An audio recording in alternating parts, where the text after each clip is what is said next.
Chapter 1, Beast Taming. A mosquito? Have you heard? Senior Lin Huang from our academy has awakened the Phoenix Cry, an ability that allows communication with the immortal phoenix. Damn, I heard that once this ability is awakened, an immortal phoenix will emerge from the legendary undying volcano into the mortal world to form a contract with the wielder. Though the legend may sound mythical, there's no denying that the Phoenix Cry ability is the sole method to form a contract with the legendary beast, the immortal phoenix. What a pity, this person isn't me, otherwise I'd bring honor to my ancestors and earn a separate page in the family genealogy. Forget legendary tier, I'd be grateful just to awaken elite tier beast taming abilities. But only 1 in 100 people awakens such talents, the rest have no choice but to follow the warrior path. Sitting beside these two, Zhang Huayan listened to their murmurs. The confusion on his face gradually faded, replaced by a glimmer of light. 3,000 years ago, the world underwent sudden upheavals that rendered firearms useless. Plants and animals once kept as pets underwent earth-shaking transformations. Among the human race emerged a legendary prophet, known as the beast taming sage. After centuries of bloody conflict, it was under the prophet's leadership that humans formed pacts with animals and plants, finally regaining their footing in a world that had drastically changed. Moreover, people discovered that at the age of 18, by touching an awakening stone, there was a certain probability of awakening the beast taming talent. Those who possess the beast taming talent can successfully establish a connection with specific animals or plants. However, how far one can ultimately go depends solely on their own efforts. Zhanghai City, Qinghuang Beast Taming Academy, 13th Beast Taming Class. Zhang Huayan watched as the counselor walked in through the door, holding a crystal ball, followed by 2 other teachers. With just one glance, he recognized that the crystal ball in the counselor's hand was the awakening stone capable of testing whether they had the talent for beast taming. The lead counselor gently placed the awakening stone on the podium at the front. Students, you should know that our Qinghuang Beast Taming Academy is the top-ranked academy in Zhanghai City. Even now, the intermediate beast taming master, Fengming Lin Huang, graduated from our academy as a 5th-term student. Although you have passed the exam and become students of the Beast Taming Academy, whether you possess the talent for beast taming still needs to be determined through this test. Beast taming talent determines the lower limit of a beast tamer, but only one's perseverance can decide the upper limit. Everyone, get ready and come forward in order. If you fail to awaken your talent, you can register with me, either change your major or drop out, with no tuition refund. The list was printed in advance, and the advisor is just calling names one by one in order. Li Xiaoran. The person called was a thin man wearing black-framed glasses. As he placed his palm on the awakening stone, a wolf's howl emanated from the awakening stone. Hearing this sound, the counselor's face lit up with ecstasy. Everyone in the classroom nervously turned their gaze forward. The appearance of this figure signified something they all understood: it was the mark of a beast taming talent. The sound resembled a wolf's howl, though it was unclear which type of wolf it was. If it were the King Class 3-headed hellhound, that would be truly extraordinary. As Li Xiaoran removed his hand from the awakening stone, a majestic, snow-white wolf appeared inside the crystal ball. It turned out to be a commander-level Arctic wolf. What an unexpected delight! The instructor's expression toward Li Xiaoran instantly changed. At this moment, in his eyes, Li Xiaoran was the key to his own promotion and salary raise. Student Li, please take a seat and wait for a moment. With that, the instructor continued to guide the others in testing their talents. Perhaps the luck had run out, or maybe it was due to other reasons. After the first Li Xiaoran, dozens of people in a row showed no talent for beast taming, with only 6 choosing to stay at the Beast Taming Academy to seek opportunities. The rest signed agreements to transfer to other majors. Time flew by in the blink of an eye. Zhang Huayan heard the instructor on the podium call out his name. Zhang Huayan. Here. The instructor looked at this skinny figure, pursed his lips, and motioned for him to come up to the stage. Zhang Huayan stood by the podium, gently placing his hand over the crystal ball. It's finally my turn. I must awaken my talent after all, I'm a transmigrator. Give me some benefits, won't you? Buzz. With a faint hum, a ding-dong suddenly echoed in his mind. As his hand touched the awakening stone, he could clearly sense a space appearing before his eyes. Beast taming space. Detected host awakening talent. Detecting host talent level. Matching successful. Zerg Cataclysm system loading. Zerg Cataclysm system loaded successfully. One system notification after another echoed in his mind. It's the system. The system has finally arrived. Zhang Huayan heard the message in his mind, his face filled with ecstasy. At the same time, he slowly lifted his hand from the awakening stone. Master, Zhang Huayang. Health points, 1213. Strength, 351. Spirit power, 175. Beast taming level, awakening. Available races, common class mosquitoes. Awakened insect nest space unique. Skill 1, relentless pursuit. Follows the host's will, disregarding any danger. The host's desire is destiny. Skill 2, nourishment. Through devouring all things, feeds back attribute points to the host. Skill 3, Flesh Factory deploy flesh, and the insect nest can continuously produce Beastmasters. Available flesh, 0 units. With the system's activation, the originally blank Beastmaster space has now quietly undergone changes. Zhang Huayang immersed himself in the system panel. The people around couldn't stay calm. Unexpectedly, someone in our class awakened the beast taming talent again. Let's give a round of applause. The counselor's words were abruptly cut off as they watched a thumb-sized mosquito hovering over the awakening stone, looking completely bewildered. What is this? The teacher standing behind the counselor, seeing her in this state, quickly handed over the tablet from the side. The counselor took it and started swiping frantically. Scroll all the way to the bottom of the screen. She flipped through the beast taming levels from highest to lowest, mythic, epic, king, commander, elite. She went through the entire list but couldn't find the illustrated guide that matched Zhang Huayang's awakening stone. Just as the instructor was questioning her life choices, the teacher nearby took out a yellowed booklet from his pocket and handed it over. Director Lin, take a look at this. Counselor Lin, looking puzzled, took it from the other person's hand. Upon flipping through it, he found that it was filled with harmless insects like caterpillars and flies. Until the last page, he saw the name of Zhang Huayang's tamed beast. The high-pitched mosquito, commonly found in households or reservoirs, possesses no combat capability whatsoever. Beastmasters even classify such mosquitoes as the lowest-ranking civilian-grade creatures. In the past, such insects would have been perfectly suited for reconnaissance purposes. But now, facing those incredibly powerful exotic beasts, just the aura they emit is enough to wipe out these insects. Instructor Lin helplessly closed the booklet and sighed with resignation. Zhang Huayang, the beast you've awakened is just a common mosquito, completely lacking in lethality. Although this is also a type of beast taming talent, as your instructor, I still suggest you change your major. This is for your own good. Chapter 2, The Zerg Hive. Director Lin. Smack.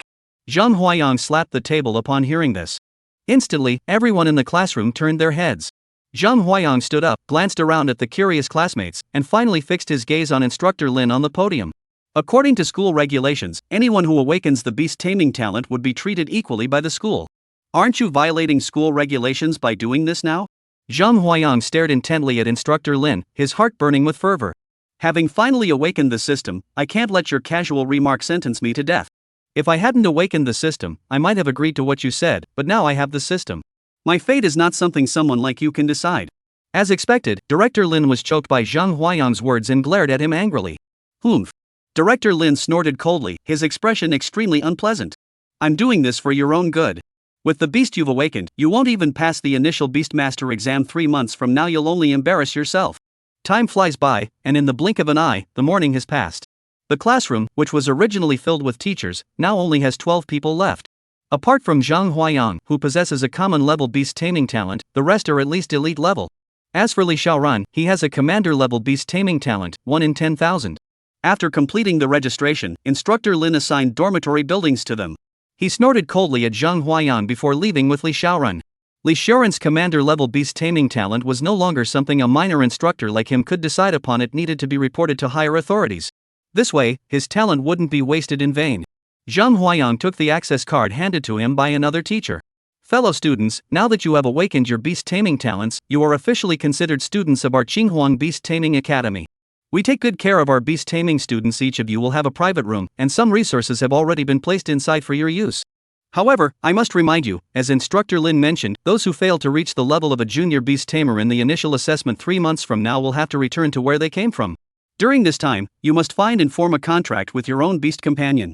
After finishing this matter, the two teachers gave Zhang Huayang a meaningful glance before turning and leaving. Zhang Huayang paid no attention to the disdainful looks from others in the classroom. He quickly headed towards a reservoir at the back of the academy. Zhang Huayang knew that if he wanted to stay at the academy, he must rapidly improve his strength. Unlike other students in the academy, he didn't have the backing of a powerful family.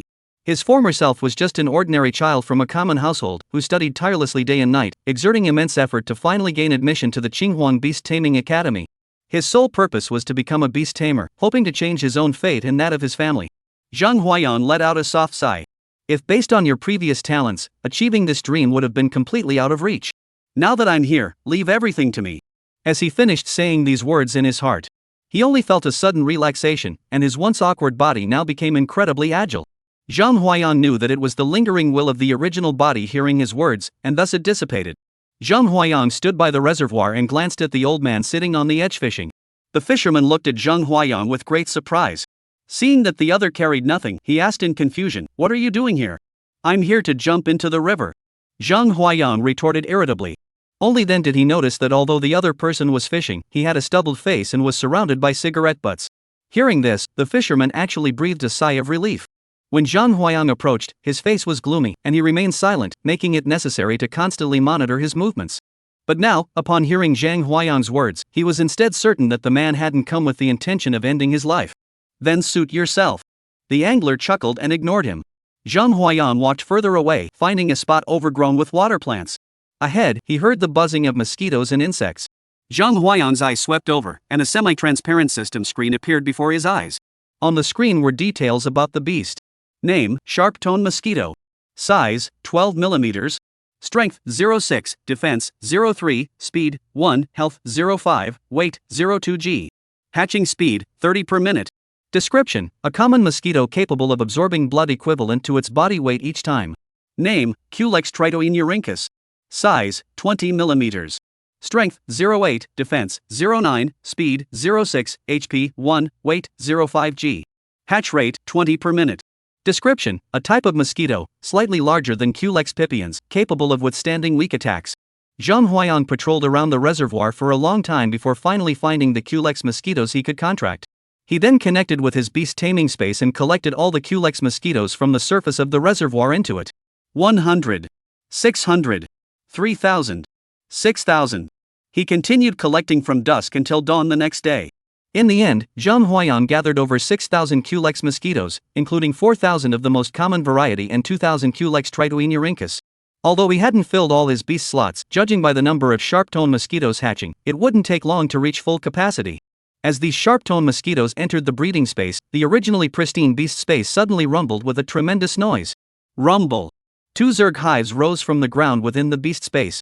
The nest center is where 2 types of mosquito queen insects are diligently incubating. A progress bar appeared beneath the system screen. Each portion of flesh and blood can rapidly incubate 500 Culex pipiens or 280 albopictus from the queen insects. Items required to upgrade the insect nest: 100 portions of awakened level beast tamer blood, 3 ice red flowers, and 5 nourishing chi fruits. Looking at these required items, Zhang Huayang's heart skipped a beat. Although all of these could be bought with money. But even the cheapest awakening level beast blood costs 5,000 yuan per portion.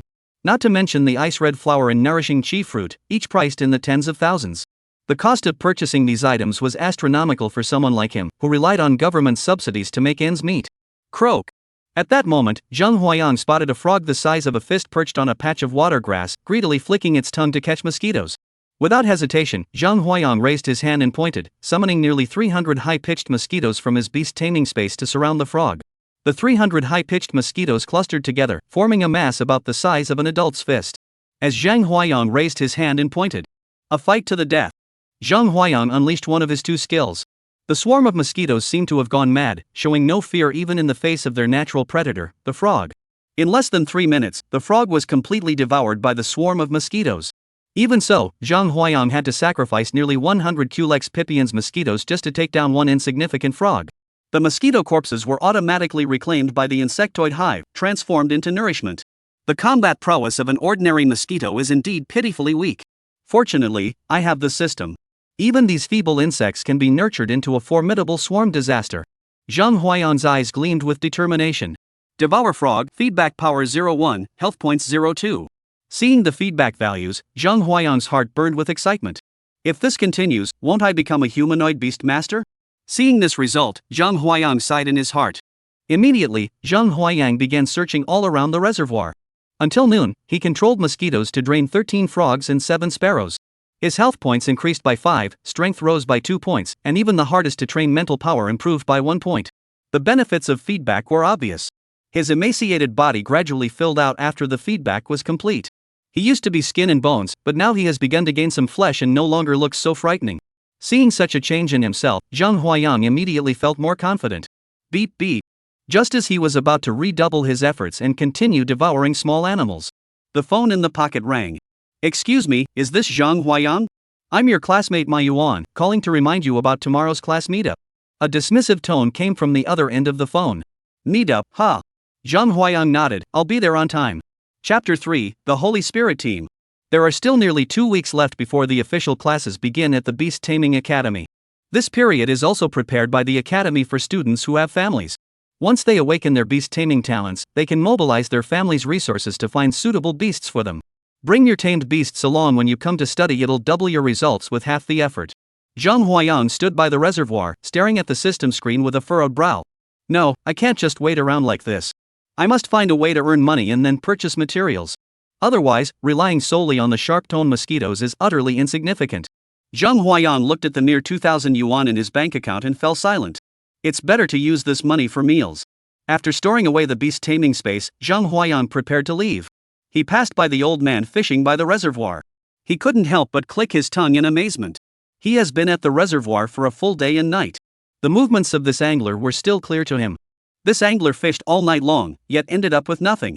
In his previous life, he had loved fishing, and now, seeing this angler, he couldn't help but stop to watch. Zhang Huayang watched the angler fish for half an hour, only to see him still come up empty-handed. Not even a single minnow was caught. He shook his head helplessly and was about to leave. Wait a minute. Just as he turned around, he heard the angler call out to him. What's up? If I'm not mistaken, you were catching spirit beasts there last night, weren't you? Zhang Huayang nodded in response. Since he had already enrolled in the Spirit Beast Academy, the fact that his spirit beast was a mosquito would eventually get out anyway. No need to beat around the bush.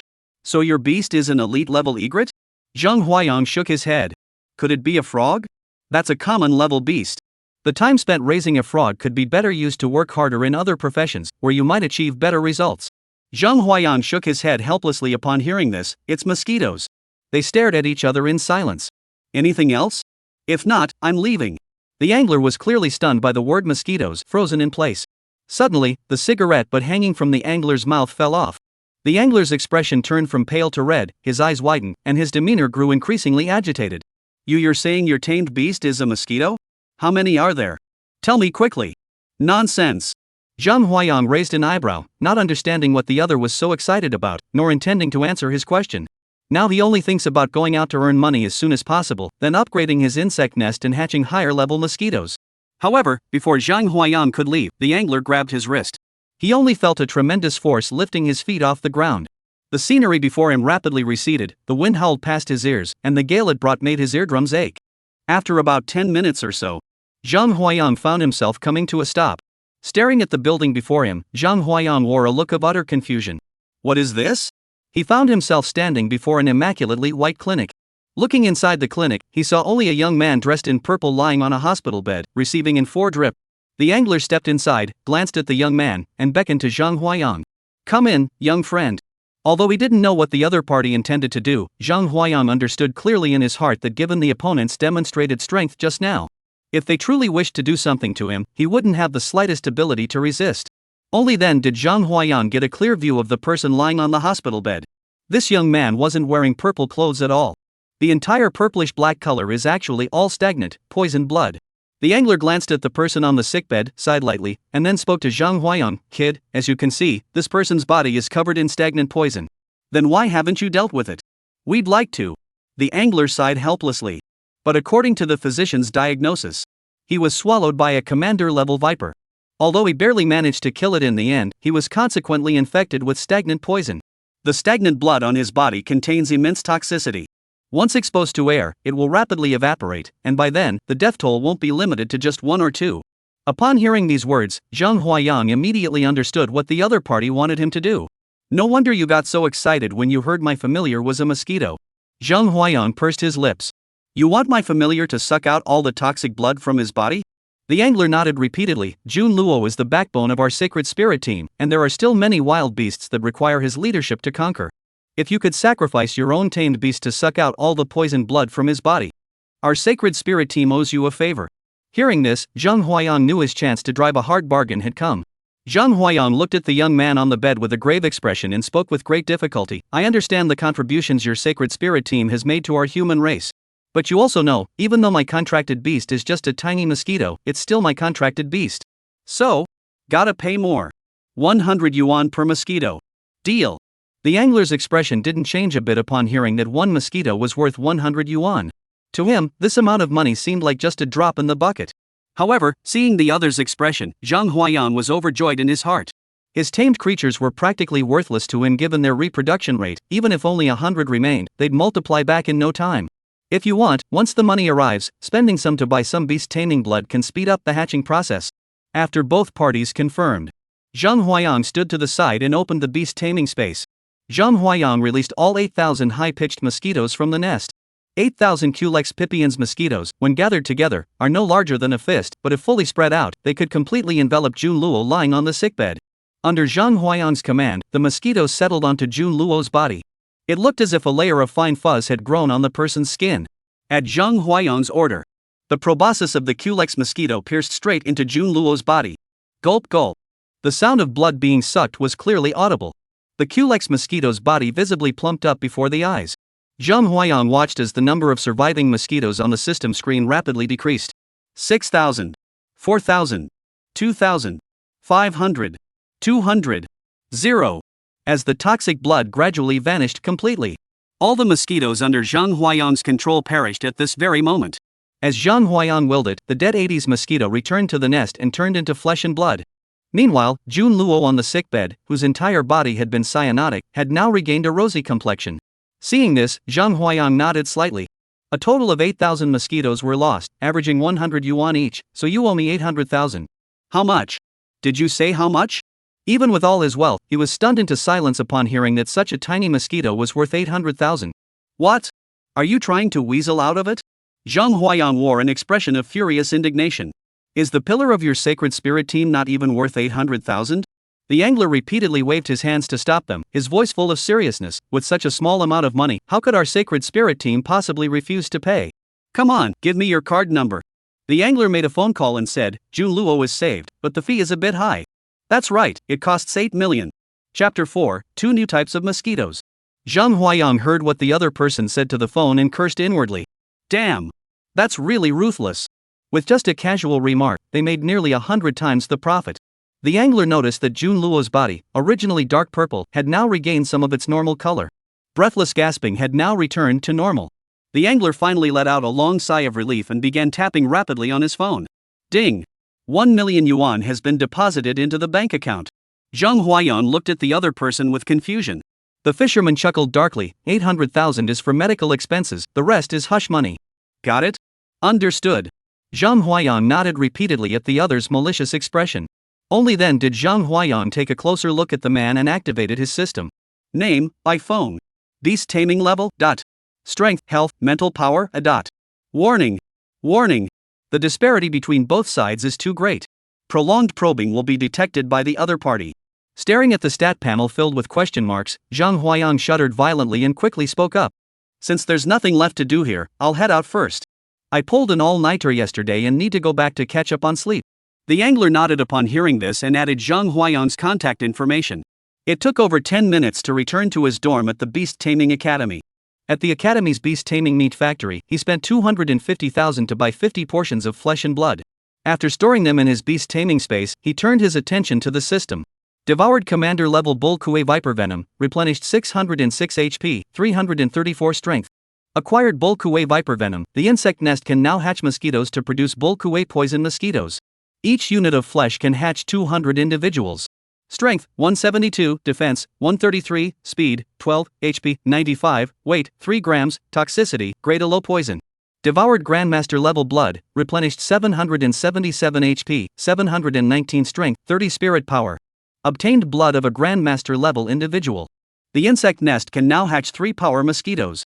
Each portion of flesh and blood can hatch 100 mosquitoes. Strength, 236, Defense, 27, Speed, 9, Health, 205, Weight, 10 grams. The 2 mother nests underwent a significant transformation. Zhang Huayang examined the attributes of these 2 types of mosquitoes and nodded slightly. The Zerg Hive has not been upgraded, and the tamed beasts have not awakened their abilities, but in terms of basic attributes, they are already considered incredibly powerful among unawakened tamed beasts. Just as the previous mosquitoes had all died, it was now the perfect time to free up space for hatching advanced mosquitoes. After arranging the flesh for incubation, returning to his room, Zhang Huayang felt a tremendous force erupting from his body. Whoa! Whoa! The sudden surge of immense force sent Zhang Huayang sprawling to the ground, gasping for breath. After a long while, Zhang Huayang recovered and looked at his reflection in the mirror. The reflection in the mirror no longer showed the previous frail figure, now it was a lean physique that appeared slender in clothes but well-muscled when undressed, with even the beginnings of an 8-pack visible. Open the panel. Name, Zheng Huayan. Health points, 2248. Strength, 1225. Mental power, 475. Beast master level, novice tier 3. Controlled beasts, Culex pipiens, Culex triduenurincus, Anopheles sinensis, Aedes albopictus. Beast level, awakening. Zerg hive level, LV1. Available flesh, 55 portions. Zheng Huayan looked at the panel and nodded slightly. All 55 portions of flesh must be completely used up. Only then can the insect nest hatch 5,000 Nyokue poison mosquitoes and 3,000 Sandling power mosquitoes. Yawn. Suppressing his drowsiness, he transferred 300,000 out of the 1 million the angler had sent him to his own family. After finishing everything, Zheng Huayan felt a wave of exhaustion wash over him and collapsed onto the bed, falling asleep instantly. When he woke up again, Zheng Huayan noticed that the sky outside the window had already darkened. What woke him was the sharp ringing of his phone alarm. Among them, 12 calls were from my father, 63 from my mother, and 24 from my sister. I called each of them back, explaining that the money was earned through my own efforts and reassuring them to use it to improve their lives without worry. Glancing at the time, Zheng Huayan's eyes widened in shock. He had actually slept for a full day. There are about 10 minutes left before the class reunion begins. Zheng Huayan casually tidied himself up and headed towards the agreed-upon restaurant. Between the academy and the restaurant lies an artificial lake, where a few anglers are fishing by the shore. Zheng Huayan's gaze fell on 3 exceptionally robust chestnut horses nearby. Raising his hand, 100 mosquitoes stealthily flew towards the chestnut horses. With a single wave of Zheng Huayan's hand, the swarm of mosquitoes instantly overturned the 3 chestnut horses to the ground. Having confirmed the mosquitoes' power, Zheng Huayan chose not to devour the chestnut horses but instead recalled the mosquitoes back to the insect nest. In the largest private room of the grandest hotel next to Qinghuang Beast Taming Academy. This year's Beast Taming Academy has admitted a total of 73 new students, divided into 4 classes. The seats were already filled, and Zheng Huayan was assigned to Class 3. The class monitor of Class 3 was naturally Li Xiaoran, who had awakened a commander-level talent. Ma Yuan, is everyone here? The speaker was Li Xiaoran. Upon hearing this, Ma Yuan glanced around and nodded slightly. Class monitor, everyone's here. Wait. Li Xiaoran suddenly realized, what about Zheng Huayan? I don't see him. You mean Zheng Huayan, the one who awakened the common tier talent mosquito? Ma Yuan said slowly, I did notify him. But then again, all of us here have elite tier beast taming talents at minimum. That common tier talent has no business joining us. Besides, I heard his family isn't well off either. Probably still working some part-time job right now. Upon hearing this, Li Xiaoran pondered for a moment before slowly nodding in agreement. But in the end, he still reminded Ma Yuan to bring a gift for Zheng Huayan after the gathering. Ma Yuan watched Li Xiaoran's retreating figure and snorted coldly. What kind of person is that Zheng Huayan, to deserve such treatment from you? If he doesn't come, fine. But if he does, then he's got it coming. The Qinghuang Beast Taming Academy covered an extremely vast area. It took him half an hour to traverse the entire campus by bike before he finally arrived at the reserved hotel. Pushed open the hall door forcefully. As Zheng Huayan pushed open the door, he saw that the people inside the room were already clinking glasses and drinking merrily, paying no attention to him whatsoever. The system scanned through, and surprisingly, most of these individuals had not yet obtained a beast companion. Among those who did, the highest level was merely apprentice tier 2. He had no intention of befriending others either. Hello, I'm Ma Yuan. May I ask who you are? Zheng Huayan looked at the lean man before him, gave a slight nod, and said, I'm Zheng Huayan. Something came up and delayed me. I hope I'm not late. What? Upon hearing the other person's name, Ma Yuan's face was filled with disbelief. It's only been a few days. How did that skeletal Zheng Huayan end up like this? This is impossible. But whether comparing student IDs or appearances, it was clear that the other person was Zheng Huayan. At this moment, Li Xiaoran's special treatment of Zheng Huayan was already making Ma Yuan feel displeased. Now, seeing him transformed into a completely different appearance, with Zheng Huayan's current looks, only Li Xiaoran among those present could rival him. This made Ma Yuan even more jealous. Ma Yuan looked at Zheng Huayan, scrutinizing him from head to toe with a furrowed brow. Today is the 13th annual freshman gathering of our Beast Taming Academy. Why are you dressed like that? Ma Yuan's sudden movement immediately caught the attention of others in the hall, drawing curious glances their way. It was Ma Yuan from Class 3 who stopped a plainly dressed yet remarkably poised young man from entering the hall. Instantly intrigued, Ma Yuan noticed everyone around looking at him, and with a quick thought, he suddenly let out a loud shout. Zheng Huayan, the beast taming talent you've awakened is merely civilian grade and the most annoying mosquito at that. You should be grateful just to be admitted to the academy. Now I'm kindly inviting you to the freshman party, and this is how you show up. With Ma Yuan's loud shout, everyone's gaze turned to Zhang Huayang.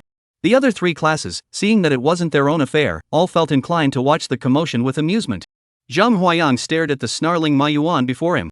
Though he didn't understand why the other man was targeting him like this, the provocation had ignited his anger. Name, Ma Yuan. Beast Taming, White Horse. Beast Taming level, Beginner. Beast Master level, Novice Tier 1. HP, 202. Strength, 1015. Mental power, 302. Seeing this panel, the stats are significantly lower than my own. Zhang Huayang snorted coldly. Who do you think you are, daring to speak to me like that? I got into the Qinghuang Beast Taming Academy through my own abilities, and it's not your place to tell me what to do.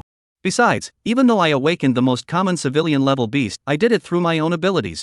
Unlike some people, even with the full strength of their clan, they only managed to awaken an elite level white horse, barely a notch above the common tier. Chapter 5, Gnawing. Zhang Huayang's words swept through the hall like a storm. What? What a bold fellow. That's Ma Yuan, the third young master of the Yu Beast Ma family in Zhanghai City, a grandmaster family, no less. The surrounding crowd's murmurs never ceased. Zhang Huayang's expression remained completely unchanged, while Ma Yuan's face kept alternating between green and red. Alright. Li Xiaoran walked over, pulled away the furious Ma Yuan, and calmed Zhang Huayang. Let's all say less. This is a freshman gathering, don't let other classes laugh at our class 3. With Li Xiaoran's words, both Zhang Huayang and Ma Yuan quieted down. Zhang Huayang had only come to go through the motions anyway. He had little interest in getting to know these people. As he was struggling to shovel rice into his mouth, the person sitting beside him spoke up. Ma Yuan is quite petty, you'd better be careful. Hearing this, Zhang Huayang paused his movements and looked at the speaker. The man was dressed in a well-fitted suit and wore black-framed glasses, appearing very refined. Why are you telling me this? Zhang Huayang looked skeptical, though not because he doubted the meaning behind the other's words. Even without being told, he could be certain that Ma Yuan wouldn't let him off easily. Aren't you afraid Ma Yuan will hold a grudge against you because of this? The man chuckled upon hearing this. Of course not. My family and his have been sworn enemies for years, always at odds with each other. Only then did Zhang Huayang take a closer look at the person across from him. Name, Lu Shumo. Beast, Earth Ram Transcendent Tier. Beast level, Awakening. Beast Master level, Novice Tier 2. HP, 227. Strength, 1157. Spirit, 352. Seeing the opponent's stats panel, Zhang Huayang was now certain. With the opponent's awakened beast companion and their novice rank 2 strength, Ma Yuan stood no chance against them. However, this also made him realize that as long as HP exceeds 200, strength surpasses 100, and spirit goes beyond 30. Zhang Huayang gave Lu Shumo a slight smile, indicating that he understood. He then took the last bite of meat from his bowl into his mouth and wiped his lips. By now, nearly an hour had passed since the gathering began, and people were gradually leaving their seats. Zhang Huayang also found an excuse to step out and headed toward the academy. Now that he had just eaten his fill, and there was still some distance between the tavern and the Beast Taming Academy dormitory, Zhang Huayang decided to take a leisurely stroll as he made his way back to the academy. Little did he know, behind him, Ma Yuan was staring intently at his back. Between the academy and the tavern lay an artificial lake. As he passed by the artificial lake, Zhang Huayang noticed a few people fishing nearby. Watching them made his fingers itch, so he stood by to observe. Clip-clop. Clip-clop. Zhang Huayang stood by the artificial lake when he suddenly heard the rapid sound of horse hooves. As the hoofbeats drew closer, he could clearly feel the ground trembling. Turning to look, his pupils instantly contracted. A massive white horse, standing 2 meters tall at the shoulder, with its mane billowing high and eyes glowing red, charged toward him with a fierce expression. Where did that white horse come from? No. It's a beast tamer's creature. Zhang Huayang suddenly remembered Ma Yuan's tamed beast was precisely a white horse. Beast taming, white horse. Strength, 116, Defense, 53, Speed, 40, HP, 500, Weight, 367 kilograms. His gaze darted around, and sure enough, in a secluded corner, he spotted Ma Yuan's figure. Zhang Huayang watched the white horse approaching him closer and closer. Humph. Its stats are only slightly higher than those domesticated horses by the lake. Not a trace of panic could be seen on his face as he slowly opened the insect nest, releasing the new mosquitoes. Buzz. 8,000 upgraded mosquitoes surged out from his insect nest space. In the blink of an eye, they covered half the sky. Zhang Huayang raised his hand and pointed at the white horse, shouting loudly. Go! Fight to the death! The 3-edged giant mosquito restrained the horse-headed side, while the bull-headed venomous mosquito seized the opportunity to cling to the white horse and gnaw at its flesh. Roar! Seeing this, Zhang Huayang grabbed the 2 terrified fishermen and swiftly dashed to the side. After placing these 2 individuals in a safe location, Zhang Huayang finally turned his gaze toward the battlefield.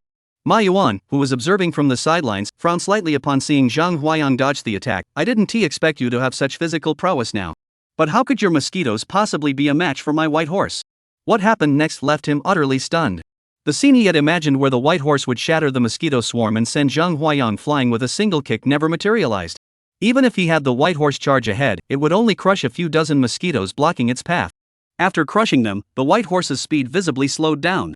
Upon closer inspection, this towering white horse, standing 15 meters tall and 2 meters long, was actually being held back by a swarm of mosquitoes no larger than a finger. Roar!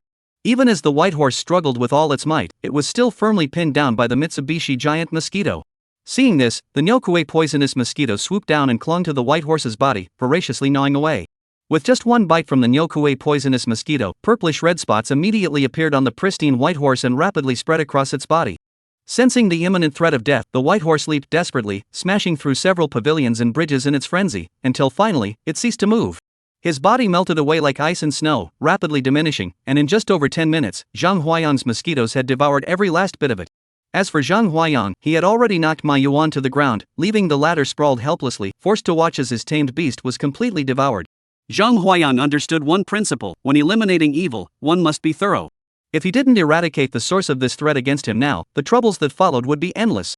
Just as Zhang Huayang released a swarm of mosquitoes and was about to take action, suddenly, he saw two uniformed public security officers approaching from ahead. Zhang Huayang was pulled away from Ma Yuan by the patrol officers, only then learning that it was those two anglers who had made the call. I see you're both beast masters. Don't you know the Beastmaster regulations state that you're not allowed to use beasts to commit violence within the city? The patrol officer's sharp eyes were fixed firmly on Zhang Huayang and his companion, as if ready to apprehend them on the spot at the slightest hint of refusal. Humph. Ma Yuan rubbed his swollen, pig-like head as he climbed up from the ground, glaring fiercely at Zhang Huayang though now with a trace of fear in his eyes. The two anglers Zhang Huayang had just rescued now stepped forward to testify on his behalf. They confirmed that it was Zhang Huayang who had saved them. Devoured an elite-class white horse, obtained 65 units of flesh. Replenished 142 health points, 95 strength, and 25 mental power. Obtained elite-class white horse tendons. The hive can incubate a new species, white mosquitoes. Strength 56, defense 7, speed 28, health 15, weight 27 grams. Current available flesh 105 units. Looking at the mosquito's attributes, Zhang Huayang frowned slightly. Although they weren't as good as the previous two types, they were still. However, it made sense those two had fed on the blood of a Grandmaster Beast Tamer and the venom of a Commander-level wild beast. Even if it was just the extracted residual toxins, they were still incomparable to this elite-level white horse. Then, he turned his gaze toward Ma Yuan. I have no grudge against you, why did you unleash a royal beast to attack me? Humph. Although Ma Yuan was held by both arms by several inspectors, his eyes filled with fear, his mouth remained defiant.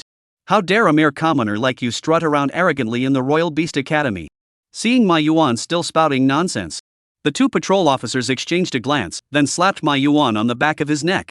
The latter immediately rolled his eyes and fainted on the spot, ready to be taken away.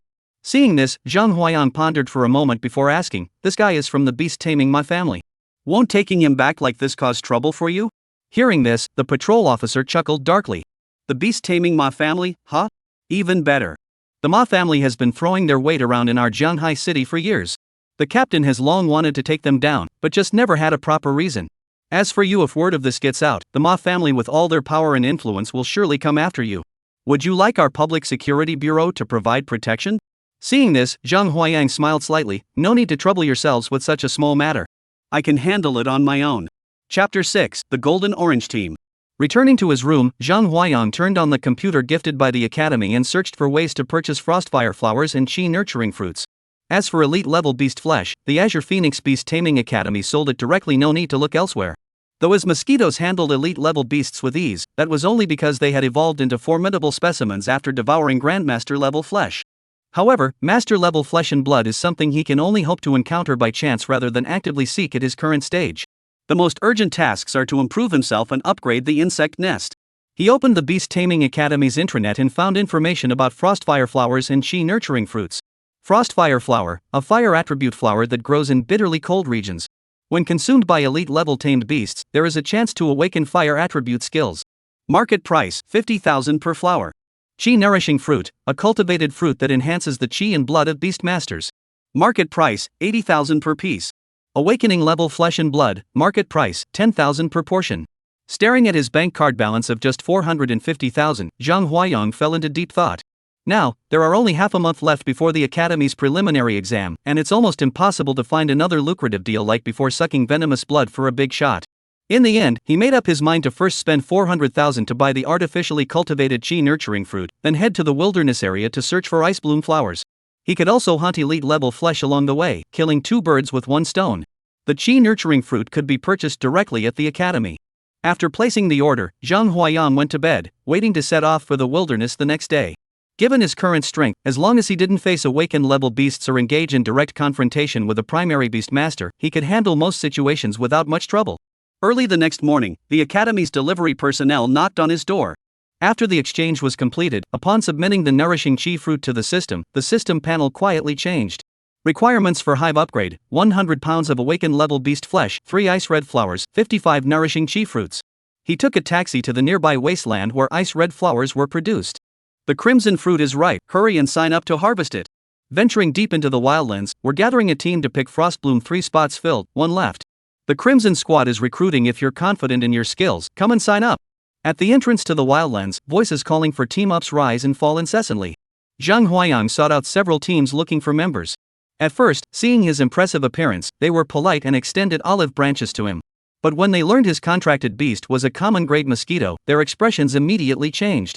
They avoided him as if he were the plague, keeping their distance. Seeing this, Zhang Huayang pursed his lips. His expression was visibly displeased. Just then, a plainly dressed, frail young man with a pockmarked face approached him. Zhang Huayang raised an eyebrow at the newcomer. May I help you? Hello. The person who came saw Zhang Huayang's expression and shivered all over, but managed to greet him. I am a member of the kumquat team. My name is Lin Lei. May I ask if you want to enter this awakening level wasteland? Hearing this, Zhang Huayang carefully examined the other person. He noticed that since arriving, this person had kept his head down, as if wearing his inferiority complex on his face. Ha, newcomer, don't listen to him. The other members of their kumquat team are trapped in this wasteland. He's here to ask for help. Suddenly, a tall and handsome man walked towards them. Seeing this person, Lin Lei trembled all over and turned to leave. Stop, the handsome man shouted. Zhang Huayang watched as the handsome man approached, frowning slightly. Not to be rude, but you guys with awakened common-level beast taming talents should just stay in the city areas instead of coming to the wasteland zones to stir up trouble. Wouldn't it be better to learn a trade and live peacefully? Lin Lei trembled upon hearing this, not daring to say another word, only keeping his head down as he endured the scolding.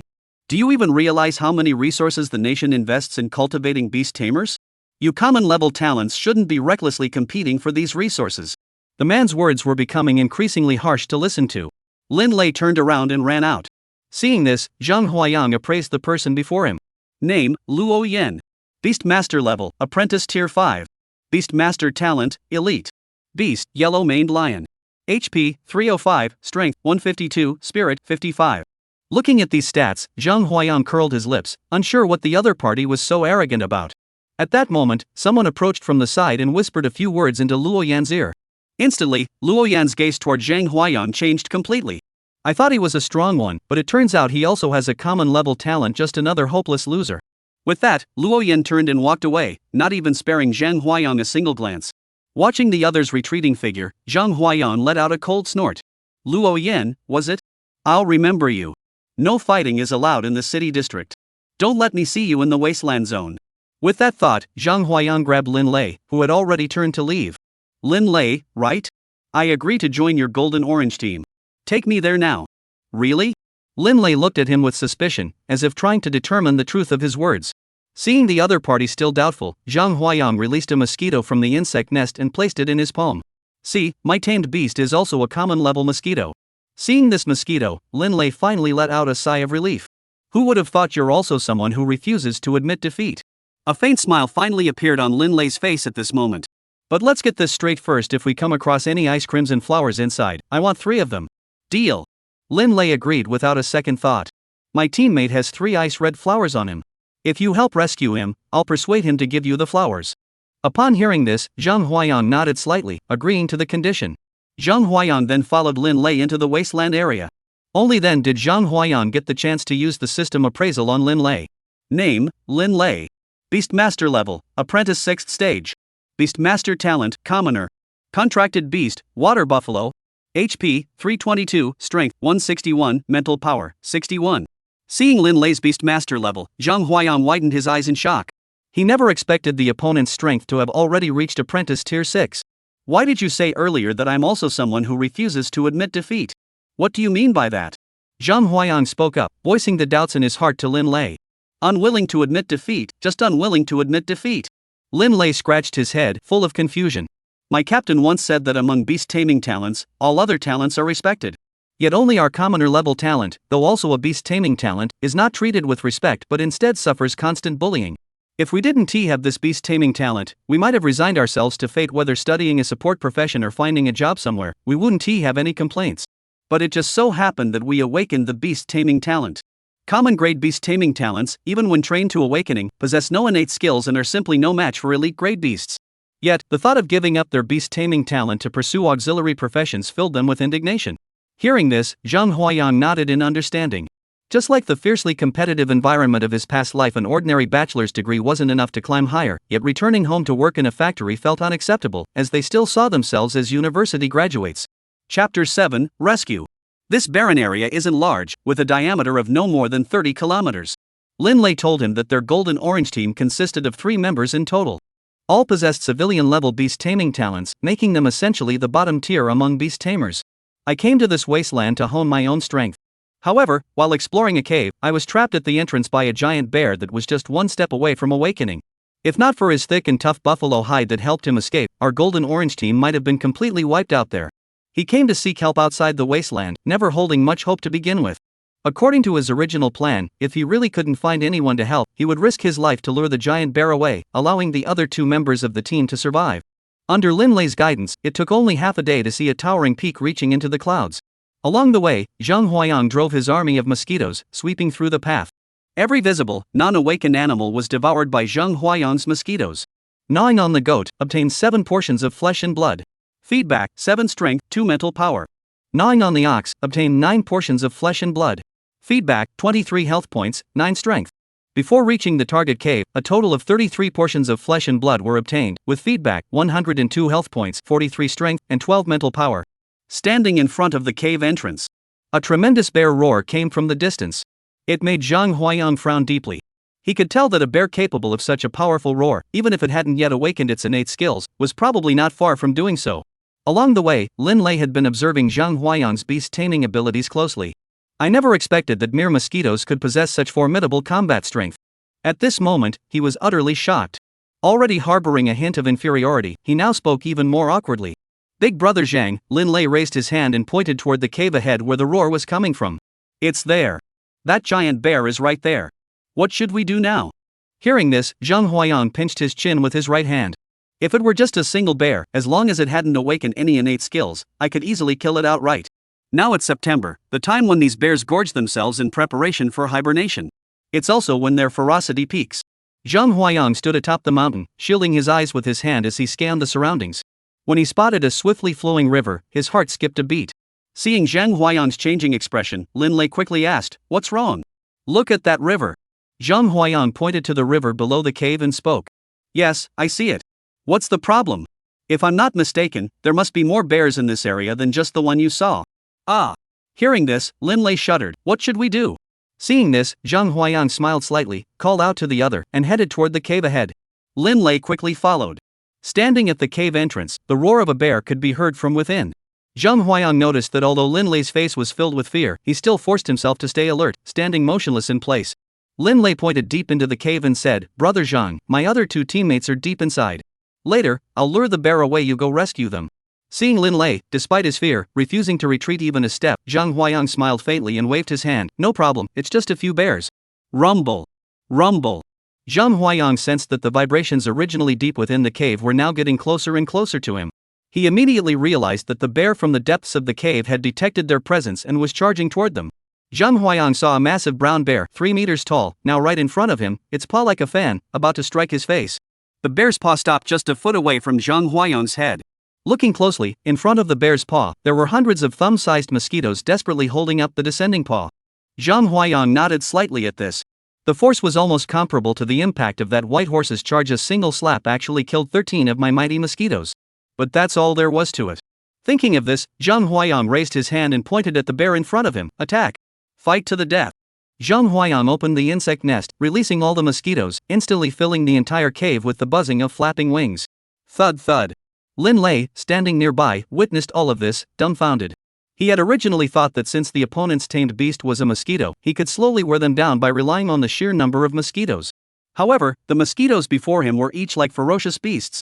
Despite their size being worlds apart from that of a bear, every bite drew a spray of blood. In his shocked gaze, the 3-meter-tall bear was gradually devoured by Zhang Huayang's mosquitoes, until only a pool of blood on the ground remained as proof that the bear had ever existed. Devoured the bear, obtained 27 units of flesh and blood, feedback 42 health points, 13 strength. Open the system panel. Name, Zhang Huayang. Health points 3688. Strength 1785. Mental power 595. Beast master level, novice 5th tier. Controlled beasts, Culex pipiens, Culex triduinurincus, Anopheles sinensis, Aedes albopictus. Beast level, awakening. Zerg hive level, LV1. Available flesh, 60 units. Looking at this data, Zhang Huayang nodded in satisfaction. Apart from the relatively low mental strength, the remaining 2 attributes were already comparable to those of a 7th stage apprentice. The 2 walked deeper into the cave. At first, it was a long corridor, and at the end of the corridor was a cavern as large as a basketball court. As soon as he entered this cavern, Zhang Huayang immediately spotted the 2 figures on the cave walls. The movements of these 2 were quite comical. It was a monkey, its feet firmly gripping the protruding rock wall, with one person clutched in each hand, swinging back and forth on the cliff as if on a swing. As the 2 of them arrived, the pair above also caught sight of them. Is it Lin Lei? Hurry, save us quickly. My beast can't hold on much longer. Seeing this, Lin Lei shouted, come down. That giant bear has already been dealt with. The 2 people above heard Lin Lei's words, and their tense muscles instantly relaxed. Falling from the cliff wall, they crashed heavily onto the ground, wailing incessantly. Zhang Huayang, seeing that his goal had been achieved, spoke to the 2 before him. According to the agreement I reached with Lin Lei, I came here to rescue you, and in return, you must give me 3 ice creams and flowers as payment. Only after getting up from the ground did the 2 notice that beside Lin Lei stood a young man with delicate features. Hearing Zhang Huayang mention the ice scarlet flower, the 2 of them froze for a moment, casting puzzled glances at Lin Lei, who stood behind Zhang Huayang nervously wringing his fingers. Lin Lei, I remember the ice scarlet flower was with you. You even took it yourself, saying you needed it to ask someone for help. Upon hearing this, Zhang Huayang frowned deeply. Who would have thought that Lin Lei, who seemed so honest on the surface, could be so cunning? Chapter 8, The Power of the Awakening Level. A shiver ran down his spine under Zhang Huayang's gaze. Lin Lei quickly took out 3 frostfire flowers from his backpack and handed them to Zhang Huayang. Scratching his head in embarrassment, Lin Lei wore a guilty expression. Brother Zhang, I'm really sorry for deceiving you. However, this ice red flower is the only somewhat valuable item our golden orange team possesses. To prevent it from being stolen, this was the only solution we could think of. Upon hearing this, Zhang Huayang spoke up. Aren't you afraid that after saving someone, they might kill you and take your goods?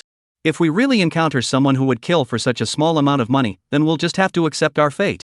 This time, it was a female member of the golden orange team who spoke.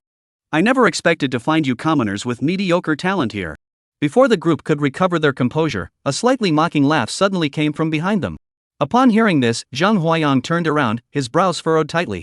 There were 5 people in total, led by none other than Luo Yan, with whom he had exchanged some harsh words at the entrance of the Wasteland zone.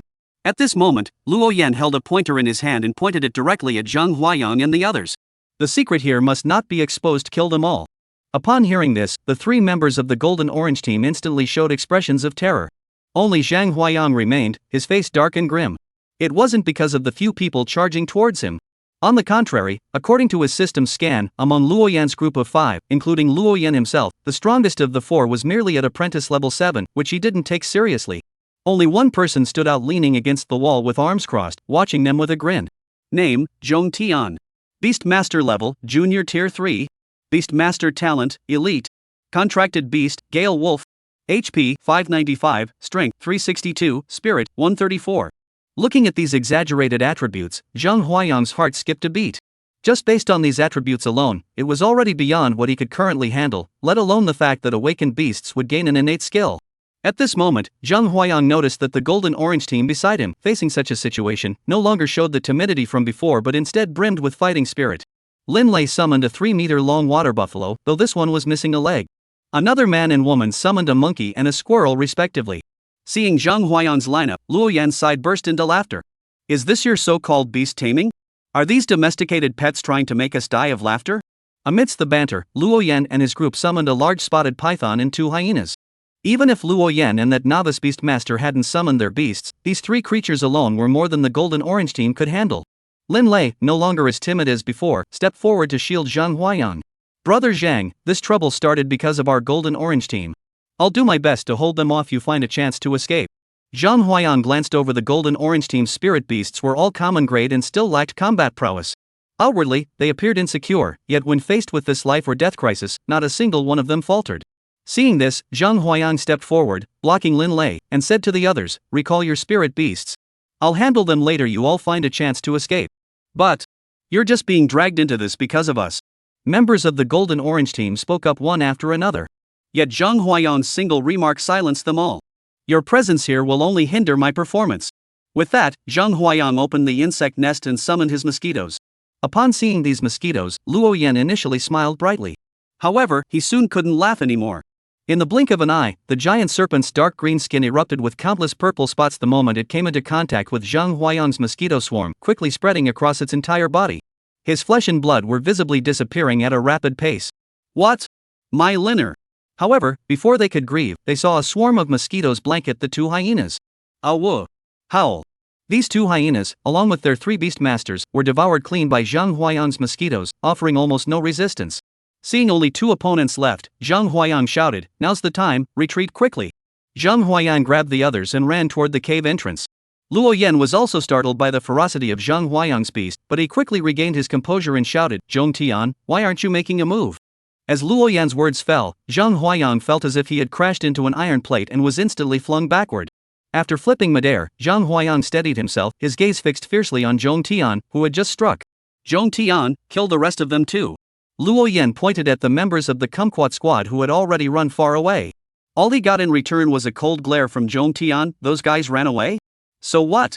They pose absolutely no threat to either of us. But this one is different. Zhong Tian sneered, his gaze fixed on Zhang Huayang. Seeing this, Zhang Huayang's pupils suddenly contracted, and he inwardly exclaimed, not good. However, he was not one to sit idly by and wait for death. Seizing the opportunity, he commanded the mosquitoes to bite them. Awu! Blade of wind! A gust of wind blade swept past, followed by a wolf's howl. His mosquito count instantly dropped from 800 to 7,500. What? Zhang Huayang couldn't believe that his enhanced mosquitoes had suffered such heavy losses from just one strike by the opponent. Looking up, he noticed a massive silver wolf standing beside Zhong Tian, appearing as if out of nowhere. The wind blade that had just annihilated over 500 of his mosquitoes in a single strike had been unleashed by this very silver wolf. Zhong Tian frowned slightly as he gazed at the still densely swarming mosquito horde. I never expected that such tiny mosquitoes could be cultivated to this extent by you. Fortunately, you haven't yet stepped into the realm of a novice beastmaster or awakened beastmaster skills. Your mosquitoes also can't awaken their talents, otherwise, I might not have been able to take you down so easily. Although Zhong Tian's tone was full of regret, his hands never stopped moving. Silver Fawn. Take action. Even with thousands of mosquitoes blocking the way, Zhang Huayang was sent flying far away by this single strike. He only came to a stop after crashing into the cave wall. As a result, he lost another 1,000 mosquitoes. Zhang Huayang knew that an awakened beastmaster was simply no match for someone like him who hadn't awakened his beastmaster abilities yet. Immediately, he directed the mosquitoes to attack the silver wolf, hoping to stall it for some time. Meanwhile, he seized the opportunity to charge towards Luo Yan, who was closest to him. At this point, apart from his spiritual power not yet being enhanced, Zhang Huayang's remaining attributes far surpassed Luo Yan's. Seeing this, even with his lack of experience, Luo Yan knew the other was coming for him. He hastily summoned his own beast. Instantly, a fiery red giant wolf appeared before him. The moment the fiery red giant wolf emerged from the beast space, it lunged at Zhang Huayang with its jaws wide open. Zhang Huayang reacted swiftly, dodging the wolf's bite, but was still violently struck in the chest by its massive body. Chapter 9, Purple Starvine. Ah! The tremendous impact caved in Zhang Huayang's chest. Leaning against the wall, Zhang Huayang slowly rose from the ground, glaring fixedly at the two figures before him. Luo Yan saw the other person, a novice beast tamer, actually withstand the full force of a beast's attack with his bare hands, and only cough up a mouthful of blood. He froze in place. Is this guy even human? Zhong Tian, standing nearby, was also taken aback. Zhang Huayang was merely an apprentice beast tamer, and his awakened talent was the lowest tier commoner level ability. Yet he managed to withstand a direct hit from the yellow wolf, which was on the verge of awakening, and not even flinch. This boy must not be spared. Zhong Tian muttered under his breath, then commanded the silver wolf to unleash a series of wind blades at Zhang Huayang, determined to kill him on the spot and refused to give up until he succeeded. Zhang Huayang saw this and released all the mosquitoes from the insect nest, attempting to block the wind blades. However, there was a significant difference in strength between unawakened beast tamers and fully awakened ones. No matter how much they were strengthened, unawakened ones were still weaker than fully awakened ones. Thousands of mosquitoes were merely enough to neutralize the first 3 wind blades. However, behind these 3 wind blades, several more wind blades followed closely behind. Boom! Boom! Just as Zhong Tian's wind blade was about to strike Zhang Huayang, the deep cave suddenly trembled violently, and countless rocks fell from the ceiling, completely obliterating the wind blade. Just as Zhang Huayang was puzzled, the rock wall behind him suddenly cracked open. 3 vines, entirely deep green in color with purple light flickering on their surfaces, erupted from the gap and lunged toward Zhong Tian with tremendous force. Wild Beast, Purple Star Vine High Tier Awakened. Strength, 850, Defense, 303, Speed, 60, Health, 1540, Length, 200 meters. Description: a vine that grows on cliff walls, emerging from the walls each night to bathe in starlight. The identified value for this creature is truly terrifying, surpassing the values of even Zhong Tian, a novice beast tamer, by several times. Zhang Huayang watched as the 3 vines, as thick as steel cables, charged toward Zhong Tian. Seeing this, he felt a stir in his heart, seized the opportunity, and followed the vines toward the cave entrance. At that moment, in the eyes of the purple star vine, Zhang Huayang and Luo Yan were no more than 2 grasshoppers, not even worth its attention. Only Zhong Tian and his beast tamer sensed a hint of threat from the 2 of them. They followed the vines into the cave. At this moment, Zhong Tian was far from the ease he had felt when dealing with Zhang Huayang. Zhong Tian's face was filled with anger, as if he had been deceived. He pointed at Luo Yan and shouted angrily, "You little bastard, how dare you deceive me? Your mother said that the purple star vine had only just awakened. Now you're telling me this thing has only just awakened? He's only a step away from transcendence." Zhang Huayang sprinted along the vines toward the cave while searching for an opportunity to release the mosquitoes from the insect nest, blocking Zhong Tian's escape. Damn it! Damn it! Zhong Tian's fleeing footsteps were halted by a mosquito. In the blink of an eye, he was wrapped up by the vines chasing him from behind and dragged back into the depths of the cave. Seeing Zhong Tian being dragged away, Zhang Huayang stopped in his tracks, his gaze fixed on Luo Yan, who had also escaped from the cave, a cruel smile curling the corners of his mouth. Luo Yan had just escaped from the vines of the purple star vine when his heart finally relaxed slightly. But then he heard a buzzing sound echoing in his ears. Ah! Before he could react, he felt a sharp pain in the palm of his hand. He looked down and his pupils suddenly contracted. His hands, now being devoured by a swarm of mosquitoes, were nothing but bare bones. Luo Yan let out a loud cry and released his beast-taming yellow wolf from the beast-taming space. Just as he thought the yellow wolf would be able to slaughter everything in its path, he struggled to lift it. In just a few minutes, the tall and powerful yellow wolf was reduced to a pile of white bones, crashing to the ground. Zhang Huayang then raised his hand and pointed at Luo Yan. Thousands of mosquitoes instantly swarmed the pale-faced Luo Yan, who was begging for mercy, devouring him until nothing remained but a blue pointer on the ground.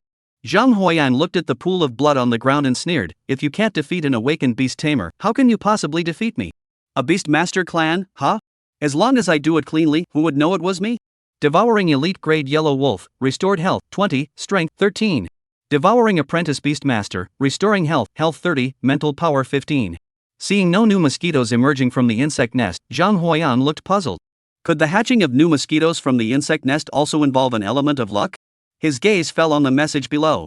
Zhang Huayang's face lit up with joy. I never expected that the mental power added by devouring the spirit of the beast would be so little, yet the devouring beast master actually added so much mental power. It's truly an unexpected delight. Standing at the entrance of the cave. At this moment, his insect nest, after consuming 40 units of flesh, had finally filled the 8,000 empty mosquito slots. Looking at the dark cave, Zhang Huayang snorted coldly and commanded the stronger Mitsubishi giant mosquitoes to bring rocks from a distance and block the entrance to the cave. To ensure the rocks were sufficiently sealed, he spared no effort, repeatedly carrying mud from the small river below the mountain, filling the gaps between the rocks, and compacting them firmly. Looking at the tightly sealed entrance, not even a breeze could penetrate it, Zhang Huayang nodded in satisfaction. "If I can't kill you, I'll at least make you miserable." As he spoke, Zhang Huayang bent down, picked up the needle that had fallen to the ground, and examined it closely. Ding, discovered C-rank treasure, greed needle. Ding, C-grade treasure discovered, greed needle. Greedy pointer, crafted by an anonymous weaponsmith from the mainland. It is said that the pointer can point toward the direction the user desires most deeply. A treasure artifact? What is that? Could it be a precious item? Zhang Huayang looked puzzled, clearly having no idea what this meant. However, he could still make out a little of the description below. Pointing toward the most greedy direction in one's heart? Zhang Huayang looked puzzled. Woo woo.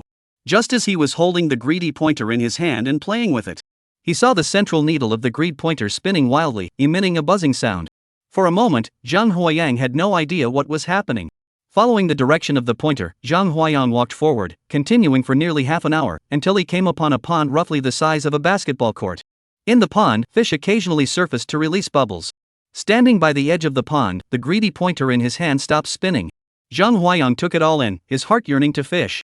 It's not my fault I didn't try harder, it's all been pushed onto me. Such a perfect fishing spot, you've got to cast a line, you've got to cast a line. Now that he didn't have any good fishing gear, he had to make do with what he could find. He found a sturdy vine to use as line, a branch for the rod, and broke off a sharp thorn to use as a hook. After hooking half a worm onto the hook, he sat down on a protruding rock. Ah, that's comfortable. This rare moment of relaxation made him feel incredibly comfortable, and he completely forgot that this was a dangerous wilderness. Chapter 10, Purple Bamboo Worm. Happy times always fly by. From dawn till dusk, Zhang Huayang didn't catch a single fish. He looked at his hands, then at the fishing rod in his hands. It must be the fishing gear. Next time, I'll make sure to load it up. Name, Zhang Huayang. Health points, 3,688. Strength, 1,785. Mental power, 753. Beast Tamer rank, Apprentice 8th Dan. Beast Tamers, Sharp Sound Mosquito, 3-Striped Beak Mosquito, Oxhorn Poison Mosquito, Mitsubishi Power Mosquito, White Mosquito. Beast Taming level, Awakening. Insect Clan Hive level, LV1. Available flesh, 20 units. Zhang Huayang looked at his system panel and raised his eyebrows. He never expected that even a scammer would receive such treatment. Just by fishing for a day and night, one's mental strength can increase so much. But when he thought about how much mental energy he had gained through his own efforts, he couldn't help but grimace. The sky gradually grew dark, and the bright moon rose in the east, with not a single cloud in sight. Zhang Huayang had originally planned to find a place to spend the night and continue fishing tomorrow. As he turned around, he saw 3 people hiding timidly in the bushes ahead. Upon closer inspection, they were none other than the 3 members of the Golden Tangerine Squad. Zhang Huayang walked over and patted Lin Lei on the shoulder. Ah! The latter had been in a tense state, and at that moment, when the other person slapped him, he let out a scream, his body trembled, and he collapsed to the ground. Who? The other 2 heard Lin Lei's agonized screams, shouted loudly, and turned their heads to stare at Zhang Huayang. Upon recognizing the 3 members of the Golden Orange Squad, they finally let out a sigh of relief. Zhang Huayang asked, "What's going on? Didn't you leave? Why did you come back?" Lin Lei heard this and chuckled. However, the woman beside him smiled slightly and said, "Although our Golden Orange Squad isn't very strong, we won't abandon our teammates.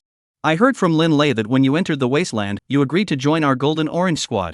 Without giving Zhang Huayang a chance to explain, the man began introducing himself. "My name is Bai Nan. My beast is a spider monkey, and my current beast taming rank is Apprentice 8th Dan. This is a Yuan, whose full name is Chu Ji Yuan. His beast is a golden-backed red squirrel, and his beast taming rank is Apprentice 9th Dan. Don't let his appearance fool you, he's actually from the Chu family of alchemists. As for Ale, no introduction needed, you should already know him." Upon seeing this, Zhang Huayang nodded slightly and introduced himself. "My name is Zhang Huayang. My beast is a mosquito. I am an 8th rank apprentice and currently a student at the Qinghuang Beastmaster Academy." Apprentice 8th rank? Qinghuang Beastmaster Academy? 2 startled cries rang out simultaneously. Bai Nan stared at Zhang Huayang with an expression of disbelief, as if he were looking at a monster. "This doesn't make sense. Even if your beast taming talent is at the commoner level, according to the standards of an 8th rank apprentice, you should be learning beast taming combat techniques under the guidance of an instructor. How did you end up in the Wasteland?" Zhang Huayang scratched his head helplessly. "I'm still a freshman, I haven't even started systematic training yet." "What?" Bai Nan screamed again. "What?" Bai Nan screamed again. Then, right in front of Zhang Huayang, Bai Nan grabbed Lin Lei and Chu Ziyuan by the necks and said, "This guy is a talent. We must recruit him into our Golden Orange Squad." If Bai Nan had said earlier that he was a member of the Golden Orange Squad, it would have been nothing more than a joke. Now that he mentioned it, he really wanted to recruit him into the team. The members of the Golden Orange Squad exchanged glances and finally nodded in unison. Bai Nan finally spoke to Zhang Huayang. "Huayang, are you interested in joining my Golden Tangerine Squad? It's the kind you sign up for. Don't rush to refuse just yet. If you agree, I'll tell you why we came to this remote area." Upon hearing this, Zhang Huayang's expression froze. After thinking for a long time, Zhang Huayang nodded in agreement. Seeing Zhang Huayang nod, Bai Nan hurriedly waved him over. Chu Ziyuan skillfully took out 3 employment contracts from his backpack and handed them to Zhang Huayang. Jinju Team Member Employment Form. Looking at the lineup, Zhang Huayang couldn't help but roll his eyes. "What's this? You're out here making your way in the world, and you're carrying your employment contracts with you? Isn't it just in case something happens?" Bai Nan felt very embarrassed. Our golden orange team isn't exactly well liked. We were told the job was fine at first, but after they found out about our team, many people backed out. Just take a look at the terms and conditions. If there's no issue, just sign it. Zhang Huayang glanced through the contract terms. Zhang Huayang gave the contract terms a quick glance. Most of them were standard clauses, but the most important one at the end stated that if any member of the Golden Orange Squad ever became successful, they should remember to help the other members. Zhang Huayang had no objections and signed his name without hesitation. Bai Nan saw this and quickly took the contract, slipping a copy into Zhang Huayang's hands. After finishing this, Bai Nan nodded slightly to Chu Ziyuan. The latter took out a bottle of milky white liquid and a compass from his backpack. Chu Ziyuan poured a drop of the milky white liquid onto the spoon of the compass. The compass spoon was spinning wildly on the plate. After a long time, the spoon came to a stop. Chu Ziyuan raised his hand and signaled, "Let's go. It's 8 p.m. now, and we only have 5 hours." Zhang Huayang followed the others, weaving through the dense forest. Along the way, Bai Nan told him. According to a classic text in Bai Nan's family, the so-called commoner level beast taming talent cannot awaken innate skills. This is a misconception. According to ancient texts, common tier beast tamers cannot awaken innate skills because common tier beasts are generally common animals and plants with limited potential. However, if one were to obtain a creature known as the purple bamboo worm and consume it, then, even a common tier beast tamer, after breaking through to the awakened tier, would have a 50% chance to awaken an innate skill. As for how to find the purple bamboo worm, that is a family secret passed down by Chu Ziyuan. All you need to do is follow them, and you'll be fine. Zhang Huayang followed the others, navigating through the wasteland. Along the way, they encountered several awakened level beasts, all of which chose not to disturb them in perfect harmony. Zhang Huayang followed the others, navigating through the wasteland. Along the way, they encountered several awakened level beasts, but they all instinctively chose not to disturb them. They continued on for nearly 2 hours. They stopped in front of a bamboo grove. The bamboo grove didn't seem very large, but it covered an area of 7 or 8 acres. Among the bamboo, purple bamboo stalks swayed in the breeze, bathed in moonlight and emitting a purple glow. Chu Ziyuan glanced at the bamboo grove ahead, then looked down at the compass in his hand and nodded slightly. "We've arrived." Then Chu Ziyuan took out a cloth bag from his backpack, which contained 7 or 8 yellow feathers. Chu Ziyuan took one of the feathers, lit it, and stuck it on his head. These are feathers from the Huangfeng bird. When lit and placed on your head, they will completely conceal your scent. Remember, the feathers will only burn for 1 hour. The purple bamboo worms will only emerge to bathe in the moonlight for 10 minutes when they feel completely safe. We will split up and search separately. The 4 nodded to each other and then ran off in 4 different directions toward the purple bamboo. As soon as Zhang Huayang stepped into the bamboo grove, he immediately sensed something unusual. The ground beneath his feet was extremely uneven. However, he didn't think much of it and hurried forward toward the purple bamboo ahead. Chapter 11, The Abyssal Mosquito. Zhang Huayang followed the other's example, lit the feather, and stuck it on his head. Following the path through the bamboo grove, he made his way toward the distant purple bamboo stalks. Standing before the purple bamboo, I examined it closely. Sure enough, on this single purple bamboo stalk, there was a worm as thick as a thumb, as long as a forearm, and emanating a purple aura. Zhang Huayang nodded slightly and opened the identification for him. Name, Purple Spirit Worm. Function, the special energy contained within its body can help some beasts with low innate abilities to enhance their innate abilities. Description, a parasitic worm that lives in the pores of the deep abyss dominant turtle.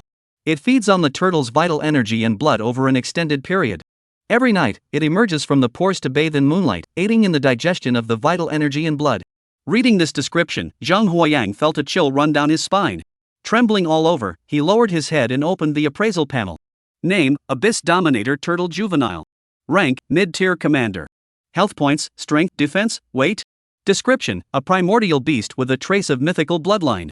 During its juvenile stage, it remains buried deep underground, revealing no trace of its presence. Upon reaching adulthood, it breaks through the earth, emerging as a ruler of its kind. Reading this description, Zhang Huayang's heart trembled. From childhood, he was a high-ranking commander. As an adult, he became a king. What an extraordinary lineage this is. Fortunately, given the current situation, there is still some time before he is born. Zhang Huayang immediately controlled the mosquito to devour the purple bamboo worm. Obtained king-tier blood. The insect nest can now hatch mosquitoes, increasing the number of abyss mosquitoes by 150. Each sample of flesh can hatch 10 mosquitoes. Upon seeing the sudden system notification, Zhang Huayang was startled for a moment before his face lit up with excitement. This was the blood of a king-level wild beast. According to the Wild Beast Compendium, every king-level wild beast possessed unimaginable power and was the undisputed ruler of its domain. Zhang Huayang hesitated for only a moment before opening the insect nest and releasing all the mosquitoes. In an instant, the bamboo grove was filled with a constant buzzing sound. 250. 650. 1250. Before the feathers were completely burned away, Zhang Huayang used his swarm of mosquitoes to devour 12 purple bamboo worms. He stood there for a moment. The other members of the Golden Tangerine squad gathered around him. Bainan glanced up and down at Zhang Huayang. What's wrong? Didn't catch a single one? As he spoke, Bainan took 3 bamboo shoot worms out of his backpack and handed them to him. Zhang Huayang noticed a hint of reluctance on Bainan's face and realized that the other party must not have obtained many purple bamboo shoot worms either. He raised his hand to refuse. I caught a few, but they were all eaten by mosquitoes. Bainan saw this and nodded slightly, glancing at the other 2, who all signaled that they had reached their goals. Since we've achieved our goal, let's head back. Bainan let a smile slip across his face. Once my spider monkey awakens its innate skill, I'll show those who look down on me what I'm made of. At that moment, Bainan noticed that Zhang Huayang showed no intention of leaving, so he asked in confusion, Yang, what's wrong? Aren't you planning to go back? Zhang Huayang nodded slightly. I still have a few things to take care of here. Zhang Huayang nodded slightly. I still have something to take care of here. As he spoke, he turned his gaze toward Chu Ziyuan. Do you have any feathers left? Can you sell me a few? Upon hearing this, Chu Ziyuan immediately understood what the other person wanted. He took out a package from his backpack and handed it to Zhang Huayang. Forget about selling them. There are 7 feathers left here. I'll give them to you. Zhang Huayang took them, nodded slightly, and said, if you ever need my help in the future, feel free to contact me. After exchanging contact information with the others, Zhang Huayang watched them depart. Once they were out of sight, Zhang Huayang returned to the pond to continue fishing. During the day, he fished, and at night, he went to the purple bamboo grove to search for purple bamboo worms. Staying here for half a month. His Beastmaster rank had already reached the 9th level of the apprentice stage, and he was just one step away from becoming a junior Beastmaster. Zhang Huayang finally completed the collection of 50 purple bamboo worms on this day. Obtained King Tier blood. The insect nest can now hatch mosquitoes, increasing the number of abyss mosquitoes. Each sample of blood can hatch 5 mosquitoes. Beast Taming, Abyssal Demon Mosquito. Power, 1202, Defense, 40, Speed, 31, Health, 80, Weight, 100 grams. Awakening Skill, Abyss Sigh. A skill that can only be unleashed by fusing the strength of every 100 abyss mosquitoes, capable of sending a fist-sized space into the abyss. Description: mosquitoes hatched from the complete blood of a king tier being. Once hatched, they are immediately awakened tier. Alert: the current nest level is too low to fully unlock the abyss demon mosquito's abilities. Currently unlocked abilities 15. Upon seeing the abyssal demon mosquito's absurdly powerful attributes, Zhang Huayang's face lit up with excitement. This was merely 1/5 of its unlocked abilities. If fully unlocked, it might even rival a king-tier wild beast. However, hatching these mosquitoes requires an absurd amount of flesh and blood, with each portion of flesh only able to hatch 5 mosquitoes. He currently has only 20 portions of flesh, which can hatch 100 mosquitoes. At this thought, Zhang Huayang no longer hesitated and threw all 20 remaining blood samples into the process. This time, the mosquitoes hatched from the insect nest took an unusually long time to emerge, with only one batch hatching after an hour. After 4 hours, only 100 abyss mosquitoes were successfully hatched. Summon one and place it on your hand. This mosquito was much larger than the others in his nest, with a purplish-black body and a size comparable to a fist. Control these 100 mosquitoes roaming within the wasteland. At this moment, he no longer had the timid demeanor he had upon arrival. Even when faced with awakened-level wasteland beasts, he no longer felt the need to hide. Now, he was actively searching for awakened-level beasts everywhere. In the distance, an awakened white deer can be seen grazing ahead. Name: Moon White Deer. Level: Initial Awakening. Skill: Moonbeam Shine. Strength: 1536, Defense: 70, Speed: 49, Health: 900, Weight: 472 kilograms. Upon seeing this, Zhang Huayang nodded slightly. If it had been before, he would have turned and run without looking back upon encountering such an awakened-level wild beast. Now, upon seeing it again, Zhang Huayang opened the insect nest and released the abyss mosquito. Zhang Huayang pointed at the moon white deer that was feeding and spoke. Beast Control Technique, Abyssal Sigh. As Zhang Huayang finished speaking, 100 deep abyss mosquitoes confusedly contracted their formation before spinning rapidly. As the abyss demon mosquitoes spun, the formation grew increasingly dark and ominous. Boom! Half a minute later, there was a loud crash. A fist-sized energy ball, resembling a black hole, roared through the air like a whirlwind, its sound echoing like the sigh of a demon from the depths of a chasm. The energy sphere struck the moon-white deer, instantly piercing through its body. The moon-white deer was struck by the blow and, before it could react, crashed to the ground with a thunderous crash, dead as a doornail. Zhang Huayang stepped closer and saw that the flesh and blood where the energy ball had struck the moon-white deer had completely vanished, leaving behind only a pitch black hole. Impressed by the power of the abyss mosquito, Zhang Huayang nodded in satisfaction. Chapter 12, Return to the City. Devouring the moon-white deer, obtained 12 awakening grade flesh. Restored 30 health points, 17 strength, and 8 mental power. Zhang Huayang nodded slightly. He then continued to explore this desolate area. We stayed in the wasteland for another half-month. By the time he had devoured the 6th awakened tier wasteland beast, he had finally collected all 100 pieces of awakened tier flesh. Items required to upgrade the bug nest: 100,100 awakened tier beast master blood, 33 ice red flowers, 55 chi nourishing fruits. Do you want to upgrade the insect nest? Upgrading the bug nest takes 72 hours. During the upgrade, you cannot hatch mosquitoes. Upon seeing this message, Zhang Huayang's expression brightened, but upon noticing that mosquitoes cannot be hatched during the upgrade period, he immediately decided not to upgrade for now. It had been a month since he had arrived in the wasteland. Zhang Huayang gritted his teeth and stayed in the wasteland for another month. During that month, Zhang Huayang did nothing else but devour the beasts of the wasteland. Every ounce of flesh he obtained was used to incubate the deep abyss mosquitoes. Finally, after a month, he replaced all his written words with those of the abyss mosquitoes. After completing this task, Zhang Huayang finally clicked the option to upgrade the insect nest with satisfaction. Boom! All that could be heard was the enormous noise coming from the insect nest within his beast taming space. The original insect nest suddenly collapsed with a loud crash and began to rebuild themselves at their original locations. Name: Zhang Huayang. Health points: 499. Strength: 299. Mental power: 149. Beast Tamer rank: Apprentice 9th grade. Beast Tamers: Sharp Sound Mosquito, 3-Striped Beak Mosquito, Oxhorn Poison Mosquito, Mitsubishi Power Mosquito, White Mosquito, Abyss Demon Mosquito. Beast Taming level: Awakened. Insect Clan Hive level: LV1 upgrading. Insect Clan Mother Nest level: LV1 upgrading. Available flesh: 6 portions. Zhang Huayang saw the panel and nodded in satisfaction. Now, my Beast Master level is just one opportunity away from breaking through to become a Junior Beast Master. Once I return to the academy, I'll go find my advisor to ask about it. Looking at the time, there were only 2 weeks left until the college's freshman assessment. Zhang Huayang quickly packed his belongings and headed toward the outskirts of the wasteland. He walked all the way to the entrance of the bear cave where he had rescued the Golden Orange Squad. Bang! Zhang Huayang suddenly heard a loud noise coming from the hole he had sealed shut. Looking up, he saw that the entrance he had moved and compacted into a solid structure was now violently shaking. Soon, a large hole was chiseled out from the inside. As he watched the person crawl out, Zhang Huayang raised his eyebrows. I never expected that you, of all people, would spend nearly 2 months in the same room with a high-tier awakened level wild beast and still manage to come out alive. The one crawling out of the cave entrance was none other than Zhong Tian, the one he had forced to flee for his life when he saved the Golden Orange Squad. At this moment, Zhong Tian was far from the arrogant and superior figure he had been when they first met. Now, he looked like a stray dog, his clothes in tatters, his beard unkempt, and he was in a sorry state. Zhang Huayang saw this, waved his hand at him, and chuckled. Zhong Tian, it's been 2 months since we last saw each other.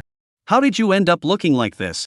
Hearing someone call his name, Zhong Tian turned around and looked at the person approaching him, a look of confusion on his face.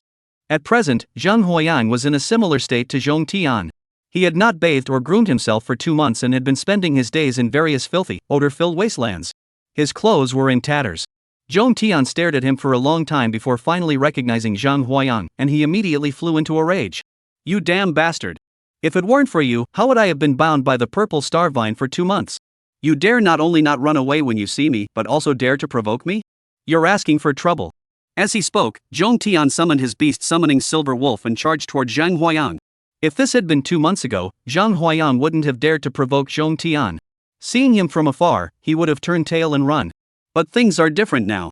He now possesses 8,000 awakened level abyss mosquitoes, and his strength is far beyond what this tiny, low-tier awakened silver wolf could ever hope to match. Zhang Huayang didn't summon many either, only 100. However, the 100 abyssal demon mosquitoes he summoned were more than enough to handle the silver wolves. However, just 100 abyss mosquitoes took less than 3 minutes to completely devour Zhong Tian's silver wolves. Watching his beast companions first have their blood sucked dry and then be devoured, Zhong Tian couldn't believe his eyes, trembling all over, filled with disbelief. This can't be. It's been less than 2 months, how could your beast companion have awakened?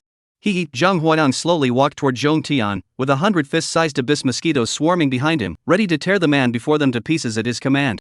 You've seen enough, you've cursed enough. Since that's the case, have a safe journey.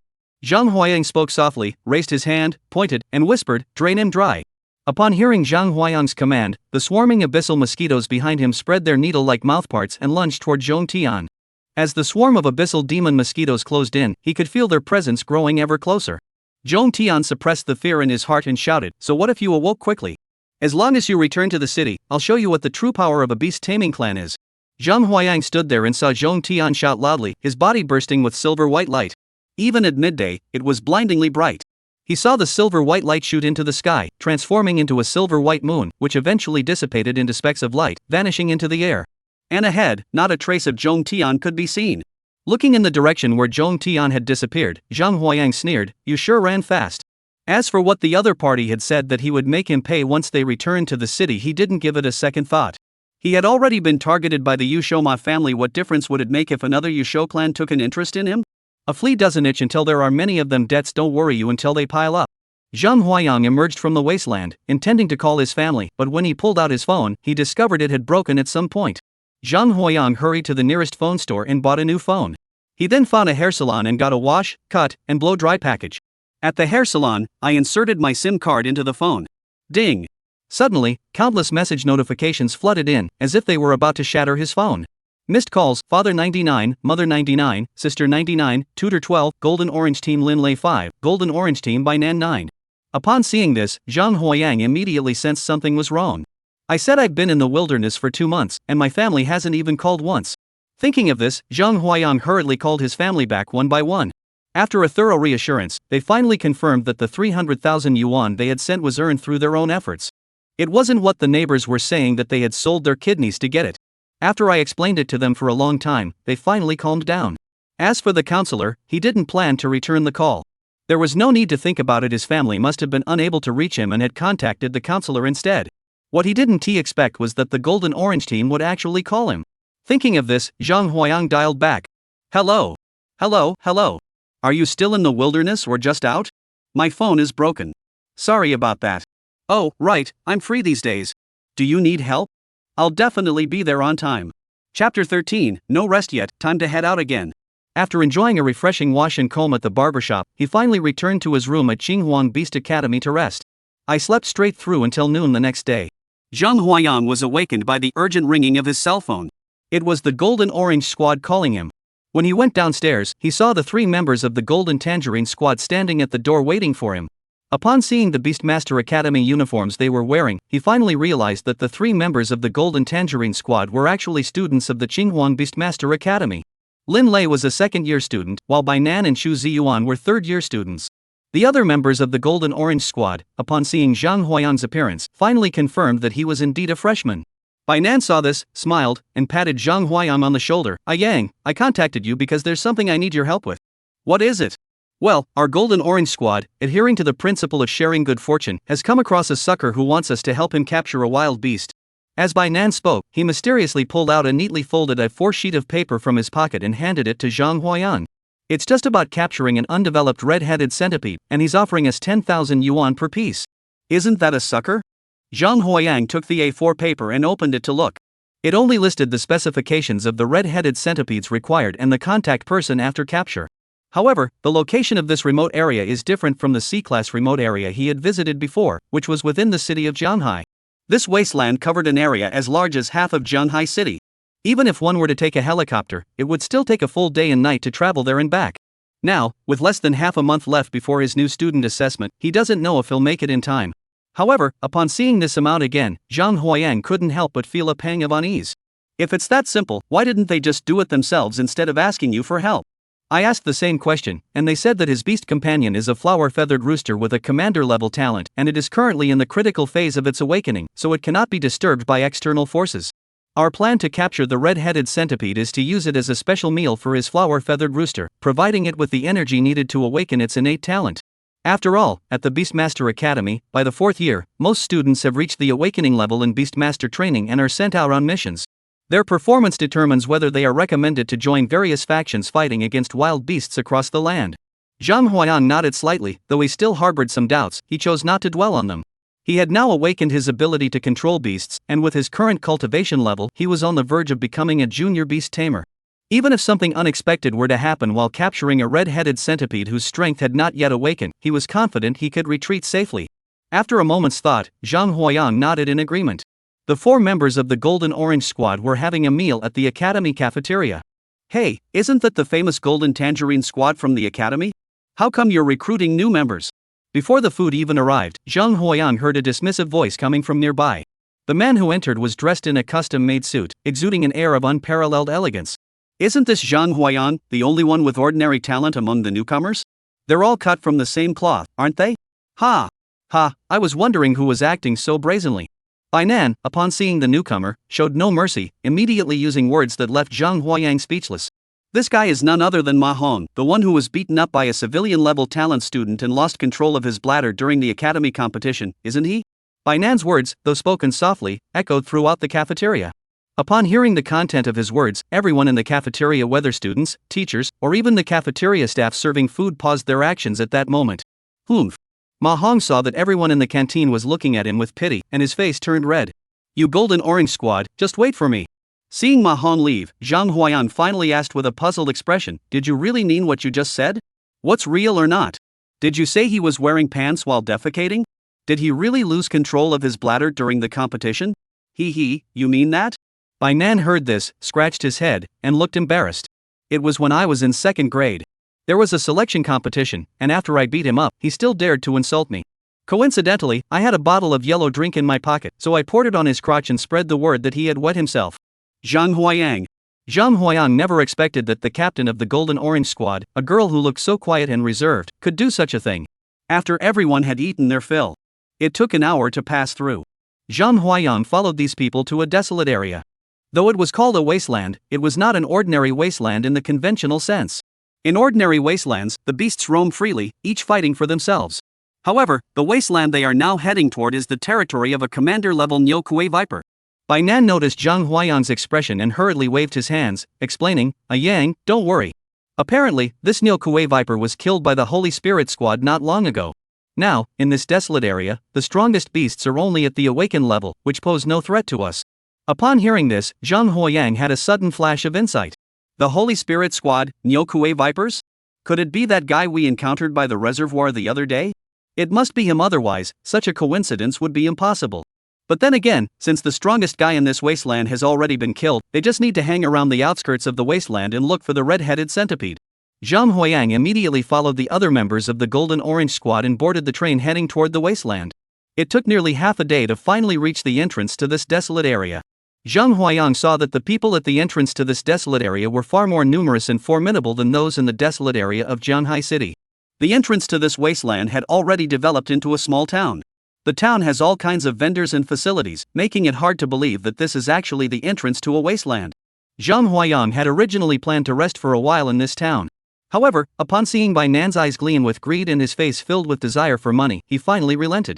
As for Lin Lei and Xu Ziyuan, one was shy and the other lacked initiative. Except in special circumstances, they basically did whatever Bai Nan told them to do. The 4 of them registered at the entrance and then headed into the wasteland. Little did they know that, after they entered the wasteland, Ma Hong was staring at them with a grim expression from inside the hotel behind them. They're just a bunch of commoners, yet they dare to act so brazenly in front of the Ma family, masters of beasts. Second brother is right.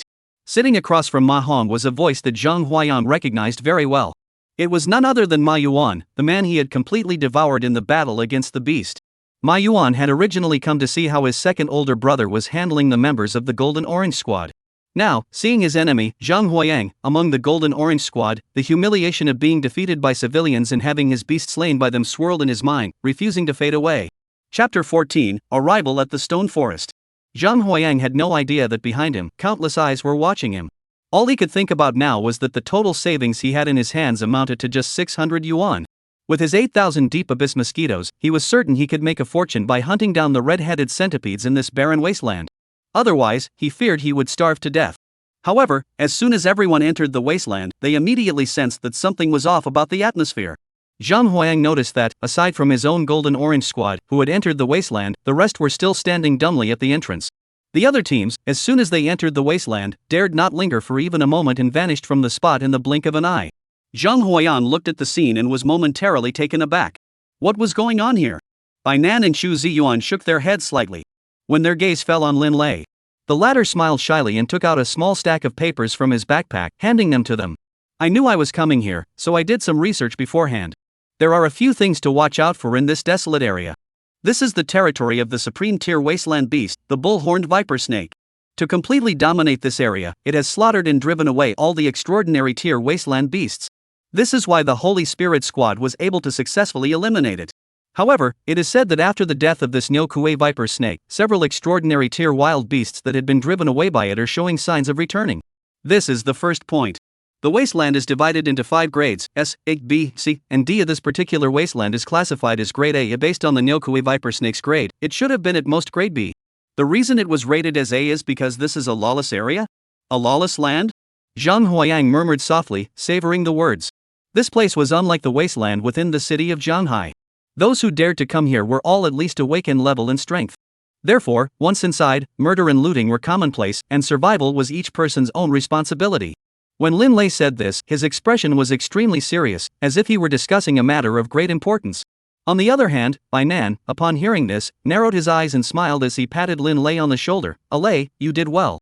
But don't get too worked up. It's just a fight. Who does our golden orange squad have to fear? As he spoke, Bai Nan turned his gaze toward Zhang Huayang. Besides, we've just gained another fighter. Zhang Huayang heard this and was also slightly taken aback. Following the map Lin Lei had found, it took half an hour to finally arrive at the destination. Before us lay an endless expanse of rock formations, with caves of various sizes and the crevices the perfect habitat for red-headed centipedes. What they didn't expect was that there were already 3 people here, searching for something in the crevices of the rocks. Upon seeing Zhang Huayang and the others, the 3 of them suddenly stood up and summoned their beasts. Beast, Poisonous Lizard Initial Awakening.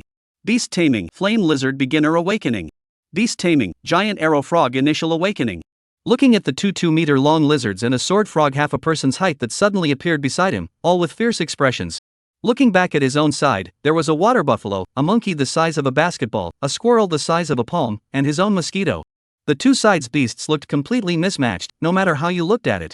However, before Zhang Huayang could summon the swarm of mosquitoes, Bai Nan pointed his finger at the sword frog ahead and shouted, "Monkey brother, attack! Kill that toad!" Zhang Huayang saw that the spider monkey, whose furry arms had suddenly emitted a golden glow, had somehow produced an iron rod and swung it toward the arrow frog. Lin Lei's water buffalo let out a loud roar, its horns gleaming with white light, crushing the stone pillars beneath its feet with each step as it charged toward the venomous lizard. Zhang Huayang turned his gaze toward Chu Ziyuan, and the two stared at each other intently. "Aren't you going to go?" Upon hearing this, Chu Ziyuan glared at Zhang Huayang, glanced at the lizard on the other's head, and then looked at the squirrel in his hand. "Are you saying I should use this squirrel in my hand to deal with that lizard?" Zhang Huayang glanced at the cute squirrel in the other person's hand, then looked at the lizard baring its teeth, and fell silent. Sigh. Zhang Huayang sighed softly, summoning 100 abyssal mosquitoes with a flick of his wrist, directing them toward the flaming lizard. "Charge! No mercy!" Chu Ziyuan looked at the mosquito on the other person, then at the squirrel in his hand, looking completely confused. He held the squirrel up to his face, rarely showing such a pained expression. "Can't you try harder? Look at you, you've at least awakened, yet you're still smaller than his mosquito." The squirrel clearly understood Chu Ziyuan's words and looked at him with pitiful eyes. Bang! In an instant, the 6 men and 6 beasts engaged in battle. The aftermath of the battle shattered the rocky forest beneath their feet. As hundreds of abyssal mosquitoes gathered together, they released a sigh from the depths of the abyss. Boom! With a single blast, the head of the flaming lizard was blown out, leaving a hole the size of a fist, dead beyond any doubt. Seeing his beast die, the beast tamer froze for a moment, then turned and ran without hesitation. Zhang Huayang wasn't about to give the other a chance to come back. He raised his hand and waved, and several mosquitoes flew over, devouring the man until there was nothing left. The members of the Golden Orange Squad were stunned. They never expected their new recruit to be so ruthless and merciless, showing no mercy to the enemy. Even Zhang Huayang's mosquito didn't even have time to react before it was awakened. Zhang Huayang saw that the two had stopped their actions, and with a sigh of exasperation, he raised his hand, summoning the deep abyss mosquitoes to devour the other 2 beast tamers and their beasts. Seeing that the two had stopped their actions, Zhang Huayang shook his head helplessly. With a flick of his wrist, he summoned the abyssal demon mosquitoes, which devoured the other 2 beast tamers and their beasts until nothing remained. After a long while, Zhang Huayang noticed that the other members of the Golden Orange Squad were staring at him with expressions as though he were a monster. They had assumed that Zhang Huayang was a newcomer to the beast taming circle and might not be accustomed to such fierce combat. They had already planned that if they couldn't defeat the opponent, they would figure out how to escape with him. However, they never expected that even the opponent's beast, which was as small as a mosquito, had been trained by Zhang Huayang to awaken its true potential, and now possessed such overwhelming power. It wasn't just about the beast, it was about Zhang Huayang's resolve. There was no hesitation from the first battle. What's going on? Nothing. The few people who saw Zhang Huayang's gaze shivered all over. Only Bai Nan remained unconcerned. Yang, I never expected you to have such strength.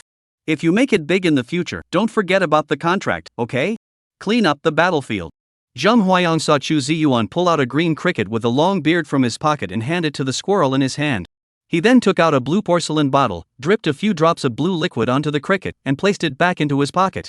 After doing this, Chu Ziyuan placed the squirrel on the ground. Go on, you may not be much of a fighter, but tracking down wild beasts is your specialty. Don't let me down. Chapter 15, The Ghost-Faced Centipede. Zhang Huayang cast a puzzled glance at him. Chu Ziyuan chuckled. After the squirrel awoke, its awakened skill was supersonic speed. Though it has no combat ability, it's still quite useful for attracting the attention of wild beasts.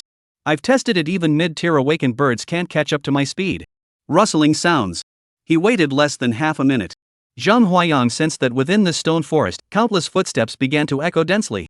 Looking down, Zhang Huayang's pupils suddenly contracted. The once empty stone forest was now densely covered with red-headed centipedes, the smallest no more than a foot long, and the largest only slightly shorter than Zhang Huayang himself. At that moment, Chu Ziyuan's squirrel also jumped onto his hand, its face begging for praise. Look at what I did. Quick, praise me. However, Chu Ziyuan was utterly exasperated. You're really something else.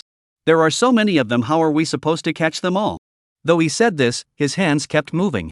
Members of the Golden Tangerine Squad, these are red-headed centipedes worth 10,000 yuan each. This is our chance to strike it rich. Bai Nan shouted at them, not only directing his beast tamers to act, but also putting on a pair of gloves that emitted a cold glow as he began to capture the red-headed centipedes. Just as they were in the midst of their intense capture efforts. Buzz.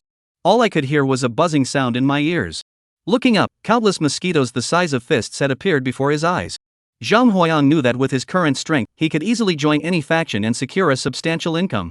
However, the problem was that he was merely a freshman student with ordinary talent, and no faction was willing to recruit him. Now that there's an opportunity to make money, he's particularly eager to seize it.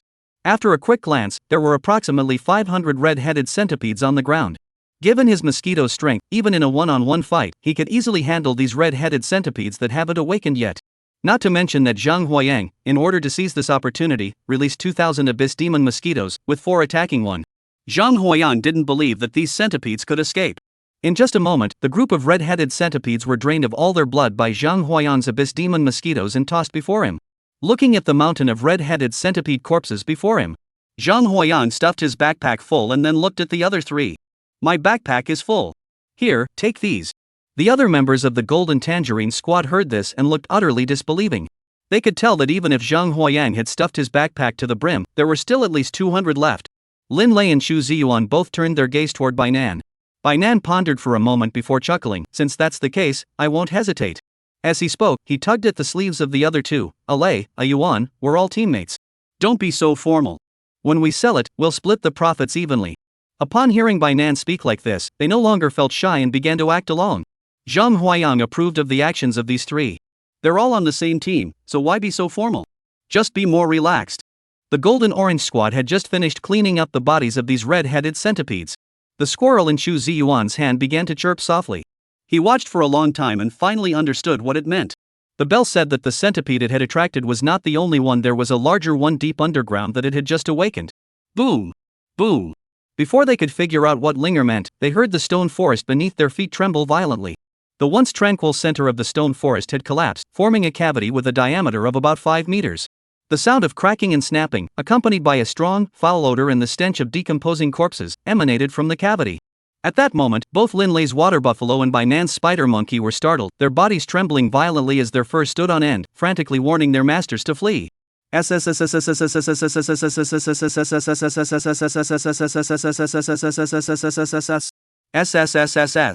Zhang Huayang felt his scalp explode at that moment. He could clearly sense that something terrifying was about to emerge from within. Hurry up and get out of here. Zhang Huayang shouted loudly, grabbing the stunned people beside him by the arms, his feet never stopping as he frantically fled toward the distance. However, before Zhang Huayang could escape the stone forest with the 3 people in tow, Zhang Huayang felt the sky grow dark. Lifting his gaze, he saw a gigantic centipede in the sky, blocking out the sunlight. In the blink of an eye, the centipede blocked their path. Zhang Huayang finally got a clear look at its appearance and hurriedly opened the system. Name, Ghost-Faced Centipede. Rank, Extraordinary Beginner. Health points? Strength? Speed? Size, 120 meters. Description, a primordial beast with the bloodline of the epic six-winged flying centipede. Looking at the system interface, aside from being able to detect its level and size, no other data was visible. But even this limited information was enough to fill Zhang Huayang with dread. He was merely a novice beast tamer, and his beast taming abilities had only just begun to awaken. How could he, upon arriving in the Wasteland, encounter such a formidable creature? Last time, I managed to escape from the subordinates of that commander-level Abyss Tyrant Turtle. That was only because the Abyss Tyrant Turtle itself was still immature and in hibernation. The ghost-faced centipede before me now, however, is a genuine extraordinary tier creature and it holds a personal grudge against me. Zhang Huayang stared intently at the ghost-faced centipede before him, which was as massive as a mountain.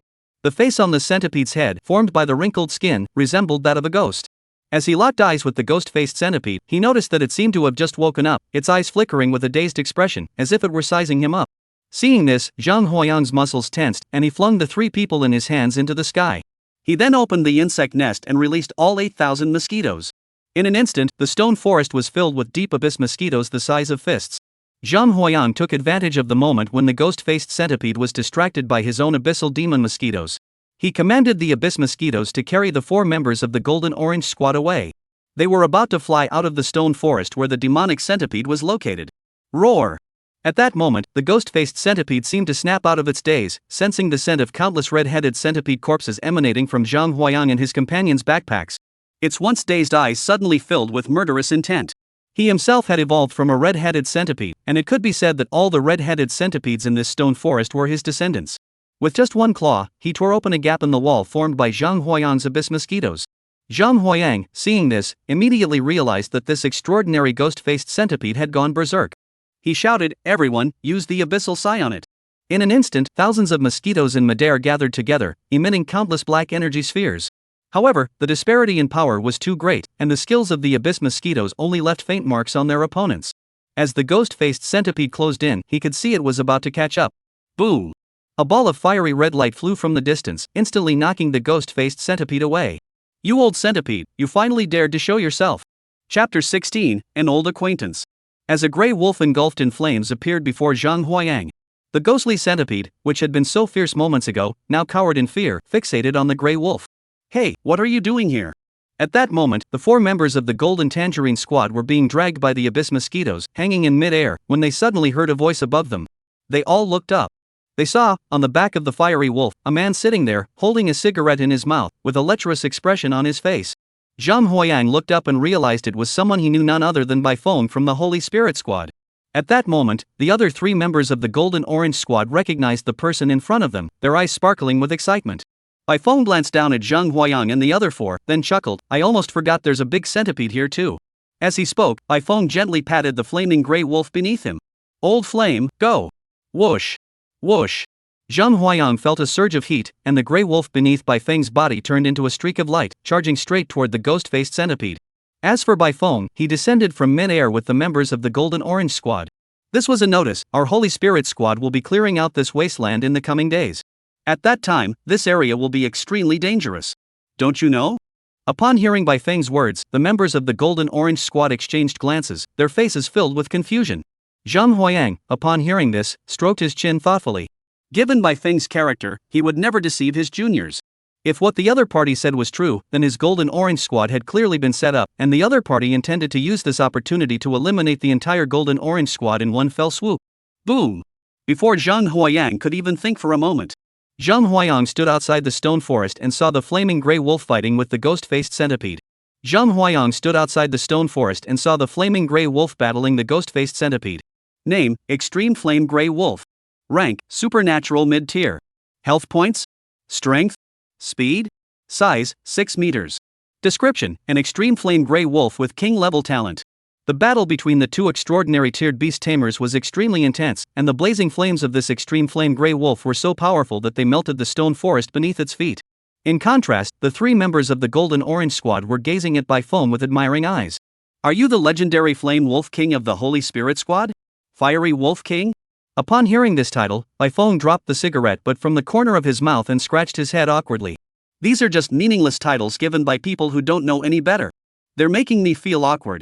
Just call me old bye. Old white. Nan stammered slightly as he spoke, hugging his tame spider monkey close to his chest before handing over a pen. You're the idol of our golden orange squad. Could you please sign your name for me? If not, just sign it on my beast companion instead. iPhone. After dealing with the few members of the golden orange squad, iPhone addressed them. By now, the exit from the wasteland should be sealed off. You'll follow me later. As he spoke, Bai Feng's aura surged, and he landed on the outskirts of the stone forest with a single step. Stone technique, suppress. Bai Feng slapped both hands on the ground. The incredibly hard stone forest, at that moment, as Bai Feng touched it, actually rippled like pebbles falling into a lake, creating layer upon layer of ripples. Bai Feng wouldn't normally do such a thing, but with his fans watching, he couldn't resist showing off his skills.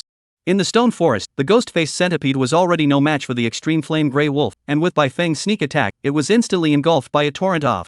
Finally, as the extreme flame grey wolf's flames erupted violently, it spat out a mouthful of white flames, completely igniting the ghost-faced centipede that had been enveloped by the rocks. Sizzle, sizzle. The ghost-faced centipede, encased in rock, was completely rigid, unable to crawl back into its hole, and unable to escape. It was burned alive. After slaying the ghost-faced centipede, Bai Feng finally exhaled in relief, lit a cigarette, and helped the extreme flame grey wolf to his feet. Bai Feng addressed the members of the Golden Orange Squad. Most of the beasts in this wasteland have been lured out of their nests. If you don't want to die, stay close to me. Bai Feng led the group toward the center of the wasteland. As they drew closer to the center, the battle fluctuations grew increasingly distinct. Bai Feng finally took a closer look at the few people and said, "It seems that all of your beast tamers have already awakened their innate skills." The 4 members of the Golden Orange Squad nodded in agreement. However, what I want to tell you is that the innate talent for awakening beast taming skills is one thing, but your own beast taming skills also need to be awakened. Only then will you be able to protect yourselves in future battles. Your own beast taming skills? The members of the Golden Orange Squad were all looking confused. Oh, right. Bai Feng gently tapped his forehead, looking annoyed. I forgot. You're still students at the Beast Taming Academy. This kind of thing is probably only known by your grade director or someone of that level. We'll tell you more about it once we've handled this matter. Several people followed Bai Feng to the central area of this desolate region. Zhang Huayang immediately spotted a massive python with horns on its head and a body nearly 500 meters long, retreating steadily under the joint attack of 6 men and 6 beasts. Bai Feng told him that originally, the Holy Spirit Squad had believed there was only one commander-level Niu Kuei Viper in this area. However, after killing that Niu Kuei Viper, they discovered that there were actually 2 of them here. The one they had slain was the male, and it was also the mate of this viper. On that day, the female cow-headed viper had gone to another location to lay its eggs. The Holy Spirit Squad finally found an opportunity to kill the male cow snake. They had assumed that the female snake would take at least 3 months to return. Who knew it would return so soon, leaving them completely unprepared? To prevent the mother snake from going berserk, she led her pack of wild beasts out of the wilderness and headed toward the city to slaughter ordinary people. The Holy Spirit Squad finally decided to mobilize all their forces and prepare to completely wipe out this wasteland in one go. Zhang Huayang, with his sharp eyes, immediately spotted the handsome man at the center of the battlefield. It was none other than Jun Luo, the man Bai Feng had previously instructed him to rescue. Bai Feng glanced at the Jinju squad, who were stunned into immobility by the battle, and smiled slightly. This female snake was a high-ranking commander. If it hadn't laid eggs recently, causing its strength to decline, it would likely be at the king level by now. At that point, it wouldn't be something our Holy Spirit Squad could handle. Given the current situation, it will take at least 3 more days to eliminate this female snake. As he spoke, Bai Feng casually found a relatively clean spot, sat down, and invited the members of the Golden Orange Squad to join him. Watching the intense battle raging at the center of the battlefield, Bai Feng sighed helplessly. People are so competitive, I can only clean up the stragglers. If you have any questions, ask now. Once this wasteland is pacified, I'm leaving Zhanghai City. Once I'm gone, you won't be able to see me again. Chapter 17, Insect Nest Upgrade Complete. The 4 members of the Golden Orange Squad sat cross-legged on the ground, silently watching Bai Feng. Upon seeing this, Bai Feng took a deep drag on his cigarette, then flicked the butt onto the ground before exhaling slowly. The so-called Beastmaster skill, as the name suggests, is similar to the Beast Awakening innate skill. It refers to a special ability naturally acquired by Beastmasters after breaking through the apprentice stage.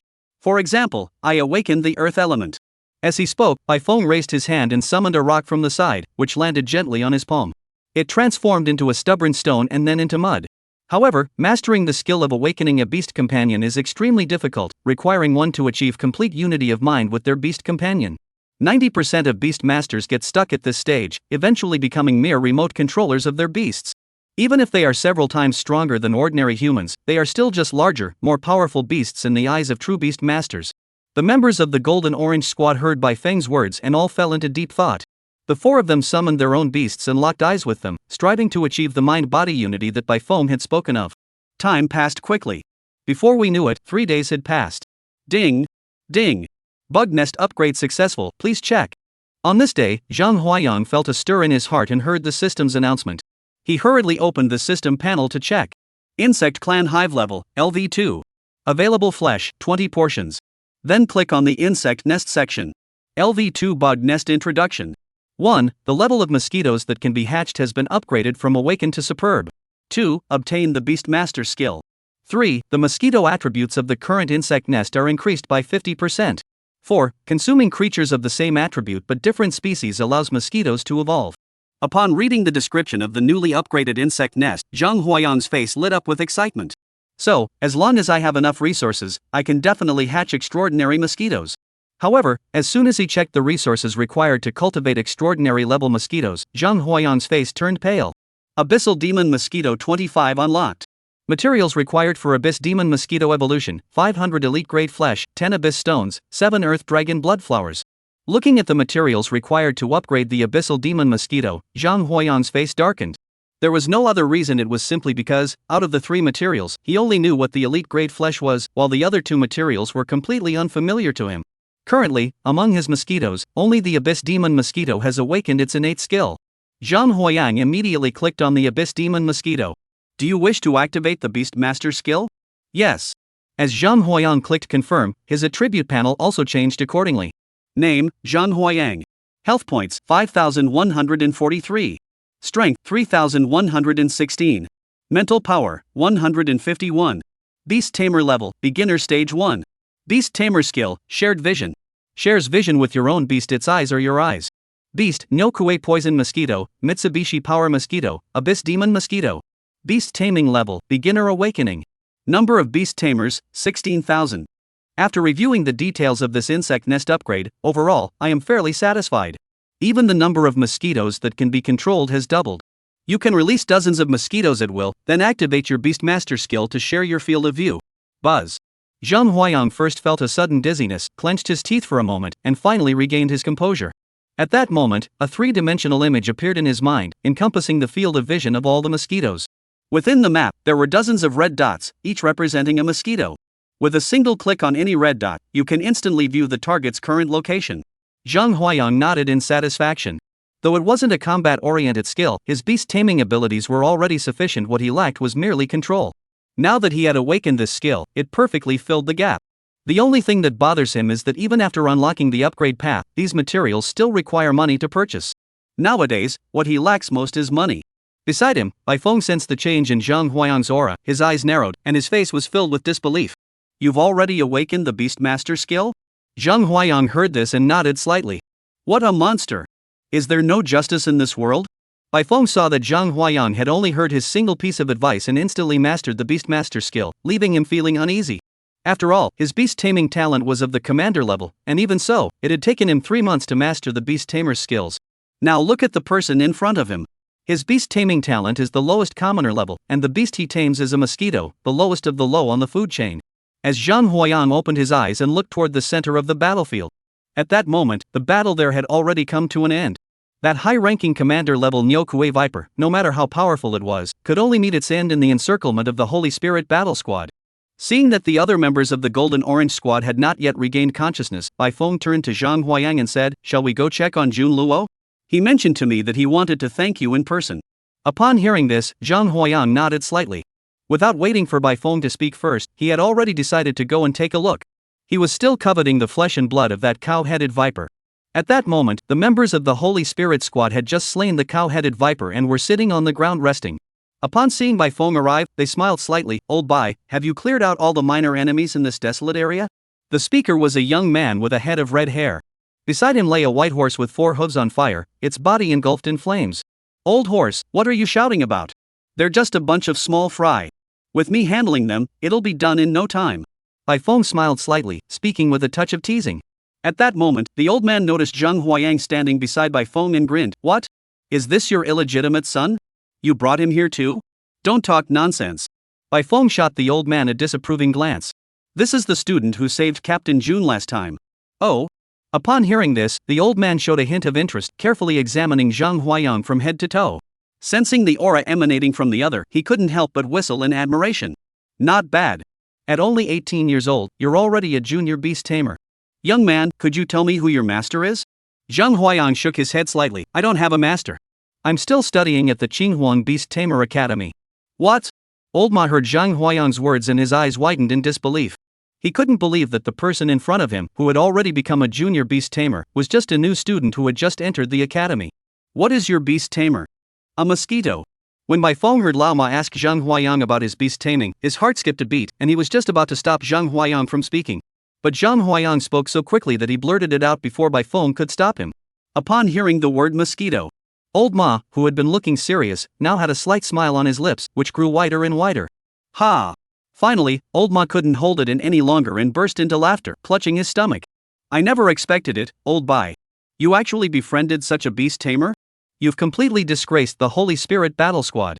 Bai Feng snorted coldly upon hearing this. What's wrong with mosquitoes? You're the patriarch of the Ma family, the beast tamers of Jianhai City. Their beasts are just common short-legged horses, yet you managed to train them into royal-level unicorn horses, didn't you? Chapter 18, Nyokuei's Poisonous Mosquitoes Evolve. When Lao Ma heard Bai Feng mention the matter involving his family's ancestral patriarch, his face turned pale instantly. For a family that regarded itself as nobility, being associated with commoners like Zhang Huayang was akin to tearing open a deep wound in their hearts. Not to mention that the imperial beast of his ancestral lineage was a commoner grey dwarf horse. Even if the old patriarch of the Ma family possesses overwhelming power, capable of suppressing all opposing voices within the Ma family. Upon hearing this, Zhang Huayang's heart skipped a beat, realizing that the person before him was from the Jianhai City Imperial Beast Ma clan. What a small world. All I heard was Old Ma snort coldly. Old Bai, you're asking for trouble. Bai Feng heard this and summoned his own beast, facing off against the opponent's fiery horse, ready to fight at the slightest provocation. Meanwhile, the other members of the Holy Spirit Squad stood by, some with their arms crossed, others sitting beside their beasts, but all of them were smiling and watching the scene unfold. Enough! A sharp shout rang out from ahead. The two men, Bai Feng and Lao Ma, who had been on edge, both stopped what they were doing and looked up toward the front. The man who approached had a handsome face, his upper body bare, holding a blunt heavy sword in his hand, with 3 rings on his fingers, emitting a cold glow. Behind him followed a 4-clawed yellow dragon nearly 300 meters long, staring intently at the ox-headed viper snake, guarding against its final counterattack. Captain June! Old Luo is here. Looking at this man, who was the very embodiment of a novel protagonist, Zhang Huayang's heart began to race. This was a dragon, a legendary divine beast in both past and present lives. The beast the other party was controlling was a dragon. He immediately opened the system and received an appraisal. Name, 4-clawed yellow dragon. Rank, high-ranking commander. Strength, defense, speed, health, weight. Description, a legendary creature said to inhabit one of the 4 sacred lands, Longling, each possessing unimaginable power. Zhang Huayang saw this attribute and trembled violently. It was actually the legendary beast tamer. His system panel hadn't closed yet. As his gaze fell upon the 4-clawed yellow dragon, the latter suddenly turned its head toward him. In the instant their eyes met. He could clearly see that the yellow dragon had given him a mocking glance before turning back to stare at the ox-headed viper snake. Jun Luo's gaze swept over the other members of the Holy Spirit Battle Squad. The other members of the Holy Spirit Squad, upon seeing Jun Luo, trembled like quails, unable to speak loudly. Jun Luo's gaze fell on Zhang Huayang, and his expression softened slightly. It's you! Thank you for what you did that day. As he spoke, Jun Luo took one of the 3 rings on his hand and handed it to Zhang Huayang. Although I know you did this because you were paid by Lao Bai, my life isn't worth a mere $1 million. Bai Feng heard Jun Luo's words, rubbed his temples, and felt extremely embarrassed. That's a spatial ring. Old Ma was furious when he saw Jun Luo casually give away the spatial ring he had always coveted to someone he looked down upon. Jun Luo, upon hearing this, merely gave the other a cold glance. Is my life not worth this ring? No. That's not what I meant. What are you still doing here? Don't you know that another extraordinary great wild beast has entered from the east? Old Ma sensed that Jun Luo was already dissatisfied with him and hurriedly clarified that he didn't mean it that way. Upon hearing Jun Luo mention that another wild beast had entered the wasteland, his expression grew serious, and he quickly summoned his beast tamer, leading him toward the location where the wild beast had entered. Except for Bai Feng, all other members of the Holy Spirit Squad had been deployed to patrol the wasteland. At that moment, Zhang Huayang caught the ring that Jun Luo had casually tossed to him, feeling both honored and surprised. The name of the spatial ring, like a dragon, was a treasure that only existed in legends for Zhang Huayang. At that moment, the commander-level Nyo-Kue Viper had completely lost its life force. Jun Luo beckoned to Zhang Huayang, signaling him to go over. Zhang Huayang hurriedly followed him. Looking at the massive cow-like snake before him, which filled his entire field of vision, Zhang Huayang couldn't help but feel overwhelmed by its sheer size. Jun Luo said, "This time, thank you for risking your life to help me remove the poisonous blood last time."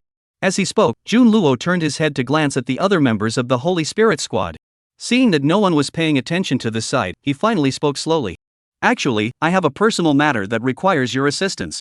Upon hearing this, Zhang Huayang's heart skipped a beat. Sure enough, this spatial ring wasn't going to be so easy to obtain. "I heard you're a freshman at Qinghuang Beastmaster Academy. I have a younger brother who's also a freshman there." At that moment, Jun Luo no longer had the arrogant demeanor he had earlier. When he mentioned his younger brother, his face was filled with affection. He is now called Mo Wenchuan, and his beast taming ability is only at the commoner level, using a flower snake. My parents and I have been busy pacifying the wilderness outside, leaving us no time to care for him. If you have the opportunity, I hope you will look after him.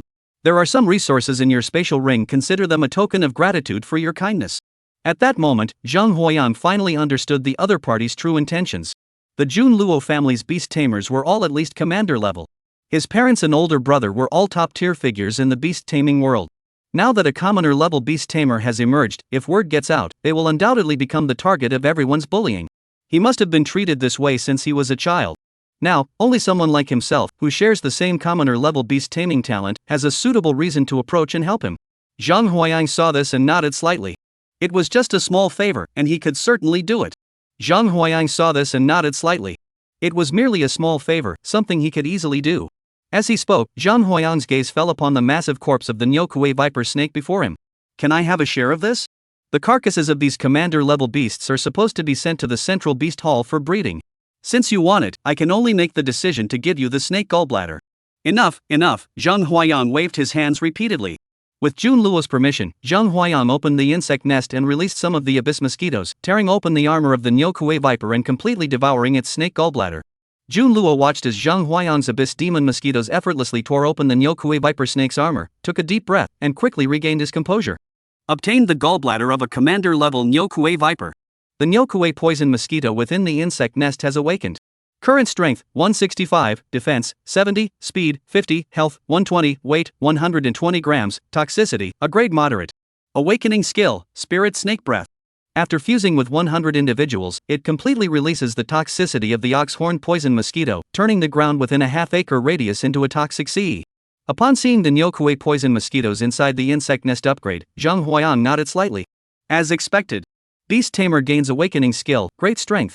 For 3 minutes, strength is doubled. In Jun Luo's line of sight, Zhang Huayang's mosquitoes devoured the snake gallbladder clean, then swelled up instantly. He immediately realized that this guy had made progress again. His eyes flashed with a sharp gleam, but he quickly suppressed it. In a voice only he could hear, he muttered to himself, "When Xian is in your hands. You're not doing too badly." Chapter 19, Return to the Academy. Zhang Huayang and Jun Luo reached an agreement. During his time at the academy, he will take care of his younger brother, Mo Wenchuan. At that moment, the other members of the Golden Orange Squad were slowly regaining consciousness. What Zhang Huayang didn't expect was, the 3 members of the Golden Orange Squad Fong Nan and Chu Ziyuan had all awakened their Beastmaster skills. Lin Lei's current strength has also risen from apprentice 8th rank to 9th rank. Given more time, he will undoubtedly awaken his Beastmaster skills as well. Fong Nan looked up and saw Zhang Huayang standing alongside a bare-chested man, causing his face to flush red. "A Yang, is this your friend?" Zhang Huayang saw Fong Nan and the others wake up and was about to introduce them. "Yes, I'm his friend. We happened to meet here, so we're catching up. Since you're awake, I'll take my leave." Saying this, Jun Luo nodded slightly to the members of the Jinju squad and began to walk toward the distance. "Who is this guy? How arrogant!" Fong Nan was slightly displeased with Jun Luo's attitude. However, upon hearing Zhang Huayang say that this person was Jun Luo, the captain of the Holy Spirit Squad, he trembled all over, stood frozen in place, unable to move for a long time.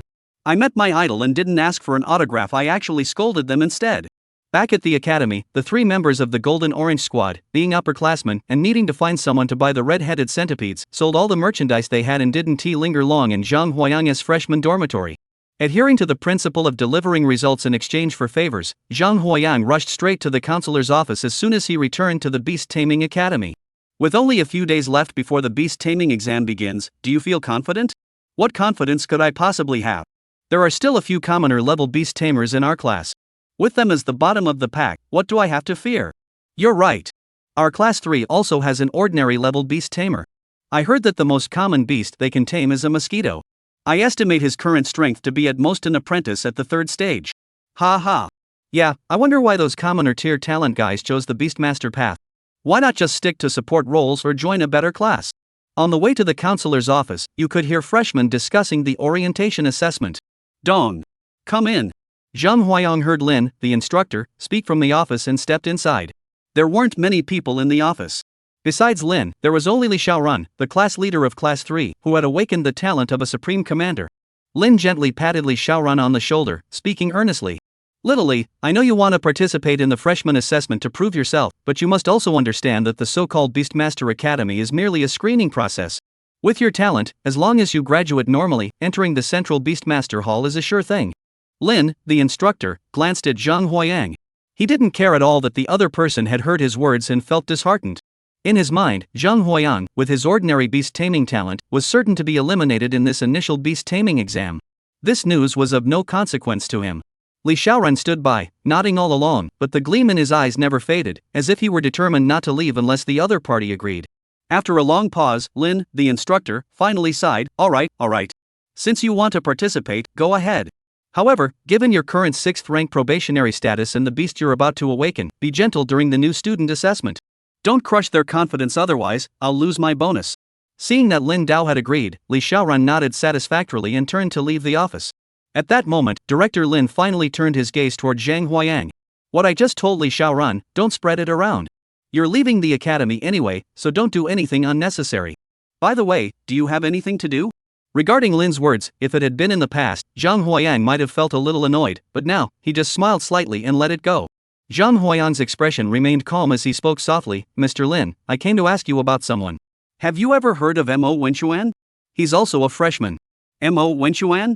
Lin carefully recalled, but didn't find it in his class, so he typed a few words on the computer in front of him. After a moment, Lin Dao spoke up, found it. That Mo Wenchuan is a freshman in Class 5. His beast taming talent is the same as yours, also at the commoner level. That makes sense. You commoners should stick together more. When you graduate and leave the academy, you'll have more connections. After obtaining the information he needed from Lin Dao, Zhang Huayang decided not to linger and headed to the 5th-year class advisor's office to request Mo Wenchuan's contact information. However, as soon as he stepped out of Lin's office, he was called back by someone. Wait a moment. Zhang Huayang looked at the tall, imposing middle-aged man in front of him, a look of confusion on his face.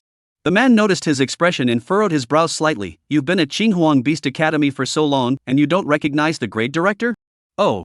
Zhang Huayang realized what was going on and quickly nodded to Qi Wei. It's the principal. I wonder what you want to talk to me about. Oh. Zhang Huayang realized what was going on and quickly nodded slightly to Qi Wei. Oh, it's the principal. What can I do for you? Name, Liang Qiwen. Beast taming rank, intermediate 3rd tier. Strength, 562, health points, 891, mental power, 251. Zhang Huayang looked at the opponent's attribute panel and nodded slightly. It seemed that to identify the other party's attributes, the gap could only be one major segment. Any more than that would just be a bunch of question marks. Come with me to the office first. Zhang Huayang followed the director to his office. Please sit down. The latter sat down, still unsure of what the other was up to. Are you looking for Mo Wenchuan? Zhang Huayang? He didn't know that he had just returned from the Wasteland, and the matter Jun Luo had entrusted to him was already known to everyone. Seeing Zhang Huayang's puzzled expression, Liang Qiwen smiled slightly, pointed at the ring on his hand, and said, I don't recognize you, but I still recognize the ring on your hand. That must be from that guy Jun Luo, right? Zhang Huayang nodded upon hearing this. Don't worry, I'm a classmate of Jun Luo. It was actually me who helped Mo Wenchuan get admitted as a transfer student to Qinghuang Yushu Academy. Upon hearing Liang Qiwen's words, Zhang Huayang finally let out a sigh of relief. So they were all in cahoots. Liang Qiwen finally had time to take a good look at Zhang Huayang. Upon closer inspection, Zhang Huayang's breath was surging, his entire body brimming with untapped strength, and there was an odd ability flowing within him. Liang Qiwen's eyes widened in shock. You've awakened the Beastmaster skill? After a long moment, he finally recovered, a faint smile curving his lips. As expected, anyone chosen by Jun Luo isn't someone to be underestimated. Chapter 20, Almost Forgot. Upon learning that Zhang Huayang had been sent by Jun Luo, Director Liang's face lit up with joy. He hurriedly printed out a document and handed it to Zhang Huayang. This is some basic information about Wenchuan. In this academy, aside from myself and the 3 principals, no one else is aware of this. The preliminary exams are about to begin. I hope you'll do well. Don't forget to pay a visit to Mo Wenchuan, he's quite a character. Zhang Huayang? What's the matter? Director Liang noticed Zhang Huayang's puzzled expression, raised his eyebrows, and said, You took the benefits, yet you still want to avoid doing the work. As he spoke, Director Liang's gaze fell on the ring on his hand. Do you know how rare this ring is? Ding, discovered an A-grade treasure, the wind-controlling space ring. Wind-controlling ring, forged by the continent's top blacksmith, Chudong. It contains a 200 cubic meter space. If the user's mental strength reaches 300, they can fly by controlling the wind. Zhang Huayang nodded slightly. Can it control the wind? I understand. Director Yi Liang heard Zhang Huayang's words and paused for a moment, his brows furrowing with confusion. He clearly had no idea that the other person was just an ordinary individual and why he would know the purpose of this precious artifact. Since you know, you must understand the value of this ring. Director Liang suppressed his doubts and continued, If you can't help when Xian stay, then I'll have to take this ring back. After discussing for a long time, Zhang Huayang finally took a step and left. Director Liang watched Zhang Huayang's departing figure and sighed softly. I wonder how far you've developed your mosquitoes. The reward for coming first in the preliminary exam is something even I envy. I hope you can seize this opportunity. Upon learning of Mo Wenchuan's residence, Zhang Huayang no longer felt rushed. First, he returned to his own room and had a good night's sleep. This time, I slept until the afternoon of the next day. He was awakened by the urgent ringing of a mobile phone. Yang, the payment for the red-headed centipede has been transferred to your account. The total amount is 3.5 million. Let me tell you, when that guy saw us coming, he looked completely shocked. At first, he didn't want to pay, but if I hadn't shown him the contract, he would have tried to renege on the deal. Later, I looked into it and found out that he is actually from the Ma family of the Imperial Beast clan. The news about the abandoned area being sealed off was also arranged by him, which is why our Golden Orange Squad couldn't receive any information. Zhang Huayang received the payment and his face lit up with joy. Finally, he could bid farewell to his tough life. I spent 500,000 yuan to order 100 units of blood and flesh, which will be used to incubate the upgraded cow-killing poisonous mosquitoes. I also transferred 1 million yuan to my mother, instructing her to take good care of the household and not to worry about spending money. She should buy whatever is needed, especially for my younger sister, who doesn't eat well, and make sure to buy her some nutritious food to help her recover. After finishing these tasks, Zhang Huayang took out the greed needle stored in his spatial ring. Following the pointer's guidance, Zhang Huayang stood in front of a fishing tackle shop. The greedy pointer really understands me. At the fishing tackle store, I spent 30,000 yuan on a high-end fishing outfit for myself before finally leaving satisfied. With his long-awaited fishing gear in hand, Zhang Huayang wasted no time and headed straight to the artificial lake next to the academy. By the artificial lake, 2 people were already fishing. When they saw Zhang Huayang approaching with his fishing gear, they initially ignored him. However, upon seeing his face, they paused in surprise. You? Zhang Huayang heard someone calling his name nearby and turned to look. He saw the 2 fishermen he had saved from Ma Yuan's men last time. He nodded slightly to them. Hello, it's good to see you again. The 2 fishermen, seeing that Zhang Huayang had no intention of speaking, continued to stare at their fishing rods. Mo Wenchuan, you dare to provoke the student council president. What student council president? You're just a traitor who's using the school's backing to openly oppress us students. Mo Wenchuan, you're asking for trouble. Zhang Huayang had changed his fishing gear, but he still couldn't escape his fate. After fishing here for nearly 4 hours, he didn't catch a single large fish, not even a small whitebait the length of a palm. This made him wonder if he had bought the wrong fishing gear. As an experienced angler, he would never doubt his own skills. The only possible issue was the fishing gear. Just as he was about to pack up and leave, suddenly, he heard shouts coming from nearby. Upon hearing the name Mo Yunxian, Zhang Huayang slapped his forehead. He had been so preoccupied with fishing that he almost forgot about tomorrow's college entrance exam and his meeting with Mo Wenchuan.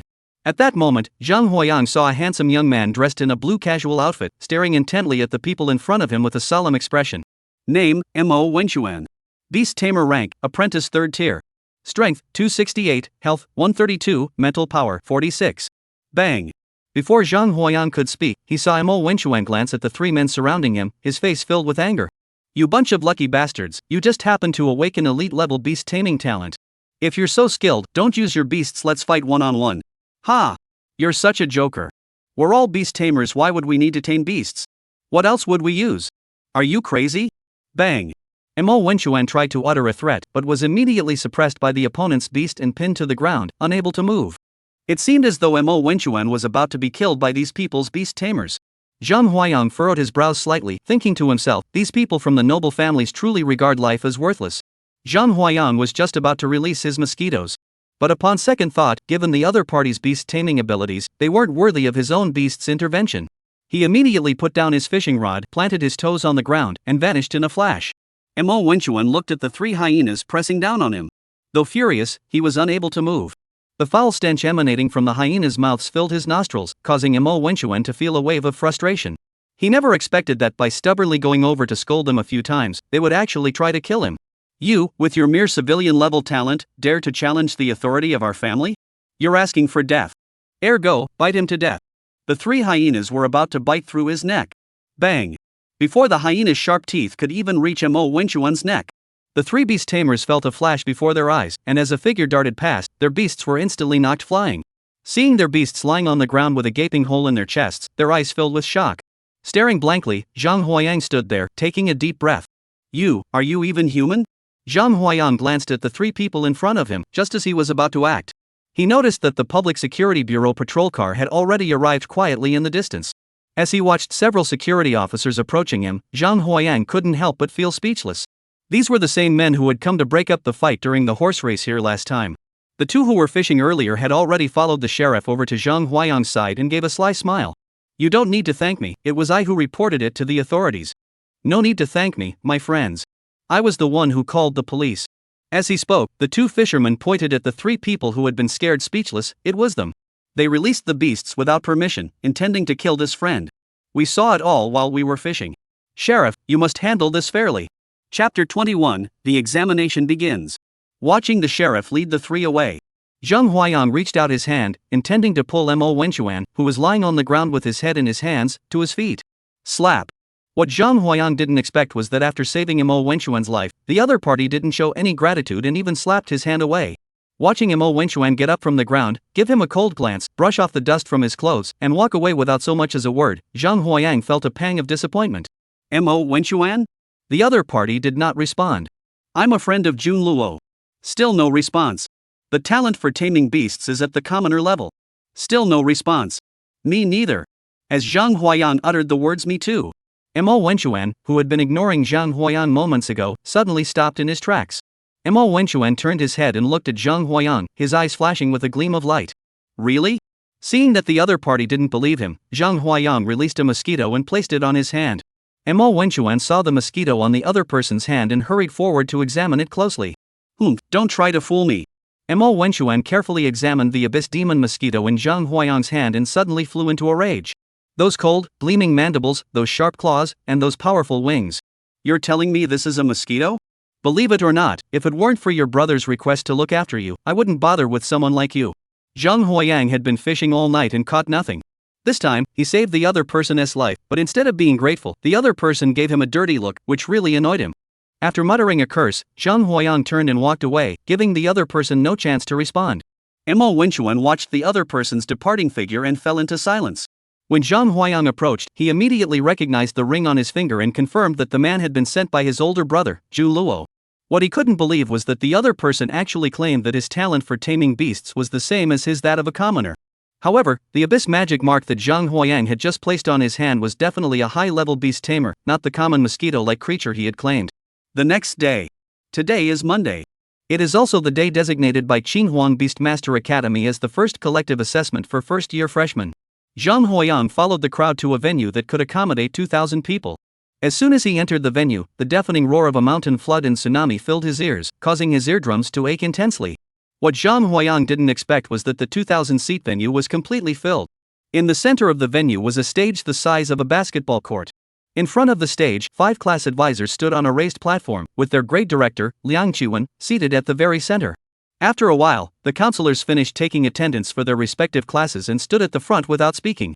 Liang Qiwen saw that all 5 classes were present and began to speak. Countless years ago, under the shifting heavens and earth, countless barren lands emerged from the ground. To name just a few nearby, there are 3 such regions within our Jianghai city alone. After decades of effort by our beast tamers, we have finally subdued 2 of them. The very purpose of our existence as beast tamers lies in this, to eliminate these barren wastelands that threaten the lives of the peaceful citizens who live among us. However, there are so many wild regions, and to prevent the wild beasts from running amok, the purpose of our Beastmaster Academy is to train Beastmasters to resist the wild beasts. Today is the entrance exam for the Qinghuang Beastmaster Academy. There are a total of 86 new students this year, but only 60 of you will ultimately remain. The rest may switch majors or transfer to other Beastmaster Academies for further study. We will not stand in your way. As Liang Qiwen's voice faded, the previously quiet ranks of students erupted into a buzz of whispers. What? This time, 26 people are being eliminated? Usually, it's just the last 3 from each class. Why are so many being eliminated this year? Zhang Huayang didn't care at all about this. Instead, he looked around the audience seats and finally spotted the members of the Golden Orange team in a secluded corner. Liang Qiwen raised his hand to signal silence, and everyone in the room immediately fell quiet. Upon receiving notice from higher-ups, this year's freshman assessment would include an additional survival competition in addition to the regular ranking matches. The top 10 students will each receive a reward of 20,000 yuan. The top 3 will each receive a reward of 100,000 yuan and a D-grade treasure artifact. As for the first place winner, in addition to the above rewards, they will represent the academy to participate in an exploration of a dungeon in the central beast hall. Zhang Huayang followed the others in his class to the front desk and reached into the sign-up box. Number 39. Seeing that there was still some time before he was due to take the field, he made his way over to the Golden Orange Squad's position and sat down. Bainan handed the bucket of popcorn in his hand to Zhang Huayang. I never expected that the new student assessment this time would have such generous rewards. Back when I took the assessment, the first place prize was only 30,000 yuan. It doesn't even compare to what you're getting now. Zhang Huayang sat in the audience, looking toward the stage. He hadn't expected Mo Wenxuan to take the stage so quickly. It was unclear whether it was Mo Wenxuan's good fortune or if someone was pulling strings behind the scenes. Mo Wenxuan himself isn't very strong, but his opponents are even worse. Bainan saw Zhang Huayang's serious expression and shifted his gaze back to Mo Wenxuan on the stage. Do you know that person? This guy has a pretty complicated background. Zhang Huayang gave a mysterious smile and spoke softly. He's the captain of the Holy Spirit Squad and Jun Luo's younger brother. What? Bainan exclaimed in shock upon hearing Zhang Huayang mention this. Fortunately, the Golden Orange Squad was not well liked at the Beast Taming Academy and had very few members, so no one was willing to sit with them. However, Mo Wenxuan's beast taming talent is only at the commoner level. Within Jun Luo's family, his beast taming talent is also looked down upon. After speaking, Zhang Huayang turned his gaze toward Bainan. Lin Lei remained shy, simply eating the popcorn in his hand, but his eyes shone slightly.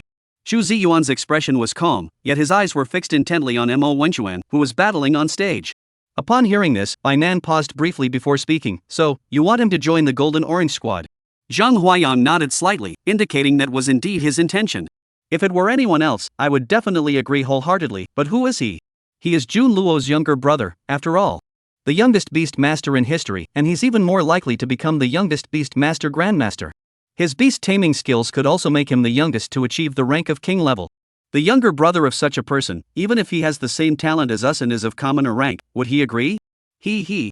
Zhang Huayang smiled slightly, glancing around at the crowd. Seeing that none of the other audience members were looking their way, he continued. This was Jun Luo's own decision.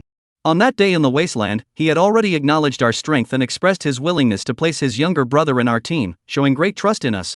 Chapter 22, Round 1. Zhang Huayang sat in the audience, smiling as he watched Mo Wenxuan on the stage. Seeing Mo Wenxuan exert every ounce of strength to finally defeat his opponent, he shook his head helplessly. After Mo Wenxuan's match ended, he waited another hour. Finally, the announcer called out his number. Number 39 versus number 45.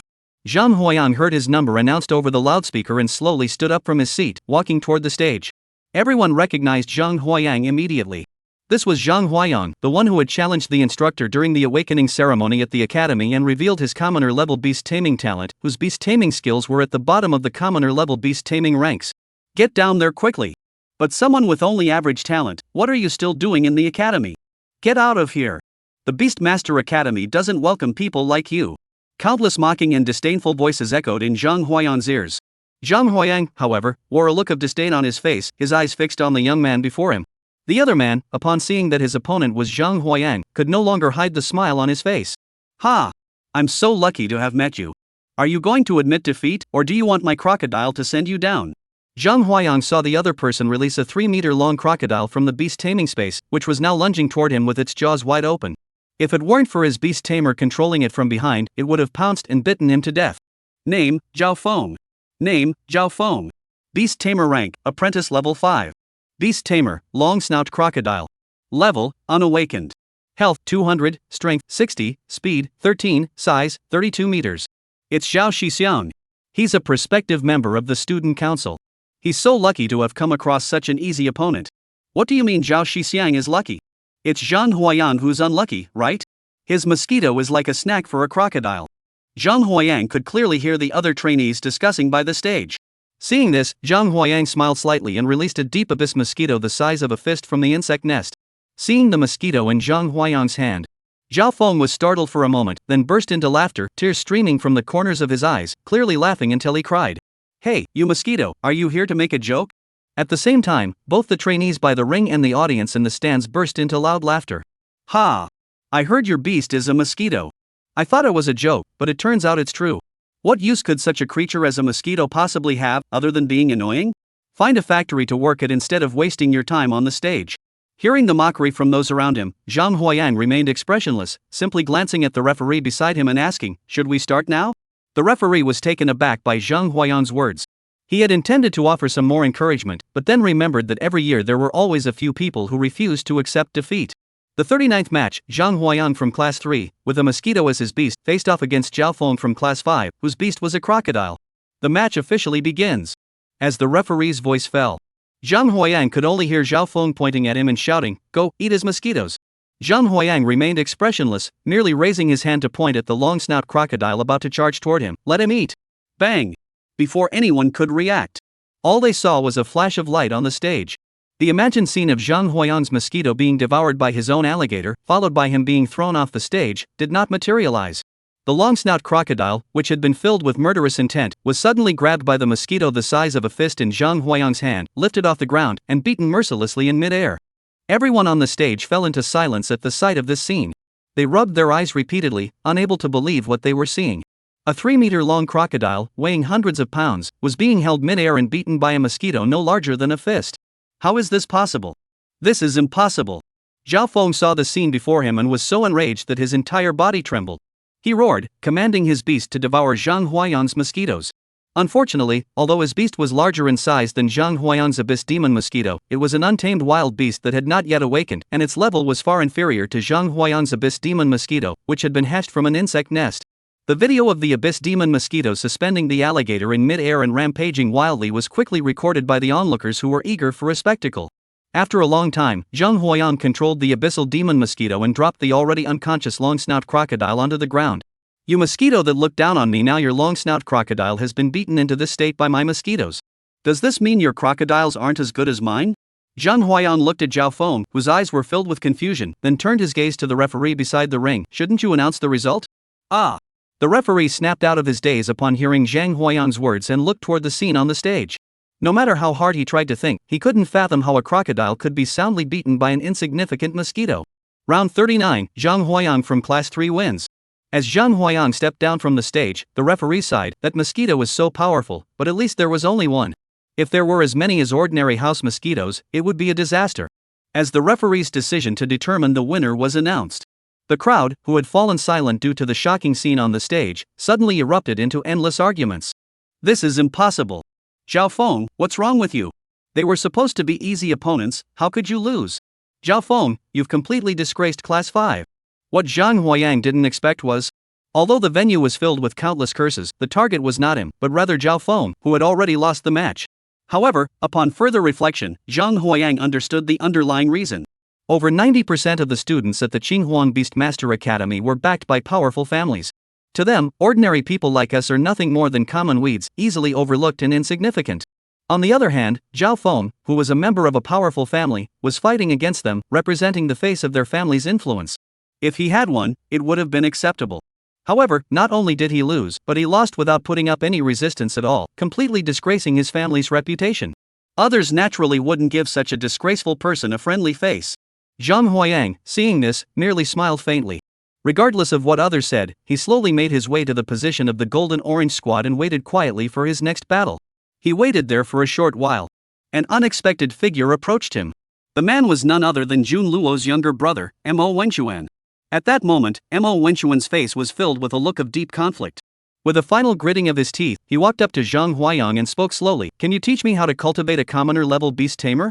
Upon hearing this, Bai Nan, who knew Mo Wenchuan's identity, was about to speak up in agreement. However, it was Lin Lei, who usually didn't say much, who spoke up. Who are you? Why should we teach you? And what's with your attitude? Chapter 23, Lin Lei's Past. Seeing Lin Lei suddenly attack the Golden Orange Squad, except for Zhang Huayang, who was confused, the other two were watching them without saying a word. Bai Nan pulled Zhang Huayang aside and explained the situation to him, and only then did he understand. Lin Lei was also originally part of a family with influence, though not from a beast taming family but rather a publicly listed company. However, years ago, his father, in a moment of kindness, helped a man who seemed decent and provided him with assistance. However, this man stabbed the Lin family in the back when they needed help the most. This ultimately led to the Lin family's bankruptcy and the imprisonment of Lin Lei's parents. Lin Lei became withdrawn and quiet as a result. Zhang Huayang heard this and nodded slightly, his gaze fixed on Mo Wenchuan, saying nothing. Upon noticing Zhang Huayang's gaze, Mo Wenchuan felt as though he had been insulted, his face flushing red. Humph. Don't get too cocky. I'll show you what I'm made of. With that, Mo Wenchuan turned and walked away, leaving the members of the Golden Orange Squad standing there in bewilderment. Lin Lei, at that moment, also realized that his attitude had been inappropriate. He shyly rubbed his head and looked at Zhang Huayang. Sorry, I just can't help getting emotional when I meet someone like that. Seeing Lin Lei return to his usual self, Zhang Huayang shook his head slightly, indicating that everything was fine. Soon, Zhang Huayang heard the referee call his number again. Zhang Huayang stood on the stage, looking at the arrogant woman in front of him. Name, He Seeing. Beast Tamer rank, Apprentice 8th grade. Health points, 3,166. Strength, 1,816. Mental power, 71. Beast Taming, Arctic Spirit Fox. Level, Awakening Beginner. Health, 500, Strength, 240, Speed, 36, Size, 26 meters. He Seeing looked at Zhang Huayang in front of her, a seductive smile curving her lips. You're Zhang Huayang from Class 3, the one who can control mosquitoes, right? Zhang Huayang nodded slightly. Although I don't know what method you used to cultivate that mosquito to be so powerful. But if I'm not mistaken, given your living conditions, it must have cost you a fortune to raise such a mosquito. You might have even taken out a loan. Take my advice and give up. Otherwise, the mosquito will die, and all that effort will have been wasted. As she spoke, He Seeing summoned a fox with a completely pink body from her beast taming space. As the fox appeared, the venue erupted into chaos. Ah, it's Miss He's Spirit Fox. Zhang Huayang, if you know what's good for you, get out of here. With just one mosquito like you, how could you possibly stand a chance against an awakened beast tamer? Upon hearing this, Zhang Huayang's lips curled slightly upward, revealing a faint smile. Who said I only raised one? Upon hearing this, He Seeing, who had previously looked down on him, suddenly became serious. As he spoke, Zhang Huayang opened the insect nest and released 10 abyss mosquitoes. As the referee by the stage gave the signal, Zhang Huayang raised his hand and pointed at the fox in front of him. Beat it.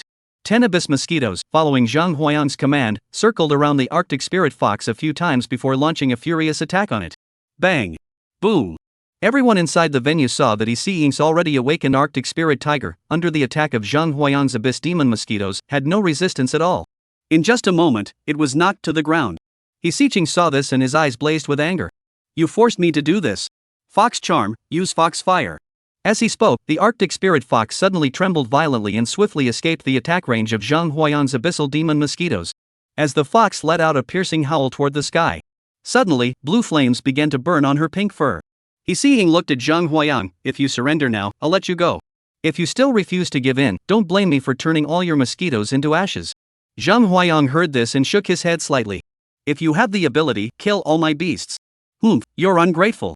He Seeing looked at Zhang Huayang's expression, her face turning cold. Fox Spirit, burn him. Boom. As He Seeing gave the order, the Arctic Spirit Fox's flames erupted violently, then surged toward Zhang Huayang's abyssal demon mosquito. Before He Seeing could even celebrate. Bang! A blue energy ball tore through the curtain of flames and collided directly with it. If it hadn't reacted quickly, it would have been killed instantly by the energy ball. Even so, its fluffy tail was severely damaged by the attack of the energy ball. What? What happened? It wasn't just He Seeing, even the audience members present were completely bewildered. At that moment, Zhang Huayang remained expressionless, but the swarm of over 100 abyss mosquitoes swirling around him was enough to send anyone into a panic. Such powerful mosquitoes, how had he managed to breed 100 of them? This question lingered in the minds of those present in the venue, unable to find peace. Zhang Huayang looked at He Seeing in front of him, his voice calm yet tinged with indifference. Admit defeat. Hearing Zhang Huayang repeat her words back to her verbatim, He Seeing's face flushed with embarrassment, and she wanted to fight back. Just as her gaze fell upon her beast companion, her pupils suddenly contracted. She saw the spirit fox she had nurtured with such care and effort, now being torn apart by the deep abyss mosquitoes, its fur torn and missing in patches. It looked utterly pitiful. I give up.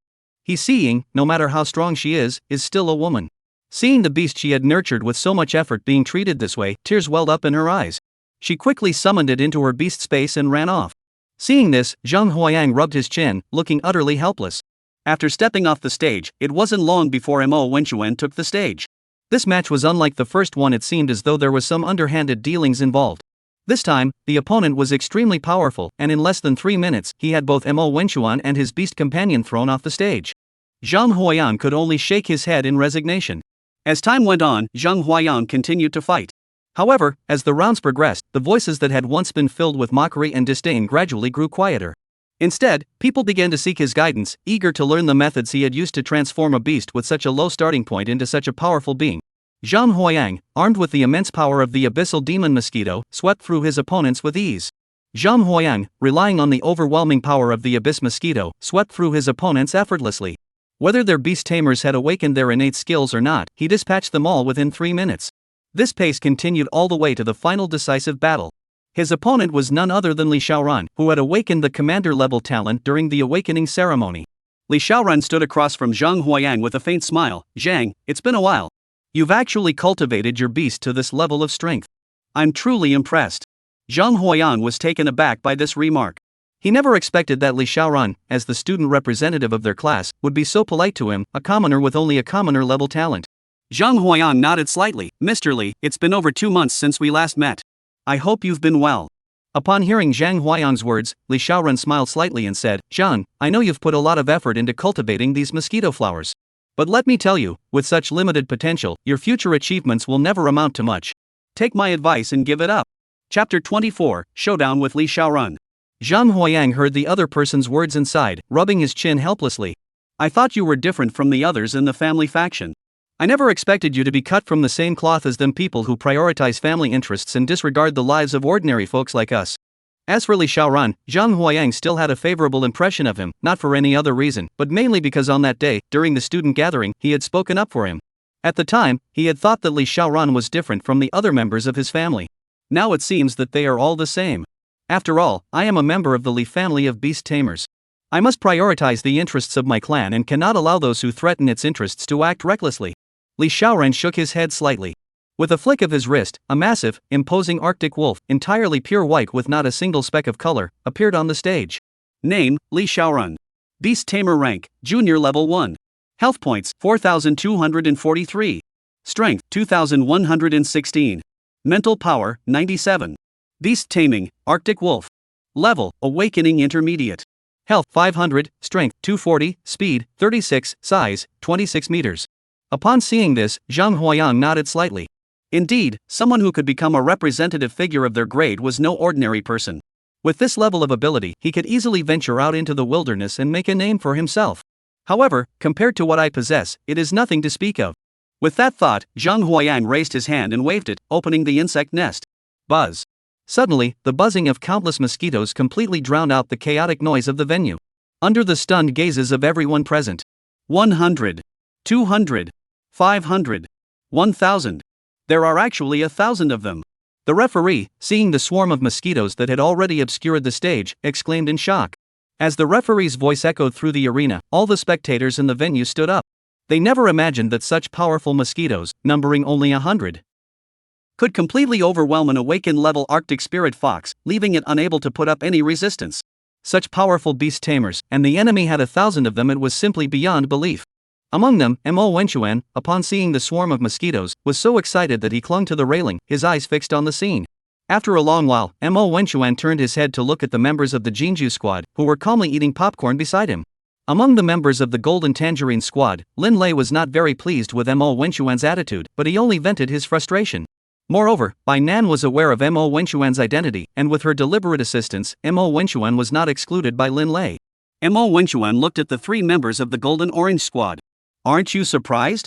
Such powerful mosquitoes, and Zhang Huayang actually bred 1,000 of them. What's there to be surprised about?" Bai Nan pulled out a golden tangerine from his robe and handed it to the spider monkey perched on his shoulder. "Only 1,000? You've never seen him when all the mosquitoes come out. That scene was nothing short of a disaster. Ugh, just thinking about it makes my skin crawl. What? Mo Wenchuan instantly understood the other party's meaning, and a storm of emotions surged within him. He couldn't even begin to imagine how terrifying the mosquito swarm that Bai Nan had described, one that could be compared to a natural disaster, could possibly be. On the stage, Li Xiaoran saw the swarm of mosquitoes summoned by Zhang Huayang and his face turned pale. When he arrived, he had estimated that if the opponent had only around 100 mosquitoes, he could easily defeat them with his Arctic wolf technique. But he never imagined that the enemy's numbers would be so terrifying. Nevertheless, the situation was now critical, and he had no choice but to act. Li Xiaoran raised his hand and pointed at the swarm of mosquitoes ahead. White wind. Absolute zero. As Li Xiaoran's voice fell, Zhang Huayang could only see the Arctic wolf howling to the sky. The intense cold, accompanied by a fierce wind, suddenly swept toward him. Seeing this, Zhang Huayang raised his hand and pointed. Take it down. Boom. Suddenly, the abyss mosquitoes gathered together and released the abyss sigh. In an instant, countless energy spheres collided wildly across the stage, shattering the alloy-forged platform into 1,000 pieces. Zhang Huayang had been merely watching from the sidelines. However, when he looked toward Li Xiaoran, he did not see the other person's figure ahead. On the stands, the deputy director pointed at Li Xiaoran and spoke slowly to Liang Qiwen beside him. A beast master is just as important as the beasts they control. Even if your beasts are exceptionally well trained, if the beast master is subdued, it's all for nothing. Li Xiaoran's body has been enhanced using his family's treasures, and his strength far surpasses that of Zhang Huayang. Zhang Huayang suddenly heard Li Xiaoran's voice echoing in his ears. Looking up, he saw that Li Xiaoran was now shrouded in a white glow, and faintly discernible was the form of a white wolf. So this is your beast summoning skill, is it? You do have some discernment. At that moment, Li Xiaoran looked arrogant, completely disregarding Zhang Huayang. This is my beast taming skill, called Wolf Charge, which doubles my movement speed. Your beast taming is so powerful, I didn't expect that. But your journey ends here. As he spoke, Li Xiaoran raised his hand and struck toward Zhang Huayang. Just as he thought that this punch would easily knock Zhang Huayang off the stage. Bang! Li Xiaoran threw a punch, but Zhang Huayang easily caught it.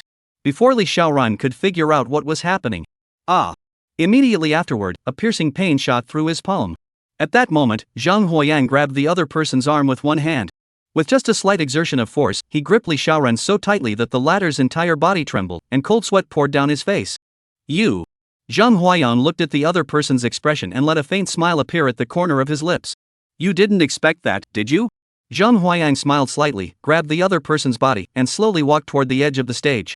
As he saw himself getting closer and closer to the edge of the stage, Li Xiaoran began to struggle violently, but no matter how hard he tried, he couldn't break free from Zhang Huayang's grip. Stop! Zhang Huayang, holding Li Xiaoran, was already standing at the edge of the stage. Suddenly, a loud shout rang out beside his ear. Looking up, it was the deputy principal of the grade. At that moment, the vice principal's eyes were fixed on Zhang Huayang on the stage, his expression dark and unsettling. He was clearly dissatisfied with the outcome. Seeing this, Zhang Huayang merely glanced at the other man, ignoring him completely, and with a flick of his wrist, he sent Li Xiaoran tumbling down. At the same time, Zhang Huayang's 1,000 deep abyss mosquitoes had already withstood the Arctic wolf's absolute zero temperature and were closing in on its body. In less than a minute, they had drained nearly half of the enemy's blood. This was still done under Zhang Huayang's orders on this stage. They were not allowed to devour the opponent's beast. On this battlefield, he had only given the deep abyss mosquitoes the order that if they approached the opponent, they were only allowed to feed on their blood. This left the enemy unable to fight back while also preventing them from retaliating. At this moment, the deputy director had already stood up, glaring at Zhang Huayang with a cold snort. Zhang Huayang, it seems you are disregarding the regulations of the academy. Everyone else has only one beast companion, so why do you have so many? Chapter 25, Ma Xian's Arrival. As soon as the deputy director spoke, everyone who had been intently watching Zhang Huayang on the stage turned their heads to look at him. However, he paid no heed, standing up instead and pointing at Zhang Huayang with a ferocious expression. You dare to violate school regulations? You're being completely disrespectful. According to school regulations, I must expel you from the school. If this were in a previous life, the deputy principal saying such a thing would certainly have sparked widespread ridicule. However, what Zhang Huayang didn't expect was, among the crowd present, aside from his own golden orange squad letting out sighs of disappointment, everyone else remained completely silent. Seeing this, the deputy director felt reassured and spoke up loudly, I'm not an unreasonable person. Alright, if you admit defeat, I will allow you to stay and continue your studies at the Beast Taming Academy. As he spoke, the deputy director looked up at Liang Qiwen standing beside him. Liang Qiwen, upon hearing this, took a sip of tea, raised his eyebrows, and looked at Zhang Huayang.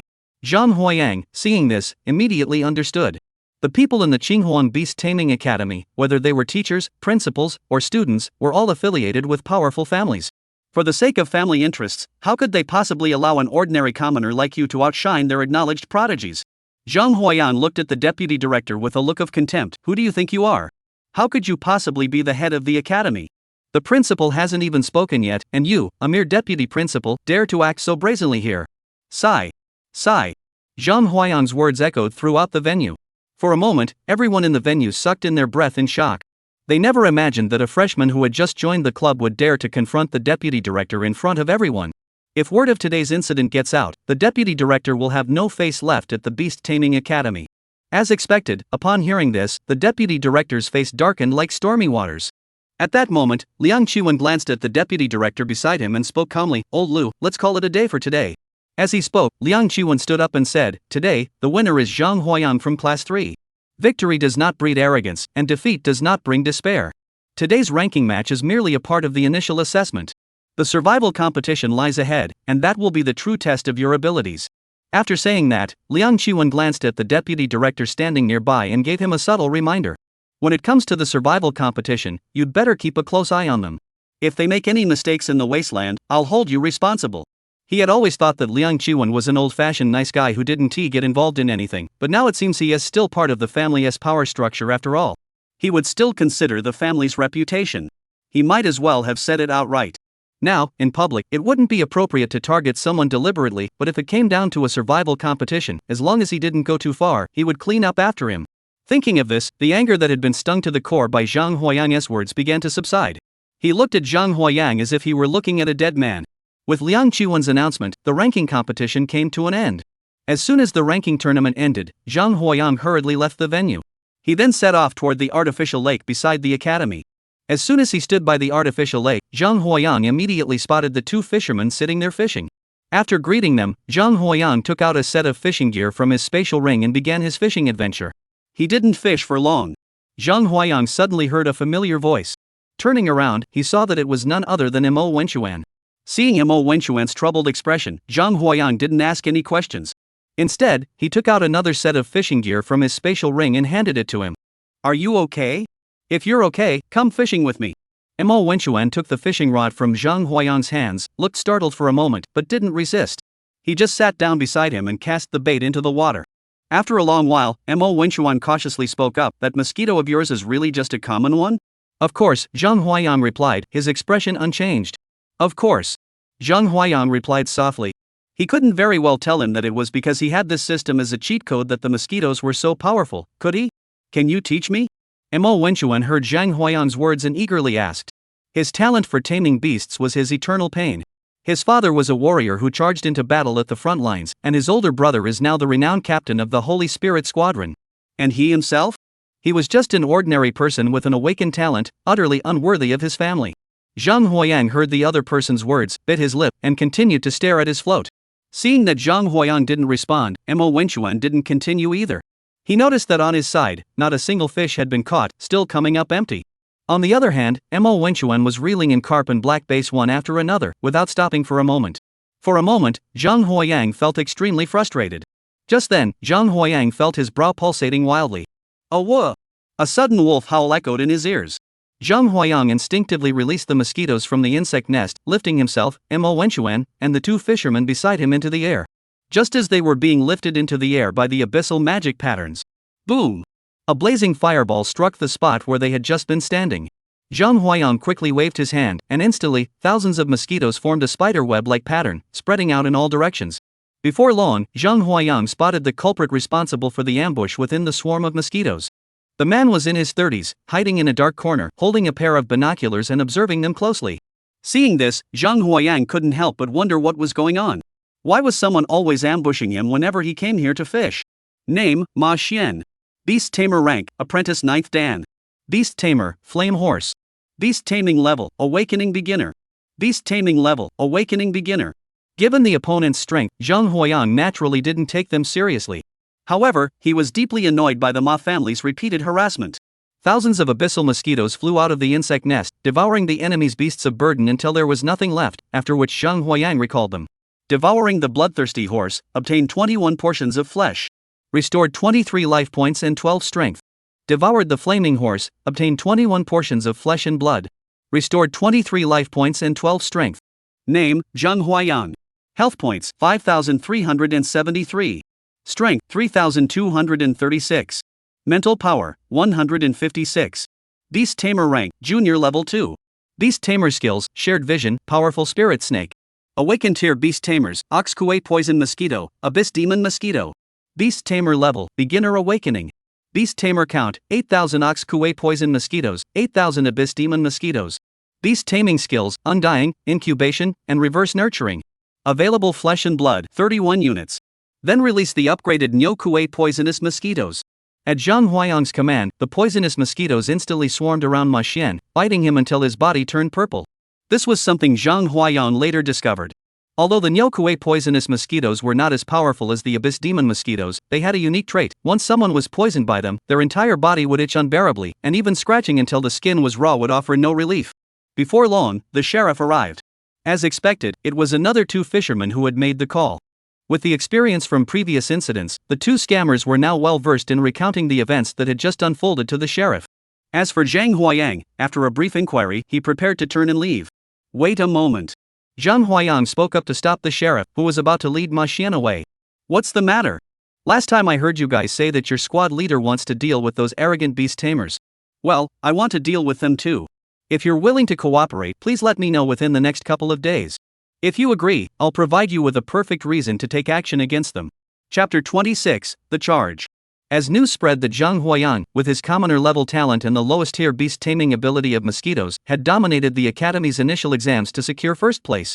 For a time, the entire Qinghuang Beast Taming Academy was abuzz with the topic. Among them, the beast taming families of Zhanghai City had become the laughingstock of other families on this day. Bang! In a luxurious estate in Zhanghai City, a loud explosion echoed through the air. What's going on here? How could you let those damned commoners climb above our family? Master of the house, this was an accident. You have the nerve to call it an accident? I'm giving you 3 days. I will make sure this damned commoner disappears from Zhanghai City. Yes, master. We've already made arrangements. This survival competition will ensure his disappearance is completely justified. As for the person at the center of the incident, after sending off the guy who had just ambushed him, he was now sitting by the artificial lake, scratching his head in frustration. Why? It's been 2 hours, and I haven't had a single bite. Zhang Huayang looked over at Mo Wenchuan, who had already filled his fish basket. He then looked at himself, realizing that not a single fish had made it into his net. He fell silent. Mo Wenchuan looked at Zhang Huayang's twisted expression, thought for a long time, and finally spoke tentatively. Why don't you take some from me? Slap. Upon hearing this, Zhang Huayang could no longer contain himself. He raised his hand, ready to snap the fishing rod in his hands. However, upon realizing that the fishing rod in his hand was worth 4 digits, he abandoned the idea and simply returned it to his spatial ring. Before leaving, Zhang Huayang said, "When the survival competition begins, remember to come find me." With that, he turned and left without pausing for a moment. Returning to his dormitory, he lay on the bed, but before he could fall asleep, he noticed that his phone was ringing. Hello, who is this? Is this Mr. Zhang? This is Chu Zhenghua from the Public Security Brigade of Zhanghai City. Oh, it's Captain Chu. I've heard a lot about you. What can I do for you? Let's not beat around the bush. If you're confident, bring those members of the Beastmaster clan down, and I'll follow you. Captain Chu is tough. Since that's the case, I'll have to risk my life for you. The Beastmaster clan isn't a monolithic entity. In a few days, I'll give you an opportunity to strike against them. After settling some basic matters, Zhang Huayang collapsed onto the bed and fell asleep. Even in his dreams, he couldn't escape the fate of the Air Force, which left him utterly depressed. Time flew by quickly, and Zhang Huayang had only slept a few times before it was time for the survival competition at the academy. What Zhang Huayang didn't expect was that the desolate area chosen for this survival competition was actually this very place. It was none other than the very area where he had hatched the abyss mosquitoes in his insect nest, and deep beneath the ground lay the slumbering form of a commander-level abyss turtle. Zhang Huayang followed school regulations and arrived at the entrance to the Wasteland. Along the way, Zhang Huayang was surprised to find that the abandoned area seemed to be blocked off. If he hadn't been carrying his student ID, he might have been stopped at the entrance. As Zhang Huayang entered, all the students at the entrance of the Wasteland turned their gaze toward him. Look, it's Zhang Huayang.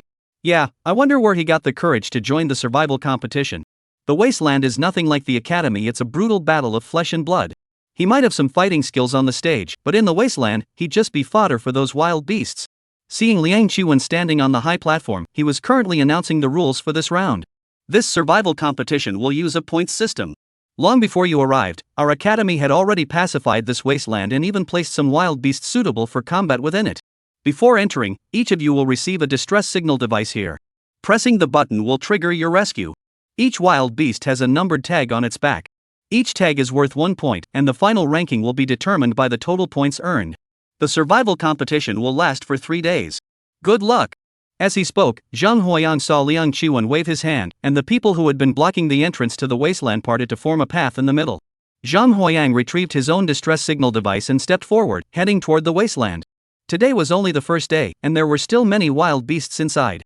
To avoid being eliminated, others rushed to find and kill the beasts as quickly as possible. As for Zhang Huayang, with his top rank status in the ranking matches, he doesn't place much importance on the rankings in this survival competition. However, upon seeing the familiar surroundings of the wasteland, Zhang Huayang furrowed his brows. Earlier, Liang Chuan had said that the Central Beast Control Bureau had completely pacified this wasteland. How could it not look like that? Just then, Zhang Huayang heard the voice of Mo Wenchuan coming from nearby. It seems that the remote area has been completely pacified. Are you so sure? Of course. Mo Wenchuan looked around and, seeing that it was relatively safe, began to explain. Zhang Huayang finally understood. Subduing the wasteland had always been the ultimate goal of beast tamers. After countless years of battle, the number of pacified wastelands now stands at 800, though this is but a drop in the bucket compared to the tens of thousands of wastelands that once existed. However, for the human race, it is a major endeavor of expanding their territory. It is precisely because of the wastelands they have pacified that the human race can now significantly alleviate the shortage of survival resources. According to the regulations of the Central Beast Control Hall, after a wilderness area is deemed pacified, before organizing personnel for development, a group of students is sent in to explore and gain experience. This is euphemistically referred to as clearing the aura. Only after the evil energy is dispelled can the energy inside be tolerated by ordinary people. Upon hearing this, Zhang Huayang's eyes lit up. So, we're actually purging the evil spirits? Mo Wenchuan nodded slightly in agreement.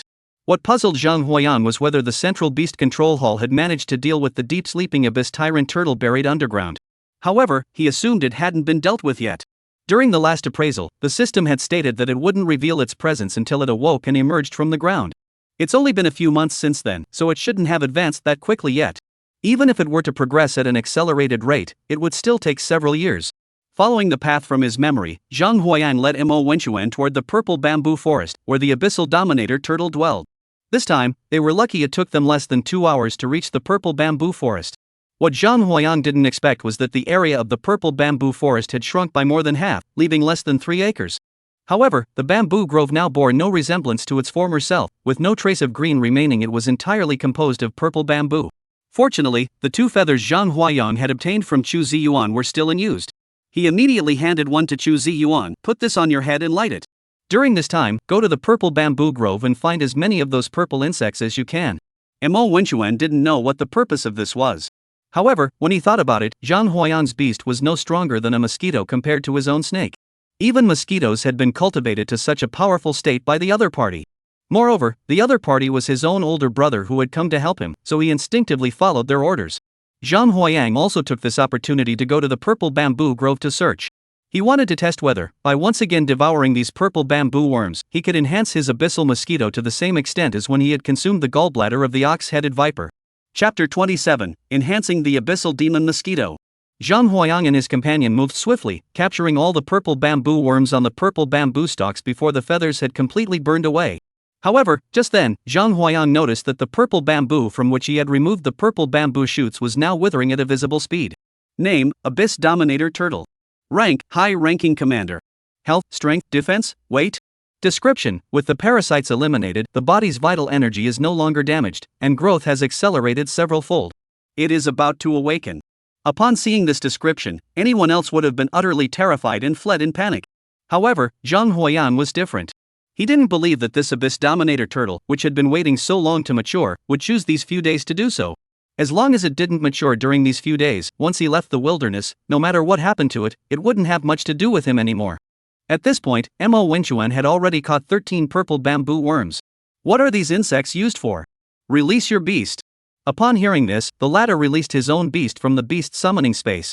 Name, Wang Jin Snake. Level, unawakened.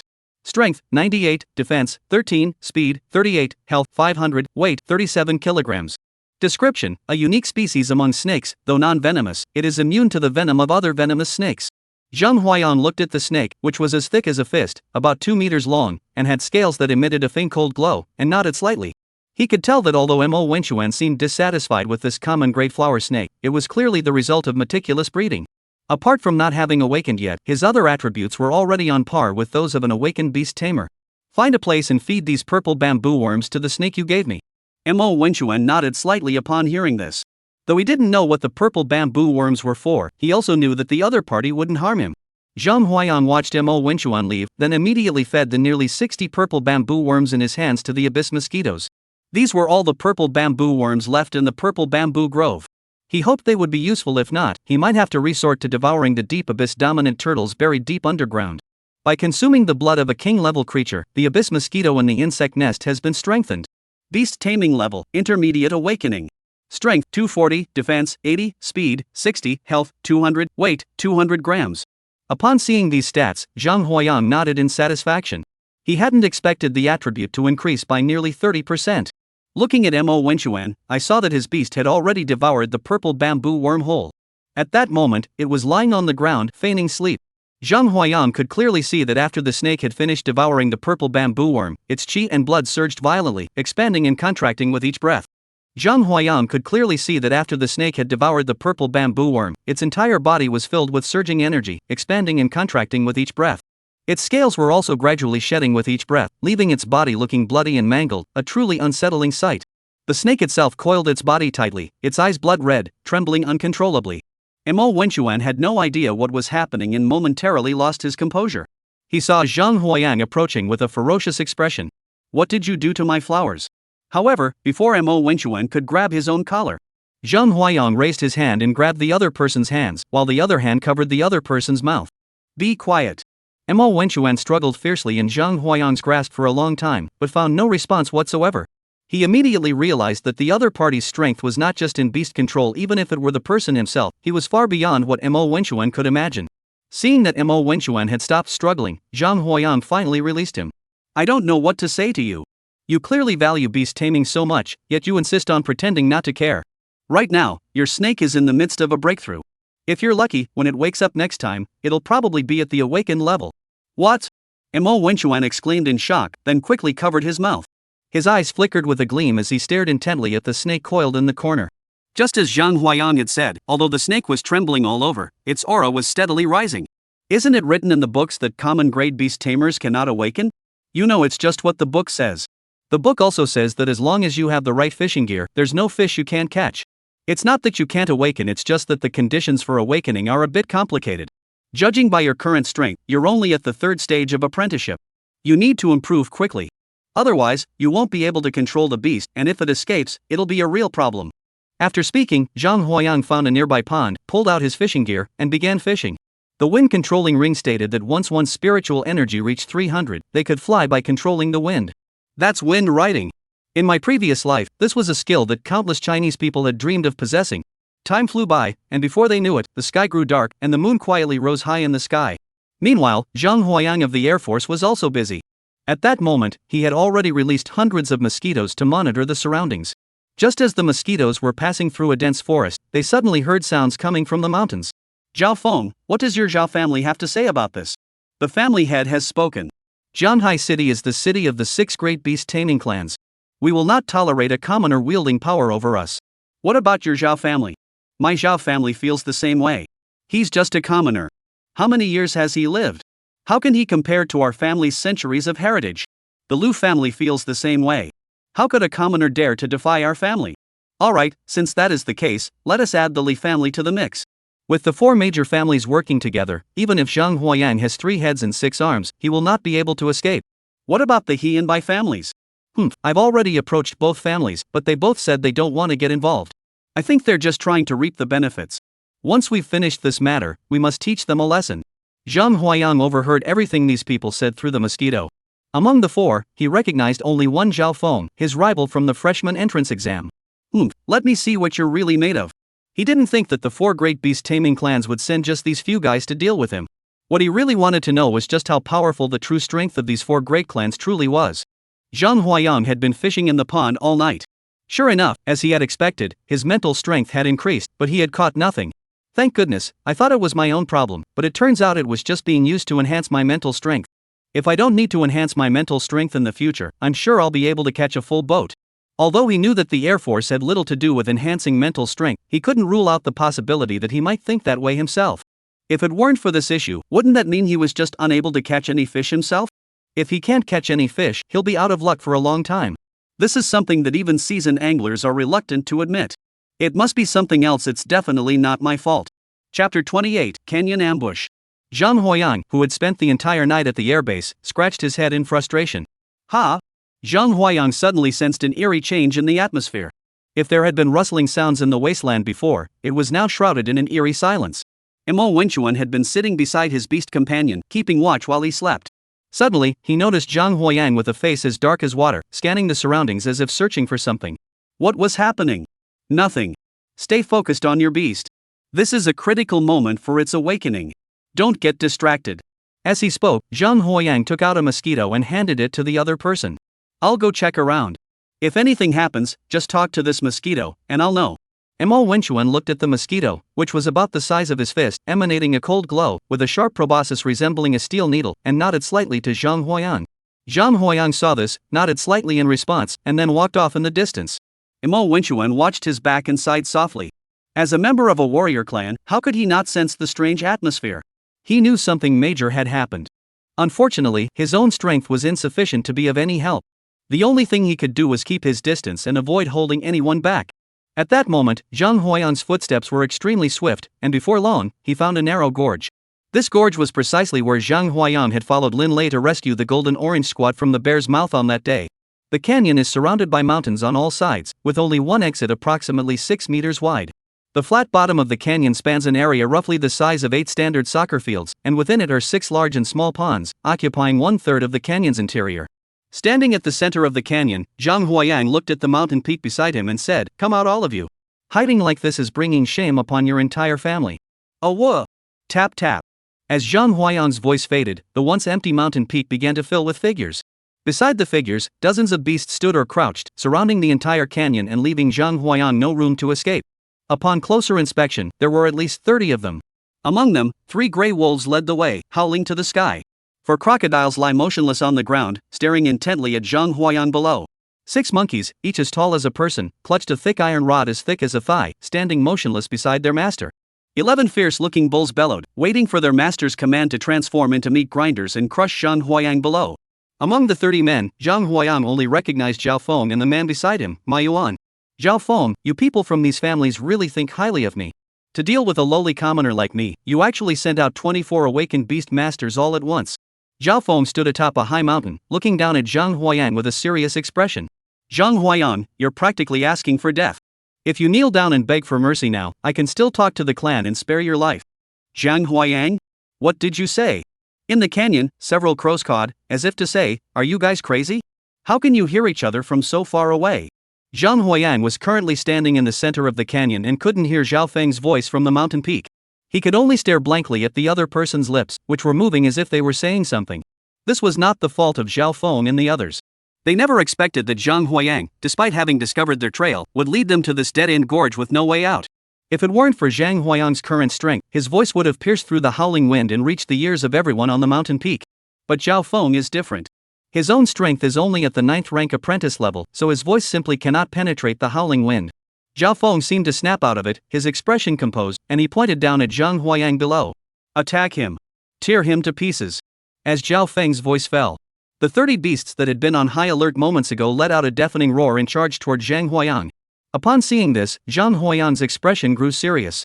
He raised his hand and waved it, and 8,000 fist-sized abyssal demon mosquitoes flew out from the insect nest, instantly filling the entire canyon space. Leave none behind. Fight to the death. 8,000. 8,000 abyssal demon mosquitoes spread their wings simultaneously.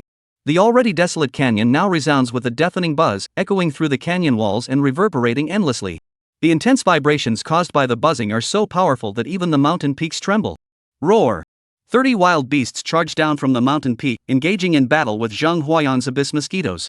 In an instant, the canyon was filled with flames from fire-attributed beasts and howling winds from wind-attributed beasts. The fire, fueled by the wind, was blown straight into the sky, even more fierce than before. The blood and flesh of mosquitoes mingled with the fur of the beasts, and for a moment, the canyon was filled with a river of blood. Although the 30 beasts were powerful, Zhang Huayan's abyss mosquitoes were no pushovers. If they were to fight one-on-one, the abyss mosquitoes might not be a match for them. However, now that all the abyssal demon mosquitoes have launched their attack, the 30 beasts cannot even break through their defenses, let alone kill Zhang Huayang at the center. Those watching the battle from the mountain could not believe what they were seeing. How could this be possible? We're 30 tamed beasts working together, and we can't break through their mosquito-formed defense line. How could he possess such power? This won't do, we must strike while the iron is hot and eliminate him. Such a person must not be allowed to escape alive. These 30 men were all young members of the family clan.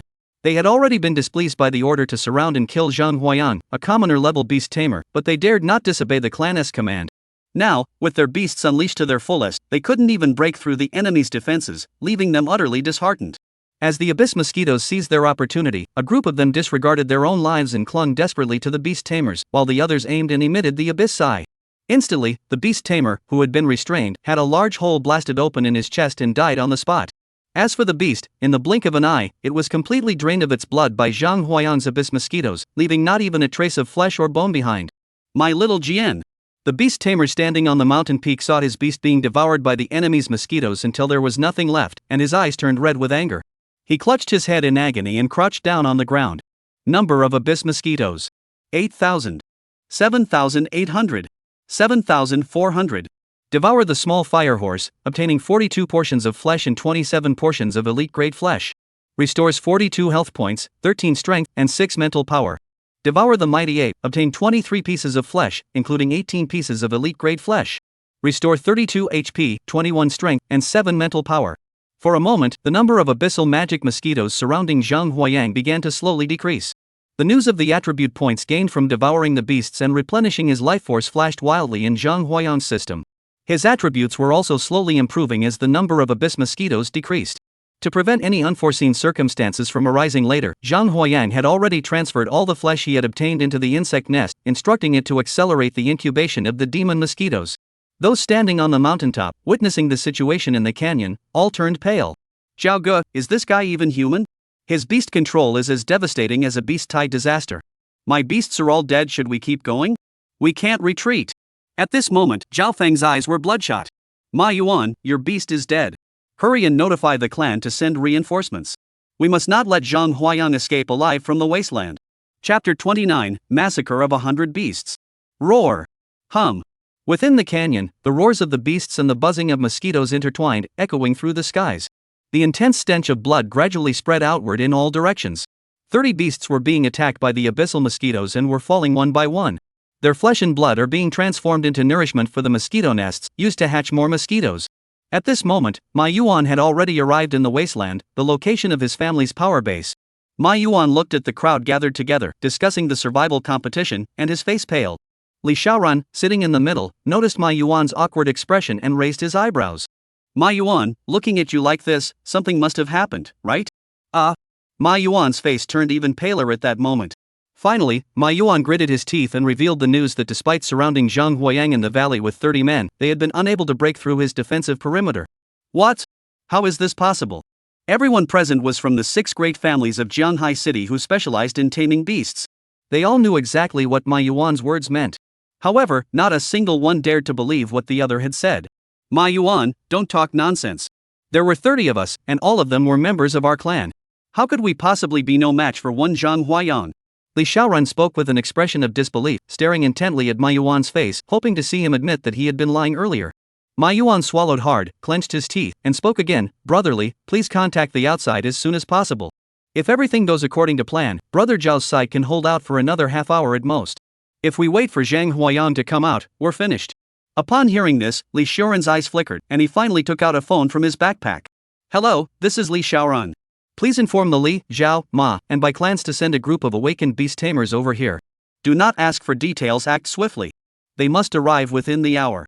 After finishing these tasks, Li Xiaoran raised his eyes to look at Ma Yuan. You take us to see it. At that moment, within the canyon, Zhang Huayang was directing the abyss mosquitoes in their battle against the beast tamers. Nearly half an hour had passed. As the number of beast tamers gradually decreased, he looked up at the crowd on the mountain peak. Are there any left? Just then, he saw a very familiar figure appear beside Zhao Feng. I never expected that you, the representative of the academy, would show up in this ambush.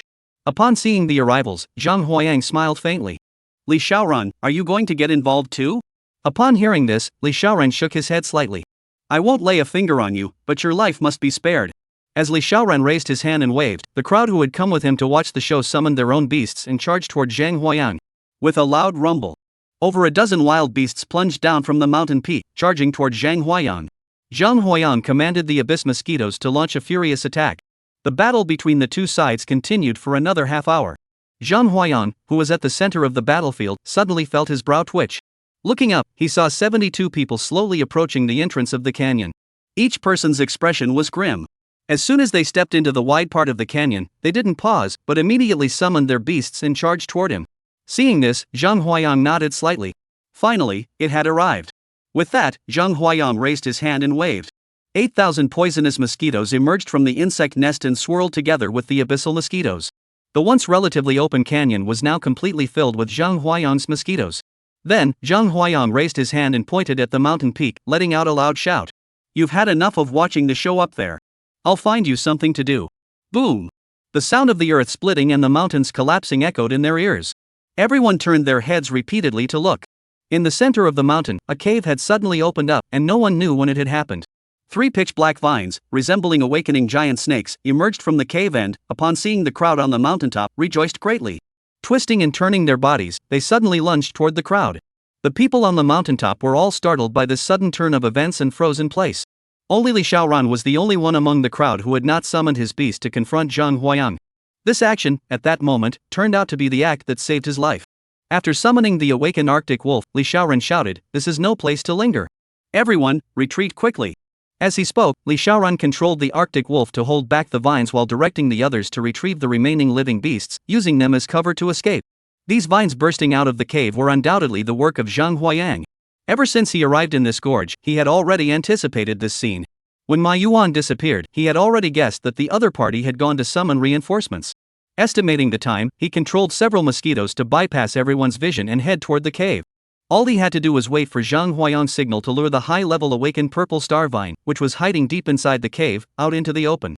Within the canyon, after Zhang Huayang summoned the 8,000 Nyokue poisonous mosquitoes, they worked together to transform the entire canyon into a sea of purple. The venom of the Nyokue poisonous mosquitoes had completely covered the entire canyon, and due to the massive amount of blood from the previous attack, it was completely invisible. Now that the enemy has called for reinforcements and I have lured out the high-tier awakened purple star vine, if I don't strike now, when will I? Boom! Thick purple poisonous mist slowly rose from the writhing body of the Nyokue poisonous mosquito. The 72 beasts, which had been ferocious moments ago, now lay in the poisonous mist, blood flowing from their 9 orifices, their bodies weak and trembling, barely able to stand. Unlike the beast tamers were now desperate to escape this hellish gorge. But Zhang Huayang wouldn't let them get away. Just then, he saw that the entrance to the canyon ahead, which had been open moments ago, was now blocked by a pile of. Upon closer inspection, mosquitoes the size of fists were swarming above the cave entrance, fixated on the approaching crowd. Anyone attempting to escape the canyon was inevitably sucked dry of blood by these abyssal mosquitoes, their muscles and bones devoured until nothing remained. In an instant, the once peaceful canyon transformed into a living hell. The screams of countless beasts and the wails of their masters intertwined, rising into the sky. But Zhang Huayang remained calm, for these creatures before him were nothing more than flesh and blood to be used for cultivating insect nests. Moreover, they had come to kill him. If they did not die, he would be the one to die. Kindness toward enemies is cruelty toward oneself. Ding! Ding!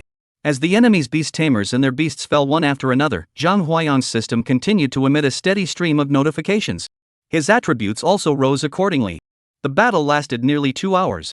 The entire canyon was engulfed in chaos, and even the high-tier awakened purple star vines in the caves were momentarily stunned by the overwhelming aura of death. However, they could not resist the inner craving for blood and extended their vines toward the blood in the canyon. Zhang Huayang did not stop the purple star vine's action.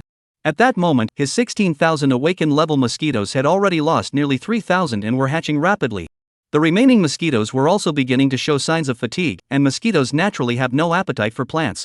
Chapter 30, The Scare. The battle in the canyon raged on for nearly 3 hours. From late afternoon until the moon rose high in the sky.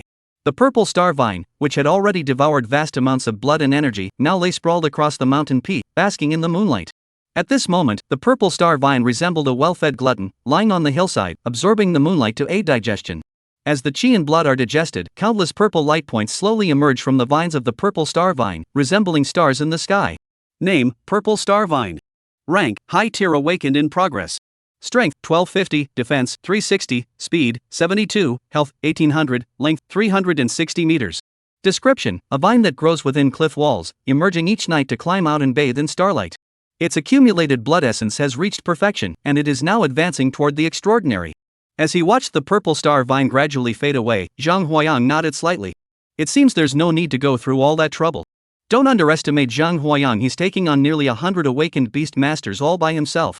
That's because the other side wants to kill him, and he wants to kill them too.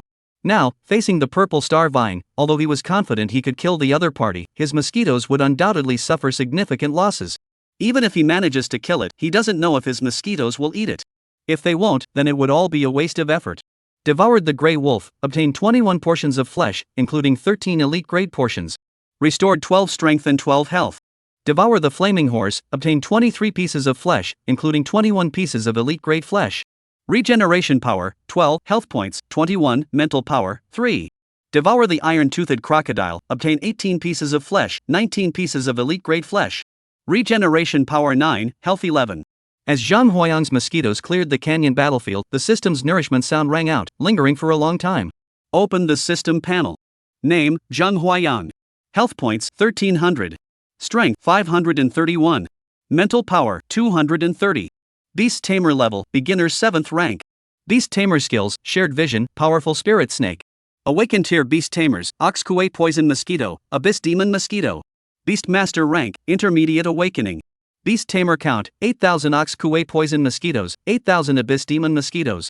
Beast Taming skills: Undying, Incubation, and Reverse Nurturing. Available flesh and blood: 217 units. Feeling his blood and strength surge to double their previous levels, Zhang Huayang let out a loud cry of exhilaration. Materials required for the Deep Abyss Mosquito's evolution: Elite Grade Flesh and Blood 500,500, Deep Abyss Stone 010, Earth Dragon Blood Flower 07. The elite grade flesh required for the Abyss Demon Mosquito's evolution has already been fully replenished in this battle, leaving only Abyss Stones and Earth Dragon Blood Flowers remaining. Seeing this, Zhang Huayang nodded slightly and decided to consult Director Liang upon returning. Just as he was about to take a step forward, he suddenly noticed that the purple star vine had suddenly moved. Seeing the massive vine approaching him, Zhang Huayang wore a serious expression, summoned the abyssal mosquito, and was about to act. Seeing the massive vine approaching him, Zhang Huayang's expression turned serious. He summoned the abyss mosquito and was about to act. To his surprise, the purple star vine showed no intention of attacking. Instead, it wrapped itself around a pile of small plaques and handed them to him. Upon closer inspection, Zhang Huayang realized that these were the identification tags hung on the beasts during the survival competition. There were over 200 of them. Seeing that the purple star vine showed no hostility, Zhang Huayang couldn't help but sigh in relief. After storing all the number plates into his spatial ring, he waved to the purple star vine. Once you've advanced, remember to hide. If I'm not mistaken, word of what happened here will spread quickly. If they discover that there's still an extraordinary tier wild beast in this desolate area, they'll definitely come looking for you and kill you. The purple star vine listened quietly to Zhang Huayang's words, its green leaves trembling slightly on the vines, as if responding to his words. Seeing this, Zhang Huayang nodded slightly and walked toward Mo Wenchuan's position. At that moment, as Li Xiaoren and the others frantically fled the wasteland, leaving Zhang Huayang alone to face their nearly 100-strong group, among them were nearly 50 awakened beasts. Even so, they were completely annihilated by the enemy. The news spread like wildfire, sweeping across the entire city of Zhanghai in an instant. The 6 major beast taming clans and the 3 major beast taming academies of Zhanghai City were all left speechless, staring at the news in disbelief. What? One person alone defeated 100, and among them were 50 awakened level beast tamers. Is this guy even human? Look, his beast taming talent is actually at the commoner level. In no time, beast tamers of all ranks in Zhanghai City who were following the Qinghuang Beast Taming Academy received the news. The Ma family of the 6 great clans.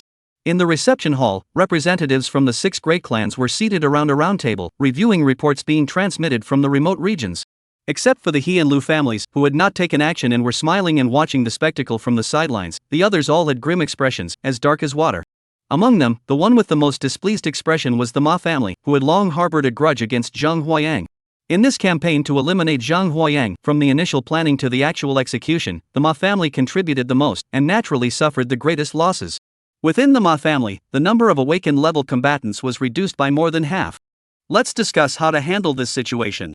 Keep in mind that the security team has been keeping a close eye on us for quite some time. The security team? They don't have any evidence. What can they do to us? As long as we take care of him before it's over, there won't be any further complications. No, I've already received word that the Central Beast Control Bureau has taken notice of this area. If we act now, we won't come out on top. What can we do then? We'll just have to spend some money to avoid disaster. If the 4 great Beastmaster clans are unhappy, then the one who truly feels terrified is the deputy principal of the first year at Qinghuang Beastmaster Academy. Originally, he was sitting in Liang Qiwen's office drinking tea. Upon receiving this message, he initially thought the other party was joking with him. I thought to myself, what kind of power does Zhang Huayang have? As the deputy director of my grade, how could I not know? But when he saw Li Xiaoran limping at the college gate, being supported by other students, he panicked upon entering the campus. After all, he had gone to great lengths to eliminate Zhang Huayang this time. The distress signal device was specially created by the Central Beast Control Hall for the safety of its younger members during expeditions in the wilderness. To prevent Zhang Huayang from using the distress signal device to send a distress signal to the outside world, he had contacted the 4 major clan leaders and completely blocked all signals in this remote area, not just Zhang Huayang. Even the clan leaders themselves cannot use the distress signal devices. Everything had been carefully planned. The beasts the Academy had sent into this survival competition were all incredibly weak, so even without the distress signal device, the danger wasn't significant. Once I received news of Zhang Huayang's death, I would restore the signal. However, it has now come to light that not only have the trainees who were surrounding Zhang Huayang suffered heavy losses, but even the warriors Li Xiaoran had dispatched from various families to assist them have also been killed in the battle. The deputy director's face was pale as he knelt on the ground, vomiting uncontrollably. He scrambled toward Liang Qiwen's office. Now, the only one who could save him was Liang Qiwen and his family. Not just in Zhanghai City, but even across the entire Dragon Nation, they were a name to be reckoned with. As long as he speaks a few words within the family, I will be able to survive. Otherwise, the 4 major families, facing such a loss, would certainly scapegoat someone. As for who that scapegoat would be, it would undoubtedly be me, the deputy director who acted on my own authority. However, Liang Qiwen's office was locked, and no matter how many times he called, the line was busy.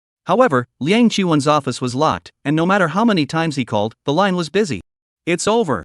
The deputy director saw the results, felt weak all over, and leaned against the door of Liang Qiwen's office, slowly sitting down. At that moment, in the capital city of Longwa, within a vast and spacious government office, an urgent alarm sounded. Alarm! Alarm! In the downtown area of Zhanghai City, which had been designated as a secured wasteland, high-level wasteland beast activity has been detected.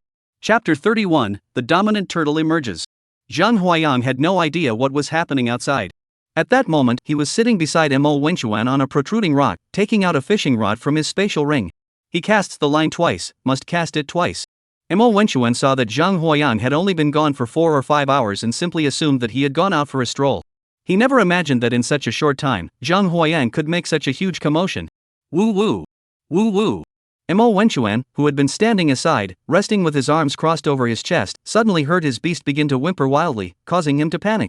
On the other hand, Zhang Huayang merely glanced over and immediately understood what was happening. He swiftly retrieved a fishing rod from his spatial ring and tossed it over.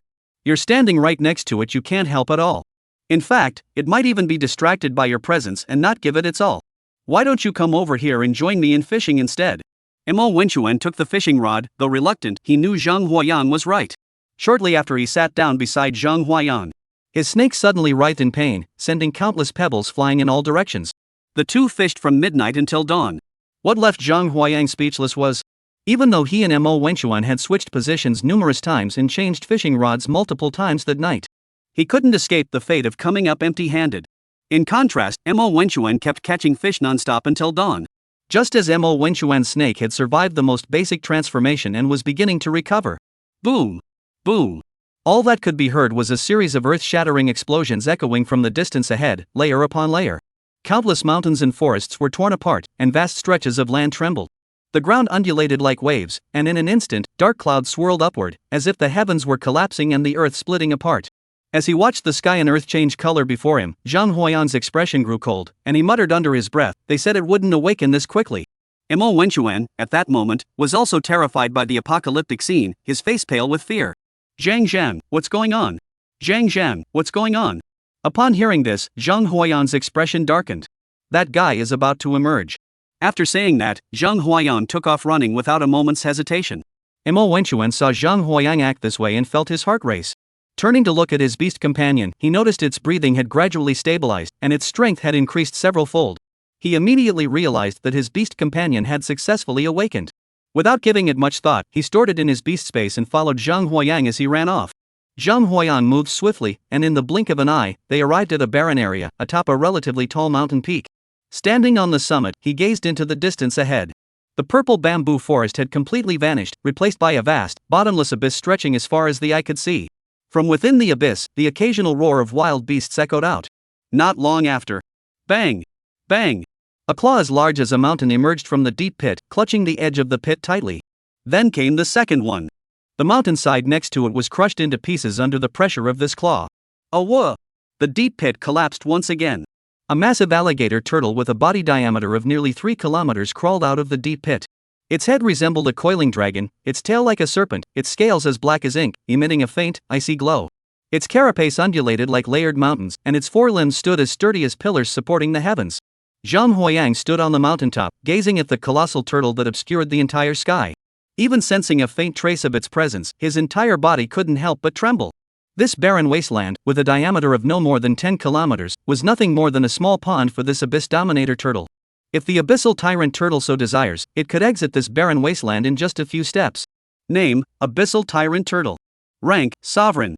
Strength, Defense, Speed, Health, Weight. Description: Abyssal Mutant, the absolute ruler. Zhang Huayan looked at the majestic appearance of the abyssal tyrant turtle, his heart burning with excitement. If his mosquito could grow to this size, how terrifying would it be? As the abyssal dominator turtle emerged from the depths of the earth. Within the central beast hall, urgent alarms echoed throughout the heavens. Red alert! Red alert! A king-level wild beast has been spotted in the city center of Jianhai City. Requesting backup, requesting backup. The abyssal dominator turtle was clearly still half asleep, its eyes filled with confusion. It simply followed its instincts, crawling through the mountains, devouring any beasts it encountered, and drinking from any lakes it came across. Zhang Huayang stood on the mountaintop, fixated on the deep abyss dominator turtle ahead. As soon as it showed any signs of moving toward him, he quickly manipulated the mosquitoes to carry him away. After a long while, Zhang Huayang suddenly felt something unusual on his head. Looking up, he saw a yellow dragon coiling gracefully above him, accompanied by a white horse engulfed in flames and a fox shimmering with lightning. On the backs of the three beasts, there was a young man with a serious expression. Among them, Jun Luo, who was riding the yellow dragon, spotted Zhang Huayang and Mo Wenchuan below. He jumped down from the dragon's back and walked straight toward them. Jun Luo sensed the aura of Mo Wenchuan and realized that his beast had awakened. He nodded slightly before turning his gaze toward Zhang Huayang. What happened just now? Tell me. Upon hearing this, Zhang Huayang pointed his finger at the abyssal tyrant turtle in the distance, which was devouring its meal with wild abandon. When Mo Wenchuan successfully advanced his beast taming skills, we suddenly heard a deafening sound. Standing on the mountaintop, we saw the giant turtle crawling out of the ground ahead of us. Upon hearing Zhang Huayang's words, Jun Luo's expression darkened. Damn it, those guys from the Tianlei squad are really unreliable. They clearly promised that this barren wasteland had been pacified, yet they still allowed that abyss tyrant turtle to ascend to the king tier right under their noses. What should we do now? What else can we do? Just wait. A king-level wild beast, and a deep abyss species that it's not something we can possibly fight. We'll have to wait for reinforcements from the Central Beast Control Hall. I just wonder how many of the 5 king beast tamers from the Central Beast Taming Hall will come. One alone won't be enough to save us. In less than half an hour, this abyss dominator turtle had already devoured all the nearby beasts and the entire river. It was now turning its head toward us. Seeing this, Jun Luo let out a loud cry of alarm. This is bad. This creature isn't satisfied yet. It must have sensed the aura of the city. We must stop him here. If he escapes from the wasteland, it will be a disaster. With that, Jun Luo raised his hand and summoned the 4-clawed yellow dragon flying in midair, which slowly descended. Jun Luo glanced at Zhang Huayang, then fixed his gaze on Mo Wenchuan. Sai, if I don't make it back this time, the Jun family is in your hands. Having said that, Jun Luo raised his hand and pointed forward. Members of the Holy Spirit Squad, attack. Do not let this man enter the city. Mo Wenchuan watched his older brother's back and felt utterly powerless for the first time in his life. Zhang Huayang saw this and gently patted his shoulder without saying a word. He knew that Jun Luo's Holy Spirit Squad was incredibly powerful, even for trainees like them. However, facing this king-level wild beast, it was like trying to crack a nut with a hammer. Before long, Zhang Huayang spotted the other members of the Holy Spirit Squad rushing over from behind. They all saw the Abyss Tyrant Turtle ahead, emanating a terrifying aura, but without a moment's hesitation, they summoned their beasts and charged forward. Among them was Bai Feng, who had a good relationship with Zhang Huayang. At that moment, Bai Feng was looking ahead, slowly crawling toward this direction, his figure obscuring the sky like a colossal abyssal turtle. He took a deep drag on his cigarette and looked at Zhang Huayang. "I'm sorry, the favor I owe you might be impossible to repay." Chapter 32, Cousins. Zhang Huayang and Mo Wenquan watched as the Holy Spirit Squad charged toward the Abyss Tyrant Turtle, both letting out a long sigh. To prevent their efforts from going to waste, Zhang Huayang said to Mo Wenquan, "This is not a place to linger. We must leave immediately and report this matter." As he spoke, Zhang Huayang released the Abyss Mosquitoes, which seized the two individuals and carried them away into the distance. However, just as he released the Abyss Demon Mosquito from the insect nest, the Abyssal Tyrant Turtle, which had been devouring the mountains and forests, suddenly flashed a piercing light in its eyes and let out a piercing cry to the heavens. It then turned its gaze toward Zhang Huayang and spoke in human language, "It's the scent of the abyss." Upon hearing this, Zhang Huayang's eyes flashed with a gleam of light. He said to Mo Wenquan, "You go ahead. I have something else to attend to." "You?" Mo Wenquan was just about to speak when he heard the words, "You're going there to your certain death." But upon seeing the unwavering determination in Zhang Huayang's eyes, he swallowed the words that were about to escape his lips. "Take care." After saying that, Mo Wenquan bowed slightly to Zhang Huayang before turning and leaving. Zhang Huayang, seeing this, immediately took off running toward the direction where the Abyss Tyrant Turtle was located. Along the way, he could see the members of the Holy Spirit Squadron attacking the Abyss Tyrant Turtle with all their might, trying to trip it up and prevent it from advancing further. However, the strongest member of the Holy Spirit Squad, Jun Luo, had a beast companion that was only at the commander level. Compared to the Abyss Tyrant Turtle, which possessed king-level strength, the difference was like heaven and earth. As for the other members, there's no need to mention them. The Holy Spirit Squad's attacks struck the Abyss Dominator Turtle, failing to even raise a ripple. Instead, the Abyssal Tyrant Turtle casually swatted them, sending them plummeting from the sky to the depths of the earth, their fate unknown. Within the Holy Spirit Squad, Bai Feng was the weakest in terms of strength, but his speed was no slouch. Therefore, his task was to rescue his teammates at critical moments. At that moment, Bai Feng was searching for the location where Jun Luo had fallen when he suddenly spotted Zhang Huayang approaching from the distance, causing his pupils to contract sharply. "Weren't you supposed to go out and send a message? Why are you back? This isn't a place you should be. Every life counts." Zhang Huayang saw the other person and gave a sinister smile. "I sent Mo Wenquan to deliver the message. I'll come back and check on things." Before Bai Feng could respond, Zhang Huayang released a swarm of deep abyss mosquitoes, filling the entire area. As the abyss demon mosquitoes appeared, the abyssal tyrant turtle, which had been roaring moments ago, suddenly stopped its movements and began to look around. The abyssal tyrant turtle's gaze finally settled on the group of inconspicuous mosquitoes below. "The breath of the abyss, what are you?" Seeing that the abyssal dominator turtle did not attack immediately, Zhang Huayang sighed in relief. Gazing at the abyss tyrant turtle, which loomed like a mountain range, Zhang Huayang swallowed hard. Suppressing the fear in his heart, he controlled the abyss demon mosquitoes, instructing them to cling to the abyss dominator turtle and fly away. Seeing Zhang Huayang's actions, the members of the Holy Spirit Squadron all stared wide-eyed. They never imagined that, faced with this mighty turtle, they had no chance of resisting, yet this seemingly weak individual not only didn't flee but actually charged forward. For a moment, their hearts were in their throats, and they couldn't help but feel anxious for Zhang Huayang. Thousands of abyssal demon mosquitoes carried Zhang Huayang toward the abyssal tyrant turtle. After a long while, he came to a halt before the abyssal tyrant turtle. Zhang Huayang stared at the head that completely blocked his vision, his eyes fixed on the pupils that reflected his own figure. "Hello? I recognize you." Feeling Zhang Huayang's presence, the abyssal dominator turtle suddenly remembered. This was the creature that had removed the parasites from its body during its dormant phase. Glancing at the insects emitting an abyssal aura beside the other, he concluded that they, like himself, originated from the abyss. "Are you also a relative of the abyss? Deep abyss relative?" Zhang Huayang heard the term and paused for a moment. But upon further thought, he couldn't help but laugh. This was for the best. With this connection, at least he wouldn't be in any danger. "Yeah, cousin, I'm your cousin from the depths of the abyss." Zhang Huayang smiled slightly. "I came here to tell you not to go any further. There are several royal-level beast tamers stationed there. Abyssal life fears nothing. Roar." Upon hearing Zhang Huayang's words, the abyssal dominator turtle suddenly grew enraged and let out a deafening roar toward the heavens. "Cousin, don't get so worked up." Zhang Huayang saw this and immediately shouted out. "I just don't want you to make a futile sacrifice. My father is coming to pick me up. I'm not afraid." Click. Upon hearing the abyssal dominator turtle speak these words, Zhang Huayang's heart sank. Just a newly emerged dominant turtle, yet it was already this powerful. He even claimed that his father was about to arrive. It's not just Zhang Huayang. The members of the Holy Spirit battle squad below, upon hearing these words, felt their blood grow cold. The father of a king-tier abyssal dominator turtle must be an incredibly powerful being. Zhang Huayang, relying on his status as a cousin, managed to hold this abyss dominator turtle at bay for a full 10 minutes. Cousin, I'm hungry. I need something to eat. Want to join me? No, don't go. Upon hearing this, Zhang Huayang hurriedly spoke up. You're actually afraid? Are you still a deep abyss being? After speaking, he ignored Zhang Huayang and walked toward the east. Seeing the abyss dominator turtle crawling toward the east, Zhang Huayang's face turned pale. He released all the mosquitoes from his insect nest and attacked the opponent. Who? The abyss tyrant turtle ignored Zhang Huayang, merely exhaling a breath from its nostrils, sending Zhang Huayang flying. However, that single breath nearly wiped out all of Zhang Huayang's mosquitoes. Cousin, if you keep blocking me, I'm going to get angry. The abyssal dominator turtle is about to step out of the wasteland. Suddenly, streaks of brilliant light flashed across the sky. Within the light, a six-tailed white fox appeared in midair, carrying a stern-faced middle-aged man on its back. Beside him stood a young woman with delicate features, holding a black cat in her arms. The woman gently patted the black cat. The black cat meowed once, jumped out of her arms, and transformed into a black panther over 30 meters long. The man beside the white fox looked at the abyssal dominator turtle, his expression darkening, his voice booming like thunder, echoing across the sky. Abyssal race, this is not where you belong. Return to the abyss. The abyss dominator turtle sensed the aura of the two beasts and its eyes gradually turned blood red. Are you going to stop me from eating too?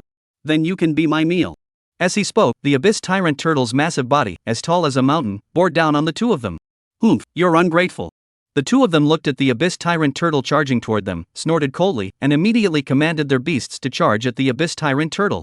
In an instant, 3 king-level beasts clashed fiercely in this barren wasteland. The ground shook violently, and towering mountains were crushed into dust. The powerful air currents generated by their collisions scattered the clouds in the sky. The battle between the 3 colossal beasts raged from dawn until dusk. The deep abyss dominator turtle, having just emerged from the depths, lacked the combat prowess and battle-hardened skills of the 2 seasoned warriors. It was beaten into retreat, its shell shattered in the process. However, just as the two believed they had the upper hand and were about to defeat him, the sky suddenly darkened. Chapter 33, The Dominant One. Zhang Huayang suddenly felt the sky grow dark and instinctively held his breath. Slowly lifting his head to look up, he saw the mirror image in the sky, and Zhang Huayang felt his heart racing. The sky had split open. In the azure sky, a black fissure of unknown length suddenly appeared. The crack above the wasteland slowly opened, revealing an eye. That's right, it's an eye. However, this single eye was actually larger than the barren wasteland where he currently stood. Name, Ba Xia. Rank? What the heck? Zhang Huayang froze in place upon seeing the system identify this legendary name.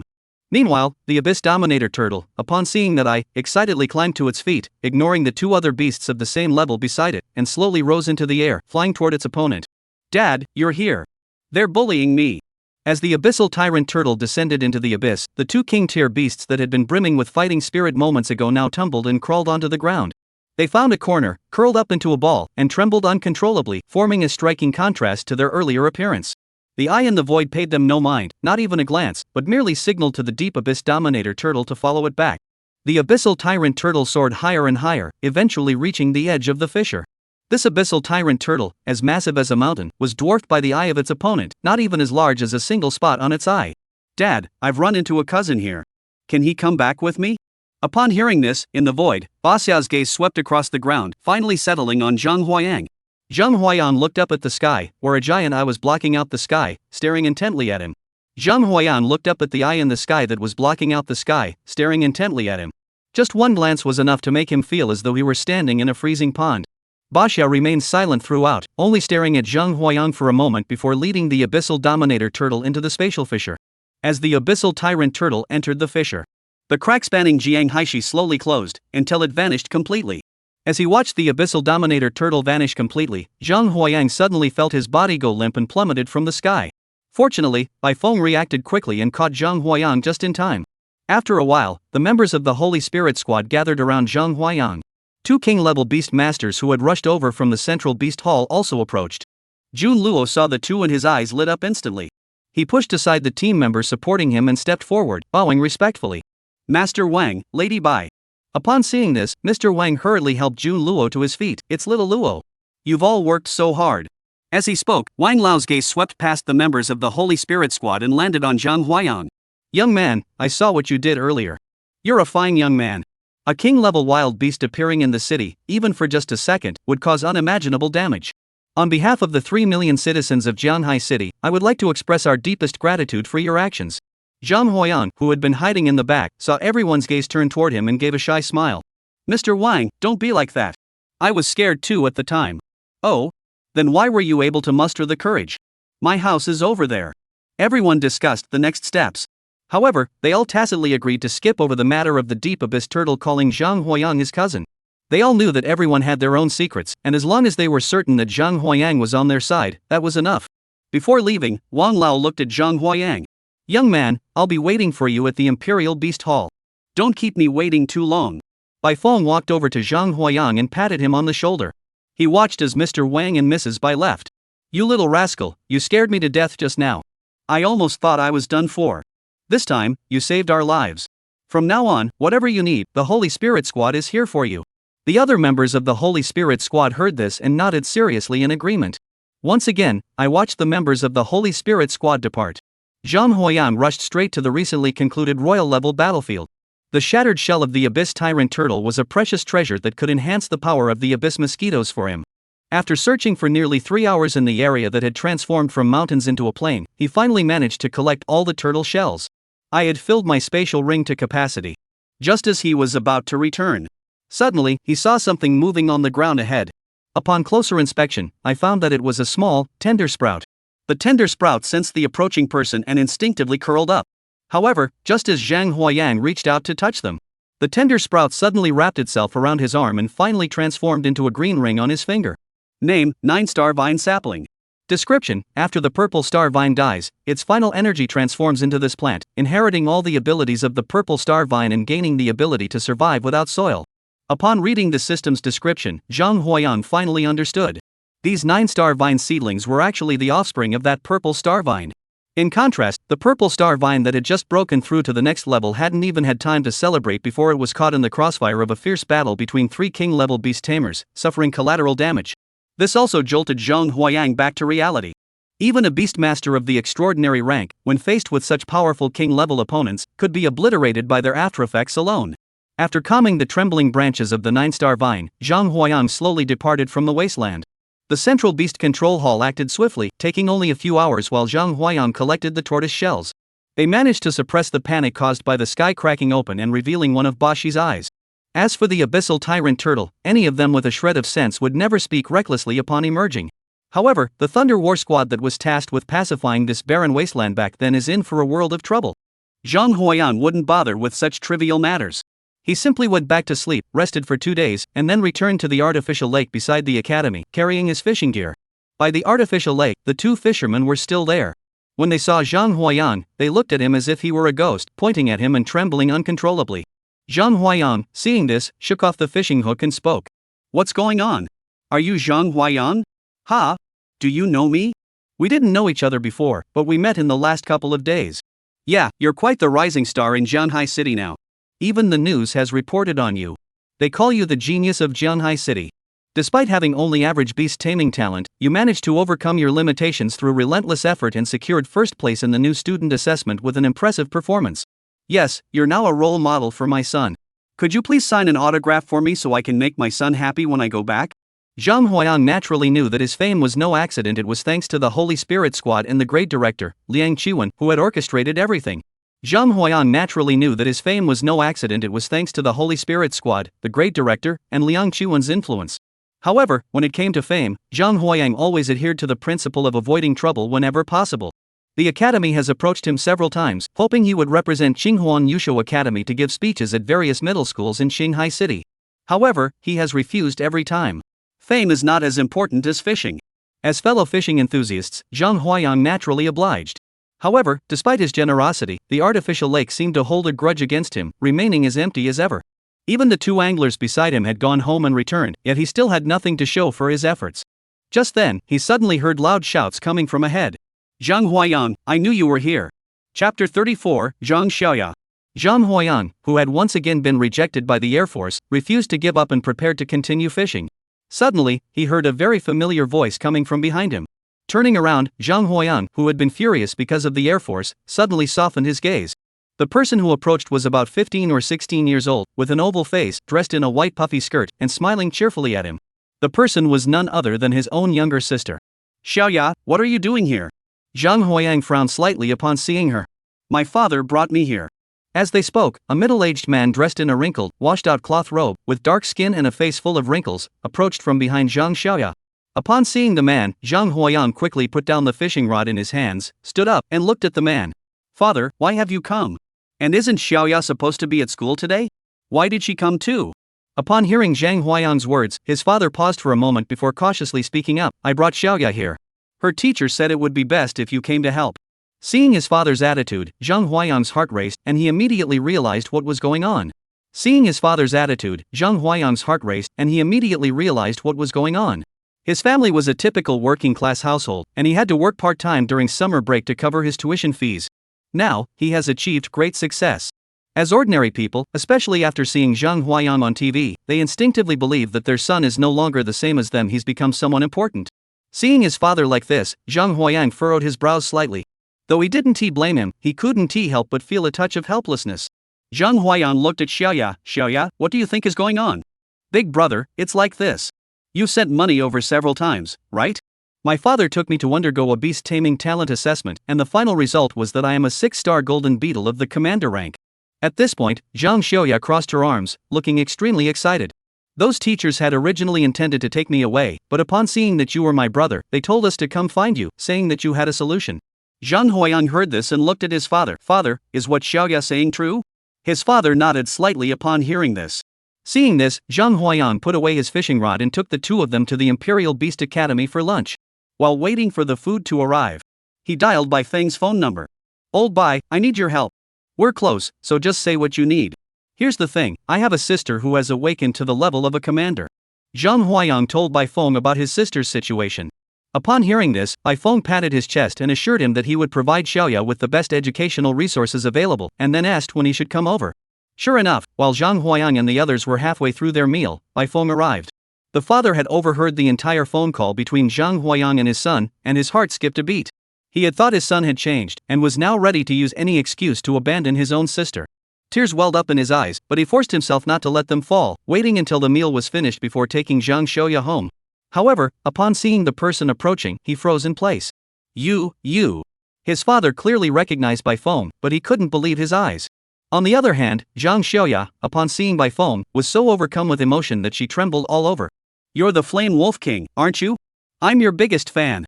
Upon hearing the title Fiery Wolf King again, Bai Feng's entire body trembled as he looked at Zhang Xiaoya. Seeing the little girl staring at him with her eyes wide open, her eyes sparkling. Seeing the young girl staring at him with unwavering eyes, her eyes sparkled like stars. Bai Feng finally looked at Zhang Huayang. Old Zhang, this is your sister. Are you really willing to entrust her to me? Of course. Zhang Huayang swallowed the food in his mouth and spoke slowly. You know my talent for taming beasts, and besides, I've already offended every beast taming family in Jianhai City. If word gets out about my relationship with Xiaoya, she'll inevitably face endless targeting. After much consideration, handing her over to your Holy Spirit squad is the best outcome. Bai Feng finally turned to Zhang Xiaoya. Are you willing? I'm willing. Zhang Xiaoya nodded repeatedly upon hearing this, afraid that she might say no if she spoke too slowly. Your younger sister is still young. I will first arrange for her to study at the Jianhai City Noble Academy. Once she comes of age, I will have an elder of the same lineage within our clan to guide her. Brother. Zhang Xiaoya suddenly came up to Zhang Huayang and tugged at his sleeve. What's wrong? Can you get him to sign something for me? The Holy Spirit squad is like gods in our village. The entire village has benefited from their kindness. Zhang Xiaoya's voice was barely audible, but it didn't escape the ears of those present. Ha! Bai Feng didn't sign for Zhang Xiaoya. He knew it himself. Although, to Zhang Xiaoya, he was considered a big shot. But Zhang Huayang, though still relatively weak in power, had not only saved their Holy Spirit squad during the survival competition but had also nearly single-handedly wiped out the younger generation of the 4 great families. Bai Feng then flipped his hand, and a ring on his finger glowed, revealing a small knife the size of a palm in his hand. Name, 9-star knife. Grade, C class. Description, forged by a renowned master craftsman, this artifact possesses 9 transformative forms and can unleash abilities beyond imagination.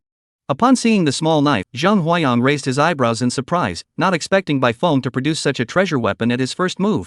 Zhang Xiaoya saw the gleaming treasure knife and her eyes lit up. However, she dared not reach out to take it, instead looking at Zhang Huayang for help. Here, take it.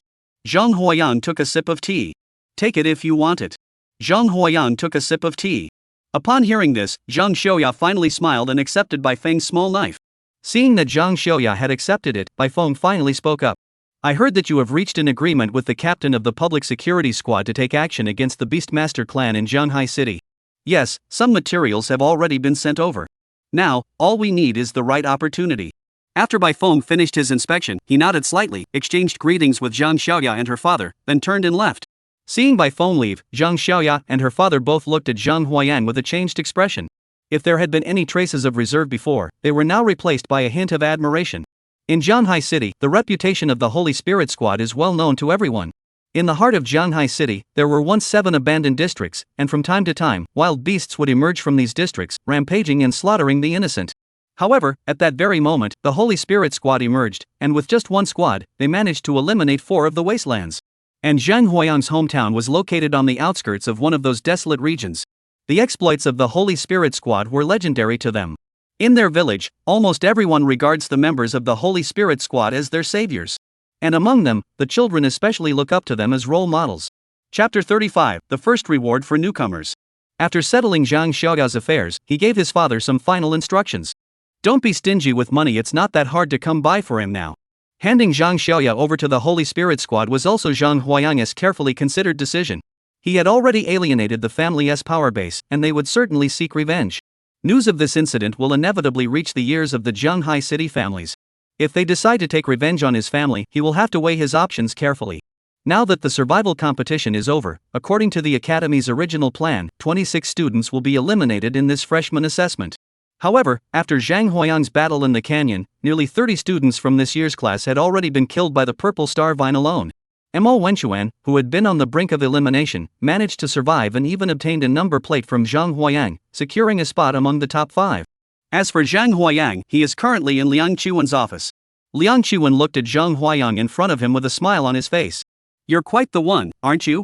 To have come this far on your own, single-handedly decimating the younger generation of the 4 great families.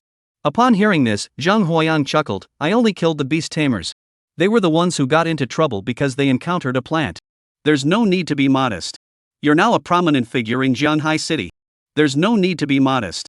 You're now considered a prominent figure in Zhanghai City. Moreover, Wang Lao from the Central Beast Control Hall praised you highly at this meeting. If you ever join the Central Beast Control Hall in the future, don't forget about me. Of course I won't. Speaking of which, Liang Qiwen raised his hand and flipped it, and with a flash of light, a palm-sized bronze mirror appeared in his hand. As he spoke, Liang Qiwen flipped his hand, and with a flash of light, a palm-sized copper mirror appeared in his hand. Liang Qiwen handed the bronze mirror to Zhang Huayang, his voice tinged with envy. This is a real treasure. It was originally meant for the principal's granddaughter, but now it's yours. Zhang Huayang took it and examined it carefully in his hands. The bronze mirror appeared to be only the size of a palm, yet it was extremely heavy, weighing approximately 30 kilograms. Name, Water Dragon Mirror. Grade, B. Mental energy required, 260. Required mental power, 260. Passive ability, resists all attacks below awakening level. Active ability, releases a dense fog capable of obscuring an area of 3 acres. Description, crafted from the scales of a Dragon Ridge Sovereign-level water dragon, it contains a hint of water essence. Upon reading the description of the Water Dragon Mirror, Zhang Huayang was highly satisfied. After receiving the bronze mirror, Zhang Huayang finally spoke. I remember that among the first place rewards, there was something called a Dungeon Secret Realm. What is that? Oh, Liang Qiwen slapped his forehead. I forgot you're not from a family background, so you're not familiar with the Dungeon Secret Realm. The so-called dungeon instances are similar to the instances you encounter in online games. However, it is a real space where, although there are some dangers, there are countless treasures and opportunities. Any item obtained there is worth a fortune outside. Currently, in our Dragon Nation, we classify these dungeon realms into 3 tiers, S, A, and B. The dungeon instance arranged by the Beast Taming Hall this time is B rank, but there are still several months before it opens. When the time comes, someone will naturally contact you. Having obtained what he wanted, Zhang Huayang did not linger and immediately departed from the area. He checked his insect nest, where mosquitoes were being hatched around the clock. Several days have passed, and the abyss mosquitoes have only reached 2,000, while the Nyokue mosquitoes have reached 3,000. Sigh, the mosquito's strength is still insufficient. A single sneeze from the abyss dominator turtle nearly wiped them all out. Zhang Huayan was utterly helpless in the face of this, but there was nothing he could do. As he carried his fishing rod and made his way toward the artificial lake. In a shadowy corner behind him, a pair of blood-red eyes were fixed intently on him. This man was none other than the deputy principal of the first year at Qinghuang Beastmaster Academy. On that day, Zhang Huayan had killed so many young prodigies from various families in the desolate canyon. To silence the rumors, as the deputy director responsible for blocking signals in the barren region, he naturally became the scapegoat for this incident. However, the family faction offered him a choice. Either be stripped of his position and live out his days as a cripple, with his family facing retaliation from the clan. Or find a way to kill Zhang Huayan. As long as you successfully kill him, regardless of his final outcome, his family will be treated kindly by the clan's forces. The deputy director knew that although he had been given two options, there was no real choice for him. As he watched, Zhang Huayan had already taken a seat by the artificial lake and cast his fishing line into the water. He then released his beast from the beast taming space. It was a red-skinned rat the size of a palm. Name, Ground Squirrel. Level, High Tier Awakening.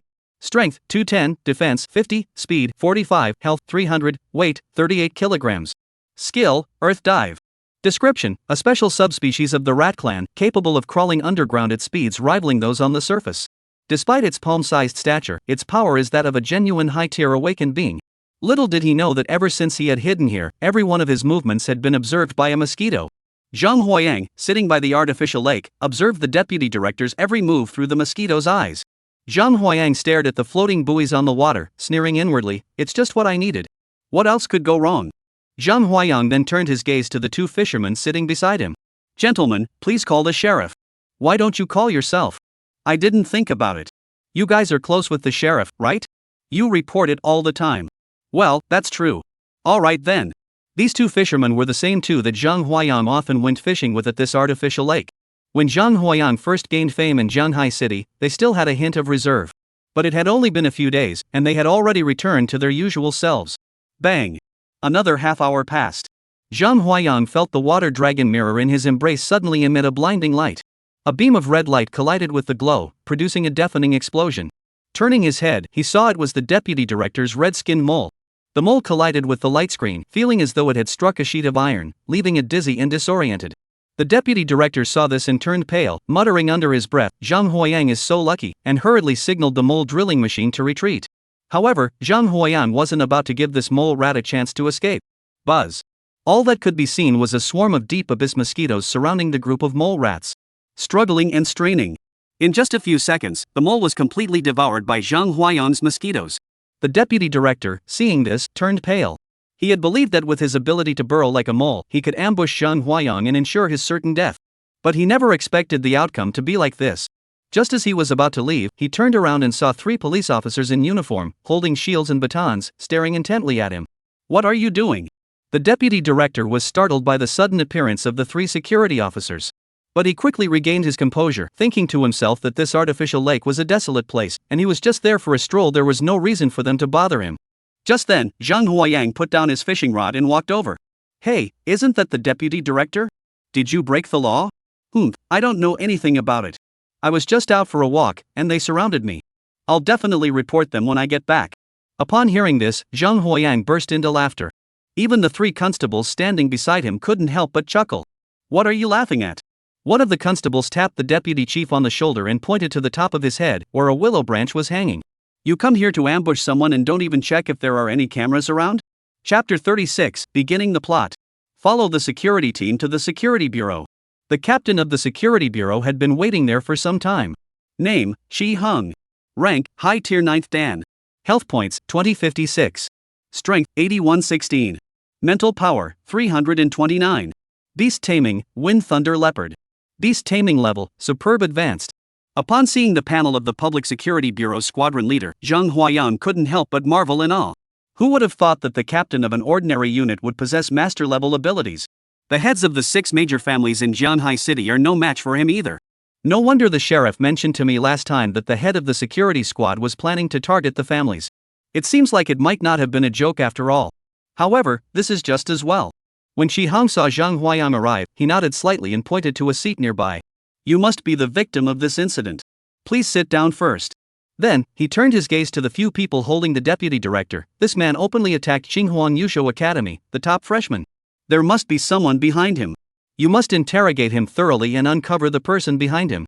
Upon hearing the captain's words, the security officers immediately understood the deeper meaning and smiled as they forced the deputy director to the ground. Seeing everyone leave the captain's office, Shi Hong finally turned to Zhang Huayang. Do you think he'll say anything?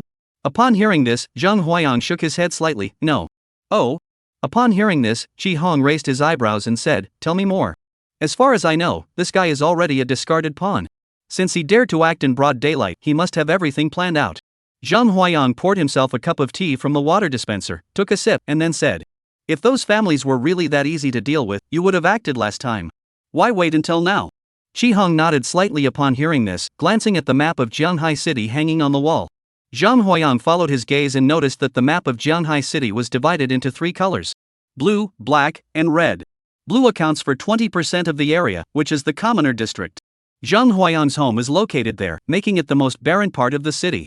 Black makes up 30%, forming the Wasteland, which is also the area the beast tamers aim to subdue. The red zone is divided into 6 sections, each controlled by one of the 6 major families of Jianghai City, and all are prime locations. Shi Hong glanced at the map and sighed softly. The Wasteland originally occupied 60% of the area, but after years of battles, it has been pacified by the warlords. How many brothers have died in the effort to pacify these wastelands, yet they have been so easily seized by these families? If they were developed, we might be able to accept it, but these clan members have dared to treat the land we fought so hard to secure as their private property. That cannot be tolerated. As he saw the murderous intent flicker in Shi Hong's eyes, Zhang Huayang felt the temperature around him drop suddenly. What do you need me to do? You? Shi Hong looked up and down at Zhang Huayang, shook his head slightly, and said, you've already done enough by using yourself as bait. I'm not enough, then add another Holy Spirit squad? What? Shi Hong heard this and his expression grew slightly excited. If the Holy Spirit squad joined in, it would barely be enough, though it would result in mutual destruction. What? Upon hearing this, Shi Hong's expression grew slightly excited. If the Holy Spirit squad joined in, it would barely be enough, though it would likely result in mutual destruction.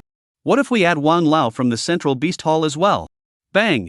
When Shi Hong heard that name, his entire body trembled uncontrollably, and he didn't even notice that the teacup in his hand had slipped from his grasp, crashing to the ground and shattering into pieces. Do you know Old Master Wang? Who is Mr. Wang? He is one of the 13 royal-level beast tamers of the Central Beast Taming Hall and a prominent figure who helped establish the regulations and laws governing beast tamers in the Dragon Kingdom. Moreover, Wang Lao's combat prowess ranks among the top in this group of 13, just one step away from reaching the legendary tier. It can be said that 2/10 of the territory that Longwei reclaimed from the Wasteland was conquered by Wang Lao, and he is still actively pacifying the remaining Wasteland regions. Zhang Huayang, seeing Shi Hong's excited expression, couldn't help but recall the look on his younger sister's face when she saw the Holy Spirit squad. The 6 major families of Jianghai City each had a master-level beast tamer serving in the Central Beast Taming Hall.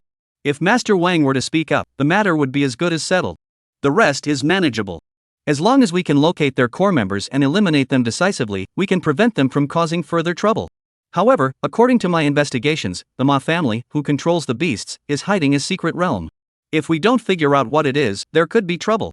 Additionally, there have been reports of people going missing in Jianghai City over the past few years, and I have received intelligence suggesting a possible connection to the Ma family. I wonder if you are willing to take on this important task. Seeing that the other party still didn't believe him, Zhang Huayang dialed Jun Luo's phone in front of Shi Hong and handed it to him. Upon learning about Zhang Huayang's situation in the remote area and that he had been favored by Wang Lao, their expressions toward him changed. He had heard of Zhang Huayang before, but only because the security guard had mentioned him in passing. Additionally, he had seen him once in the news recently and knew that he was the top performer in this year's new student assessment.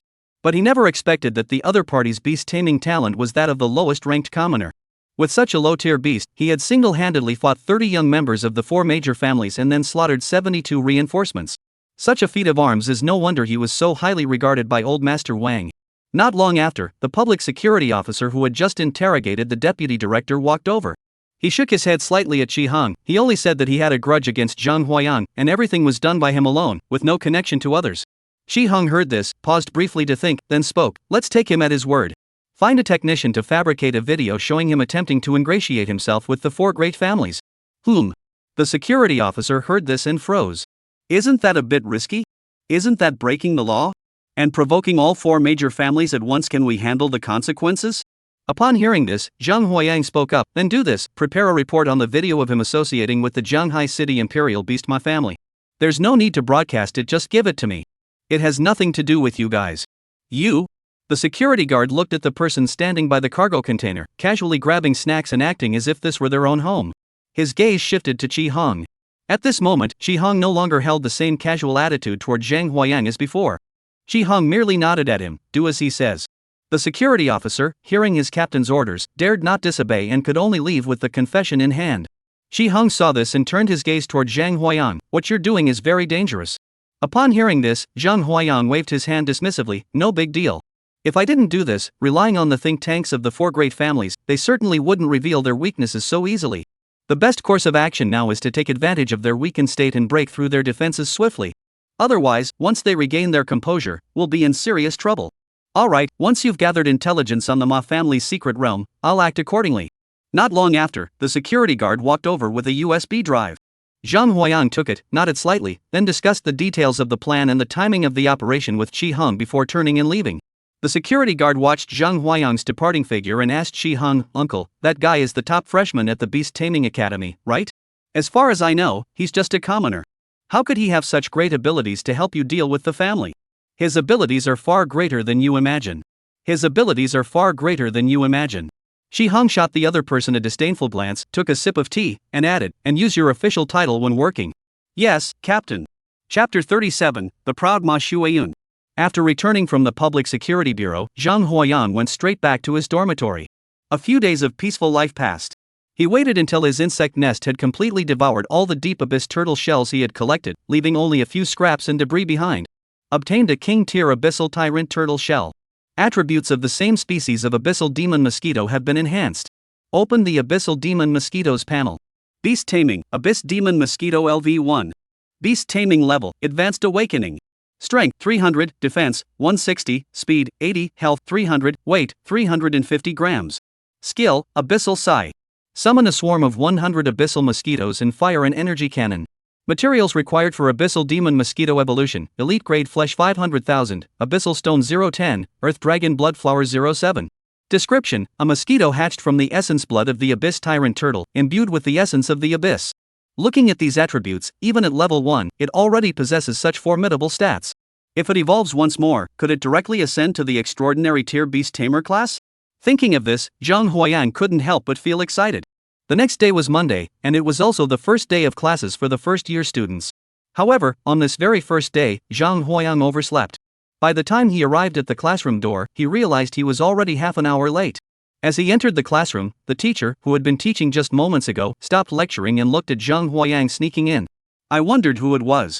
It's the top student in this assessment. It's quite a hassle for you to come to class in person. Zhang Huayang, who had already found a seat and sat down, suddenly stood up upon hearing the teacher's sarcastic tone. Teacher, you can't speak like that. I got first place because of my own abilities. Today I was late because of my attitude. If you have the ability, then come correct my attitude. I'm not a two-faced person, so don't speak with a double tongue.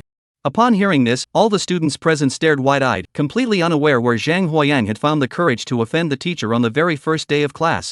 Didn't he know that the first class was the most important one? Sure enough, upon hearing Zhang Huayang's words, the teacher was so angry that he trembled all over. Get out of here! Zhang Huayang. Mo Wenchuan, sitting beside Zhang Huayang, also slammed the table and stood up. Teacher! You were the one who started this with your sarcastic remarks. Zhang Gu merely responded with a couple of rebuttals, yet you're imposing such a punishment. You're really bringing shame to your profession. Get out of here. After class, I walked outside with Mo Wenchuan. Mo Wenchuan looked at Zhang Huayang helplessly. What are you doing to her? You don't understand. I need a breakthrough right now. Before Zhang Huayang and Mo Wenchuan could say much more, they suddenly saw Ma Yuan walking toward them. Ma Yuan stood before Zhang Huayang with a grim expression. Zhang Huayang, Mr. Ma wishes to see you. Upon seeing this, Zhang Huayang said to Mo Wenchuan, you go back first. I'll go with Ma for a moment. On the way to the office. Mr. Ma, I would like to do business with your family. Are you interested? No interest. Ma Yuan didn't even listen and just refused outright. Ma Yuan was well aware that he had already formed a deadly enmity with Zhang Huayang, and only one of them could survive. He didn't believe for a moment that the other party would ever do any business with him. Oh? Not even interested in the armor of a king-level wild beast? What? Upon hearing this, Ma Yuan immediately stopped in his tracks and looked at Zhang Huayang with suspicion. Seeing that Ma Yuan didn't believe him, Zhang Huayang flipped his hand, and a piece of the deep abyss tyrant turtle shell appeared in his hand. Seeing the shell emitting an eerie aura, Ma Yuan was stunned. As a direct descendant of one of the 6 major families in Zhanghai City, he had at least basic discernment. The quality and aura of the armor on Zhang Huayang's hands were far beyond what a commander-level beast master could match. How many do you have? Not much, just 3 pieces. You'd better think it through. This is top-tier material. If used properly, it can definitely be crafted into 3B rank artifacts. Ma Yuan hesitated inwardly. If he were to obtain these 3 pieces of armor, his family would not only not blame him for failing to defeat Zhang Huayang, but would instead reward him. However, he did not know what Zhang Huayang was up to. Seeing this, Zhang Huayang waved his hand slightly. Don't overthink it. You know I'm just a commoner. If any of you from the major clans really wanted to take me down, I wouldn't stand a chance. Zhang Huayang's words dispelled the doubts in Ma Yuan's heart. Indeed, Zhang Huayang was just a commoner. How could he possibly be a match for his family? Now that he was making overtures of friendship, it must be because he had witnessed the tactics of his family. If Ma Yuan knew what Zhang Huayang had been doing in the Wasteland, he would know that he must have ulterior motives. However, all the members of their clan had already evacuated during the canyon battle and had not witnessed the emergence of the Abyss Tyrant Turtle. Although there was one member of the Holy Spirit Squad who was from the Ma family, he knew that this particular Ma family member had a grudge against the Ma clan, which is why he joined the Holy Spirit Squad. As for the 2 kings who arrived later, there was no need to mention them. Zhang Huayang arrived at the office and saw his teacher already sitting there waiting for him. Zhang Huayang arrived at the office and saw that the teacher had already been sitting there waiting for him. Name, Ma Shuayun. Rank, Senior 3rd Dan. Health points, 1100. Strength, 410. Mental power, 290. Beast taming, Ice Horse. Beast taming level, High Tier Awakened.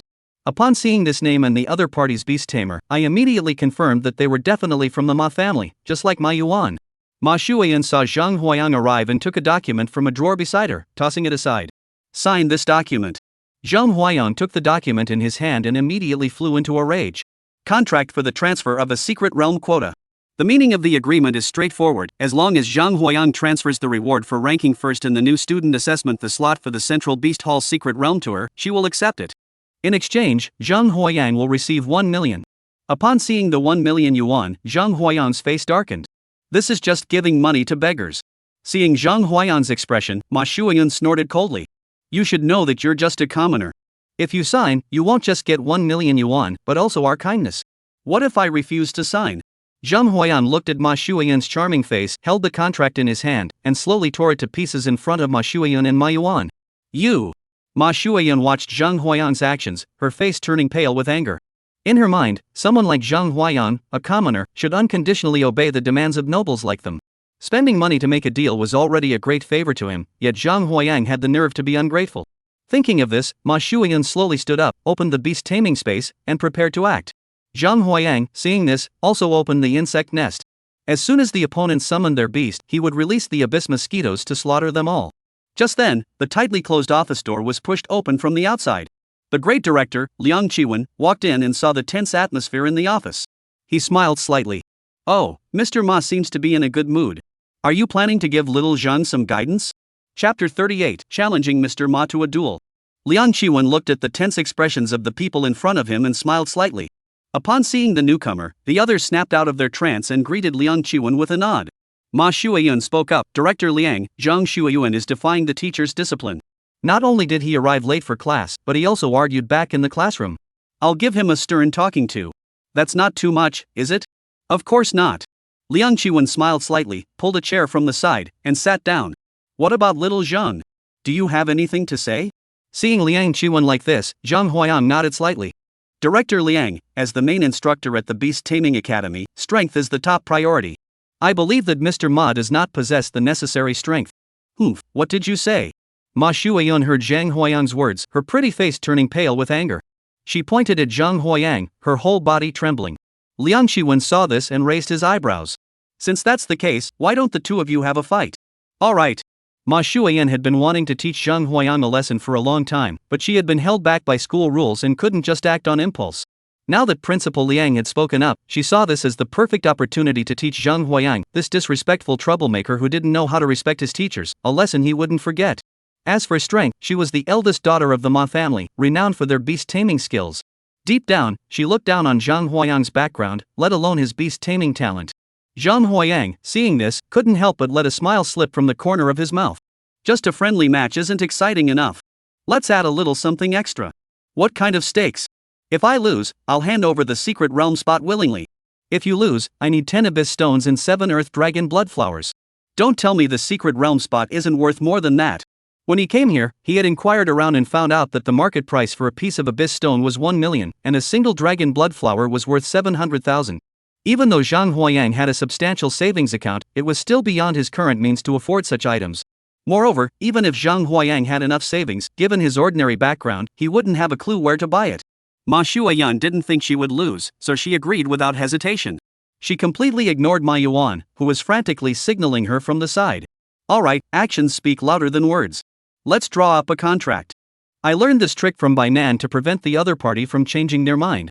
Ma Shuayun signed her name with a brush. Zhang Huayang finally smiled and handed over his income space ring. Ma Shuayun finally noticed that Zhang Huayan was wearing a spatial ring on his hand, and her heart skipped a beat. This was a spatial ring. Even within the Ma family of beast tamers, only high-ranking beast tamers or those who had reached the extraordinary level of beast taming could possess such a treasure. Even now, she couldn't obtain it no matter how much she begged. She never imagined that Zhang Huayang, whom she had always looked down upon, would possess such a precious artifact. Under Liang Chuan's guidance, the group made their way to the martial arts arena within the academy. Ma Shuayan opened her beast summoning space and released her summoned beast. Beast, Ice Horse. Level, High Tier Awakened. Strength, 320, Defense, 180, Speed, 90, Health, 400, Weight, 350 kilograms. Skill, Icy Breath exhaling air at 100 degrees Celsius to freeze enemies. Description, a fiery horse with ice attributes. Seeing the opponent's ice-attributed horse, Zhang Huayang sneered inwardly. With such meager stats, you dare to look down on me? Zhang Huayang opened the insect nest and released his own abyss mosquitoes. Buzz. Hundreds of abyssal mosquitoes the size of tennis balls spread their wings and flew above the arena, their presence overwhelming. As Liang Qiwen gave the signal to begin. Cold Ice Horse, use Cold Ice Breath. Ma Shuayun gave the order. The icy horse let out a loud roar, emitting a blue glow from its mouth, then turned toward Zhang Huayang and spat out a thick frost. The icy breath surged toward Zhang Huayang, seemingly intent on crushing him along with the abyssal mosquitoes. Seeing this, Zhang Huayang snorted coldly. I only intended to teach you a lesson. Since you have chosen to meet your end, you have no one to blame but yourself. Come on, no mercy. The abyssal mosquitoes, under Zhang Huayang's command, dodged the icy breath in a single flash and pounced on the icy horse.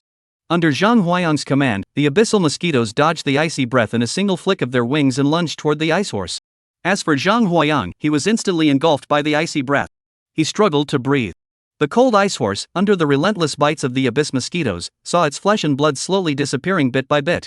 Ma Shuayun, however, seemed oblivious, staring intently at Zhang Huayang, as if she had already envisioned the scene of him being frozen solid by her own ice. However, the moment was short-lived. As the frost from the icy breath dissipated, Zhang Huayang's voice echoed from within. As the saying goes, the most poisonous heart belongs to a woman, and it seems to be true. Ma Shuayun saw that a copper mirror appeared before Zhang Huayang, emitting a brilliant light. Her own icy horse attack was blocked by this copper mirror. Zhang Huayang rubbed his arms and sneezed. It's really cold, but you should be here soon, right? As Zhang Huayang's voice faded, Ma Shuayun finally snapped out of it and looked at her icy horse. At that moment, the ice horse was already being devoured by the abyss mosquitoes, its body covered in blood and flesh, with its hind legs exposed, revealing white bones. Seeing the pitiful state of her ice horse, Ma Shuayun's eyes welled up with tears as she pleaded repeatedly, "Stop biting. I surrender." Upon hearing this, Zhang Huayang waved his hand, and the deep abyss mosquitoes, whose eyes had been blood-red moments ago, slowly stopped gnawing and flew back to Zhang Huayang's side. Zhang Huayang crossed his arms across his chest, gazing at Ma Shuayan, who was kneeling before the icy horse, her eyes brimming with tears. His expression remained calm. How about it, Mr. Ma? Are you satisfied with this outcome? After Ma Shuayan had the cold ice horse into her beast taming space, she stared blankly at Zhang Huayang. Humph, I lost. Don't try to back out of the bet, now.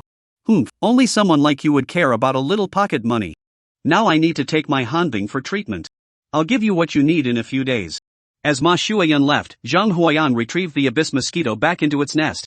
Devoured the frozen ice horse, obtained 13 portions of flesh and blood, restoring 30 life points and 7 strength. At this moment, Ma Yuan had already followed Ma Shuayan to the clinic and had no intention of continuing their business discussion. On the other hand, Liang Qiwen looked at Zhang Huayang and smiled slightly. You crippled her beloved cold ice horse, don't you fear they'll renege on the deal? That's precisely why I only crippled it, to prevent her from reneging on the deal. Upon hearing this, Zhang Huayang spread his hands wide, his expression calm and unconcerned.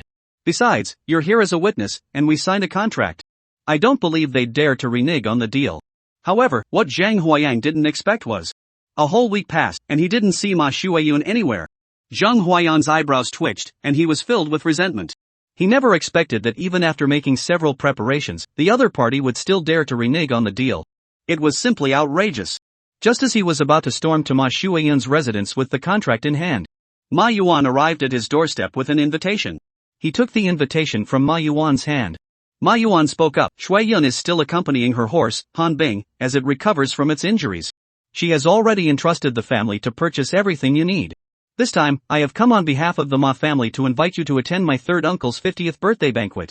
During the banquet, we will provide you with all the supplies you need and also discuss the transaction regarding the royal great armor with you. This time, I have come on behalf of the Ma family to invite you to attend my uncle's 50th birthday banquet. During the banquet, we will provide you with all the supplies you need and also discuss the transaction regarding the royal great armor with you. This time, I have come on behalf of the Ma family to invite you to attend my uncle's 50th birthday banquet. During the banquet, we will provide you with all the supplies you need and also discuss the transaction regarding the royal great armor with you. Chapter 39, The Banquet at Hongmen. Looking at the invitation, Zhang Huayang nodded slightly. After sending Ma Yuan off, Zhang Huayang dialed the phone number of Qi Hangda, the team captain. Captain, I'm calling you because I wanted to inform you that the Ma family seems to be attempting to recruit me. As he spoke, Zhang Huayang took a photo of the invitation in his hand and sent it to the other party. At that moment, Qi Hong was sitting in his office reviewing documents when he suddenly received a call from Zhang Huayang. He initially assumed that the other party had made progress. However, upon hearing the other party's words, he was so angry that his face turned red. But he could only force himself to suppress his anger and speak. What do you want? Captain Qi, please calm down. You know very well that I'm just an ordinary citizen. If you people with your influence want to deal with me, it would be very easy. I'm just not putting all my eggs in one basket. Alright, if you can find out the true strength of the Ma family, I'll make it happen. You'll get a 10 million yuan reward and a B-grade treasure artifact. To be honest, even if you hadn't offered those terms, I would have done my best to handle it. After all, I've already sworn eternal enmity with the Ma family. With that, Zhang Huayang hung up the phone. Bang! After Qi Hong and Zhang Huayang finished speaking, they angrily slammed the table. His nephew, who was also a security officer, walked over with a puzzled expression and asked, Captain, who made you so angry? Who else could it be? That Zhang Huayang, huh? He really doesn't take any losses. But that's fine. At least it shows he won't easily side with the aristocratic families. Since he had defeated Ma Shueyun on the stage, Instructor Lin granted him special permission. As long as he didn't cause trouble, he could do whatever he wanted. As a result, Zhang Huayang spent his days sleeping in his room and his nights fishing at the artificial lake next to the academy. Time flew by quickly, and before he knew it, the agreed-upon time had arrived. During this time, Bai Feng called him and said that a group of people had attacked his family. If he hadn't made arrangements earlier, they might have been arrested already. Upon hearing this news, Zhang Huayang snorted coldly. I knew it. You guys are just being nice because you've run out of options. I was thinking we could take it slow and pick their pockets little by little, but now it looks like we need to act fast. Zhang Huayang hailed a taxi and headed toward the location the other party had provided. As soon as he got out of the taxi, Zhang Huayang looked at the towering mountain in front of him and felt lost. Where was this? Before he could stand there for a moment, Ma Yuan emerged from the road ahead, glaring disdainfully at Zhang Huayang, who was still wearing his school uniform. Come with me. Following Ma Yuan, they got into a luxury car whose name he couldn't recall. Ma Yuan finally spoke up to introduce the place. This is the third estate of the Ma family, the Masters of Beasts. It spans 8,000 acres. This area was originally designated as C031 Wasteland, but it was pacified by my ancestors and transformed into this estate. As Ma Yuan spoke, his expression was filled with pride. However, Zhang Huayang didn't think the same way. According to the data provided by Qi Hong, the pacification of each abandoned area in Zhanghai City had required enormous human and material resources. These 6 major clans were merely reaping the rewards left behind by the fallen beast tamers who had fought and died. After driving for nearly half an hour, Zhang Huayang finally caught sight of the main estate. The estate was built on a hilltop, indistinguishable from the noble castles seen in movies, but for someone like Zhang Huayang, who had never seen the world in either of his 2 lifetimes, it was just a bigger house. What Zhang Huayang didn't expect was that here, he actually ran into a few acquaintances. One of them was Mo Wenchuan. This time, he is representing the Jun family of the capital. The second is the Golden Tangerine Squad's Chu Ziyuan. Upon seeing Zhang Huayang arrive, both of them walked over. Mo Wenchuan was extremely excited by Zhang Huayang's arrival. Brother Zhang, I didn't expect you to come either. The Ma family are all arrogant fools. Talking to them is a complete waste of time. Ku Ziyuan, standing nearby, nodded slightly in agreement. After being informed by Mo Wenchuan, he finally understood. The banquet will not begin for another hour, and this time is set aside for the younger generation to get to know one another. However, the three of us seem to have been left out. Seeing this, Zhang Huayang called Ma Yuan over and took out the USB drive Chi Hong had given him. Ma Yuan, I'm not trying to be rude, but your family really doesn't know how to handle things. If you want to kill me, at least find someone reliable to do it. Look at this mess you've made. Ma Yuan was also stunned by Zhang Huayang's words. He never expected that the other party knew that the Ma family wanted to kill him, but even after finding out, they still came to the banquet on time. Doesn't he fear that this is a trap? As he thought this, the video was also opened by them. The deputy director, who was in the Public Security Bureau, was slandering the Ma family, accusing them of hiring someone to commit murder. The voice suddenly came out of the computer. Bang! However, as soon as he uttered the first word, Ma Yuan's face turned deathly pale. Without hesitation, he delivered a powerful punch, completely destroying the computer playing the video. Seeing this, Zhang Huayang quickly retrieved the USB drive. Mr. Ma, please calm down. Let's discuss the value of this video first. How much do you want? Not much, 12 million. Okay, I'll give it to you. Mr. Ma, the young master of the Ma family, truly lives up to his reputation. You're indeed a man of your word. Once the money is transferred, I'll destroy it immediately. What if you still have any remaining stock? That's impossible. I'm not like you guys. I still have some dignity left. Ma Yuan. Seeing Ma Yuan leave, Zhang Huayang chuckled. This video was something he had considered for a long time before finally deciding to bring it here. After all, the video is fake, and if you look closely, you might be able to spot the flaws. But things are different now. This is the Ma family's banquet, and guests from various families are present. If the video content is leaked, once they hear about it, even if evidence is presented later, it will be of no use. Zhang Huayang and the three of them wandered around the estate for a long time and actually spotted an artificial lake. The size of this artificial lake was even larger than the one next to the academy. There were also many people dressed like butlers fishing there. Zhang Huayang's eyes lit up and he shouldered his fishing rod and went over. He had to cast twice, absolutely twice. While sitting there fishing, Ma Yuan had already arrived at the estate to inquire about the situation. Sitting in the main seat was a middle-aged man who looked very imposing. This man was none other than the current head of the Ma family, Ma Weihua. Second uncle, Zhang Huayang has arrived. Upon hearing Ma Yuan's words, Uncle Air raised his eyebrows, looking quite pleased. Oh? He actually dares to come over here? Doesn't he know that the Ma family wants to deal with him? He knows, and he's absolutely certain. Ma Yuan recounted the contents of the video to his uncle. His uncle's expression grew colder and colder, and he slapped the armrest on his right side so hard it shattered. What a brave young hero. Since he dares to ask for it, give it to him.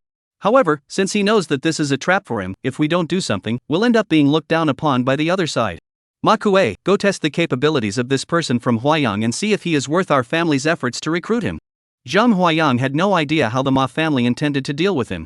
But one thing was certain, the Ma family would definitely take action. Given that they have humiliated the Ma family in such a manner, if the other side does not take some action, how could they ever hold their heads high again before the clan? Zhang Huayang stood by the artificial lake, fishing while releasing mosquitoes, searching through the estate. All other areas were normal until he reached a remote area at the back of the mountain. Bang! Zhang Huayang immediately sensed that he had lost connection with the mosquito. There must be a secret here. Chapter 40, the first to awaken in the Ma family. Not long after, Zhang Huayang and the others saw a man who looked like a steward leading a group of people to a mountain peak. Zhang Huayang looked ahead at the mountain peak, which seemed to have been flattened, and was puzzled. The butler walking ahead noticed Zhang Huayang's expression and spoke up. This place used to have a mountain peak, but the head of the family felt it was in the way, so he ordered the imperial steed to trample it flat with a single hoof. Shortly thereafter, Zhang Huayang followed the steward to the site of the former mountain peak. As Zhang Huayang and the others arrived, the crowd that had been bustling on the mountain peak all turned to look.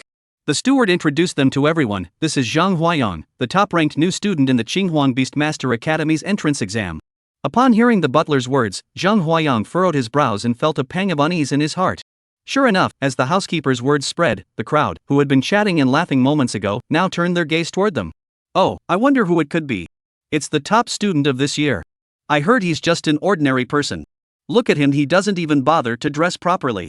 I think the Qinghuang Beastmaster Academy must be desperate for talent if they're letting someone like this be the first. Maybe we should merge with my Deep Sea Beastmaster Academy instead. Zhang Huayang heard the crowd ahead of him, who were looking at the three of them with a smirk, and sighed inwardly. Sure enough, it was just as I had expected. Slap! Before Zhang Huayang could speak, Mo Wenchuan slammed the water cup in his hand onto the ground. The crisp sound echoed through the air, and the murmurs of the crowd fell silent. A bunch of cowards, only daring to talk behind someone's back. If you've got the guts, come out and fight. When Mo Wenchuan spoke, the most surprised person was the butler who had just led the way. He had been instructed by the master of the house to dampen Zhang Huayang's spirit, but before Zhang Huayang could even speak, Mo Wenchuan had already lost his temper. The housekeeper was about to step in to mediate. How dare you! Those handsome men and beautiful women earlier were just trying to mock Zhang Huayang, but they didn't expect that he had a troublemaker by his side. As they spoke, a man dressed in a dark blue suit, with a handsome face, stepped forward. Today is my uncle's birthday, so I'll let you off this time. If you know what's good for you, get out of here quickly. If you're scared, just say so. Stop making excuses. In front of these people, I don't want to be around Zhang Huayang. Zhang Huayang's abilities, he had seen for himself. Calling him Brother Zhang was a sign of genuine respect. However, when he was in the Jun family, he had encountered countless descendants of such family clans, at least 1,000 or 800 of them, and they were all arrogant and incompetent. Since you want to die, come with me. Zhang Huayang watched as Mo Wenchuan and the other man headed toward the Ma family's martial arts arena. According to the system, that person's beast taming abilities had only just awakened, and he hadn't even mastered his awakening skill yet. He wasn't a match for Mo Wenchuan. Now, he was thinking about where exactly the location was where his abyssal mosquito had died earlier. Perhaps it could be the Ma family's secret realm that Qi Hong had mentioned to him. However, to investigate thoroughly, it will take some time. He had originally planned to find an opportunity to go and investigate himself. But before he could set off, he saw a middle-aged man in his 30s approaching him. Name, Ma Kuwei. Rank, Senior 9th Dan. Health points, 980. Strength, 603. Mental power, 360. Beast taming, blazing horse. Beast taming level, high tier awakened.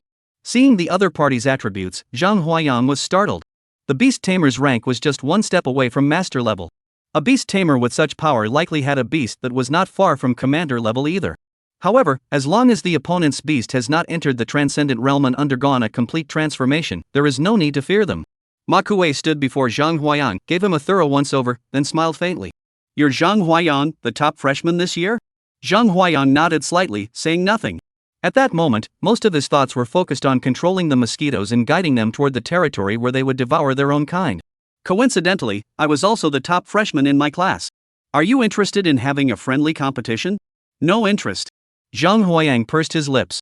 He couldn't muster even a shred of interest in such a meaningless battle. As if he knew Zhang Huayang would say that. Ma Kuei took out a checkbook from his pocket, signed it, and handed it to Zhang Huayang. Zhang Huayang took it. It was a check with only a signature and no amount written. What do you mean? Just stand in front of my fiery horse for 3 minutes, and this check is yours. You can fill in the amount yourself. Upon hearing this, Zhang Huayang was about to tear it to shreds. However, upon second thought, the banquet was about to end, and his mosquito still needed more time to explore that area. The best course of action now was to extend his stay at the Ma family's residence. Zhang Huayang immediately perked up and quickly took out a pen from his spatial ring. Zhang Huayang's eyes lit up immediately, and he hurriedly took out a pen from his spatial ring. 9999, 999, 9999. With every word he wrote, Zhang Huayang's lips curled up a bit, while Ma Kuei across from him turned 3 shades darker and his eyes twitched.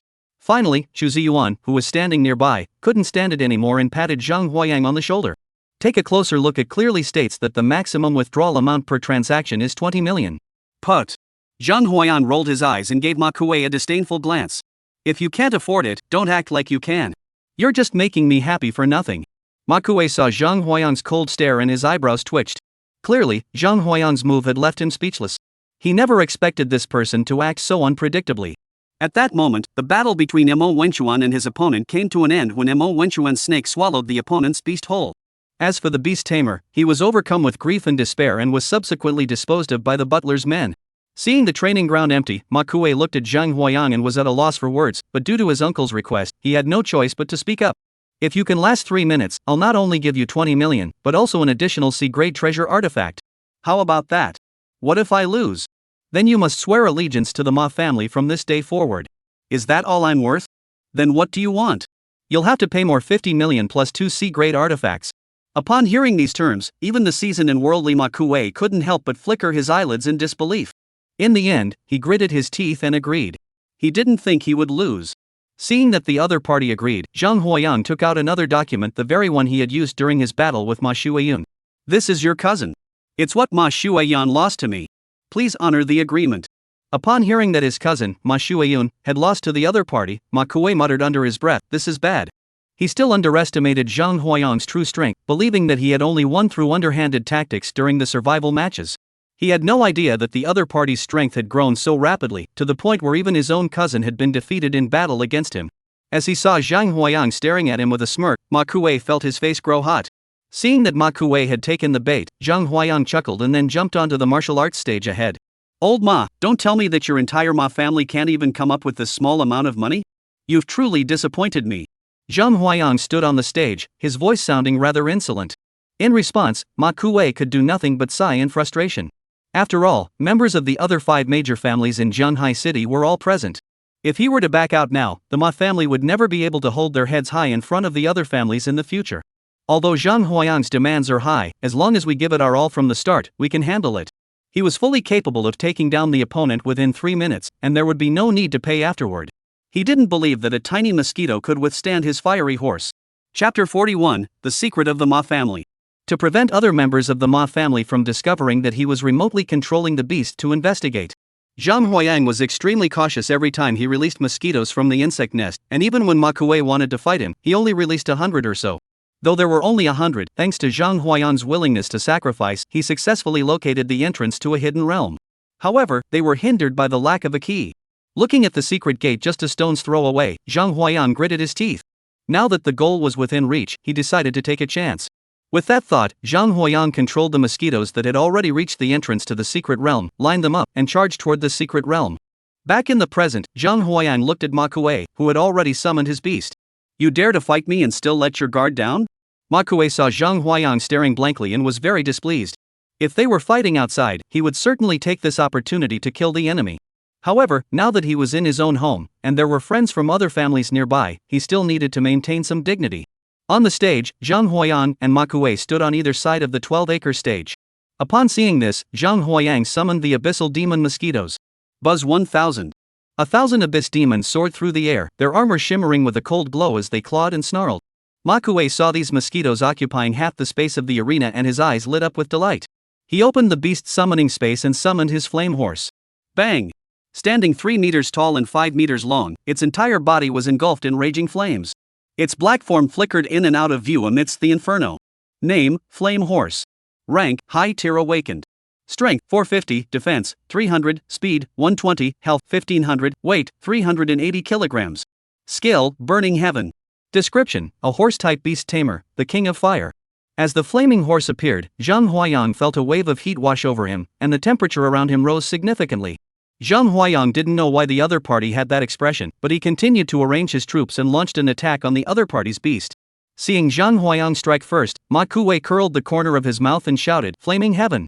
Ma Kuei's flaming horse leaped into the air and landed in the center of the arena. Boom! Yen Ma roared to the heavens.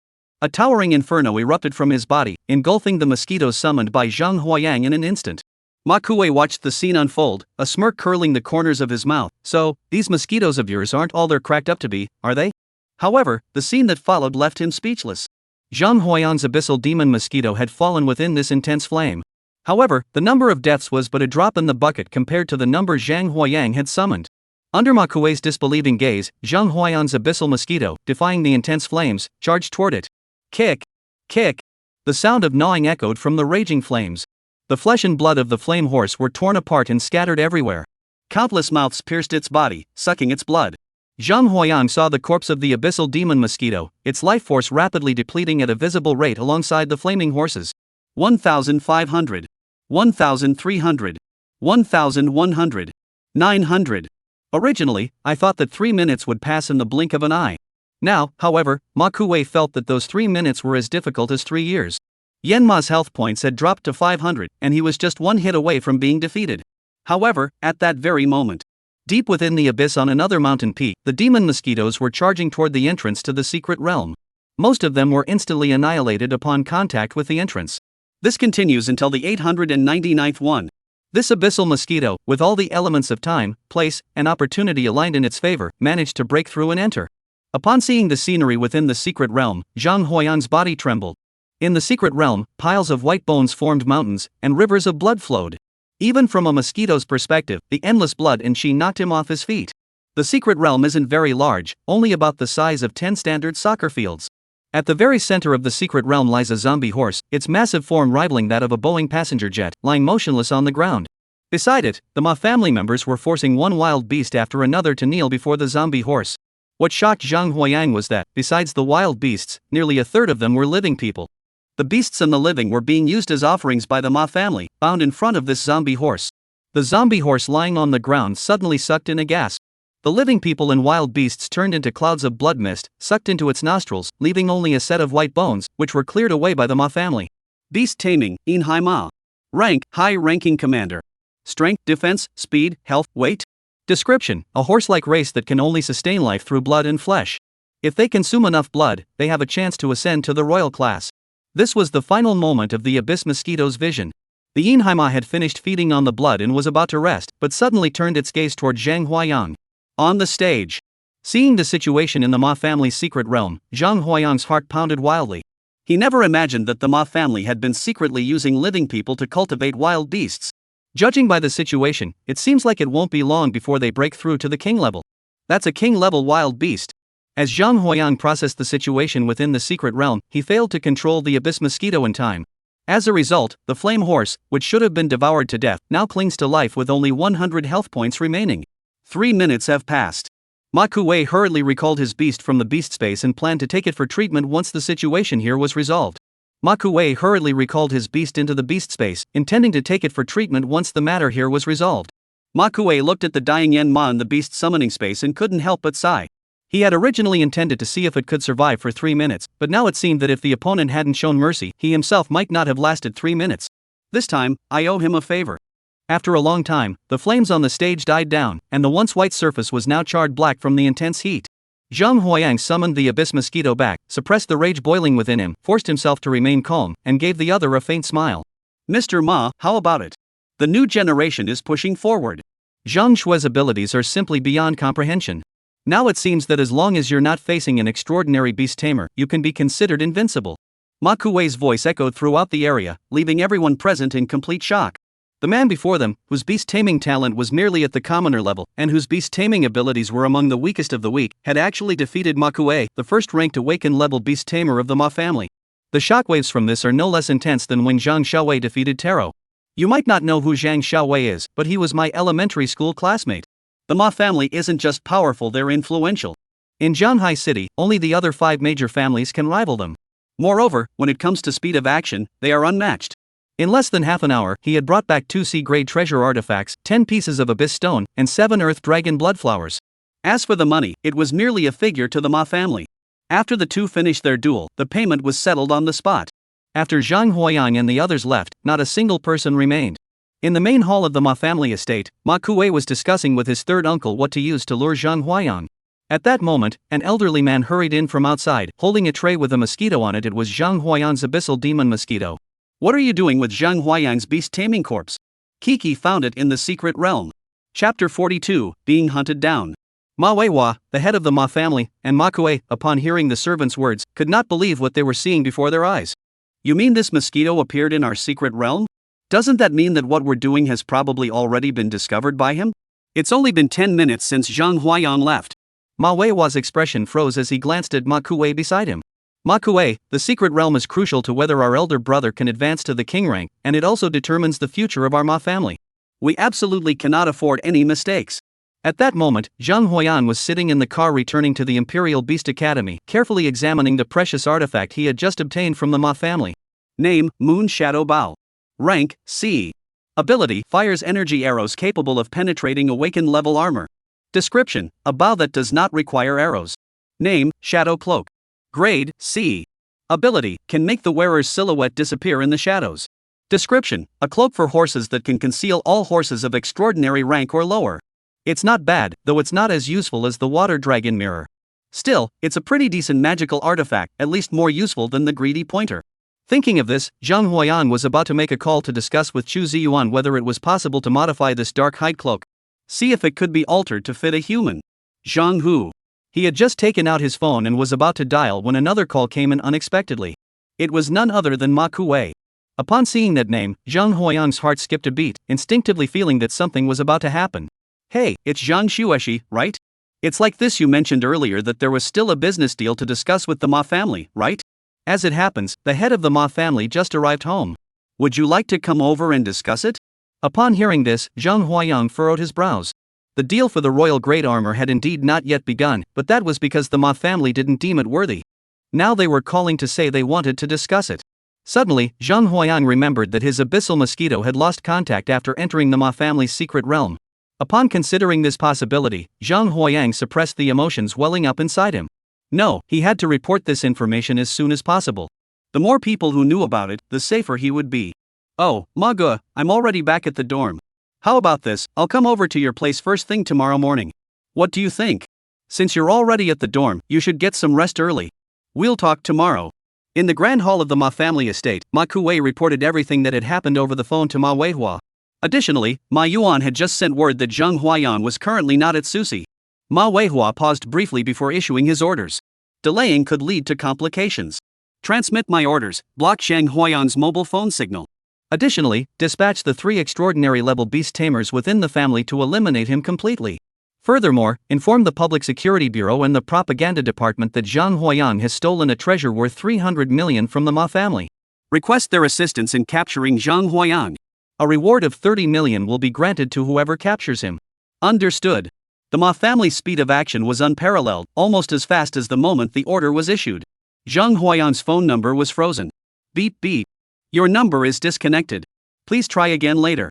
Zhang Huayang heard this voice coming from his phone and his heart skipped a beat. He muttered under his breath, this is bad. With the Qinghuang Beast Academy right before his eyes, he had no choice but to instruct the driver to turn around and head in the opposite direction. At that moment, several Ma family disciples stationed near Zhang Huayang's dormitory noticed that Zhang Huayang had not returned, so they spread the news. Before Zhang Huayang could decide where to go. Bang! The taxi Zhang Huayang was sitting in suddenly exploded underground. The entire vehicle was blown 3 meters into the air. If it weren't for Zhang Huayang, who relied on his ability to draw energy from others and possessed extraordinary physical strength, he would have likely been killed on the spot in the explosion. The explosion in the urban area triggered massive chaos, with countless people gathering, among whom were agents sent by the Ma family. They watched as the car carrying Zhang Huayang exploded, believing that someone who had not undergone proper Beastmaster training would surely be buried under the rubble. Just as they were about to leave, they saw Zhang Huayang punch open the already deformed car door with a single blow. He then dragged the driver, whose bones were shattered and who was barely clinging to life, out of the car. Just as he was about to ask a passerby for a phone call, he suddenly looked up and noticed someone staring intently at him from ahead. Name, Ma Yangza. Beast Tamer rank, Advanced 5th grade. Beast Tamer, Swamp Horse. Beast Taming level, Superb Beginner. Strength, 900, Defense, 500, Speed, 300, Health, 4500, Weight, 500 kilograms. Skill, Horse Charge into the swamp can transform an area within a 300-meter radius into a swamp. Supernatural ability, Swamp True Form transforms into a muddy swamp, ignoring attacks from enemies of lower levels than oneself. The moment he saw this person, Zhang Huayang instantly realized that the other party was already aware of his investigation into the Ma family's secret realm. Earlier, his phone had been tampered with by the other party, specifically to prevent him from revealing anything. Now, they had even sent someone to eliminate him. In an instant, Zhang Huayang understood the entire situation. He flipped his hand, releasing the abyss mosquitoes from the insect nest, and launched an attack. Boom! Several energy balls flew straight toward Ma Yangza. However, the opponent merely sneered in contempt, opened his beast summoning space, and his summoned beast transformed into a pitch-black swamp, instantly swallowing Zhang Huayang's attack. Seeing this, Zhang Huayang cursed under his breath. He never expected that a superb tier beast tamer could be so powerful. Ma Yangza raised his hand and pointed, paying no heed to the many people watching around him. His beast instantly transformed into a swamp, swallowing everything in its path, whether mechanical or living, without mercy. What? Zhang Huayang never imagined that the Ma family had become so ruthless and desperate that they would dare to attack him in broad daylight, even going so far as to spare no innocent bystanders. This incident also made Zhang Huayang abandon his original plan. He had originally planned to go to a crowded place and reveal the information he had obtained from the Ma family's secret realm. Now it seemed that if he did so, the Ma family might indeed kill everyone who heard the news. Thinking of this, he watched as the muddy swamp formed by the beast's transformation grew closer and closer. Zhang Huayang released the mosquitoes to buy time, while he himself was lifted into the air by the mosquitoes and fled toward the distance.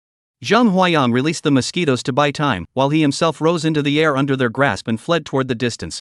Ma Yanza noticed Zhang Huayang's actions and, I didn't expect you to have such keen eyesight. You immediately noticed that my marsh horse can't fight in the air. I wonder how you'll handle that beastmaster with the flying horse when you encounter him. Ma Yangza immediately took out his communicator and reported everything that had happened here to the Ma family, instructing them to wrap things up while also informing them that Zhang Huayang's beast tamer had taken him away. At that moment, Zhang Huayang, having just experienced the previous events, was controlling the abyss mosquito, carrying himself as they crossed several towns before landing atop a water tower. He couldn't go to the academy, couldn't return home, and couldn't even go to the public security bureau. Zhang Huayang leaned against the wall of the water tower and sat down, completely exhausted. Zhang Huayang covered his head with his hands and rubbed it, trying to find a way out of this dire situation. But after thinking for a long time, he still couldn't find a way out. Zhang Huayang pressed his temples, feeling utterly lost. Finally, his gaze fell on the system. Materials required for the evolution of the abyss mosquito: 500 elite grade flesh, 10 abyss stones, 77 earth dragon blood flowers. Evolution time: 72 hours. During this period, the abyss demon mosquito must not leave the insect nest. Evolve now. Without upgrading, you can't defeat the extraordinary. If you upgrade, within 3 days, you'll only be able to rely on the newly awakened basic level Nyo Kue magic mosquito. Damn it, it's only 3 days. I'll fight you all. Evolve. Evolve. Chapter 43, 72 hours to go. Looking at the confirm button, Zhang Huayang clenched his teeth, stamped his foot, and clicked confirm. Buzz.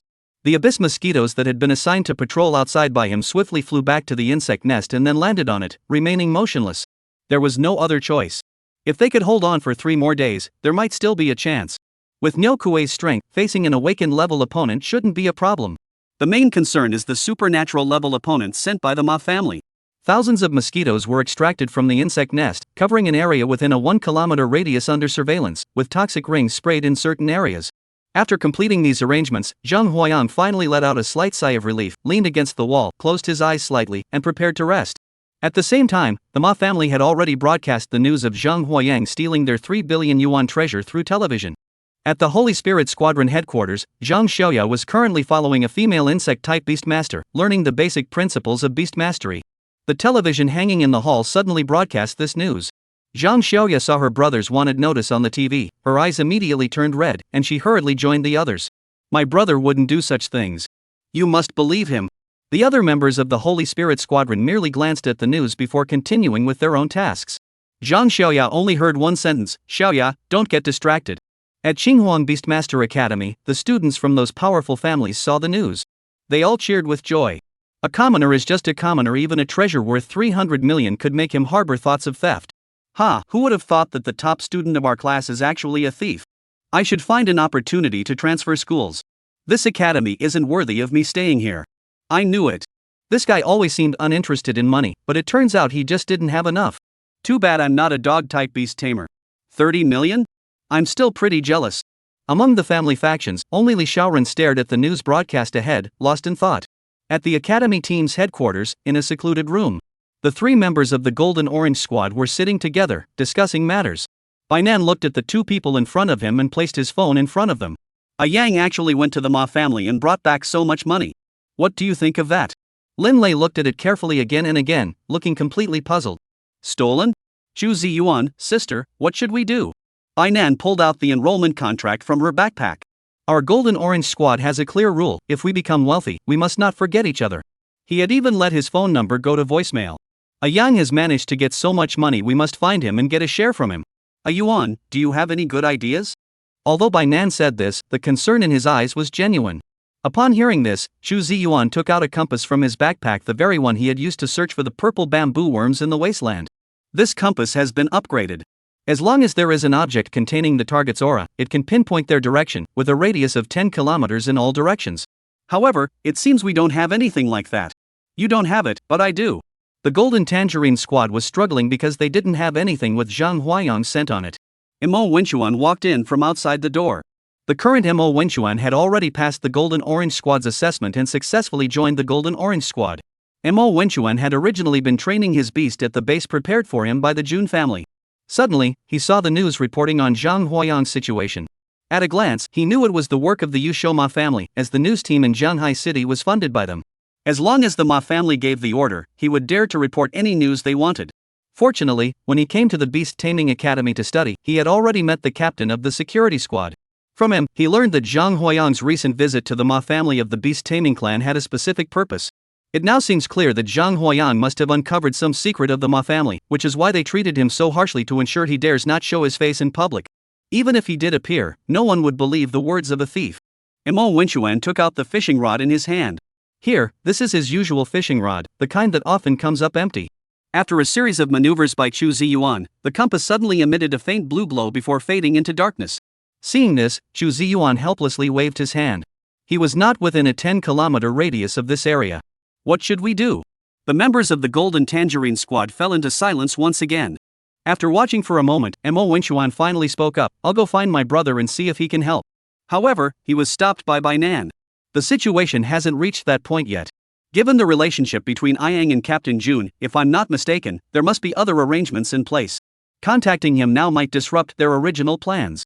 What can we do now? After thinking for a long time, Bai Nan suddenly had an idea. Right, the Ma family is looking for him, isn't it? We'll just follow the Ma family. Great idea. Time flies, and before we knew it, it was already dawn. Zhang Huayang was still asleep. Suddenly, buzz. Zhang Huayang was startled awake by a sudden buzzing sound. He suddenly opened his eyes and looked through the poisonous mosquitoes he had released. His pupils contracted instantly. He saw 23 black-clad beast tamers surrounding the water tower, riding canine-like beasts, approaching him from 3 directions. Opening the system, he saw. Zhang Huayang immediately got up from the ground. These beast tamers' beasts were all at least intermediate awakened, with several even being advanced awakened. After investigating for a long time, Zhang Huayang discovered a problem. The enemy seemed to have detected the poisonous liquid emitted by his Niukue poisonous mosquitoes. Most of them were bypassing the edges of the poisonous liquid. However, despite being able to bypass the venom, they still have a gap in the north. It seems as though it was left specifically for him. Even if Zhang Huayang controlled the mosquitoes to charge from the north, they still didn't detect any danger. After a moment's thought, Zhang Huayang clenched his teeth and charged toward the south. Buzz 8000. Of the 4 corners of the encirclement, only the southern side was filled with mid-tier awakened beast tamers. Although they appeared to be the most numerous, there were only 11 of them. However, in terms of strength, it was the weakest compared to the east and west directions. It is the weakest compared to the eastern and western directions. The beast tamers surrounding Zhang Huayang suddenly saw a swarm of mosquitoes filling the sky. They immediately realized that Zhang Huayang had arrived. Everyone, pay attention. The target has appeared. What they didn't expect was that Zhang Huayang didn't launch a surprise attack toward the north as they had imagined. Don't hide anymore, he's discovered you and is breaking out toward the south. As the man shouted. The northern sky, which had been empty moments ago. Now, 9 people suddenly appeared. Zhang Huayang turned to look and his pupils contracted instantly. All 9 of them were no exception. Their beast tamers were all high-tier awakened beings, and they themselves were mid-tier beast tamers. Zhang Huayang exhaled deeply. Thank goodness I didn't go that way, otherwise, I definitely wouldn't have escaped. Thinking of this, Zhang Huayang quickened his pace and charged toward the 6 people in front of him. Boom! Although these 11 beast tamers were mid-tier awakened, they couldn't withstand the onslaught of Zhang Huayang's thousands of low-tier awakened cow-shaped poisonous mosquitoes. After holding them off for only a moment, Zhang Huayang managed to break through their defenses and escape. Chapter 44, The 3 Superhumans of the Ma Family.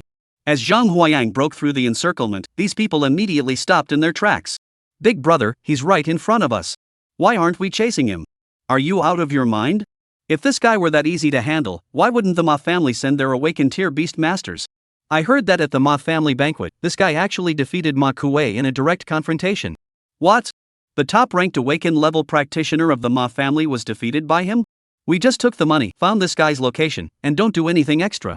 At that moment, Zhang Huayang was evading wave after wave of pursuers under the scrutiny of thousands of mosquitoes.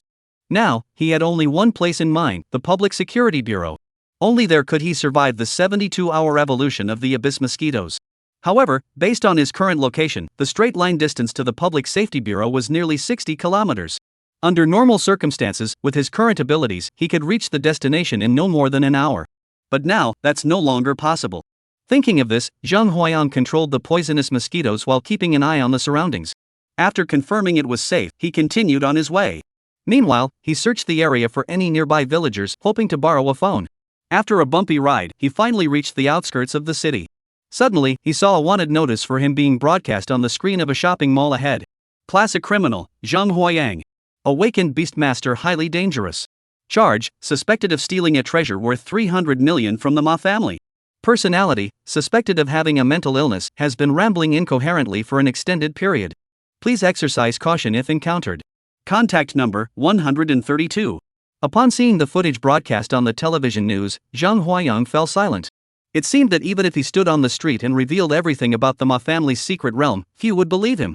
Meanwhile, in the Ma family hall, Ma Weihua glanced at the report handed to him by a servant, took a sip of tea, and looked very content. That Huayang fellow was indeed good at hiding. If it weren't for sending those henchmen out, we might not have found him in such a short time. Did you activate the tracker? When I got home, I turned it on as soon as I got there. Ma Weihua took the tablet handed to him by the other party, looked at the red dot displayed on the screen, and furrowed his brows slightly. Judging by the direction, he must be heading to the Public Security Bureau. We can't let him get there, but going back to the awakened realm at his current level is tantamount to suicide. Notify Ma Yanzi, Ma Tianlei, and Ma Lingyu. Ensure that the three of them eliminate Zhang Huayang before he enters the jurisdiction of the Public Security Bureau. Yes.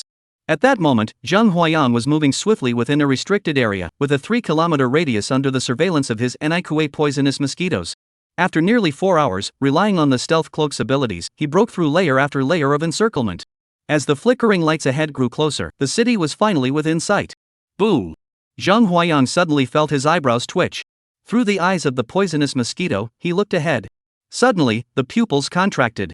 He saw 2 men and a woman rushing toward him from a distance, closing in at an extremely fast pace. He estimated they would reach him in no more than 5 minutes. One of them, Zhang Huayang recognized, was none other than Ma Yanzi, the man who had been chasing him earlier. The other 2 were identified through the system. Name, Ma Tianlei. Beast Tamer rank, Advanced 7th Dan. Beast Tamer, Thunderous Steed. Beast Taming level, Superb Beginner. Name, Ma Lingyu. Beast Tamer rank, Advanced 8th Dan. Beast Tamer, Unicorn Pegasus. Beast Taming level, Supernatural Beginner. With Ma Yanzi, who was restlessly waiting nearby, there were now 3 supernatural tier beast tamers. Looking at this lineup, Zhang Huayang couldn't help but smile wryly.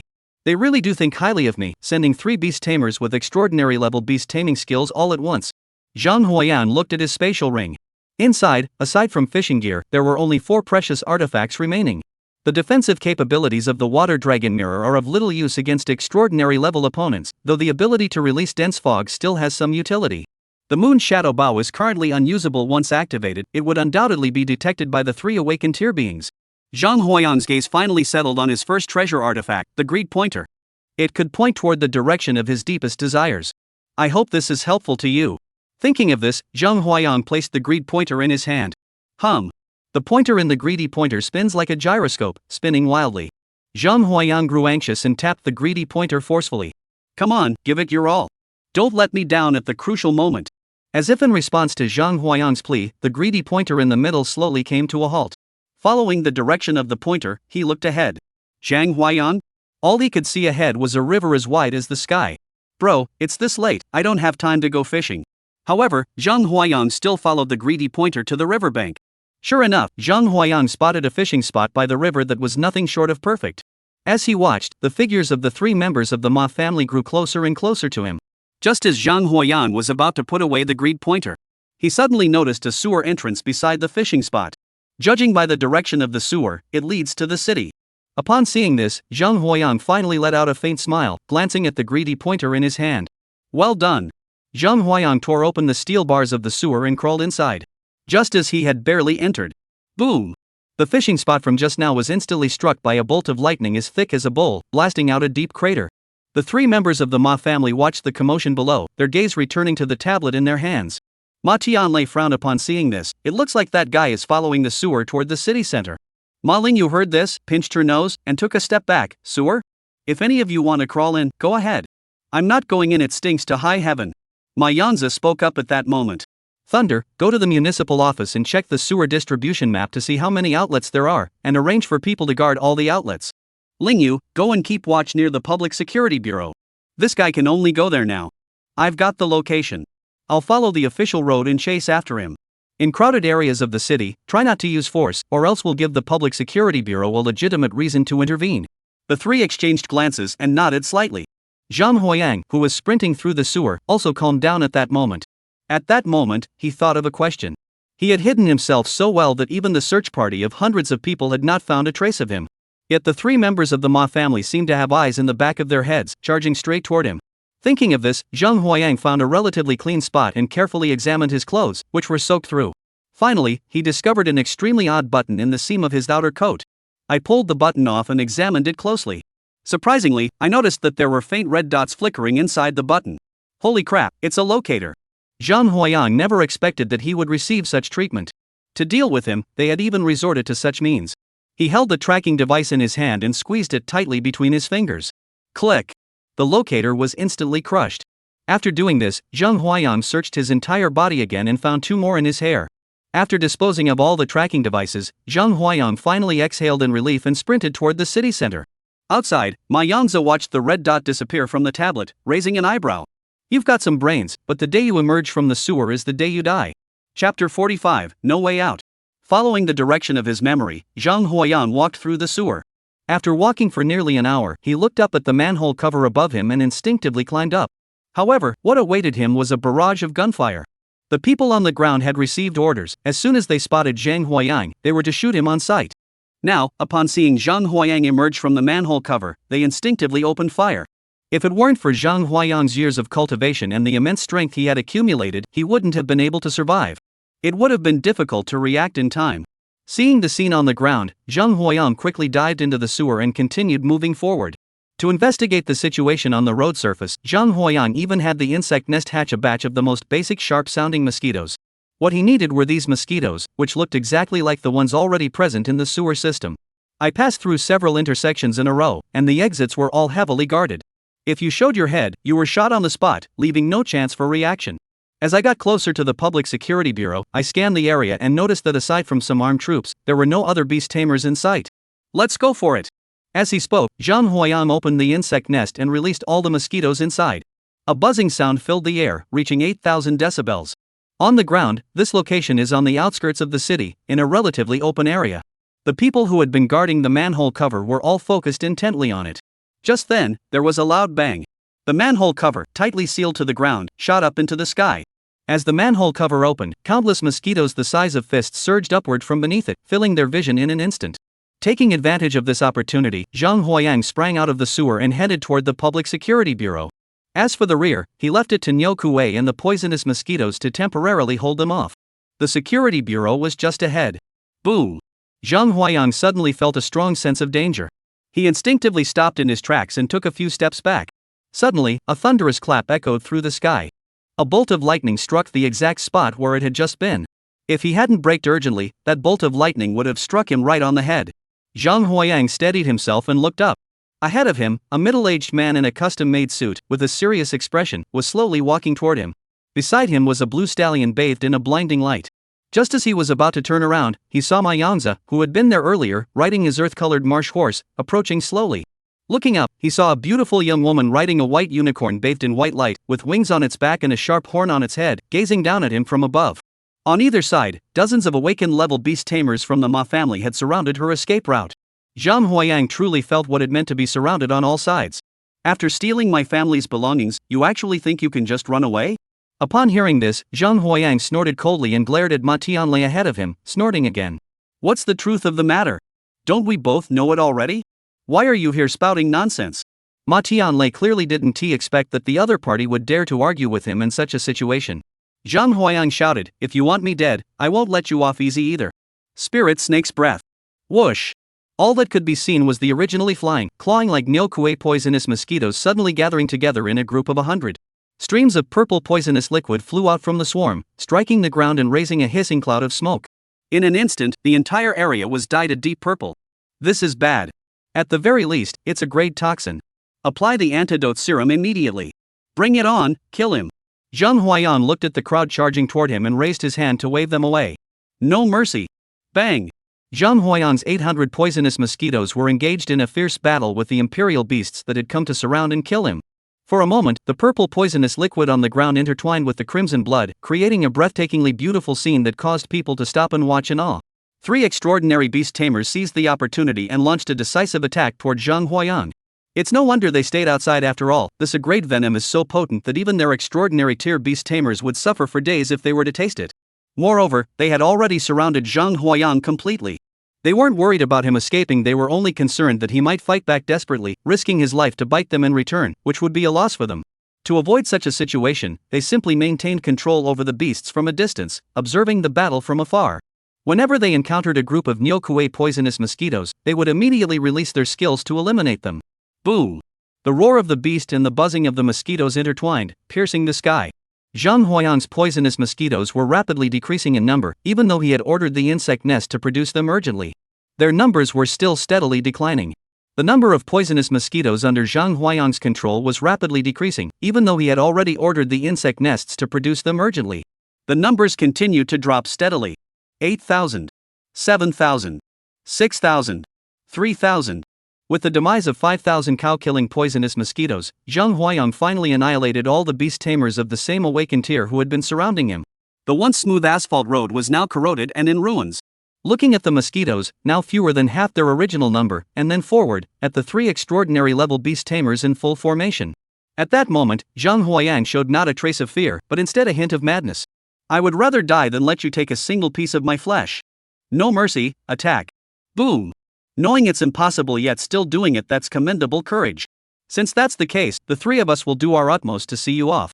2 of you, combine your beast summoning techniques. 3 extraordinary tier beast tamers, under the command of their masters, let out a mighty roar to the heavens. Balls of light rose from their bodies, eventually intertwining and descending from the sky with overwhelming force, crashing toward Zhang Huayang's face. Zhang Huayang suddenly felt the ground beneath his feet give way. Looking down, he saw that the solid ground had somehow turned into a swamp, firmly holding him in place. The combined might of 3 extraordinary level beast tamers was terrifying beyond imagination. When this strike hit the ground, everything on the surface, whether metal or concrete, was reduced to dust. Even a water pool with a diameter of 100 meters beside him was vaporized by the impact. Looking at the deep crater that had appeared on the ground, Ma Tianlei nodded slightly. It's taken care of. No, that's not right. Ma Lingyu stared at the center of the deep pit, her eyes wide with shock. The 3 of them couldn't believe their eyes. However, Zhang Huayang, an intermediate level beast tamer, had somehow survived the combined attack of the 3 extraordinary level beast tamers.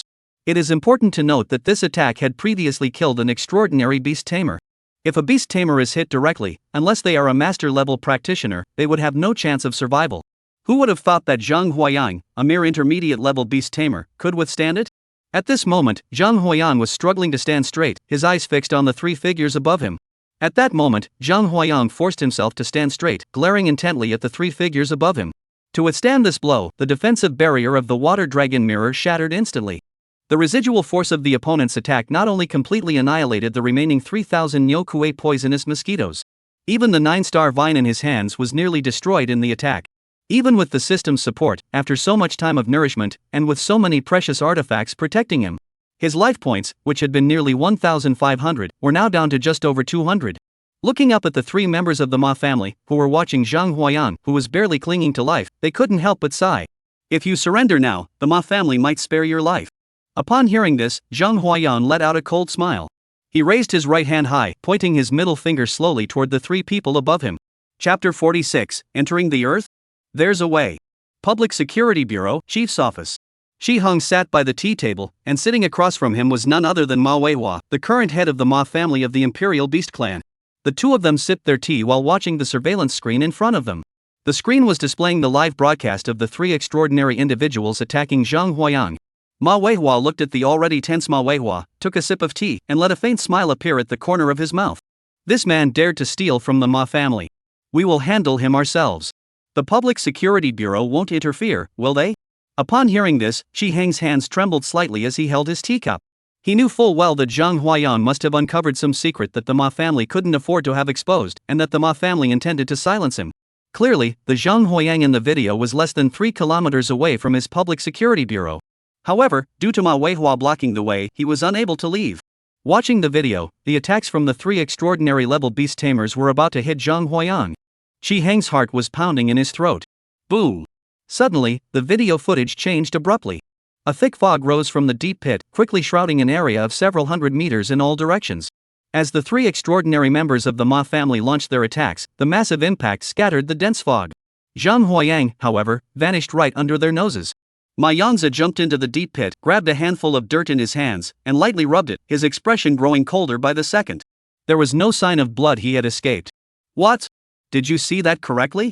The other 2 standing above the pit heard Ma Yangzi's words and stared wide-eyed, looking utterly incredulous. Could someone really have rescued someone right under our noses? Whether you believe it or not, that's the truth. Let's withdraw first and arrange for someone to wrap things up here. Otherwise, if this reaches the Central Beast Control Hall, old Master Ma will have a hard time explaining himself. Manhwa from the Public Security Bureau, upon seeing the unexpected turn of events in the video, looked as though he had swallowed something disgusting. In contrast, Chi-hung finally breathed a sigh of relief and glanced at Manhwa with a hint of mockery. Master Ma, it seems your 3 great generals are no match for this little bandit. They couldn't even capture him. Humph. Manhwa stood up and gave Chi-hung a cold glance. Captain Chi, if this bandit comes to you to surrender, I hope you will enforce the law impartially and not believe his slanderous words. Of course. That is my duty. After seeing off Manhwa, Chi-hung sat at his desk with a gloomy expression. It seemed that Zhang Huayang must have obtained information crucial to the survival of the Ma family. Sigh, I hope the young Zhang survives. Meanwhile, Zhang Huayang, who had been standing in the deep pit, watched as the massive attack came crashing down from above, already prepared to make his final desperate strike. Suddenly, he heard a familiar voice coming from the mud beneath his feet. Zhang Huayang was certain that it was his own perception, not the final flashes of a dying man. He immediately activated the water dragon mirror, releasing a thick fog that obscured the view. He then activated his beast summoning skill, Mighty Spirit Snake. Instantly, his strength surged, and he pulled out a shovel from his spatial ring, frantically digging a hole into the ground. Within just a few seconds, Zhang Huayang came face to face with the Golden Orange Squad underground. Upon seeing Zhang Huayang's disheveled appearance, the members of the Golden Orange Squad all sighed softly. They then followed the squirrel led by Chu Ziyuan, swiftly moving through the underground passages. Zhang Huayang followed them, traversing the underground passages for nearly an hour before finally finding an exit and climbing out. Looking around, it resembled a warehouse. Seeing that they were temporarily safe, the Golden Orange Squad finally let out a sigh of relief and pulled out their golden oranges to feed their beasts. After a long while, Zhang Huayang spoke up and asked, "How did you find me?" Upon hearing this, the members of the Golden Orange Squad turned their gaze to the squirrel clinging to Chu Ziyuan's shoulder, which was currently munching on a golden orange. It was all thanks to Damao. His awakened ability is location tracking. 3 hours ago, we already pinpointed your location. However, the battlefield where you are is too terrifying. There are dozens of awakened level beast tamers, and even 3 extraordinary level beast tamers. Fortunately, Linlei's beast, the water buffalo, has the awakened ability to burrow underground. We had Air Mao act as a shield machine and dug a tunnel to get through. Zhang Huayang opened the system and saw that it would take another 52 hours for the Abyss Mosquito to complete its evolution. Upon seeing this number, Zhang Huayang couldn't help but shake his head in resignation. Slap! Bainan suddenly tapped Huayang on the shoulder. Hey, I heard you got your hands on a treasure worth 300 million at the Ma family's place. How about sharing the spoils? Upon hearing this, Zhang Huayang's face darkened, and he clenched his lips. That's all nonsense from the Ma family. I merely uncovered one of their secrets. Zhang Huayang recounted everything he had seen and heard in the Ma family's secret realm to the members of the Golden Orange Squad. What? A Inhaima that evolves by devouring flesh and blood? Bones piled like mountains, flesh flowing like rivers? About to break through to the king tier? They are even more ruthless, using civilians as sacrificial offerings. Upon hearing about the Ma family's secret realm, the members of the Golden Orange Squad all looked utterly disbelieving. Zhang Huayang also learned of this. There were plenty of such beasts that devoured flesh and blood to advance in rank.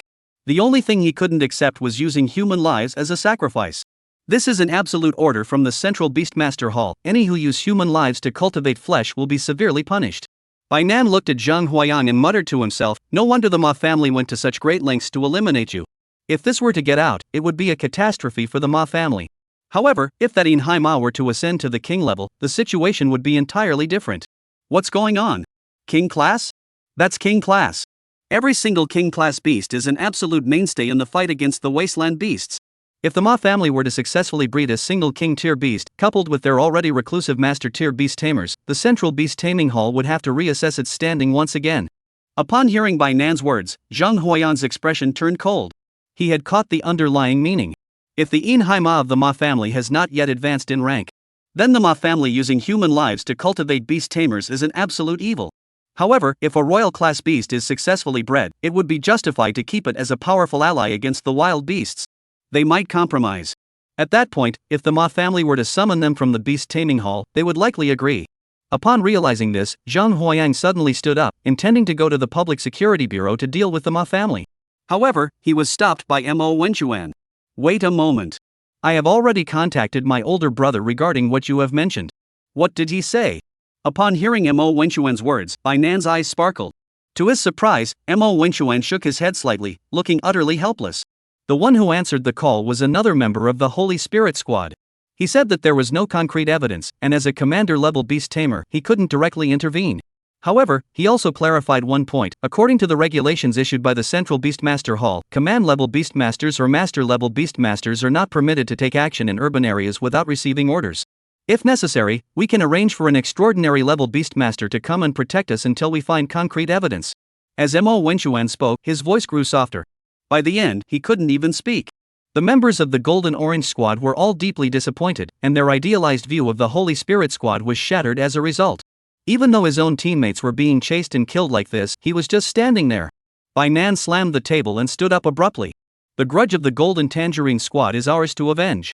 Chapter 47, Spiritual Imprint. Shangjing City, Holy Spirit Squadron Base. Bai Feng was originally teaching Zhang Xiaoya some basic knowledge about dealing with wild beasts when he suddenly saw Lao Ma answer Jun Luo's private call. Although he couldn't hear what they were saying, he still asked, "Old Ma, who's looking for the captain?" "Oh, it's the captain's younger brother. He said he needed to speak with the captain about something. I told him the captain was busy and asked him to call back later." "Oh, okay." Although he didn't seem to take it seriously on the surface, after everyone had left, Bai Feng knew that this matter was definitely not as simple as Old Ma had said. He immediately accessed the internal network of the Central Beast Control Bureau and searched for recent events in Jianhai City. He didn't search for anything, but when he did, he was shocked. The Ma family went to such lengths to kill Zhang Huayan that they even deployed 3 extraordinary beast tamers and spread rumors that he had mental illnesses. At a glance, he sensed something amiss. He knew that Jun Luo's younger brother, Mo Wenchuan, had joined Zhang Huayan's Golden Orange Squad. He knew Mo Wenchuan's personality well. Unless it was absolutely necessary, he would never contact his older brother. There must have been some kind of unexpected turn of events, and they are now in a very dangerous situation. Additionally, considering Old Ma's earlier cover-up, he immediately deduced that this matter must be related to the Ma family. He must find an opportunity to contact Jun Luo in private. At the Golden Orange Squad base, Zhang Huayang had been fighting for a long time and was now fast asleep. As for the other members of the Golden Tangerine Squad, they exchanged glances before falling into silence. The Ma family has bullied a Yang like this. This grudge, the Golden Tangerine Squad must avenge. A cold gleam flashed in Bai Nan's eyes. How are we supposed to take revenge? With just the few of us? We're not even enough to scratch the surface of those 3 extraordinary beings. Mo Wenchuan heard Bai Nan's words and shook his head slightly. Humph. If all else fails, I'll go to the beast taming hall to find my grandmother and have her wipe out the Ma family. Bai Nan snorted coldly, his body radiating murderous intent. The rest of the Golden Orange Squad. If Zhang Huayang hears this, he will definitely say something. You have connections, so why aren't you moving faster? However, Bai Nan only complained once before his voice softened. Never mind, never mind. My grandmother was seriously injured decades ago and is most likely already deceased. Golden Tangerine Squad. After resting at the base for a while, Zhang Huayang slowly regained consciousness and looked at the system attributes. Name, Zhang Huayang. Health points, 1500. Strength, 610. Mental power, 300. Beast Tamer rank, intermediate 3rd tier. Beast Tamer skills, shared vision, powerful spirit snake. Awakened tier Beast Tamers, Ox Kuei Poison Mosquito, Abyss Demon Mosquito. Beast Tamer rank, high tier awakened. Beast Tamer count, 8,000 Ox Kuei Poisonous Mosquitoes, 8,000 Abyss Demon Mosquitoes evolving, 50 hours remaining. Beast skills, Undying, Incubation, and Nurturing. Available flesh and blood, 312 units. After the previous battle, Zhang Huayang's attributes underwent a significant leap, allowing him to advance from a novice beast tamer to an intermediate 3rd tier beast tamer in a single move. What surprised him most was that his mental strength had reached a value of 300, which was sufficient to activate the spatial ring on his hand. Zhang Huayang focused his attention on the ring on his hand, but no matter how hard he tried, he couldn't activate it. Zhang Huayang suddenly stood up and noticed the other 4 members of the Golden Tangerine Squad sitting around the table with worried expressions. He suddenly remembered that his Golden Tangerine Squad had a member from a renowned weapon forging family. The person who had forged this wind-controlling space ring was surnamed Chu, and Chu Ziyuan also bore the same surname. Perhaps they were even related. Old Chu. Ha! Chu Ziyuan suddenly heard someone calling his name and turned around, only to freeze in surprise. You're awake? How did you wake up so quickly? Maybe it's just my natural talent. Zhang Huayang pinched his nose and handed over the ring on his finger. Can you teach me how to use this thing? Chu Ziyuan took the ring and stared at it with wide eyes. Is this the Jun family's wind-controlling space ring? Upon hearing this, Zhang Huayang nodded. Since this item was given to him by Jun Luo, it naturally belongs to the Jun family. Chu Ziyuan held the Yufeng ring in his hand, examining it carefully for a long time before finally speaking. I know this ring. It was forged by my great-grandfather. Based on his strength, the minimum requirement for the treasure he forged was that it be usable by a high-level beast tamer. Upon hearing this, the members of the Golden Orange Squad all turned to look at Zhang Huayang in unison. Zhang Huayang felt extremely embarrassed and rubbed his nose before finally speaking up. My situation is a bit special, but I can confirm that I have already met the criteria for using the ring. It's also easy to use. Chu Ziyuan said, taking a booklet from his pocket and handing it to Zhang Huayang. The Chu family is different from other forging clans. We adopt a custom-made approach. This is how our family imprints our spiritual mark. Any A-grade treasure we forge must be imprinted with our spiritual mark to activate its abilities. Zhang Huayang took it and flipped it open. Seeing that the mental imprint training seemed relatively simple, he spent nearly 3 hours before finally mastering the basic methods of mental energy usage. Then, following the methods outlined in the manual, I managed to condense my own unique spiritual imprint. As their spiritual imprint was imprinted onto the wind writing ring. Boom! Zhang Huayang suddenly felt that the wind-controlling ring on his body was slowly emitting a series of mystical runes. Chu Ziyuan told him that these were unique symbols exclusive to the Chu family. As he channeled his spiritual energy, the symbol on the ring slowly began to glow. A sudden gust of wind swept in, carrying Zhang Huayang slowly off the ground. Ha! Zhang Huayang, who could fly through the wind, burst into laughter, utterly exhilarated. After a while, the novelty wore off, and Zhang Huayang finally landed. Bainan finally spoke up. Yang, the Ma family has treated you like this. The few of us from the Golden Orange Squad can't stand it anymore. What do you say? Should we do something about it? At that moment, Lin Lei, who had remained silent all along, glanced at the people in front of him and finally raised his hand. I have a good idea. As things stand now, the Ma family has already set up a tight net outside. If we go out now, it would be like walking into a trap. Why not take the opposite approach and go straight to the Ma family instead? As soon as Lin Lei spoke, the other members of the Golden Orange Squad all sucked in their breath in shock. They all looked at Lin Lei with eyes as if he were a monster. Who would have thought that this usually timid Lin Lei would come out with such a killer move the moment he opened his mouth? Master-level beast tamers can't fight, but they still have 3 extraordinary beings. If they come, what are we going to do? As Bainan spoke, the members of the Golden Orange Squad slowly turned their heads toward Zhang Huayang. It seemed as though they were saying, we're all backing you like this, can you give it your all? Zhang Huayang looked at the menacing expressions on the faces of the Golden Orange Squad. My beast is currently evolving. Give me 48 hours, and I'll handle those 3 extraordinary level individuals. Alright. I knew I didn't misjudge you. Bainan excitedly slapped Zhang Huayang on the shoulder. Boom! Just then, a bolt of lightning as thick as a bowl erupted from the sky, instantly shattering a large section of the base's outer wall. Looking up, they could clearly see a fiery horse bathed in lightning approaching slowly toward the front gate. Chapter 48, Countdown. The Golden Orange Squad had initially believed that securing 48 hours for Zhang Huayang would be a piece of cake. But now it seems as difficult as climbing to the moon. Zhang Huayang is not only a wanted criminal but is also being relentlessly pursued by 3 extraordinary assassins at all times. And Zhang Huayang, under such circumstances, managed to survive for 24 hours, leaving them utterly baffled. They knew full well that if they had been in his position, they wouldn't even be able to last 2 hours, let alone 24. Zhang Huayang saw the approaching figure, his expression froze, he bit his lip, and flipped his hand to retrieve the water dragon mirror. Whoosh! Suddenly, a thick white mist rose from the water dragon mirror, completely engulfing the Golden Orange Squad's base in an instant. Ma Tianlei, upon seeing this, couldn't help but let out a cold laugh. This trick has already been used once. Do you really think it will work again now? As he spoke, Ma Tianlei reached behind him and pulled out a feather fan. He looked ahead at the thick white mist and gently waved the fan. Whoosh! Whoosh! A fierce wind erupted from the feather fan, instantly dispersing the thick mist summoned by the water dragon mirror. Ma Tianlei looked at the pit in the center and sneered, just as I suspected, they're escaping through the underground passage. Ma Tianlei walked to the edge of the pit, summoned a thunderous steed, and unleashed a bolt of lightning into the cave. Countless bolts of lightning poured from the thunderous steed, shooting toward the pit. If anyone were inside, they would undoubtedly be reduced to charred remains. Just then, Ma Tianlei suddenly felt his eyebrows twitch. He turned his head and saw a fist the size of a sandbag hurtling toward his face. Bang! Ma Tianlei was knocked flying by a single punch, crashing into the ground and leaving a 3-meter-deep crater in the shape of a human figure. Zhang Huayang looked at Ma Tianlei, who had been knocked flying by his own punch, then glanced at the extraordinary thunderbolt steed that was staring intently at him from the side. Without its master's command, the thunderbolt steed simply stared intently at Zhang Huayang, not moving a muscle. Hurriedly summoning the Golden Orange Squad hiding nearby. Quick, retreat! Once they react, it'll be too late. As Zhang Huayang finished speaking, the Golden Orange Squad covered themselves with their cloaks. Zhang Huayang instructed Chu Ziyuan to remove the horse cloaks and use them as human cloaks, then they swiftly ran out. This was something Zhang Huoyang had thought of during his rest period. The water dragon mirror could be used once, but not twice. The opponent would definitely have something to counter it. Use the water dragon mirror and the underground tunnel to attract the enemy's attention, while Zhang Huoyang takes the opportunity to sneak behind the enemy. Currently, his strength was at the 3rd stage of the intermediate level, but his attributes were already on par with those of a Beastmaster at the 9th stage of the intermediate level. Additionally, he could use the Beastmaster skill, Powerful Spirit Snake. His speed and strength are doubled, and he also has the advantage of ambush. Unless the opponent is a master-level beast tamer or possesses an A-rank defensive artifact, they won't recover in less than 10 days or half a month after taking this hit.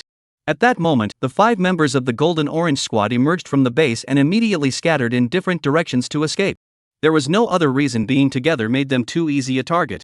By splitting up, they not only reduced their visibility but also effectively dispersed the enemy's pursuit forces. According to the agreed-upon details, Mo Wenchuan will contact by phone to find out what the Holy Spirit Squad's true intentions are. The other 3 went to the Public Security Bureau to inform Qi Hung about the matter involving the Ma family's secret realm, urging him to make preparations as soon as possible. As for Zhang Huoyang, he should take the shielding device created by Chu Ziyuan, which can block one's aura, and hide for now. Wait 2 days until the Abyss Mosquitoes have completed their evolution before reappearing. As Ma Tianlei was found by the Ma family. Upon seeing Ma Tianlei's injuries, the members of the Ma family sat in the hall with somber expressions. Ma Weihua slammed his fist down on the chair, shattering it, and pointed at the 2 extraordinary members of the Ma family in front of him, shouting angrily. What's wrong with the 3 of you? You can't even handle a low-level beast tamer? Ma Yangzi remained silent, not uttering a single word. For the 3 of them, who were extraordinary, to surround and attack an awakened individual and one who was merely a student at that was already a matter of lost face. Now, a whole day has passed and they still haven't taken him down. Now, there's no word at all, which is like dragging the Ma family's reputation through the mud. After a long pause, Ma Weihua tapped the table lightly. I have already contacted the Bai family and spent 3B rank and 1A rank treasure artifacts to request their 6-eyed demon ape to investigate Zhang Huoyang's whereabouts. What? Upon hearing this, Ma Yangzi and Ma Lingyu both looked utterly disbelieving. They never expected that the family head would be willing to pay such a high price for a mere commoner. Ma Weihua observed the expressions of the 2 men and spoke slowly. You should know that if the matters of our Ma family's secret realm were to be revealed, it would be a catastrophe. The greatest threat now is this man. Don't worry about whether it's worth it or not. As long as the matter is resolved, with the elder brother controlling the Kingzine skeleton horse, whatever we lose can be retrieved effortlessly. By then, Zhanghai City won't be ruled by the 6 great families anymore at LLB the Ma family's domain. Give the order, for the final half month, double the offerings of Yin Hai Ma Shui. Time ticked away, second by second. Ma Weihua personally visited the Bai family and reached an agreement with the head of the Bai family, requesting the 6-eyed demon ape to intervene. Under normal circumstances, the head of the Bai family would have simply taken the money and handled the matter efficiently. However, over the past few days, he has noticed the actions of the Ma family and realized that Zhang Huoyang must have uncovered a major secret that could determine the survival of the Ma family. Adhering to the principle of the more the merrier, the Bai family dragged their feet repeatedly, waiting until the Ma family could no longer tolerate it before finally allowing the 6-eyed demon ape to intervene. As the 6-eyed demon ape opened all 6 of its eyes, a light screen formed, revealing 3 three-dimensional figures before them. In just a moment, it pinpointed Zhang Huoyang's location. However, upon seeing this location, Ma Weihua's expression changed repeatedly. The head of the Bai family, standing nearby, slapped Ma Weihua on the shoulder and burst into laughter. Who would have thought that the Ma family would be so foolish as to seek a donkey while riding one? Ha, this guy is in your house, and you didn't even know. For precious artifacts, thank you very much. Ma Weihua saw the location on the map, his expression as dark as water. After bidding farewell to the Bai family, he hurriedly notified the Ma family to conduct a thorough search and capture Zhang Huoyang at all costs. At that moment, Zhang Huoyang was unaware of Ma Weihua's actions. Since the day before yesterday, after he had ambushed Ma Tianlei and left him severely injured, he had taken the opportunity to hide himself in the Ma family estate. The Ma family was already large, and they paid no attention to the sudden appearance of Zhang Huoyang, dressed in a butler's uniform and wearing a mask. Zhang Huoyang was sitting by the artificial lake fishing when he suddenly heard another butler greet him from nearby. Old Zhang, the head butler just sent word that we need to assemble immediately. Not a single person can be missing. Upon hearing this, Zhang Huoyang waved his hand. Alright, let me just reel in my fishing rod, and I'll be right over. Watching the man's departing figure, Zhang Huoyang sneered coldly. Have you found me? His gaze finally settled on the system panel. Remaining time for the Abyss Mosquitoes evolution, 26 minutes and 53 seconds. Chapter 49, Evolution, Transcendence. At that moment, Zhang Huoyang watched the crowd gathering at the compound one after another, a cold smile curling at the corners of his lips. Following his memories, he made his way toward the location where the hidden realm was concealed. Mayangza glanced at the crowd before him and immediately sensed something was amiss. Aren't there supposed to be 162 of you? How come there's one missing? The crowd in front heard this and began to look around at each other. It's old Zhang. He's over there packing up his fishing gear and will be here shortly. Upon hearing this, Mayangza's eyes flashed with a sharp gleam, and he turned his head to look toward the artificial lake in the distance. There was no one left near the artificial lake now. I finally found you. Mayangza's lips curled slightly upward, his expression cold and menacing. None of you are to leave this compound without my orders. After speaking, Mayangza summoned his swamp horse and galloped toward Zhang Huayang's direction. Mayangza was extremely fast, and in just a moment he had already arrived at the entrance to the secret realm. Glancing up, he saw Zhang Huayang sitting at the entrance to the secret realm, his hands propping up his chin, looking utterly speechless. Haha, I never expected this. We've been searching for you everywhere, and you actually managed to slip past us right under our noses. Mayangza stood in front of Zhang Huayang, looking at him with a playful expression. At that moment, the entire Ma family compound was under strict lockdown, not even a mosquito could escape. At Mayangza's signal, Ma Lingyu rode in on a heavenly steed, while Ma Tianlei walked slowly toward them. The three extraordinary beings looked at Zhang Huayang, who had no place left to retreat, and all smiled. Ha, I finally caught you, you rascal. You made me search high and low. Run. Run some more and show me what you've got. I'll see who can save you this time. 5 seconds. 4 seconds. 3 seconds. 2 seconds. 1 second. Ding, the abyss mosquito has evolved. Current attributes. Current attributes. Name, Abyssal Demon Mosquito. Rank, Transcendent Beginner. Strength, 750, Defense, 300, Speed, 220, Health, 800, Weight, 12 kilograms. Awakening Skill, Abyss Sai. When 10 abyss mosquitoes gather, they can unleash an energy cannon. Superior Technique 1, Spatial Rift. By gathering the power of abyssal mosquitoes, one can tear open space and traverse it. Tearing open two locations simultaneously allows for spatial teleportation. Supernatural Ability 2, Spatial Power. By mastering spatial power, one can become immune to attacks from beasts of lower supernatural ranks. Description: the demon mosquitoes with the abyss bloodline have awakened a hint of spatial power. See the fully evolved abyssal demon mosquito. Zhang Huayang stood with his hands on his hips, laughing heartily. This action caused the three extraordinary members of the Ma family to pause for a moment. Has this guy been scared into a stupor by us? Zhang Huayang opened the insect nest. Buzz 8000. One by one, mosquitoes the size of basketballs appeared, their bodies covered in armor that emitted a faint blue glow. The armor on their backs even resembled the undulating scales of a deep-sea turtle. In an instant, the vast swarm of abyssal demon mosquitoes filled the entire mountain range. Ha, I'm waiting for them to finish evolving. What are you waiting for? The three extraordinary individuals from the Ma family, upon seeing the swarm of mosquitoes blocking their vision, visibly panicked. Thunder filled the sky. Muddy swamps everywhere. The celestial horse descends. The three members of the Ma family saw Zhang Huayang's mosquitoes, which had actually evolved at this moment, and were immediately thrown into a panic. Three attacks intertwined, forming a massive ball of energy that slammed toward Zhang Huayang. However, Zhang Huayang was no longer the same person he had been before. All that could be seen was Zhang Huayang raising his hand and pointing. Up there, fight to the death. Kill them all for me. Hum. Boom. Countless abyssal mosquitoes broke formation, gathered together, and released abyssal size toward the front. Hundreds of massive deep blue energy cannons collided with the attacks of the three extraordinary members of the Ma family. The shockwaves from the collision shattered the mountains and trees in the area. However, the three extraordinary beasts of the Ma family were no match for Zhang Huayang's 8,000 extraordinary creatures. The moment the two sides made contact, the three extraordinary beasts of the Ma family were instantly overwhelmed by Zhang Huayang's abyssal demon mosquitoes. The abyss demon mosquitoes swarmed forward. Kong chick, Kong chick.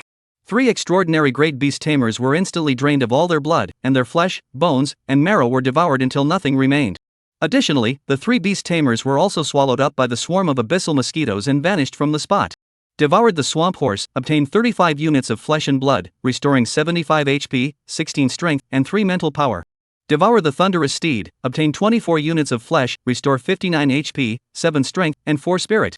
Devour the unicorn celestial horse, obtain 21 units of flesh, restoring 62 HP and 21 strength.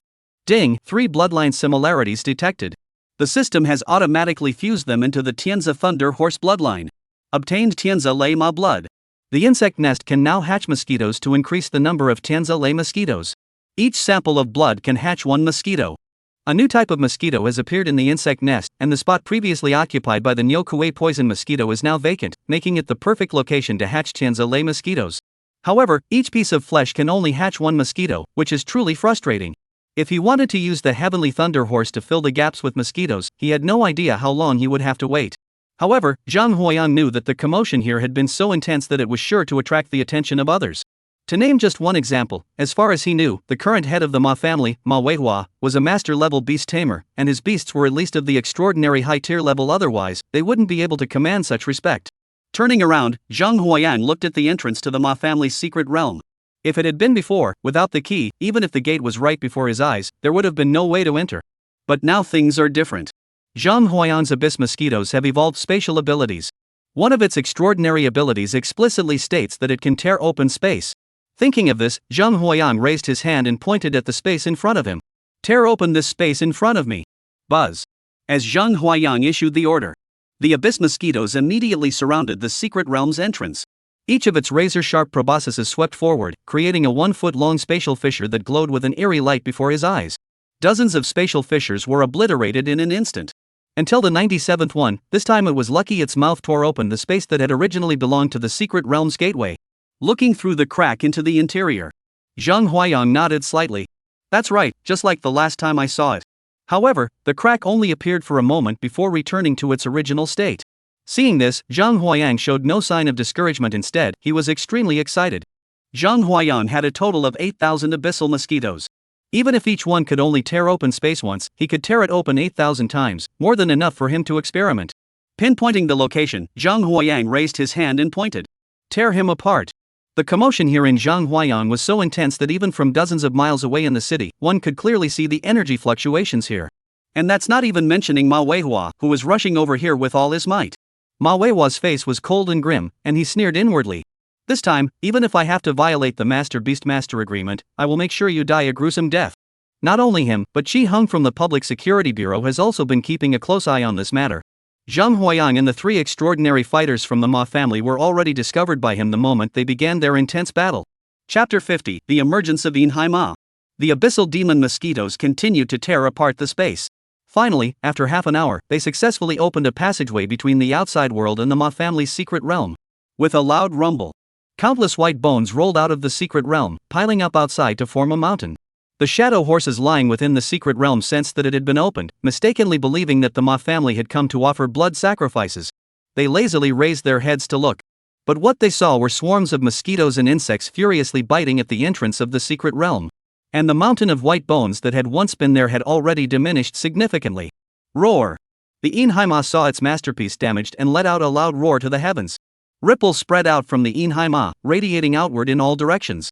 The servants of the Ma family who had been attending to it in the secret realm were also shaken to death by the roar, their 7 orifices bleeding profusely. The Inhai horse slowly rose from the ground, its massive body towering and majestic, each step causing the earth to tremble as it approached Zhang Huayang. At that moment, Ma Weihua, who had already reached the gates of the Ma family estate, heard the deafening roar and his expression turned pale. Oh no, it's come out early. He immediately quickened his pace and dashed forward. Zhang Huayang looked at the Inhai Ma slowly approaching him, his face turned pale, and he retreated repeatedly. This was a beast that was about to break through and become a ruler far beyond what a mere extraordinary being like himself could possibly contend with. He immediately controlled the abyss mosquito to stop tearing apart space. You dare to do this? A loud shout came from behind him. Zhang Huayang turned around and saw Ma Weihua with a ferocious expression, charging toward him. Zhang Huayang turned around and saw Ma Weihua with a ferocious expression, charging toward him at full speed. As Ma Weihua opened the beast's summoning space, a towering, majestic silver-colored giant horse, exuding an aura of unparalleled nobility, appeared before his eyes. Name, Ma Weihua. Beast Tamer rank, Master, 2nd tier. Beast Tamer, Mingshan Heavenly Horse. Beast Taming rank, Commander Beginner. At first glance, Zhang Huayang was stunned. He never imagined that the head of the Ma family was a master-level beast tamer, and his beast taming skills were of the commander level. If they were extraordinary level beast tamers, I could still put up a fight with my 8,000 abyss mosquitoes. However, now, the originally gloomy sky above was suddenly illuminated by the arrival of this divine celestial horse. For a moment, most of the city could see a silver-white moon slowly rising in the center of Jianhai City. Under the glow of this silver moon, Zhang Huayang felt a sharp pain all over his body. He looked down and his pupils suddenly contracted. His own body was slowly melting away. Indeed, his body was melting like a candle, slowly and steadily. Watching his health points plummet rapidly, Zhang Huayang raised his hand and pointed at the divine horse standing mid-air ahead. Bring him down. However, Zhang Huayang's abyssal mosquito had only recently advanced to the extraordinary realm. For the Mingxian heavenly horse, which had been cultivating at the commander level for countless years, it was nothing worth mentioning. Countless energy spheres dissipated into the air under the moonlight. Ma Weihua noticed Zhang Huayang's movements and let out a cold smile. Don't waste your time. Even if your beast has evolved into an extraordinary being, it's still just extraordinary. Divine being. Annihilate him. As Ma Weihua's voice fell, Zhang Huayang looked up and saw a scene that made his entire body tremble. The moon had fallen. They saw the moon, transformed by the divine horse of the heavens, slowly descending. All things bathed in its moonlight were reduced to dust under its glow. Ma Weihua, how dare you! As the moon was about to disappear, Zhang Huayang suddenly heard a loud shout from the distance. He saw a thunderous cloud 3 stories tall charging from the horizon and colliding with the full moon. With a deafening roar, the silver moon was knocked back hundreds of meters by the thunderous cluster, and the moonlight slowly faded, returning to the moon itself. After knocking Silver Moon away, the thunderous mass came to a halt before Zhang Huayang. The lightning slowly dissipated, revealing one of the wind and thunder leopards bathed in the lightning. The captain of the security squad, Shi Hong, sat upright on the back of the wind and thunder leopard. Upon seeing the arriving figure, Zhang Huayang's expression lit up with joy. He never expected that in such a short time, Shi Hong's wind and thunder leopard had already advanced to the rank of commander. Shi Hong nodded slightly to Zhang Huayang before turning his gaze toward the horse-mounted guard in front of him. Ma Weihua, how dare you disregard the regulations issued by the Central Beast Control Bureau? With your master-level strength, you dare to act recklessly within the city limits. I had no choice but to act this way. Ma Weihua pointed at Zhang Huayang, who was picking his nose. This man not only stole items from the Ma family but also killed 3 of our extraordinary members. Do you think he deserves to die? Upon hearing this, Shi Hong was greatly surprised. He turned and gave Zhang Huayang an approving glance before looking back at Ma Weihua. We're all adults here, don't use such childish excuses to make a point. Now that your Ma family has shown its weaknesses, do you really think I'll let you off the hook? Ma Weihua heard Shi Hong's words and was slightly taken aback, then nodded slightly. You're not wrong about that. Shi Hong, the captain of the Public Security Bureau, colluded with Zhang Huayang to stir up trouble in my Ma family, slaughtering my family members at will. He was beheaded by me. Do you find this treatment satisfactory? Since that is the case, let us fight. As Shi Hong finished speaking, he raised his hand and pointed at the divine celestial horse suspended mid-air. Up! The wind and thunder leopard's body was suddenly enveloped in thunderous light, transforming into a ball of lightning as it lunged toward the silver moon-transformed Mingxian heavenly horse, tearing at it with its fangs. As for Ma Weihua himself, he was the current head of the Ma family, possessing countless treasures, and was far beyond the capabilities of Shi Hong, the captain of the security squad. Though both are master-level beast tamers, the disparity in their treasures is vast. Before long, Shi Hong found himself at a disadvantage. Zhang Huayang saw this and his face turned anxious. This won't do. Shi Hong can't hold on much longer. Zhang Huayang seized the opportunity, taking advantage of the moment when Ma Weihua and Shi Hong were engaged in combat, and raised his hand to point. Hit him hard. Shoot him. Thousands of abyssal mosquitoes sliced through space and appeared behind Ma Weihua. With a deafening roar, hundreds of abyssal psi energy cannons, like a torrential downpour, crashed toward Ma Weihua. Although Ma Weihua was holding Shi Hong at bay, both were master-level practitioners. Before their treasure weapons were depleted, they had to give it their all and couldn't afford to let their guard down.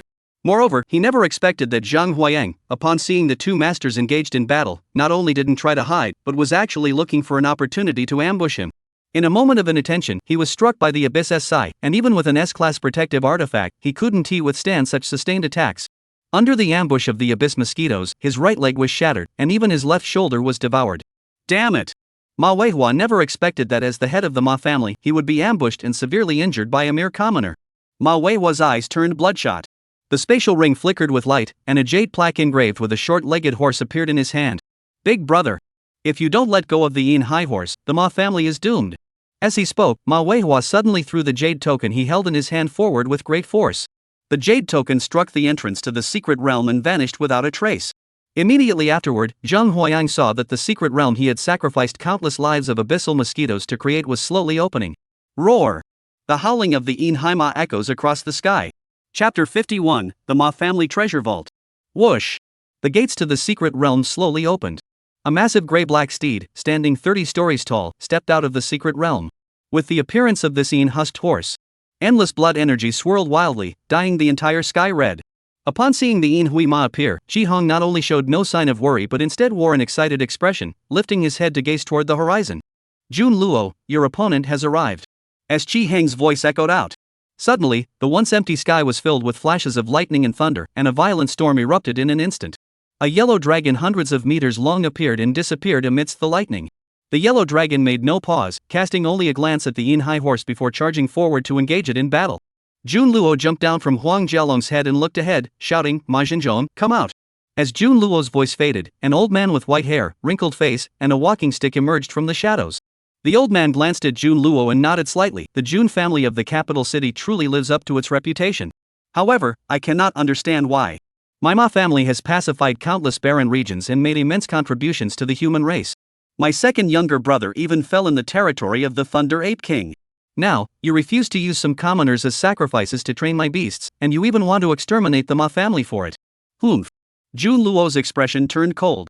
Since the days of the Beastmaster Sage, we Beastmasters have dedicated ourselves to pacifying the wastelands and providing the human race with a peaceful home. The death of your younger brother, Ma Xingbang, was an accident. None of us anticipated that the Thunder Ape King's rolling thunder domain could break through the joint suppression of two king-tier Beastmasters. Now, the human beings you have devoured number at least 80,000, if not 100,000. How will you account for this? Account? They are mere commoners. To serve as the blood offering for my beasts to break through to the royal rank is already a great honor. What more do you want? Once I become a king-class beast tamer, I fear neither the Thunder Ape King nor the Central Beast Taming Hall. Go to hell. Hearing this, Zheng Huoyan could no longer contain himself and erupted into a tirade at Ma Jinzhong. Don't you understand what I'm saying? I've already told you that the duty of a beast tamer is to protect the human race. Are commoners not part of the human race? In my opinion, your ancestors from the Ma family truly contributed to the human race. As for you, you're just using your ancestors' name as a cover to exploit the human race. Seeing that Ma Jinzhong still wanted to continue his evasive arguments, Jun Luo raised his hand, took a blunt heavy sword from his spatial ring, and pointed it at Ma Jinzhong. Jun Luo raised his hand, drew a blunt heavy sword from his spatial ring, and pointed it at Ma Jinzhong. Enough talk. Let's go. Bang. Jun Luo's blunt heavy sword collided with Ma Jinzhong's staff. From the center of the collision, a wave of energy rippled outward, instantly reducing the surrounding mountains, forests, and buildings to dust. Zheng Huoyan watched the few people engaged in combat, his mouth twitching slightly. "A Yang, over here." Zheng Huoyan suddenly heard someone calling his name from the side. He turned his head and saw the four heads of the Golden Tangerine Squad emerging from the ground not far ahead. Zheng Huoyan. He walked over and looked at the few people. "What kind of outfit is that? You look like three gophers." Bai Nan rolled her eyes, but soon smiled and waved at Zheng Huoyan. "Come on, let's go make some money." Following the Golden Tangerine Squad, they made their way through the depths of the underground. After walking for nearly half an hour, they finally saw a glimmer of light ahead. Upon entering, Zheng Huoyan's eyes lit up. It was actually an underground room made entirely of alloy. Chu Ziyuan spoke up. "This basement is made from an S-class alloy, reportedly capable of withstanding attacks from extraordinary level beasts. Here, only your beast is extraordinary, so we want you to give it a try." Upon hearing this, Zheng Huoyan became interested. As for the battlefield on the ground, where several commanders were engaged in combat, he had no interest in participating. However, he was highly interested in this underhanded money-making scheme. Looking at the alloy before him, which seemed to have been forged into a single piece, Zheng Huoyan released a swarm of abyss mosquitoes from the insect nest. This alloy may be hard, but I don't need to go head-to-head with it." Under Zheng Huoyan's control, countless spatial cracks spread densely, covering the alloy wall. All that remained was for Zheng Huoyan to give the order. Tear. The alloy walls were torn open like paper by Zheng Huoyan's abyss mosquitoes. Whoosh. A strong life force suddenly surged out from this opening. The members of the Golden Tangerine Squad were all knocked off their feet. Although there weren't many items in the room, each one was a fine piece. Name, Anti-Divine Craftsman's Table. Level, Awakened. Ability, increases the success rate of blacksmithing for blacksmiths and has a chance to upgrade a treasure item by 1 grade. Description, a replica of an epic tier Divine Craftsman's forge, yet it possesses unimaginable power. Upon seeing the Divine Craftsman's platform for the first time, Chu Ziyuan froze in place, his face soon contorting into an expression of wild obsession. Name, Ice Iron Staff. Grade, Awakened. Ability, can freely extend and contract, increasing attack power by 70% when attacking. Description, forged by the renowned treasure weapon Master Chu Dong. Upon seeing the Ice Iron Rod, Bai Nan was immediately unable to move. The Golden Orange Squad, consisting of several people, each obtained the treasure they desired. Zheng Huoyan looked at the fishing rod in his hands and broke into a maniacal grin. Name, Arufu's Fishing Rod. Level, Awakened.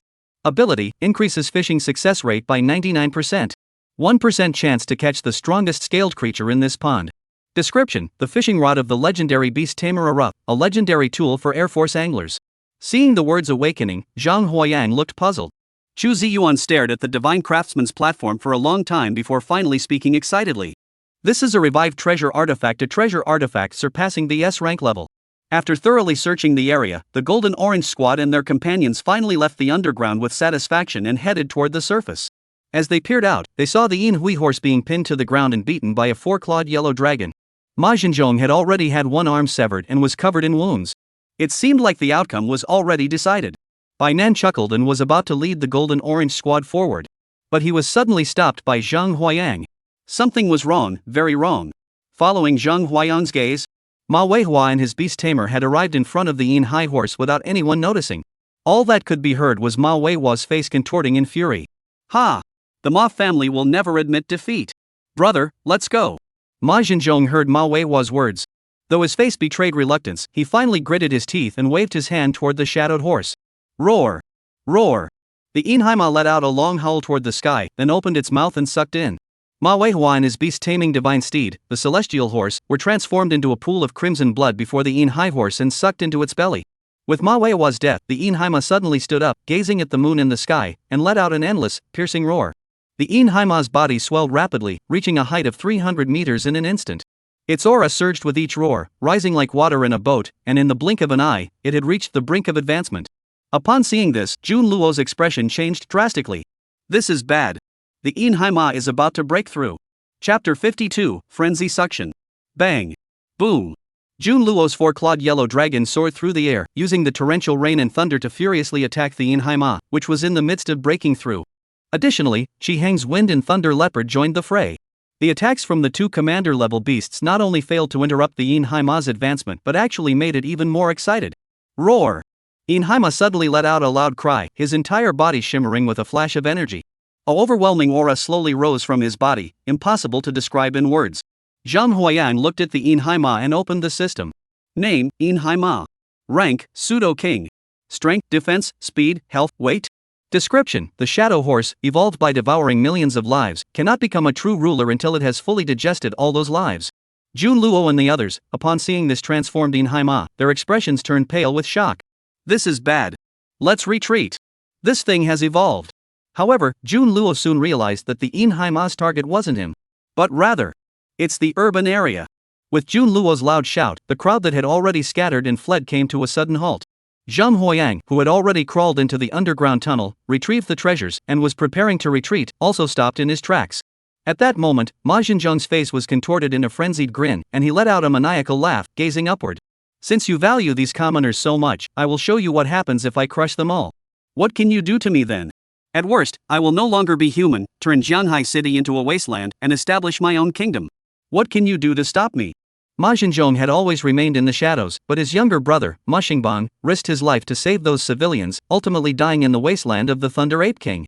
To make matters worse, as one of the 6 major families of Jianghai City, he had been completely overturned by a mere commoner, losing all face in the process. Watching helplessly as my own Ma family lost nearly all its elite forces, leaving only myself behind, I no longer had any reservations. However, he had no idea that the Ma family had been thrown into chaos by Zhang Huayang, and he had no clue who was behind it all. If Zhang Huayang knew about Ma Xinzhong, he would certainly point his finger at him and berate him harshly. If I didn't still have some strength left, you and your Ma family would have devoured me down to the last bone. Now that I'm taking my revenge and making your family pay for it, it only proves that you lack the strength to stand up to me. If you want to eat, practice more. Watching Ma Xinzhong ride the Yin High Horse, with just one leap, he advanced several kilometers, and the distance to the city was no more than 3 or 4 leaps away. At that moment, Zhang Huayang noticed, according to the system's prompt, that the Yin High Horse, upon seeing the city ahead, began to boil with blood throughout its body. Upon seeing this, Zhang Huayang paused briefly before activating the wind control ring, summoning a whirlwind to follow Jun Luo and Qi Heng as they gave chase after the Yin Hai Ma. The members of the Golden Orange Squad exchanged glances. Imo Wenchuan was about to give chase, but was stopped by Bai Nan. Xin, what are you going to do? To help out. Go help? What kind of help? We're just a bunch of guys, going there would only make things worse. What should we do now? Just stand around and watch? How can we just watch? After following Yang to obtain such a high-level artifact, we can't just sit idly by. Let's contact the security bureau and act quickly to disperse the people in the city first. Zhang Huayang rode the raging wind, closely following the Yin High Horse. Boom! In the distance, a small mushroom cloud slowly rose from the city center. A 50-story skyscraper collapsed with a loud crash under the attack of the Inhaima, leaving the ground littered with corpses and countless casualties. And the mastermind behind it all stood atop the Inhaima, grinning maniacally. Look at them, these commoners, upon seeing my beast, scatter like ants, lacking even the courage to face me. Ma Jinzhong seemed to be thoroughly enjoying the sight of these commoners fleeing in panic. At this moment, Zhang Huayan was slowly approaching the Inhaima. He found a corner and summoned all the Abyss Mosquitoes. At Zhang Huayan's command, the Abyss Mosquitoes unleashed their extraordinary abilities, tearing open the space and closing in on the Inhai horse. 8,000. 8,000 abyssal mosquitoes the size of basketballs gathered together, covering an extremely wide area. However, for the Inhaima, whose height approaches 40 stories, they are as insignificant as a piece of dogskin plaster. Roar! Inhaima suddenly felt his vital energy rapidly draining away, and he let out a deafening roar as he leaped wildly. In less than 10 minutes, the Inhaima's vital energy had dropped by nearly 10%. Upon this sudden change, Jun Luo immediately realized that this Inhaima had not yet fully ascended to the royal rank and had not yet developed its own royal domain. Otherwise, with just a few thousand extraordinary grade mosquitoes under Zhang Huayang's command, it would never have been able to get anywhere near it. Since I haven't become the true ruler yet, I still have a chance. Zhang Huayang saw his abyss mosquito clinging to the belly of the Inhai horse, frantically sucking its blood. 8,000 mosquitoes, after feeding on blood, hung like 8,000 tumors, densely packed on the other's belly. Although nearly 2,000 were killed by the Inhaima during the feeding process, it was still a significant improvement. Drinking the blood of Inhai horses restores 200 life points, 80 strength, and 30 mental energy. Consuming the blood of Inhai horses restores 200 health points, 80 strength, and 30 mental power. Obtain pseudo-king level Inhai horse blood. The insect nest can now hatch mosquitoes, adding Inhai bone mosquitoes. Each blood sample can hatch one mosquito. Name, Inhai bone mosquito. Rank, extraordinary beginner. Strength, 680, defense, 280, speed, 240, health, 680, weight, 9 kilograms. Awakening skill, ghostly chill. Creates a forest of ghostly mist capable of corroding all things. Supernatural skill 1, icy cannon. Fires a ball of energy that obliterates life. Supernatural ability 2, no life. Can move freely in areas devoid of life energy. Glancing at the Tianzi Thunder Mosquito beside him. Name, Tianzi Thunder Mosquito. Rank, extraordinary beginner. Strength, 650, defense, 290, speed, 250, health, 720, weight, 11 kilograms. Awakening skill, Earth Thunder Cannon. Fires an energy cannon imbued with the essence of Earth Thunder. Superb skill 1, Heavenly Thunder Strike. Summon a thunderbolt from the sky to obliterate everything in front of you. Supernatural ability 2, Earth Thunder Shuttle.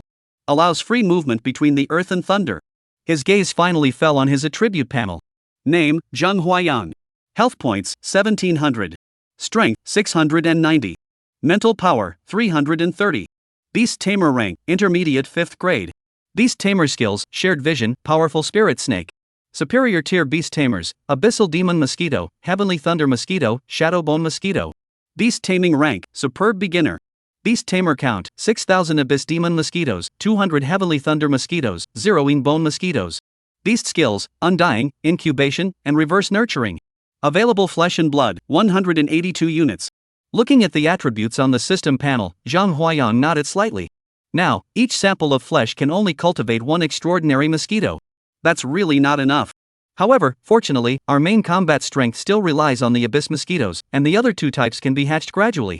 At this moment, on the battlefield, after being drained by Zhang Huayang's abyssal demon mosquitoes, the belly of the Inhaima had already sunken inward, its vital energy was low, and it was teetering on the brink of collapse at the pseudo-king level. Chapter 53, A Tragic Ending. The events unfolding at the Ma family estate spread like wildfire across the entire Dragon Kingdom the moment the Inhaima appeared in the city.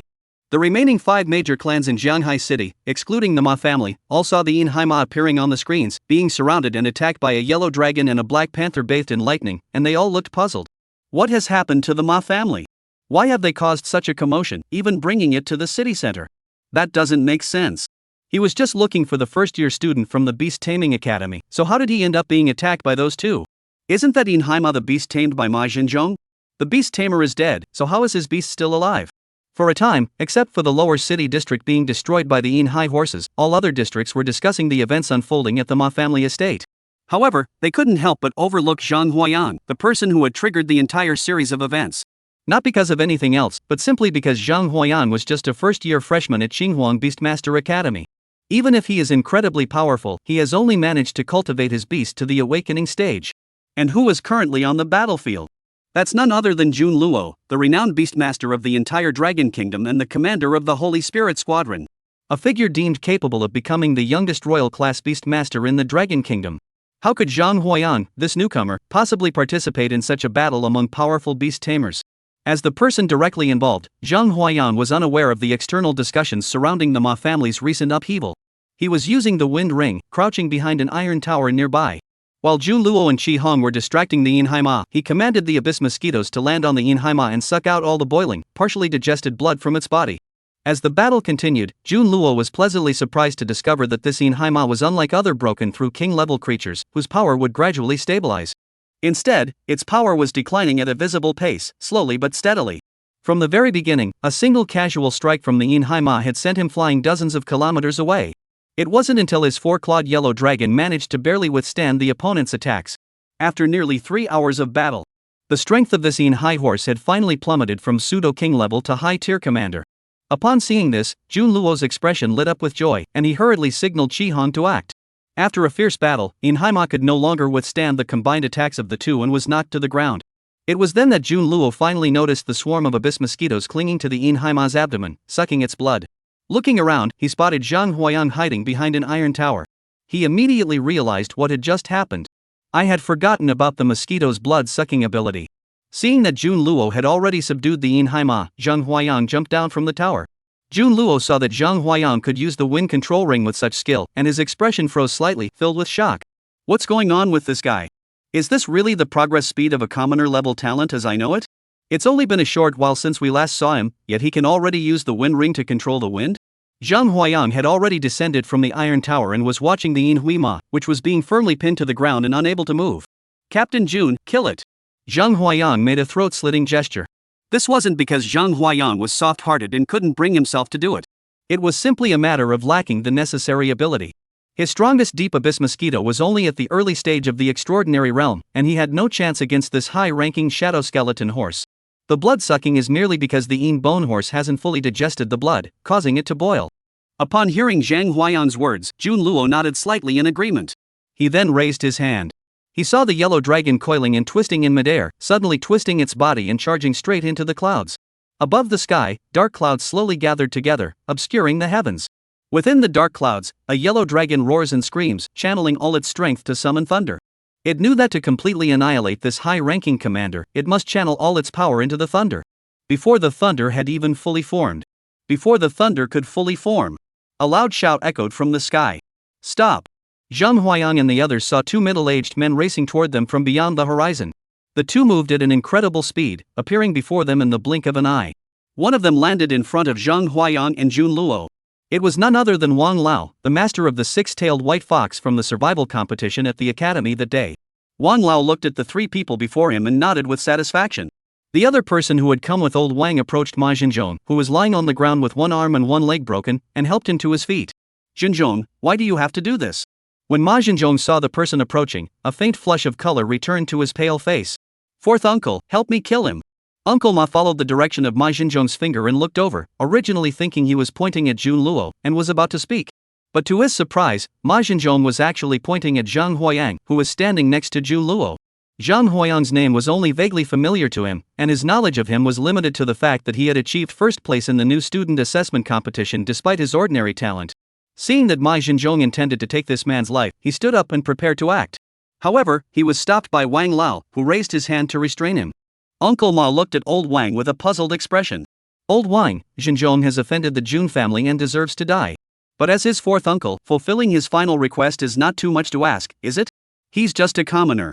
Is it really necessary for you to come all the way from the Imperial Beast Hall in the capital?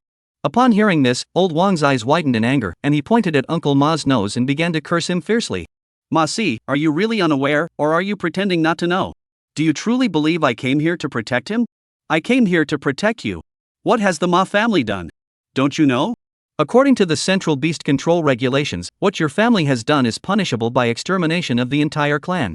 I went to great lengths to change the punishment from extermination to only killing those involved, so that your Ma family would not be wiped out. If you act now, I won't hesitate to kill you on the spot. What? Ma Laosi couldn't believe his own ears. He just stared blankly at Ma Jinzhong, who was still in his arms. After looking around for a long time, his gaze fell on the Hive horse, and he suddenly realized what was happening. Jinzhong, didn't you tell me that your beast was dead? Cough cough.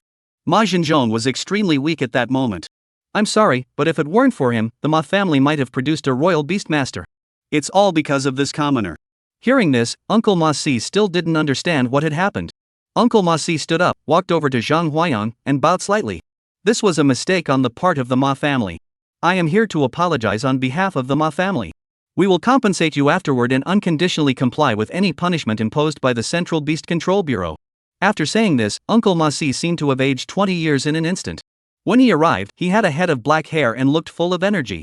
But just a few minutes later, his temples were already streaked with gray, and his face was wrinkled. Upon returning home, Zhang Huayang finally realized. The Ma family had always been a clan that fought on the front lines of the wilderness. This Ma Laosi is the last surviving member of the 8 brothers from the generation of Ma Jinzhong's father. Even if he is the only one left, he still followed the ancestral teachings of the Ma family, fighting in the wastelands, pacifying the wastelands, and carving out a fertile land for the human race to settle and thrive. However, the treasures that the Ma family must protect at all costs on the front lines have suffered countless casualties. Yet they turned it into a blood offering. Everything in the Ma family changed for the worse in his generation. It's truly lamentable. Chapter 54, The Hidden Dragon Squad. Half a month had passed in the blink of an eye. Through the news, I learned that the Ma family had been arrested by the Public Security Bureau for illegal operations. With the loss of one of the 6 major families in Jianhai City, the city is now home to 5 major families. These 5 families, showing no regard for past ties, immediately moved to divide up all of the Ma family's resources and influence as soon as the Ma family fell. When Zhang Huayang saw Ma Shuiyan again, she no longer had her former arrogance. Her expression was gloomy. After finishing her lecture, she did not linger for a moment, but left the academy with her books in hand. Meanwhile, Zhang Huayang, who was at the center of the incident and a key figure involved, did not see his own silhouette in the news. The only possible connection to himself was the mention at the beginning of the news report about receiving a tip from a concerned citizen. Zhang Huayang paid no heed to this. Looking at the 8-digit deposit that had just been credited to his phone, he smiled. This was the compensation the Ma family had given him. Ma Laosi had originally intended to compensate him with an S-grade treasure artifact, but later claimed that the Ma family's treasure vault had been robbed, so they could only compensate him with cash for now and assess the situation for future compensation. At present, Zhang Huayang was carrying his S-rank treasure artifact, a Rufus fishing rod, and was fishing by the artificial lake beside the beast taming academy. Zhang Huayang noticed that the 2 regular anglers he often encountered by the artificial lake were still sitting there. These 2 guys are just like NPCs, they're always here whenever I come. Zhang Huayang muttered under his breath and ignored them. With the enhancement of an S-rank treasure artifact, which boosts fishing success rate by 99%, he refused to believe he'd still come up empty-handed. He glanced at the fishing rod in his hand, which was emitting a faint glow, then looked at the empty fish basket. He fell silent. Why? Why did I upgrade my equipment to this level, and you still give me the Air Force? Just as he was about to angrily throw the fishing rod he was holding onto the ground. Buzz buzz. Zhang Huayang suddenly saw the fish move. Upon seeing this, Zhang Huayang's face lit up with surprise. Sure enough, the Air Force's issue was with their equipment, not with me. With a slight tug on the line, a strange carp about a foot long, entirely golden in color, with 6 eyes on its head, was reeled in. Zhang Huayang held the fish up in front of him and examined it closely. Name, 6-eyed golden dragon carp. Rank, commoner. Strength, 116, defense, 9, speed, 97, health, 68, weight, 6 kilograms. Description, a dragon carp evolved from the high-ranking commander 6-eyed flying dragon. Zhang Huayang? This 6-eyed carp was actually a high-ranking dragon commander in its previous life? It was truly beyond his imagination. But upon further reflection, wasn't this precisely the sign of the transformation his Air Force was undergoing? Either don't fish at all, or go for it and trigger that 1% probability, directly reeling in the strongest creature beneath the water. As the carp emerged from the water, the other 2 fishermen, who looked like NPCs, turned their heads in unison and stared intently at the carp in his hands. Click! Click! The fishing rods in the hands of the 2 fishermen suddenly dropped, and they took a sudden step forward. In a moment of confusion, they crossed dozens of meters and appeared in front of Zhang Huayang. Is this a spatial ability? Zhang Huayang was still puzzled. One of the fishermen spoke up. Friend, how about you let me have this carp? Upon hearing this, Zhang Huayang rolled his eyes. If he didn't know the identity of this carp, it would be one thing, but now that he did, there was no way he could hand over a carp that could potentially become a high-ranking commander to the other party. See that Zhang Huayang isn't giving it. The old fisherman waved his hand, and a ring on his finger flashed with light, revealing a long staff in his hand. The fisherman waved his hand, and the ring on his finger flashed. A long stick appeared in his hand. Hey, you want to try and take it by force? Zhang Huayang saw the other person's movements and showed no fear. He slowly stood up, ready to let his words devour the other person at the slightest sign of movement. Old Zhao, don't act impulsively. As the voice echoed, Old Zhao sighed softly and put away the long stick in his hand. Another fisherman walked over, looked at Zhang Huayang, and smiled slightly. We're old acquaintances, aren't we? How about it? Interested in hearing a story? Zhang Huayang nodded slightly. The three of them sat together by the artificial lake. Zhang Huayang gave the two of them an appraisal. Name, Zhao Changping. Beast Tamer rank, high tier 1st grade. Beast Tamer, Fire Spirit Snake. Beast Taming level, Superb Intermediate. Name, Sun Yonghui. Beast Tamer rank, high tier 3rd grade. Beast, Blue Moon Bat. Beast Taming level, Superb Advanced. Sun Yonghui sighed softly and spoke slowly. He, Zhao Changping, and an older sister had formed a covert special forces team. 7 years ago, during a mission to the Wasteland assigned by the Central Beast Control Bureau, the beasts that had been suppressed suddenly went berserk. The eldest sister sacrificed herself to cover their retreat, forcibly unleashing her beast taming potential. Not only did she perish, but her beast, the 6-eyed flying dragon, regressed into a 6-eyed golden dragon carp. Later, after investigating, they discovered that the eldest sister actually had a daughter who had also awakened the same beast summoning talent as her mother. However, before they learned of this, they had already released the 6-eyed golden carp, which had already begun to degenerate, into the artificial lake. Even after draining the lake 3 times, they couldn't find it, but they instinctively knew that the 6-eyed golden carp was still in the lake. There was no other option. They could only become fishermen, sitting here rain or shine, fishing endlessly, hoping to catch that golden carp. Upon hearing this story, Zhang Huayang wore the expression of an elderly man on the subway staring at his phone. Such an outlandish story, do you really think I'd believe it? Zhang Huayang flung his fishing rod, tucked it into his spatial ring, and turned to leave. However, just at that moment, Ah Yang, you're here after all. Several people looked up and saw the 4 members of the Golden Tangerine Squad, led by Bainan, walking slowly toward them. Seeing Bainan's bossy demeanor, the 2 fishermen, Zhao and Sun, were both stunned. Seeing Bainan's bossy demeanor, the 2 fishermen, Zhao and Sun, were both speechless.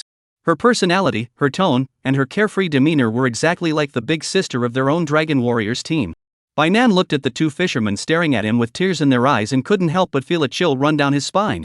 Are these 2 men your friends? Zhang Huayang heard this and shook his head slightly.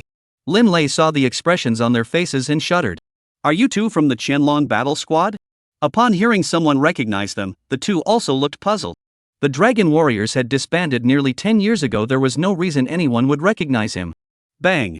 Before anyone could react, Lin Lei suddenly knelt down before the 2 fishermen and banged his head on the ground. After a long while, Lin Lei's forehead was bleeding, and he finally stood up with Bainan's help. Elders, 13 years ago, in Beiyuan City, at the Lin family estate. Are you the youngest son of Lin Quan? Zhang Huayang only found out then. Last time, Lin Lei had mentioned that his family had been betrayed by a traitor, which had led to the destruction of their family. His parents even died in prison. At that time, the Dragon Squad was passing through Beiyuan City. At that time, Lin Lei's uncle was leading him into the wilderness to escape the pursuit. They encountered several extraordinary level wild beasts along the way.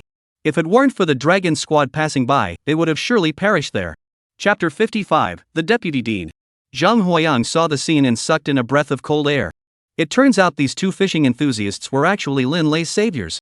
Seeing this, Zhang Huayang didn't hesitate any further. He raised his hand and handed the 6-eyed golden carp he had just caught to the other man. If you had mentioned your connections earlier, I would have given it to you right away. Seeing the grateful expressions on Zhao and Sun's faces, Zhang Huayang pretended to refuse the precious artifact they were offering him. Hey, since you saved Delay's life, you're also a benefactor of my Golden Orange Squad. Don't mention it. We're all part of the same team. Don't mention it. Our team now has an extraordinary member who can go to the Wasteland on missions. Upon hearing this, the 2 glanced at the members of the Golden Orange Squad, their gaze lingering on Zhang Huayang. Their eyes widened instantly. You? When did you become so extraordinary? It's no wonder the 2 of them were shocked. Zhang Huayang often comes here to fish, and last time he even used his beast summoning ability. They could see it clearly, but he had only awakened recently, and it had been less than a month since then. Now, how did he suddenly become so extraordinary? However, upon hearing that the Golden Orange Squad is preparing to go and retrieve the human race, Sun Yonghui's expression grew increasingly serious. If, in the future, you have the ability to pacify the wilderness, there is one piece of advice I must remind you of. I would like to hear more details. In the Wasteland, trust no one except your own teammates. Call. A gust of wind blew past, and everyone fell silent. They felt a sudden sense of confusion about the harsh wilderness training they were about to undertake. If we can only rely on our teammates, then what are we fighting so hard for, risking our lives to slay the wild beasts?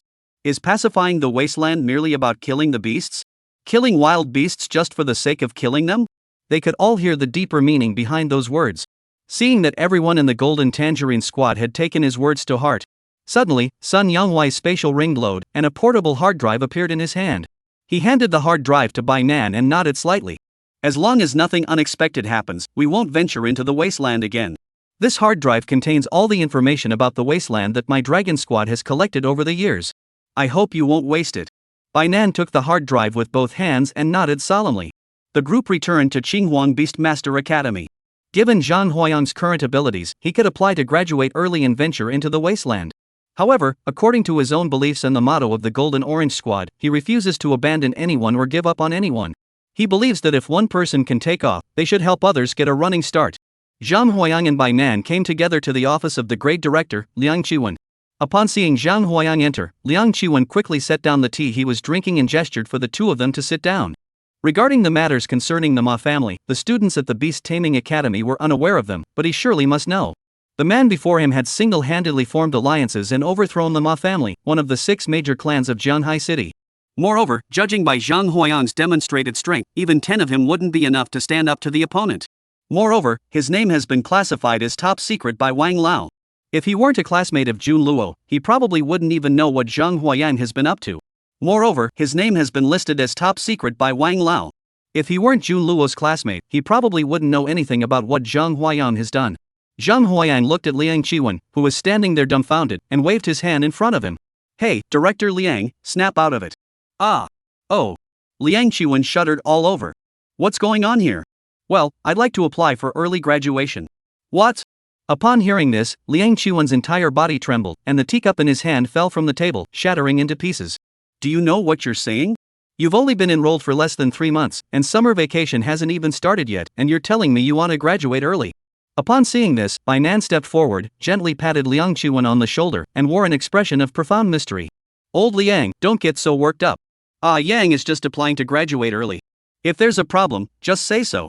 You know our goal is the Central Beast Control Hall, but they won't accept us without a diploma. After a long pause, Liang Qiwen finally snapped out of his daze upon hearing Zhang Huayang's news. According to school regulations, if a student advances to the extraordinary level among the students, they can apply for early graduation. You can apply for early graduation if you want. However, according to school regulations, you must also follow the normal procedures and complete the graduation assessment. After saying that, Liang Qiwen took out a phone from his drawer in front of Zhang Huayang. Hello, Principal, this is Liang Qiwen. There is a student here requesting early graduation. I need you to come over immediately. After hanging up the phone, Liang Qiwen motioned for Zhang Huayang and the others to sit down nearby. Bang! A moment later, the office door was violently pushed open.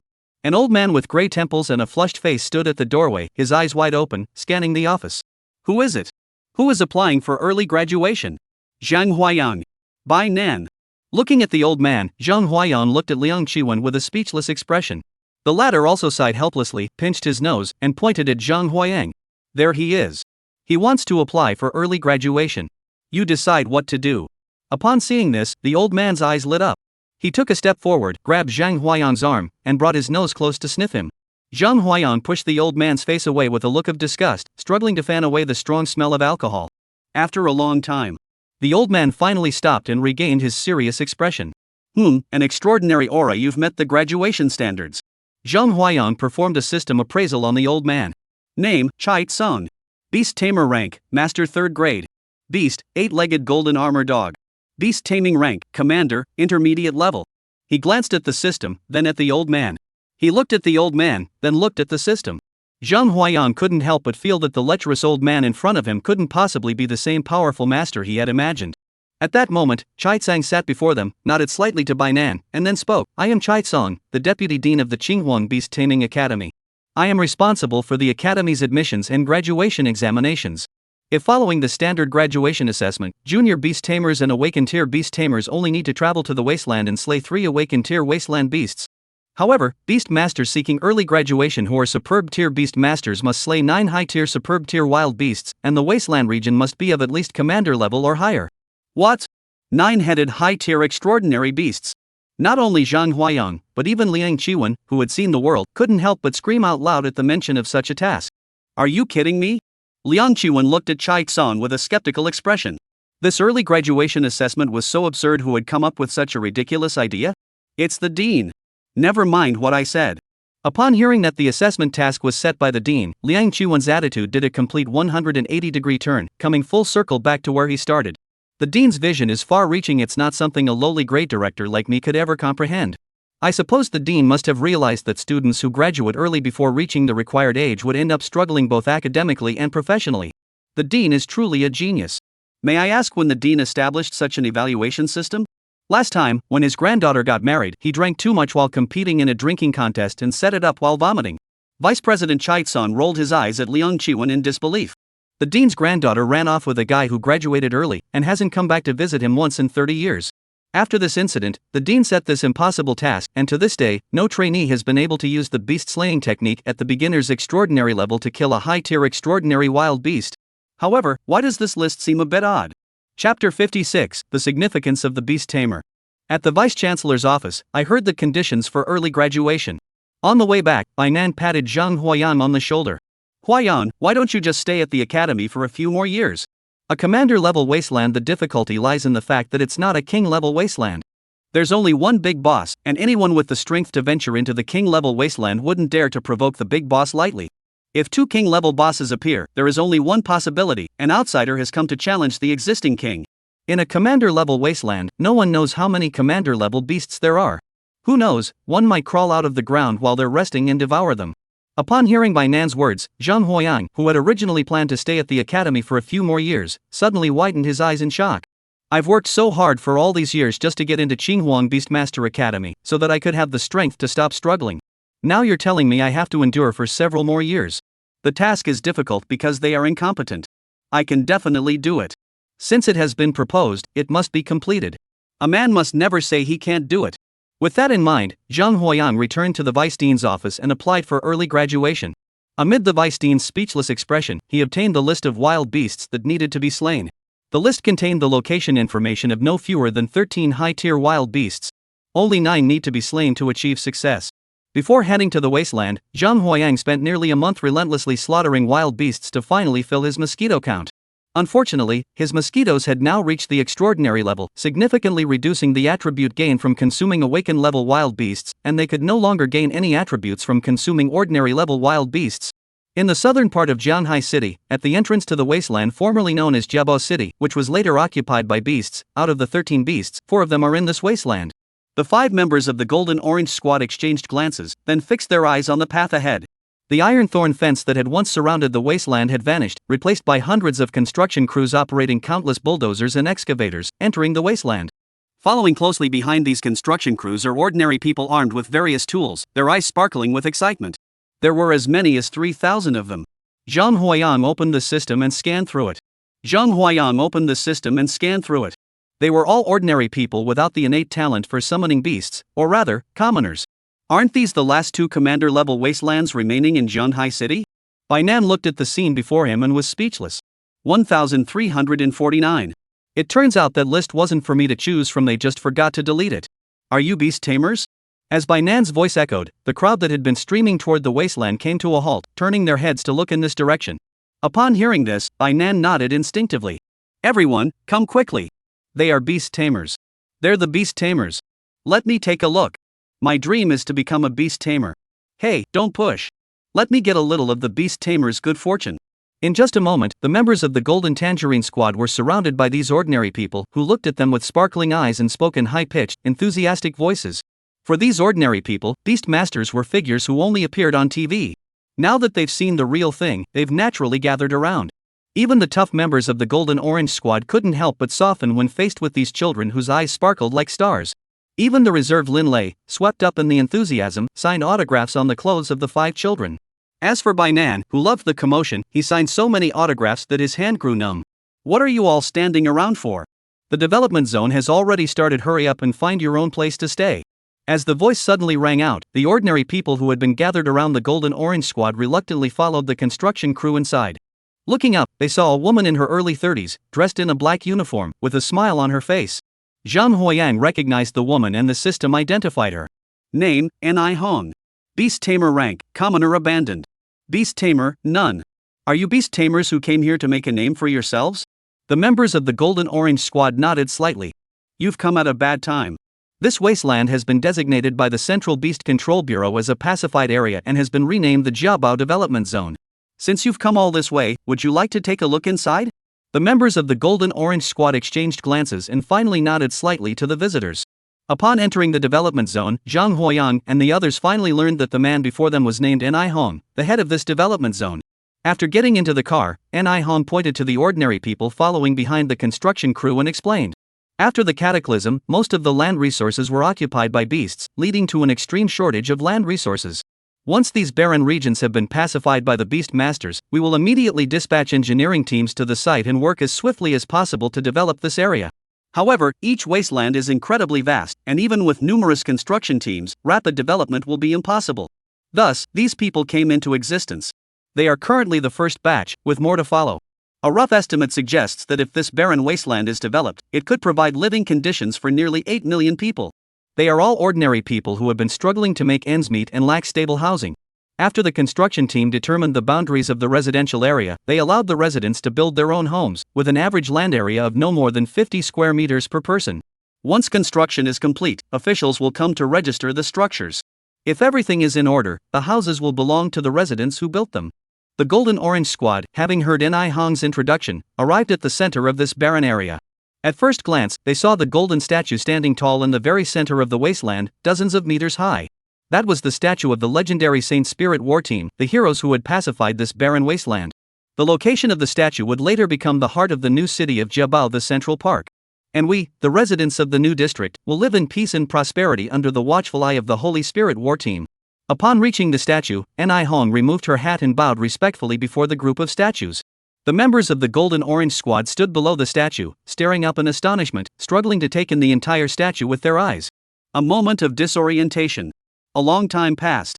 Zhang Huiyang came to his senses and saw the words on the stone platform beneath the statue. Conquerors, Holy Spirit Squad. Duration, 3 years, 5 months, and 13 days.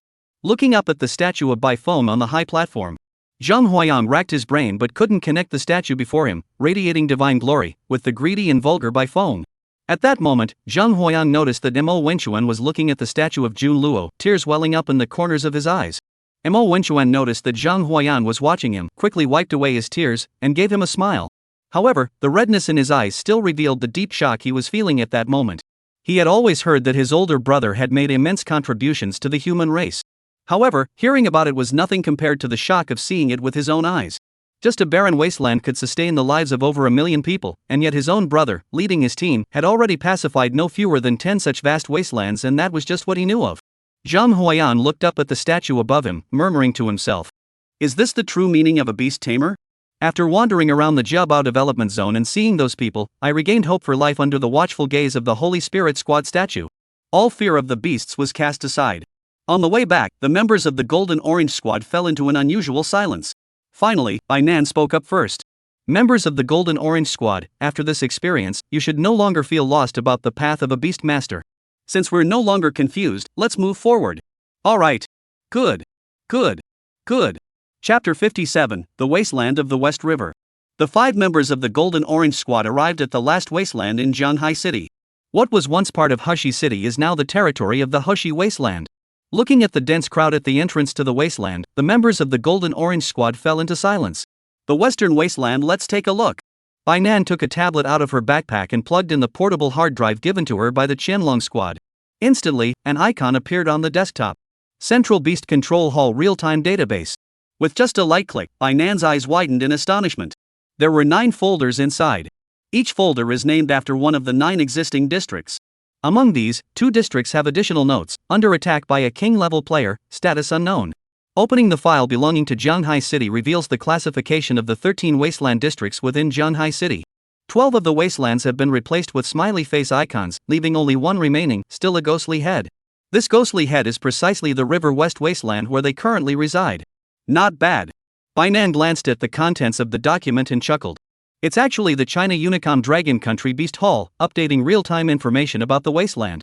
Although it only has information about the Wasteland, it's still been a huge help to us. Click on the Zhanghai City icon. Zhanghai City area, 40,000 square kilometers. Current population of Zhanghai City, 90 million. Population relocated to the Wasteland, 80 million. Remaining uninhabited areas near Zhanghai City: Commander level uninhabited area, Hushi uninhabited area. King level uninhabited areas, 0. Clicking on the Hushi Wasteland brings up a map showing the locations of the Commander level Wasteland beasts they have discovered so far, along with their approximate territories. Only Zhang Huayang noticed that the area of Zhanghai City was only 30,000 square kilometers, with half of it being mountainous terrain. If we include the population yet to relocate to the uninhabited areas, Zhanghai City is home to nearly 200 million people. That's truly terrifying.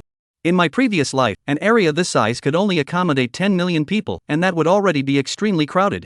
Here, it's no wonder that beast masters are so respected. Found it! With Bainan Shri, not only did the Golden Tangerine Squad turn their heads, but they also drew the attention of everyone around them. However, upon seeing the members of the Golden Orange Squad, they appeared to be no older than their early 20s, just inexperienced newcomers. They all turned away without a second glance. Seeing this, Bainan shrunk his head, pulled them aside, and handed them the tablet to take a look. In this barren region west of the river, there were now 37 extraordinary level beings and 9 commander level beings that could be detected, including 4 grand commanders. No wonder the Holy Spirit Squad couldn't hold them back. However, in this wasteland, your target is only 4 of them. Zhang Huayang looked at the data on the tablet and furrowed his brows. For heads, that's not too bad. Let's figure out how to take down these 4 first, then we'll deal with the remaining 5 based on their locations. However, each of these high-tier extraordinary beings is far more powerful than mid-tier extraordinary beings, let alone myself, who is still at the beginner level with only 3 types of mosquitoes. Currently, I possess 8,000 Abyss Demon Mosquitoes, 4,000 Tianzi Thunder Mosquitoes, and 4,000 Inhalebone Mosquitoes. Hatching such a large number from the insect nest is no easy feat. We must use them sparingly. To successfully slay high-tier transcendent beasts, one not only needs sufficient numbers but must also find ways to upgrade their mosquitoes. Open the system. Bug Nest Level, LV2. Can hatch extraordinary level mosquitoes. Bug Nest Incubation, Tianzi Thunder Mosquito Extraordinary Beginner, Inhalebone Mosquito Extraordinary Beginner, Abyss Demon Mosquito LV2 Extraordinary Beginner. Requirements for upgrading the insect nest: the host must reach the Advanced Beastmaster level. Additionally, 13 pieces of Emperor Flower Honey Essence, 7 pieces of Black Goldwood, and 3 pieces of Extreme Heavenly Essence Stone are required. Open the Abyss Mosquito. Deep Abyss Magic Mosquito. Abyssal Demon Mosquito LV2. Level, Beginner Supernatural. Strength, 750, Defense, 300, Speed, 220, Health, 800, Weight, 12 kilograms. Evolution requirements: 300 units of superb grade flesh, 100 pieces of Abyss Stone Essence, 30 Earth Resounding Grass, 3 Dragon's Bile. Looking at the items required to upgrade the insect nest and abyssal mosquitoes, Zhang Huayang's teeth began to chatter uncontrollably. Each item was a treasure beyond measure, yet here in the system, they were treated like inventory, with a whole pile demanded at once. Upon closer inspection, it turns out that the cheapest item is the highest grade flesh, which is still available on the market for just 8 million per unit at market price. This is ridiculous. After going through so much trouble to take down an entire family, how much did I end up making? And yet, I can only afford 10 portions of flesh? He raged inwardly at the system for screwing him over, but there was nothing he could do about it. Zhang Huayang sighed softly and then pushed the thoughts out of his mind. He should focus on finding a way to eliminate these 4 high-tier extraordinary beings first. The members of the Golden Orange Squad sent their team information to the entrance of the Wasteland. What? All of them have civilian-level beast taming talent? Civilian-level beast tamers have actually awakened. The information verifier, upon seeing all the information about the Golden Orange Squad, couldn't help but exclaim in shock. The countless surrounding teams, upon hearing the verifier's voice, all turned their eyes toward them with hostile intent, though they were all sizing up whether the members of the Golden Orange Squad could satisfy their appetites. Among them was a 7-member team called the Evil Wolf Squad. One of them, a man with red hair, pointed at the Golden Orange Squad and said to the burly man beside him, "Brother, look at that team." The big man nodded slightly upon hearing this. I saw them. They were a group of young people. I had assumed they were the younger generation from the 5 major families coming for a trial, but I now estimate they are just a bunch of reckless youths who happened to stumble upon some opportunity. What should we do, big brother? The red-haired man made a throat-slitting gesture with his hand, his eyes gleaming with malice. The other 5 men heard this and stared intently at the leader in front of them. If he uttered a single word, they would transform into hungry wolves and devour the members of the Golden Orange Squad. However, the older brother merely shook his head slightly. They're just a few newly awakened little guys. They don't have an ounce of meat on them. Why would we eat them and waste our time? What? You're the supernatural warriors. Boom! As the inspector stared at Zhang Huayang in shock. The people around them, who had previously shown no interest, began to take notice. Those who were already interested now looked at them with even more excitement in their eyes. The leader of the evil wolf squad even slapped his thigh in excitement. A young man with only average beast taming talent not only awakened his abilities but also cultivated his beasts to an extraordinary level. There must be a big secret here, brothers. Let's go for it. Zhang Huayang discovered that at the entrance to the wasteland, the scattered teams that had been scattered here and there had now gathered together and were closing in on them. Seeing this, Zhang Huayang quickly pushed the Jinju squad, who were unaware of the situation, into the wasteland. Seeing this, Zhang Huayang quickly pushed the unsuspecting Jinju squad into the wasteland. Yang! What are you doing? Bai Nan looked at Zhang Huayang, summoned the abyss mosquitoes, with two each grabbing a person. As they entered the wasteland, they tore open the space and sped toward the distant mountain peak. Zhang Huayang led the others to hide, pointing toward the entrance of the wasteland. Don't speak, observe for yourselves. The members of the Golden Tangerine Squad followed Zhang Huayang's gaze and looked toward the entrance of the wasteland. Chapter 58, Unloading the Master and the Beast. The members of the Golden Orange Squad followed the direction pointed out by Zhang Huayang and looked toward the entrance of the wasteland. Dozens of battle squads emerged from the wasteland in a steady stream, advancing toward their direction. However, Zhang Huayang's abyss mosquitoes possessed spatial abilities, allowing them to move at an incredibly fast speed. Furthermore, Lin Lei's beast taming abilities include an extraordinary ability to dig pits. They hid underground and were temporarily safe. Soon, they saw several warriors approach them. After surveying the area and confirming no one else was around, they sat down. What do you think? Those 5 young people earlier, could they really be commoners with beast taming talent who managed to cultivate extraordinary grade beasts? We only heard it from the inspector, we can't be certain if it's true. Then why did we follow them here? Although the chances are slim, as beast tamers stuck at the awakening level for so many years, we're willing to take a shot if there's even the slightest chance.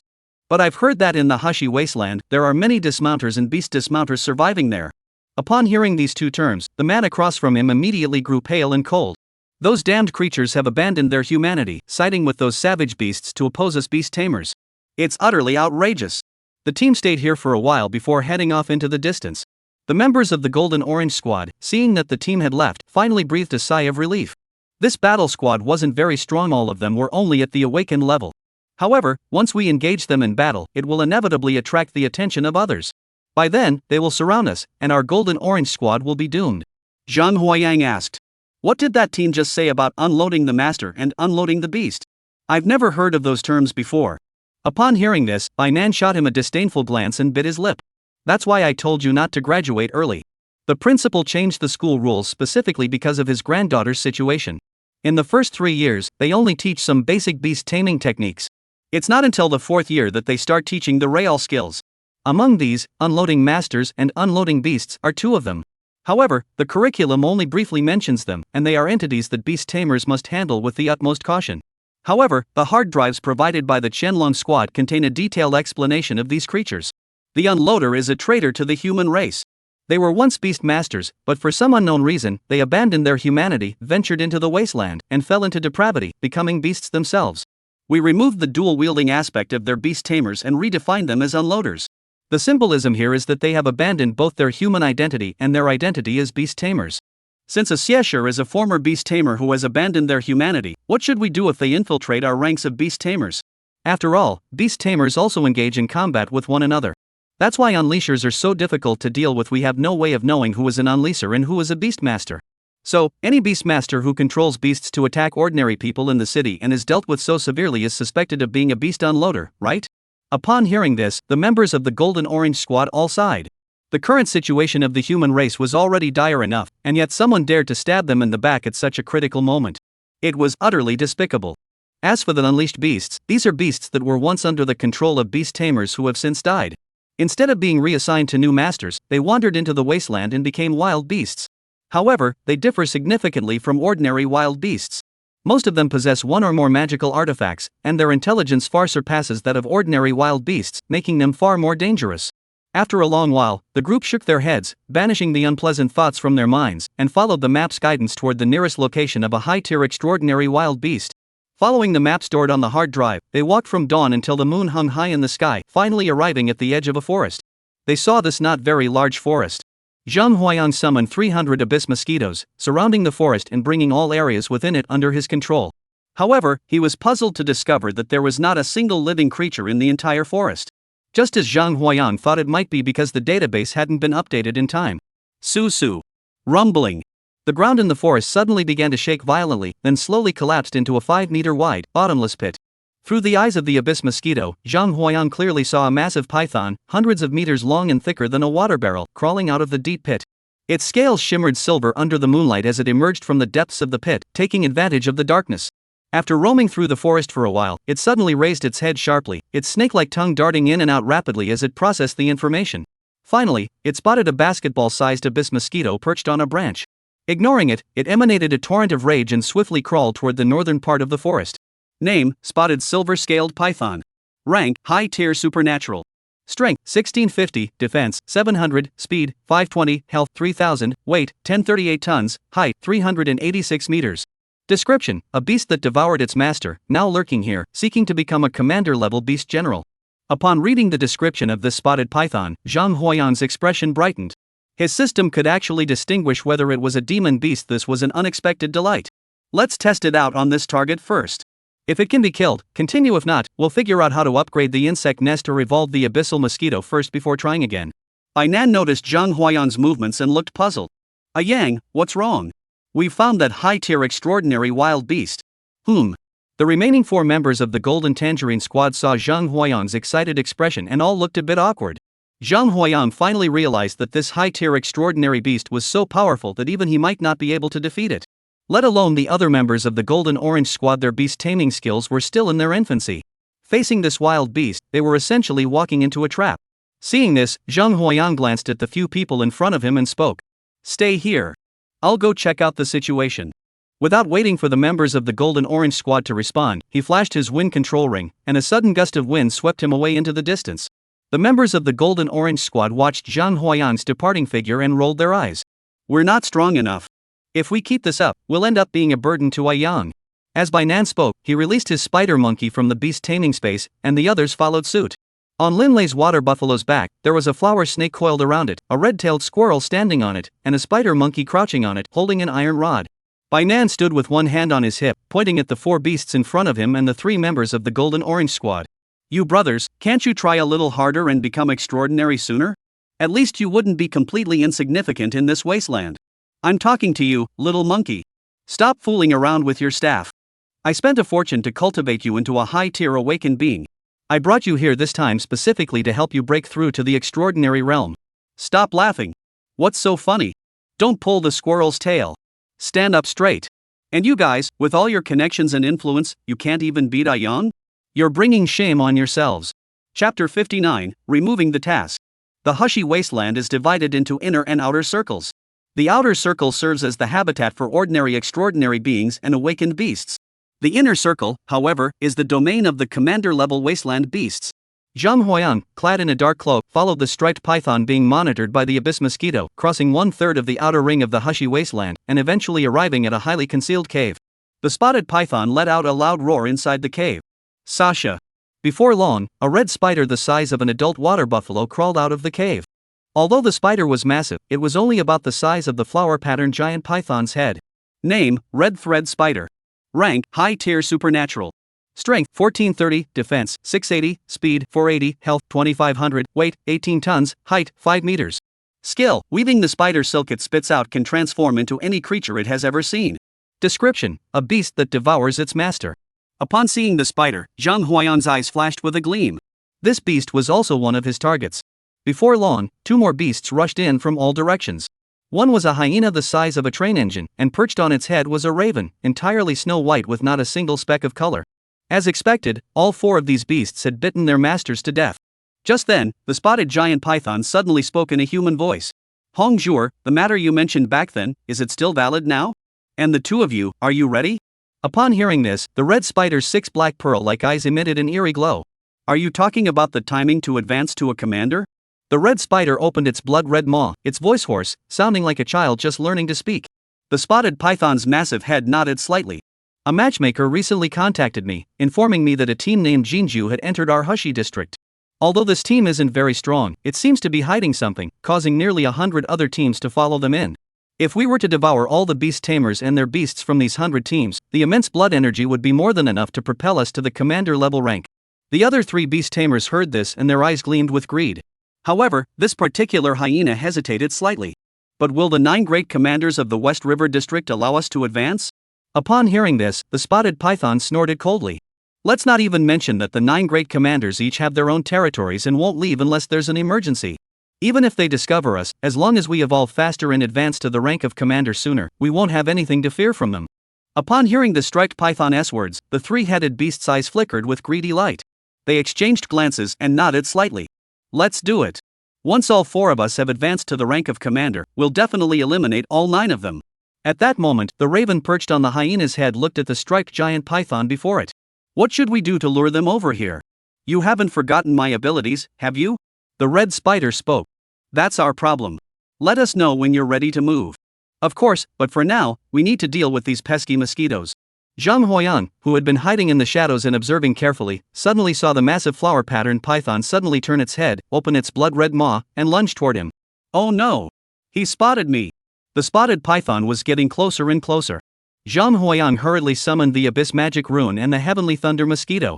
As the 2 types of mosquitoes appeared, the once quiet entrance to the cave was suddenly filled with the buzzing sound of countless wings flapping. Boom! The energy cannon of the Abyss Demon Mosquito and the thunder of the Heavenly Lightning Mosquito crashed down on the head of the spotted python. Instantly, the opponent was left with flesh torn and bones exposed. The spotted python, feeling the pain, slowed its movements, its blood-red eyes fixed intently on Zhang Huayang in front of it. Are you Zhang Huayang of the Golden Orange Squad? Upon hearing this, Zhang Huayang's pupils contracted, and he cursed silently under his breath. He never expected that this beast's information network was so well connected. Just by glancing at him, it instantly knew his identity. It was at that moment that he finally realized that the so-called early graduation exam required the slaying of extraordinary beasts, and these beasts were likely the beasts controlled by the masters who had betrayed them. These beasts, after being trained by beast tamers for a long time, were not only powerful but also knew the composition of human strength. Strength is secondary, what matters is the information they possess about the human race. If we don't eliminate them, they will escape into the territories of those powerful beasts and reveal this information to their lords. For the entire human race, that would be an incalculable loss. However, Zhang Huayang did not know why the academy had assigned such a task to him, a mere trainee. At that moment, in the dean's office of Qinghuang Beastmaster Academy, an elderly man with a white beard was pointing at the deputy principal's nose and shouting angrily. How much alcohol have you consumed? How could you possibly mistake a secret mission assigned by the Central Beast Control Bureau for an early graduation assignment and distribute it to others? At that moment, Chai Tsang stood before the old man, trembling like a quail, his voice soft and weak.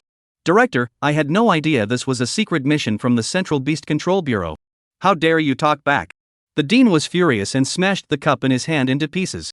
The Central Beast Control Hall has expended so much manpower and resources to separate these 13 unleashed beasts from the territory of the king-level wild beasts.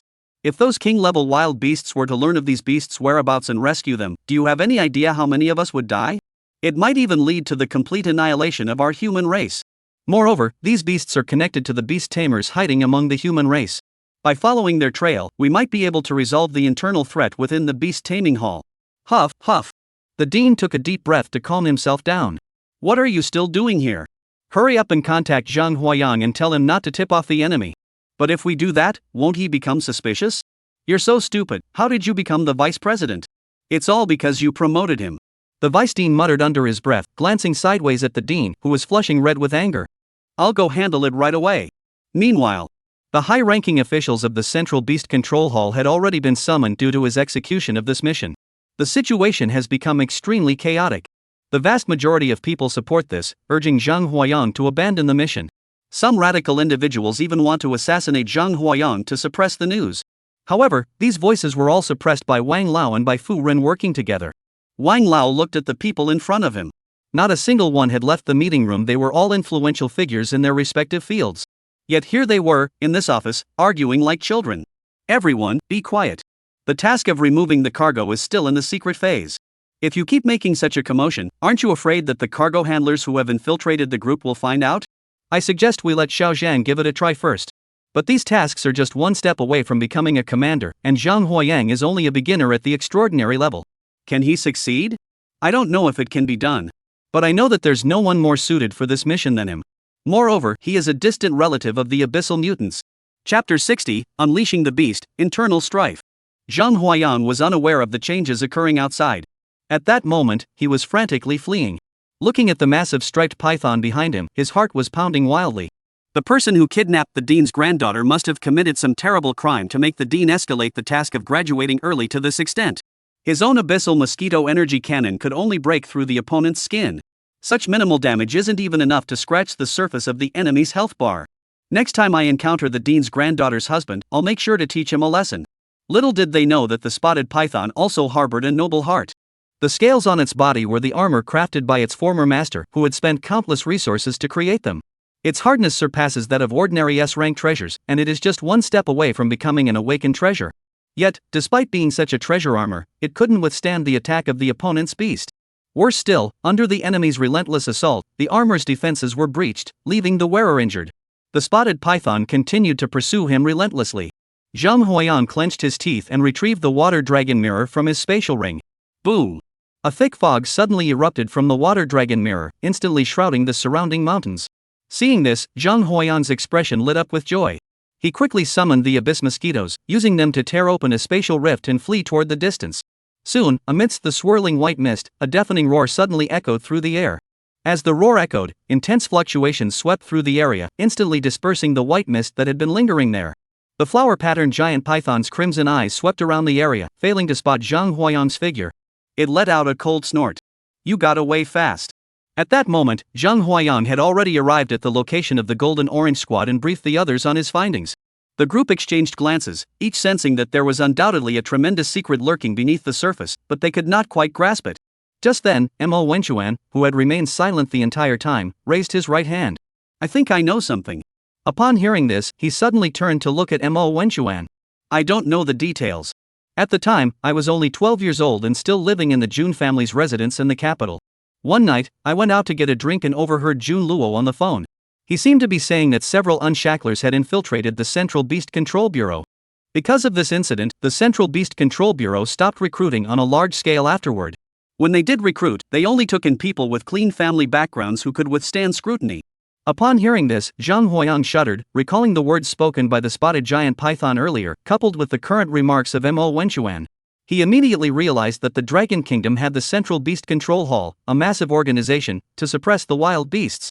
On the surface, everything seemed peaceful, but beneath the surface, it was a mess, with internal and external crises mounting. A single misstep could spell disaster for the Dragon Kingdom. Several people searched the desolate region of the Western River for nearly a month. Zhang Huayang found 3 pieces of black gold wood and 7 roots of earth-resounding grass. These are treasures that can be used to upgrade the insect nest and evolve the abyssal mosquito. I never expected to find them in this barren wasteland. It's a treasure needed for awakening level beast tamers, not as hard to find as those for extraordinary level ones. Bai Nan and his group were quite fortunate. After a month of searching, they managed to find the treasures they needed.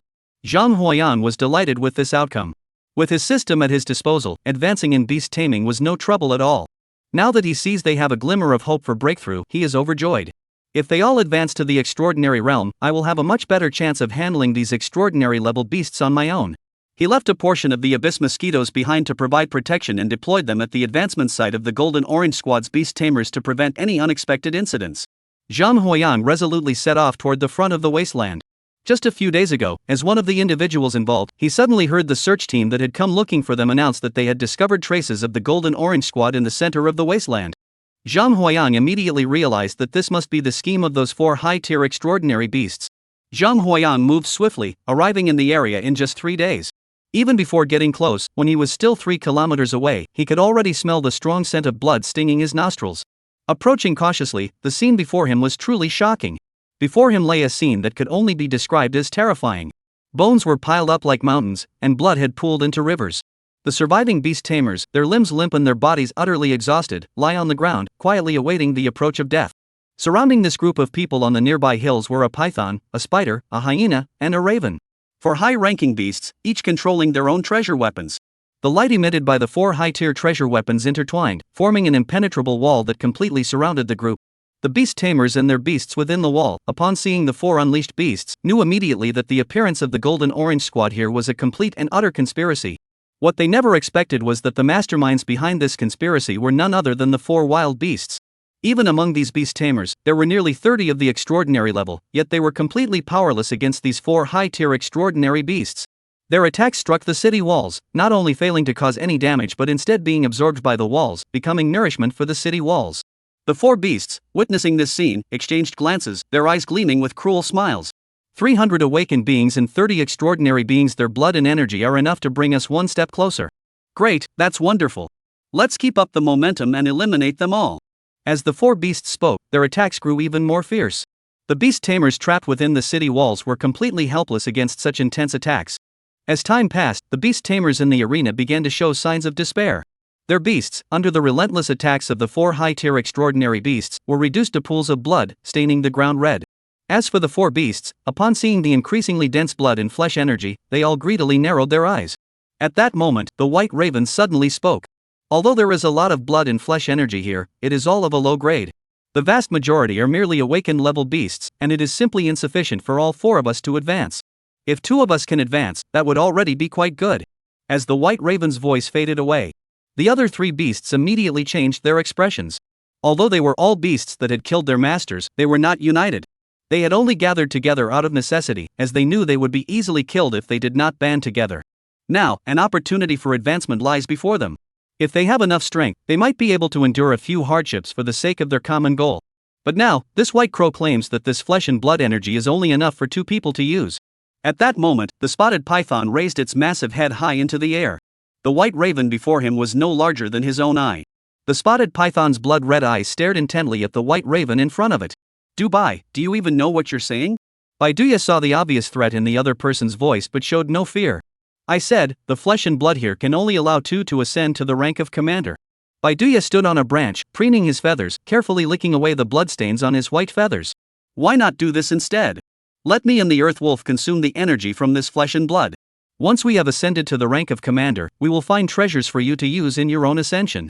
Chapter 61, The False King's Domain. "What are you talking about? Advance first, then help others advance. That's complete nonsense. If you advance, what about those of us who haven't advanced yet? Will we even have a chance to survive?" Zhang Huayang, hiding in the shadows, watched as the 4 high-tier extraordinary beasts began to argue. He wore a look of delight on his face. As they watched, the 4 beasts' quarreling grew louder and louder. The spotted giant python suddenly raised its head and let out a deafening roar, opening its blood-red maw as wide as a truck, and lunged toward the largest hyena in front of it. The white crow, seeing the spotted python attack, flapped its wings and soared into the air above the hyenas' heads. "Spotted python, have I hit the nail on the head? Are you trying to kill me to silence me?" Boom! 3 colossal beasts suddenly locked jaws in a fierce struggle, triggering a violent earthquake. Even the 3 towering mountains were reduced to rubble in the midst of their battle. Zhang Huayang noticed that among the 4 beasts, the white crow had been hiding on the sidelines since the battle began, refusing to accelerate into the fray, instead launching occasional surprise attacks. "What a veteran!" Zhang Huayang sighed inwardly. Just then, Zhang Huayang suddenly felt something move in his hand. Looking down, he saw that it was the 9-star vine that had transformed into a ring, extending its tendrils and twisting. "What are you doing?" Upon noticing Zhang Huayang, the 9-star vine slowly sprouted a small leaf, pointing toward the pool of blood and flesh formed by hundreds of beast tamers. Seeing the 9-star vine trembling violently as it pointed forward, Zhang Huayang immediately understood. "You want it?" The green leaves of the 9-star vine swayed slightly, as if responding to him. Zhang Huayang looked at the pool of blood and flesh, narrowing his eyes. In the pool of blood and flesh, there was not a single living person or living beast under his command. Watching the 4 beasts fight together, growing increasingly distant, a flash of light gleamed in his eyes. "Fortune favors the bold, let's do it." As he spoke, Zhang Huayang summoned the abyss mosquito to fly high into the sky, keeping a close watch on the unleashed beast. As soon as it showed any signs of returning, he would remind himself to flee. Zhang Huayang moved swiftly, arriving at the blood-meat pool in less than 3 minutes. As he drew nearer, the putrid stench grew increasingly intense, causing Zhang Huayang to involuntarily grip the rocks and retch. In contrast, the 9-star vine, drawn to the bloodthirsty aura, seemed as though a fish had entered the ocean or a camel had entered the desert, reveling in the sensation. The 9-star vine leaped from Zhang Huayang's hands and plunged into the pool of flesh and blood, absorbing the flesh and blood energy within. Seeing that the 9-star vine was no larger than the palm of a hand, it was clearly unable to absorb the entire blood-filled pool, which was as vast as a lake. With a sweeping gesture, he opened the insect nest. Buzz 12,000. Thousands of mosquitoes swarm out of the insect nest, extending their sharp, gleaming proboscises and plunging them into the pool of blood and flesh, feeding voraciously. Sucking blood, restoring 35 health points and 12 strength. Blood-sucking, replenishing health 41, strength 21, mental power 7. Blood-sucking, replenishing health points 23, strength 33, strength 19, mental power 11. The system beeped frantically. The attributes flowing back to him surged like a tidal wave, and before he could even blink, his attributes had skyrocketed. How dare you! A sudden, harsh shout erupted above his head, causing the pool of blood to surge and form massive waves. And his mosquitoes suffered heavy losses, with nearly 100 of them perishing in the chaos. Had he not reacted promptly, the losses would have been even greater. Boom! Boom! Zhang Huayang felt the first gust of wind hit him, slamming into his face and blowing him away. After a long while, Zhang Huayang finally managed to crawl back up from the ground. He rubbed his throbbing head, his eyes gradually focusing on the center of the pool of blood and flesh. A white raven lay in the center of the pool, frantically absorbing the energy within. The pool of flesh and blood was shrinking at a visible speed. The white raven saw Zhang Huayang standing up and its black eyes widened in shock. How dare you still be alive? No wonder the raven isn't shocked. It was simply that Zhang Huayang's situation was too unexpected for him. He had been engaged in a fierce battle with 3 other beasts, only to suddenly discover that the blood and flesh energy pool created by the beastmaster they had worked so hard to lure over. It was slowly diminishing, and he immediately realized that someone had infiltrated their base. He immediately abandoned the other 3 beasts and rushed over, only to see Zhang Huayang commanding the beasts to voraciously devour the energy pool. It is important to note that beast tamers are inherently far more vulnerable than the beasts they control. As a high-tier extraordinary being, even a master-level beast tamer capable of commanding a beast tamer of the commander rank would be killed with a single all-out attack. Just now, when I looked over, not only did the opponent survive my full power strike, but they only sustained a minor injury. Boom! A man and a crow faced off for a moment. Suddenly, they looked up. The 3 beasts had already returned and were about to arrive. The 3 beasts had been fighting fiercely, but suddenly noticed that the white crow was gone. At first, they didn't think much of it given the raven's size, it could easily be hiding in the fur of any one of them. However, after fighting for a long time, they still didn't see the raven anywhere. Just then, they heard the raven's voice coming from the direction of the pool of blood and flesh, and they were immediately filled with dread, realizing they had been tricked. They rushed over here like madmen. Baiduya cast a disdainful glance at the 3 beasts just a few feet away, then fixed his gaze on Zhang Huayang, who was staring back at him.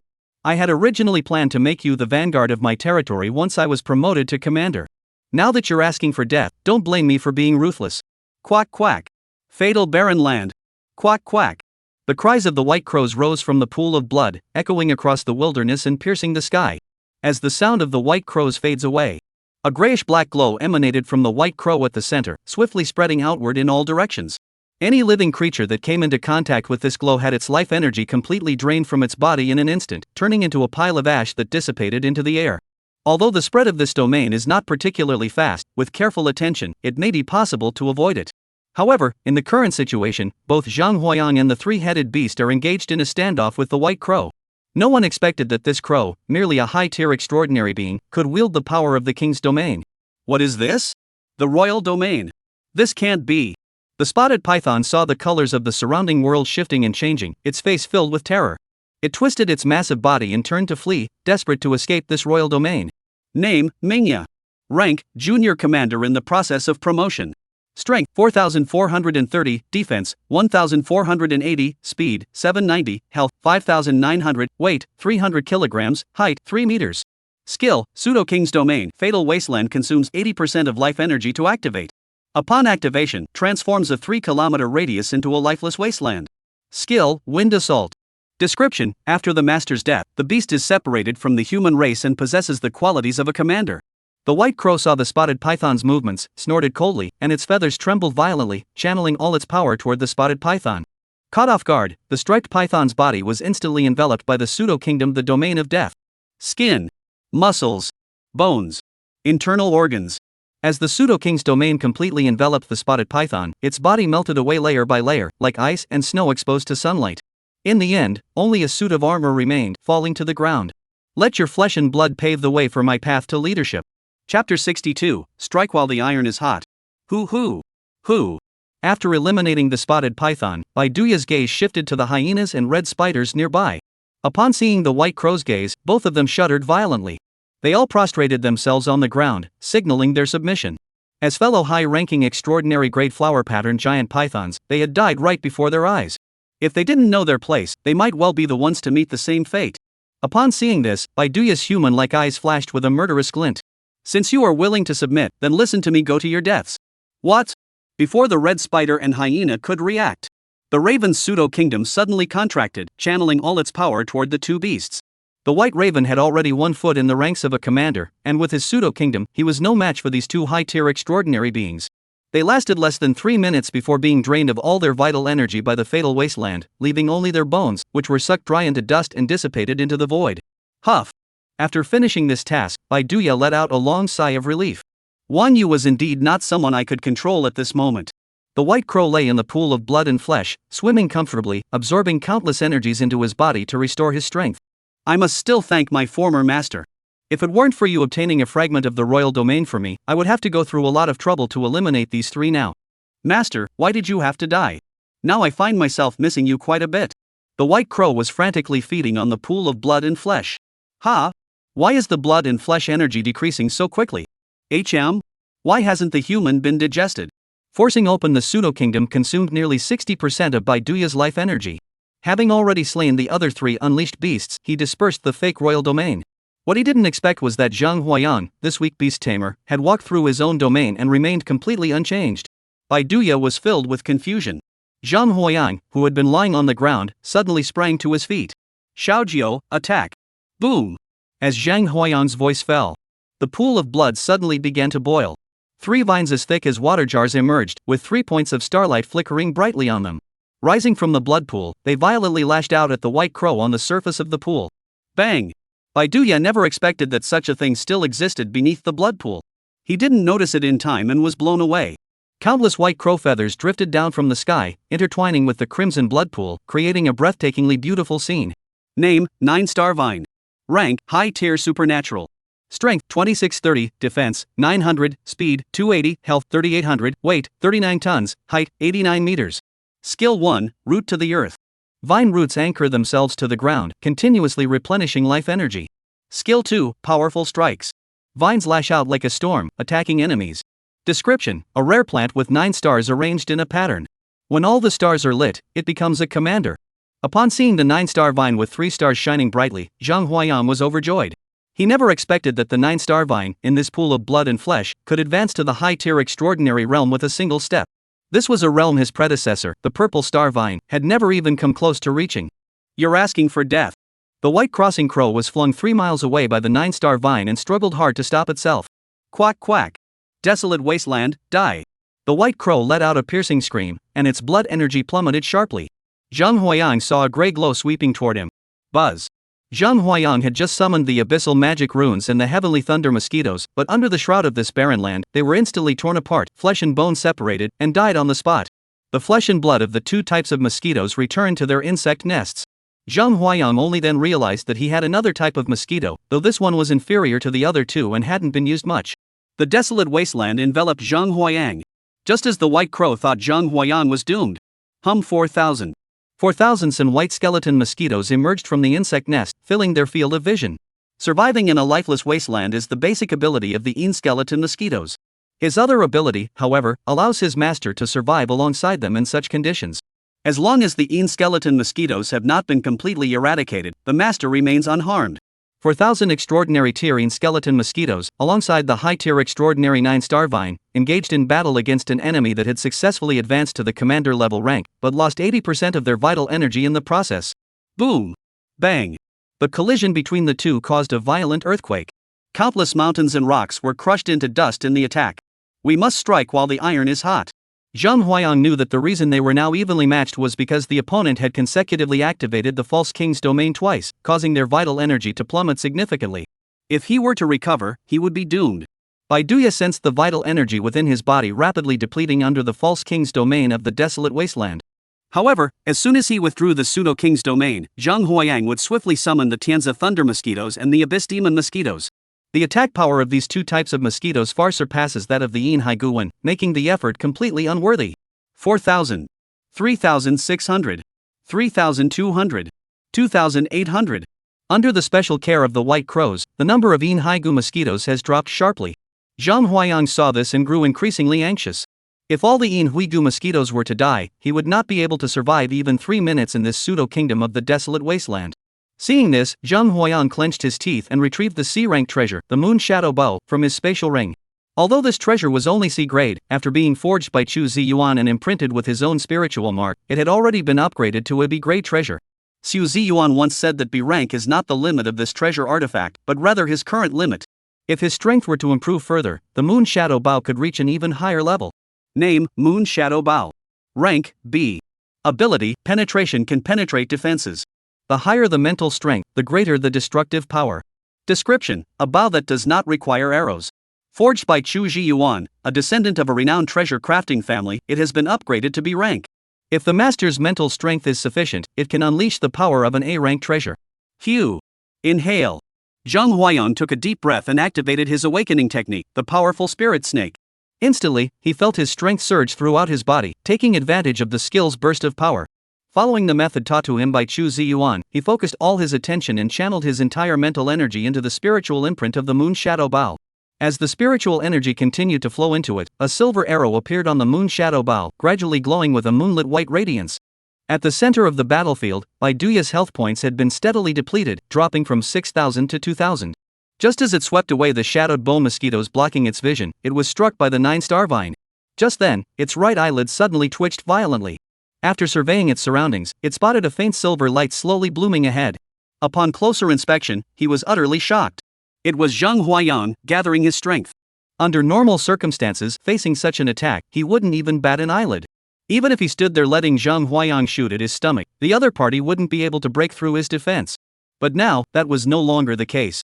By forcibly expanding his pseudo-kingdom, he has caused his own strength to plummet significantly. His current strength is only slightly superior to that of a high-tier extraordinary-level beast tamer. Bang! A flash of silver light, followed by an arrow streaking across the sky like a meteor. The Moon's silver bow, containing all of Zhang Huayan's spiritual energy, surged forward with immense force, hurtling straight toward him. Feeling the threat of death, Bai Duyu retracted his pseudo-kingdom and turned to flee. However, the 9-star vine would not give the enemy a chance to escape. 3 vines tightly wrapped around the opponent. Chapter 63: Phoenix Cry in the Forest. Whoosh! The Moon Shadow Bow, enveloping Zhang Huayan's entire spiritual energy, pierced through Bai Duya's body, leaving a trail of blood in its wake. Hoo! After finishing this, Zhang Huayan leaned against the wall and slowly sat down. However, what Zhang Huayan hadn't anticipated was the White Crow's vitality was astonishingly resilient. Even after losing nearly 90% of its vital energy, it managed to sustain the pseudo-kingdom for nearly half an hour. Even so, it managed to withstand a full-force attack from the high-tier extraordinary 9-star vine and the relentless assault of the Inhaiguan, taking the full brunt of the strike. Even so, despite being surrounded by the high-tier extraordinary 9-star vine and the Inhai bone mosquitoes, it managed to withstand its full power attack. And yet, it still managed to survive.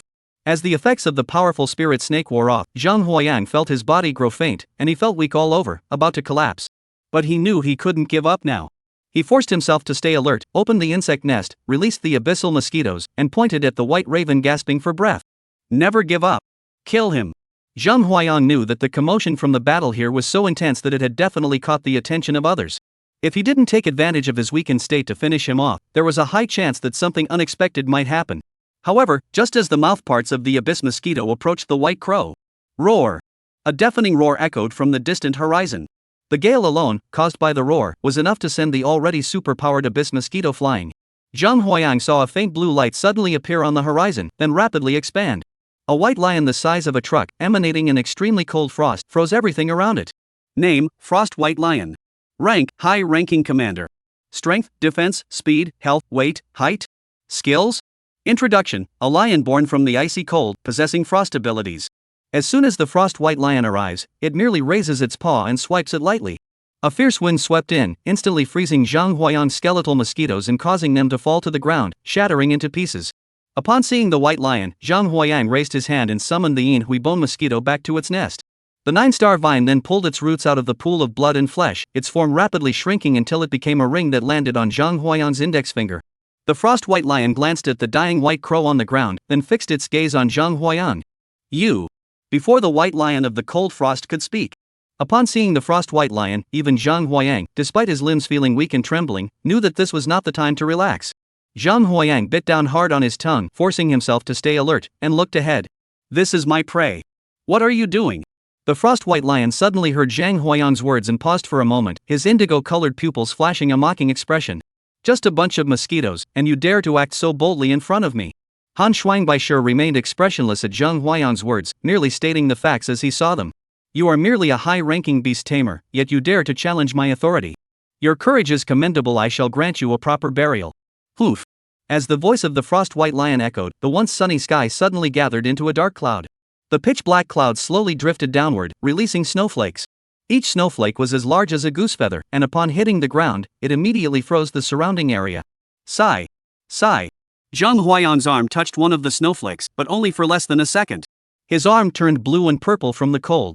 Seeing this, Zheng Huayang's heart skipped a beat.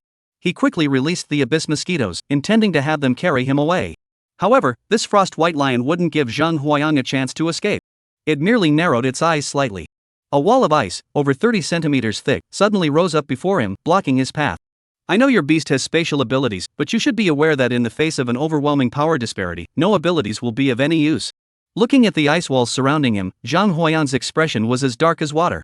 Had he reached the end of the road? But I'm not fighting alone. Bang! As the frost white lion raised its corner of its eye, the ice wall surrounding Zheng Huayang closed in an instant. However, to the frost white lion's surprise, there was no sign of Zheng Huayang inside the ice wall. Just as he was puzzled, the phoenix's cry rang out, echoing through the heavens. A phoenix cry echoes from the horizon.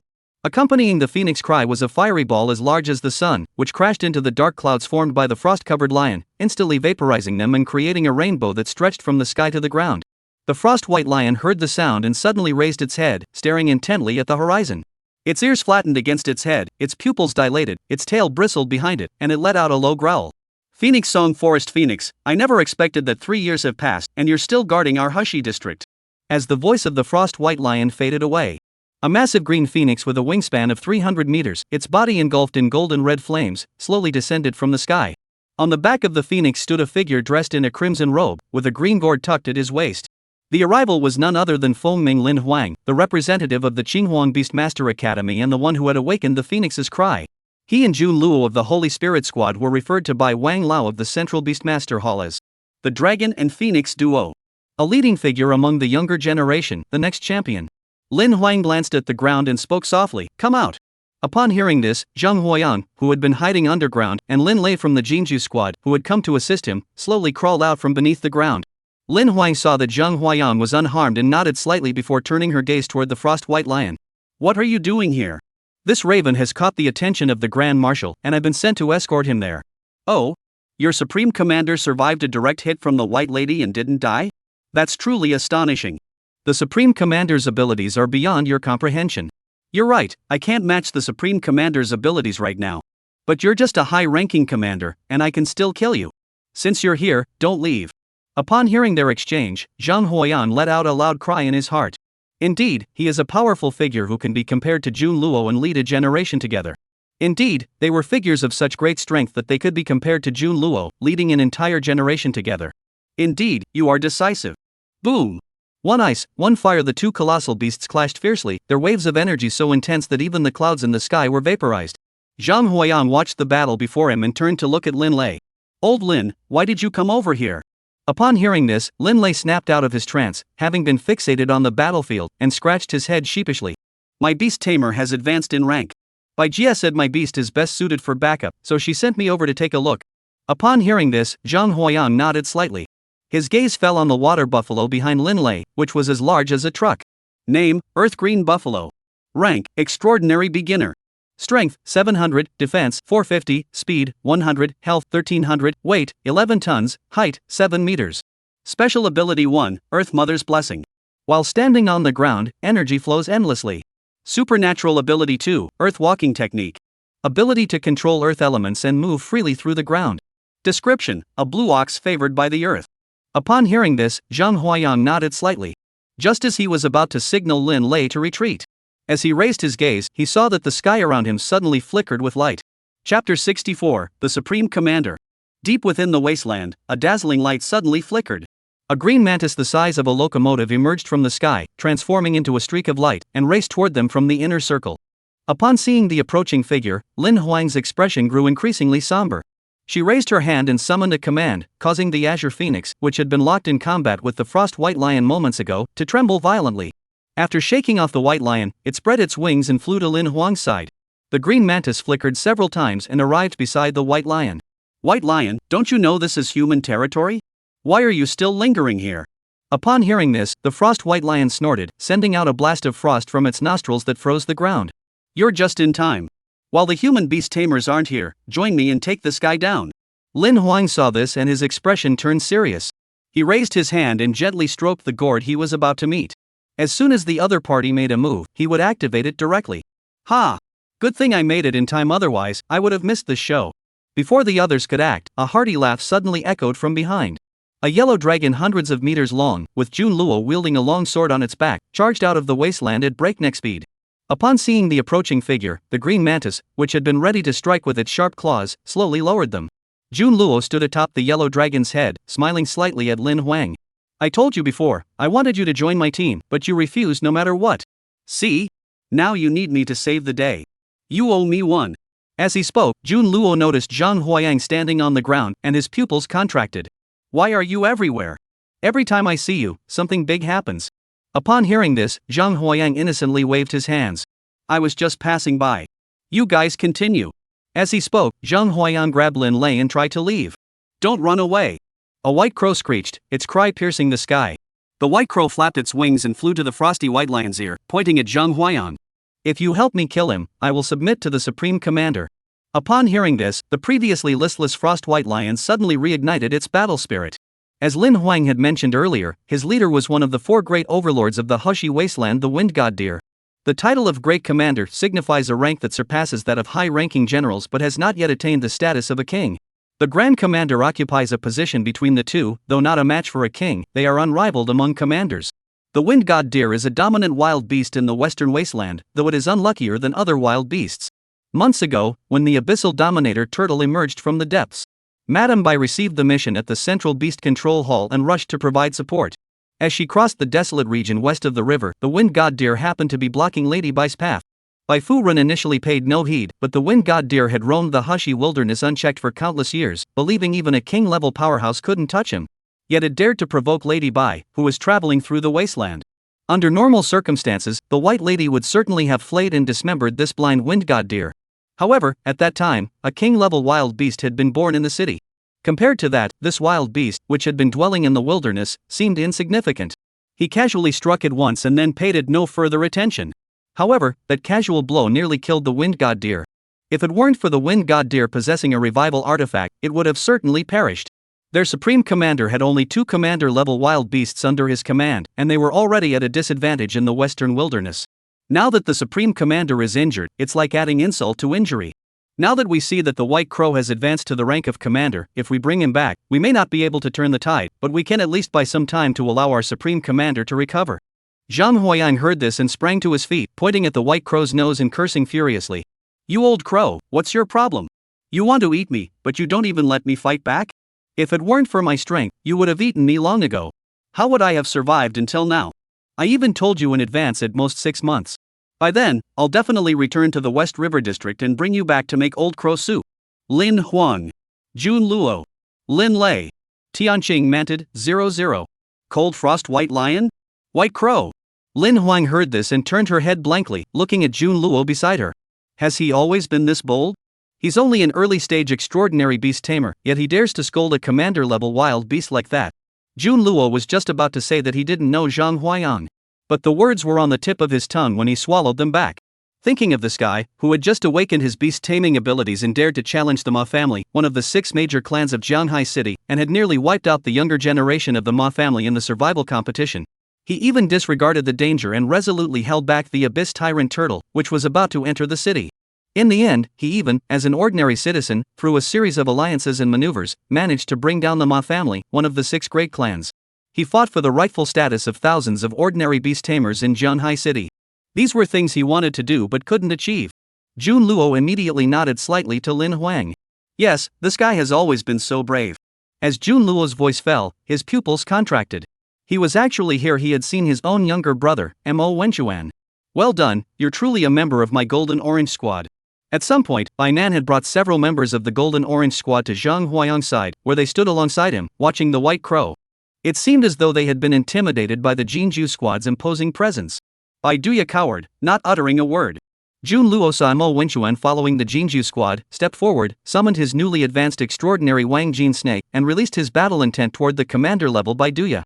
Not bad, that's the spirit of the Jun family. If you can do it, I can't lag behind. Jun Luo drew the 5-bladed heavy sword from his back and pointed it at the 3 beasts ahead. Since that's the case, let's fight. Yoo-hoo! Yoo-hoo, the deer calls, eating the wild grass. A single deer call echoes from the inner circle of the wilderness, filling the sky and reverberating across the entire wilderness.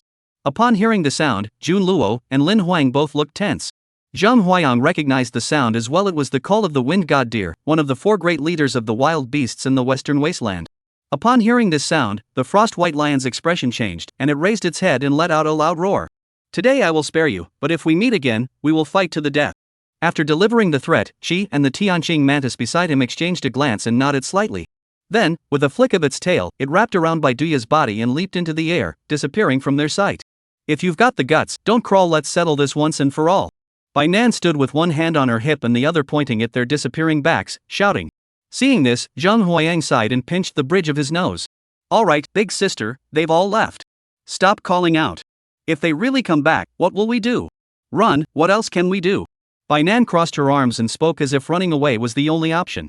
Seeing the 2 beasts leave, Lin Huang and Jun Luo descended from the sky and approached the members of the Golden Orange Squad. Lin Huang glanced at them and nodded slightly. You did well. When I first entered the extraordinary realm facing a commander-level wild beast, I dared only to flee far away. You actually dared to confront them. Chapter 65. The Li family is no ordinary clan. Watching the 3 commander-level beasts depart, Lin Huang and Jun Luo finally let out a long breath of relief. Jun Luo looked at Lin Huang and gave a wry smile. At least these guys backed down. If they had actually started a fight, that would have been a real problem. By the way, if you really don't join my Holy Spirit squad, not only will you get all the perks, but you'll also enjoy special allowances. Lin Huang shot Jun Luo a disdainful glance. Get lost. Her gaze lingered on Lin Lei for a moment before she stepped onto the Qinghuan and vanished from the spot. Seeing Lin Huang leave, Jun Luo turned to Zhang Huayang. Tell me the truth, are you truly brave, or are you just putting on a show? Upon hearing this, Zhang Huayang rolled his eyes. I've got nothing to lose. If you don't like it, let's fight. Back at the academy, Zhang Huayang had planned to talk to the vice president about why the early graduation requirements had become so difficult. However, before he could even step out the door, he was stopped. The task I had volunteered for, I would complete it even if it meant shedding tears. It's just a commander, right? Just get it done. However, if you want to eliminate the enemy smoothly, your own strength still needs improvement.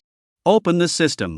Deep Abyss Mosquito LV3 upgrade requirements: 41,300 superb grade flesh, 100 Abyss Stone Essence, 33 Earth Roaring Grass, 3 Dragon's Gall. Requirements for upgrading Abyssal Mosquito LV3: 41,300 superb grade flesh, 100 Abyssal Stone Essence, 330 Earth Shaking Grass, 3 Dragon's Bile. Abyssal Stone Essence is said to be the essence of Abyssal Stone, with an average of 100 Abyssal Stones required to refine a single Abyssal Stone Essence. Earth-roaring grass only grows in areas with dense earth chi, and such areas are mostly barren wastelands, all of which are occupied by powerful wild beasts. As for the Dragon's Bane, any wild beast worthy of the title dragon must at least be extraordinary and possess dragon bloodline. After reviewing the information, Zhang Huayang couldn't help but smile wryly. Apart from extraordinary grade flesh, there wasn't a single one that could be resolved with money. Walking through the academy. Hey, isn't that our first-year student? Yeah, I wonder how far our freshman leader has gotten with breeding his mosquitoes. Li Xiaorun, Mr. Li, his beast taming has successfully reached the extraordinary level. He heard people around him discussing him. Zhang Huayang pursed his lips, showing no interest whatsoever. Just as he was carrying a Rufus fishing rod and fishing by the reservoir next to the academy, an unexpected person approached him. Zhang Huayang looked at Li Xiaorun standing beside him and raised an eyebrow in confusion. Is something wrong? Li Xiaorun nodded slightly. Shall we talk somewhere else? Sure, but let me catch a fish first. Zhang Huayang took a sip of tea, his eyes fixed on the fish floating in front of him. You've already said that 3 hours ago. Never mind, let's just talk here. Li Xiaorun looked at the 2 members of the Qianlong battle team sitting beside him, fishing, and lowered his voice. I'd like to ask you for a favor. Zhang Huayang never expected that the eldest son of the Li family, one of the 5 major clans of Jianghai City, would actually ask him, a commoner, for help. Just get to the point. I need your help to settle a remote area for the Li family. Put. Zhang Huayang suddenly spat out the tea in his mouth. Are you kidding me? No, this is the result of a unanimous decision by the Li family. After Li Xiaorun explained, Zhang Huayang finally understood. Ever since Zhang Huayang had brought the Ma family down from their position among the 6 great clans, The Li family also joined in, feasting on the spoils of the Ma family's assets. However, the Li family discovered a map in the Ma family's safe. Following the map, they found that it led to a barren wasteland. A barren wasteland secretly cultivated by the Ma family. Although the wasteland covers an area of only 3 square kilometers. However, it is home to countless awakened tier wasteland beasts, with even hundreds of extraordinary tier wasteland beasts present. Our Li family sacrificed numerous lives to discover that within this wasteland lies a blood crystal mine of exceptional quality, capable of being used to forge a great treasure weapons. The Li family wants to settle this matter, though it may seem simple. However, it requires the deployment of a commander-level expert from the Li family at the central beast control hall. However, command-level beast tamers, who hold the fate of an entire clan in their hands, are not the kind of individuals who would act lightly. Every time they act, the other 4 great clans will inevitably find out. When they come to claim their share, the Li family will be powerless to stop them. The Li family's intention is to eliminate this barren region and obtain the blood crystal stone vein without drawing too much attention. At this point, they recalled Zhang Huayang, who had single-handedly faced 100 beasts of the same level during the survival competition. Upon learning that he had advanced to the extraordinary realm, they were overjoyed. With Zhang Huayang's strength and reputation, he perfectly met both requirements, so they arranged for Li Xiaoran to come find him. The Li family agreed to Zhang Huayang's request. If Zhang Huayang successfully pacifies this barren region, 80 million yuan will be transferred immediately. Upon hearing Li Xiaoran's words, Zhang Huayang shook his head slightly. The Li family is not honest. You think 80 million yuan will get rid of me? Are you trying to get rid of a beggar?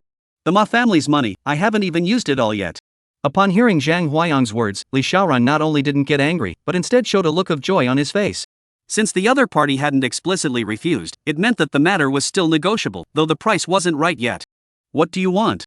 Abyss Stone Essence, Earth Roaring Grass, and Dragon's Bane, can you provide these? Sigh. Upon hearing the 3 names mentioned by Zhang Huayang, Li Xiaoran also sucked in a cold breath. These were all priceless treasures. Even a high-grade blood crystal stone vein isn't worth these 3 treasures. You don't need to give all 3, just provide one of them, and I'll handle it for you. The Abyss Stone Essence is not available in the Li family, and we have no idea where to obtain it. As for the Earth Roaring Grass, our Li family has a total inventory of no more than 100 plants, and we can only provide half of that at most. If you agree, I can provide additional information about the gentian plant. Upon hearing this, Zhang Huayang rubbed his chin, pondered for a long time, and finally gritted his teeth. Let's do it. Seeing that Zhang Huayang agreed, Li Xiaoran also smiled. Just as Li Xiaoran stood up to return to the Li family and inform the higher-ups of the news, he was stopped by Zhang Huayang. Don't rush. Words alone aren't enough. Let's draw up a written agreement. Let us go back to the artificial lake. Zhao Changping from the Dragon Squad approached from the side. Xiao Shang, what does the Li family want with you? Nothing important.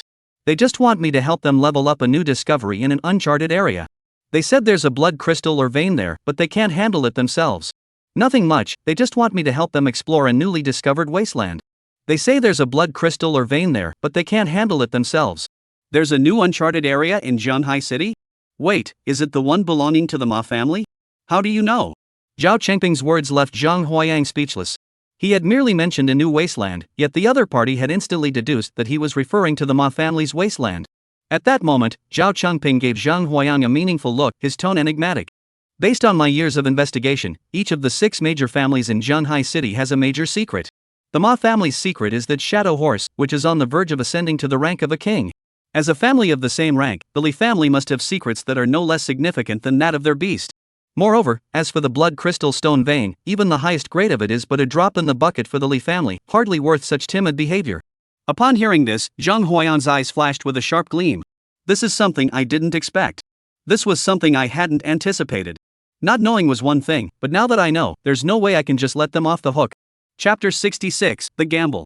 A few days later, Zhang Huayang and the other members of the Golden Orange Squad arrived at the Li family's residence. What they didn't expect was that in the Li family's hall, 2 other teams were already there, eager to fight. Upon seeing the Golden Orange Squad arrive, they all wore expressions of disdain. Uncle, didn't I tell you? This barren wasteland is just the original Ma family's base for cultivating blood sacrifices. We have more than enough strength to wipe them out. Why bring in outsiders? Exactly.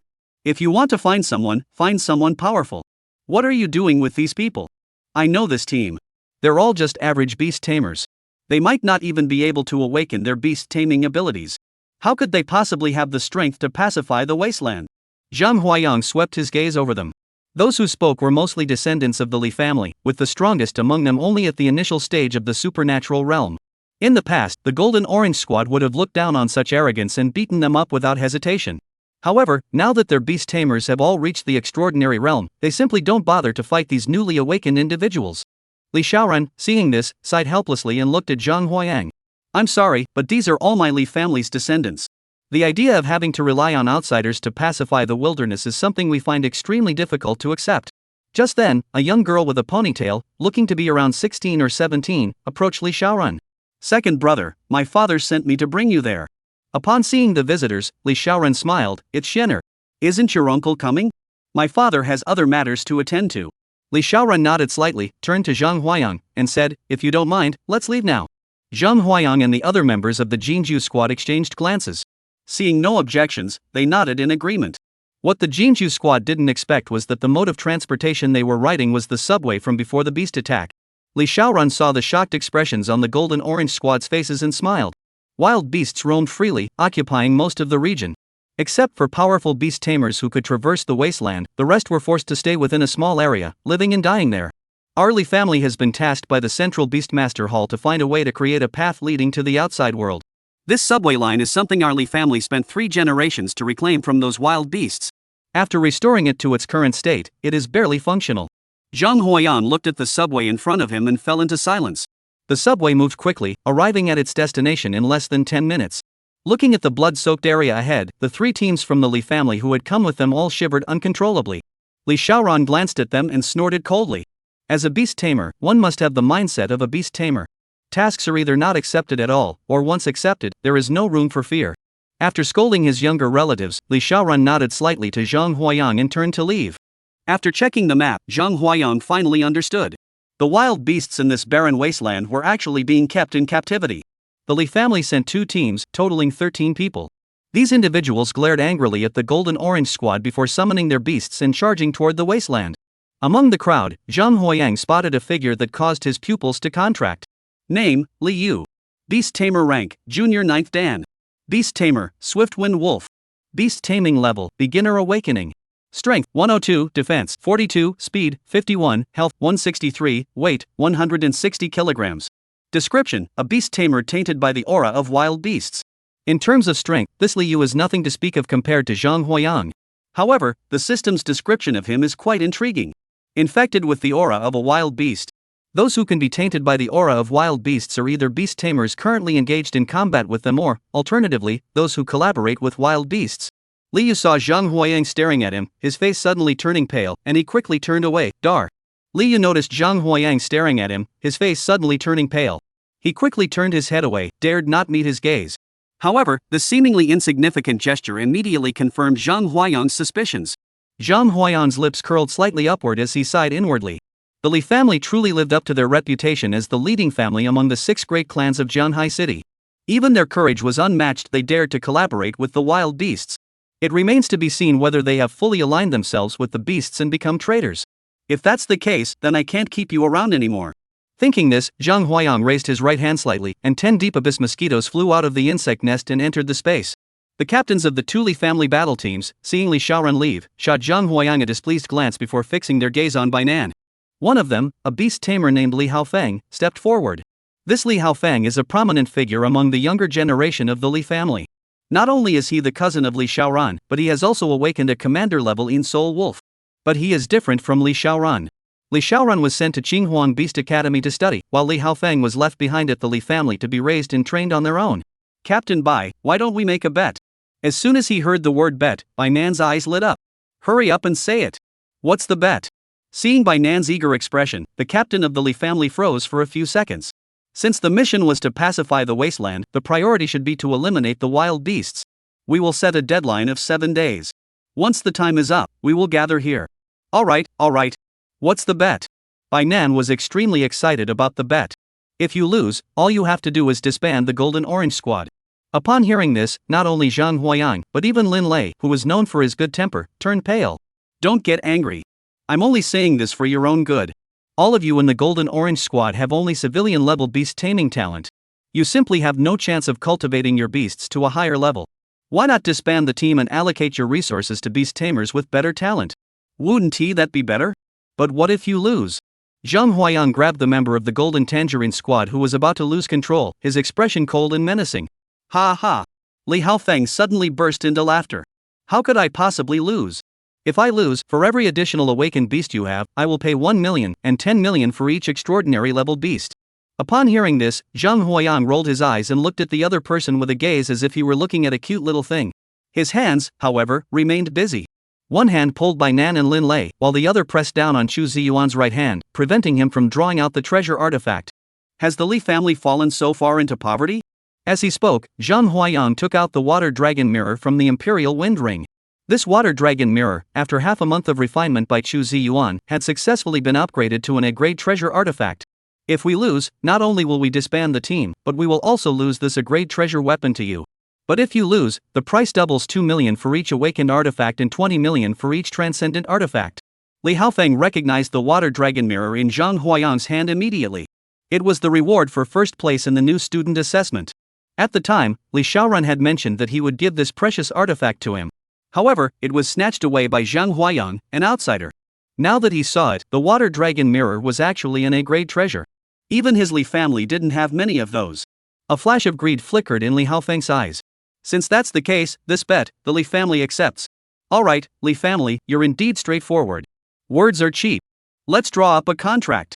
Chapter 67, The Mysterious Phantom Cat. After exchanging glances, the Golden Orange Squad and Li Haofeng's team split up and headed in different directions. Even though they were already far apart, Bai Nan still glared angrily at Zhang Huayang. Yang, why did you stop me? I'm going to kill him. Upon hearing this, Zhang Huayang shook his head slightly. Don't rush. Killing just one of them won't be enough to vent our anger. What do you mean?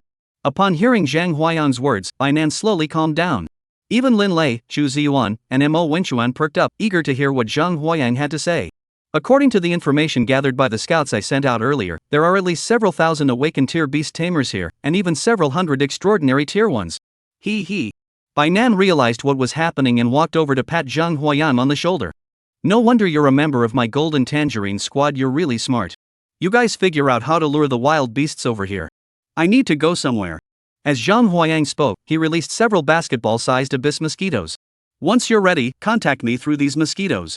After saying this, Zhang Huayang donned his stealth cloak, activated the wind control ring, and drifted off into the distance. Big sister, what did Zhang Huayang mean by that? Seeing Zhang Huayang leave, Lin Lei hurriedly spoke up. What about you? Bai Nan gently tapped Lin Lei on the head, disappointed in his lack of ambition. Don't you know that the Li family can only come up with 3 billion in cash now?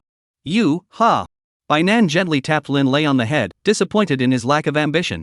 Don't you know that the Li family can only come up with 3 billion in cash right now? Zhang Huayang followed the abyssal mosquito that was fixated on Liu, crossing most of the wasteland, and finally arrived at the entrance of a cave. You mean, your Li family has sent people to level this entire wasteland? Just as they reached the entrance of the cave, they heard a strange sound from inside, resembling the call of a wildcat in heat. Yes. Li Yu's voice came out at the right moment. Seeing this, Zhang Huayang's face lit up with joy. Finally, I've got you, Li family. I won't let you off the hook until I've made you pay dearly. Although it's clear that Li Yu has been bewitched by this wild beast, causing him to come into contact with it. However, Zhang Huayang didn't bother with such details. He stepped into the cave without hesitation. Who? Zhang Huayang looked at the black cat lying on the stone platform, stretching lazily, about the size of a calf. Name, Mystical Phantom Cat. Rank, Beginner Level Supernatural. Skill, Mind Control. Confuse enemies. Strength, 542, Defense, 271, Speed, 230, Health, 1206, Weight, 60 kilograms. Description, a cowardly black cat. Upon seeing this description, Zhang Huayang's lips curled into a sinister smile. He never expected that an extraordinary tier wild beast could actually speak human language. Even a commander-level beast couldn't speak human language so fluently. We can't let you escape. Zhang Huayang waved his hand, and a swarm of mosquitoes the size of basketballs erupted from the insect nest, quickly sealing off all the entrances and exits of the cave. A loud roar echoed through the air. Seeing this scene, the mystical cat lay on the stone platform, its fur standing on end. If you don't want to die, behave yourself. Zhang Huayang snorted coldly. Meow meow. Upon hearing Zhang Huayang's words, Linghuan Xianmao immediately became docile, even her voice growing weak and delicate. Please spare my life, Master Beast Tamer. I have elderly parents and young children to support. Please don't kill me. Wah, wah. When emotions run deep, tears well up in the jade-like eyes of this black cat. If you cooperate well, I will spare your life. As he spoke, Zhang Huayang took out a video camera from his spatial ring and set it on the ground. You take charge of this thing. It must be performed. The Li family has abandoned their human identity and made a deal with the wild beasts. Xian Mao? Zhang Huayang, You dare not understand? Xian Mao, I understand. I have to understand. We rehearsed 7 or 8 times, and Zhang Huayang got so annoyed that he even stepped forward to demonstrate himself. They rehearsed from dusk until the next morning. Zhang Huayang finally saw Li Yu make the cold expression he had imagined and deliver the lines as planned. Zhang Huayang nodded slightly, okay. Seeing that Zhang Huayang was satisfied, Xian Mao finally let out a sigh of relief. Master Beast Tamer, what about me? You'll follow me from now on. Zhang Huayang looked at the black cat and chuckled, causing the creature to shiver violently. At the Li family battle team's location, Li Haofeng stood atop the mountain, watching his beastmaster engage in fierce combat with the wild beasts. A faint smile curled the corners of his lips. The other Li family disciples beside Li Haofeng noticed his expression and approached him. Second brother, at this rate, we might be able to pacify this barren wasteland in less than 3 months. The civilians in the Golden Orange Squad couldn't possibly compare to you, second brother. In my opinion, civilians should stick to their place and focus on production. The path of a beast tamer is not something they should be thinking about. Li Haofeng nodded slightly upon hearing this. You're right. If you're born a commoner, you'll remain a commoner all your life. Don't keep dreaming of crossing class boundaries. Those who manage to climb up, what about us who are already at the bottom of the class hierarchy? At that moment, they were unaware that the Golden Orange Squad had successfully lured hundreds of awakened level beasts, among which there were over a dozen extraordinary level ones. At first, the 4 members of the Golden Orange Squad, each riding their extraordinary tier beasts, were extremely excited to face this vast horde of awakened tier beasts. Slaughtering the beasts was as easy as cutting grass with just a few strikes. They could eliminate large groups. This continued until they encountered the extraordinary tier beasts, at which point their momentum finally slowed. Bainan gasped for breath, leaning on his waist, watching the spider monkeys wielding ice iron clubs in the midst of the wild beast horde. The black scales in his hands emitted a blue glow, deflecting the attacks coming from afar. Beside her, the remaining 3 members of the Golden Orange Squad were in a sorry state. Bainan observed everything with a clear mind and waved his hand at the abyssal mosquitoes flying behind them. Yang, hurry over here. We can't hold on much longer. In the cave, Zhang Huayang used threats and bribes to finally convince Ling Huan Xianmao to follow him. Just then, his vision flickered. Instantly making contact, the abyss mosquito by Bainan's side saw Bainan, who was calling for help. And the beasts they were fighting amidst the horde of beasts. Zhang Huayang immediately stood up and summoned the abyssal mosquitoes. Tear! Tear! As the 2 abyssal mosquitoes exerted force together, they violently tore open the space in front of them. Zhang Huayang immediately darted through, grabbing the fleeing Linghuan Xin cat in the process. Seeing the wild beast about to charge forward, Bainan let out a loud cry. Yang, if you don't come soon, we won't be able to hold them off much longer. Stop calling. I'm on my way. Zhang Huayang's voice suddenly rang out from behind them. Several people turned around and saw Zhang Huayang emerging from the spatial fissure, holding a black cat in his hand. The others turned to look, and Zhang Huayang was emerging from the spatial fissure, holding a black cat in his hand. Zhang Huayang tossed the black cat at Bainan's feet. This cat is yours. It will be of great use in the future. As he spoke, Zhang Huayang took a step forward, standing before the Golden Orange Squad, and looked at the wild beasts surging toward them like a tidal wave.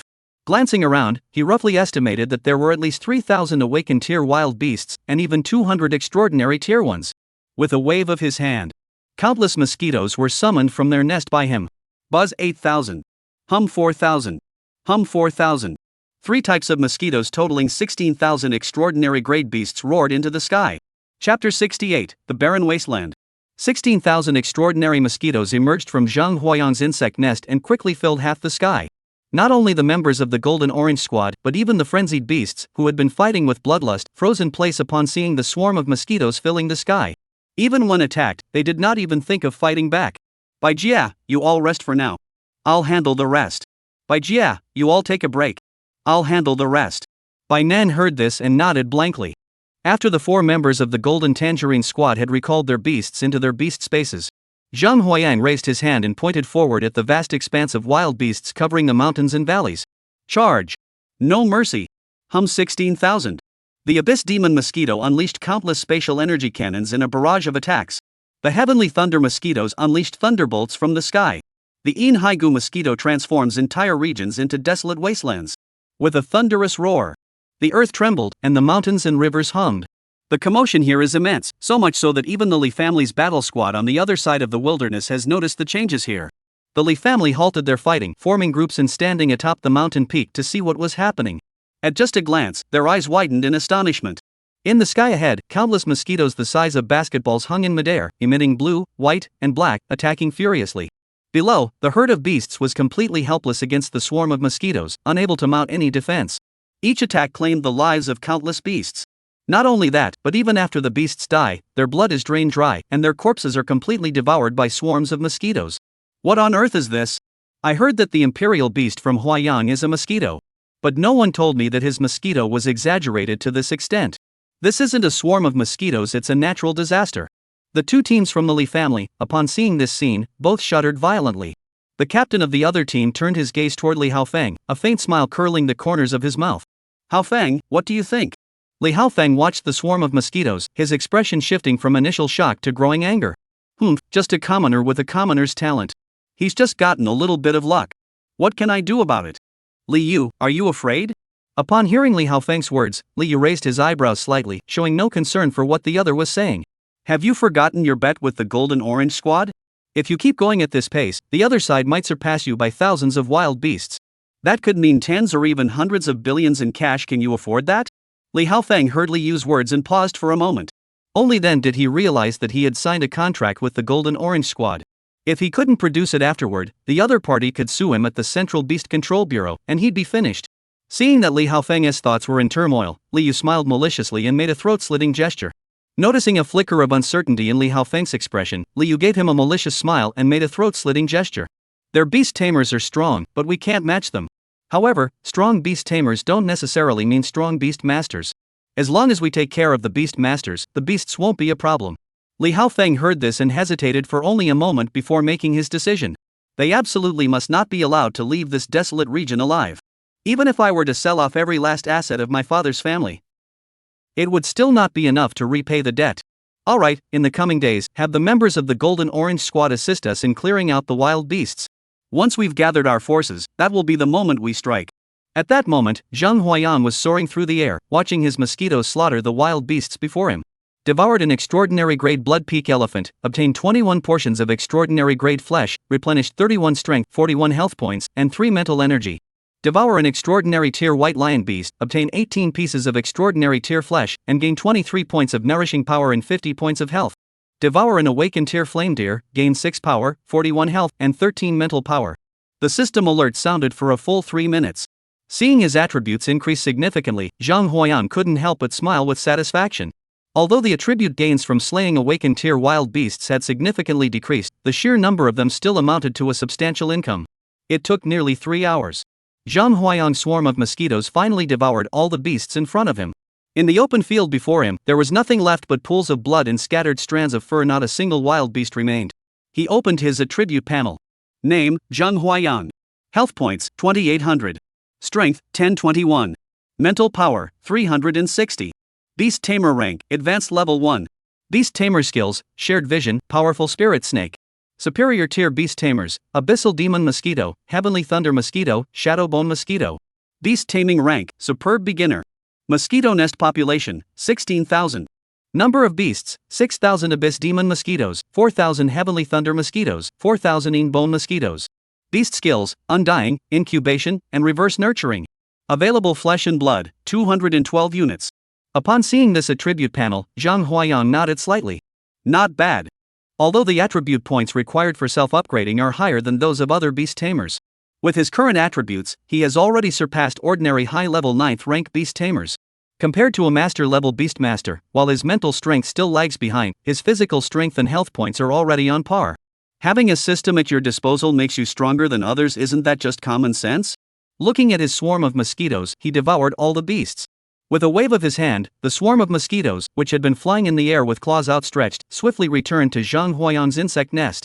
Watching his swarm of mosquitoes devour all the beasts, he waved his hand, and the swarm of mosquitoes, which had been flying wildly in midair, swiftly returned to Zhang Huayang's insect nest. Seeing Zhang Huayang descending from the sky, Bai Nan and the others had been waiting for a long time. Bai Nan stepped forward and patted Zhang Huayang on the shoulder. Good job. Being able to recruit you into the team only proves that I have a keen eye for talent. I'm truly the best. The members of the Golden Orange Squad. They're clearly used to Bai Nan's self-absorbed behavior. As they joked around, Bai Nan took out his tablet and opened the information about this barren area. This is the map of the wild beasts in the wasteland that the Li family gave me. Bai Nan pointed to the empty area on the tablet and began to explain. Look, the area we're in has already been cleared. At this rate, it'll take no more than 2 days to completely subdue this entire wasteland. Upon hearing this, Zhang Huayang nodded slightly, his gaze falling on the trembling Ling Huanxian cat crouched nearby. At first, the Ling Huanxian cat had only thought that Zhang Huayang's strength was nothing special, merely a matter of luck in breeding a few extraordinary great beasts. Now it was clear that the opponent hadn't just bred a few, it was an entire tribe. When Zhang Huayang looked over, the Ling Huanxian cat dared not meet his gaze. Zhang Huayang saw this, grabbed the back of the other's neck, and lifted him up. Tell me, how many high-tier extraordinary beasts are there in this wasteland? It still thinks that the other party's beast tamer has eaten so many beasts and still isn't satisfied, now wanting to feed itself to the beast tamer. Upon hearing the other party's question, it hurriedly spoke up. This barren wasteland originally had 3,800 extraordinary great beasts, all raised by the Ma family. For some unknown reason, the Ma family has not come here for several months. The extraordinary great beasts, without the Ma family's care, have become increasingly ferocious, fighting each other viciously. Now, only 290 extraordinary tier beasts remain, with 270 at the initial stage, 191 at the intermediate stage, and 9 at the advanced stage. Chapter 69, Removing the Firewood from Under the Pot. The Li family's Grand Hall. Li Yanyan, the head of the Li family, was sitting across from Li Xiaorun. Xiaorun, are you saying that the 5 members of the Golden Orange Squad are all commoners with beast taming talent? Not only have they awakened their abilities, but they have now become extraordinary beings? Li Xiaorun was extremely reserved in front of Li Yan. Father, as far as I know, yes. Don't worry. Your talent for taming beasts is that of a commander. It's something these commoners could never understand. Don't be like me because of my talent, I can only reach the intermediate stage of beast taming. As long as you follow the proper training methods, becoming a commander-level beast tamer is just a matter of time. If you're lucky, becoming a king-level beast tamer isn't impossible either. Although we don't know what methods the Golden Orange Squad used to break through the bloodline restrictions, reaching the extraordinary realm is already the limit. Your starting point is their end point. There's no need to dwell on them. Li Xiaorun heard this and sighed in relief. He had witnessed Zhang Huayang's terrifying strength firsthand. If Zhang Huayang had continued to stand in front of him, he would have felt his future was bleak. Li Xiaorun stood up, just about to leave. He saw a person outside the door, holding a tablet, hurrying toward them. Master of the house, young master. What is it?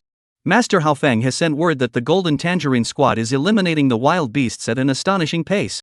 At this rate, it won't take a week to pacify this wasteland. What are you talking about? Li Yan was leisurely sipping his tea when he heard the news from the servant. He unconsciously crushed the teacup in his hand. Make arrangements immediately. This news must be suppressed at all costs. With them around, those commoners with beast-taming talents would cause trouble. If their strength were to become known, our family's status would be severely undermined. In the wasteland, the Golden Orange Squad was tending to the injuries of the beast tamers.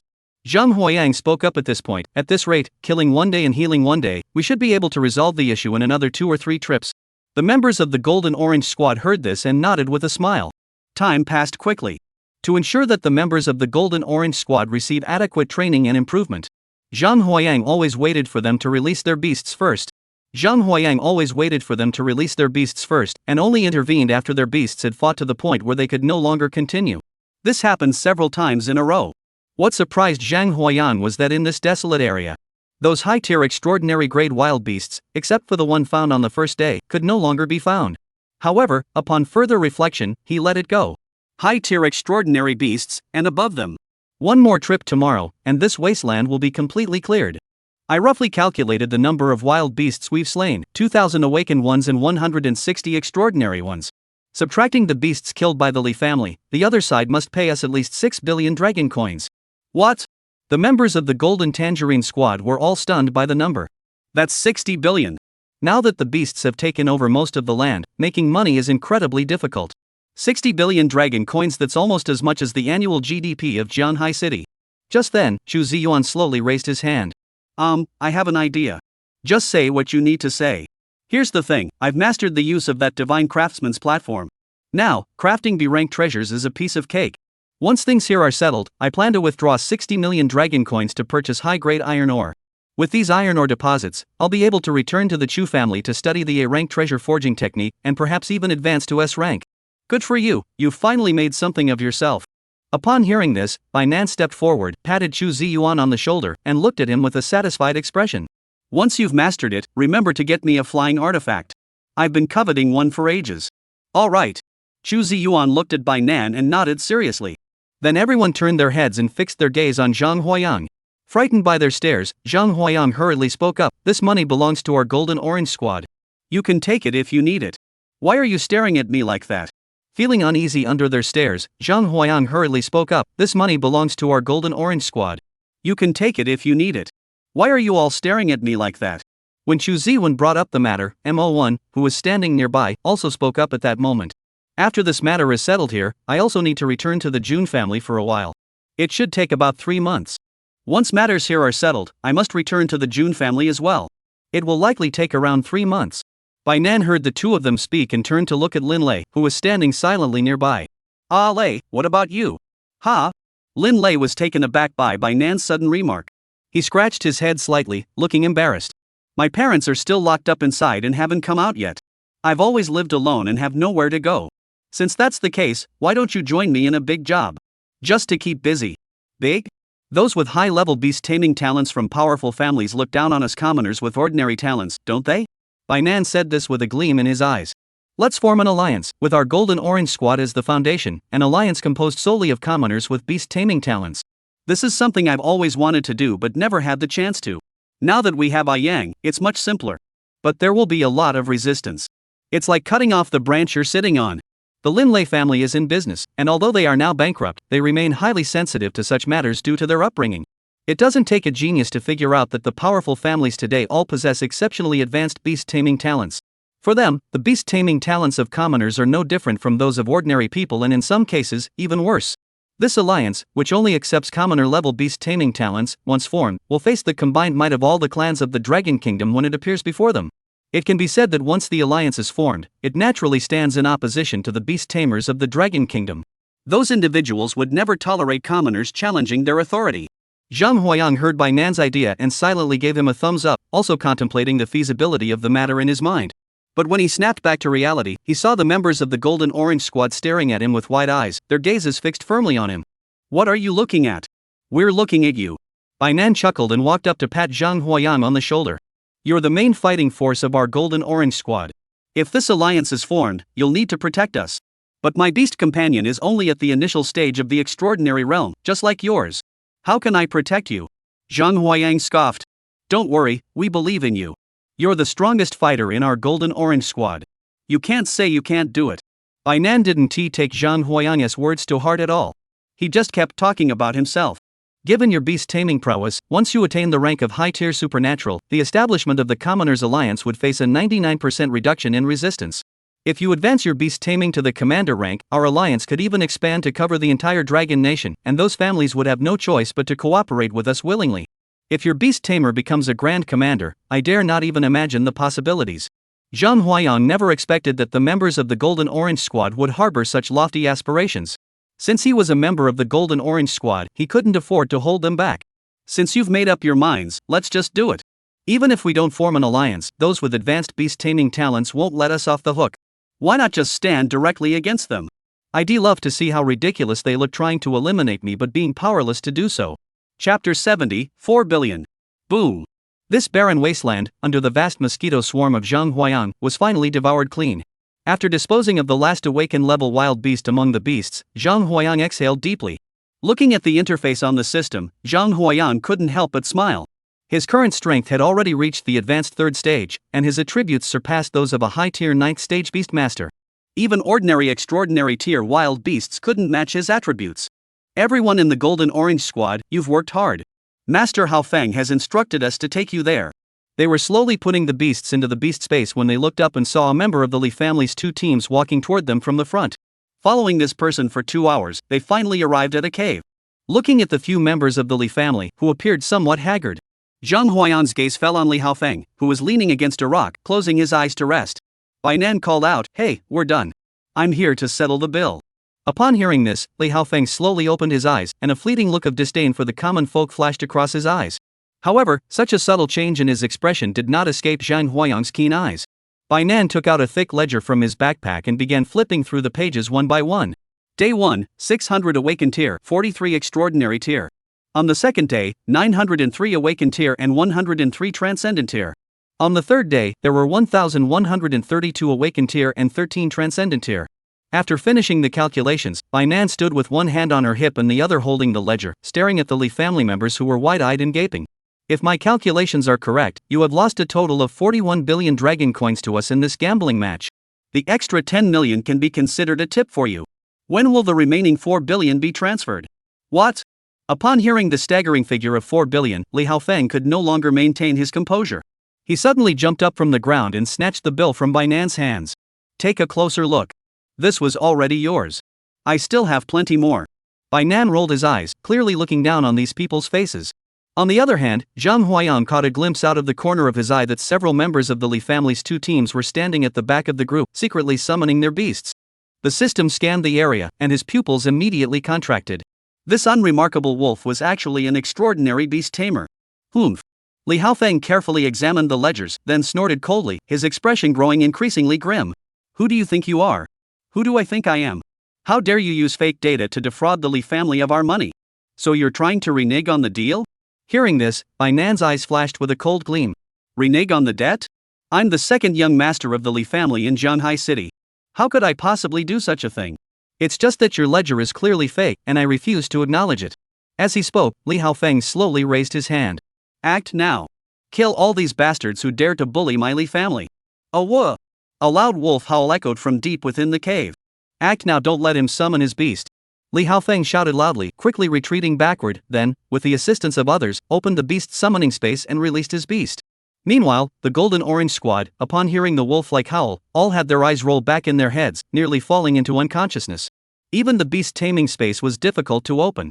Zhang Huayang's gaze fell on the farthest point, where an inconspicuous extraordinary grade gray wolf stood. Beast control, forbidden wolf. Beast taming level, supernatural beginner. Strength, 442, defense, 211, speed, 130, health, 906, weight, 73 kilograms. Skill, seal seals the beast taming space for 10 minutes. Description, a mutated species, but its skill is one-time use. After the first seal, subsequent attempts will fail. Upon reading the description of this wolf, Zhang Huayang's pupils contracted. It seems that you had already planned to attack us when you came here. This was something Zhang Huayang had overthought. This beast tamer was not originally part of the Li family's ranks. It was their bet with Li Haofeng that was relayed back by Li Yu. The Li family was well aware of Zhang Huayang's capabilities. If they couldn't eliminate him in one go, relying on his connections, even if they couldn't overthrow the Li family, they could still cripple him. If they were to pay such a large sum to fulfill the bet, the Li family would not be able to recover for 3 years. Looking at his beast taming space locked by a seal, with a 10-minute hourglass on it, the members of the Golden Orange Squad all turned pale. They never expected that the Li family's beast tamer would awaken this ability. Beast tamers do grow stronger as they level up, but however, beast masters are still human, and even at the same level, they can never be a match for beasts. This is akin to having an adult go one-on-one with a fully grown black bear. While both are technically adults, their actual combat capabilities are simply incomparable. Watching the Li family members summon one beast after another, roaring and bellowing, Bainan and the others were so frightened that their faces turned pale. Bang! Zhang Huayang took a step forward, standing between Bainan and the others and the beast tamers, extending his hand to block the members of the Golden Tangerine Squad. His gaze fell on the trembling Ling Huanxian cat beside him. Protect them. If any of them are harmed, I'll kill you first. Zhang Huayang immediately raised his gaze to look at Li Jia and the others, his eyes filled with battle intent. Previously, they had relied on beast taming to fight, but now that beast taming was no longer an option, this was the perfect opportunity to see just how far his strength had progressed under the Mosquitoes' nourishment. The members of the Li family saw the state of the Golden Orange Squad and burst into laughter. Do you know that even a master-level beast tamer couldn't possibly be a match for an extraordinary-level beast? In this situation, instead of begging for mercy, you dare to use human strength against a beast tamer? You have no sense of self-preservation. Since that's the case, I'll first devour your flesh and blood until there's nothing left, leaving you with just a breath of life, so you can watch as every member of your team is devoured to the last bone. Attack! As Li Haofeng gave the order, a loud howl erupted. 3 extraordinary tier beast tamers and 7 awakened tier beast tamers let out a deafening roar, their eyes flashing with red light, and charged toward them. Bang! Just as they thought Zhang Huayang would be torn to pieces by these beasts, an unbelievable sight appeared before their eyes. They saw Zhang Huayang swinging his fists wildly, like a madman, charging into the pack of wolves. Within the wolf pack, Zhang Huayang seemed possessed by a war god, delivering a punch that awakened one wolf and a slap that sent another into a state of transcendence. Even if a wolf's jaws clamped down on his shoulder, he would merely shudder violently and break free. Time ticked away, second by second. The wounds on Zhang Huayang's body were gradually increasing. His health points have dropped from 2,800 to 1,900. Looking at the blood on his body, hidden within his flesh, the overwhelming murderous intent of his former life as a Dragon Nation warrior surged to the surface. In the Dragon Kingdom of his past life, many people claimed that human combat power was inadequate, but that was merely because the Dragon Kingdom people always sought to win without suffering injuries. Once Dragon Country people start bleeding, their adrenaline surges wildly, and the combat power they can unleash far surpasses that of all other creatures of the same size. Although Zhang Huayang is currently much smaller in stature than these beast tamers, his attributes are far superior. In no time, the 10 beasts were driven into retreat by Zhang Huayang, a mere mortal. In close combat, Zhang Huayang showed no fear of these beasts. As for long-range attacks, he drew his Moon Shadow Bow. Chapter 71, Physical Combat. Whoosh! Several arrows flew from Zhang Huayang's Moon Shadow Bow, striking the Li family beast tamers in the distance who were preparing to use their treasure weapons against him. Bang! The arrows from the Moon Shadow Bow were extremely fast. The Li family's beast tamers could only see a ripple in the space ahead. Only after a hole pierced his chest did the whistling sound of the arrow cutting through the air finally reach his ears. 6 arrows in one breath. Each arrow claimed the life of a Li family beast tamer. Li Haofeng watched as his clan brothers fell one after another, his eyes filled with blood. Li Haofeng watched as his younger clan brothers fell one after another, their eyes bloodshot. Everyone, attack! He's almost done for. Li Haofeng saw Zhang Huayang gasping for breath and shouted at Li Yu, who was watching from the side. Li Yu and Li Haofeng had never been on the same page. Earlier, when Li Haofeng attacked Zhang Huayang, only he failed to summon his beast. However, he could now see that Zhang Huayang was already at the end of his strength. If he didn't act now, he would surely face punishment upon returning to the Li family. But if I act now and manage to take Zhang Huayang's head, returning to the Li family would certainly be a great achievement. As Li Yu opened the beast summoning space, a black wolf with a 3-meter-tall back and one blind eye appeared within the cave. Be careful! The Golden Tangerine Squad, who were watching from the sidelines, saw Li Yu summon his beast and hurriedly shouted to the Ling Huanxian cat guarding in front of them. You're at least an extraordinary tier wild beast. Hurry up and go help! The mystical phantom cat turned its head to look at the few members of the Golden Orange Squad behind him, its tail bristling. Meow! Since gaining wisdom, the mystical cat has relied on its cunning to survive, always ready to flee at a moment's notice, which is how it has managed to eke out an existence. He is still standing before the Golden Orange Squad, but only because he fears that Zhang Huayang will act recklessly and kill him first. All it's thinking about now is that the Li family will kill Zhang Huayang, and it will take advantage of the chaos to escape. As for the Golden Orange Squad telling it to help Zhang Huayang, it couldn't care less. Seeing Li Yu take action, Zhang Huayang couldn't help but smile slightly. If you were hiding in the shadows, I would have to be constantly on guard against you. Now that you've shown yourself, I no longer need to hide. Powerful spirit snake. With a furious roar from Zhang Huayang, his bones crackled, and his body suddenly swelled to 2 meters in height. Seeing his strength increase to 2,100, a smile appeared on Zhang Huayang's lips. Though it was only 3 minutes, it was enough. Bang! Boom! Zhang Huayang flickered and vanished from his original spot. When he reappeared, he had already arrived in front of Li Yu's beast. Aiming at the Black Wolf's jaw, he raised his fist and struck. Bang! Black Wolf's strength was only at the early stage of the supernatural realm. He took Zhang Huayang's punch head-on, and his teeth shattered instantly, his eyeballs protruding from their sockets. He was actually killed with a single punch. Li Yu couldn't believe what he was seeing before his eyes. He had spent a great deal of effort and resources to cultivate his beast, taming Black Wolf into an extraordinary great beast. Before he could even enjoy his newfound power for long, he was suddenly killed with a single punch by his opponent. And the other party was merely a high-ranking beast tamer. This is a beast tamer, not just someone who controls beasts. Trying to catch a chicken but ending up losing the race. Li Yu felt his entire body go limp, and he slowly collapsed against the wall. After slaying the Black Wolf, Zhang Huayang's lips curled into a slight smile. The duration of the Great Spirit Snake's effect quietly faded away. In its place came an overwhelming sense of helplessness. However, the 10-minute deadline has now passed. Zhang Huayang suddenly opened the insect nest. Buzz 16,000. Nearly 20,000 mosquitoes the size of basketballs took flight from the insect nest. All that could be seen was this swarm of mosquitoes for a moment. Li Haofeng's body trembled violently, and he collapsed to the ground, muttering to himself. I lost. I actually lost. Zhang Huayang raised his hand and pointed, except for this guy, all the other beast tamers and their beasts are yours to devour. Gasp, gasp.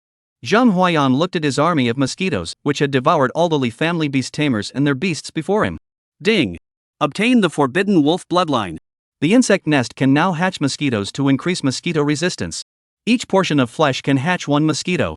Beast taming, mosquito repellent. Beast taming level, superb beginner.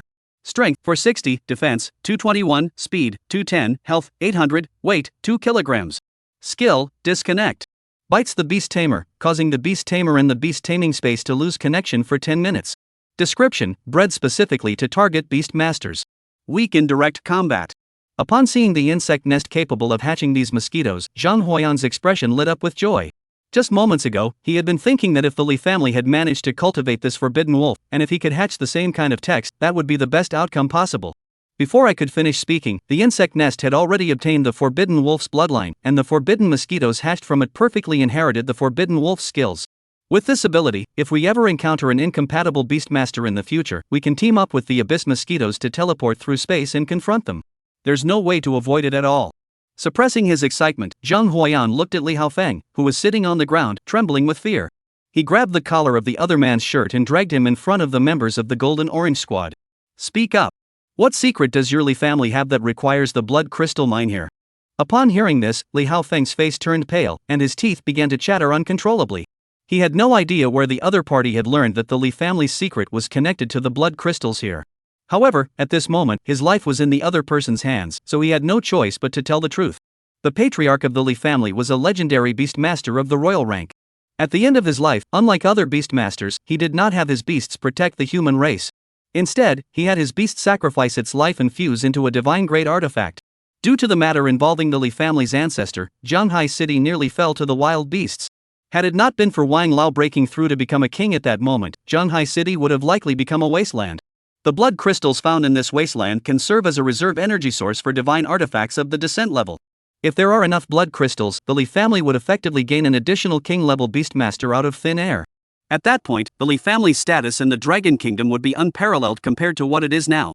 It might even become the 14th counselor of the Central Beast Control Hall. Upon hearing of the descent of a treasure artifact, a gleam flashed in Chu Ziyuan's eyes. His family was a renowned family of weaponsmiths, and his ancestor, Chu Dong, had achieved master-level skill, forging a divine artifact comparable to that of a ruler, thereby gaining fame throughout the world. However, since Chu Dong's death, no one in the Chu family has been able to forge artifacts of that caliber. The Chu family now has many master-level beast tamers, and even one at the king level, but their ability to forge treasure weapons still pales in comparison to Chu Dong's. This has always been a source of frustration for the members of the Chu family. Zhang Huayan looked at Li Haofeng in front of him, certain that he was not lying. In other words, in the Li family today, there is a treasure that is unknown whether it can be used, but its power is comparable to that of a king-level beast. Bainan looked at Zhang Huayan with concern. Yang, if what he said is true, what should we do? Humph. Zhang Huayan snorted coldly. They've offended our Golden Orange Squad. How could we let them off so easily? As he spoke, Zhang Huayan led his mosquito tribe out of the cave. I'm going to the Li family to demand an explanation and make them pay the price they deserve. You all go back first. Upon hearing this, the members of the Golden Orange Squad exchanged glances and nodded slightly. Yang, since our Golden Orange Squad has vowed to share both fortune and misfortune, how can we stand by and do nothing now that we face danger? Chapter 72, Like a Natural Disaster. In Zhanghai City, ordinary people without the ability to control beasts were all working diligently. They work 12 hours a day, return home at night, and 6 people cram into a house less than 50 square meters in size. But they are already very happy with this. At least they were still alive, able to eke out a meager existence under the rule of these savage beasts. On this particular day, they were working as usual when suddenly they heard a buzzing sound coming from the sky. Whether they were drivers, cooks, or beast tamers cultivating beasts within their families, everyone heard the buzzing sound in the sky. The buzzing grew louder as it approached, moving at an incredible speed. In less than 10 minutes, it had already traveled from the outskirts of Zhanghai City to the city limits. What on earth is this? This is bad. The beasts are attacking the city. They want to take over our city and turn it into a wasteland. In the sky, 16,000 mosquitoes the size of basketballs hung in the air, connected like a dark cloud, bearing down on the city. Each one is flailing its limbs wildly, and the armor on their bodies shimmers with a rainbow of colors under the sunlight. The residents of Zhanghai City were left speechless, frozen in place at the sight of this catastrophic scene. Don't worry, those are the beast tamers' beasts. A loud shout suddenly erupted from the crowd. Everyone turned to look and saw a police officer in uniform getting out of a police car, holding a megaphone and shouting. The man was none other than Shi Zhengfeng, the nephew of the head of the public security brigade in Zhanghai City.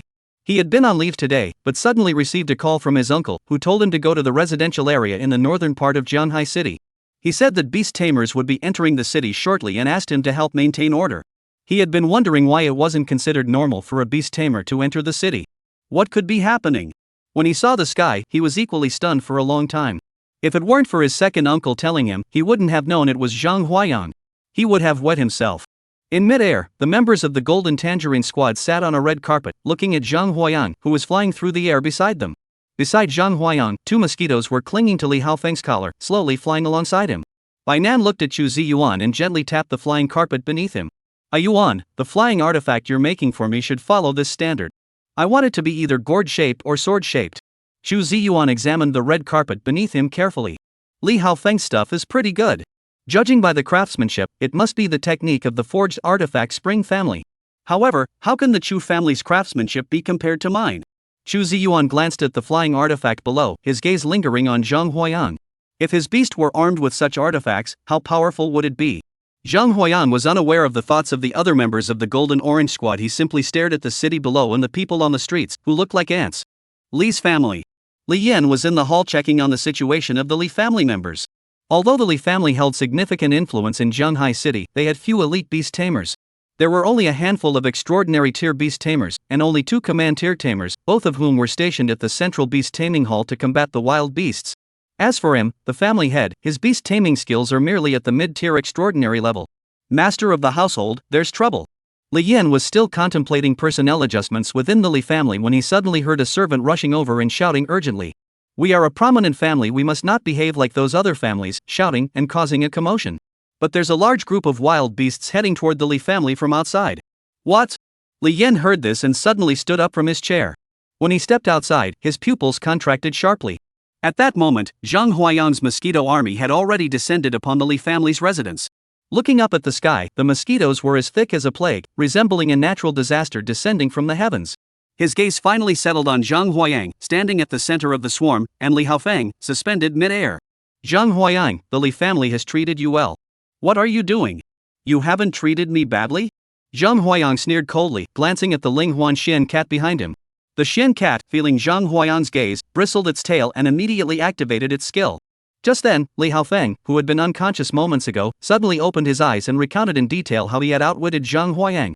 He also revealed everything about his bet with the Golden Orange Squad. When he heard about the 40 billion dragon coins. Even though he was the head of one of the 5 major families in Zhanghai City, everyone present was stunned. Even though he was the head of one of the 5 major families in Zhanghai City, his eyes widened in disbelief. Money these days is different from what it used to be. Not to mention his Li family, even if all 5 major families pooled their resources, they couldn't come up with 4 billion dragon coins in a single moment. As he spoke, Li Yan opened the beast taming space. Bang! A white wolf, 13 meters tall, covered in armor that glinted coldly, and with eyes that emitted a crimson glow, appeared in the Li family square. Name, Grey Wolf. Beast Tamer level, Superb Intermediate. Strength, 1340, Defense, 501, Speed, 290, Health, 2200, Weight, 60 tons. Skill, Gigantification triples body size. Description, Normal Beast Taming. Upon seeing the words, Normal Beast Taming, Zhang Huayang's eyes widened in astonishment. He never expected that the majestic grey wolf before him was merely given a normal evaluation in the system's description. However, the opponent was only at the mid-tier of the extraordinary realm, and for him at his current level, they were no match at all. In the Wasteland, such beasts had likely devoured countless mosquitoes. As he spoke, Zhang Huayang raised his hand and pointed. Up! 16,000. Nearly 20,000 extraordinary mosquitoes roared as they charged toward the fully armed grey wolf. Bang! Countless attacks struck the grey wolf, and in just a moment, it was forced into retreat. What Zhang Huayang didn't expect was that the grey wolf hadn't been killed. Li Yan watched the grey wolf struggling desperately and felt anxious inside. His right hand slowly pressed against the spatial ring on his finger. If it weren't for my 2 clan elders in the central beast hall, how could you dare to act so boldly toward the Li family? However, even if the Li family now has only me left, we will not tolerate your arrogance. Bang! Before Li Yan could even take out the descent tier treasure artifact from the spatial ring. Before Li Yan could take out the summoning grade treasure artifact from his spatial ring. All he saw was a flash before his eyes, and Zhang Huayang had appeared before him without him even noticing. Ever since Zhang Huayang learned from Li Haofeng that the Li family possessed a divine tier artifact, he had been keeping a close eye on the Li family patriarch. As he placed his hand on the spatial ring, he suddenly realized that the divine grade artifact was likely inside the other party's ring. Without another word, he ordered the abyss mosquito to tear open the space and teleport down. Li Yan was kicked to the ground by Zhang Huayang.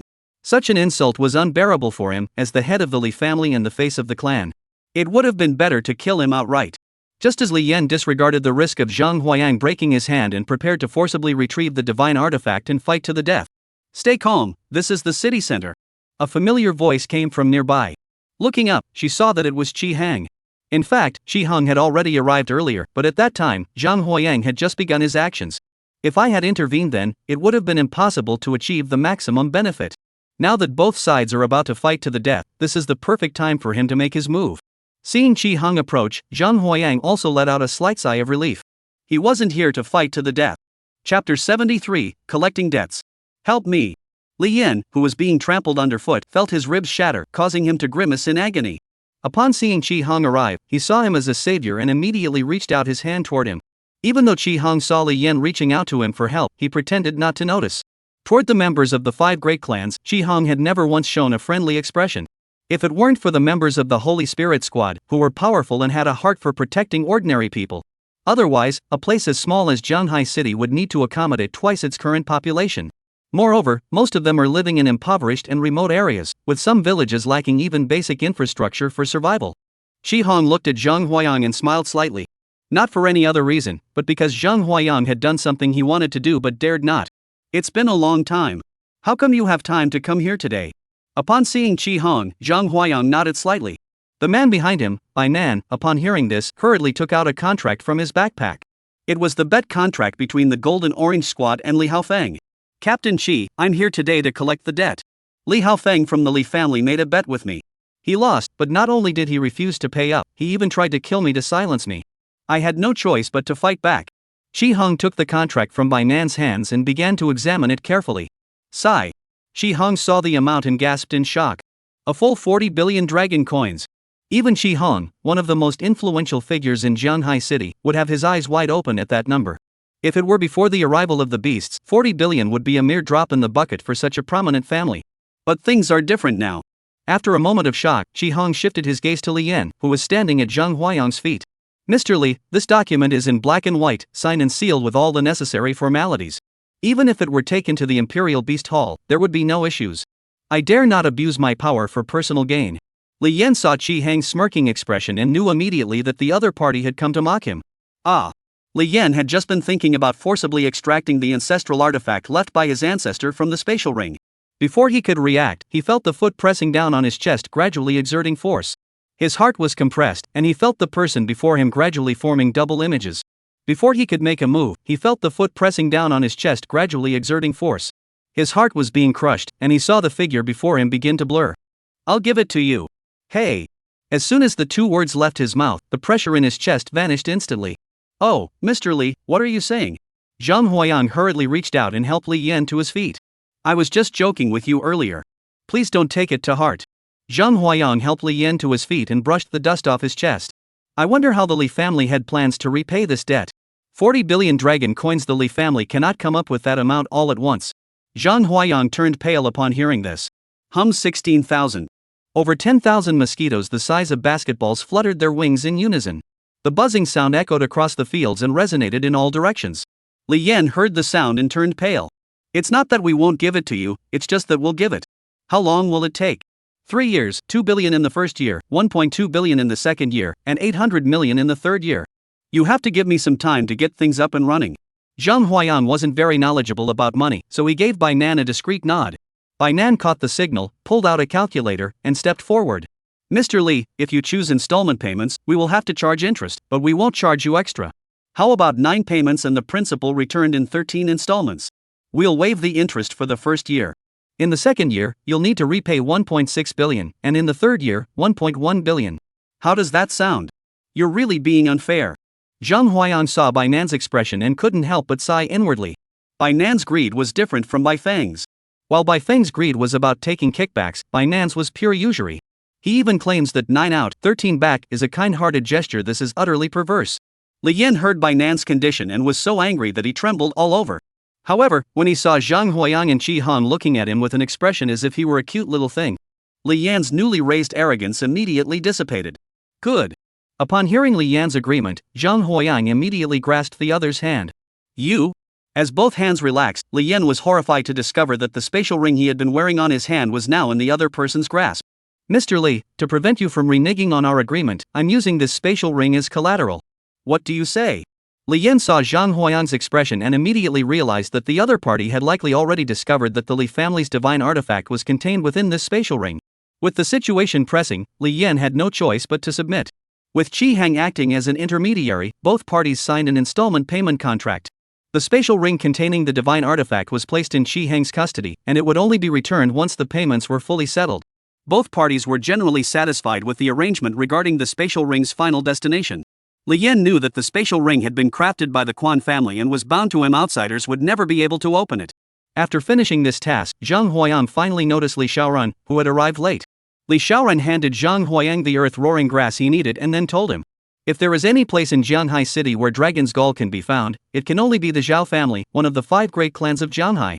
The Zhao family's beast tamers belong to the amphibious species, the crocodile clan. Crocodiles, also known as alligators, possess a trace of dragon blood within their bodies. According to Li Xiaoran's knowledge, the Zhao family's collection over the years has at least 5 Dragon's Gall remaining. As for the Abyss Stone Essence, he has no information on that. Zhang Huayang expressed his understanding of this. He then waved to the Golden Orange Squad, recalled his beast, and departed from the Li family. Li Yan saw them leave and finally breathed a sigh of relief. With Li Xiaoran's support, he returned to the hall and sat down. Li Yan looked at Li Xiaoran in front of him and sighed softly, this time it was my fault. I shouldn't have doubted your words and let Li Haofeng take action. Upon hearing this, Li Xiaoran shook his head slightly. Zhang Huayang has harmed our family's interests. Taking action against him was only a matter of time. The mistake was in underestimating his strength. I never expected that this guy could escape unscathed even when we deployed our elite forces. Li Yan heard this and nodded slightly. With such a major incident occurring under my watch, the officials at the Beast Control Bureau will certainly not let me off lightly. I had originally planned to cultivate Haofeng and compete with you for the position of family head, but now it seems he has no hope. I will take full responsibility for this compensation. Consider it the last thing I do for you. Once this matter is resolved, you can become the family head. Meanwhile, the members of the Golden Orange Squad returned to the academy, exchanging glances with one another, each seeing the disbelief in the other's eyes. They never imagined that with just a handful of them, they could actually go head-to-head with the Li family, one of the 5 great clans. And they managed to take such a significant chunk out of them. Bai Nan looked at his bank balance and rubbed his eyes. 2,360 yuan. Bai Nan couldn't believe his eyes and looked up at Zhang Huayang. They all knew that without Zhang Huayang, they would never have been able to obtain so many dragon coins. It can be said that the 2 billion dragon coins were all obtained by Zhang Huayang alone. They merely served to cheer him on. Yang, what are you doing? I've saved your card number. Transfer 200 million to me, and you can handle the rest yourselves. Is that enough? Yes, it is. Chapter 74, The True Natural Disaster. The matter of the Li family's compromise with Zhang Huayang, no matter how much the Li family tried to cover it up, could not be hidden from the spies of the other 4 great clans. In the Lu family's reception hall, Lu Wen, the head of the Lu family, sat in the main seat, while across from him was Zhao Lingfang, the head of the Zhao family. Zhao Lingfang, the head of the Zhao family, asked, "It's been a few days since we last met. Why are you in such a..." Lu Wen glanced indifferently at Zhao Ling in front of her, waved her hand to dismiss the servant standing by, and poured a cup of tea for Zhao Lingfang. "I don't believe you're not the least bit anxious." Although Zhao Lingfang spoke urgently, upon seeing the other party's expression, he didn't want to lose face as the head of one of the 5 great families. He took a sip of tea. Good tea is a little bitter. You, Lu Wen, rolled her eyes at the other person. You're just chewing on a peony. After a long pause, Lu Wen finally spoke slowly. The Ma family was betrayed by that man and completely shattered. The Li family was also targeted, suffering a loss of 40 billion dragon coins, and it will take at least 3 years to recover. That's right. Zhao Lingfang, hearing the other party finally get down to business, secretly sighed in relief. Lu Dajie, what should we do now? If nothing goes wrong, this guy's next target will definitely be one of our 2 families. Are you so sure his next target is you or me? During the survival competition, the Li, Ma, and our 2 families, the 4 major clans, surrounded and attacked him. And now, isn't he simply taking revenge in order? After all, he's just a commoner. No matter how strong he is, he's still just a commoner. What do you mean? There's no need to bother with him. When he comes, someone will deal with him. During this time, it's best if you have the Zhao family from Qinghuang Academy stay away from him. Near Qinghuang Beastmaster Academy, inside the newly purchased base of the Golden Orange Squad. The original 5-member team now only consists of Zhang Huayang, Bai Nan, and Lin Lei. Bai Nan lay on the sofa, playfully teasing the Ling Huanxian cat curled up at her feet, looking utterly relaxed. Yang, for the future of my Golden Tangerine Squad, you'd better work hard. Zhang Huayang? Dong dong. As they were talking, there was a sudden knock on the door. Upon hearing this, their expressions changed, and their brows furrowed. They had only purchased the house a week ago, and it was in a remote location with an address that had never been disclosed to outsiders. No one could possibly find this place. Zhang Huayang, it's me.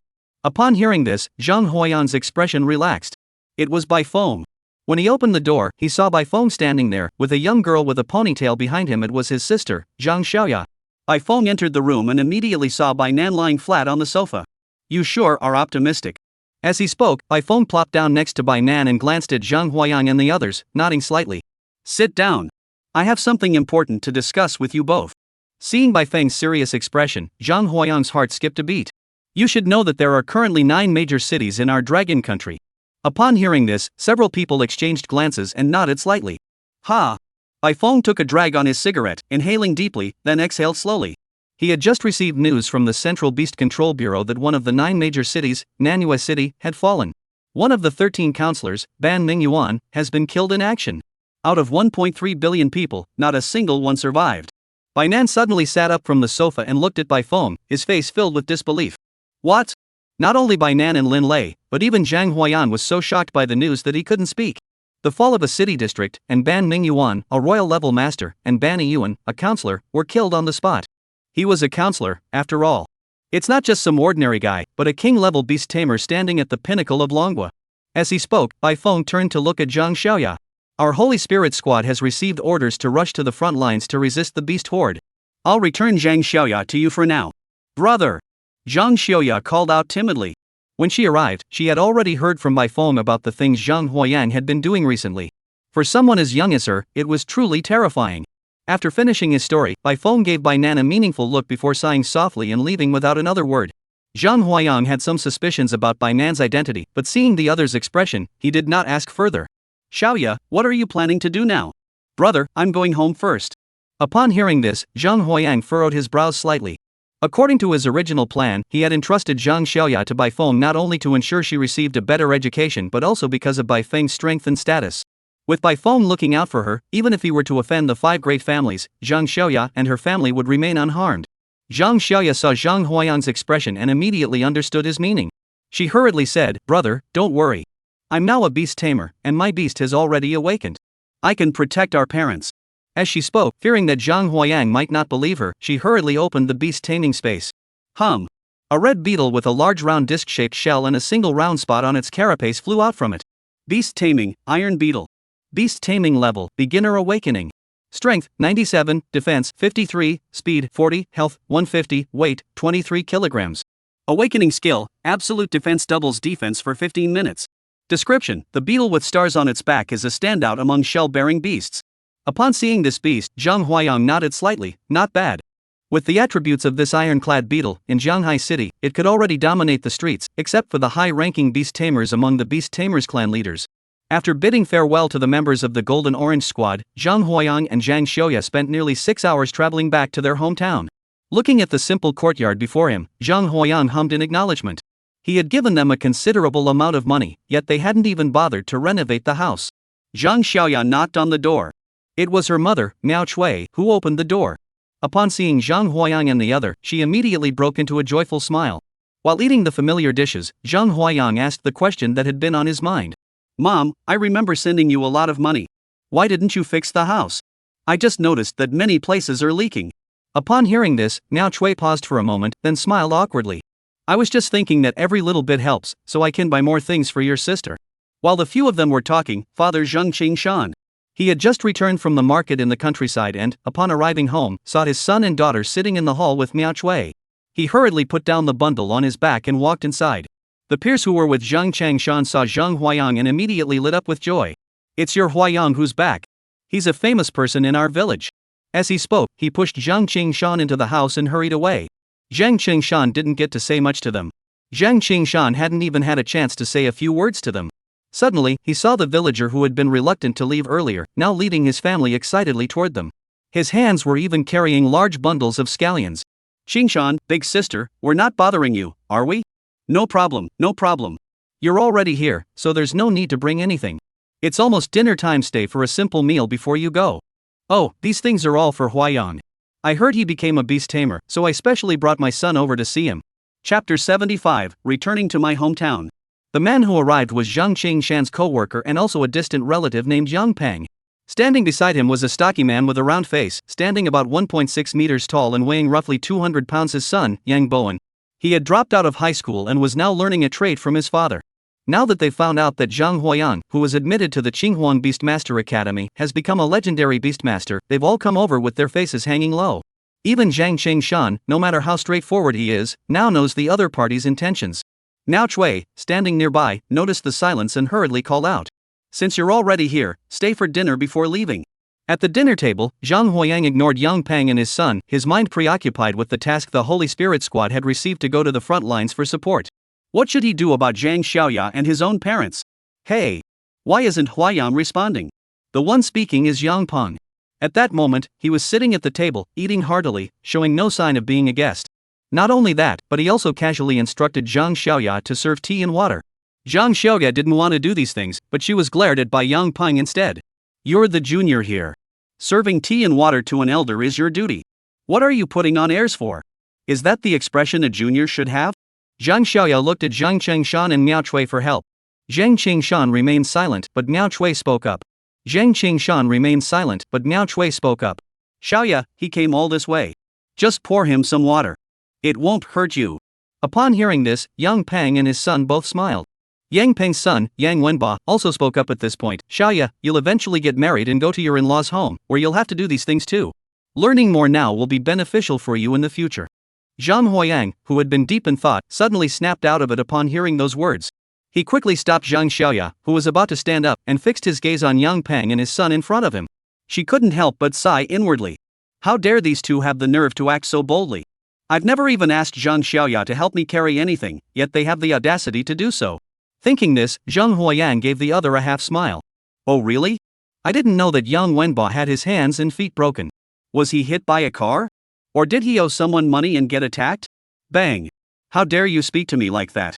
Yang Peng heard Zhang Huayang's words and was so angry that his face turned pale. He slapped the table so hard that the food trembled. Qingshan, I told you before, Huayang is an ungrateful person. Look at him now.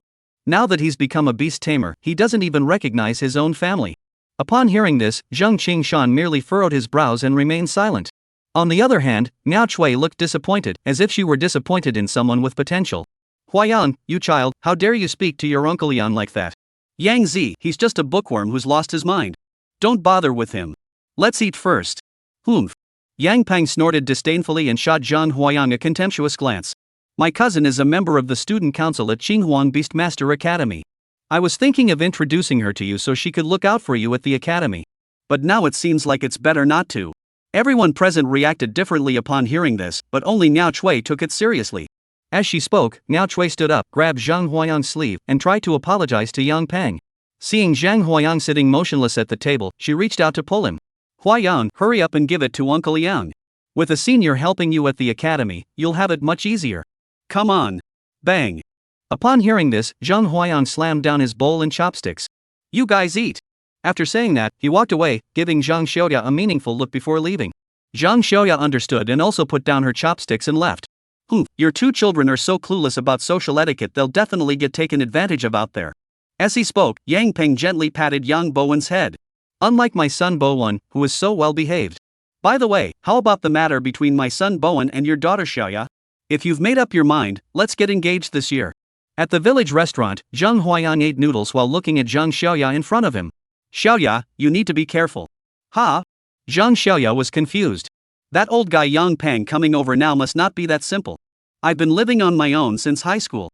You're different, you've only been out for a short time. Coming to see me is just a pretext, they're probably after you. What? Zhang Xiaoya was clearly terrified by Zhang Huayang's words. Having spent several months training under the Holy Spirit Squad was sufficient proof that her intelligence far surpassed that of the average person.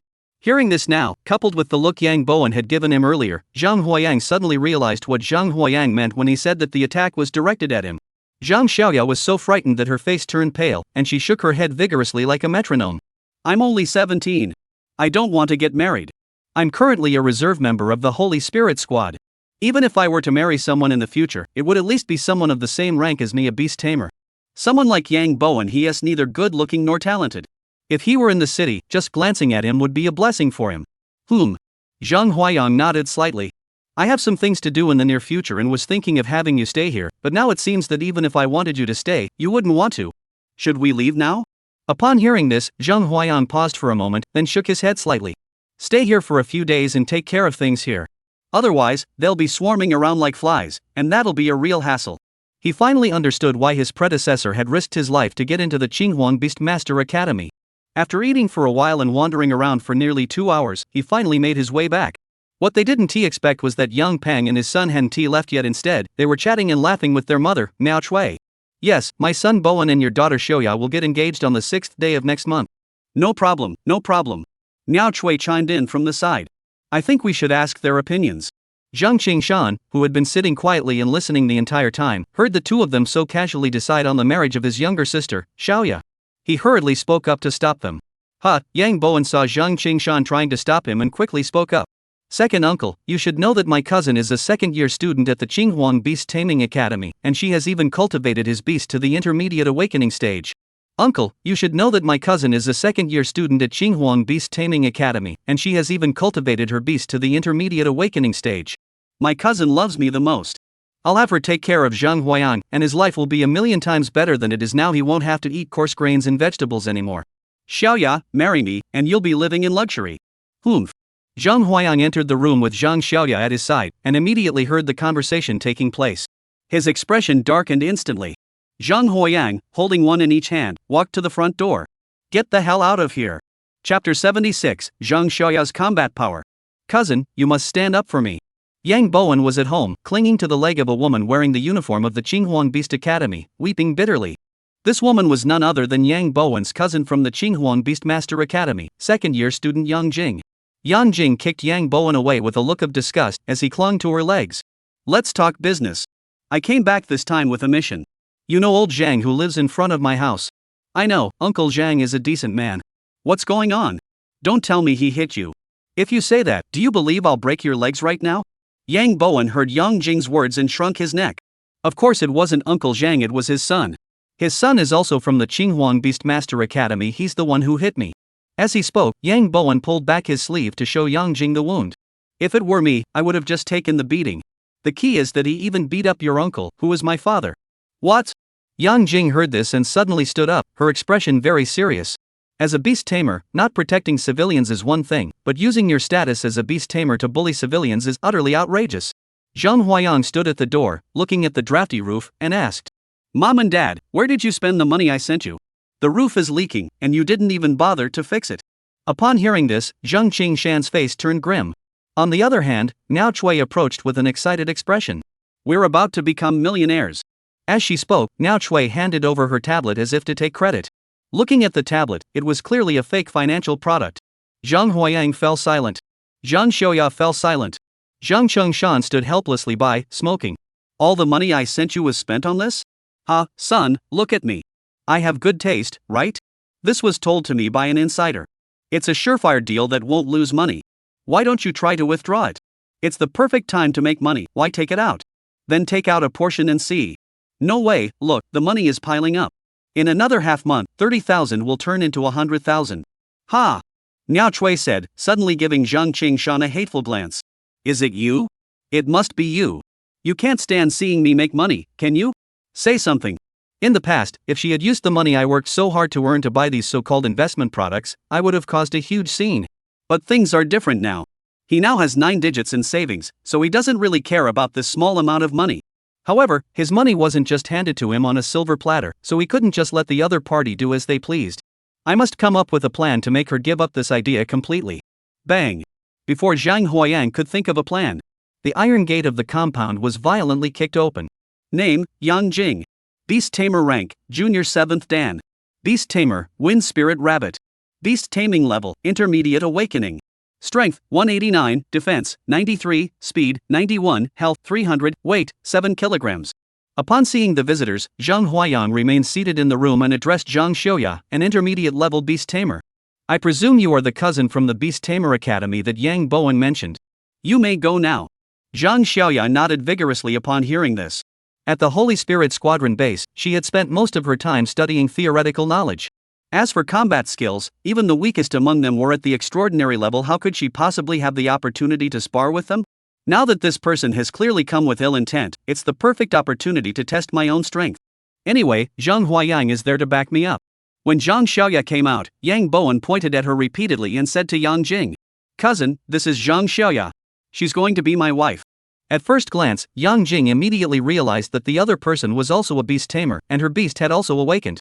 However, according to Bo Wan, Zhang Shu's son was a beast tamer, so how could his daughter be one too? You dare show your face again? Last time I just threw you out. This time I'll take action. Upon hearing this, Yang Jing stepped forward and blocked Yang Bowen. "I see you're also a beast tamer. Don't you know the beast tamer regulations? You're not allowed to lay a hand on ordinary people." It was this toad who provoked me first. "You bastard, calling me a toad over and over again. Do you want us to test you? Come on, then. I'm not afraid of you." Yang Jing gave the other person a cold glance, turned, and walked out the door, with Zhang Xiaoya following closely behind. Neither of them noticed that behind them, several mosquitoes were closely following them. Upon finding an open field, the two wasted no time, immediately opening their beast summoning space and releasing their beasts to begin the battle. Bang! A beetle and a rabbit were fighting on the barren land. The vibrations caused by their collision turned the weeds on the barren land into dust. Zhang Huayang watched the entire battle through the eyes of a mosquito. Seeing Zhang Xiaoya's combat techniques, he couldn't help but nod in approval. The basic attributes of the iron armor beetle and the wind spirit rabbit differed by nearly a factor of 2. If an ordinary person had encountered them, they would have been defeated in an instant. However, Zhang Xiaoya managed to rely on her experience to maneuver skillfully, and for a time, the two were evenly matched. Yang Bowen, who was watching from a distance, was completely stunned. He never imagined that this beast, which looked no different from ordinary animals, could possess such immense destructive power. This barren wasteland, with a dilapidated building standing amidst it, was completely leveled to the ground by the battle between the two beasts. The two fought for nearly half an hour. The attribute gap between the initial and intermediate stages of awakening cannot be bridged solely by combat experience or a single awakening skill. The wind spirit rabbit delivered a powerful kick, sending the iron armor beetle tumbling to the ground. Zhang Xiaoya saw this and quickly opened her beast summoning space, pulling the iron armor beetle inside. Once a beast tamer's beast is damaged, the only outcome is failure. Her own cousin had been beaten up by the other party, yet Yang Jing still wanted to command Feng Ling Tu to teach them a lesson. Suddenly feeling a pang of anxiety, she hurriedly commanded the beast to return and defend. Looking up and scanning the surroundings, his gaze eventually settled on a mosquito the size of a basketball, entirely black and emitting a cold glow, hovering mid-air. What is this? Looking at this very familiar mosquito, Yang Jing looked puzzled. However, Zhang Huayang paid no heed. With a flick of his thoughts, dozens of mosquitoes swirled around the wind spirit rabbit. The wind spirit rabbit sensed the scent emitted by the mosquitoes, its ears drooping, looking dejected. Bang!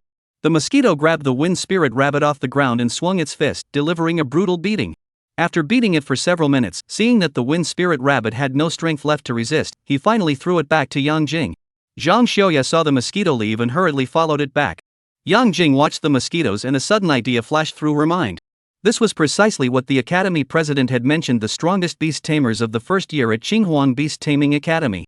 At the time, when Zhang Huayang's swarm of mosquitoes descended like a natural disaster and attacked the Li family, she had seen it from afar. The scene was so overwhelming it blocked out the sky. Now, with only a few individual mosquitoes, she hadn't reacted in time. Yang Jing's heart pounded wildly. This was a legendary figure in the academy, second only to Feng Minglin in fame. Thinking of this, she glared angrily at Yang Bowen and followed Zhang Xiaoya. Chapter 77, The Three College Social Gathering. Zhang Huayang sat in the living room, watching the fight between Zhang Xiaoya and Yang Jing. Although Zhang Xiaoya was not as strong as her opponent, her combat skills far surpassed hers in terms of the battle process. Watching her, one couldn't help but feel envious. Up until now, I've always relied on quantity and quality to defeat my opponents. But now it seems that I need to improve my fighting style as well. Soon, Zhang Xiaoya walked in from outside, looking a bit disheveled but full of energy and excitement. Upon seeing Zhang Huayang sitting on the sofa, she gave him a sweet smile. Behind her, Yang Jing and Yang Bowen, the brother and sister, followed quietly. The moment Yang Jing saw Zhang Huayang again, she recognized him instantly. He was the powerful figure who had shaken the entire Jianghai city, and now, single-handedly, he had forced the city's most powerful family to submit. However, when Yang Jing saw what Zhang Huayang was doing, she froze in place. It was nothing like the image she had imagined, a genius from the common people, handsome and dashing, always either striving or on the path to striving. At that moment, Zhang Huayang was holding a tablet with a fishing tutorial on it in one hand and a banana in the other, his expression odd, muttering to himself. This can't be possible. The guy in the video, both in terms of equipment and technique, is no match for me. Why is he catching so many fish while I keep coming up empty-handed? Hello. Yang Jing stood aside and spoke softly. Although she was a year senior to Zhang Huayang, beast masters never judged by seniority but by ability. Sit down. Zhang Huayang waved his hand casually. Zhang Xiaoya hurriedly fetched a chair for Yang Jing. Yang Bowen, standing behind Yang Jing, stepped forward and casually tried to sit on the sofa. Stop right there. Yang Jing saw her cousin's behavior and scolded him harshly. You have no manners. What a disgrace. Hearing his cousin speak to him like that, Yang Bowen shrunk his neck. Though the sofa was just a step away, he dared not sit down. After scolding Yang Bowen, Yang Jing turned her gaze to Zhang Huayang, her tone softening. That Mr. Zhang. What is it? Here's the thing, according to the rules of our student council, the top-ranked freshman in the orientation assessment will serve as vice president of the student council until they graduate in their senior year. This time, since you came in first, the student union has been wanting to invite you, but we couldn't find you, and you don't attend classes regularly. Oh. Zhang Huayang put down his phone. This matter, you guys handle it yourselves, or just find someone else. I think Li Xiaoran would be a good choice. But. Just then, Miao Chui walked in from outside, looking annoyed. That's impossible. Why did the police say the other party was a scammer?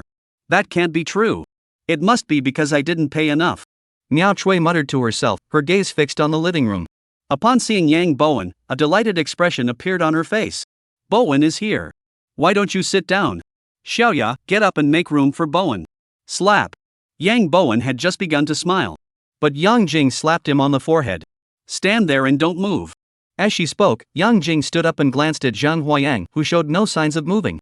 She hurriedly spoke up, Aunt Miao, I brought Bowen here today to apologize to Xiaoya. That boy, Bowen, is so out of line. He's been telling everyone that he and Xiaoya are about to get married, causing trouble for Xiaoya. Slap. As she spoke, Yang Jing slapped Yang Bowen on the head again. Behave yourself. With your behavior, you dare to say you're worthy of Xiaoya? Why don't you take a look at yourself in the mirror? Yang Bowen was so stunned by Yang Jing's slap that he instinctively obeyed. Seeing Yang Bowen bowing in apology, Miao Chui hurried forward to help him up. What's wrong with you, girl? I think Bowen is a good kid. We were about to get engaged, and he wasn't lying. Besides, I already accepted the gifts. Zhang Huayang, Yang Jing, Zhang Xiaoya. After dealing with Miao Chui, the group went out to eat. Zhang Huayan looked at Yang Jing, who was staring at him with a hesitant expression, and spoke softly. Speak up. What's on your mind? Upon hearing this, Yang Jing gently raised her eyes to look at Zhang Huayang, hesitated for a moment, then finally spoke. It's like this, the three major beast taming academies in Jianhai City are holding their annual gathering next week. During the event, the presidents of both student councils will be in attendance, and a ranking competition will be held. The winner will receive a reward of 200,000 dragon coins. Not interested. Zhang Huayang rolled his eyes. In the past, 200,000 dragon coins would have been a fortune to him, but now it was just a drop in the bucket. Seeing Zhang Huayang refuse outright, Yang Jing immediately grew anxious. Most of the student council members were from the Ma and Li families, and they hadn't paid much attention to Zhang Huayang, who had suddenly emerged as the top candidate. However, Zhang Huayang's combat prowess was overwhelming. Without him, the three-college competition would likely have ended in last place. They've been searching for Zhang Huayang for so long, and now that they've finally found him in person, they can't just give up now. But if you don't go, what about our college's ranking? That's a matter of college honor. I'm not interested. Just give us a hand, will you? We beast tamers without family connections are all counting on you. You can do it too. After listening to Yang Jing talk so much, Zhang Huayang had lost interest long ago. He ate a few bites of food and stood up. Zhang Xiaoya, who was sitting beside him, also stood up. Seeing that Zhang Huayang was about to leave, Yang Jing immediately grew anxious. But he is a member of the Zhao family from the Hangyu Beast Taming Academy. Upon hearing the words Zhao family, Zhang Huayang stopped in his tracks. Although the Zhao family had participated in the survival competition to surround and attack him, the Qinghuang Beast Taming Academy had always been the territory of the Li and Ma families. The other families had merely sent a few people there as a token gesture. He wanted to demand the dragon's gall from the Zhao family, but the Zhao family members at the Qinghuang Beastmaster Academy were not part of the main branch of the Zhao family, so even if he found them, it would be useless. However, when he went out to look for them, those Zhao family members seemed to be avoiding him. Even when he went to their door, they only told him that no one was home. Now this social gathering was the perfect opportunity. Alright. Zhang Huayang suddenly spoke up. Since it was a college social gathering, as the vice president of the student union, he certainly couldn't stand by and do nothing. Upon hearing this, Yang Jing? Zhang Xiaoya? Yang Bowen? Seeing the stunned expressions on their faces, Zhang Huayang smiled faintly. However, I have something I need your help with. Sure, no problem. Yang Jing heard that Zhang Huayang agreed to attend the social gathering and immediately lit up with joy. Before even hearing what Zhang Huayang had to say, she eagerly agreed. Seeing this, Zhang Huayang glanced at Zhang Xiaoya before speaking slowly. Zhang Huayang wanted to ask Yang Jing, or rather Yang Jing's family, for help. One of the reasons was to completely cut off ties with his mother, Miao Chui, and prevent her from arranging an early marriage for Zhang Xiaoya. Additionally, it is necessary to inform Miao Chui about the methods of online fraud. It would be best to let her learn a lesson and understand that all those tempting deals online are, without exception, scams. If there were really such deals where you could make money without lifting a finger, why would anyone go around talking about them and teaching others how to do it? Chapter 78, The Village Chief. In Shiha village, he stayed for half a month. Through their planning with Yang Jing, Zhang Huayang's mother, Miao Chui, and Yang Bowen's father, Yang Pang, no longer mentioned the marriage between Zhang Xiaoya and Yang Bowen. In the days that followed, with the cooperation of Zhang Xiaoya and others, they staged a scene for Miao Chui, portraying the entire family as having been nearly destroyed due to her being deceived. They even went so far as to invite the village chief of her hometown, Shiha village, to come and assist. Miao Chui had been raised under the village chief's watchful eye and trusted him implicitly. After the matter was settled, following tradition, Zhang Huayang brought a package to the village chief's house to express his gratitude. Name, Huang Hong. Beast Tamer rank, Intermediate 7th Dan. Beast Tamer, Golden Python deceased. Beast Taming level, Intermediate Supernatural. Zhang Huayang casually opened the system and suddenly realized that this village chief, dressed in an old man's robe and wearing a straw hat, was not only a beast tamer but had also reached the intermediate level in terms of strength. A beast tamer of such caliber, I never expected him to be working as a mere village chief here. By all accounts, a beast master of such power would never be left to fend for himself by the central beastmaster hall, even if his beast were to die. There must be more to the story. But this is the other party's private matter and has nothing to do with me. Xiao Zhang, I heard you're doing well at Qinghuang Beast Taming Academy. The news reported on you a few days ago. Upon hearing this, Zhang Huayang scratched his head lightly. If it were anyone else, he would naturally boast endlessly, but the person before him was different. Not only was the other person a beast tamer, but he was also an elder who had watched him grow up. All just empty titles. Haha, you little rascal, I know you well. Quan, the village chief, took the fruit basket from Zhang Huayang's hands and smiled at him. You left home after high school, and I only heard about you becoming a beast tamer from the TV. Consider this a gift from me. Village Chief Huang took out a small box from the room and handed it to Zhang Huayang. You've grown up under my watch. I'm just an old man with no real skills. I have a friend named Lin Yi. I saved his life when he was young. Later, I heard he was working at the Qinghuang Beast Taming Academy. If you ever come across him, give him this. As long as it's within his capabilities, he'll help you. Lin Yi? That name sounds familiar, but never mind. Since he works at Qinghuang Yusho Academy, I'll definitely have a chance to get to know him in the future. Taking the small box handed to him by the other person, he opened it and saw a black scale about the size of a palm inside, which looked like a snake scale. Alright, if I encounter him again, I'll tell him you introduced me. After finishing the matter in Shiha village, Zhang Huayang made an appointment with Yang Jing and then took Zhang Xiaoya back to the Golden Orange Squad's headquarters. Before leaving, Zhang Huayang pulled his father, Zhang Qingshan, aside and spoke to him earnestly. Dad, this won't do. Don't keep giving all the money to Mom. Keep some for yourself. Although she learned her lesson this time, who knows if she'll do it again in the future. But what's there to but? You should just be straightforward. As he spoke, Zhang Huayang handed Zhang Qingshan a card. There's 500,000 yuan in here. I earned it. Take it and open a shop in the village. You're already this age. Don't get up early and work late anymore. We don't need the money you earn. He brought Zhang Xiaoya to the Golden Orange Squad base. Bai Nan was carrying a basket of golden oranges, feeding Lin Lei's green ox in the courtyard, along with the monkey on its back. Upon seeing Zhang Huayang arrive, he smiled and greeted him. His gaze fell on Zhang Xiaoya, and his expression froze. Who is this? Oh. Zhang Huayang realized and hurriedly introduced, this is my younger sister, Zhang Xiaoya. She is currently a reserve member of the Holy Spirit Squad. What? Upon hearing the words Holy Spirit Squad reserve members, Bai Nan's eyes sparkled with excitement. Hadn't the Holy Spirit Squadron left Zhenghai City? Why hadn't he gone with them? I'm not strong enough. Zhang Xiaoya spoke up to explain. I overheard the captain and the others mention that the mission level was destruction. I don't know what destruction level means. They only told me it was very dangerous for me. Destruction level. Bai Nan exclaimed in shock, rarely showing a hint of panic, muttering, destruction level? Even my grandmother might not be able to escape unscathed. Why did you go? Why did you tell me it was just a routine mission? Bai Nan rushed into the room, pulled out the communicator from his bag, and tried to contact by phone, but he didn't have his number. He tried to contact his grandmother, opened his contacts, placed his finger on the dial button, but didn't press it. ZZZZ. ZZZ. Lin Lei walked in from outside, holding several takeout boxes in his hands. Suddenly noticing 2 extra people in the base, he scratched his head shyly. Sorry, I didn't know you were coming today. No problem, we've already eaten. Oh, that's good. Lin Lei handed one to Bai Nan, then took 2 more to the courtyard for his green cow and spider monkey. After a long while, Bai Nan's spirits began to calm down. He reached out and patted Zhang Huayang on the shoulder. Huayang, you brought Xiaoya here, right? I want her to stay here for a while. Sure, no problem. Bai Nan's eyes crinkled into crescent moons as he stepped forward to block Zhang Xiaoya's arm. This base cost me several million to buy. There are 3 buildings just for housing, but only this one is renovated. You can pick whichever room you like. After settling Zhang Xiaoya, Zhang Huayang turned to Bai Nan. Do you know there's a teacher named Lin Yi at the academy? Lin Yi? Bai Nan heard the name and paused for a moment before speaking. There's no teacher by that name, but there is a dean. The dean? Yes, the president and the president himself. What do you need him for? Do you want me to contact him for you? No, I'll find him myself. Upon hearing that Lin Yi was the principal of Qinghuang Beastmaster Academy, Zhang Huayan was also deeply shocked. Who would have thought that Huang Village Chief, a mid-level beast tamer, actually knew the academy's principal? That's a master-level beast tamer, a prominent figure even in the entire Dragon Kingdom. After settling Zhang Xiaoya, Zhang Huayang took off the 9-star vine ring from his hand and handed it to the other person before leaving. Xiaoya, take this. What is this? Just consider it a protective talisman. After saying that, Zhang Huayang waved his hand at the others and stepped out the door.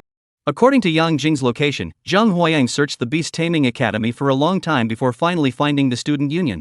There are only a few days left until the 3 academies' social gathering. I wonder if we'll be able to win first place this time. Yeah, our Qinghuang team hasn't won first place in many years. The last time we won first place was because our college produced a Fengming Lin Huang. But isn't it true that we have Zhang Huayang this year? Zhang Huayang is just a commoner. Even if he was first in the freshman assessment, he doesn't qualify to attend the social gathering. Hey, look, isn't that Zhang Huayang? It looks like him. Look, he's looking at us. Let's go. Zhang Huayang. Chapter 79, Student Council. Bang. Zhang Huayang forcefully pushed open the door to the student council office. Glancing around, he noticed that among the student council members, aside from the 4th-year student council president, the beast tamer of extraordinary talent, everyone else was at the awakened level. He couldn't help but furrow his brows slightly. The student council members, upon seeing Zhang Huayang suddenly push open the door, were about to scold him, but upon recognizing his face, they were instantly startled into a pale expression. The Ma and Li families of Jianghai City had suffered a major loss at the hands of Zhang Huayang, with the Ma family being particularly devastated by him. However, even a starving camel is bigger than a horse, and the Qinghuang Beast Academy still has many descendants of the Ma family. There are quite a few of them in the student council. Although they openly looked down on Zhang Huayang, a commoner, when they met him now, they all shrunk their necks like quails. The student union president, Tian Wei, though his family wasn't as powerful as the Jianghai 6 great families, was still a formidable force compared to Zhang Huayang's background. Although he had heard of Zhang Huayang, he did not pay much attention to it. The Central Beast Control Bureau had long been dissatisfied with the Ma family. Zhang Huayang had merely taken advantage of the situation and happened to be in the right place at the right time. Tian Wei scanned the room and tapped the table lightly. Everyone fell silent. He then motioned for Zhang Huayang to sit down. After Tian Wei's explanation, Zhang Huayang finally understood. This joint gathering of the 3 academies was not only a competition among the 3 major beast taming academies, but also an opportunity to vie for the position of the Ma family. After the Ma family's downfall, the other 5 major clans have been voraciously devouring the Ma family's assets, but due to a shortage of manpower, they simply cannot consume everything. If any family were to emerge as a leader during this gathering, the family they represent would very likely replace the Ma family as one of the 6 major clans of Jianghai City. As the representative of the Tian family and the president of the student council, Tian Wei naturally wouldn't let this opportunity slip away. However, he was well aware of his own capabilities and had no confidence in taking the lead. He then thought of Zhang Huayang. Tian Wei looked at Zhang Huayang with a smile. Zhang, since you're the top-ranked freshman, the position of vice president of the student council is naturally yours. Zhang Huayang nodded slightly. If you come out on top at this social gathering, I will personally reward you with 200,000 dragon coins. What do you say? No problem. Zhang Huayang heard this and shook his head. He finally realized that the other party wanted him to be their enforcer. If he had to be a henchman, so be it, but only 200,000 dragon coins? That's not even enough to feed a beggar. Seeing Zhang Huayang shake his head, Tian Wei's smiling expression immediately turned cold. What do you want then? I heard that all the beasts of the Tian family are earth attributed. I want a deep abyss stone spirit. What? Upon hearing the words abyss stone spirit, he suddenly jumped up from his seat, his heart pounding wildly. How did he know that my Tian family possesses the abyss stone spirit? Breathing. Zhang Huayang saw Tian Wei's expression and the corners of his mouth turned up slightly, knowing that he had guessed correctly. When he arrived, he had already heard Yang Jing mention the Tian family of Zhanghai City. Although the Tian family did not possess the vast influence of the six great families, they still controlled a significant portion of Zhanghai City's core industries. Moreover, the majority of the Tian family's beast tamers specialize in earth attribute beasts, and their family head's beast tamer is an extraordinary beast with a bloodline from the abyss. Tian Wei pondered for a long time before looking at Zhang Huayang. How much do you want? 100. This is impossible. Tian Wei slapped the conference table so hard it cracked. The production of abyss stone essence seemed incredibly difficult. Even with the Tian family's decades of accumulation, we only have a little over 100 units in stock. Upon hearing this, Zhang Huayang waved his hand and prepared to stand up and leave.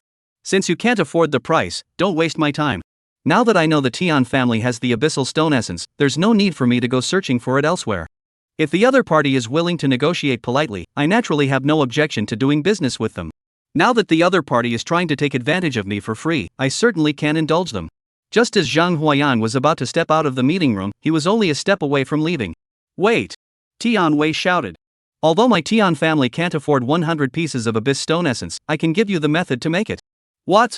Upon hearing this, the other two members of the Tian family in the office suddenly stood up, pointing at Tian Wei with expressions of intense anger. Tian Wei, do you know what you're saying? The method for crafting the abyss stone essence is the very foundation of our Tian family. How dare you give it to an outsider? Tian Wei looked at the man. Tian Fei, I am fully aware of what I am doing. But you should also be clear about what the Tian family desires most at this moment. It is merely the method for crafting the abyss stone essence. Even if it costs me my life, I would not hesitate to sacrifice it. Tian Fei saw Tian Wei's resolute expression and slowly sat down. I will report this matter to the family head. As you wish. As he spoke, Tian Wei turned his gaze back to Zhang Huai. What do you think? Are we going to do this deal? After a moment's thought, Zhang Huayang nodded. Alright, I'll take the deal. Before leaving, Zhang Huayang turned to Tian Wei and said, I'll take the position of vice chairman of the student council for a few days. Once this matter is settled, I'll step down. Li Xiaorun from the Li family is a good choice. You can contact him. The artificial lake next to Qinghuang Beastmaster Academy. Zhang Huayang walked over carrying that fishing rod belonging to Arufu. Still in the same old spot. However, the two elderly men from the Qianlong era who were often seen there were now only one. Seeing Zhao Changping sitting nearby, Zhang Huayang asked, Old Zhao, where's old son? Why isn't he here? Old son? You mean old son? Well, his daughter, the eldest daughter of the big sister, has successfully signed a contract with that six-eyed golden carp. Old son is busy helping her get familiar with things. As for you, how come you're more relaxed than me, who's already retired? There's nothing I can do about it. It's just that I'm naturally gifted. Zhang Huayang chuckled and no longer paid attention to Zhao Changping.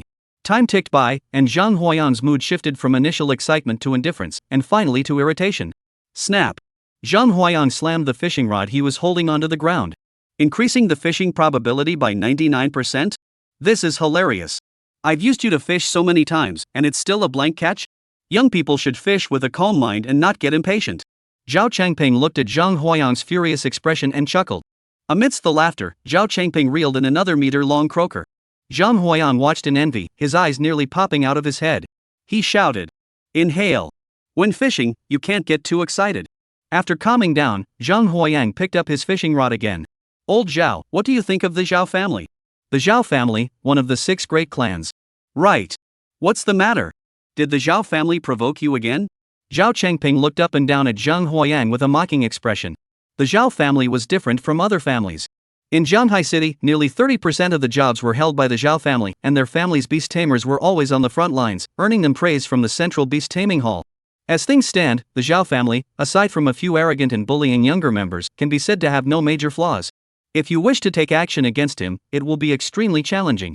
Moreover, I have heard that among the 3 commander-level beast masters of the Bai family, one of them has been temporarily withdrawn from the front lines to recover from injuries. He is the son-in-law of the Zhao family and certainly won't stand idly by. Moreover, he is Qi Heng's captain and his savior. Chapter 80, Black Gold Beast Academy. Crackle, crackle. Crackle, crackle. Zhang Huayang followed the student council members and stood in the square of the Black Gold Beast Academy. The square was crowded with people from the Black Gold Beastmaster Academy, the Hanyu Beastmaster Academy, and the Qinghuang Beastmaster Academy. The Qinghuang Beastmaster Academy was led by Tianwei and an extraordinary level mentor, with Zhang Huayang and 3 other student council vice presidents serving as deputy captains, totaling 23 people. Looking around, everyone was standing tall and proud, their faces brimming with excitement. Zhang Huayang, however, felt completely out of place. He looked at the custom-made suit on his body and ran his fingers over the wild beast fur fabric. A suit costing 400,000 dragon coins, it's a complete rip-off. Thank goodness I didn't have to pay for it. Zhang Huayang's mutterings, though not very loud, were heard by those nearby. What a country bumpkin. So petty. Looking in the direction of the voice, the person appeared to be around the same age as himself, dressed in a black suit, wearing black-framed glasses, and looking like a pretentious intellectual. Name, Zhao Lu. Beast Tamer rank, Advanced First Tier. Beast, Black-backed Crocodile. Beast Taming level, Supernatural Beginner. Strength, 620, Defense, 350, Speed, 190, Health, 1200, Weight, 231 kilograms. Skill, Enhanced Defense doubles defense for 15 minutes. Description, a crocodile with a trace of black-backed dragon turtle blood. Seeing Zhao Lu staring at him, Zhang Huayang puckered his lips. What are you looking at? Never seen a big shot before? Zhao Lu? Zhao Lu was taken aback by Zhang Huayang's sudden remark, and it took him a while to realize that the other party was trying to take advantage of him. Just as he was about to explode in anger, he heard the speaker on stage begin to speak. You little brat, I'll remember you. Hearing the voice by his ear, Zhang Huayang couldn't help but laugh inwardly. I was just worried about not having a reason to cause trouble for the Zhao family, but now you've come right to me. I won't be the one to blame. This Tri-Institute social gathering will be the same as always, a ranking competition and a survival competition. However, this time, the reward has been changed from the previous secret realm spots to an S-rank treasure artifact. Why did they cancel this secret realm? Is the Central Beast Hall out of resources? We can handle it. Everyone, be quiet. Do you think it's as safe as Zhanghai City out there?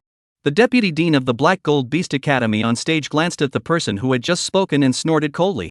Most of the Central Beastmaster Hall personnel are currently on missions and have no time to open the secret realm for you. Even the secret realm rewards for the new student assessments haven't started yet. If you really want to go, you can help them clear the Wasteland. I'll approve it right now. Oh, I was just saying. Nothing else interesting. A 5,000-word self-criticism report is due tomorrow in my office. After disciplining the disruptive students, the vice president of Black Gold Academy continued his introduction. Upon hearing the other party's introduction, Zhang Huayang immediately realized what was happening. This was almost identical to the Qinghuang new student assessment. The only difference is in the ranking system. The Qinghuang newcomer assessment uses a one-on-one format. The friendship tournament, on the other hand, involves 3 colleges, with 1 participant selected from each college to compete in each round. There are a total of 4 rounds, and the participant who remains standing on the stage at the end is declared the winner. Zhang Huayang watched Qinghuang's people eagerly waiting to compete and sighed, rubbing his chin. His gaze remained fixed on the artificial lake at the center of the Black Gold Beast Academy. Having come all the way here to the artificial lake by Qinghuang's side, he couldn't very well just stay here and do nothing, could he?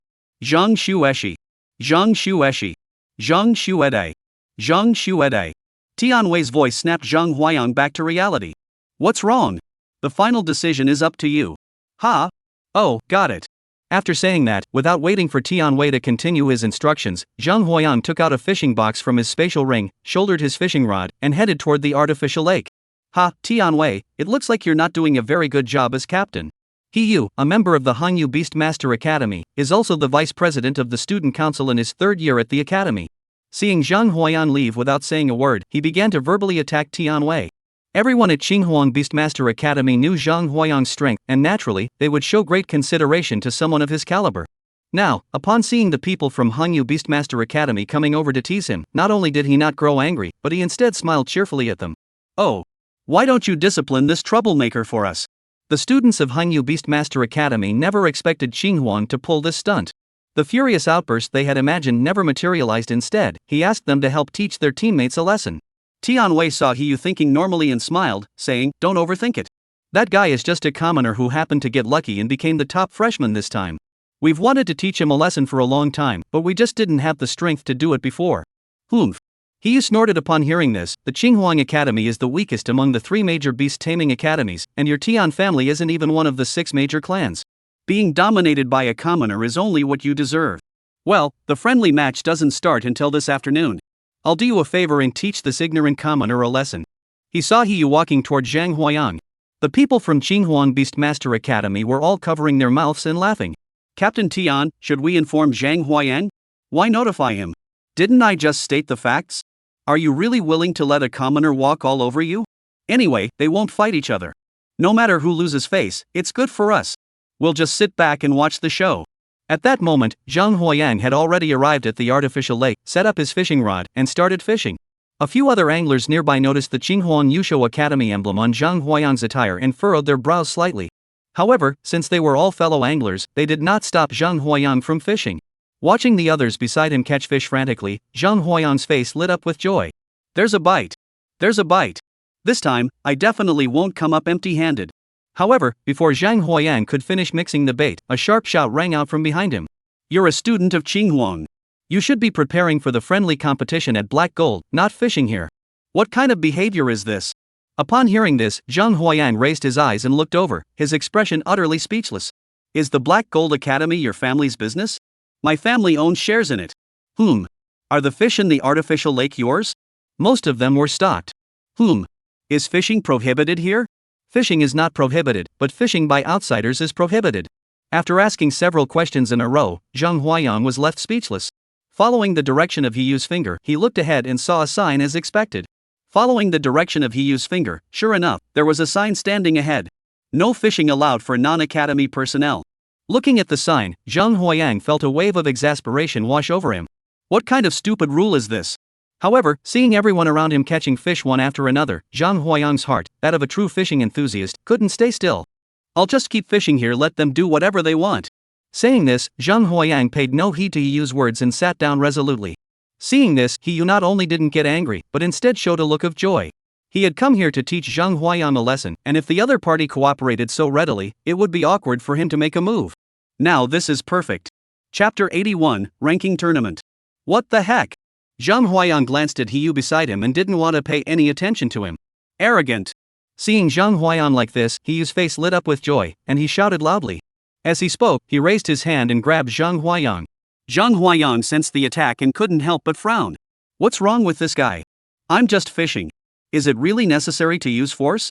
Thinking this, Zhang Huayang raised his hand and flicked it. Zhang Huayang's hand struck Hiyu's palm. Forehead. Hiyu felt as though his arm had been struck by an iron hammer. A tremendous force surged from his palms through his body, instantly sending him flying backward. Zhang Huayang watched Hiyu being flung backward and puckered his lips. The sun rose from the east and climbed to its zenith. Anglers at the artificial lake came and went in waves, even eating their lunch by the lake, but not a single fish took the bait. If it weren't for Tianwei coming over to call him, he might have stayed there until nightfall.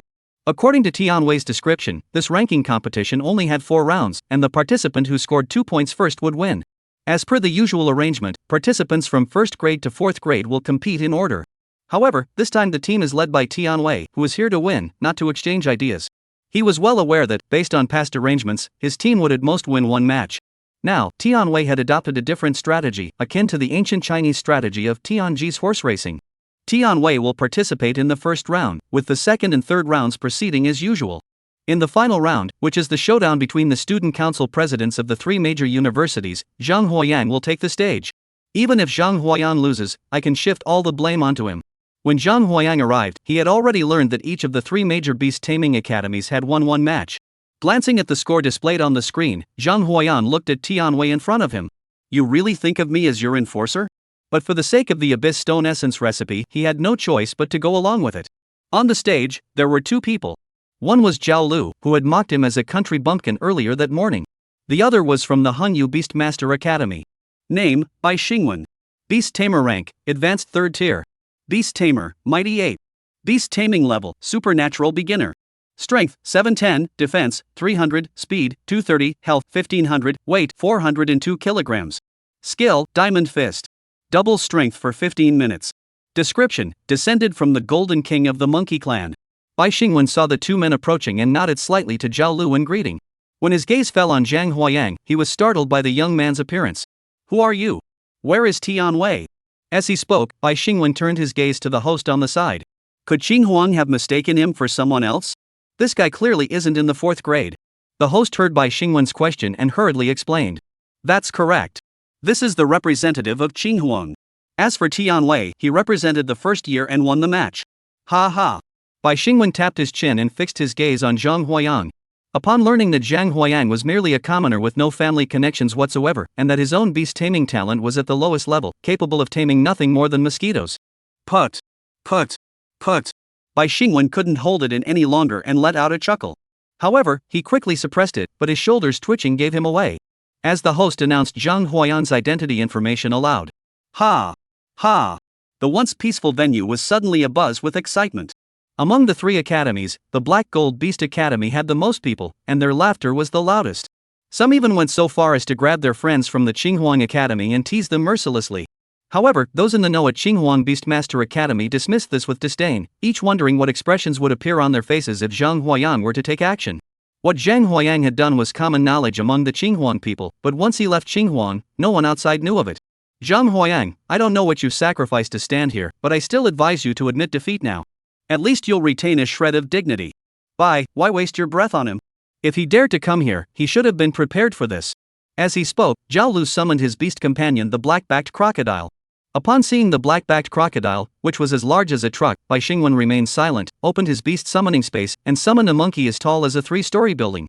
In response, Zhang Huayang remained expressionless, raising his hand to summon 100 abyssal magic mosquitoes. The abyss demon mosquitoes, the size of basketballs, were pitch black and emitted an eerie glow, with razor-sharp mouthparts. Upon seeing the 100 mosquitoes, the two people present both wore expressions of confusion. You're telling me this is a mosquito? Zhao Lu saw this and sneered, a mosquito is a mosquito. No matter how big it is, it can't escape the fact that it's a mosquito. Wait here. Once I deal with him, I'll come back and fight you fairly. Black-backed crocodile, take care of these annoying mosquitoes. As the black-backed crocodile crawled toward him like a demon from the abyss, Zhang Huayang raised his hand and pointed. Attack! Hum 100.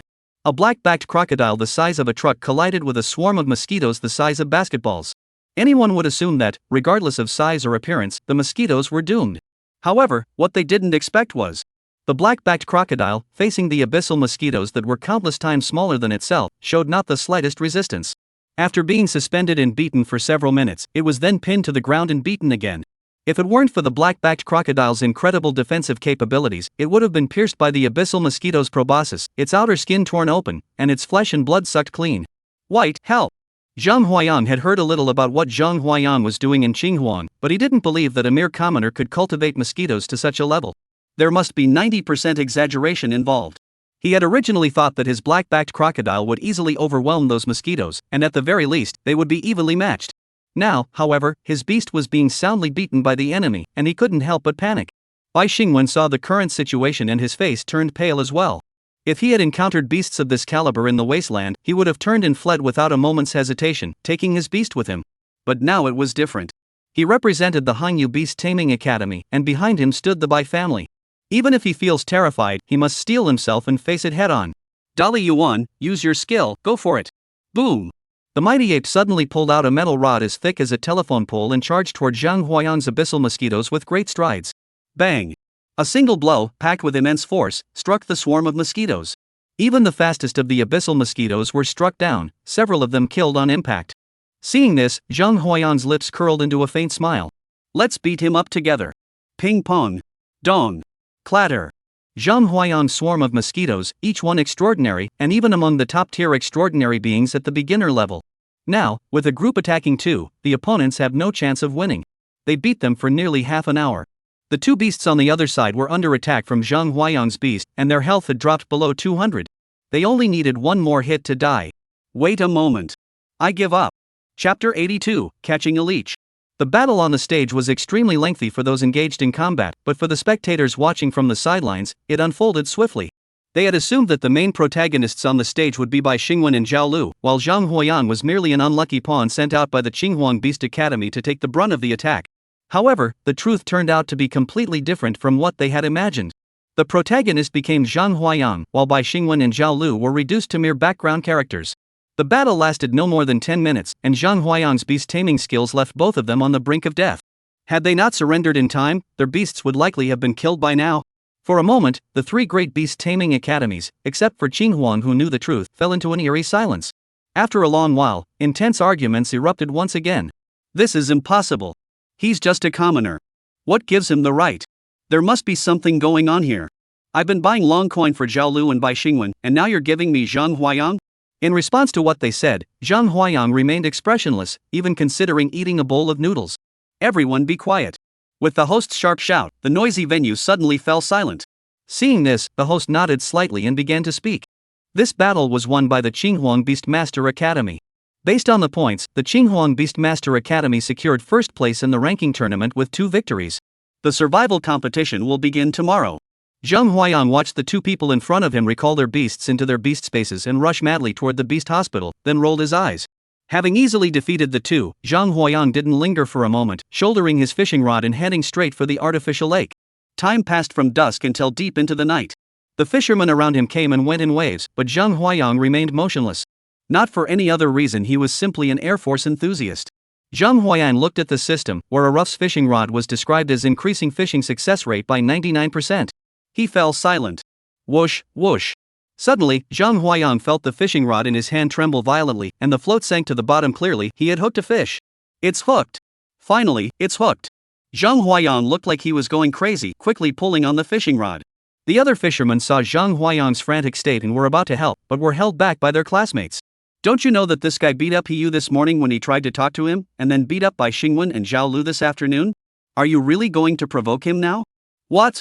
He is the guy everyone has been talking about at the academy? How is he a decoy? And he is an Air Force guy. Come on, what do you mean? Just because he's a famous cadet, does he have to be so aloof? Can a hero be bald? That's true. The Dean is so powerful, yet he's also going bald. However, it seems like the Dean's beast companion is in a dispute with him and has locked itself in this lake. Boom! With the artificial lake at its center, the earth trembled and the lake water rolled back. A piercing roar erupted from within the artificial lake, echoing through the skies above the Black Gold Beast Academy. Every teacher, student, and even the principal of the Black Gold Beast Academy heard that piercing roar. Most people had no idea what was happening. Only a few people in the principal's office heard the scream and their faces turned pale. This is bad, the ghost leech has broken through the seal, I said. What? The people in the dean's office were all high-ranking officials of the Black Gold Beast Academy, with 2 of them being deputy deans. Their visit was originally intended to discuss various matters related to tomorrow's survival competition. Now, upon suddenly hearing the roar and then the director's loud shout, they immediately realized what was happening. The director, is that the beast you kept locked up in the artificial lake, the one that developed a desire to escape? Seeing the director nod, everyone's hearts raced wildly, instantly realizing something major had happened. They hurriedly stood up and followed the director as they rushed toward the artificial lake. Come on, hold on, you must hold on. Upon arriving at the director's office by the artificial lake, everyone was startled to see these trainees shouting "Go! Go!" in the middle of the night, all looking completely bewildered. Upon closer inspection, the person standing at the center of the crowd was none other than Zhang Huayang, who had made a name for himself in the ranking matches earlier that day. The vice dean was about to step forward to tell Zhang Huayang to put down his fishing rod. However, he was stopped by the president. That beast had already escaped, but it was only because Zhang Huayang had hooked it that it hadn't fled. If you were to approach now and distract Zhang Huayang, causing that commander-level beast to escape, who would be held responsible for the resulting losses? At this moment, Zhang Huayang felt the tugging on the fishing rod, his face flushed red as he struggled with all his might against the creature beneath the water. A big catch. It must be the big shipment. Ha, I've made it too. Zhang Huayang's face was contorted with madness as he engaged in a standoff with the fish underwater for nearly 3 hours. Glancing aside by chance, he suddenly noticed that countless people had already gathered around him in a dense crowd. Among them was the dean of the Black Gold Beast Academy. Seeing that everyone was staring at him with eager eyes, he was overjoyed. A skilled fisherman who can catch fish is indeed popular. Even the principal came to cheer me on. I couldn't let them down. Thinking of this, Zhang Huayang let out a loud shout. Powerful spirit snake. His entire body suddenly surged with power. He raised his fishing rod. Reel in. Winding up. Lift the rod. Zhang Huayang's immense strength traveled through Arufu's fishing rod and into the water below. The standoff continued for several more minutes. They could sense the massive creature beneath the water, its strength gradually weakening. Zhang Huayang knew his chance had come. Zhang Huayang knew that his chance had come. He immediately shouted loudly. Rise! A colossal force crushed the ground beneath them, and Zhang Huayang's legs sank into the earth, leaving only his upper body exposed. Puff! Everyone saw a dark figure being pulled out of the lake by Zhang Huayang. However, upon seeing this so-called fish, everyone fell into silence. Zhang Huayang pushed himself up with both hands, crawled out of the ground, and sprinted toward the dark figure. Ha, finally got him. I'm going to take him around Shanghai City for 3 days and 3 nights. Ha, I definitely will. Before Zhang Huayang could enjoy his triumph for long, he finally pushed his way through the crowd and saw the true face of the dark figure. There it was, a leech about a meter long, dark red, almost black, covered in wrinkles and slime, clinging tightly to his fishing hook. Zhang Huayang. Bystanders, ha, I thought the earthquake just now was a big truck coming, but it turned out to be a maggot. What maggot? That's a leech, right? It's a meter long, it'll fetch a lot of money. Ha! You're so inexperienced, you can't even tell if what's on the hook is a fish. If you can't fish, go back to sleep. The many onlookers had been drawn over by the earlier shouting. They had thought they had caught some kind of legendary beast, but upon seeing it was merely a leech, the crowd dispersed in less than 3 minutes. Yours is mine. Zhang Huayang's face turned red, and he shouted loudly. When he was called a beast tamer, he merely smiled, but when he was called a fisherman, he lost his composure. After a long while, Zhang Huayang calmed himself down, watching the disappearing crowd, and looked at the fishing rod in his hand, which belonged to Arufu. This isn't a fish either. Could it be that the 1% chance was triggered, and I've caught the strongest scaled creature in the water? But this thing doesn't even have scales. Before he could finish speaking, Zhang Huayang suddenly discovered a thumb-sized, bright red scale on the abdomen of the leech. Name, Ghost Leech.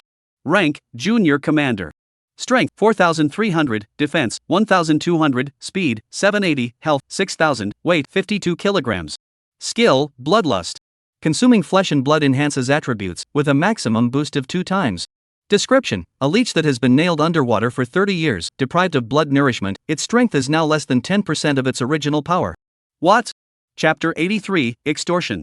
Looking at the leech on the ground, Zhang Huayang was utterly exasperated. Was it too easy to catch? Besides, I came here to fish, so what's the point of catching a leech? Although I don't know why this leech was pinned to the bottom of the artificial lake, it's at least a commander-level beast. If we bring it back and handle it properly, we'll have an additional top-tier combat force on our side. Then, when facing these clans, we won't have to resort to forming alliances with others. Hold on a moment, classmate. Zhang Huayang picked up the fishing rod and was about to leave with the leech. Suddenly, he heard a sound coming from behind him. Turning around, he saw the principal and 2 vice principals of the Black Gold Beast Academy. Oh, it's the 3 deans. Is there something you need? Zhang Huayang knew that the 3 deans had arrived early. He had previously assumed that they had been drawn by the ground tremors and would leave once the matter was resolved. Zhang Huayang knew that the 3 deans had arrived early. He had initially thought they were drawn by the ground tremors and would leave once the matter was resolved. It now seemed that these 3 deans had a deep connection with this ghostly leech. I wonder what this student plans to do with this leech. The speaker was Xiaoming, the dean of the Black Gold Beast Taming Academy. Dean Xiao. Zhang Huayang nodded slightly to the 3 deans and greeted them. He then gently lifted the fishing rod in his hand. This ghost leech, after all, is a commander-level beast. I plan to take it back and see if there's any way to subdue it. Upon hearing this, the 3 deans exchanged glances, their eyes eventually settling on Dean Xiao. Xiao, the dean, realizing that if he didn't speak up, the leech would be taken away, knew he had to act. Zhang, to be perfectly honest, this ghost leech is my beast companion. Zhang Huayang. Zhang Huayang? Sigh. Seeing Zhang Huayang's expression, Xiao, the director, sighed softly and told Zhang Huayang. This ghostly leech is indeed his beast companion. However, since it was promoted to commander and gradually developed its own intelligence, it has begun to harbor ulterior motives. Not only does it go through the motions in battle, but it also devours more blood offerings than anyone else when the opportunity arises. Even so, Director Xiao endured it. After all, they were his own beasts. However, during a mission assigned by the Central Beastmaster Hall, this Beastmaster Beast actually struck a deal with the wild beast across from it, attempting to kill Xiaoming and become a fallen Beastmaster Beast. Fortunately, Linny was present at the time, and thanks to his strength, a major disaster was averted. Upon returning, Xiaoming had intended to persuade him to give up, but he was constantly being influenced by the Dark Spirit Leech, which was transmitting thoughts urging him to abandon his human heritage. Finally, with no other option, he pinned the leech to the bottom of the artificial lake. Do you want to go back now? Everyone saw what happened. Forget about it. Zhang Huayang pulled the fishing rod and looked intently at the 3 deans in front of him. In fishing, whoever catches it first gets it. Don't get excited, we don't mean to take it. Xiaoming waved his hands repeatedly. I was just thinking that this ghost leech, no matter what, is still a commander-level combat power. Even if it has thoughts of defecting to the human race, it's still just an idea. Upon hearing Xiaoming's words, Zhang Huayang gradually came to his senses. It seemed that he believed he had to eliminate this troublesome ghost leech. Thinking of this, Zhang Huayang smiled. If that's the case, I can sell this leech to you. How dare you? How dare you? Before President Xiaoming could speak, his deputy director shouted loudly. Never mind that. This is Director Zhao's personal beast. Just the fact that you dared to fish the sealed beast out of the water is enough to arrest you. Zhang Huayang heard this and his face darkened, his gaze fixed intently on the dean who had spoken. Through the system, Zhang Huayang knew that these two deputy deans were roughly on par with him in terms of strength, both being high-ranking beast tamers, though their beast taming skills were only at the intermediate extraordinary level. He was fully capable of taking them down. The crux of the matter now lies in the attitude of Master Xiao, the master beast tamer. Seeing the tense expressions on their faces, Xiaoming sighed lightly. What do you want? Seeing the tense and confrontational expressions on their faces, Xiaoming sighed lightly and said, Alright, what do you want? Dean, how could you do this? Yes, with our abilities, we can definitely take him down. But he's just an ordinary beast tamer with no connections. Even if we lock him up, Linny won't say a word. I've said it, this matter ends here. As Xiaoming's expression grew increasingly somber, the two deputy deans immediately fell silent. Seeing this, Xiaoming turned his gaze toward Zhang Huayang. What do you want? Upon hearing this, Zhang Huayang's lips curled slightly upward. The spatial ring on his finger flickered with light, and a sheet of A4 paper appeared in his hand. The sheet was densely filled with records of countless treasures, including the upgrade materials required for the Abyss Demon Mosquito and the insect nest. There are also treasures needed by other members of the Golden Orange Squad, with the majority being materials required by Chu Ziyuan for forging magical artifacts.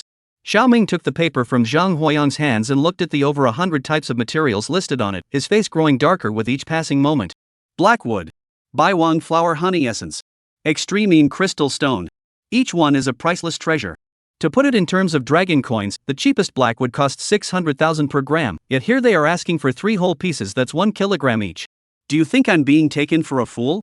Even if I sold the Black Gold Beast Academy, it wouldn't be enough. Seeing that the other party didn't refuse outright, Zhang Huayang secretly rejoiced. He didn't think the other party would be foolish enough to agree to such an unreasonable deal. But since it's a deal, he might as well ask for the moon and let the other party haggle him down. You don't have to provide everything. Just name your price. If that's not feasible, you can settle the debt with dragon coins. I'm not picky.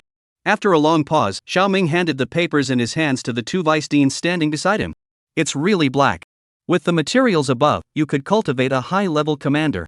Xiaoming looked at Zhang Huayang. Of the items listed above, I can only provide the black ironwood. If you agree, consider it a favor from me, Xiaoming. If you refuse, then forget it. Keep this ghostly leech for yourself, but be careful not to get stabbed in the back by it. Upon hearing that the other party could provide blackwood, Zhang Huayang was overjoyed inside, but his expression remained unchanged. After pretending to think for a while, he finally nodded slowly. 3 pieces of black gold wood, plus a favor. A handshake isn't enough, let's sign a contract. As he spoke, Zhang Huayang's spatial ring glowed, and a printer materialized out of thin air. Snap! In less than 3 minutes, Zhang Huayang had drafted a sales contract and signed his name at the bottom. The 3 deans were stunned to see Zhang Huayang carrying a printer with him to print the contract, and their eyes twitched uncontrollably. After signing the contract, Zhang Huayang casually flicked his fishing rod. The ghost leech that had been firmly hooked suddenly broke free and flew toward Xiaoming. The vice dean watched Zhang Huayang's departing figure, his teeth grinding so hard they nearly broke. Xiao, he's just an ordinary student.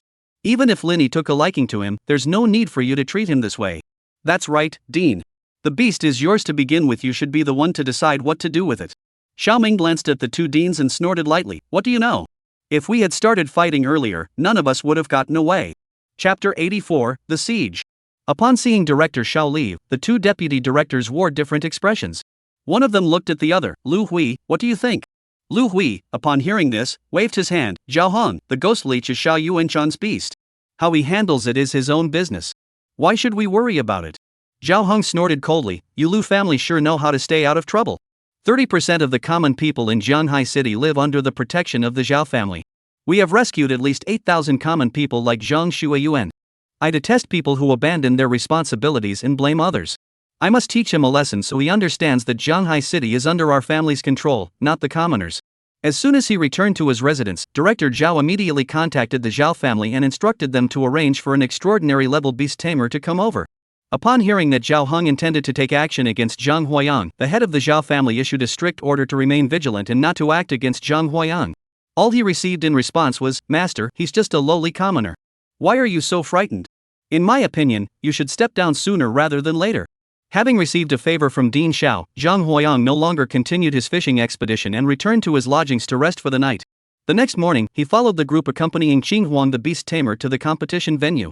Zhang Huayang came to a stop and scanned the crowd. He noticed that more than half of the students from the Black Gold Beast Academy were glaring at him with hostile eyes. Zhang Huayang looked puzzled. At that moment, Zhao, the director, spoke up from the stage. Due to an urgent matter, Dean Xiao will be unable to preside over this round of the survival competition. I will now explain the rules of the competition. This survival competition is called Capture the Flag. The 3 colleges will independently select a triangle within the wilderness as their base and plant their flags there. Once the base is established, it cannot be changed. After establishing their bases, the 3 sides began a flag capturing competition. If a flag is captured by the opposing team for more than 6 hours, that team is deemed to have lost. Listen to this rule. Zhang Huayang frowned. Zhang Huayang furrowed his brows.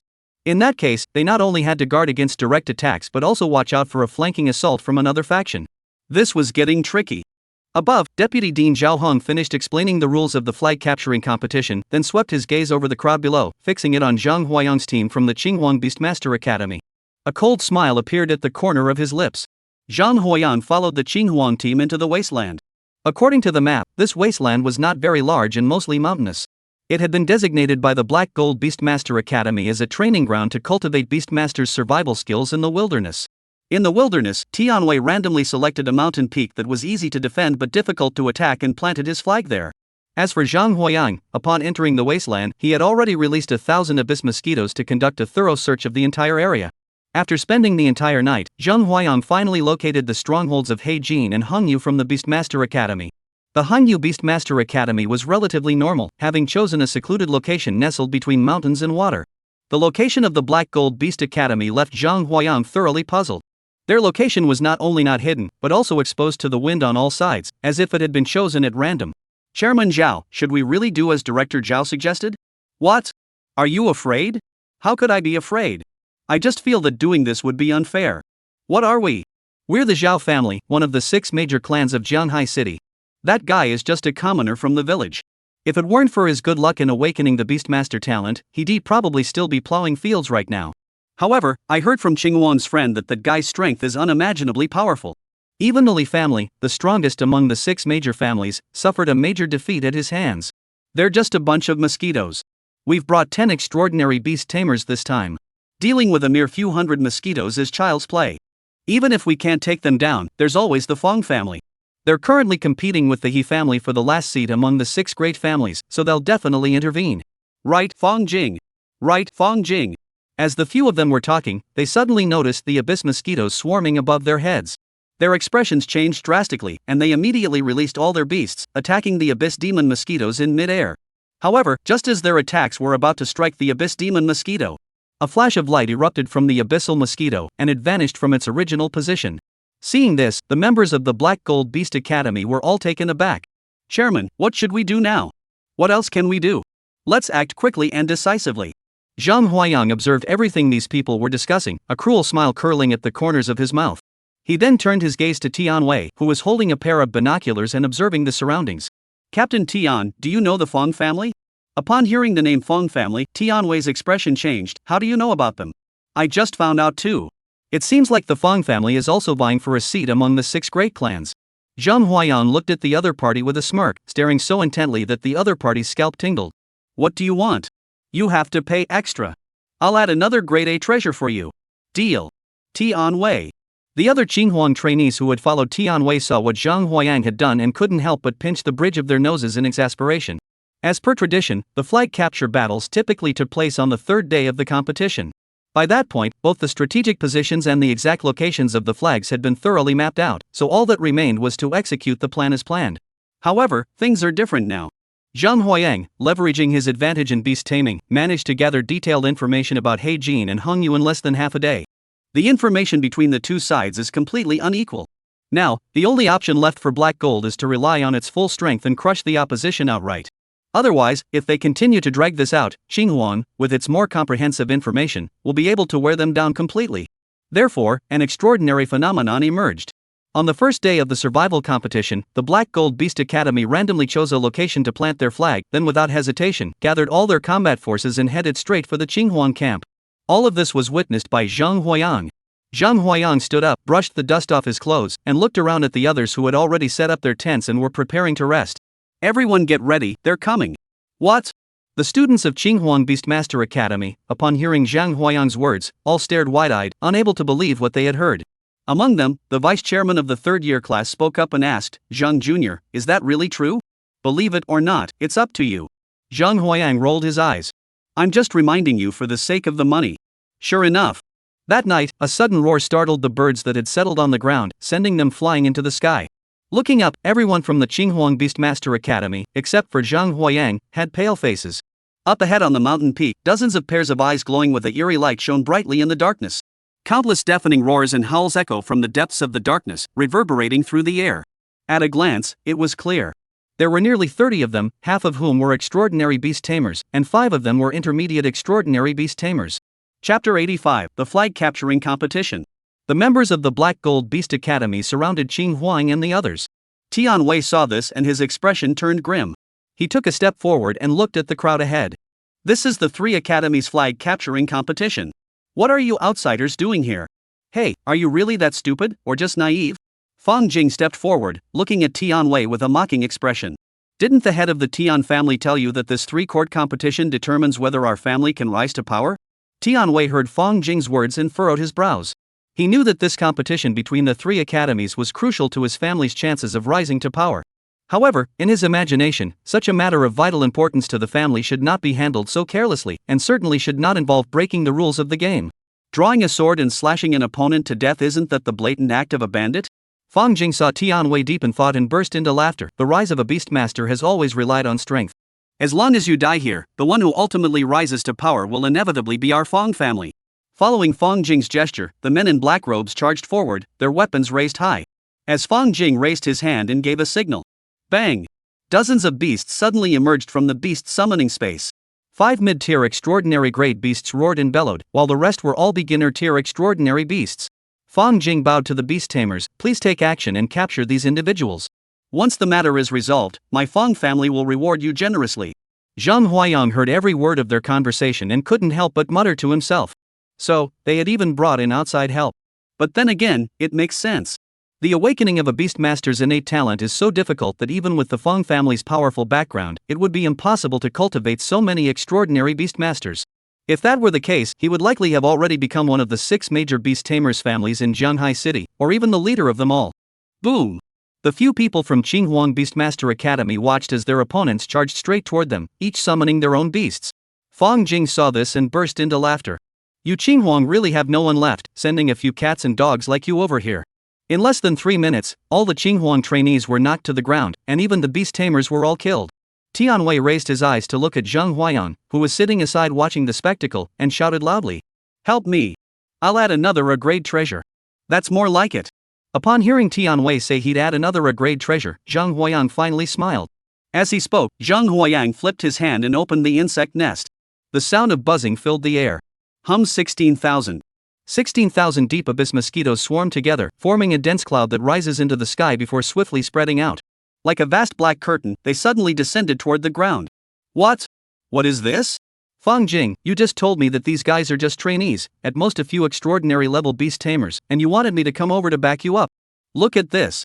What on earth is this? Before they could react, tens of thousands of abyss demon mosquitoes screeched and roared, devouring the flesh and blood of over 20 novice-tier supernatural grade beast tamers until there was nothing left. As for the 5 mid-tier extraordinary grade beast tamers, Zhang Huayang sacrificed 50 abyssal demon marks to eliminate them completely. As for the 5 intermediate-tier extraordinary beasts, Zhang Huayang sacrificed 50 abyssal demon patterns to eliminate them completely. Seeing their beasts all killed, the beast tamers who had been summoned by Fang Jing to assist were all glaring furiously at Fang Jing. Seeing all their beasts fall in battle, the beast tamers who had been summoned by Fang Jing to assist him glared furiously at him. Given the strength Zhang Huayang had demonstrated so far, they dared not provoke him, let alone confront him. Now that the beast has been killed, their strength has greatly diminished, leaving them at Zhang Huayang's mercy. However, they have directed all their hatred toward Fang Jing. As long as they survive this time, they will eventually exact revenge from the Fang family, with interest. Zhang Huayang had no interest whatsoever in the lives of these beast tamers. He had also seen that after defeating the Qinghuang trainees, they had not killed them all. For this reason, Zhang Huayang would not take any action against these beast tamers either. After eliminating Fang Jing and the others, Zhang Huayang turned his gaze toward the remaining members of the Qinghuang Beastmaster Academy. Among them, Sun Yan, the vice chairman of the 3rd year, limped forward with his injured right leg and pointed at Zhang Huayang, shouting angrily. Since you're so powerful, why didn't you act sooner? You've caused our beast to die. Do you have any idea how much resources it takes to raise a beast? Hearing this, not only Zhang Huayang, but even the second-year class president Huang Liang, who had remained silent all along, furrowed his brows. Seeing that Zhang Huayang was about to lose his temper, he stepped forward to stop him. Senior Sun Yen, you can't say that. Zhang Xuedi is indeed strong, but that's how it is in the wilderness. You can only rely on your own strength. As he spoke, he turned to look at Zhang Huayang. Zhang Xuedi, now that all our beast tamers have perished, our strength has been greatly weakened. The rest is up to you. Huang Xuesher was right. Seeing the situation was not looking good, Tianwei also chimed in to support him. Zhang Xueshi, according to our agreement, you need to help me make a name for myself at this social gathering. Now that our beasts have all died, the rest is up to you. Zhang, according to our agreement, you need to help me make a name for myself at this social gathering. Now that our beasts have all died, the rest is up to you. Zhang, according to our agreement, you need to help me make a name for myself at this social gathering. Now that our beasts have all died, the rest is up to you. Upon hearing Tianwei's words, Zhang Huayang raised his eyebrows slightly, pondered for a moment, and then nodded slightly. Tianwei was right, the contract between himself and the other party had indeed been signed in that manner. In that case, you stay here and rest. I'll go handle them. At that moment, Zhang Huayang had already spotted the frantically fleeing Zhao family members through the Mosquitoes' field of vision. The Zhao family, as expected of a prominent clan, had only spoken a few casual words, yet the Feng family was willing to risk everything. Zhang Huayang used the wind ring to slowly rise into the air, then sped toward the Zhao family's residence. Watching Zhang Huayang depart, the senior student spat on the ground. What does that mean? He's just a commoner. If it weren't for his good luck in raising so many extraordinary beasts, how could he have become the principal? Huang Liang heard this and sighed, shaking his head helplessly. The status of a beast tamer ultimately depends on one's strength. Zhang Shui is powerful, so following his lead is only right. It's just luck. With a mere commoner level beastmaster talent, he'll never break through to the commander level, no matter what. Wait until my clan's commander level elder returns. Then we'll see what he has left to boast about. Seeing this, Tianwei cleared his throat and interrupted their conversation. The two looked at Tianwei, who pointed to the sky. In the sky, dozens of extraordinary mosquitoes flapped their wings and danced. I advise you to keep quiet. These beast tamers are protecting us, but they are also monitoring us. The conversation you just had may have already been overheard by Zhang Shui. Sun Yan turned pale upon hearing this, but remained defiant. I already said it. What's the big deal? Everyone knows that to advance to the commander level among beast tamers, one must at least possess elite level beast taming talent. As a commoner, reaching the extraordinary level in beast taming was already a feat that would make his ancestors proud. Huang Liang looked at Sun Yan, who was still boasting arrogantly, and sighed softly. He doesn't even realize he's about to die. Doesn't he know what Zhang Xueshi did? At that moment, outside the Wasteland, Zhao Hong, the deputy dean of the Black Gold Beast Academy, was monitoring Zhang Huayang's every move through the surveillance cameras. Normally, the flag capturing competition was broadcast live for other students to learn from. However, this time was different. Zhao Hong wanted to deal with Zhang Huayang, so he abused his power and halted the live broadcast. Seeing the thousands of extraordinary beginner-level beasts under the opponent's control, his teeth clenched tightly. I said, why are you so arrogant? It turns out you have the capital to back it up. However, your capital ends here. Chapter 86, The Referee Steps In. Black Gold Beast Academy Headquarters. Zhao Lu saw Fang Jing leading the beast tamers out and couldn't help but smile. The Zhao family disciples nearby, noticing Zhao Lu's expression, approached and asked, Elder Zhao, since Fang Jing is heading to the Qinghuang encampment, shouldn't we go to assist him? Zhao Lu looked at his younger cousin with disappointment. You. What can I say to you? You're a bit clumsy, yet you have a touch of cleverness. But when it comes to something as simple as this, you can't even figure it out. Don't be fooled by the calm surface of Jianghai City. Other districts are engulfed in chaos, with nearly all master-level beast tamers and commander-level beasts deployed to the front lines. Now that the spot in the Ma family's prominent clan has opened up, what does that have to do with us? Although Zhang Huayang's battle record has been sealed, you and I should still be aware of it. It can be said that as long as the commander-level combat power doesn't return, this guy can walk all over Jianghai City. Now that Fang Jing has successfully drawn Zhang Huayang's attention, as long as we can endure this period, once my Zhao family's master-level beast tamer returns, this commoner is as good as dead. However, that old man Zhao Hong seems intent on taking action against him, which is truly baffling to me. The clan brother standing beside him heard Zhao Lu's words and his eyes flashed with a sharp gleam. My elder cousin speaks wisely.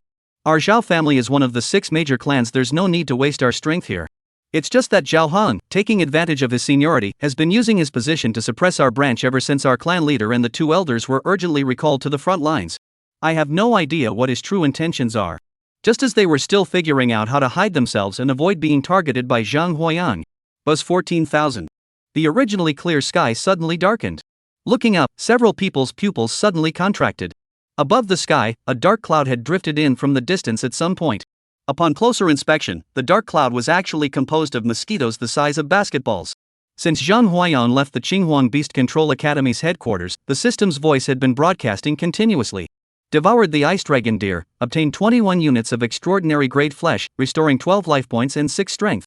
Devour the white bone snake to obtain 19 pieces of extraordinary grade flesh, restoring 23 HP, 7 strength, and 2 mental power. Devour the limitless spider, obtain 17 pieces of extraordinary grade flesh, restoring 31 HP, 11 strength, and 7 mental power. Opening the system panel, Zhang Huayang's expression brightened. Name, Zhang Huayang. Health points, 3200. Strength, 1438. Mental power, 390. Beast Tamer rank, Advanced 9th Dan. Beast Tamer skills, Shared Vision, Powerful Spirit Snake. Superior tier Beast Tamers, Abyssal Demon Mosquito, Heavenly Thunder Mosquito, Shadowbone Mosquito, and Forbidden Mosquito. Beast Taming rank, Superb Beginner. Mosquito count in the nest, 18,000. Number of beasts, 6,000 Abyss Demon Mosquitoes, 4,000 Heavenly Thunder Mosquitoes, 4,000 Een Bone Mosquitoes, 0 Banished Mosquitoes. Beast skills, Undying, Incubation, and Reverse Nurturing. Available blood and flesh, 411 units. This attribute panel greatly boosted Zhang Huayang's morale. With his current base attributes, aside from his mental strength still falling short, his remaining health and strength had already surpassed the minimum attributes required for a master-level beast tamer. What surprised him the most was that the insect nest had increased by 2,000 in number.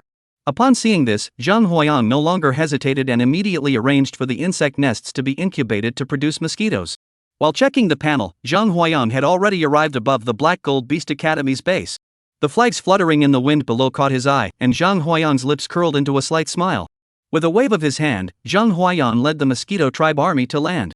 Seeing Zhang Huayang descend from the sky, he looked alert and stared intently at the other party. Don't get excited. I'm here for this flag. I have no interest in you. As he spoke, Zhang Huayang's eyes flickered, and several newly hatched mosquitoes flew out of the insect nest. Before the others could react, they bit into their necks. Ah! What are you doing? Why can't I summon my beast?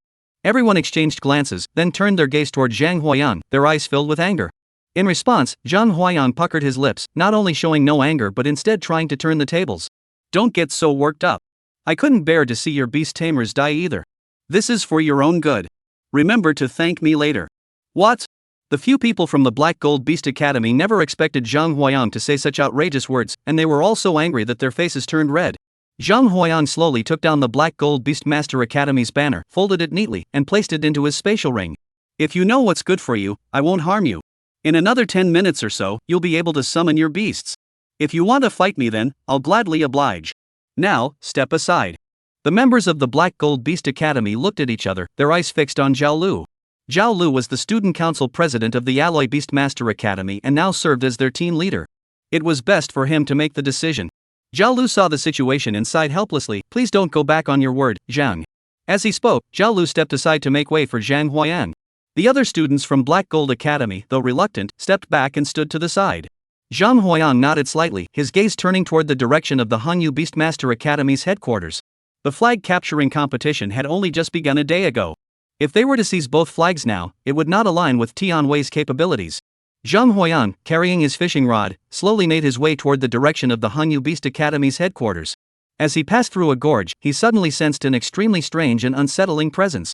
Looking up and around, I saw swarms of mosquitoes overhead and mountains all around. However, as Zhang Huayang continued forward, that sense of dissonance not only failed to fade but grew even more intense. Seeing this, Zhang Huayang no longer hesitated. He took out the water dragon mirror from his spatial ring and activated it. Whoosh! Thick white mist flew out from the water dragon mirror, engulfing his figure. Zhang Huayang, shrouded in the white mist, pulled out his shadow cloak and wrapped it around himself, intending to completely conceal his form. Boom!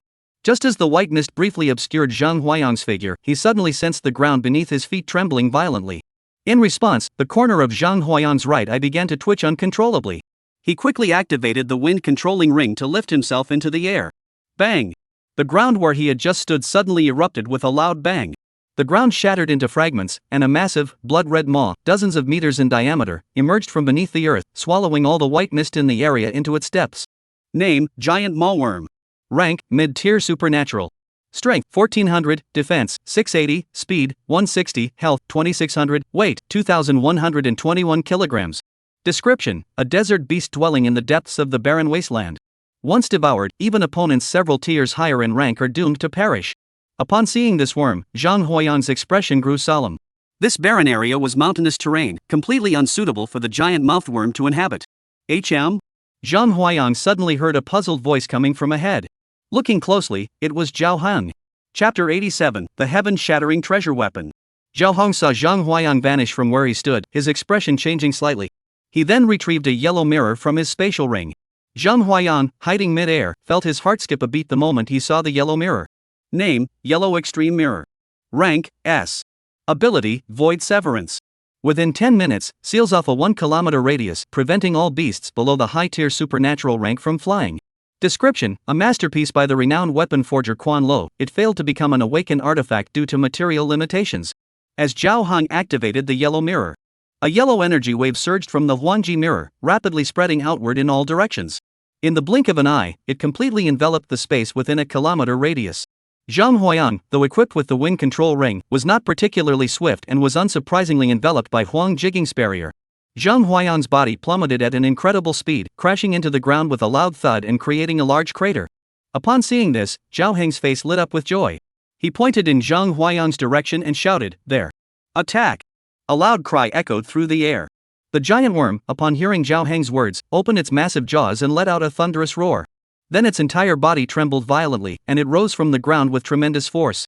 Zhang Huayang exerted tremendous effort to crawl out of the ground, only to suddenly see the worm's massive body looming above his head. Looking at the massive worm, nearly 100 meters long, and its mouth filled with sharp teeth, Zhang Huayang furrowed his brows. Boom! The giant mouth of the giant worm swallowed Zhang Huayang along with all the surrounding mountains, rocks, and trees into its belly. Zhao Heng saw this and stepped forward to the giant worm's mouth. He took out 10 fat pig carcasses from his spatial ring and threw them toward the worm's mouth. Well done! You truly live up to the effort I put into bringing you here from the desert wasteland. Oh? So this insect was brought here by you.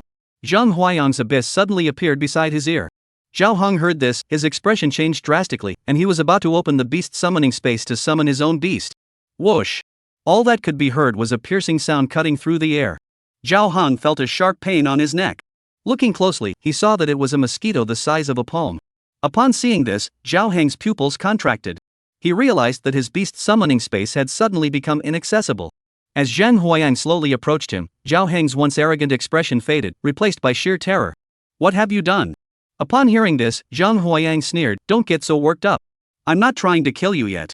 You're the bargaining chip I'm using in my deal with the Zhao family." He snatched the Huangji mirror from the other person's hands, only to discover that once activated, the Huangji mirror could only be destroyed by forcefully shutting it down.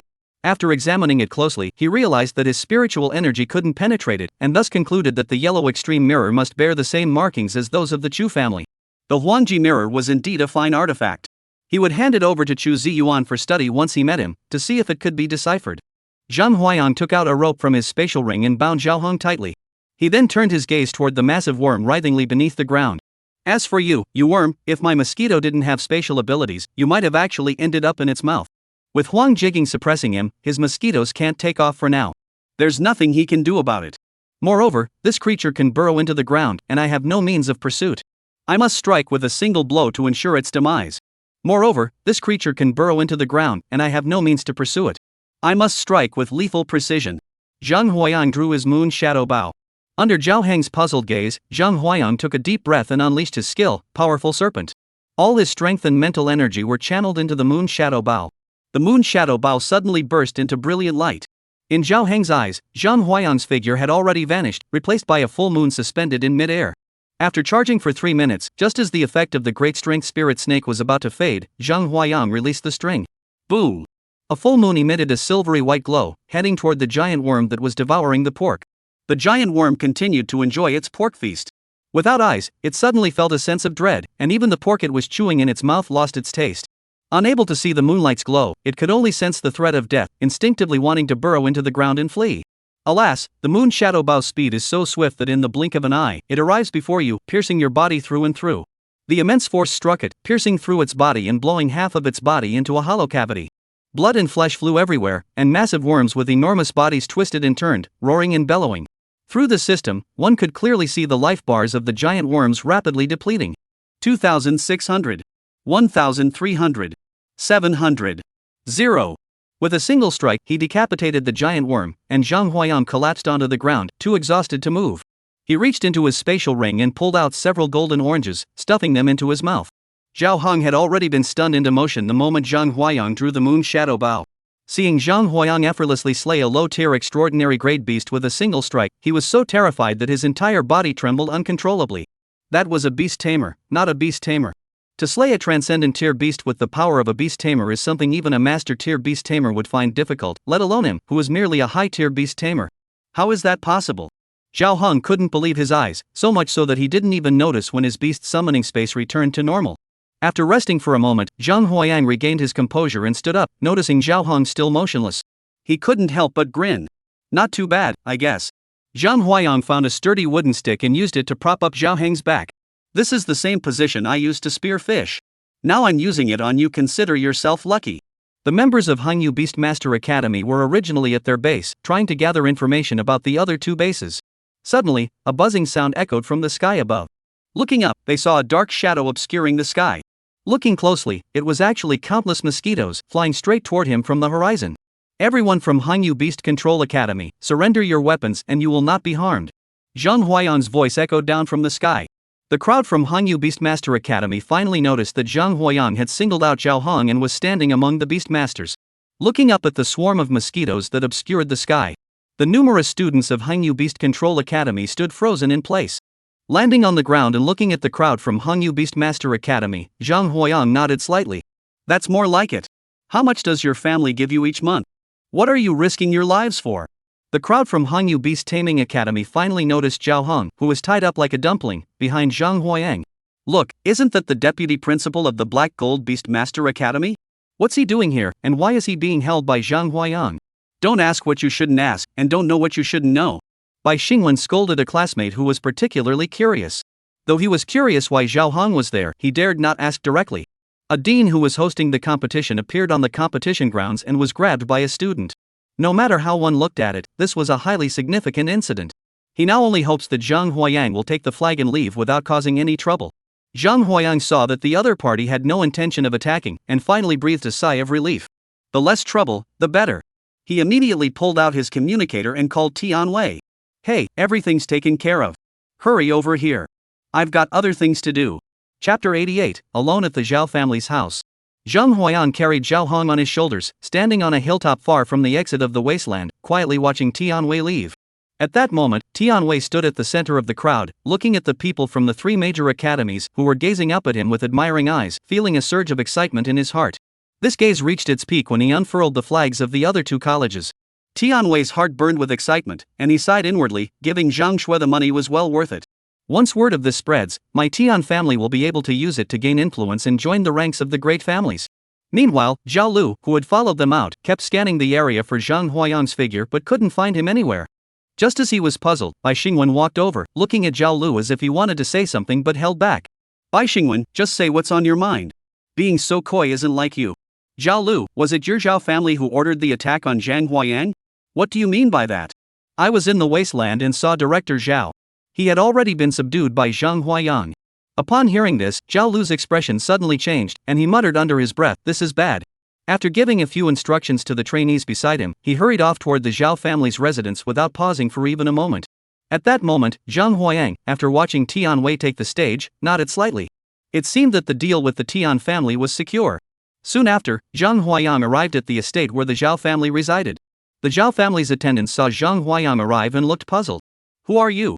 If you're here to visit, do you have an appointment? Upon hearing this, Zhang Huayang pushed Zhao Hong, who was behind him, forward. Director, he asked if you had an appointment. Zhao Hong had been tied up by him all day. He wanted to escape, but he couldn't get away. Now, seeing that the other party was bringing him to the Zhao family, he disregarded his own dignity and shouted at the attendants ahead. What are you staring at? Hurry up and notify the family head. Soon, the attendant returned along the same path and escorted Zhang Huayang inside. Zhao Hong still wanted the attendant to untie him. However, after being glared at by Zhang Huayang, he shrunk his neck and did not speak again. The attendant noticed Zhao Hang's actions and a smile flashed across his eyes. At that moment, in the Zhao family hall, Zhao Lu had already arrived and reported everything that had happened to Zhao Hang to the head of the Zhao family, Zhao Lingfeng. Upon hearing Zhao Lu's words, Zhao Lingfeng's expression suddenly changed, and he slammed his hand down on the chair's armrest, shattering it. The third son's branch was good for nothing. He had warned him countless times not to lay a finger on Zhang Huayang during this period, yet he refused to listen. Now he has been caught by the other side. He is completely useless. Before they could discuss a countermeasure, they heard the attendant outside say, Zhang Huayang has arrived. Zhang Huayang entered the hall and saw the two men in the center. He nodded slightly. He casually hung Zhao Hang on the wall beside him, found a seat, and poured himself a cup of tea. Zhao Lingfeng saw Zhang Huayang's familiar manner and frowned. Zhao Lu, who was standing nearby, immediately spoke up, Mr. Zhang, what brings you here today? Upon hearing this, Zhang Huayang raised his eyebrows in surprise. Name, Zhao Lingfeng. Beast Tamer rank, advanced 5th grade. Beast Tamer, Deepwater Crocodile. Beast Taming level, Intermediate Supernatural. Seeing that the head of the Zhao family posed no threat to him, Zhang Huayang's lips curled slightly upward as he spoke slowly. Don't you know what this guy has done? To put it mildly, he's abusing his power for personal gain and trying to interfere with the results of the 3-college union. However, on a larger scale, Zhao Hang has allied himself with the beasts, intending to kill us beast tamers and label us as traitors. How will you account for your actions? Upon hearing Zhang Huayang's words, not only Zhao Lu and Zhao Lingfeng, but even Zhao Hang, who was hanging on the wall, widened his eyes in shock. They couldn't believe it. Zhang Huayang had actually directly labeled him as a disgraced master. This is giving up being a beast tamer altogether. Once a disgraced beast tamer emerges in a family, the entire clan will face punishment from the central beast taming hall and all of the human race. As expected, Zhao Lingfeng could no longer sit still. He stood up and looked toward Zhang Huayang. Do you know that slandering the direct descendants of a beast taming clan like mine is a serious crime? Upon hearing this, Zhang Huayang rolled his eyes and took out a tablet from his spatial ring, handing it over. The video playing on it was precisely the footage of Zhao Hang commanding the giant mouthworm to attack him. Upon seeing the video, Zhao Lingfeng's face turned ashen, and he violently smashed the teacup in his hand against Zhao Hang's head, which was hanging on the wall. Zhao Hang knew that Zhang Huayang had him by the throat. Without the help of the family head, not only would he be in trouble, but his entire branch of the family might be implicated as well. When he saw Zhao Lingfeng throwing a water cup at him, he did not dodge, and was struck so hard that his head was split open and bleeding. What do you want? Zhao Lingfeng sighed softly, stepped forward, and poured Zhang Huayang a cup of tea. Zhang Huayang took a sip and nodded slightly. The tea is good. Oh. Zhao Lingfeng, however, was not the least bit annoyed by Zhang Huayang's non sequitur. Instead, he found it intriguing. This tea was a gift from the head of the Lu family. It is said to be produced in a region inhabited by a high-ranking wild beast. If you find it to your liking, I will give you half a pound later. Then I'll gratefully accept the Zhao family head's kindness. The three of them sat there drinking tea, continuing until the 5th infusion, when the tea leaves were almost reduced to dust. Zhao Lingfeng could no longer contain himself. Zhang Huayang, Zhao Hang is a member of the Zhao family. I guarantee with my honor that he will not betray his master. If he has even the slightest thought of doing so, I will be the first to kill him. The clan leader is correct. That giant worm was something I stumbled upon by accident. I will not betray the human race and become a traitor. Zhao Hang, who was hanging on the wall, overheard their conversation and realized that if he didn't speak up, the clan leader might abandon him for the sake of the Zhao family. Seeing this, Zhang Huayang felt a surge of joy in his heart. With Zhao Lingfeng's words, he knew that the Zhao family wouldn't give up on Zhao Hang easily. He could now bid confidently. Since the head of the Zhao family is so responsible, then here's what I need: 5 dragon's gall, 3 pieces of extreme heavenly crystal, and 1 S-rank treasure artifact. What? That's impossible. Even if you sold the entire Zhao Hang lineage, it wouldn't be worth that much. You might as well just kill Zhao Hang and be done with it. The 3 members of the Zhao family heard Zhang Huayang's offer and all shouted angrily. It's just a business deal. I'm asking for an exorbitant price, and you're haggling over it. Why get so worked up? Zhang Huayang looked at the expressions of the people in front of him and pinched his nose. Huff. Zhao Lu saw this and walked over to Zhao Lingfeng's side, whispering a few words to him. Zhao Lu, and I need to discuss something privately. Please go ahead. I'll wait here.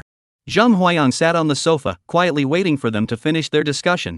He opened the system to check the information on the items required for the upgrade.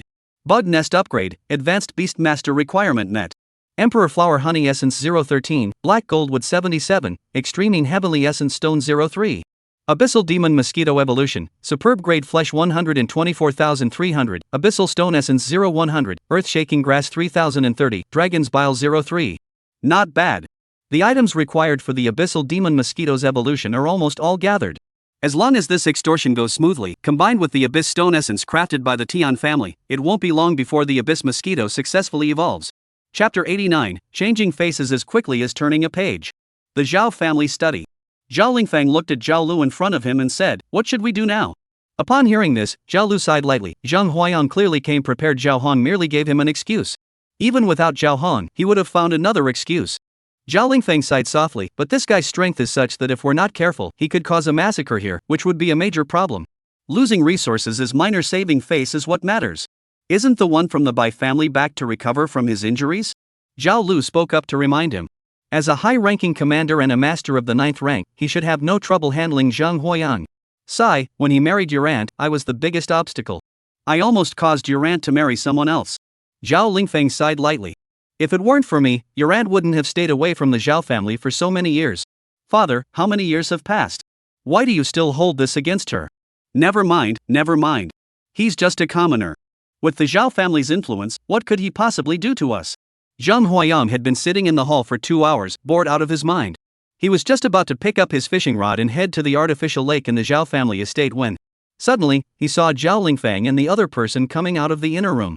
Seeing the expressions on their faces, Zhang Huayang furrowed his brows. If you are willing to spare Zhao Hong, the Zhao family is willing to pay 300,000 dragon coins and 1 dragon gall. Zhao Lingfang glanced at Zhao Hong, who was still hanging on the wall, and his expression turned cold.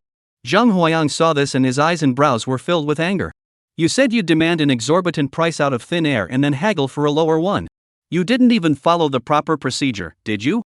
Zhang Huayang slowly stood up, placing one hand on the long table in front of him.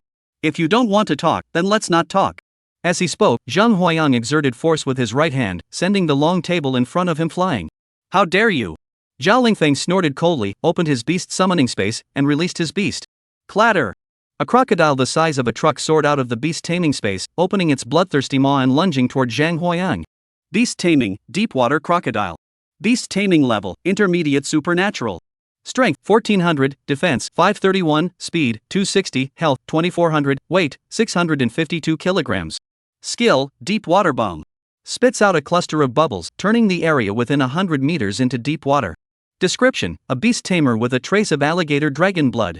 Upon seeing this, Zhang Huayang swiftly retreated, narrowly avoiding the creature's bite. With a flick of his wrist, he opened the insect nest and released all his beasts. 18,000. Over 10,000 mosquitoes the size of basketballs erupted from Zhang Huayang's insect nest, instantly tearing off the roof. Puff!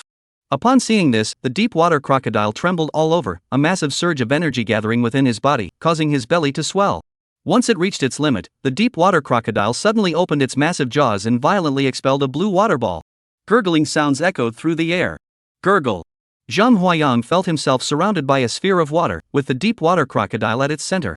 Beside the deep water crocodile was a smaller black-backed crocodile, which was Zhao Lu's beast companion. Your mosquitoes may be powerful, but based on my years of experience with beast taming, they shouldn't be very good at water combat, right? Zhao Lingfang watched the swarm of mosquitoes swirling around Zhang Huayang, furrowing his brows slightly. He noticed that Zhang Huayang, aside from coughing up a mouthful of water at the beginning, showed no other signs of distress. Upon closer inspection, he noticed that the mosquito swarm surrounding Zhang Huayang had extended their sharp proboscises and sucked all the water around him dry. Seeing this, Zhao Lingfang no longer hesitated. He pointed forward and shouted, "Charge!" Zhao Lufeng's companion, Zhao Lu, seeing this, hurriedly commanded his beast to follow.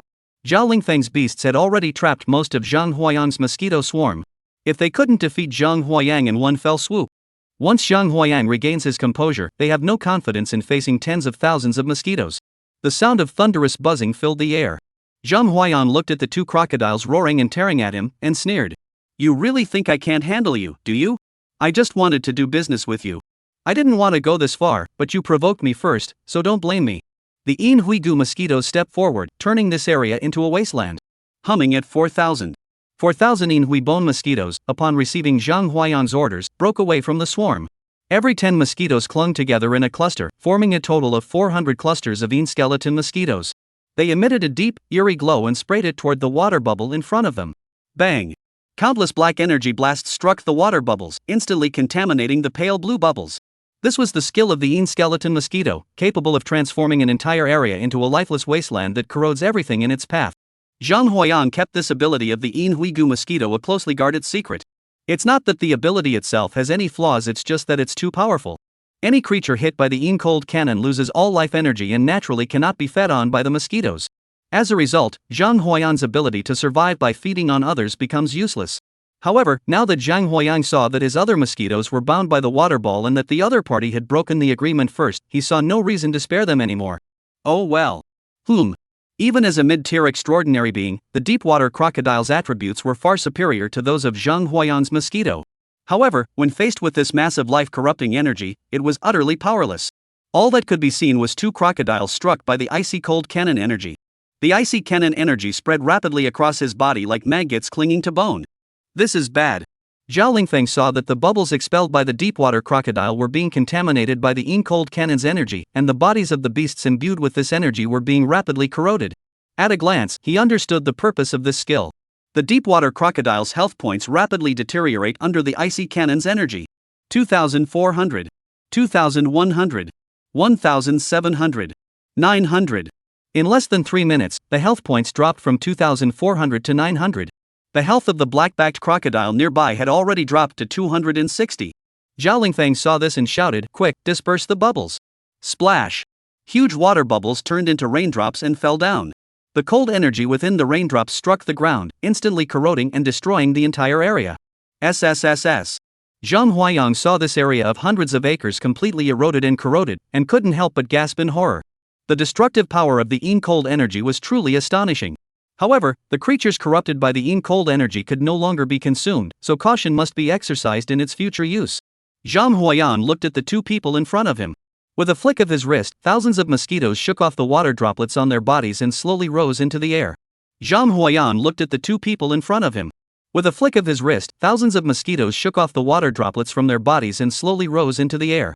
"Since you're asking for death, I'll send you there." As Zhang Huayan's voice fell, the energy cannon of the abyss demon mosquito had already gathered its power and fired at Zhao Lingfeng and Zhao Lu. Boom! The energy cannon was about to hit the two of them. Boom! A flash of light suddenly appeared before Zhao Lingfeng and the other person. "Why can't you just talk things out instead of resorting to violence? Don't you know how difficult it is to cultivate an extraordinary great beast?" A clear voice rang out from ahead. Roar! A deafening roar erupted into the sky, and the whirlwind it generated instantly shredded the 10,000 energy cannons into pieces. Chapter 90, Zhao family's son-in-law.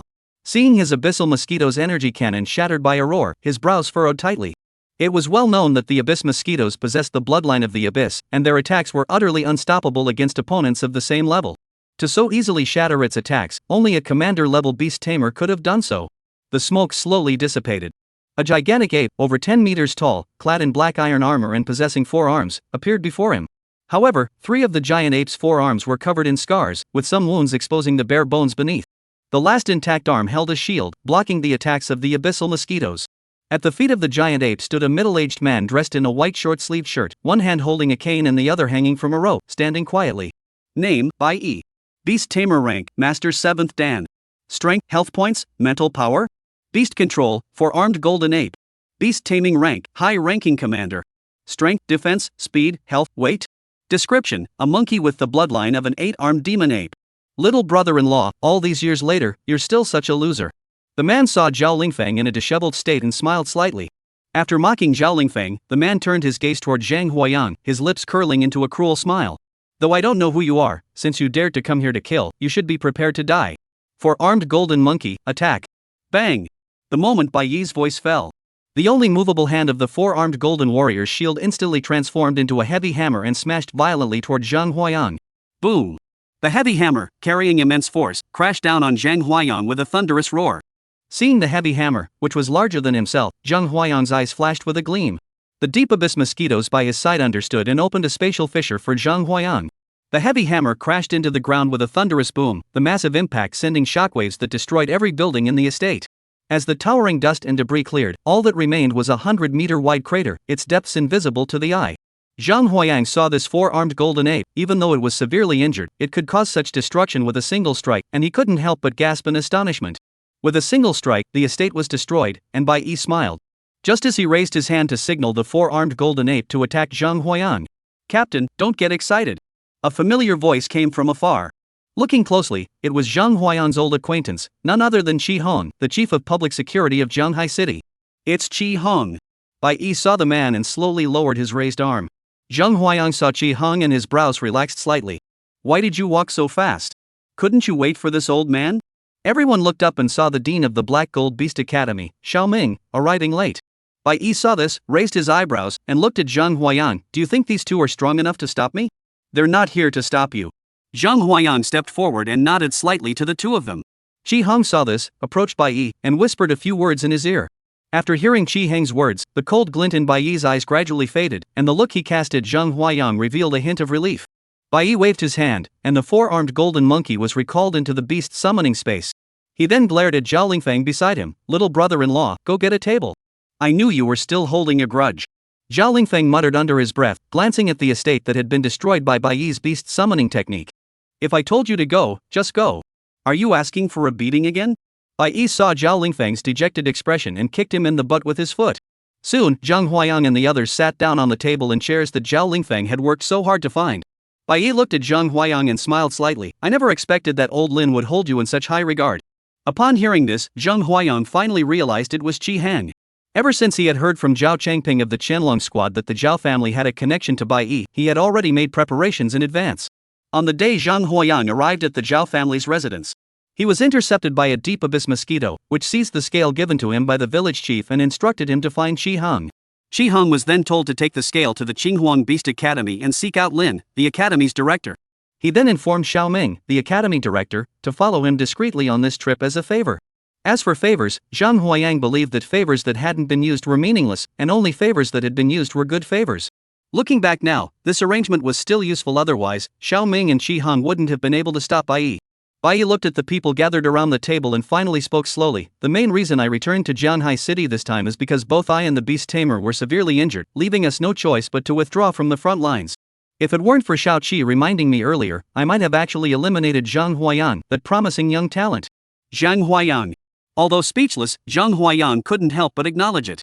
After all, the other party's strength had reached a certain level. I'm sure you've heard the news about Manhwa City, haven't you? They exchanged glances and nodded in unison.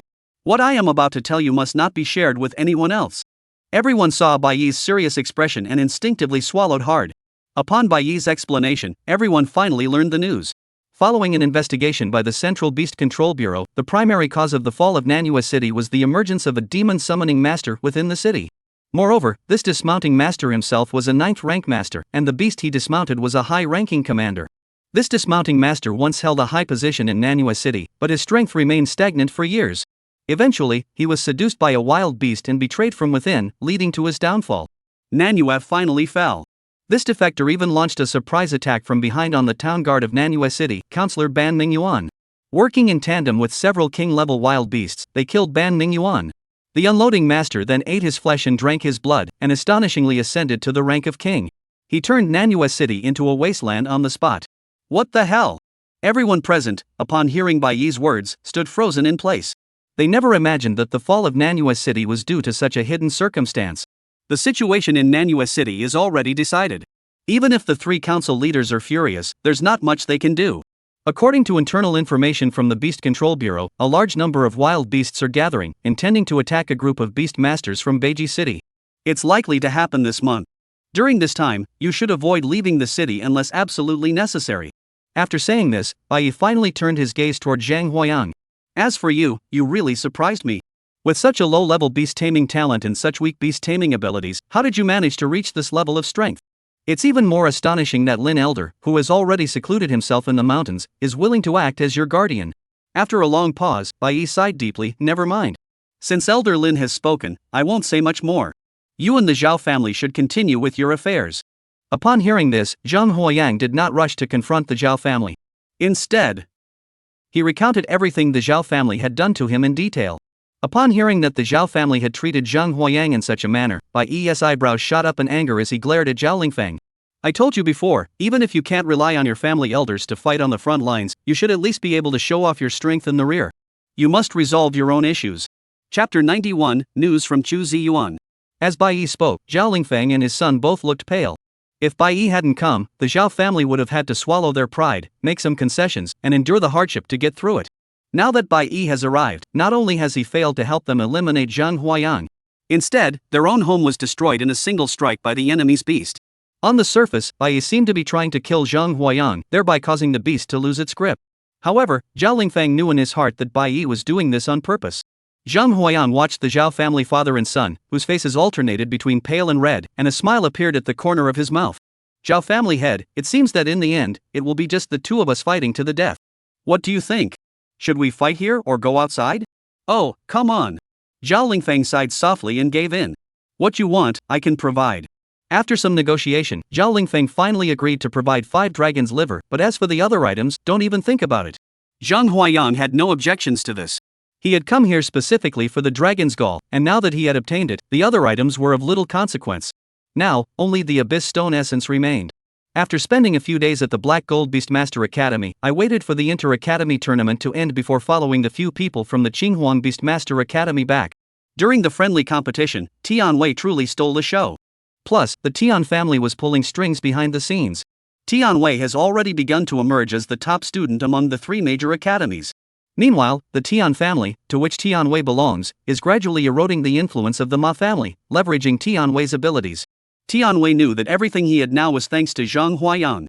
His family had no command-level beast tamers, and they were completely powerless to stand against Zhang Huayang. After discussions between Tian Wei and the head of the Tian family, it was decided not to provoke Zhang Huayang. The decision was made to directly hand over all the Abyss Stone essence in their inventory, along with the method for producing it, to Zhang Huayang.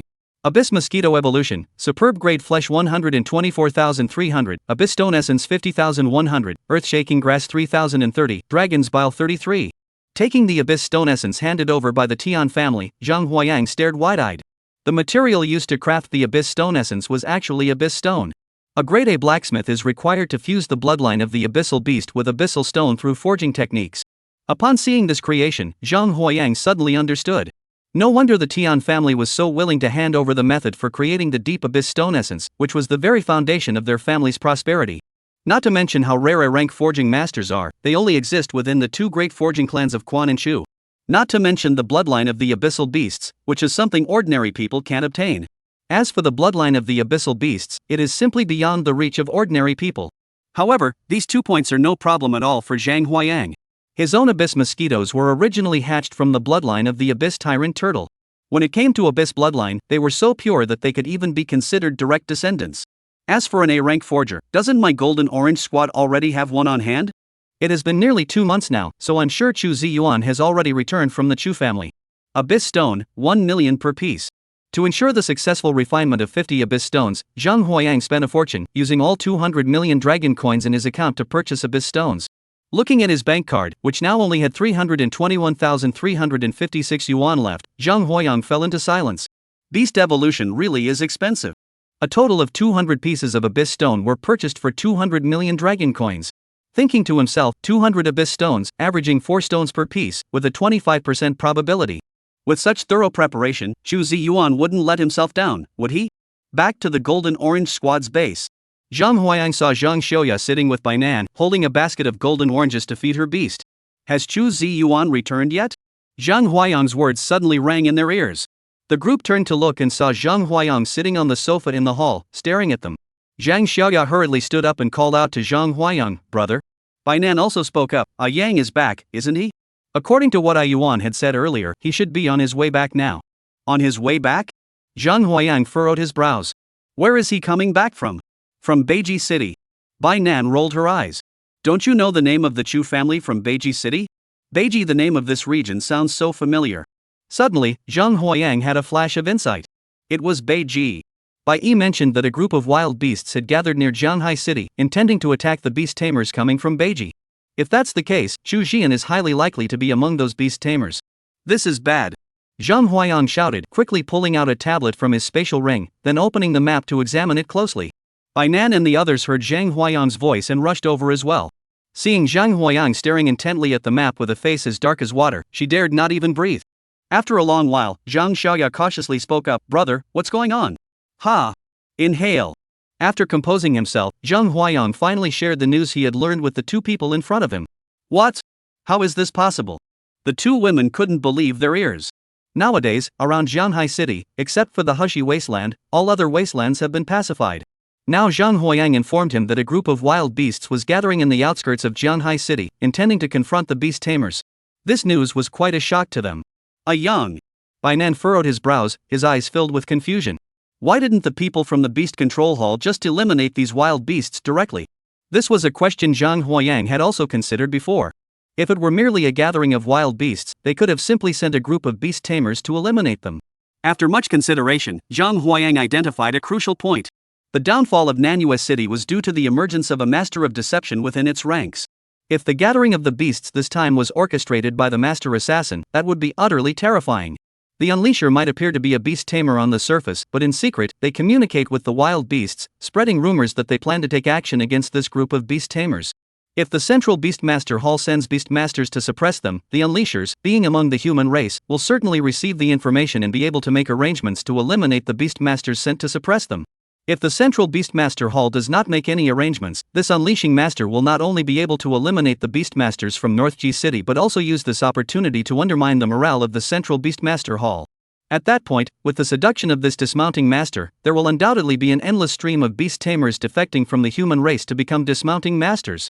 Upon closer inspection, this is a blatant and open scheme. Whether the Central Beast Control Bureau supports or does not support, it will be at a disadvantage. Upon hearing Zhang Huayang's analysis, Bainan and the others felt a chill run down their spines. The visible beasts were indeed terrifying. But those who hide within their own kind and betray their beliefs are the true cause of the downfall of the clan. After a long pause, Zhang Huayan looked at Zhang Xiaoya. Xiaoya, stay here for the next few days. With the 9-star vine here, you won't be in danger as long as you don't encounter a commander-level wild beast. What about you? Xu Ziyuan is highly likely to be among this group of beast tamers. As a member of the Golden Orange Squad, I must go. Alright, that's the spirit of the Golden Orange Squad. Bainan patted Zhang Huayang on the shoulder. We're all part of the same team, no one can be left behind. And, Yang, how did you get so smart? Chapter 92, Targeting Jia Bao. Brother, you should keep this 9-star vine ring. Zhang Xiaoya reached out to remove the ring from her finger. I'm in the downtown area of Jianhai City, so I should be safe. However, I was stopped by Zhang Huayang. Don't look at how the wasteland in Jianhai City has been mostly leveled now. Beiji City isn't any different. Even the city center was once guarded by a legendary beastmaster, yet it still fell in the end. Now that the disgraced masters are running rampant, who knows when Jianhai City will be infiltrated. Having the 9-star vine with you makes me feel much more at ease. As he spoke, the 9-star vine ring extended a slender vine toward Zhang Huayang. Zhang Huayang gently patted it and said, you first focus on protecting my sister. Once we head to the Central Beast Control Hall in the future, I'll take you with me. Zhang Huayang gently patted it and said, you should first focus on protecting my sister. Once we arrive at the Central Beast Control Hall, I will take you there with me. During a break in the hall, Lin Lei walked in holding a lunchbox. Seeing Zhang Huayang sitting in the living room, Lin Lei gave a shy smile. Sorry, I didn't know you were back, and I didn't bring your dinner. Xinghuang Beastmaster Academy, Dean's office. The principal, Linny, Qi Heng, and even the principal of the Black Gold Beastmaster Academy, Xiao Ming, were all present. Linny looked at the two people in front of him and sighed softly. You should already know about the gathering of wild beasts outside the city, right? The two exchanged glances and nodded in response. Linny continued, Jianhai City appears to be peaceful, but now there are only 3 of us left in the city center with commander-level combat strength. Old Zhao's beast tamers are all injured, and now he himself is disabled. What should we do now? Should we still go to provide support? No way. Linny paused briefly before shaking his head. Although the blacksmiths from Beiji City came here to help us develop the wasteland, they have now been targeted by the beasts and are in danger themselves. If we go to support them, what will happen to the 180 million civilians in Jianhai City? If there's no other option, we'll have to abandon the blacksmiths from Beiji City. Unfortunately, Lin Huang is still in Nanhua City. If he were here, he would certainly be able to annihilate these beasts. After several days of preparation, the 3 members of the Golden Tangerine Squad, fully armed, set off toward the outskirts of Jianhai City. They passed through the Jiabao Development Zone. Ni Hong, the head of Jiabao Development Zone, spotted Zhang Huayang and the others from afar and hurried over to greet them. Honorable Beast Masters, what brings you here? Honorable Beast Masters, have you come to inspect the progress of the development? The members of the Golden Orange Squad exchanged glances. Bainan spoke up, we're heading out on a mission. We'll be passing through the Jiabao Development Zone, so we thought we'd drop by and take a look. Ni Hong heard this, nodded slightly, and hurriedly gestured to lead the way. In that case, let me show you all around and update you on the progress. Come to think of it, it's been quite some time since the Holy Spirit Squad pacified the Jiabao Development Zone. Not a single member of the Holy Spirit Squad has returned to visit. A few days ago, I tried to contact them to invite them to the completion ceremony of the Jiabao Development Zone, but I couldn't get in touch with them at all. Zhang Huayang and a few others arrived at the city center. After several months of development, the Jiaba development zone had transformed from barren land into a bustling urban area with towering buildings. Among them, the statue of the Holy Spirit Squad stands out prominently. Below the Holy Spirit Squad, countless newcomers and civilians were visiting with eager anticipation. As he glanced over the statue, Zhang Huayang furrowed his brows. He noticed that the statue of Bifeng had a crack running through its right arm, making it appear as though the arm had been severed. Upon seeing this, Zhang Huayang furrowed his brows, about to speak up and mention the matter. Ah, those guys from the Holy Spirit Squad are truly despicable. A low whisper suddenly reached Zhang Huayang's ears. HM? Zhang Huayang frowned in confusion and turned his head to look in the direction the sound came from. He saw a woman wearing a floral dress, with a prominent belly. Just as Zhang Huayang thought he must have heard wrong, he instinctively opened the system. Name, Liao Yu. Beast Tamer rank, Advanced Level 1. Beast Tamer, Blood Demon Snake. Beast Taming Level, Beginner Extraordinary. Introduction, a former human who abandoned her human identity and her beast companion.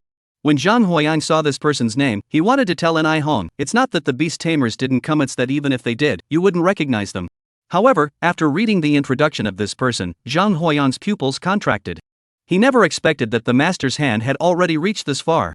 Seeing that the man had been watching for a moment and was about to leave, Zhang Huayang's fingers twitched slightly, and the insect nest opened. One by one, abyssal magic mosquitoes sliced through space, following the man as he departed. Hey! Bainan saw Zhang Huayang staring intently at the pregnant woman ahead, his expression. I never thought you'd be into this. I really misjudged you. Upon hearing this, Zhang Huayang rubbed his head, clearly at a loss for words. The square was crowded with people, and you never knew which shadowy corner might have spies from the master's men lurking. Regarding the discovery that this person was connected to the unloader, Zhang Huayang had no intention of revealing it at this time. Although Bainan was joking with Zhang Huayang, his gaze couldn't help but keep drifting toward the pregnant woman. Soon, the Jinju squad, led by N.I. Hong, finished their tour of the barren area. Bainan was about to take his leave when he was stopped by Zhang Huayang. Our task isn't urgent, so why not stay a little longer? Humph, Bainan snorted lightly. What? You've got your eye on that pregnant woman? I never would have guessed, Yang. You're such a person. N.I. Hong, who was standing nearby, overheard Bainan and the others' conversation. She felt embarrassed and quickly made up an excuse before turning and leaving. Zhang Huayang led the two of them to a private room in the restaurant. Zhang Huayang finally spoke up. I suspect that the pregnant woman is a midwife. What? Bainan slapped the table in front of him so hard it cracked, then stood up abruptly. He meant what he said. I'm 90% sure. What are you waiting for? Go get him. As he spoke, Bainan was already preparing to kill the man. But he was stopped by Zhang Huayang, who grabbed his sleeve. Stay calm. Although it's confirmed that the guy is a master of disguises. However, we don't know exactly how many scrap dealers are here, and rushing in would only alert them. If other unloaders hide themselves, that would be a real problem. What should we do now? I've already sent someone to keep an eye on them. We'll wait for them to slip up. Jiaba New Town, residential area. Liao Yu held her stomach and sat in the center of the hall, looking around. Seeing no one nearby, she reached into her clothes and pulled out a small basket. As the sieve was removed, Liao Yu's stomach visibly deflated. This woman had been faking her pregnancy. Liao Yu looked at the sieve in her hand, and a flash of ferocity crossed her eyes. Old Sheen, I followed your method and posed as a pregnant woman for 3 months in this new district. I finally managed to find out. Recently, for some unknown reason, all the high-ranking beast tamers have gone out on missions. This week is the perfect opportunity for us to act. The blood and flesh of 30 million civilians are more than enough to allow our beasts to break through to the intermediate extraordinary realm. If we're lucky, killing even more could make it possible for us to become high-tier extraordinary beings. Chapter 93, Human Face.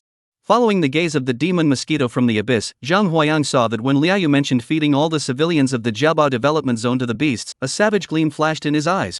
Before Liao Yu stood an elderly man with snow-white hair and beard, seated on the sofa, sipping his tea. Name, Xin Bagua. Beast Tamer rank, high-ranking 5th grade. Beast, bloodthirsty spider.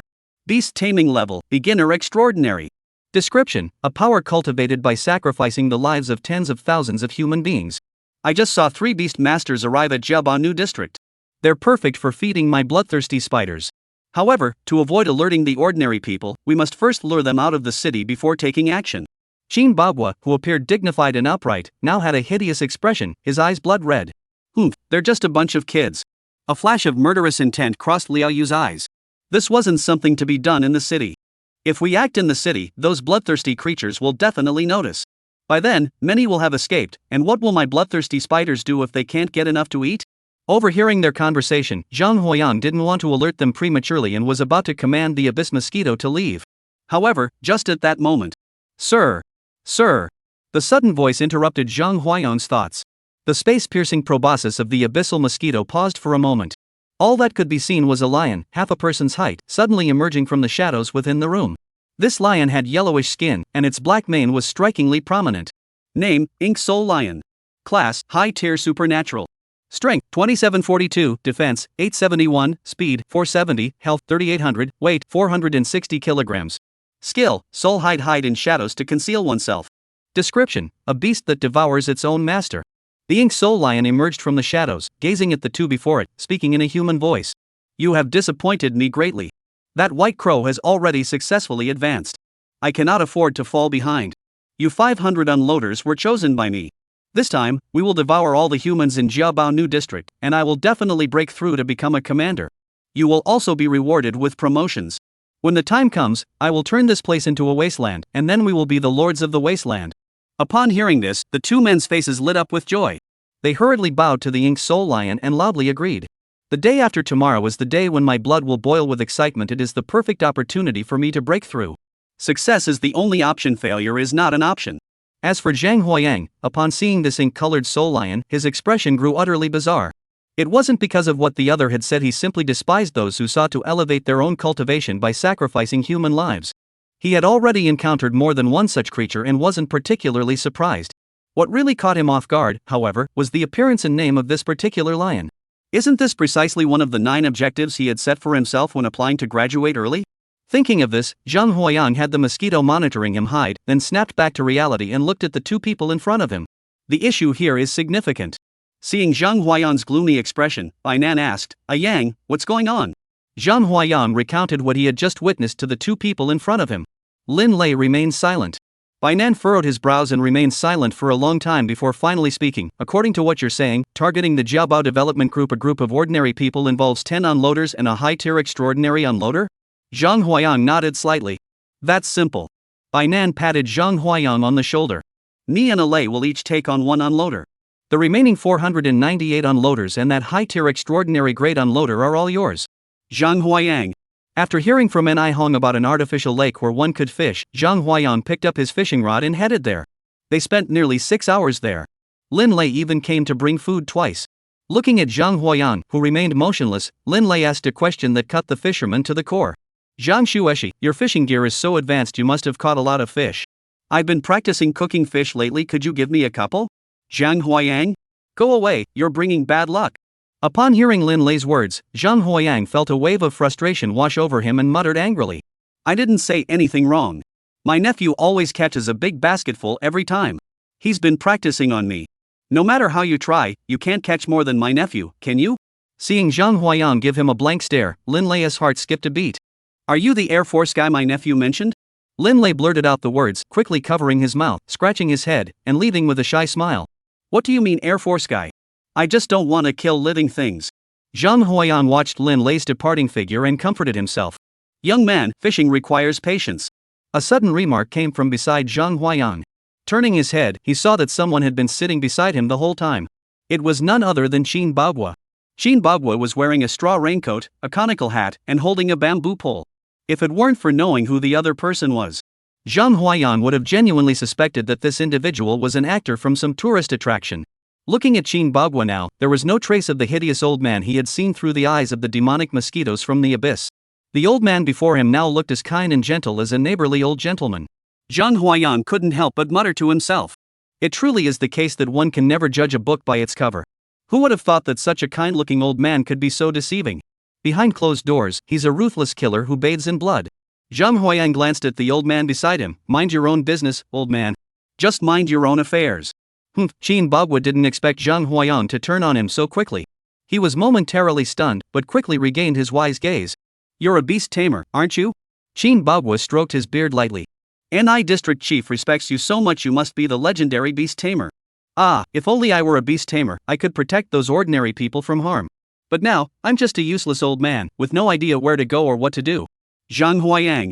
At the old man's hypocritical facade, Zhang Huayang felt a surge of nausea. After taking a sip of tea, he finally managed to calm his queasy stomach. Old man, you don't know where to go or what to do. You might as well just die. Zhang Huayang rolled his eyes and looked at Qin Bagua with a sincere expression, as if he were genuinely concerned for the other man. Old man, just go die. Not only will you be able to see your departed loved ones, but you'll also save the resources needed to care for you, which can instead be used to care for those who need it more. Isn't that a win-win situation? You. Qin Bagua was so stunned by Zhang Huayang's words that he couldn't catch his breath. Ha! After a while, Qin Bagua finally came to his senses. At this point, many residents of Jiabaonu district had already noticed the commotion here. They saw Zhang Huayang bullying this old man so ruthlessly. Some even shouted out loud. Isn't that old Mr. Qin? He has dedicated so much effort to the development of our new district. Here, he is being treated this way by this young man. How could we tolerate this? We must drive this guy out of Jiabaonu district. Such a person doesn't deserve to stay in Jiabaonu district. Even if he's a beast tamer, we must make him leave. Chapter 94, Execution. As he watched the crowd around him denounce Zhang Huayang, a fleeting smile crossed Qin Bagua's lips. He then adopted a different expression, slowly stood up, and bowed deeply to the crowd gathered around him. Everyone, with my old bones, to receive your support is truly. Ah! Please don't shout at this young man. He is a beast tamer worthy of our respect. If my old bones can bring a smile to the beast tamer's face and thereby benefit Jiabaonu district, I would be more than happy to do so. As he spoke, Qin Bagua walked over to Zhang Huayang and slowly knelt down before him. Ah! It's better not to kneel. The crowd erupted into chaos. Everyone's eyes were bloodshot, and they were shouting loudly. Get out, get out! We don't want you in Jiabaonu district. Even if you're a beast tamer, we don't want you here. Get out, get out! Zhang Huayang slowly stood up and looked over at the few people who were shouting excitedly. At just one glance, the few people instantly felt as though they had been plunged into an ice cave, their hair standing on end. Zhang Huayang said nothing, merely giving Qin Bagua a piercing glance before hoisting his fishing rod and walking away. Seeing Zhang Huayang leave, the others dared to step forward to help Qin Bagua. Old Mr. Qin, don't be afraid. Even if he's a beast tamer, he wouldn't dare to cause trouble. Qin Bagua, supported by these people, slowly stood up, his gaze sweeping over the crowd. The greed in his eyes flickered briefly before being replaced by a look of despair. You shouldn't have offended this young beastmaster because of me, an old man. The members of the Golden Orange Squad looked at these ordinary people who had been deceived and sighed helplessly. In this Jiabao development zone, 500 extraordinary level unloaders were watching them intently. The Jiabao district covers an extremely large area, with the Jiabao New district occupying less than 1,000th of the entire Jiabao district. After walking for most of the day, they arrived at a remote mountainous area outside the urban area. They could see that there were still many ordinary people living in the forest. Although the population here is pitifully small compared to the new district, there are still nearly 3,000 people. From a distance, the few of them spotted Zhang Huayang and his two companions. However, before these ordinary people could greet Zhang Huayang, boom! With a deafening roar, a massive energy cannon erupted into the sky above the residential area in the mountainous forest. Ah! Help me! I don't want to die! A piercing scream and desperate cries echoed through the mountains and forests, reverberating in the air for a long time. Seeing this, the three members of the Golden Tangerine Squad all turned pale. Lin Lei and Bainan, upon seeing this scene of hell on earth, also turned pale and hurriedly opened their beast summoning spaces to call forth their own beasts. Just as they were about to send their beasts to the rescue. Ha! Are the screams of these civilians not quite pleasant to the ear? These worthless civilians deserve to become food for my beasts. Nourishment, it's the fortune they've accumulated over 3 lifetimes. The piercing laughter echoed from all directions, reaching the ears of the members of the Golden Orange Squad. The group looked up, their pupils suddenly contracting. They saw that, around them, nearly 30 beast tamers had appeared out of nowhere. No, they should now be called unloaders. At the front was the pregnant woman they had seen earlier, Liao Yu. Liao Yu stared at the burning village, her face contorted in madness. What a beautiful cry. Would you like to join me in becoming an unlocker, freeing yourselves from inner constraints and roaming freely across the heavens and earth? Bainan looked at the people in front of him, stepped forward, placed one hand on his waist, and pointed at them with the other. You bunch of good-for-nothings, you have no shame. The human race raised you all these years, and after becoming beast tamers, you don't even think about repaying them. Instead, you've abandoned the human race and turned the very people who raised you into food. You traitors who have forgotten your roots are unworthy of being my companions. After saying this, Bainan took a step back and stood beside Zhang Huayang, gently patting his shoulder. Ah Yang, these ungrateful teachers are all yours. Yang, this group of unloading workers is now in your hands. After saying that, Bainan turned to look at Lin Lei. Lei, let's go save them. They saw the Golden Tangerine Squad preparing to leave. Liao Yu waved her hand to open the beast summoning space and summoned her own beast. How could you let them get away so easily? Before she could finish speaking, she suddenly heard a buzzing sound coming from the sky above. Over 30 unloading workers looked up, their pupils contracting sharply. 18,000. Above the sky, thousands of mosquitoes the size of basketballs fluttered their wings, their cold mouthparts emitting a chilling glow. In response, Zhang Huayang merely waved his hand. Except for this leader, all the other unloaders must be completely wiped out, leave not a single one alive. Ah. Don't kill me, I know I was wrong. I won't be a teacher anymore. Please spare my life. Just moments ago, the unloading crew was strutting around like they owned the place, but in less than 3 minutes, they completely changed their tune.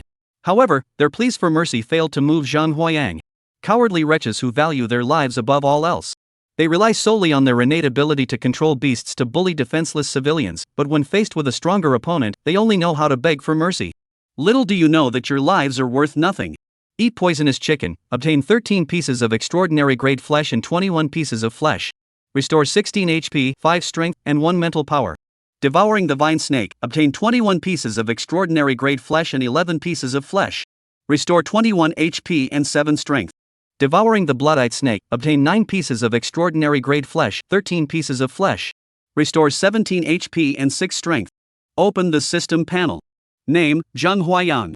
Health points, 3,620. Strength, 1,518. Mental power, 406.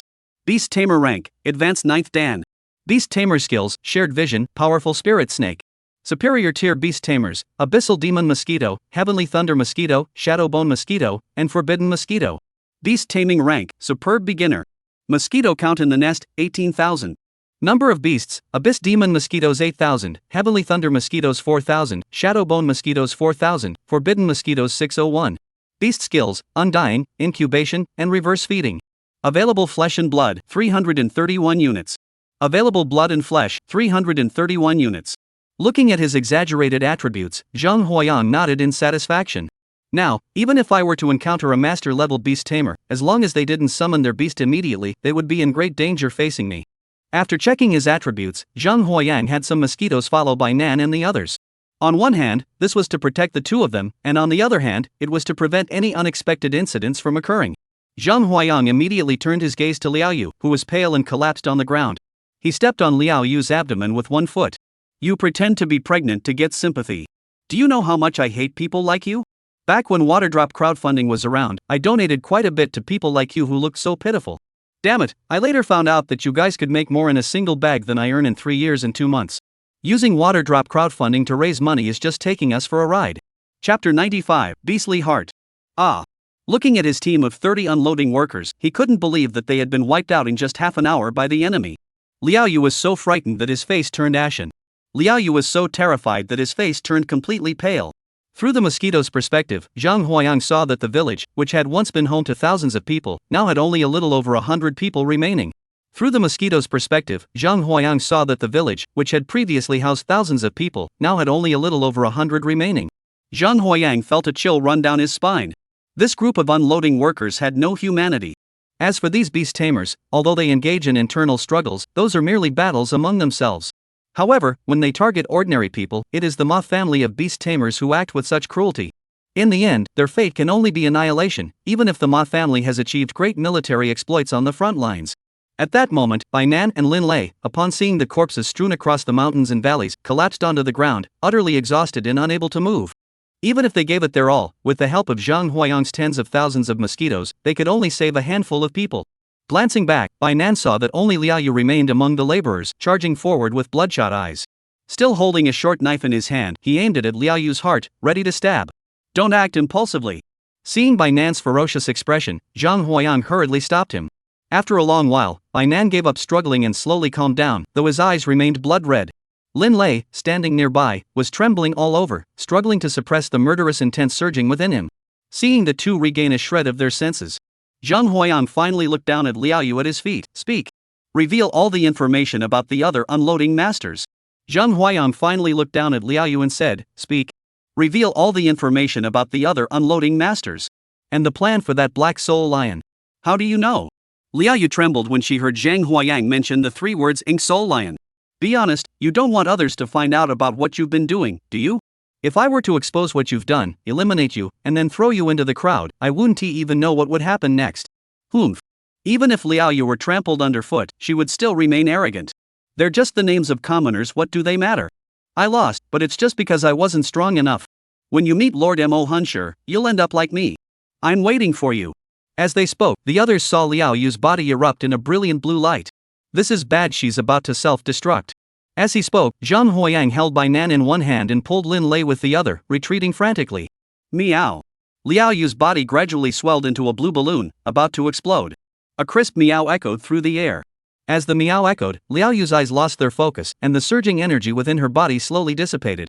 Once the energy within Liao Yu's body had completely returned to normal, only then did the others notice a black cat the size of a calf cub lying behind Liao Yu, stretching lazily. It was the Linghuan Xian cat. Bai Nan saw the black cat and smiled slightly, stepping forward to rub its head. Where did you go? We wanted to bring you along this time, but we couldn't find you anywhere. I thought you had deserted us at the last minute. Meow. Upon hearing Bai Nan's words, the mystical black cat's tail bristled. Who's deserting the battlefield? I was merely following the guidance of my bloodline, went out for a while, and upon returning home, found the door locked. If it weren't for the scent markings on your body, I might have turned into a stray cat. Bloodline guidance? What's that? It sounds pretty powerful just from the name. While Zhang Huayang was curious about bloodline guidance, he wasn't yet at the point where he felt he absolutely had to know more. Seeing that Liao Yu was being controlled by the Linghuan Xian cat, Zhang Huayang didn't linger and asked directly, Xiaohei, ask this guy about the news regarding the Amohan lion and the other unloaders. The Linghuan Xian cat, Xiaohei, meowed once, then its eyes widened, flashing with a deep, mysterious light. Liao Yu, who had been lying on the ground, suddenly sat up. Her entire body seemed dazed, her eyes vacant, and she continued to speak incessantly. Bai Duya once said that there was a member of a battle team whose beast was a mosquito, and it was extremely powerful. However, it hadn't broken through to the commander level, so it couldn't fight on equal terms. This little guy probably doesn't know that we've already discovered his mosquito, does he? Old Qin, you've built up a good reputation in Jiabanu district. Come up with a plan to get these guys out of here. They won't expect that the 3-day deadline is just a ruse. As soon as they leave Jiabanu district, we'll act immediately. Oh no. As Liao Yu spoke, her expression grew increasingly painful until she uttered her final words. Her body began to convulse and tremble. Finally, they saw that the shadow behind Liao Yu suddenly swelled up, transforming into a gigantic mouth that swallowed Liao Yu whole. Upon hearing the news from Liao Yu's mouth, every member of the Golden Orange Squad turned pale. Zhang Huayang hurriedly opened the insect nest and released the abyss mosquitoes. Under Zhang Huayang's command, the abyssal demon mosquitoes unleashed their spatial abilities, opening a spatial fissure leading to Jiabao City for the three of them. Even at the cost of losing nearly 300 abyss mosquitoes to maintain the stability of the passage, Zhang Huayang deemed it a necessary sacrifice. Huff.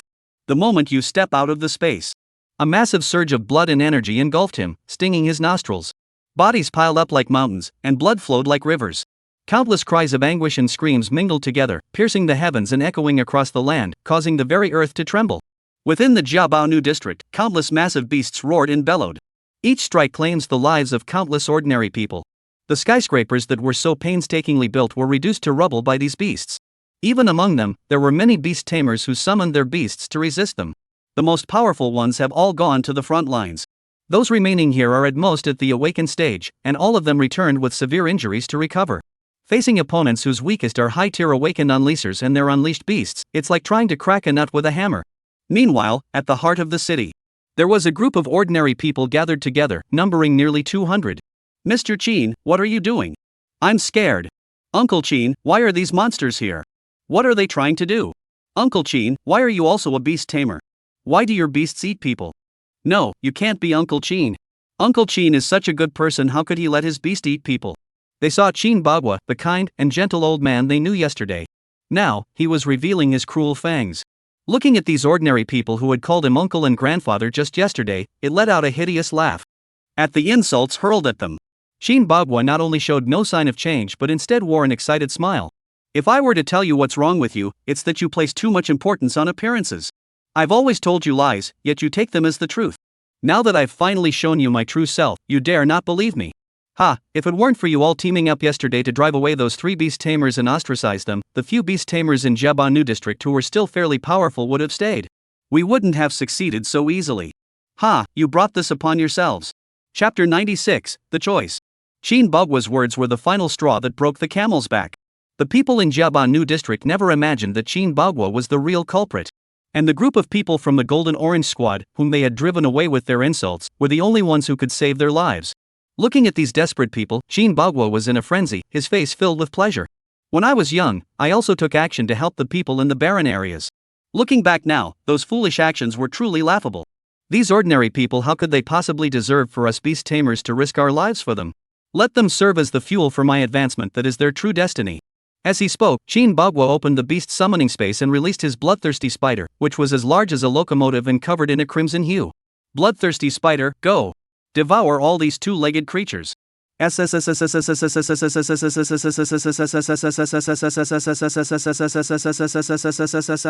The bloodthirsty spider received its master's command, raised its front claws high, and let out a loud roar, its 6 eyes flashing with a bloodthirsty glow. The bloodthirsty spider leaped with all its might, soaring high into the air, and pounced toward the ordinary people below. Just as it was mid-air. Wild beast, take this monkey's blow. Boom! A black iron rod, 3 meters in diameter and roughly 100 meters long, emanating endless cold air, suddenly crashed down from the sky toward the bloodthirsty spider. Bang! The ice-cold iron rod struck the bloodthirsty spider, like a fly swatting a fly, instantly smashing it into the ground. The awakened treasure, the ice iron rod, slowly shrank until it became a black iron rod about a meter long, grasped in the hand of a monkey just over a meter tall. This was Bai Nan's beast companion, the spider monkey.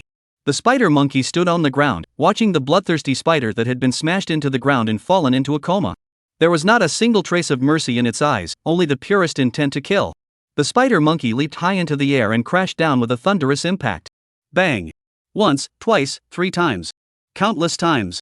A bloodthirsty spider the size of a locomotive was crushed into a pile of flesh by the ice iron staff wielded by the spider monkey. The ordinary people confined nearby felt their feet go light as the ice iron staff appeared, followed by a sense of weightlessness, causing their entire bodies to plummet toward the ground. Coming to their senses, they saw a shy young man gently stroking a massive blue ox. Lin Lei looked at the crowd behind him and said, "The ground is dangerous. For now, stay underground." As he spoke, Lin Lei flipped his hand, and countless food items fell out of his spatial ring, piling up into a small mountain underground. The battle on the surface is likely to continue for some time. Take this food for now, and contact me if you need more. Everyone then noticed that beside the blue ox stood a young man. Isn't he the companion of the beast tamer we drove away? Ah, you haven't abandoned me after all. It's our fault. We shouldn't have doubted the beast tamer. Seeing Lin Lei's appearance, everyone burst into tears, and many even hugged each other and wept uncontrollably. Lin Lei glanced at them, his eyes flickering, but he did not utter a single word. He simply patted the green ox beside him. "Partner, our combat strength isn't up to par. Let's do something meaningful instead." On the ground, Shin Bagua stood at the center of the city, staring blankly at his bloodthirsty spider, which had been smashed into a pile of flesh by a small monkey. Rage boiled within him, but a thread of fear and unease began to rise in his heart. As he looked around, he saw a young girl in casual clothes with a ponytail walking toward him from a distance. Bai Nan's eyes were bloodshot as he stared intently at Shin Bagua. Before Shin Bagua could speak, Bai Nan's spatial ring on her hand flashed with light, and a long whip appeared in her hand. Whoosh! The long whip cracked through the air, its tail cutting through the air with a loud bang. Shin Bagua only had time to feel a sharp pain in his stomach. Then he saw his own buttocks appear in his field of vision. Bai Nan killed Shin Bagua and exhaled a long, heavy breath. All of this equipment was purchased with the dragon coins Zhang Huayang had extorted from the Li family, including the spatial rings on her and Lin Lei's hands. Currently, their strength is insufficient to form an alliance, and keeping the dragon coins idle is pointless. It would be better to use them to purchase valuable artifacts for themselves. At that moment, her spider monkey approached. Bai Nan gently rubbed the other's head. "You've worked hard. It must have been tough to take down a beast of the same level. Take a break first." The spider monkey, upon hearing Bai Nan's words, nodded in a very human-like manner. 18,000. Sitting on the ground, Bai Nan and the spider monkey suddenly heard a buzzing sound coming from the sky above. Looking up, they saw Zhang Huayang's mosquito army approaching. Each mosquito possessed the power of an early-stage extraordinary being. Tens of thousands of mosquitoes swept through all the residential areas of Jiabanu district in less than half an hour. All beasts and warriors were reduced to pure energy by the swarm of mosquitoes, which seemed like a natural disaster, and this energy was channeled back into Zhang Huayang's body. As for the ordinary people, they are led by the mosquito swarm from countless locations and gathered together, placed in the underground space carved out by the green ox of the earth. Among the crowd, Zhang Huayang actually spotted Ni Hong. At that moment, Ni Hong was covered in mud and had lost one of his legs. Upon seeing Zhang Huayang and the others, she immediately revealed an excited expression. "I knew you wouldn't give up on us so easily." Upon hearing this, Zhang Huayang rolled his eyes. "Without further ado, do you have a personnel map for the Jiabao district?" "Yes, I do." An Hong heard this and quickly took out a tablet from his backpack and handed it over. Conducting a population census is part of my duties as district chief. This is the total number of people who have relocated to this remote area, 36 million. I have recorded the distribution map of the population above. Taking the tablet, Zhang Huayang nodded slightly and turned to leave. An Hong watched Zhang Huayang's departing figure and reached out to stop him, pleading for protection. However, her duty as district chief stopped her hand. These teachers who had resigned must have made preparations before causing trouble in Jiaba district. The total population of Jiaba New district is less than 3 million. The remaining 90% of migrants are scattered in small groups across other areas of Jiaba district. As far as she knows, the largest population center has a population of 7 million. Zhang Huayang stared at the map in his hands, his brows furrowed. The population markers on the map were densely packed across the entire Jiabao district map. Upon seeing this, Zhang Huayang shouted at the mosquito tribe in the sky, "All units, depart immediately and head to these areas for rescue operations." After eliminating the wild beasts, the troops were to move on to the next area without delay. Upon receiving Zhang Huayang's orders, the mosquito tribe's army surged forward like raindrops, radiating outwards from the center of Jiabao New district. As for Zhang Huayang himself, he left only 500 mosquitoes as bodyguards for emergencies, dispatching the rest to the front lines. At that moment, Bainan also walked over, took the tablet from Zhang Huayang's hands, and examined it carefully. After a long time, Bainan sighed and looked at Zhang Huayang. "Ayang, bring back some of the beasts." "Why?" Zhang Huayang looked at Bainan with a puzzled expression, unsure why he would say such a thing at this moment. "You should know that these guys must have made perfect preparations for the attack on Jiaba district. By spreading out the beast tamers like this, you're playing right into their hands. In my opinion, we should concentrate our forces and prioritize rescuing the areas with the most people first. But what about the others? Are we just going to let them die? You must learn to make choices." Chapter 97, I Want It All. Upon hearing Bainan's words, Zhang Huayang raised his eyebrows in surprise. He had assumed that Bainan would insist on rescuing them all. But to his surprise, he was told to prioritize rescuing those in more crowded areas first. Seeing Bainan's expression, Zhang Huayang smiled slightly. "The situation hasn't reached the point where you have to decide someone else's life. You're the captain of the Golden Orange Squad. Don't look so gloomy." Hearing this, although he knew the other was merely trying to comfort him, Bainan's dim eyes gradually regained their luster. "Who are you?" "Just a few hundred extraordinary beings. You should know that I have tens of thousands." As he spoke, Zhang Huayang issued orders to his swarm of mosquitoes. Any creature identified by the system as a beast tamer or master tamer, regardless of whether they are currently killing or not, must be killed on sight. Leave no survivors. Jiabao district was quite large, nearly as big as Jianhai city. Even though Zhang Huayang's mosquito swarm numbered as many as 18,000, and each one was exceptionally powerful. However, it was still impossible to quickly sweep through the entire Jiaba district. Moreover, there was a Mohan lion on the opposite side that was about to enter the commander class. According to the map, the fastest abyss mosquitoes should head toward the distant area, while the others should follow the principle of proximity. Time ticked by, and every moment felt like an eternity for them. Fortunately, the number of these unloading workers was not large, so the damage they could cause was not as severe as imagined. It took nearly a week. Zhang Huayang's army of nearly 20,000 was reduced to 800, and several cities were leveled to the ground. 219 high-ranking unloading masters were executed, and 321 awakened beasts were subdued. 132 junior supernatural beasts and 36 intermediate supernatural beasts. Against opponents of junior supernatural level or below, Zhang Huayang's swarm of mosquitoes faced no pressure whatsoever, sweeping them aside effortlessly.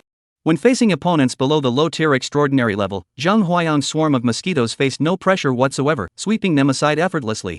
Zhang Huayang's swarm of mosquitoes primarily suffered casualties at the hands of these mid-tier extraordinary opponents.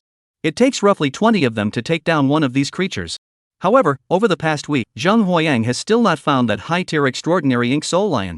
Zhang Huayang returned to Jiaba New district and saw Bainan sitting motionless beneath the statue of the Holy Spirit Squad. "What's wrong?" Bainan raised his eyes and saw that it was Zhang Huayang, sighing helplessly. Although the casualties weren't too bad, there were still quite a few. Zhang Huayang took the tablet from the other person's hands, looked closely, and his pupils suddenly contracted. Latest statistics from the Jiabao district personnel. 500,000 deaths and 3.2 million injured in the North District. South District, 1.1 million deaths, 4.4 million injured. In other neighborhoods, 2 million people were killed and 12.02 million were injured. With 2.6 million deaths, you're telling me this number is still considered decent? Zhang Huayang, upon hearing Bainan's words, had initially assumed the casualties were under 100,000. But upon seeing this figure, his pupils suddenly contracted. "This time, it's because you were here that the casualties were so minimal." Bai Nan sighed softly. The newly developed region had always been the target of these enemies. Originally, the Jiabao district was supposed to have a commander-level combat power stationed there, until a Beastmaster emerged in this area. However, due to the situation in Manhwa City, all Beastmasters of commander level and above have been deployed to provide support. Without you, the death toll in Jiabao district would have started at 10 million, and could have even resulted in total annihilation. Upon hearing this, Zhang Huayang could only sigh helplessly. His strength was still insufficient. If his Abyss Mosquito could evolve further and reach the mid-tier extraordinary level, dealing with these creatures would be a breeze. At that moment, Lin Lei emerged from underground. Seeing the crowd closely following Lin Lei, Zhang Huayang's eyes widened in shock. What's going on? Bai Nan saw Zhang Huayang's surprised expression and looked puzzled. How many people are there in Jiabao New District so far? Let me check. Bai Nan tapped a few times on the tablet. Since the incident here, a total of 15 million people have fled from various parts of Jiabao district to seek refuge, plus the original 5 million residents. The total population is now 21 million. Upon hearing this, Zhang Huayang's expression changed drastically. He suddenly stood up, opened the insect nest, and released all the mosquitoes. What's going on? Bai Nan looked at Zhang Huayang with a puzzled expression, unsure of what had happened.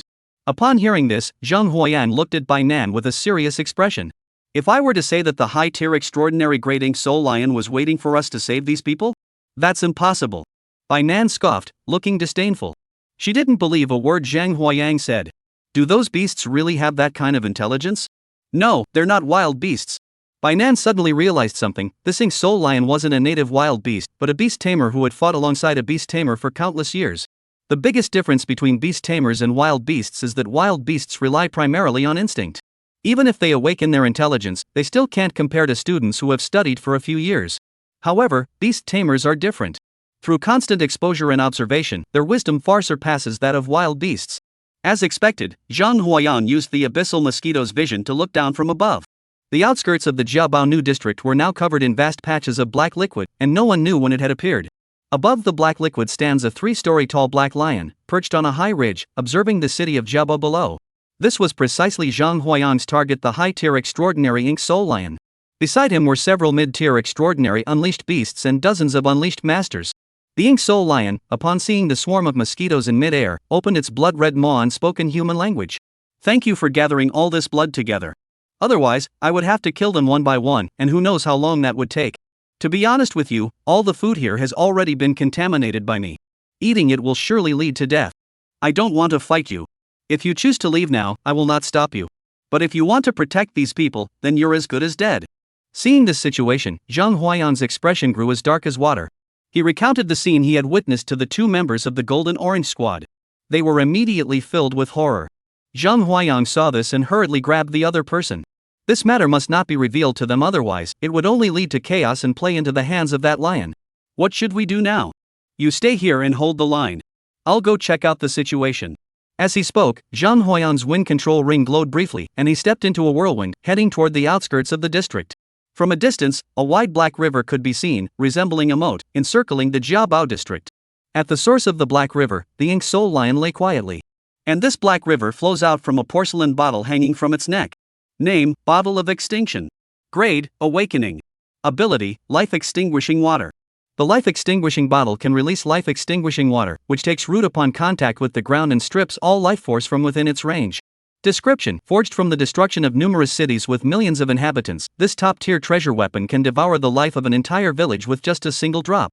Upon seeing this treasure, Zhang Huayang sneered. No wonder modern beast tamers don't forge magical artifacts for their beasts anymore, they're all focusing on crafting defensive artifacts for themselves instead. So that's what's going on. The beast taming ability was stripped away, devouring the beast tamer, and even using the treasure weapon meant to fight the wild beasts against the human race. Chapter 98, Shu Ji Yuan Seeks Help. Gazing into the distance, dozens of colossal beasts stood atop the Black River. Zhang Huayang unleashed his most powerful abyssal demon mosquitoes, pointing forward with a raised hand. Up there, fight to the death. Hum. 10,000 wings flapped in unison as they charged toward the ink-colored soul lion. The ink soul lion, upon seeing the swarm of mosquitoes covering the sky, did not panic but instead revealed a faint smile. Ha, don't you know what my master's extinction bottle is for? All that could be seen was the ink soul lion on all fours, roaring toward the sky. Then, the extinction bottle hanging from his neck suddenly burst into a brilliant light. A torrent of black liquid erupted from it, surging toward Zhang Huayang's abyssal demon mosquito. Hum. Even the abyss mosquitoes, despite their incredible speed, were caught directly by the black water. Zhang Huayang saw that the abyssal demon mosquitoes, after being washed by the life-extinguishing water, had their health rapidly decreasing. In just 3 minutes, they were completely dead. Zhang Huayang saw that the abyssal demon mosquitoes, after being washed by the life-extinguishing water, had their health rapidly depleting. Within just 3 minutes, they were completely dead. Ha! The Ink Soul Lion saw the swarm of abyss mosquitoes ahead and laughed up at the sky. I'll give you one more chance. Either join us or leave all your beasts behind and get out of the Jiabao region. Upon seeing the Black River, Zhang Huayang had a sudden flash of insight. Areas that hadn't been upgraded were precisely where the Yin skeleton mosquitoes could prove their worth. In the blink of an eye, 4,000 Yin skeleton mosquitoes soared out of the insect nest. The Ink Soul Lion saw Zhang Huayang release another swarm of mosquitoes, paused for a moment, then burst into laughter. Ha, haven't you had enough of a lesson? As he spoke, a river surged forward like before, rushing toward the Yin skeleton mosquitoes. However, this time was different. The ability of the Yin skeleton mosquitoes was to survive in regions devoid of life energy. This river of death is precisely the Yin Haiguwen's habitat. Buzz 4000. The Ink Soul Lion saw the swarm of mosquitoes, flapped its thin wings, and swam freely in its own river of death. Everyone was stunned into silence. You little ones, go on, eat them all up. Dozens of colossal beasts, upon hearing the command of the Ink Soul Lion, immediately flashed crimson light in their eyes and pounced toward the Yin skeleton mosquitoes emerging from the water of extinction. Even with dozens of these colossal beasts, each possessing mid-tier extraordinary tier strength, in a one-on-one fight, the Yin Haiguwen with its early-stage extraordinary power would stand no chance against them. But how could mosquitoes possibly fight one-on-one? The Yin Huigu mosquitoes overwhelmed the dozens of wild beasts with sheer numbers, crushing them under their numbers. Devouring the iron-toothed demon elephant, obtained 13 portions of extraordinary grade flesh and 21 portions of ordinary flesh. Restored 13 life points and 7 strength points. Devour the crimson shadow scorpion, obtain 9 pieces of extraordinary grade flesh and 13 pieces of ordinary flesh. Restore 15 HP, 11 strength, and 3 mental power. Devour the berserk bear, obtain 12 pieces of superb grade flesh and 21 pieces of flesh. Restore 21 HP and 16 strength. The battle lasts for half an hour. Out of the 4,000 Yin skeleton mosquitoes, half were killed in battle, and all the beasts were wiped out except for this one Ink Soul Lion. It wasn't that Zhang Huayang showed mercy, rather, the Yin Haiguwen's combat strength was too weak to effectively combat mid-tier wild beasts. When it comes to high-tier extraordinary beasts, they struggle to even break through their defenses. However, even if a single Yin hail bone mosquito can only drain a small amount of the opponent's health, that is sufficient. Zhang Huayang raised his hand and pointed at the Ink Soul Lion. Zhang Huayang raised his hand and pointed at the Ink Soul Lion. Charge! No mercy! Before that, Zhang Huayang had already made up his mind. When activating the skill of the extinction bottle, the Ink Soul Lion must be fully focused on controlling it, otherwise, unexpected consequences may occur. The Ink Soul Lion saw his subordinates being slaughtered by Zhang Huayang, and the enemy even sent these mosquitoes to attack him. The Ink Soul Lion roared to the heavens, preparing to retrieve the life-extinguishing bottle and charge toward Zhang Huayang. Its 2 ears twitched slightly, then it turned its head to look.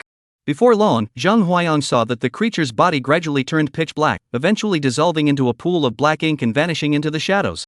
Not only that, but even the Miexing River flowing around Jiabao City began to fade slowly after the Ink Soul Lion departed, eventually disappearing entirely. Zhang Huayang had already made all the necessary preparations to fight the Emohan Lion to the death.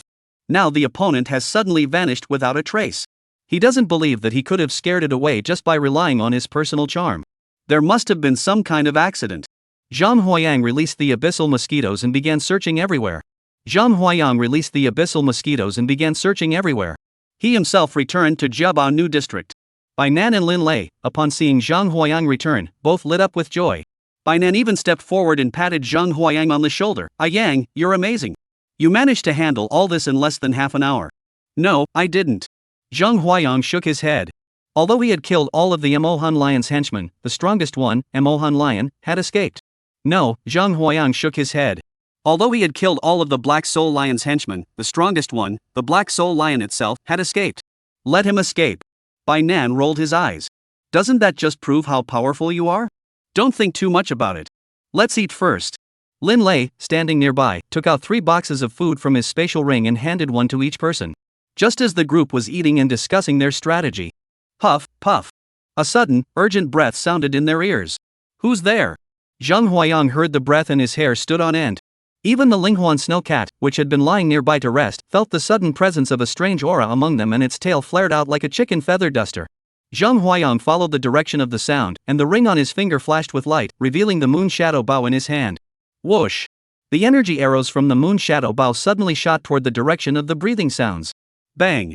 As the arrow flew through the air, it seemed to collide with a solid wall, exploding into pieces. It's me, don't panic. A weary voice suddenly appeared out of nowhere. Upon hearing this familiar voice, everyone hesitated. Bai Nan raised his eyebrows. A Yuan? It's me. Xu Zi Yuan. Hurry and help me. I can't take off this dark cloak. It's me. Xu Zi Yuan's weak voice rang out. Hurry and help me, I can't get this dark cloak off. Zhang Huayang. Zhang Huayang and Lin Lei searched around the empty space in front of them for a while before finally feeling the outline of a humanoid creature. Under Chu Ziyuan's instructions, the two exerted great effort before finally managing to remove the shadow cloak from Chu Ziyuan's body. Upon seeing Chu Ziyuan's body, everyone's pupils contracted in shock. At that moment, Chu Ziyuan's entire body was covered in bruises, with wounds all over his body. The blood flowing out had mixed with the dark cloak, forming a gruesome sight. As the cloak was torn off, it ripped away chunks of flesh from his body. What happened? Zhang Huayang asked. Chu Ziyuan's mouth opened and closed, but no sound came out. Zhang Huayang's arm touched the other's forehead and was burned, causing him to yelp. It was a very serious injury. Zhang Huayang's face darkened. Bai Nan, seeing this, rushed into the crowd and shouted, "Who can treat him?" After a while, a middle-aged man with a large belly and panda-like eyes walked over. After diagnosing for a while, he sighed lightly. This beast tamer has 4 broken ribs and severe energy depletion. He urgently needs energy supplementation, otherwise, he won't survive until tomorrow. After delivering the diagnosis, the doctor turned and left. In response, Bai Nan naturally understood. In the current situation, with countless injured people, a doctor like him had no time to rest at all. Energy supplements, energy bars work? Lin Lei scratched his head, looking confused. It's for energy, not because I'm hungry. Bai Nan gave Lin Lei a disapproving look. Alright, I'll learn some healing when I have time. Upon hearing this, Zhang Huayang raised his eyebrows. Doesn't it contain a large amount of energy that is easy to absorb? Something containing vast energy and easy to absorb? Isn't that exactly what Dragon's Gall does? Chapter 99, Every Second Counts. As Zhang Huayang finished speaking, the two who had already given up hope suddenly looked up. Long Dan? Not the Dragon's Gall from Longling, but the Dragon's Gall of the Crocodile clan, which carries a trace of alligator dragon blood. If it can be called Dragon's Gall, that alone is enough to prove the point. Upon hearing this, Bai Nan's eyes lit up, and he hurriedly followed the physician's instructions to extract the Dragon's Gall from Zhang Huayang. After combining it with 13 auxiliary ingredients to neutralize the potency of the herbs, he finally administered it to Chu Ziyuan, who had already fallen into a coma. Life value, 12. Health 12. Health 12. Seeing Chu Ziyuan's health gradually recover, Zhang Huayang's brows finally relaxed slightly. The three of them stayed by Chu Ziyuan's side, keeping watch from noon until the morning star shone brightly. Oh, my head hurts so much. Xiu Ziyuan covered his head and slowly sat up from the ground. Seeing this, Lin Lei hurriedly brought over a bowl of ginger soup and fed it to him. After a long while, Chu Ziyuan's eyes gradually focused, and he finally noticed the 3 people in front of him. Quick, quick, save him. Chu Ziyuan endured the pain throughout his body, suddenly stood up, and supported Lin Lei beside him for a while before finally taking out a compass from his spatial ring. Lin Lei saw Chu Ziyuan's movements and quickly opened his beast summoning space, releasing his earth green ox. Boom! Accompanied by the continuous exertion of the green ox on the earth. A several-meter-wide pit, extending deep into the earth, appeared before them. Chu Ziyuan pulled out a pair of crutches from his spatial ring, leaned on them, and strode confidently into the pit. The others exchanged glances and nodded slightly. As time passed, Zhang Huayang and the others seemed to be circling underground. Lin Lei, why not just go straight? We're not driving a taxi. Upon hearing this, Lin Lei patted the green ox on the ground and leaned in closer. After a moment, Lin Lei stood up with an odd expression on his face and said, "De Cheng says it's hot over there, so don't go that way." The 4 members of the Golden Orange Squad had been navigating the depths of the underground for nearly 4 hours before coming to a stop in a subterranean cave. Shoo! Chu Ziyuan motioned for everyone to be quiet. Zhang Huayang saw this, opened the insect nest, and released some abyss mosquitoes to stand guard nearby. He watched as Chu Ziyuan pulled one C-grade treasure artifact after another from his spatial ring and connected them together. Everyone, get ready. 3, 2, 1. Boom! A loud bang. The treasure artifacts connected by Chu Ziyuan exploded violently underground. The massive vibrations reverberated rapidly through the cavern. The ceiling of the cave suddenly collapsed in the chain reaction of explosions, crashing down with a thunderous roar and sending a massive cloud of dust into the air. Hurry, get everyone out of here. Upon hearing Chu Ziyuan's words, Zhang Huayang hurriedly opened the insect nest. Countless mosquitoes, with fangs and claws, charged toward the smoke. Without a second thought, they grabbed whatever they could find in the smoke and ran. A green ox plowed the way beneath him. Zhang Huayang's mosquito swarm was caught, and Bai Nan's spider monkeys swung their ice iron clubs, following closely behind. Zhang Huayang's swarm of mosquitoes was swept away, and Bai Nan's spider monkeys swung their ice iron staffs, following closely behind. Only then did he notice that his swarm of mosquitoes was attacking 120 people, 6 of whom were members of Chu Ziyuan's clan, while the rest were mostly beast tamers who had fled to Jianghai City. As they fled, they destroyed the underground passages along the way. They ran for nearly 3 hours, traveling hundreds of kilometers underground, before finally slowing down. Ah Yuan, what happened? Seeing that everyone was temporarily safe, Bai Nan finally asked the question that had been on his mind. Upon hearing this, Chu Ziyuan glanced at the tribe members behind him, whose sleeves were being bitten by mosquitoes, and finally recounted what had happened. Upon returning to the tribe, Chu Ziyuan had dragon coins in his pocket, giving him ample funds. Additionally, the elders of the tribe had imparted their knowledge and wisdom to him without reservation. Finally, in the 3rd month, he successfully crafted his first A-grade treasure artifact, becoming an A-grade artifact forger. Upon returning, he thought about how Jianghai City was now in a state of reconstruction and development, so he convinced a few clan members he was close with to follow him back to Jianghai City to build a future there. However, the news of their return somehow leaked out through unknown channels. Shortly after leaving Beiji City, they were targeted by a group of wild beasts. Had it not been for the awakening artifact forged by the elder of the Chu family, they would never have been able to hold out until Chu Ji arrived to lead them to Jiaobao district for reinforcements. Fortunately, none of them died. If it had been because of him, several of them would have perished. After this, Chu Ziyuan will never be able to return to the Chu family, and there is even a high likelihood that he will be expelled from the family registry. However, when Chu Ziyuan learned that Jiaobao district had been invaded by the unleashed beasts, resulting in heavy casualties, Chu Ziyuan turned pale and looked at the people beside him. Isn't a commander-level warrior supposed to be stationed there for the new district development? Where are they? The others shook their heads in response. All the powerful warriors had gone to the front lines to provide support and had not yet returned. Only 3 combat-ready forces remain in Jianghai City. President Lin Yi must remain in Jianghai City and not move. After Xiaoming's beast-taming abilities were unsealed, he possesses the rank of a commander, but his actual strength is pitifully weak. As for Qi Hong, he was nothing but a hollow shell, ranking at the bottom of the commander tier, barely capable of making a name for himself in Jianghai City. Bai Nan explained slowly to Chu Ziyuan. Upon hearing this, Chu Ziyuan trembled all over. Then I brought a tiger into a flock of sheep. The beasts attacking our Chu family this time number 300, and each one is a high-tier extraordinary being, just one step away from advancing to the commander level. I simply cannot think of anyone, aside from a true commander-level combatant, who could handle this situation. 300 high-tier extraordinary beasts? 300 high-tier extraordinary beings? Zhang Huayang muttered under his breath. With his own army of over 10,000 low-tier extraordinary mosquitoes, although he couldn't defeat them, he still had a chance to break out of the encirclement with them. However, if these beasts were brought to the Jiaobao district, those ordinary people who have already survived one massacre would have no chance of survival when faced with these 300 high-tier extraordinary beasts. At this thought, Zhang Huayang was just about to speak.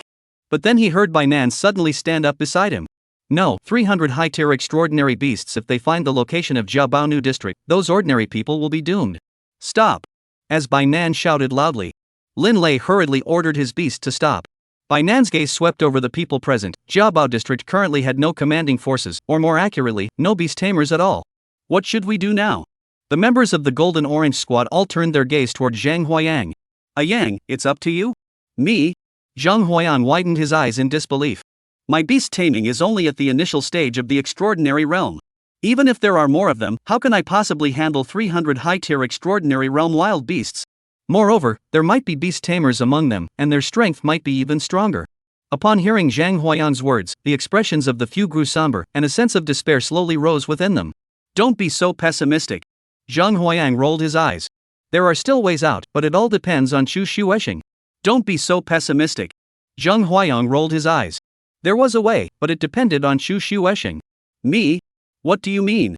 Zhang Huayang took out the deep abyss stone forging method given to him by the Tian family from his spatial ring and handed it to Chu Ziyuan. Upon seeing the abyss stone essence method for the first time, Chu Ziyuan was immediately captivated. How did you obtain the forging method for the abyss stone spirit? Chu Ziyuan looked at Zhang Huayang with a puzzled expression. This was the Tian family's closely guarded secret. If the Chu family had the abyss stone spirit, if we were to use the abyssal stone essence as the energy source for our family's treasured artifacts, the power of the Chu family would be taken to a whole new level. It's nothing much. I just threatened and bribed the Tian family a bit, and they agreed to give me this method. It's no big deal, we just threatened and bribed the Tian family, and they agreed to give us this method. Zhang Huayang waved his hand dismissively, clearly unconcerned. If you can craft 100 pieces of abyss stone essence before those 300 wild beasts kill us, I will have a way to protect us, as well as the lives of all ordinary people in Jiabao district, and even launch a counterattack. Chapter 100, The Evolution Begins. Chapter 100, The Evolution Begins. Upon hearing Zhang Huayang mention the opportunity, everyone couldn't help but smile. But only Zhang Huayang himself knew the truth. Once Chu Ziyuan had forged 100 pieces of abyss stone essence. At that point, the most dangerous moment will have arrived. The deep abyss mosquitoes would need to return to the hive and enter their cocoons to evolve. However, Zhang Huayang has no intention of telling them about this. After discussing the details in detail, the group reached an agreement. Zhang Huayang stepped forward and, to avoid putting others in danger, spoke slowly. Stay here and behave yourselves. Your abilities would be of no use to me if you came with me, and you would only hinder me. Upon hearing Zhang Huayang's words, the members of the Golden Orange Squad clenched their fists tightly and remained silent. They all knew that although the Jiabao Wasteland was vast, the Jiabao New District only occupied a tiny fraction of it. However, facing 300 high-tier extraordinary grade wasteland beasts scattered across the area, being found was merely a matter of time. Being found is merely a matter of time. For their own sake, and for the ordinary people of Jiabao New District, someone among them must step forward and divert the attention of these beasts. Zhang Huayang looked at the view transmitted from the swarm of mosquitoes on the ground, his expression suddenly changing. This is bad, the wild beasts have already scattered. As he spoke, a flash of light erupted from the spatial ring on Zhang Huayang's finger. 400 pieces of abyss stones appeared before them. Looking at the mountains of abyss stones piled up before them, not only Chu Ziyuan and the others, but even the members of the Chu family who had been unconscious suddenly sensed this intense abyss aura. Everyone's hair stood on end, and they were all startled awake. He handed over the abyss stone, and Zhang Huayang left behind 800 abyss mosquitoes. To create abyss stone essence, abyss bloodline is required. These mosquitoes are precisely the beasts I command that possess the abyss bloodline. Zhang Huayang issued orders to this group of abyss demon mosquitoes. During this period, they are to assist in the forging of abyss stone essence. With all the materials and forging methods available, plus the assistance of 6 clan members, give me 6 hours, no more than 6 hours, and I can forge 100 abyss stone essences. As he spoke, Chu Ziyuan took out a long incense stick from his spatial ring. Name, Illusionary Mirror. Rank, A. Ability, Mirage. Upon activation, creates an illusion that lasts for 15 minutes. Can be used once every 3 hours. Description, a grade A artifact crafted by the artifact forger Chu Ziyuan, marking his debut work. Taking the illusory mirror handed to him, Zhang Huayang nodded slightly, then raised his eyebrows. The abyss mosquito let out a piercing screech, tearing through space, and vanished along with Zhang Huayang from where they stood. Seeing Zhang Huayang leave, Bai Nan looked at Lin Lei. Lei, take these beast tamers back to Jiabao New District first. I'll stay here and assist Yuan with the work. Lin Lei nodded slightly in response. He called out to the Earth Green Ox, then led the remaining beast tamers excluding the members of the Chu family away. After seeing everyone leave, Xu Jian immediately led the Xu family members and began researching forging techniques without delay. At this moment, Zhang Huayang had emerged from the depths of the earth and, through the mosquito swarm's vision, quickly spotted groups of high-tier extraordinary beasts. Upon seeing this, Zhang Huayang immediately activated the illusionary mirror. As a glow flickered from within the mirror, a swirling mist slowly emerged, coalescing into a human form before Zhang Huayang. Looking at the illusion of Chu Ziyuan before him, Zhang Huayang nodded slightly. A fine treasure. I should ask Chu Ziyuan to add this ability to my water dragon mirror when the opportunity arises. As Zhang Huayang stirred things up, the wild beasts that had been gathered together suddenly sensed the changes in the mountains and fields and rushed toward Zhang Huayang. However, Zhang Huayang had the abyssal demon mosquito, a beast with unparalleled mobility, at his disposal. Even if the opponent were 300 high-tier extraordinary beings, they would find it difficult to catch him in the short term. Time ticked away, second by second. From midnight until the sun was high in the sky, it was a full 9 hours. Zhang Huayang finally received the message from Chu Ziyuan. Zhang, hurry over. I've managed to obtain 100 deep abyss stones. Through the mosquito's perspective, Zhang Huayang received the news and his expression lit up. He immediately activated the water dragon mirror, and a dense white mist spread out, obscuring Zhang Huayang's vision. By the time the beasts had dispersed the fog, there was no trace of Zhang Huayang left.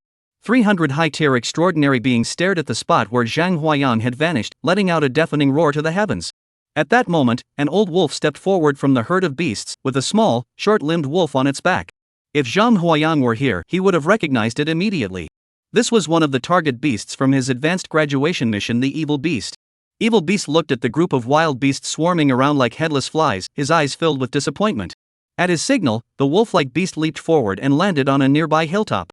Evil Bitter, though weak in power, was only at the initial stage of the extraordinary realm. However, it possesses a unique ability: it can command the wolf tribe's beasts, who naturally trust it. The beast beneath him was one that obeyed the evil one's commands, biting and killing its master. The evil beast looked down at the hundreds of extraordinary beings below, speaking in a voice that sounded like an old donkey grinding a millstone. Everyone, this aimless search is not a solution.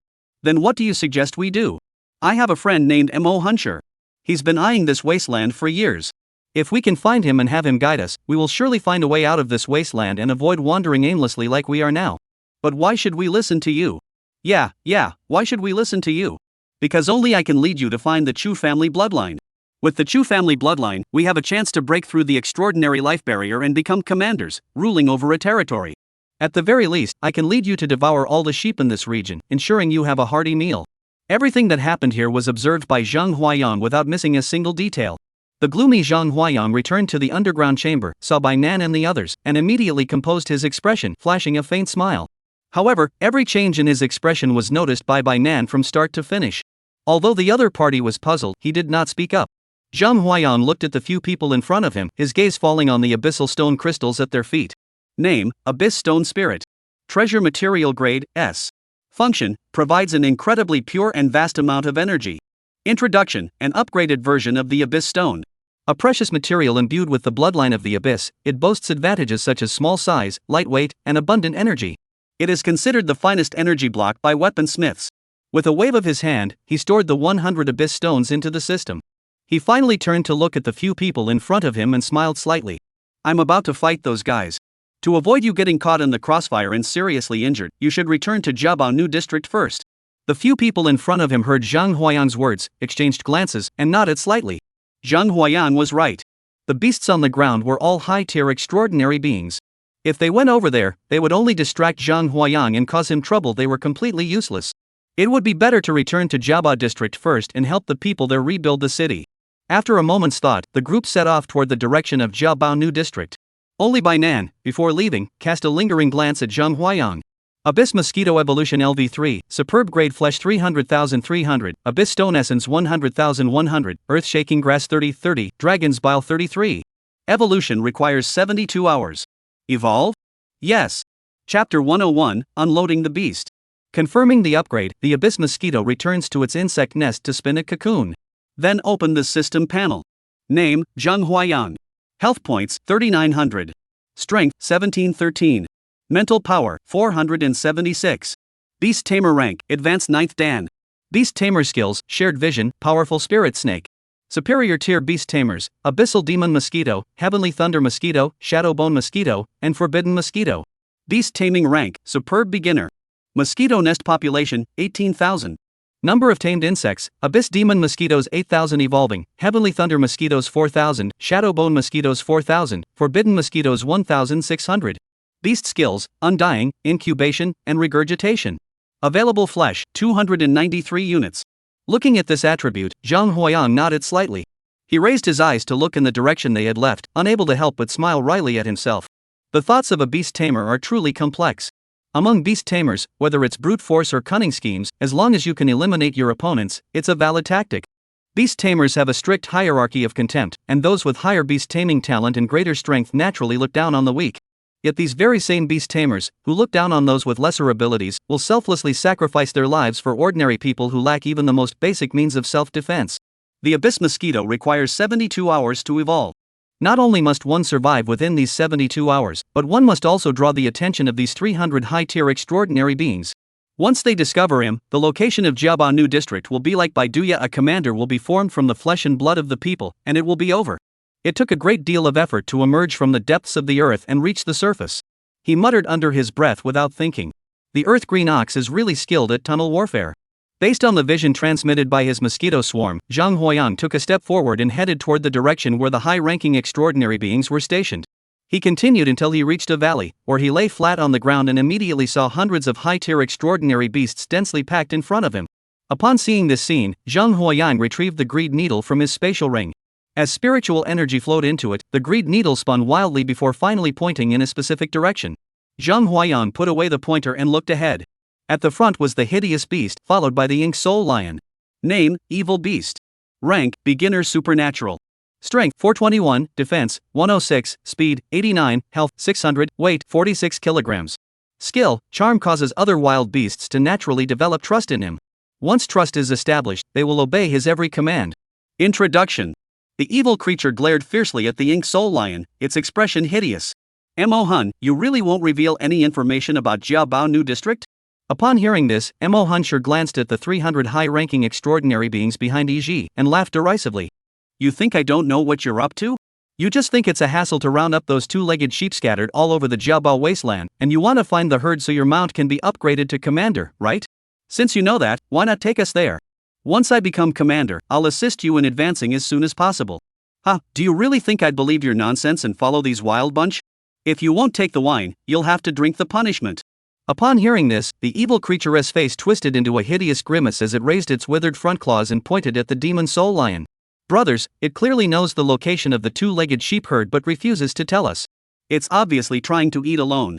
Once it advances to the rank of commander, none of us will survive. Let's unite and kill him. Then, the meat of the two-legged sheep will be divided equally among us. Roar! Woof! In an instant, roars erupted from all directions.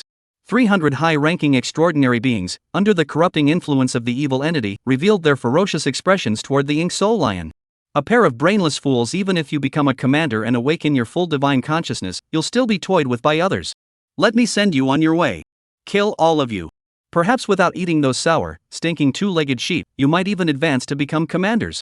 As he spoke, the Ink Soul Lion's body flickered with a, transforming into a pool of black water that merged into the shadows. Zhang Huayan crouched high above, taking in the entire scene. In his current mission, there were 9 high-tier extraordinary beings and 1 advancing commander. He couldn't handle them all for now. 3 have been defeated, with 2 remaining in front of me. Immediately, Zhang Huayan retrieved the moon shadow bow from his spatial ring.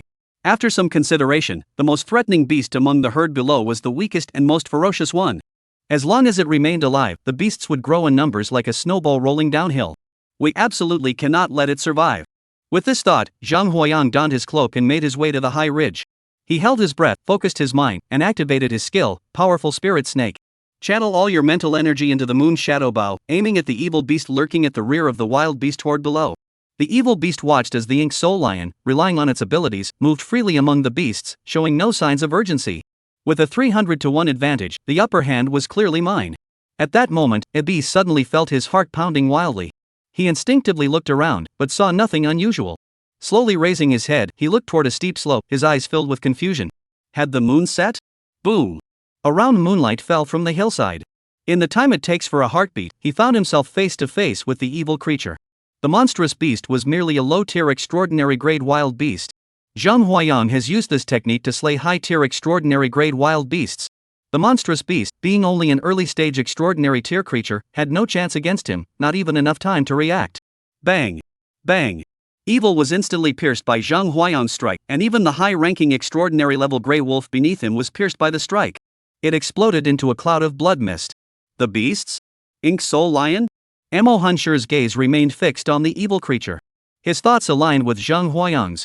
Though this group of beasts was powerful, the greatest threat came from the evil beast. Zhang Huayan's sudden attack truly startled him. If that strike had been aimed at him, would he have been able to withstand it? The Ink Soul Lion looked up to see the direction of the attack. Though it couldn't see anything, it could discern from the scent that it was the beast master of that swarm of mosquitoes. Roar!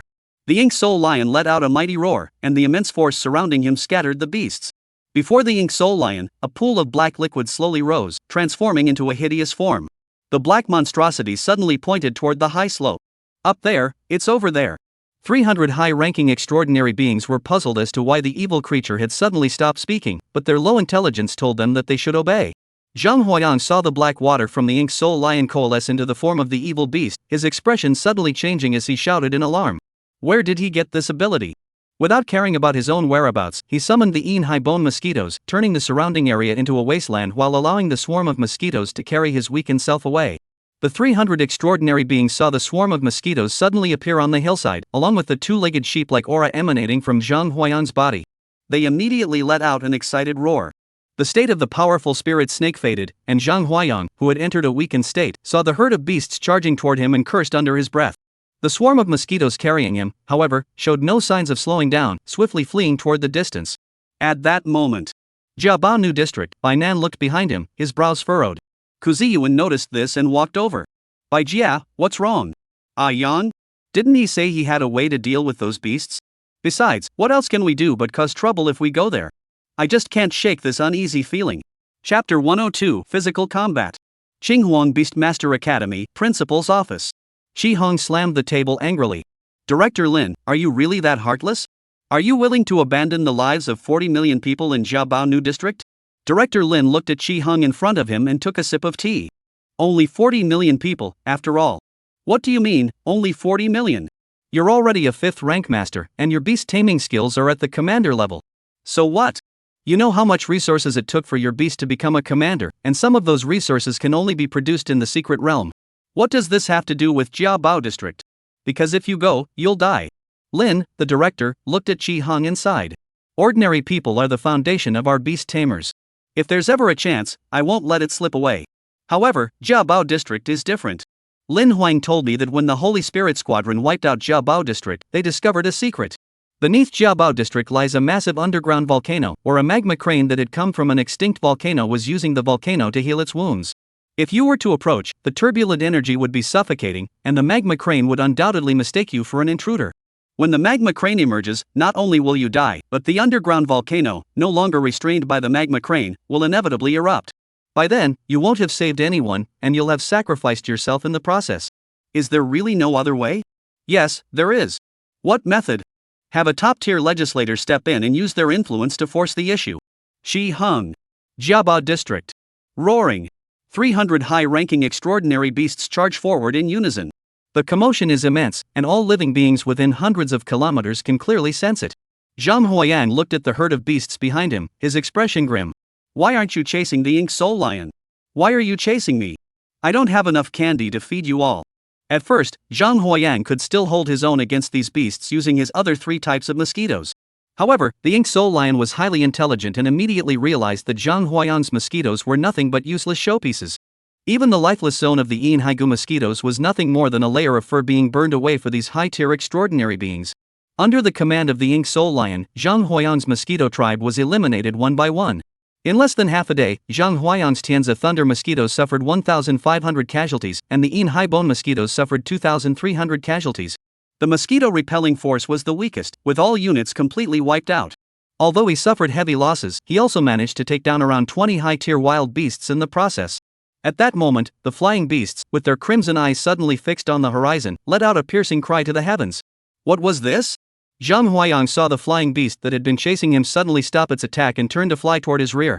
Zhang Huayang turned his head to look, his pupils suddenly contracting. That was Jiabao District. Before he knew it, Zhang Huayang had been driven to the vicinity of Jiabao District. Seeing this, Zhang Huayang clenched his teeth and took out a palm-sized yellow mirror from his spatial ring. It was the S-rank treasure he had obtained from Zhao Hong during the 3 academies' joint competition, the Huangji Mirror. I was hoping to use kite flying to evade detection for the next 72 hours. Now it seems I have no choice but to face it head-on. With that thought, Zhang Huayang activated the Huangji mirror in his hand. Suddenly, a yellow glow engulfed the surroundings. All the beasts that were struck by the light plummeted from the sky. Among them was Zhang Huayang himself. As he watched the horde of beasts slowly gather around him, Zhang Huayang rolled his eyes and quickly pulled out the water dragon mirror, releasing a thick fog. Using the thick fog as cover, Zhang Huayang activated the illusionary mirror to create his own illusory form to divert their attention. He then grabbed the moon shadow bow and crept toward the direction of the Ink Soul Lion. The Ink Soul Lion stood on the high slope, watching the wild beasts falling from the sky, his brows furrowing. The sky-shattering treasure weapon? Just then, the Ink Soul Lion suddenly felt a pang of fear in its heart, as if something threatening its life had appeared. Looking ahead, he saw a flash of light shining through the white mist. At a glance, he recognized it as the moonlight that had previously shot down the evil beast. However, this time, the moonlight did not shine as brightly as it had when it had shot the evil beast. Upon seeing this, the Ink Soul Lion's body began to melt, about to merge into the darkness. However, Zhang Huayang wasn't about to let this opportunity slip away. The glow of the moon shadow bow erupted from the white mist, striking his body at an incredible speed. Bang! The body, now reduced to a black liquid, was shattered by the impact. After a long time, the attack of the moon shadow bow dissipated, and the body of the Ink Soul Lion returned to normal. At this moment, it no longer possessed its former might, with a gash on its chest from which blood flowed freely. Even its hind legs were broken off. Attack! Tear it apart! The Ink Soul Lion roared furiously, awakening all the high-tier extraordinary beings. Realizing they had been tricked, the wild beasts grew furious and closed in on Zhang Huayang. Zhang Huayang pulled out the greed needle from his spatial ring. Bro, I've followed the directions all the way here. Give me a clear indication. As the greedy pointer swayed, he pointed him in a direction. Seeing this, Zhang Huayang clenched his teeth and sprinted off in the direction the pointer was pointing. However, no matter how fast he ran, he couldn't outrun these wild beasts. As he saw the herd of wild beasts closing in, Zhang Huayang drew his moon shadow bow and fired repeatedly, causing explosions to erupt wildly among the beasts.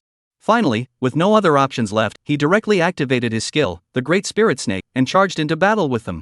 With the enhancement of the Great Spirit Snake, Zhang Huayang's combat power was astonishing, and he even began to gain the upper hand against the herd of beasts. Using only his physical strength, he single-handedly faced 300 high-tier extraordinary-level wild beasts. Even a master-level beast tamer would dare not claim such a feat. Yet Zhang Huayang not only claimed it, he proved it. As time ticked by, Zhang Huayang slayed over a dozen wild beasts. The battle between the two sides engulfed the entire area, reducing the forests, rivers, and even the mountain peaks within a radius of tens of thousands of square meters to dust. The commotion here also caught the attention of the members of the Golden Orange Squad, who were already nearby in the Jiaobao district. They sensed something was amiss. Normally, it had been a day and a night, and Zhang Huayang should have returned by now. However, there has been no word from him, and to make matters worse, there has been sudden commotion outside the city. They couldn't help but put down what they were doing and head toward the source of the commotion, fully armed. The effects of the Great Spirit Snake gradually faded over time. His health points rapidly decreased under the relentless attacks of the beasts. 3,900, 3,600, 2,700, 1,200. As Zhang Huayang's health dropped to 1,200, he could clearly feel his strength waning by more than half, and even his vision began to blur. Seeing this, Zhang Huayang quickly retrieved the last dragon's bile from his spatial ring. If the dragon's bile could save Chu Ziyuan, there was no reason it couldn't save himself. Thinking this, Zhang Huayang no longer hesitated and swallowed it in one bite.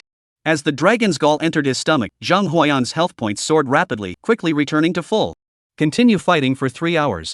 Zhang Huayang's health points dropped to 0. Mo Huncher saw Zhang Huayang's condition and immediately knew he was done for. Attack!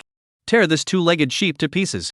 Over 200 wild beasts, after fighting for dozens of hours, were already exhausted. Upon learning that their opponents were no longer a threat, they let out excited roars and charged toward Zhang Huayang. Zhang Huayang seized the opportunity, rolled aside, and dodged the attack. The combined attack of over 200 wild beasts was incredibly powerful.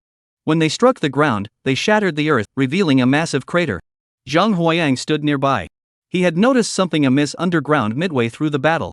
From this position, the greed gauge was spinning wildly, as if it were malfunctioning. And the spot where he had been attacked by the beasts earlier was the weakest point in the earth he had found after fighting for so long.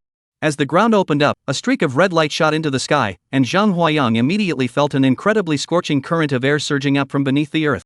The few wild beasts at the center were directly vaporized by the force of the air current. Feeling the heat at the cave entrance slowly dissipate, Zhang Huayang glanced at the surrounding beasts and let out a mocking smile. Everyone, I'm not playing with you anymore. With that, he flipped over and jumped into the pit. Chapter 103, The Lava River. The earth was split open by the combined attack of 200 high-tier extraordinary beings, forming a massive crater. A horde of wild beasts surrounded the cave's pit, staring intently downward, yet not a single one dared to venture down. The Ink Soul Lion saw the timid and hesitant expressions of the beasts and couldn't help but shake his head. Pushing the other beasts aside, he stood by the edge of the pit and peered down below. What met his eyes was an endless pitch-black void and an oppressively hot and humid atmosphere. No other colors could be seen. Just as it was about to jump down to pursue. Brr! A peculiar cry of a crane, accompanied by an immense surge of energy, erupted from the cave. The Ink Soul Lion, merely catching a whiff of it, was so terrified that it collapsed to the ground, clutching its head, its face pale and its body trembling. Even so, the Ink Soul Lion had no intention of leading this group of beasts away. After his recent investigations, the only person in Jiaobao district who could pose a threat to him was Zhang Huayang. He must see Zhang Huayang die before his own eyes to feel at ease. Otherwise, if Zhang Huayang were to sneak an arrow at him while he was enjoying his meal, he wouldn't be able to bear it. At this point, Zhang Huayang had already jumped down into the ground and been there for about 10 minutes. He had been falling the entire time and still hadn't hit the bottom. After a few more minutes, Zhang Huayang finally saw the color of the ground. He quickly opened the insect nest, released the mosquitoes, and let them suspend him to slow down, descending slowly. Standing on the ground below, he sensed the abnormal temperature. Both the temperature and humidity underground were extremely high, clearly not a place where ordinary people could survive. Even a high-level beast tamer would likely struggle to survive more than a few hours in such conditions. However, Zhang Huayang is no ordinary person. After so much time of nurturing himself, his physical condition far surpasses that of beast tamers of the same rank.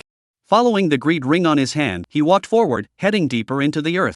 As he advanced, the space ahead grew increasingly vast, until he reached the base of an underground mountain.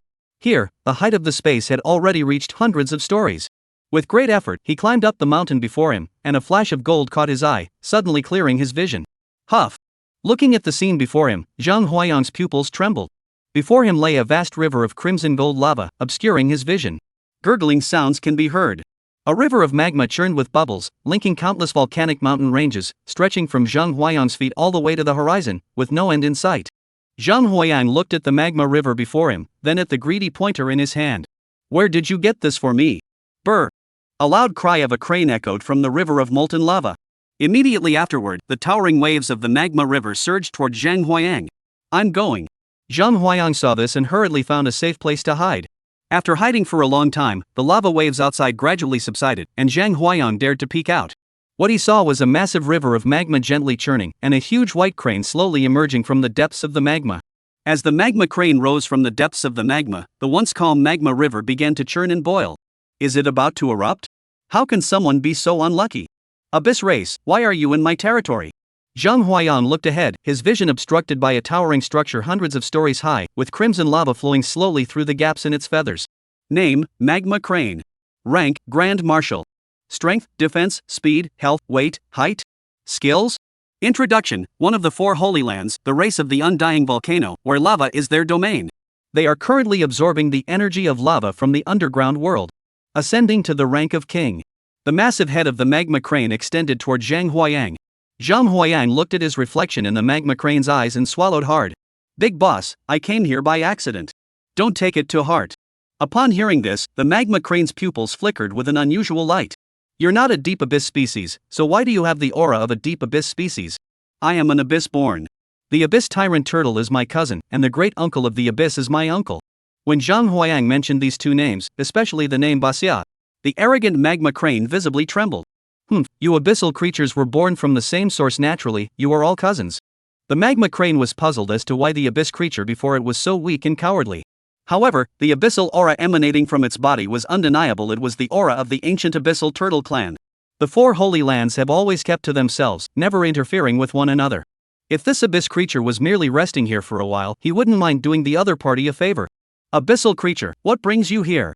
Zhang Huayang now understood that the other party was merely wary of the abyss aura emanating from his body. He knew he couldn't show any weakness now. If he did, the other party might just eliminate him. Where the Deep Abyss clan goes, you guys from the dead volcano have no say. I don't care about this place. I'll stay here for 3 days at most, then I'm out of here. Upon hearing Zhang Huayang's blunt words, the magma crane not only didn't get angry, but nodded in satisfaction. That temper, that composure, no doubt about it, it's a deep abyss species. That's exactly what I was looking for. Since you're going to stay for a few days, then stay. When you leave, take all your stench with you. Your foul odor is making my place smell terrible. After speaking, the massive body of the magma crane slowly lowered itself, allowing the magma river to completely submerge its body. Zhang Huayang saw clearly as the magma crane entered the magma river. The magma river, which had been on the verge of erupting, suddenly returned to calm. Zhang Huayang nodded slightly. While absorbing the energy of the magma crane was also suppressing the agitation of the magma river. Seeing that the magma crane had no intention of acknowledging him, Zhang Huayang wasn't foolish enough to go looking for trouble. He then found a spot with a decent temperature and sat down. He watched the flowing lava streams before him. Zhang Huayang instinctively pulled out the fishing rod given to him by Arufu. The lava river is also a river. How about we go fishing? We're just hanging around anyway, so let's just swing a couple of times. Meanwhile, the Golden Orange Squad in Jiaba district gathered together after calming down the crowd of people who had come to seek refuge. Bainan looked at the 2 people in front of him, his expression serious. I've made up my mind. I'm going to find Yang. But Zhang, the junior, said we should just wait patiently. It's been 2 days, and Yang still hasn't given us any news. Besides, I'm sure you've all noticed the commotion coming from over there during the day. I've decided to go there and take a look. But. There's no but. We're all teammates on the same team. We can't let him shield us from the storm just because he's the strongest. Zhanghai City Center. Shi Hong hit a dead end at Director Lin's office. He went to the Bai family with Dean Xiao from the Black Gold Academy. Bai Yi saw that the two who had arrived were Chi Hung and Xiao Ming, and he was also taken aback. One of you isn't stationed at the Public Security Brigade, and the other isn't teaching beast tamers at the Black Gold Beast Academy. What are you doing at the Bai family? Upon hearing this, Chi Hung slowly spoke up at Xiao Ming's gesture. Although he said this, it was still unfair to you. Although saying it this way is unfair to you. However, I still hope you will lend a helping hand and go to support Jiabao New District to save the 40 million people there. Chapter 104, The Deep Abyss Mosquito Evolves. Time ticked away, second by second. Zhang Huayang sought his abyssal mosquito about to complete its evolution. Just as he was about to leave. Buzz. As he was about to leave, he suddenly noticed that his fishing float was violently trembling. Seeing this, Zhang Huayang's face lit up with joy. He never expected that while he was helpless in water, he could catch fish in fire. As Zhang Huayang suddenly pulled the rod, a 1-foot-long, bright red mackerel was pulled out of the lava.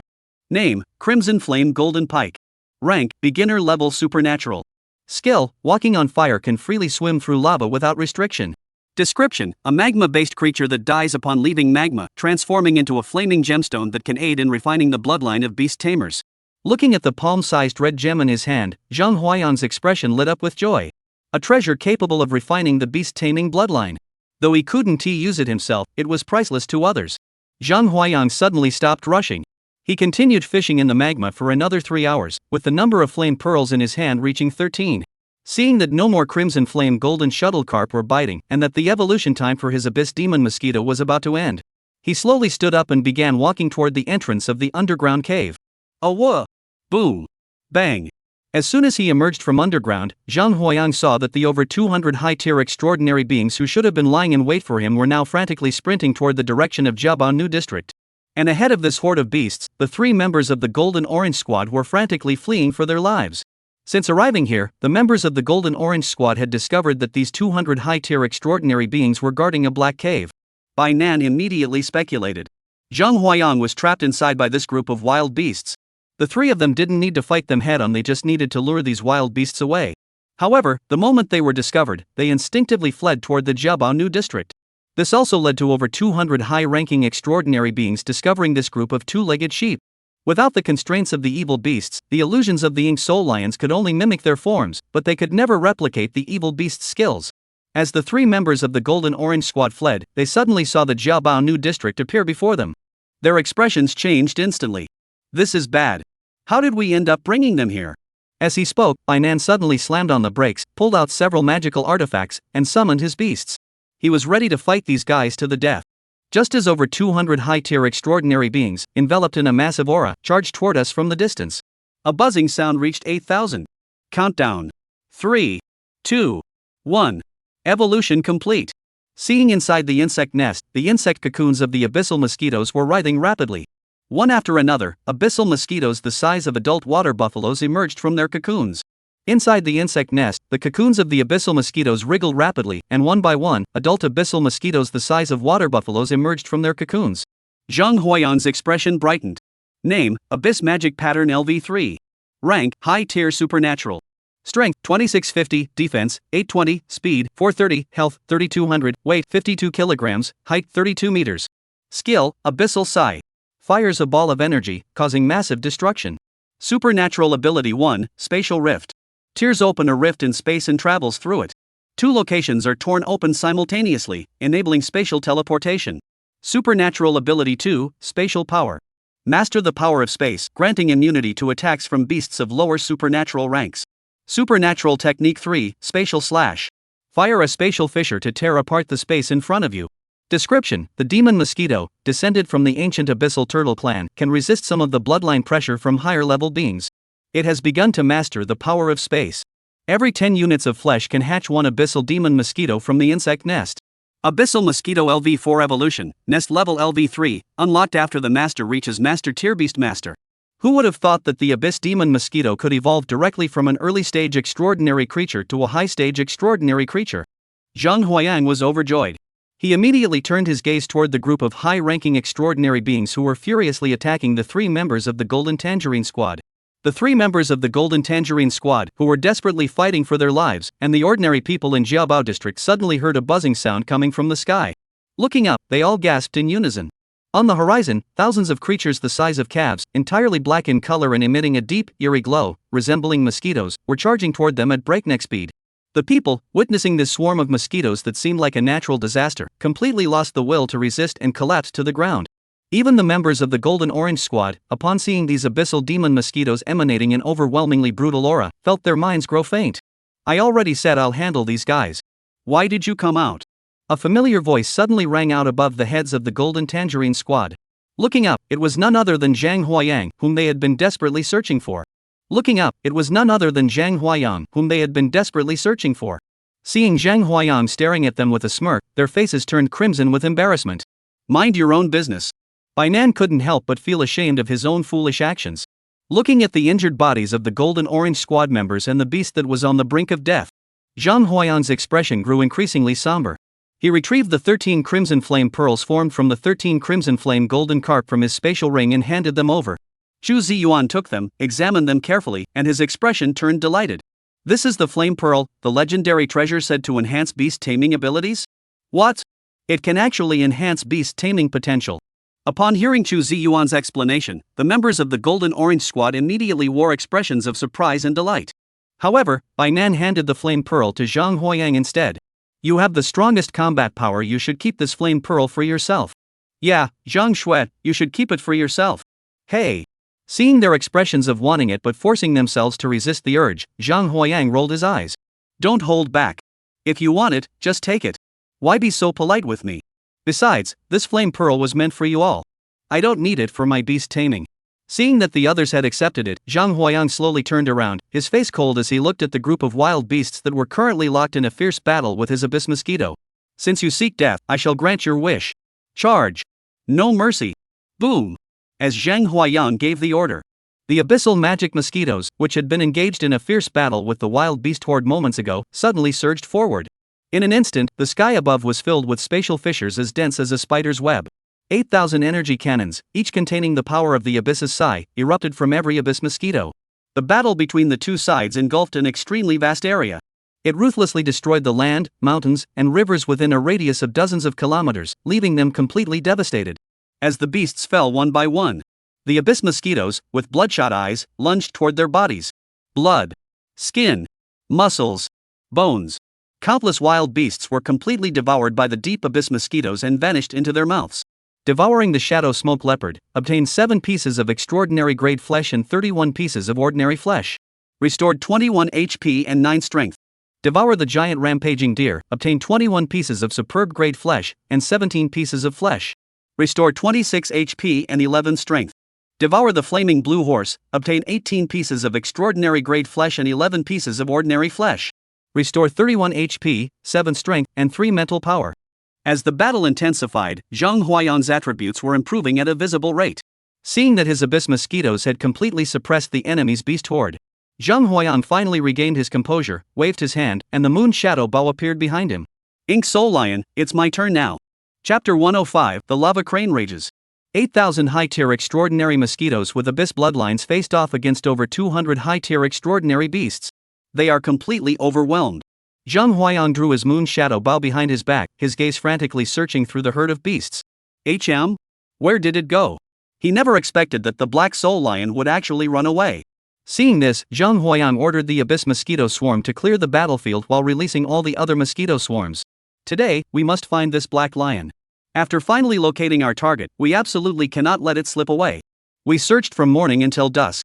Over 200 high-level extraordinary beings have been completely devoured by the swarm of mosquitoes. Just then, Zhang Huayang suddenly spotted a dark shadow in the line of sight of a mosquito flowing along a river toward the distance. Zhang Huayang smiled slightly. I finally found you. After greeting the members of the Golden Tangerine Squad, he had the abyss mosquito tear open a spatial fissure and stepped inside. Seeing Zhang Huayang disappear before their eyes, the members of the Golden Orange Squad fell into an unusual silence. Big sister, you seem to have made it big. Bringing in such a powerful fighter means your dreams might finally come true. Upon hearing this, Bai Nan also couldn't help but smile excitedly. Yes, it's truly a treasure trove. As he spoke, Bai Nan turned his gaze to the two people in front of him. Let's not talk about Aiyang. We need to improve our own abilities. If we always rely on Aiyang to handle everything, won't we just become parasites on his back?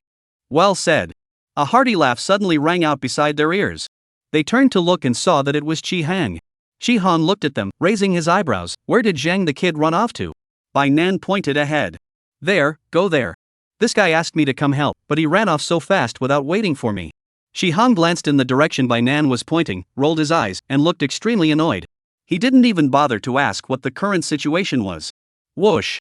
Shi Hanghu's figure flickered and vanished before their eyes. At that moment, Zhang Huayang, after enduring the abyss demon mosquitoes tearing through space multiple times, had spent nearly 3 hours. Finally, just as the Ink Soul Lion was about to escape the Jiabao Wasteland, he managed to block its path. Bang! A moon shadow arrow pierced the front of the Ink Soul Lion, blocking its path. Since the Ink Soul Lion had witnessed Zhang Huayang's abyssal demon mosquito and advanced to the high-tier extraordinary realm, it had known that the tide had turned against it. He seized an opportunity to flee. What he never could have imagined was that Zhang Huayang, in such a short time, had slaughtered over 200 high-tier extraordinary grade wild beasts and even caught up to him. Humans, are you trying to exterminate us all? The Ink Soul Lion halted its steps, its massive form towering over Zhang Huayang, who was no larger than its claws. Its eyes were filled with caution. He knew that the beast tamer before him was different from the others. In terms of physical strength, he was no less than, and perhaps even surpassed, beasts of the same rank. Upon hearing this, Zhang Huayang crossed his arms across his chest and smiled broadly at the other person. I'm determined to eliminate you completely. What can you do to stop me? Zhang Huayang wielded the wind-controlling ring, flying toward the eye of the Ink Soul Lion. If you reveal any other information about the beasts, I'll give you a quick death. Roar! Upon hearing Zhang Huayang's words, the Ink Soul Lion's crimson eyes flashed with a murderous glint. Are you sure you want to know about the other unloading masters? This will require some careful consideration on my part. As it tilted its head in thought, a black porcelain bottle suddenly appeared on the ground behind Zhang Huayang. The porcelain bottle behind Zhang Huayang suddenly gurgled and spewed out countless streams of black liquid. The life-extinguishing water surged like a tidal wave, enveloping Zhang Huayang's body completely in the blink of an eye. Ha! Upon seeing this, the Ink Soul Lion let out a wild laugh, and the gale it created blew the river in front of it into pieces. Enveloped by my life-extinguishing water, even if you are a master-level beast tamer, you are doomed to die. Is that so? Zhang Huayang's voice suddenly rang out behind him. Upon hearing Zhang Huayang's voice, the Ink Soul Lion's mane bristled, and it turned its head to look. There, a silver-white moon appeared behind his head. Die! As Zhang Huayang finished charging, a full moon shot out from the moon shadow bow, blooming behind the Black Soul Lion's head. With a single strike, the Ink Soul Lion, which had previously fled at the mere sight of him, had its head blown to pieces, dying instantly. Zhang Huayang stood atop the lifeless body of the Ink Soul Lion, its head now missing. You really think I'm your little darling? No way, I'll end up standing here in the flesh and getting myself killed. Zhang Huayang bent down and picked up the life-extinguishing bottle from below. This is indeed a valuable artifact, but it seems to have been marked with an imprint. I should take it back for Chu Ziyuan to study. After carefully storing the extinction bottle and the illusion mirror, Zhang Huayang finally let out a sigh of relief. With my current mosquito swarm strength, as long as I don't face a commander-level wild beast head-on, I fear no one. Boom! Boom! Before Zhang Huayang could even cross his arms and laugh. Suddenly, the sound of the earth tearing apart and the earth dragon turning over echoed from beneath their feet. One after another, underground volcanoes erupted from the ground during the tremor. The tops of the volcanoes emitted fiery red light, ready to erupt at the slightest provocation. Zhang Huayang? What's going on? Who provoked that lava crane? Looking at the distant lava rivers erupting in all directions, Zhang Huayang sneered. The Golden Orange Squad and Jiabao District are both over there, we have to go check it out. At that moment, at the center of the lava river, a white crane hundreds of stories tall stands with 1 foot in the center of the magma river, its crimson eyes fixed intently on Shi Hung before it. Humans, you dare to trespass into my territory. You are asking for death. The sacred spirit of the undying volcano. Shi Hung stared at the enormous magma crane before him and swallowed hard. I mean no disrespect, sir. I came here to rescue a junior. If I have offended you in any way, I am willing to apologize. Apologize? The magma crane snorted coldly, and the magma river beneath his feet immediately began to boil. You're just a pair of sheep, and you dare to talk to me about apologizing? Since you dared to offend me, then you're going to die. Boom! As the magma crane's anger rose, the magma river churned and roared, surging toward Shi Hang. Shi Hang never expected that this magma crane would show no mercy. He had merely passed through its territory, yet it sought to kill him. He immediately summoned his beast companion to put up a fight. However, his beast was merely a low-tier commander, and against a lava crane of the Grand Commander rank, it had not even the slightest chance of putting up a fight. In an instant, his beast was scorched, and its health dropped to 0. Just as Shi Hung cursed himself for being an idiot for not listening to Lin Yuan's advice and coming here to die. As he prepared to face death with resignation. When A crisp sound suddenly echoed in his ears. Didn't I teach you that even if the combat strength of the two sides is unequal, you must still give it your all and not let your guard down? Bai Yi's voice suddenly rang out beside his ear. Opening his eyes, he saw a four-armed golden ape, with its rear pair of arms grasping two S-rank divine artifacts and its front pair of arms grasping two awakened divine artifacts. The entire golden ape stood before Chi Hang like a dazzling guardian deity, blocking the surging torrent of lava. Whoosh! Two figures suddenly appeared beside Bai Yi. One was Xiao Ming, the dean of the Black Gold Beast Academy, with a black leech over 10 meters long crawling on his body. The other person was none other than Lin Yi, the dean of the Qinghuan Beastmaster Academy. Chapter 106, Luring the Tiger Away from the Mountain. Lin Yi coldly stared at Chi Hang. You fool, didn't I tell you there's a terrifyingly powerful wild beast here? I told you not to come to the Jiabao district. Why didn't you listen? Upon hearing Lin Yi's words, Shi Han looked utterly confused. However, back when he was still a trainee, Lin Yi had already been famous for years and had even served as his instructor. Upon hearing the other man's words, Shi Han instinctively shrank his neck and dared not utter a single word in response. His actions were indeed foolish. After going through all that trouble to come here, not only did it not help at all, but I almost ended up getting hurt. Lin Yi scolded Chi Hung a few times, then sighed softly before opening his beast summoning space. Old friend, I need your help this time. Goo goo. A blue phoenix bird the size of a cargo ship soared out of his beast summoning space and circled in the sky. Upon seeing the blue phoenix bird, the lava crane raised its head and let out a loud cry. You traitor of the immortal volcano! We've been searching for you all these years, and you've been hiding here all along. I never expected that after all these years, not only have you failed to ascend to the rank of king, but you've actually fallen to the rank of high commander. Today, I will bring your head to the sacred site to claim my reward. Brr! As the magma crane let out a loud cry. No longer restrained by the magma cranes, the magma river erupted violently. The countless volcanic craters connected to the magma river erupt simultaneously at this moment. Volcanic ash tens of meters thick completely obscured the sky over the entire Jiabao district, not a single ray of light able to penetrate. The four of them, upon seeing this, all wore somber expressions. Lin Yi shouted loudly, "This guy is already the Grand Marshal. Let's all attack together." As they spoke, the four beasts each unleashed their skills and charged toward the lava crane. The four beast masters, meanwhile, each drew their treasure weapons and stood by to support their beasts. At that moment, Zhang Huayang had already arrived near the battlefield. Watching the others engaged in combat with the lava crane, his mind was filled with confusion. The magma cranes were effectively suppressing the magma river underground. Why did you come here to provoke them? Zhang Huayang's gaze fell on Lin Yuanchang's beast. Beast, mysterious green phoenix. Power, defense, speed, health, weight, height. Skills? Introduction, a member of the Phoenix clan of the Undying Volcano, one of the four sacred lands. Originally a grand commander, but due to a falling out with the Undying Volcano, his strength has plummeted to that of a high-ranking commander. The four have four beasts under their command, two of which are high-ranking generals. However, one of them, the four-armed golden ape, is severely injured, while the other, the illusory azure phoenix, has fallen from the rank of grand commander. Additionally, there were two more beast tamers, both of whom were only high-ranking commanders. They were no match for the magma cranes. The battle lasted only a few hours. The four beasts were completely overwhelmed by the lava cranes.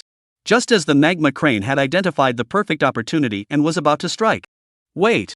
Zhang Huayang suddenly darted out from a distance. Upon seeing Zhang Huayang, Chi Heng's expression changed drastically. What are you doing here? Hurry back! Upon hearing Chi Heng's words, Zhang Huayang raised his eyebrows. Keep your mouth shut, or no one will think you're mute. After being scolded by Zhang Huayang, Chi Heng's voice suddenly faltered. After speaking to Chi Hang, Zhang Huayang immediately flew forward and came before the magma crane. The Undying Volcano clan, grant me some face, or rather, grant the Abyss clan some face. Upon seeing Zhang Huayang suddenly appear before him, the lava crane emerged from the lava river, extending its claws, and swiftly seized the mesmerizing green phoenix still fluttering before it. Abyss clan, are you protecting them? Yes. Zhang Huayang rolled his eyes. If he could, he really didn't want to get involved in this mess. However, these four individuals had all provided him with significant assistance in the past.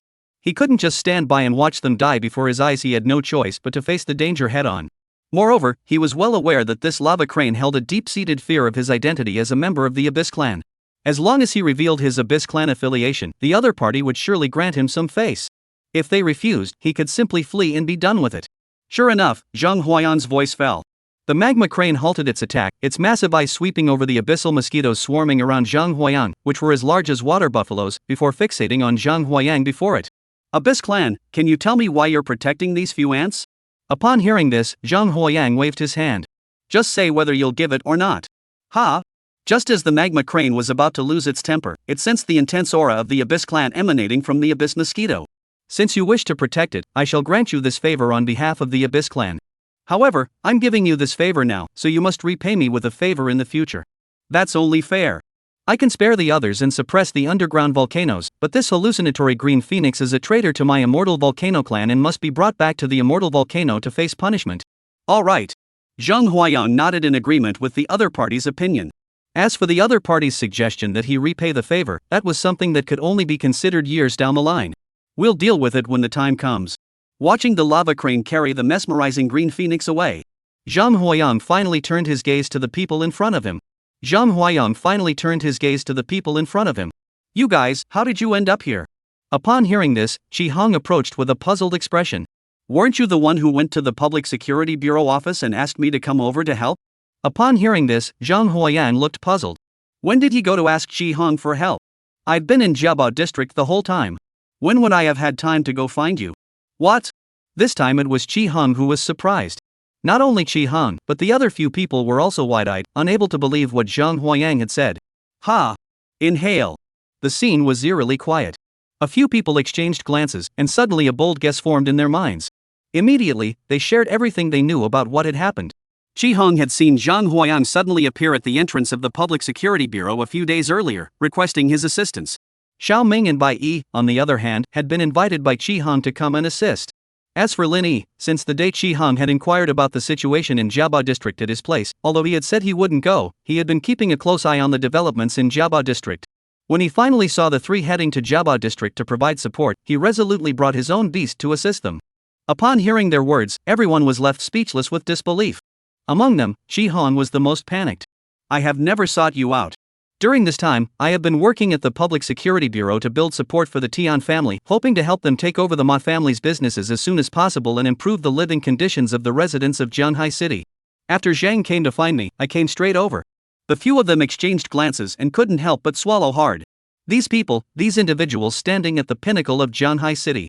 It seems as though they've been outmaneuvered. This time, coming to support Jiabao district, not only were we all severely injured, but we also lost our strongest psychedelic green phoenix. This is bad. Jianhai City. It's a diversion tactic. Hurry back to Jianhai City. Chapter 107, Looking for Death. After everyone finished reconciling the accounts, their faces suddenly turned pale with fear. They never expected that the three of them were master-level beast tamers, and the dean of Qinghuang Beast Taming Academy was even a grandmaster-level beast tamer. They too had been outmaneuvered and lured away. Lin Yi's expression was extremely grim at that moment. Shang, you stay here and finish up. I'll go back with the others first. Xiao Qi, we'll settle the score with you later. As he spoke, Lin Yi's spatial ring flickered, and a blue portal appeared before him. He stepped through it first. Xiao Ming and Bai Yi followed closely behind. Until Chi Hong arrived, the light gate closed instantly. Run back there. Lin Yi's voice echoed from within the light gate. Chi Hong heard this, pinched his nose bridge, and waved his hand. The old man is really petty. Shang, I'll go ahead. As he spoke, Chi Hong took out a black blanket from his spatial ring. Name, Black Velvet Flying Carpet. Grade, A. Function, capable of carrying 400 kilograms of cargo and flying at a speed of 200 miles per hour in the sky. Description, crafted from the feathers of the black source swan, an extraordinary wild beast, this aircraft is capable of carrying passengers and flying. Seeing these people hurry away, Zhang Huayang remained unfazed. If the other party was powerful, they would have already forced their way through and headed straight for Jianhai City. Using a diversionary tactic, isn't that just compensating for insufficient strength with cunning schemes?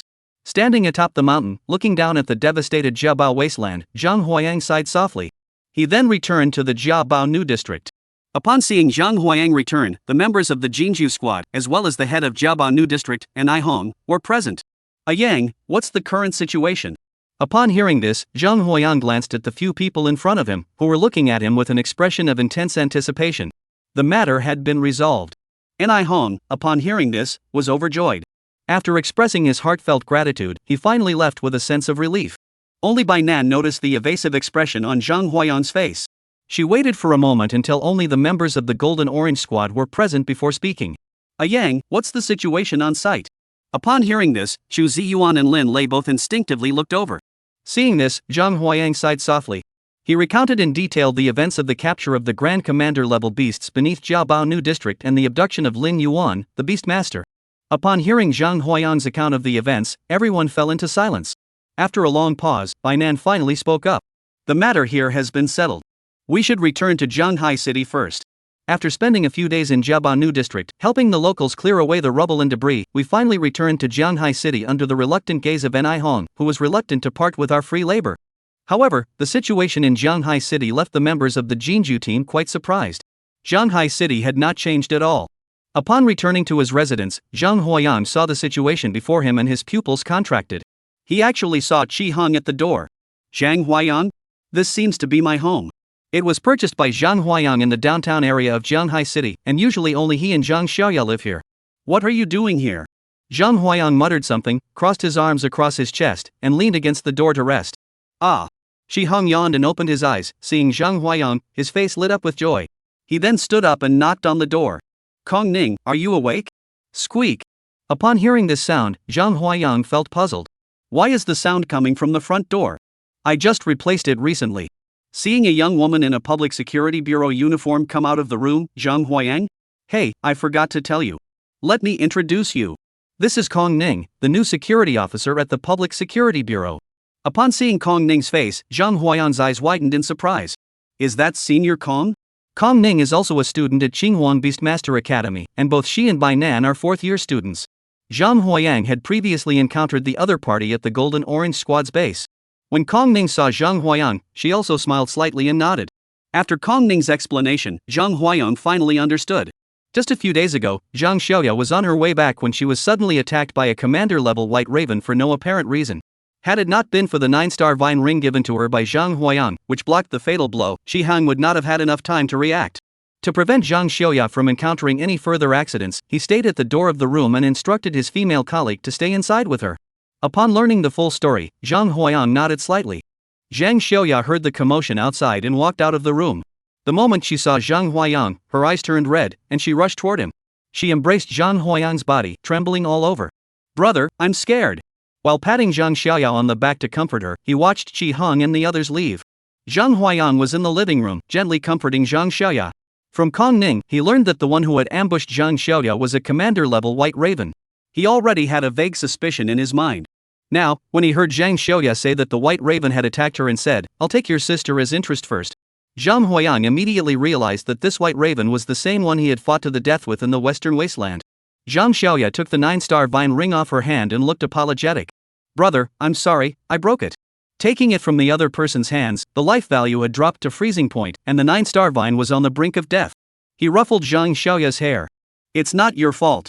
It's that damn crow that didn't follow the rules. I'll take care of this crow. Are you in danger? I heard from Kong Jie that this is a commander-level wild beast. Who cares what level it is? If it touches you, it'll die. After saying that, Zhang Huayang took Zhang Xiaoya and headed toward the Golden Orange Squad's base. Ding ding dong. As soon as Zhang Huayang arrived at the camp, he heard the sound of urgent clanging metal coming from ahead. As he approached, he saw Bainan and Lin Lei stood to the side, craning their necks and staring intently at the front. Zhang Huayang and Zhang Xiaoya walked over to the two of them and peered forward. They saw that in the forging room ahead, Chu Ziyuan was struggling to swing his warhammer, furiously striking the long sword on the divine craftsman's anvil. The sword gradually took shape in Chu Ziyuan's hands. Bainan finally turned his head to look at Zhang Huayang and the others. Ah Yang, you're here. Xiaoya, you're here too? Come on, sit down first. Once Yuan finishes forging the treasure weapon for me, we'll have dinner together. We waited from dawn until dusk. Only then did Chu Ziyuan emerge from the forging room. Bai Jia, here you go. This is the magical sword you wanted. It can carry people through the air. Bai Nan's eyes sparkled with excitement as he rushed forward to embrace the sword, which stood as tall as a person and emitted a cold glow. From now on, I'll call you Mingquan Sword. As he spoke, Chu Ziyuan turned his gaze toward Lin Lei. Don't worry. I promised to forge a set of armor for your beast, and I won't go back on my word. Let me rest for a moment first. Zhang Huayang's gaze fell on the treasure sword that Chu Ziyuan was forging. Name, Mingquan Flying Sword. Rank, A. Function, capable of carrying 600 kilograms of heavy loads at a speed of 300 miles per hour. Introduction, crafted by Master Forger Chu Ziyuan, this is a treasured artifact created with utmost dedication. Seeing Bai Nan's delight, Chu Ziyuan also let a faint smile escape his lips. Seeing this, Zhang Huayang took out the extinction bottle from his spatial ring. Kuxwa Chang, take a look at this. Chapter 108, Discovering Traces. Zhang Huayang handed over the extinguishing life bottle. The moment he saw the extinguishing life bottle, Chu Ziyuan's eyes lit up with a gleam. Is this a treasure artifact of the awakening level? That's correct. It is indeed an awakened treasure artifact. I seized it from an unleashed beast. It bears a branded mark. Can you remove it? After observing it for a long time, Chu Ziyuan furrowed his brows.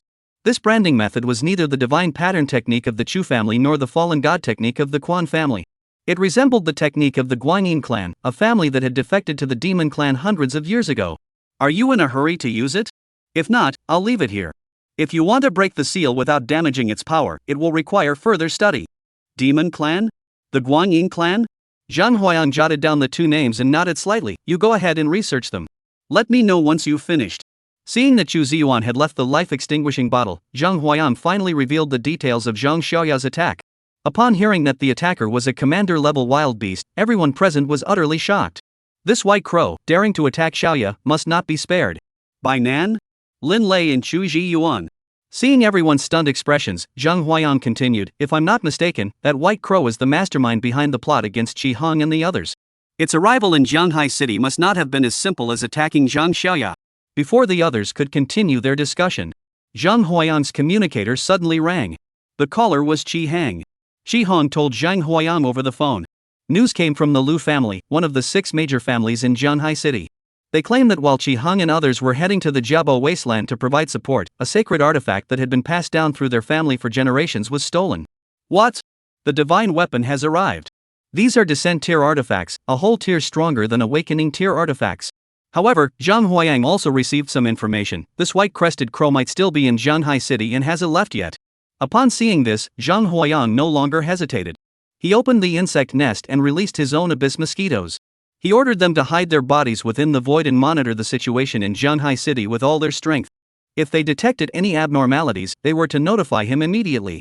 A commander-level wild beast capable of evading 4 master-level beast tamers now possesses a divine artifact of the descent tier. It can be said that its threat is no weaker than that of a high-tier commander-level wild beast. A week passed in this manner. In Jianghai City, amidst a forest, Baiduya was resting inside a cave. How annoying. The commander said that the lava sparrow's territorial instincts were extremely strong, and that any commander who entered its territory would be killed. Why did these few from Jianghai City all return alive? Gua gua. Before Baiduya, a blue, slime-like creature was croaking loudly.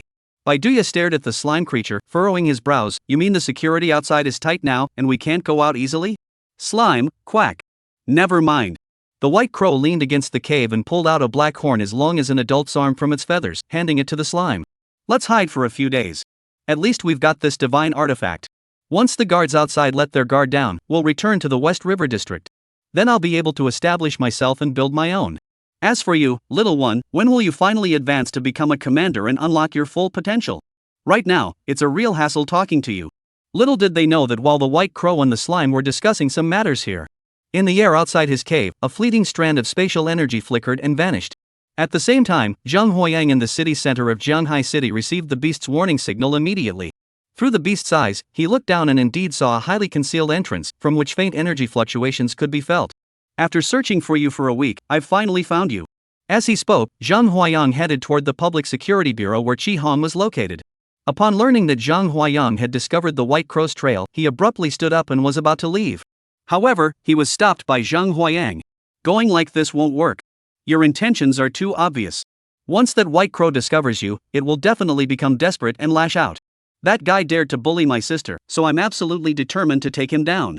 I'm just telling you this as a precaution. After discussing some action details with Qi Hong, Zhang Huayang took his leave. Qi Hong watched Zhang Huayang's departing figure, the corners of his mouth curling slightly upward. A beast tamer is merely at the early stages of the supernatural realm, yet he dares to give me orders. Along with the Jinju squad and following Lin Lei's earth-green ox, they traversed the underground for nearly 6 hours before finally arriving near the cave where the white-crested crow resided. Bai Nan looked at everyone and patted a few of them on the shoulder. Everyone, listen carefully. There must be another shape-shifting beast lurking near this white crow.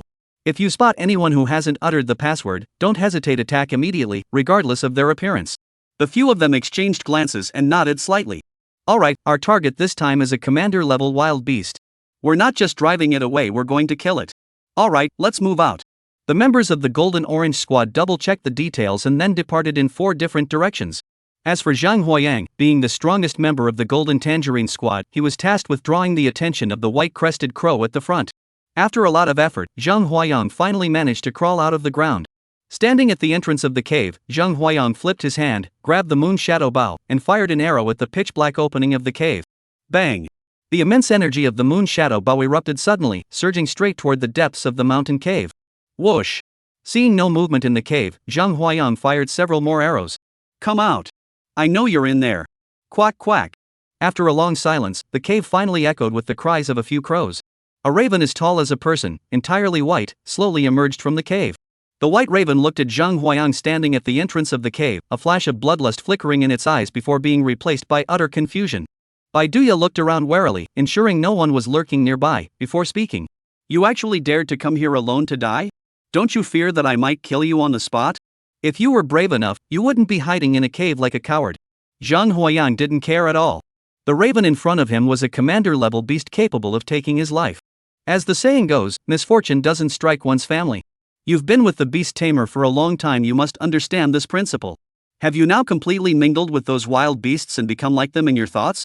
As he spoke, Zhang Huayang opened the insect nest and released all the abyss mosquitoes. Buzz 10,000. A swarm of abyssal mosquitoes, each as large as 1,000 adult water buffaloes, swirled through the air, completely obscuring the sky. Upon seeing this, the white crow raised its eyelids. So you came here looking for trouble. I never expected that in just a few days, you could cultivate your beast to the high-tier extraordinary level. But you're still too impatient. If you wait until you've trained your beast to the rank of commander, I might just run away. But now? You're just asking for trouble. Chapter 109, Blood Drain. A cold laugh from Baiduya. The surrounding space gradually began to be swept by a fierce wind.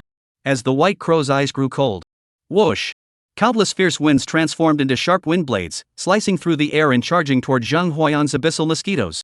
The abyss mosquito flickered and vanished into the void, evading the wind blades. The furious wind blades pierced through the spot where the abyssal demon mosquito had been, striking the sky, completely destroying all the trees and forests within a radius of dozens of kilometers, and even severing a mountain in two at its waist. Seeing this, Zhang Huayang raised his hand and pointed. Up there, fight to the death.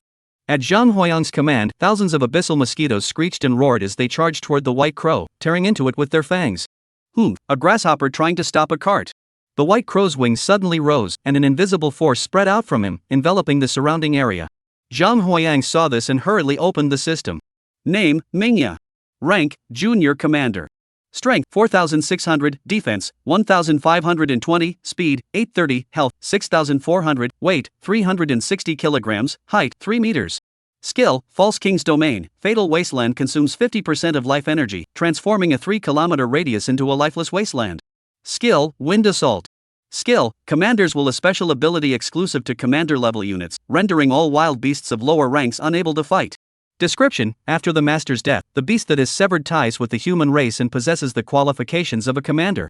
Upon seeing the white crow panel, not only did the attributes increase significantly, but an additional skill also appeared. According to the description, it is an exclusive skill for commander-level beasts.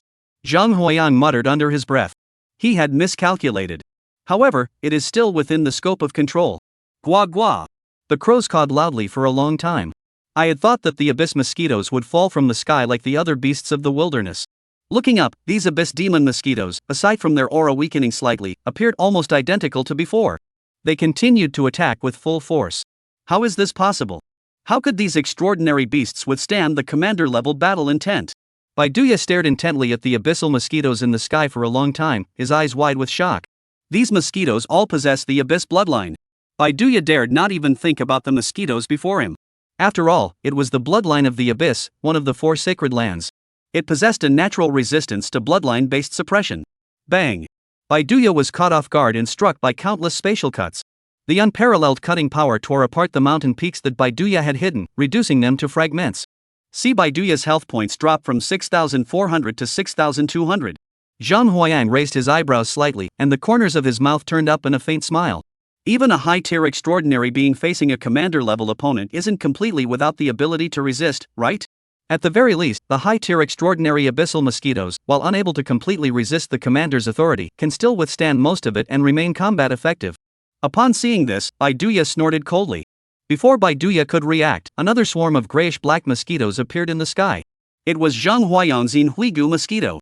The Inhuigu mosquito spat out a series of icy cold blasts, turning this mountainous wasteland into a desolate wasteland. A mere trick. The Inhui bone mosquito is merely an early-stage extraordinary level being. For attacks of this level, Baiduyu didn't even bother to acknowledge them, keeping his gaze fixed on the abyss mosquito. For him, the greatest threat on the scene, aside from Zhang Huayang himself, were these abyssal demon mosquitoes. 10,000. 9,600. 9,200. 8,800. Facing a white crow of a much higher rank. The abyss mosquito is still struggling. In just 2 hours, 1,200 of them have already been lost. Fortunately, these losses were within his acceptable range. 6,100. 5,900. 5,600. 5,100. Baiduya suddenly realized with horror that his life energy was rapidly decreasing at a visible speed. Looking around, he noticed that his position had not changed, and most of the attacks from the abyssal mosquitoes had been dodged. There was no reason for him to be injured so severely. Looking down, the crow's pupils contracted. The desolate realm created by the Inhuigu mosquito had not disappeared even after such a long battle. Instead, it has grown even darker. I hadn't noticed it before, but now looking closely, there were countless black liquids writhing within. This black liquid was precisely Zhang Huayang's technique. He had already planned this move before he arrived. Given his personality as demonstrated in the desolate region of the Western River, he would certainly look down on the Inhui bone mosquito, which was still at the initial stage of transcendence, let alone its skills. With the Inhui bone mosquito as cover, he used the extinction water from the extinction bottle, making it virtually undetectable. The life-extinguishing water is different from the In-Cold cannon. The latter is merely an attack from an early-stage transcendent being, while the former is a treasure artifact capable of awakening. The latter is merely an attack of the initial stage of transcendence, while the former is a treasure artifact of the awakening level. As the life-extinguishing water continues to spread, the body of the white crow gradually eroded into numerous pits. Quack quack. A white crow cawed once, spread its wings, and attempted to fly toward the clouds above, hoping to use the clouds to block the corrosive effects of the water of destruction. But Zhang Huayang wouldn't give the other party the chance. As he saw the white crow soar back into the sky, the aura emitted by his life-extinguishing water was about to reach its limit. Zhang Huayang raised his hand and took out the Huangji mirror. Zhang Huayang raised his hand and drew out the Huangji mirror. Get down here. The light from the Huangji mirror spread at an incredible speed, quickly covering an area of several kilometers around them. Meanwhile, in the sky, the white crow that was about to dive into the clouds was enveloped by the yellow glow. It felt as though its wings could no longer sense the air, and the surrounding atmosphere was as thin as water, offering no buoyancy whatsoever to this winged creature. The entire bird plummeted from the sky, leaving a 10-meter deep crater on the ground. When it managed to climb out, it realized it could no longer fly. A free-range chicken? A familiar term suddenly popped into his mind. Back then, he had used this name to mock many feathered creatures who couldn't fly due to injured wings. Now he had become a ground-bound chicken himself. Baiduya was filled with unbearable anger and was about to charge toward Zhang Huayang. However, he suddenly saw a scene that filled him with terror. After activating Huang Jigging, Zhang Huayang removed the moon shadow bow and activated the skill-powerful spirit snake to begin charging. Until Baiduya emerged from the ground. Zhang Huayang, who had been building up his strength for a long time, released the bowstring the moment he saw the white crow. A full moon shot from Zhang Huayang's hand, hurtling toward Baiduya. Upon seeing this, the white crow instinctively tried to fly away, but found itself unable to take flight. Around him, the abyssal magic patterns, as large as calves, glared at him with blood-red eyes, fixated on him. Seeing that the white crow was about to flee, the abyssal demons swarmed forward, sacrificing their own lives to block its escape route. As Zhang Huayang's full moon-like attack hurtled toward his head, if hit, he would either die or suffer severe injuries. Baiduyu's eyes narrowed. Damn it, you've driven me into such a corner. The desolate wasteland of the false king's domain. Open it for me. Zhang Huayang clearly saw that Baiduya's health points instantly dropped from 4,800 to 2,400. He immediately realized that the opponent had activated its pseudo-kingdom domain. As the fake royal domain spread, Zhang Huayang immediately recalled the abyss mosquito back into its nest. At the same time, he lifted the void-severing effect from the Huangji mirror, activated the wind-controlling ring, and flew into the sky, shouting loudly. Captain Qi, it's your turn. Chapter 110, The Fishing God. Zhang Huayang saw the other party deploying the fake royal domain. In an instant, he recalled the abyss mosquitoes still swarming outside back into their insect nest. Even though Zhang Huayang's reaction speed was extremely fast, he still lost nearly 600 abyss demon mosquitoes. However, 600 abyss demon mosquitoes were only worth half a life of this commander-level wild beast. However, 600 abyss demon mosquitoes were worth half the health of this commander-level wild beast. That's a steal. Captain Qi, the enemy is severely weakened. Hurry up and attack. Your commander-level beast, even if it's not at full strength, shouldn't be unable to defeat the enemy's weakened forces, right? Bang! Zhang Huayang's voice had barely left his mouth. He felt a sudden gust of wind whistling past his ears. The violent hurricane hit him, and he felt incredibly lucky. He hit the jackpot with a truck. Zhang Huayan's lips were bleeding, and his entire body flew backward like a cannonball. His health points dropped from 3,900 to 2,800. Is that how you speak to your savior? Shi Heng's voice echoed in his ears. His body, which had been flying backward, came to an abrupt halt. Zhang Huayang finally noticed that Qi Hong was lying on a black blanket, and beside him was his beast companion, the Wind and Thunder Leopard. Upon seeing Qi Hong arrive, Zhang Huayang smiled broadly. This crow's pseudo-kingdom was extremely draining on life energy. Zhang Huayang raised his hand and pointed forward at the white crow flying in midair. Based on my experience, he can only sustain the pseudo-kingdom for another half hour at most before it collapses. You make it sound so easy. Qi Hong sneered. Anyone who's even remotely connected to the king level is no pushover. You make it sound so easy. Qi Hong rolled his eyes. Anyone associated with a king-level opponent is no pushover. Although Qi Hong said this, he still patted the Wind and Thunder Leopard. That fake royal domain can strip away life energy. Your priority is to protect yourself and delay as much as possible. The Wind and Thunder Leopard shot Qi Hong a disdainful glance, which vanished in an instant. Boom! As the Wind Thunder Leopard let out a mighty roar, the previously clear sky began to darken as clouds gathered in patches. Thunder roared across the sky, and a fierce wind howled with overwhelming force, sweeping toward the white-crossed crow. Zhang Huayan looked at Qi Hong and nodded his head. Aren't you going to help? What can I help with? Qi Hong looked puzzled. We beast tamers may have stronger physiques than ordinary people, but we're facing a wild beast. How can a flesh and blood body compare to a wild beast? What should I do? Upon hearing this, Zhang Huayang rolled his eyes, pulled out several bottles of cell repair solution from his spatial ring, and downed them in one gulp. Boom! Boom! The Wind Thunder Leopard, enveloped in thunderous might, engaged in fierce combat with the white-crossed crow. What surprised Zhang Huayang was, despite having the upper hand, Feng Lei Bao could only manage a draw against the severely injured Baiduya. Seeing this, Zhang Huayang shook his head slightly. He waited nearby for a moment, seeing that Feng Lei Bao had completely surrounded Baiduya. Zhang Huayang finally gripped the moon shadow bow in his hand. Breathing. After adjusting his breathing for a long time, he gradually focused his mind on the moon-shaped bow. Qi Hong, standing nearby, witnessed the moon shadow bow's power surging rapidly. In his eyes, there was no trace of Zhang Huayang left. It was as though a full moon had descended to the mortal realm. A crescent moon. Full moon. Full moon. The moon is at its fullest. In just over 10 minutes, Zhang Huayang had already gathered all his strength. With a loud shout from Zhang Huayang, hit him! Boom! A full moon shot out from Zhang Huayang's hand, heading toward the white crow in front of him.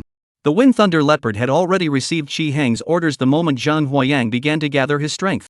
Upon seeing a full moon hurtling toward them, their pupils trembled, and they let out a loud roar. The patterns on the Wind Thunder Leopard's body glowed blue, transforming into a thunderous rope that tightly bound the white crow. The white crow never expected the Wind Thunder Leopard to have this trick up its sleeve. Caught off guard, it was bound tightly. The already fragile pseudo-kingdom was now shattered into pieces under this sudden restraint. As the pseudo-kingdom shattered into pieces, a dazzlingly bright moon, emitting a silver-white glow, grew larger and larger in his eyes. If one's life energy were intact, an attack of this caliber from Zhang Huayang could be easily deflected with a mere flick of the feathers. However, that is no longer possible now, as his life value has dropped to 1,200.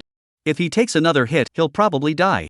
Baiduya struggled frantically, trying to break free from the bonds of the Wind and Thunder Whip while letting out a piercing scream toward the sky. Lime, activate the storm horn. Woo! At the command of the white crow.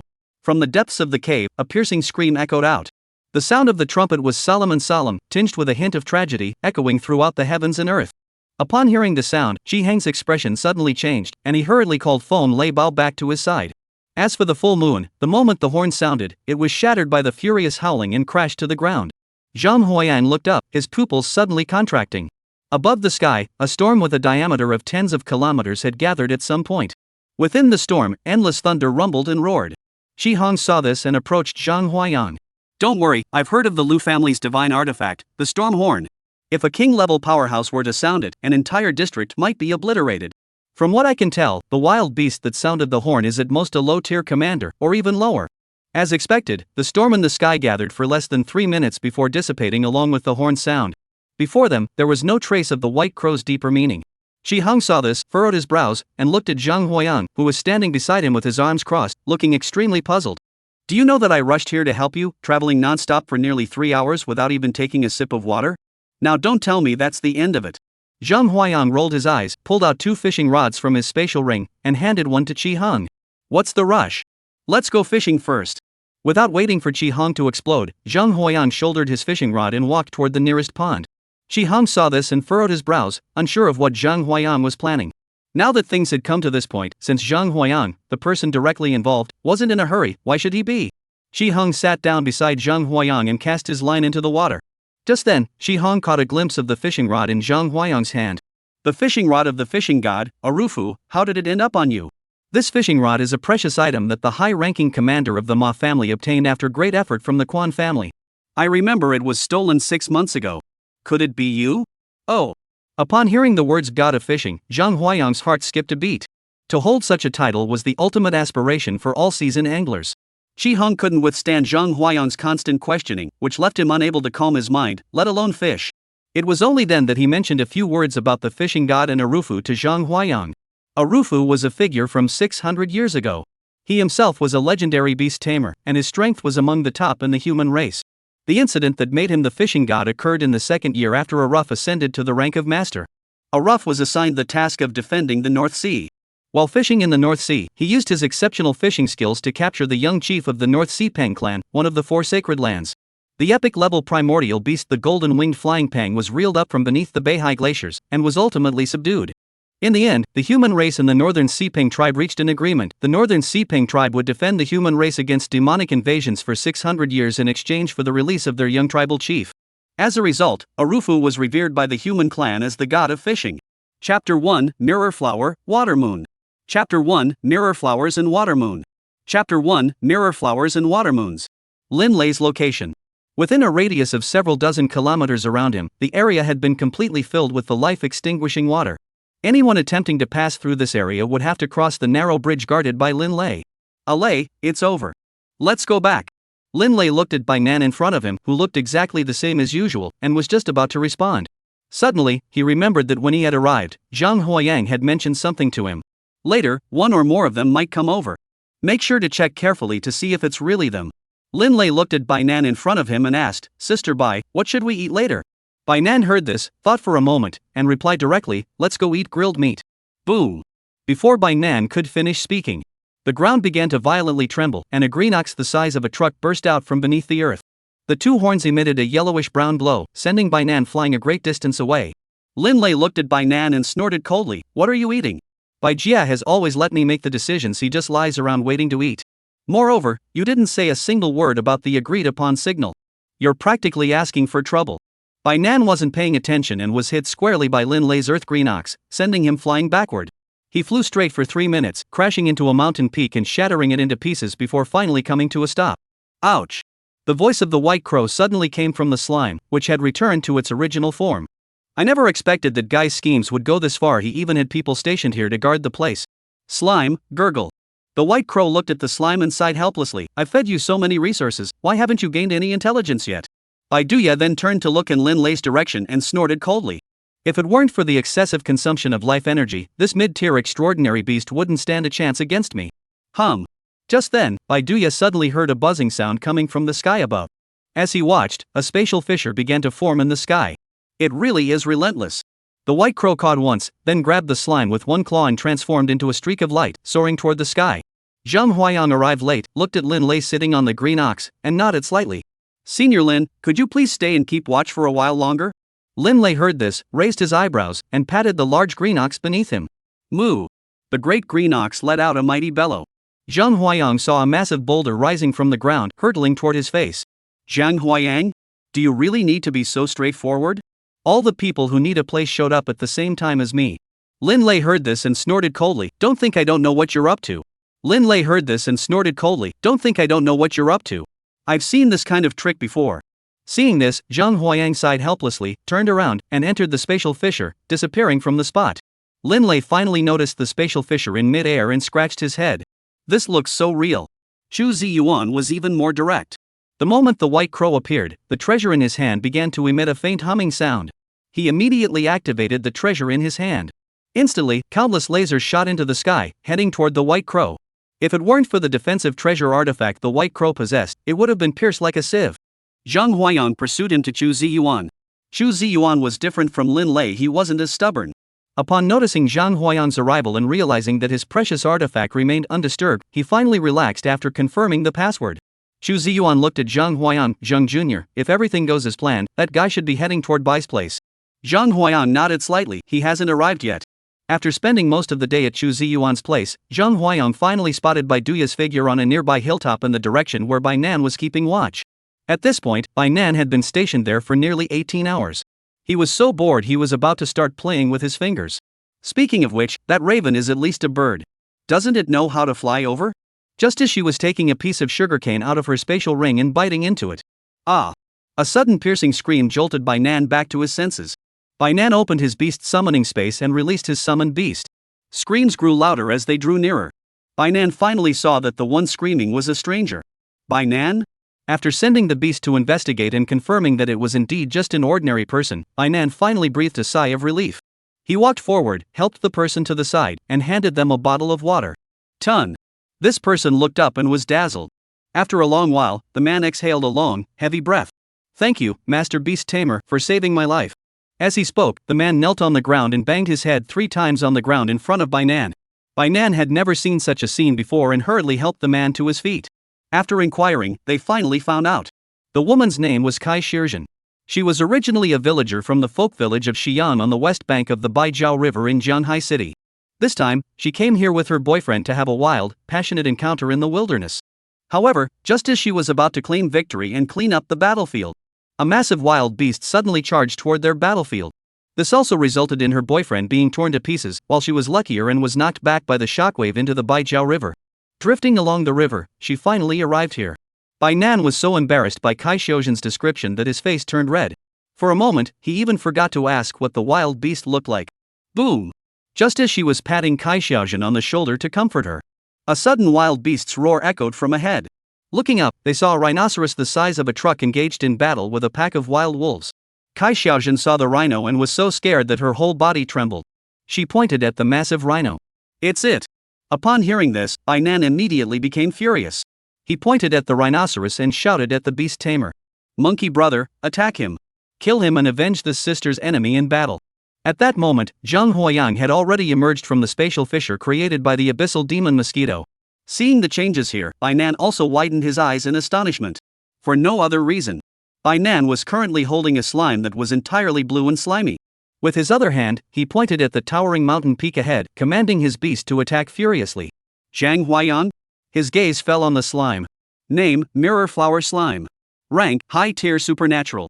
Strength, 180, Defense, 80, Speed, 130, Health, 2500, Weight, 36 kilograms, Height 0.8 meters. Skill, Water Moon. By making contact, can instantly pull the opponent into a self-created illusion. As long as the grip is not released, the illusion will not end. Description, the lowest ranked demon race, with combat strength that doesn't even match that of a goose in direct combat. Watching Bai Nan cradle the slime as if it were a precious treasure, he instinctively pulled out his phone and recorded a video. After a while, Zhang Huayan walked over. He sensed someone approaching. The mirror flower slime, held in Bai Nan's arms, suddenly began to struggle. It took a lot of effort to break free from Bai Nan's embrace. Just as it was about to touch Zhang Huayang and pull him into the illusion. Chapter 112, The Storm Mosquito. A buzzing sound suddenly echoed from the sky above. Countless deep abyss mosquitoes, each as large as adult water buffaloes and of the high-tier extraordinary level, swirled in mid-air, fixating their gaze on the slime. The mirror flower slime sensed the aura emanating from the swarm of mosquitoes, its limp body trembling as it slid out of Bai Nan's embrace. As the slime separated from the body, Bai Nan suddenly came to his senses. He saw the slime huddled in front of him. And ahead, a spider with a puzzled expression, unsure why its master had ordered it to attack the mountain. At that moment, Bai Nan saw Zhang Huayang flying through the air, holding his phone to record the scene, and his face turned red with embarrassment. What are you filming? I'm warning you, delete it immediately. After warning Zhang Huayang, Bai Nan glared at the cowering mirror flower slime, picked it up, and slapped it. Just then, Zhang Huayang's expression suddenly changed, and he shouted, "Oh no! What happened?" Zhang Huayang had no time to respond to Bai Nan's words and hurriedly ordered the abyss mosquito to tear open the space. Lin Lei. After speaking, Zhang Huayang stepped into the space. Bai Nan followed closely behind, still carrying the mirror flower slime on his body. They returned to Lin Lei's location. Glancing up, he saw a massive blue ox, covered in armor, engaged in a fierce battle with a white raven. Lin Lei's earth-green ox, though now upgraded to an intermediate-tier extraordinary being, was still no match for the white raven. even though the latter's health was nearly depleted. Baiduya sensed Zhang Huayang's arrival and his eyes filled with urgency. Get out of here quickly. I can't possibly abandon the promise I made to them. Lin Lei stared at the white crow in front of him, its cries echoing in the air, as the offensive artifact in his hand continued to emit blinding beams of light. Even if the attack struck the white crow, they couldn't even pierce its feathers, yet it continued to hold its ground. Snap! Crack! One of the horns of the earth green ox was broken off, and Lin Lei was swept away by a whirlwind. Just as Baiduya thought he had cleared the obstacles and was about to break out of the golden-orange squad's encirclement. 10,000. The buzzing of 10,000 abyssal demon mosquitoes suddenly echoed in his ears. He turned to see Lin Lei preparing to take the other person hostage. But he discovered that Lin Lei had already been taken away from the scene by the abyss mosquitoes. Baiduya's expression was extremely grim at that moment. Looking at the countless abyssal mosquitoes before him, each as large as adult water buffaloes. Behind him, Zhang Huayang had already drawn his moon shadow bow and was beginning to gather his strength. Are you really going to exterminate them all? Upon hearing this, Zhang Huayang snorted coldly. On that day in the desolate region of the Western River, I spared your life, yet you not only show no remorse but dare to come here and bully my sister. You're asking for death. Baiduya? Can you please have some self-respect? Although Baiduya thought this to himself, he forced himself not to show it on his face. Why not this? I'll give you the storm horn I obtained from the Lu family, and you let me leave. What do you think? Boom! Before Baiduyu could finish speaking, Zhang Huayang's 10,000 abyssal demon mosquitoes suddenly launched an attack on Baiduyu. Watching Baiduyu being engulfed by the spatial fissures, Zhang Huayang's lips curled slightly upward, revealing a faint smile. You're really foolish. If I kill you, the storm horn will still be mine, won't it? I don't believe it. As long as I don't say anything, how could the Lu family know? The attacks of the abyss mosquitoes continued non-stop for 2 hours. Zhang Huayang kept his system open the entire time, keeping a close eye on Baiduyu to prevent him from escaping. As soon as the system interface disappeared, he would immediately be alerted. 1,200. 900. 300. 100. Seeing that Baiduyu's health points were down to the last 100, Zhang Huayang waved his hand, signaling the abyssal mosquitoes to cease their attack. Zhang Huayang waved his hand, signaling the abyss mosquito to cease its attack. Holding the moon shadow bow, he approached while gathering his strength, coming to stand before the white crow. Goo goo. At this moment, the white crow's pure white feathers had vanished, revealing its mangled flesh and exposed internal organs. It had completely lost the ability to speak, and could only lie on the ground with its eyes closed. He had accepted his fate. Zhang Huayang suddenly grabbed the storm horn from the other person's chest. Name, Storm Horn. Rank, Descent. Ability, summon a tornado with a diameter of 3 kilometers. The higher the mental power, the greater the destructive power. Requires 500 points of mental power to activate. Description: forged from the horns of the storm antelope, a beast summoned by the Lu family's supreme commander 2 centuries ago, this artifact can summon a devastating whirlwind capable of leveling cities. Upon seeing the storm horn, Zhang Huayang's expression lit up with joy. What a treasure! I never expected that this white crow could actually break through the Lu family's mark. We owe him a debt of gratitude this time.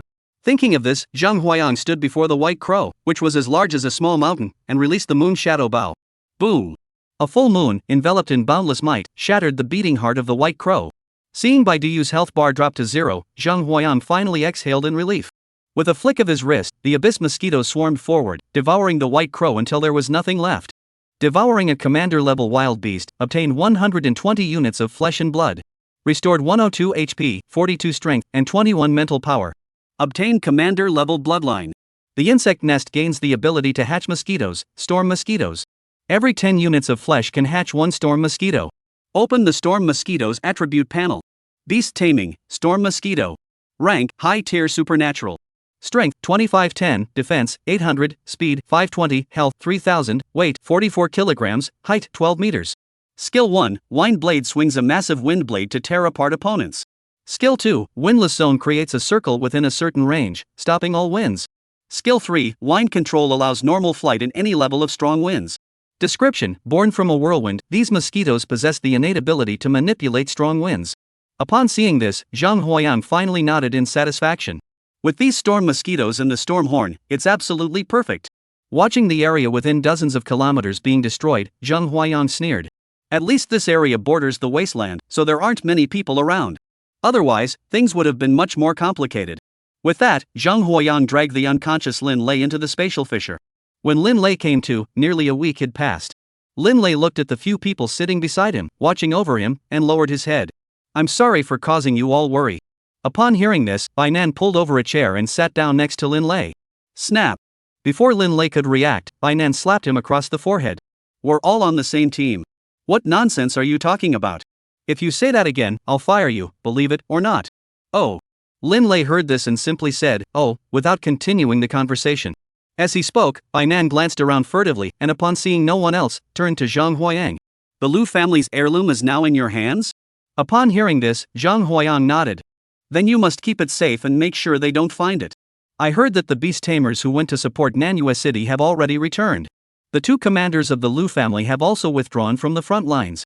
If they find out that the sacred artifact is in your possession, you're in for a world of trouble. Chapter 113, by Jia Bai Rui. Zhang Huayang opened his system panel. Name, Zhang Huayang. Health points, 4,000. Strength, 1,800. Mental power, 496. Beast Tamer rank, Advanced 9th Dan. Beast Tamer skills, Shared Vision, Powerful Spirit Snake.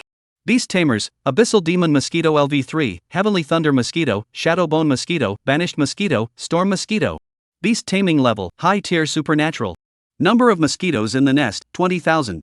Number of beasts, Abyss Demon Mosquitoes 10,000, Shadow Skeleton Mosquitoes 4,000, Forbidden Mosquitoes 2,000, Storm Mosquitoes 132. Beast skills, Undying, Incubation, and Reverse Feeding. Available flesh and blood, 523 units. Then open the Insect Nest Upgrade panel.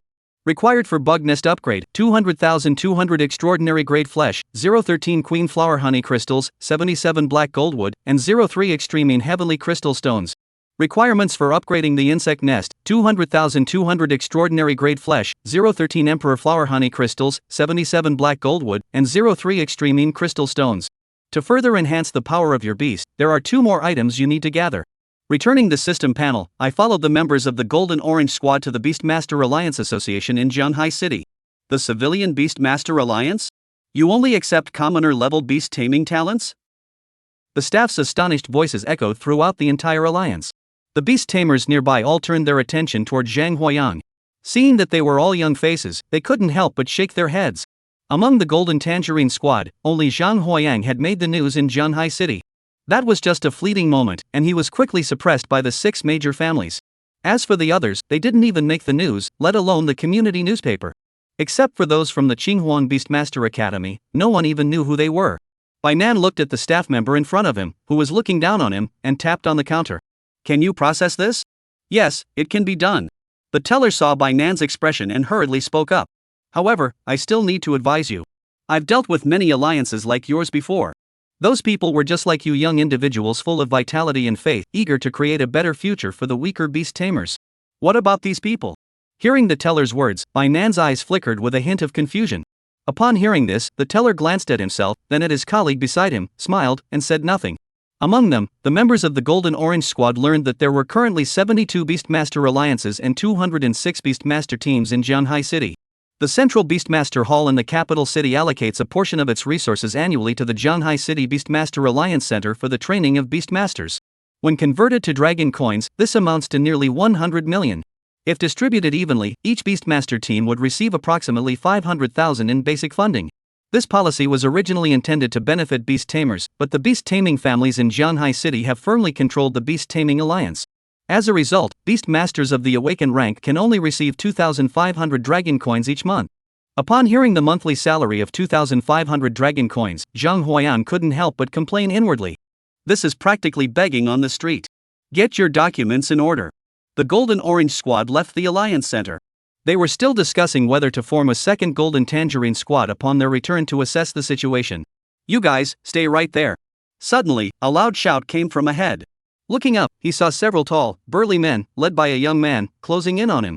Upon seeing the leader, Bai Nan's face darkened. Bai Rui, what are you doing here? Oh, isn't this Sister Nan? The man whom Bai Nan called Bai Rui smiled slightly upon seeing Bai Nan. Have you forgotten that the Beastmaster Alliance Association is our Bai family's property? At that moment, Bai Rui noticed the Alliance certification document in Bai Nan's hand. You haven't given up on your daydream yet, have you? Mind your own business. Bai Nan snorted coldly and was about to leave. However, he was stopped by Bai Rui. You should know that the Bai family absolutely does not permit these commoners to share in the resources that belong to us. If you wish to remain in Jianhai City, you must come with me to dissolve this alliance. Otherwise, if other families find out, the Bai family will be mocked. As he spoke, Bai Rui beckoned with his hand. Several burly men stepped forward from behind him, blocking the path of the Golden Orange Squad. Nanjia, you should know the rules of the Beastmaster Alliance, right? I know. No summoning beasts. Bai Nan nodded slightly, but I suggest you call more people over, just in case they say we're bullying you. Bai Rui? Just then, Zhang Huiyang noticed that the members of the Golden Orange Squad beside him had all stepped back in unison. His figure appeared in front of him. Bai Nan, Yang, go on, beat them up and teach them a lesson so they know how formidable the Golden Orange Squad is. Zhang Huiyang? Seeing this, Zhang Huiyang sighed helplessly, pinched his chin, took a step forward, and looked at the few people in front of him, who were a head taller than him. Bang! It's no big deal. Just moments ago, several burly men who had been strutting around arrogantly, their faces brimming with disdain, now lay on the ground, writhing like worms. Zhang Huiyang then turned his gaze toward Bai Rui. Do you want to give it a try? Seeing Zhang Huiyang's fierce gaze, Bai Rui shrunk his neck and trembled all over. Seeing Zhang Huiyang swiftly subdue the few people in front of him, he smiled like a crescent moon, walked up to Bai Rui, grabbed his chin with one hand, and slapped him across the face with the other. Slap. Let you pretend, let you always oppose me when you're at home, let you always cause trouble for me. Kept ignoring you for over 10 minutes. Bai Nan had spun himself until he was exhausted, and the other person's face had successfully turned into a pig's head, before he finally let go and dropped them. You little brat, listen carefully. There's nothing I can't accomplish. If you come looking for trouble, the Golden Orange Squad will handle it. Even after the fight, you're still not satisfied. Before leaving, he kicked Bai Rui twice before finally departing with the few members of the Golden Orange Squad. Following Bai Nan, they registered with the Beastmaster Alliance Association. The rest of the matters were no longer of much concern to him. Return to the artificial lake beside Qinghuang Beastmaster Academy. Cast 2 lines. You must cast 2 lines. Used at 1 the legendary fishing rod said to increase your success rate by 99%, Araluf's fishing rod. Cast it into the artificial lake. I didn't know before that this ordinary fishing rod of yours had such a status. I was blind. Now that I know, fishing god Aruf, may your spirit watch over me from above and ensure I never come back empty-handed. However, from 8 a.m. until 2 p.m., I kept catching nothing, and Zhang Xiaoya even came by once during that time. After Zhang Huiyang handed the beak of the white crow to Zhang Xiaoya, he continued with his own task. Zhang Xiaoya saw that Zhang Huiyang was already engrossed in his Air Force game and puckered her lips. Brother, I came to tell you that the Holy Spirit Squad has returned to Jianhai City. I want to go there to continue my training and just drop by to let you know. Upon hearing the words Holy Spirit Squad, Zhang Huiyang suddenly stopped what he was doing and turned to look at Zhang Xiaoya. Alright, go there and study diligently. Don't disgrace your older brother's name. What reputation do you have? I'm not talking to you anymore. Zhang Xiaoya stomped her feet angrily and turned to leave. Zhang Xiaoya, you're back? A familiar voice rang in his ears. Zhang Huiyang turned his head to look. It was his old friend, Zhao Changping from the Qianlong Squad. Chapter 114, The Agreement. Zhao Changping skillfully sat down in the seat next to Zhang Huiyang. Seeing Zhang Huiyang, who was still in the Air Force, Zhao Changping chuckled. Zhang kid, what's up? No words again? Upon hearing this, Zhang Huiyang jumped to his feet. What's wrong with you, old man? Just speak your mind. Why bring up someone else's shortcomings? As for Zhang Huiyang, if someone were to say that he was incompetent in beast taming or lacked the necessary strength, he would simply smile. But if you were to say he was bad at fishing, he would definitely jump up and start cursing. When he stood up, Zhang Huiyang finally noticed a girl wearing the black and gold uniform of the Imperial Beast Academy standing beside Zhao Changping, shaking herself dry. Oh, old Zhao, is this your daughter? I never expected you to have such a beautiful daughter. Upon seeing the girl, Zhang Huiyang's eyes lit up. The girl before him gave off an incredibly fresh vibe, completely free from any lowbrow tastes. Upon hearing this, Zhao Changping's face darkened. What nonsense are you talking about? This is my older sister's daughter, Xin Xiao, who is now a novice beast tamer. Since the Black Gold Beastmaster Academy is on break, I brought her out to go fishing. Oh. Zhang Huiyang nodded slightly, gave a greeting, and didn't look any further. From 2 o'clock to 5 o'clock. Zhang Huiyang watched Xin Zhao's fishing rod and didn't stop for a moment, catching fish continuously. Zhao Changping watched Zhang Huiyang's face, which changed from red to orange to yellow to green to blue to purple, and his lips twitched uncontrollably. I heard that Lin Lao's task has been assigned to you? Old Mr. Lin? Task? It's Lin Yi, the principal of Qinghuang Beastmaster Academy. He taught me back then, and everyone in our class used to call him Old Man Lin. Last time I visited him, he mentioned that he had assigned a task to you. Do you need any help? Though I'm not much in combat, I'm still quite skilled in intelligence work. Upon hearing this, Zhang Huiyang didn't hesitate for a moment and immediately pulled out the task target he had been assigned for early graduation. Here, take a look. There are 9 in total, and we've already taken out 6. The remaining 3 are still unaccounted for, and we can't find them in the database you provided either. What? 6 of them are dead. Zhao Changping heard Zhang Huayang's words and widened his eyes in disbelief. He took the documents from the other person's hand, gave them a quick glance, and his eyes trembled. Xin Xiao, sitting beside him, leaned over to take a look and saw the name on the document, leaving him speechless for a long time. Spotted silver-scaled python, high-tier supernatural death. Red-threaded spider, high-tier supernatural death. Mingya low-tier commander death. Remaining, rock wolf, night shadow dragon, white bone eagle. After reviewing the documents, Zhao Changping let out a long sigh of relief. He finally understood what task Lin, the director, had assigned to Zhang Huayang.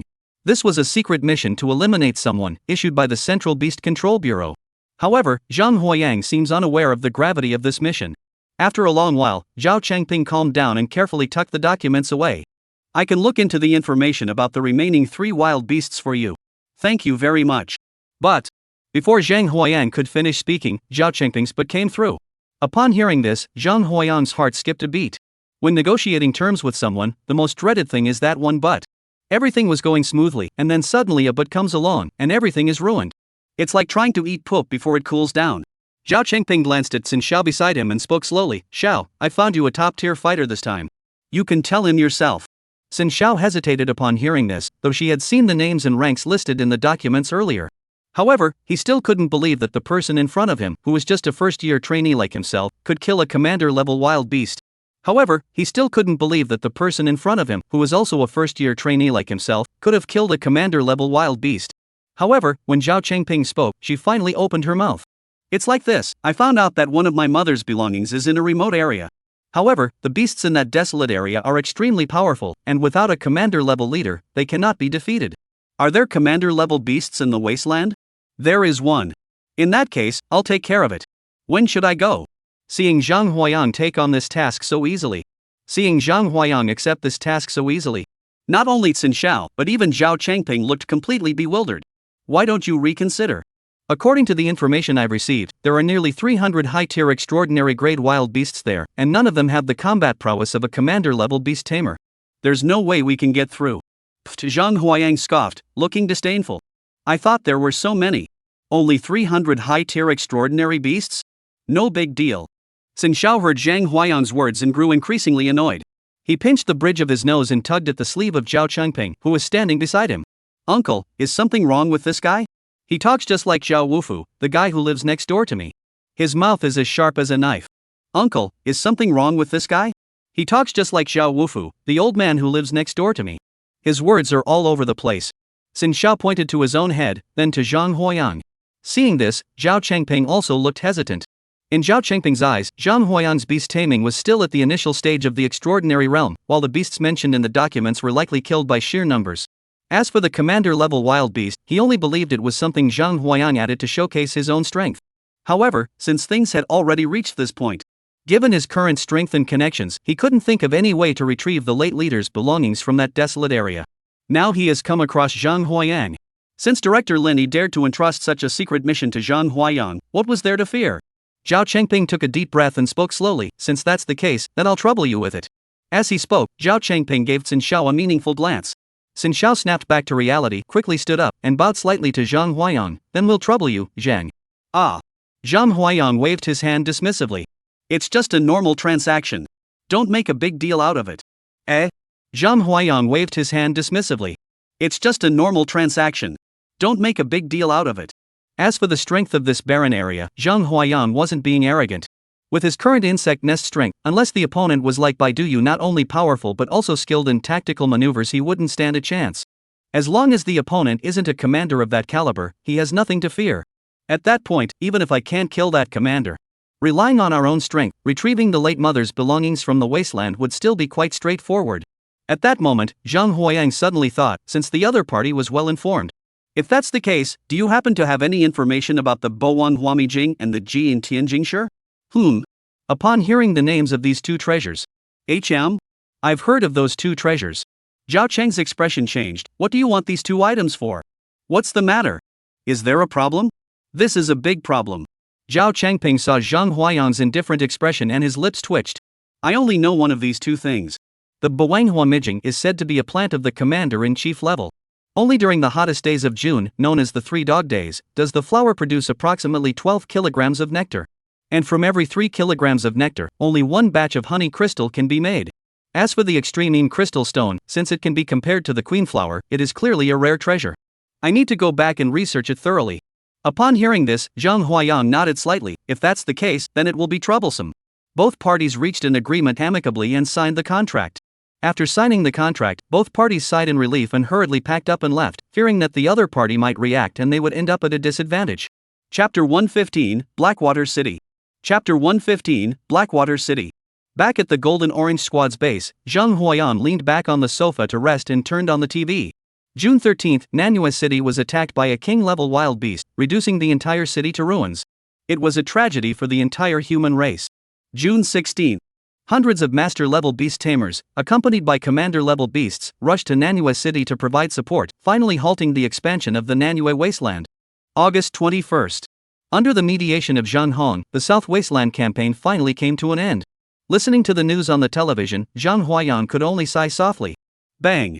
Before Zhang Huayang had a chance to rest for long, he heard the gate of the compound being kicked open with a loud bang.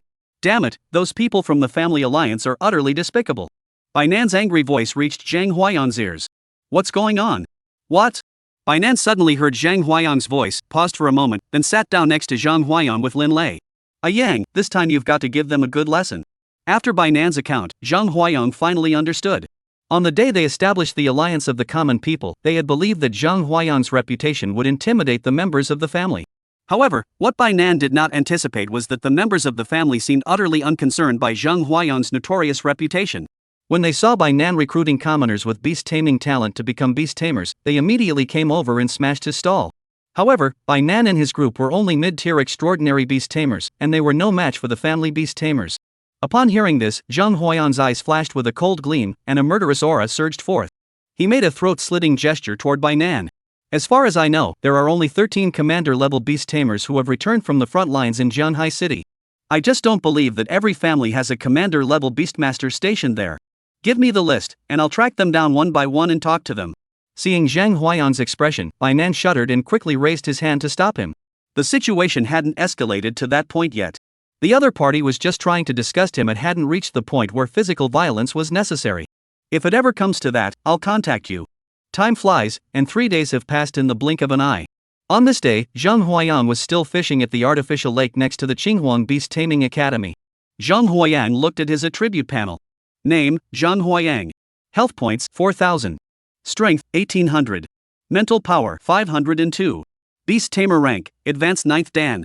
Looking at the attribute panel showing his mental strength at 502, Zhang Huayang rarely showed a hint of confusion. According to reason, 500 points of mental power should already be at the master level. Why hasn't my rank increased yet?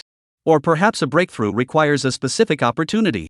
Zhang Huayang, filled with doubts, took out his communicator and called Qiheng. What? Your strength has reached the master level? What?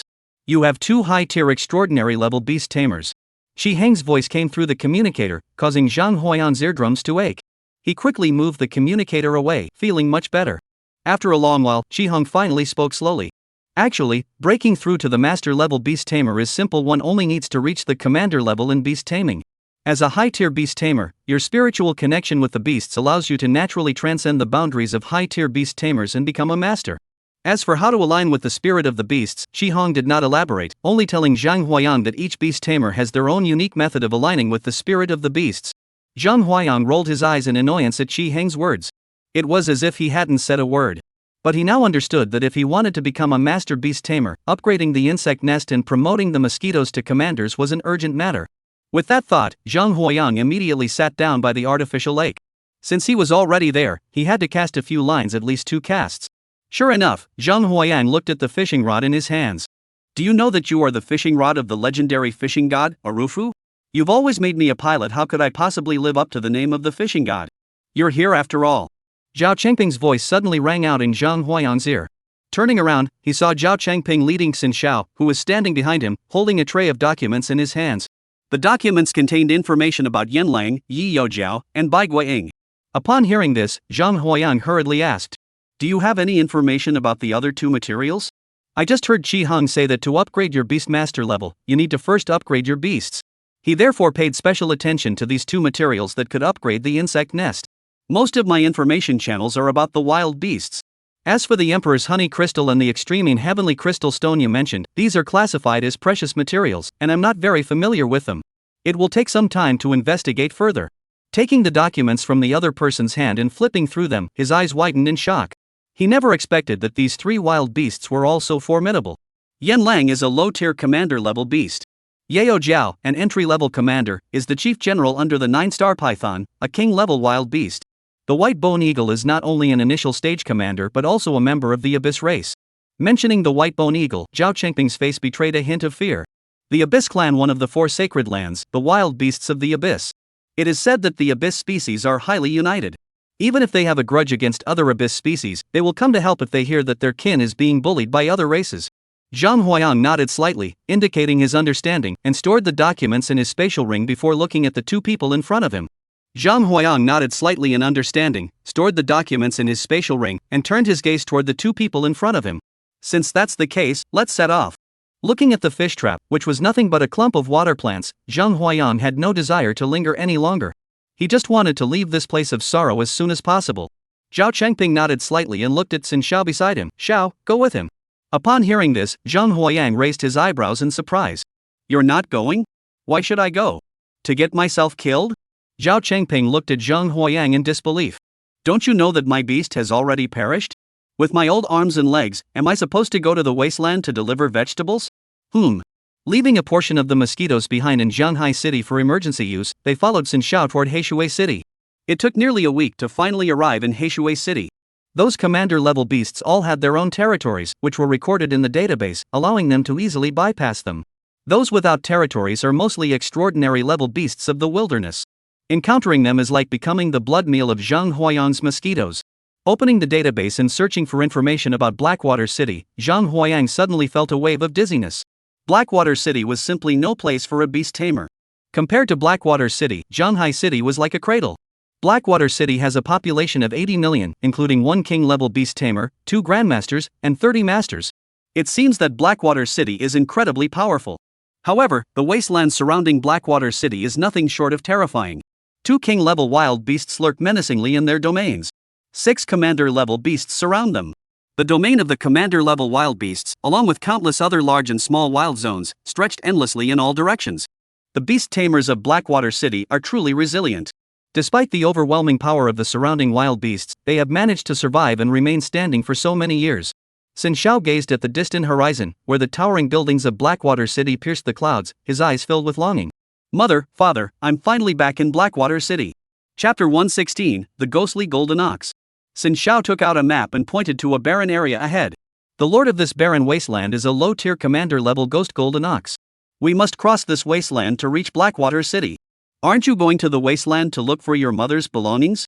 What are you doing in Blackwater City now? I think you're insulting me. Xin Xiaobai shot Zhang Huayang a disapproving glance, clearly annoyed.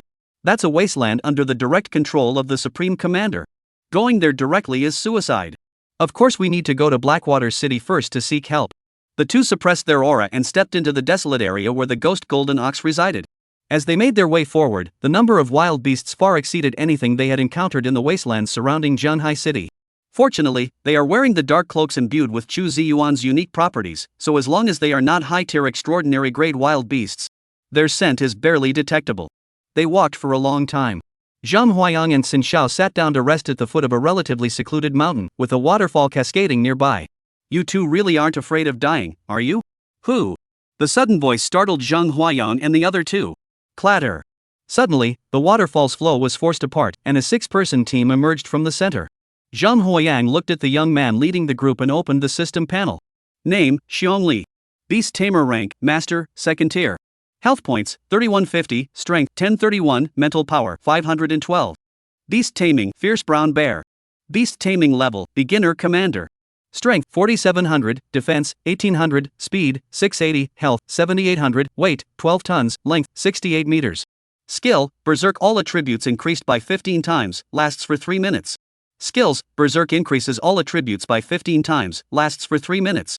Description, a member of the Bear Clan of the Blackwater City Beast Tamers, possessing overwhelming strength. Looking at Xiong Li's attribute panel, Zhang Huayang's pupils contracted slightly. He never expected Blackwater City to be so powerful. Even on the streets, one could casually encounter a master-level beast tamer. Xiongli looked at the two people in front of him, who showed no signs of caution, and a smile appeared on his face. Hello, my name is Xiongli, and I am the captain of the Black Boar Squad. May I ask who you are? Upon hearing this, Xin Xiao hurriedly spoke up. Hello, my name is Xin Xiao. This is Zhang Huayang. We're from Zhanghai City. What, Zhanghai City? The retirement area? You actually came from the retirement community? Upon hearing that Zhang Huayang and the others were from Zhanghai City, the members of the Black Boar Squad all looked surprised. However, Zhang Huayang learned from them that Zhanghai City was actually regarded as a retirement area by other districts. Xiongli Chang suppressed the twitching at the corner of his mouth and waved his hand to signal the others to stop discussing. He was also puzzled. The two of them looked to be around the same age as his daughter, and their strength was at most that of a beginner-level extraordinary being. With such limited abilities, how had they managed to make their way from Zhanghai City to Heishui City? However, he knew that now was not the time to speak. Moo! Before Xiongli could continue speaking, a loud bellow suddenly echoed in front of them. Oh no, it's that ghostly golden bull. It must be because we've been out of the cave too long and this ghostly golden ox has caught our scent. Captain, let's hurry up and leave. The ghost bull has arrived, we can't escape. Upon hearing this, Xiongli sighed softly and waved his hand to open the beast's summoning space. A brown bear, standing as tall as 2 stories high and missing one eye, appeared before them. Seeing this, the others also opened their beast summoning spaces and summoned their own beasts. Moo! Moo! Zhang Huayang looked in the direction of the sound. A massive black bull, as large as a locomotive, with golden horns glinting in the sunlight, appeared on the nearby mountaintop. Name, Ghost Golden Ox. Rank, Junior Commander. Strength, 4,900, Defense, 1,600, Speed, 720, Health, 6,300, Weight, 12 tons, Height, 68 meters. Skill 1, Ghost Transformation. The body transforms into a cloud of black mist, resembling a ghost. Skill 2, Golden Body transforms into a golden bull, doubling defense while having speed, lasting 5 minutes. Description, a highly gifted wild beast. Had it not been betrayed by its own kind, it would likely have become a high-ranking commander by now. With the appearance of this ghostly golden bull, one after another, wild beasts peered out from their hiding places, fixating their gaze on those standing in the valley. The number of wild beasts continued to grow, and the faces of the Black Boar Squad members grew paler by the moment. Xiongli saw this and furrowed his brows. Wait a moment, I'll hold off the ghost golden ox while you find an opportunity to escape. But Captain, you'll be in danger. I'll stay behind and you take the others with you. I'm the captain, not you. Xiongli snorted coldly. Remember my words, you must return to Blackwater City alive. None of you will survive. Seeing this, the ghostly golden ox standing atop the mountain let out a cold laugh. Moo! Rumbling. With a deafening roar from the ghost golden ox, the surrounding groups of high-tier extraordinary grade beasts plunged down from the mountain peak. Kill. Kill 1 and you don't lose anything, kill 2 and you gain. Members of the Black Bear Squad issued commands to their beasts, then retrieved various magical artifacts from their spatial rings to fend off the attacks of the wild beasts. Xin Xiao, seeing this, also summoned his own beast companion, the 6-eyed golden dragon carp. Zhang Huayang looked at this golden carp, lying on the ground like a lazy fish, and couldn't help but feel exasperated. The members of the Black Bear Squadron, watching the golden carp lying on the ground, bouncing up and down, fell into silence. They exchanged glances, seeing the awkwardness in each other's eyes. Moo! Moo! A bull and a bear, 2 supreme-level beast tamers, clashed fiercely, sending shockwaves that reduced the surrounding mountains and rivers to dust. After a long time, Zhang Huayang saw the 2 commander-level beasts leave the area. He watched as the members of the Bear Clan's beast tamers fell one by one under the relentless attacks of the beasts. Xin Zhao's face was deathly pale as he clung tightly to Zhang Huayang's sleeve, seeking a shred of safety from him. Seeing that the commander-level wild beast had finally moved away, Zhang Huayang stepped forward, his eyes growing cold. To avoid any unnecessary trouble and to leave himself some room to maneuver. Humming 4,000. Zhang Huayang opened the insect nest and released 4,000 abyssal demon mosquitoes. Zhang Huayang pointed his finger at the beasts in this barren wasteland. Up there, fight to the death. In an instant, Zhang Huayang's abyss mosquitoes swarmed like locusts, diving toward the herd of beasts. For the wild beasts, Zhang Huayang's swarm of mosquitoes was nothing short of a natural disaster. Even though they were all high-ranking extraordinary-level beasts under the command of Ghost Golden Ox. But facing the abyssal magic patterns imbued with abyssal bloodlines, and outnumbered by more than 20 times their own forces, they had not even the slightest chance of resisting. Blood, skin, muscles, bones. Hundreds of wild beasts were attacked by the deep abyss mosquitoes, their bodies disappearing layer by layer until they were completely devoured. If not for the bloodstains left on the ground, outsiders would never have imagined that hundreds of wild beasts had once fought here. Devoured the snake shadow dragon, obtained 31 portions of flesh and blood. Regeneration power 14, health points 21. Devour the iron-masked lion, obtaining 29 units of flesh. Restore 21 strength, 30 health, and 2 mental power. Devour the blue deer, obtain 33 pieces of flesh. Restore 17 strength and 26 health. Chapter 117, Slaying the Ghost Golden Ox. The members of the Black Boar squad had all prepared themselves for battle, ready to die if necessary. Suddenly, they saw Zhang Huayang's beast tamer, who was so powerful that he effortlessly disposed of the group of wild beasts. Xin Xiao glanced at Zhang Huayang, then looked back at the six-eyed golden carp still thrashing on the ground. Xin Xiao. Seeing Zhang Huayang exerting himself, Xin Xiao no longer held the same contempt as before. Only then did he realize that Zhao Changping had assigned Zhang Huayang to him and wasn't just a formality. Zhang Huayang saw the crowd and noticed that while some of the beast tamers had been killed, most were unharmed. Stay here and wait. I'll go take a look. As he spoke, Zhang Huayang flipped over and leaped onto a nearby hilltop, disappearing from sight. The members of the Black Boar squad, seeing Zhang Huayang leave, finally breathed a sigh of relief. The earlier scene of swarming mosquitoes filling the sky was like a natural disaster descending from the heavens, weighing heavily on their hearts and leaving them unable to calm down for a long time. Among them, a woman who appeared to be around 30 years old looked at Xin Xiao. Miss, is that person your boyfriend? He's really strong. With such a boyfriend, you must feel very safe traveling through the wasteland. What? Xin Xiao was flustered by the man's words, her cheeks turning red, and hurriedly explained, No, he's not. You're such a kid. I just said that once, and you're already blushing. Yes, Lu Jie is right. Blackwater City places great emphasis on the natural talent of beast tamers. At your age, to be this powerful in beast taming is truly remarkable. You are sure to receive extremely favorable treatment in Blackwater City. Zhang Huayang used the mosquito's field of vision to observe the Black Boar squad members' conversation. Seeing that they had no intention of causing trouble, he finally breathed a sigh of relief. After more than 10 minutes, Zhang Huayang finally saw the two massive beasts engaged in a fierce battle ahead. The ghost golden ox watched the enraged brown bear, which was already at a disadvantage, continuing to fight while finding time to sneer coldly. We've been fighting for so many years, we're old enemies. I really can't bear to see you fall so low. Why don't we join forces and kill your master? If you can't bring yourself to do it, I can take care of it for you. Then you can come with me to meet the Supreme Commander, and you'll be able to rule over your own territory. Upon hearing Ghost Golden Ox's words, the furious brown bear's crimson eyes flickered repeatedly, seeming deeply tempted. As a commander-level beast tamer, his mind was no longer as muddled as that of an extraordinary-level beast tamer, who only knew how to follow orders. The current frenzied brown bear now has its own judgment within its mind. As the furious brown bear's movements slowed down, the bear's face looked anxious. Big Black, don't listen to him. He just wants you to give up your resistance. Roar! The ferocious brown bear heard Xion Li's words and was just about to speak. Boom! The ghost golden ox suddenly shone with a flash of black light, transforming into a cloud of smoke and vanishing from the spot. When it reappeared, the ghost golden ox had already arrived behind the enraged brown bear, its pair of horns, glowing with a dark light, piercing directly through the bear's back. Roar! The ferocious brown bear felt a surge of heat in his chest as his life energy rapidly drained away. Rage! With a loud roar, his body suddenly swelled, reaching nearly 10 meters in length. The ghost bull's horns were embedded in the opponent's chest, pulling it off the ground. When the ferocious brown bear's claws, which were about to pierce the ghost bull's chest, were blocked by a flash of gold. The ghost golden ox then transformed into a cloud of black smoke and landed on the ground, entangling itself with its opponent. Even though the ghost golden ox was fast and had high defense, it still sustained significant injuries under the berserk brown bear's berserk state. Seeing that his beast's berserk state was gradually fading and its face showing panic, he hurriedly pulled out a crimson fruit from his spatial ring and threw it at the enraged brown bear. However, it was blocked by the ghost golden ox, which had transformed into a cloud of black smoke. You beast tamers are despicable. Not only did you take away our freedom, but you also made us work for you. You are utterly despicable. As he spoke, Ghost Golden Ox saw Thea's body shrink back, and his face lit up with joy. He abandoned Thea and suddenly pounced toward the bear.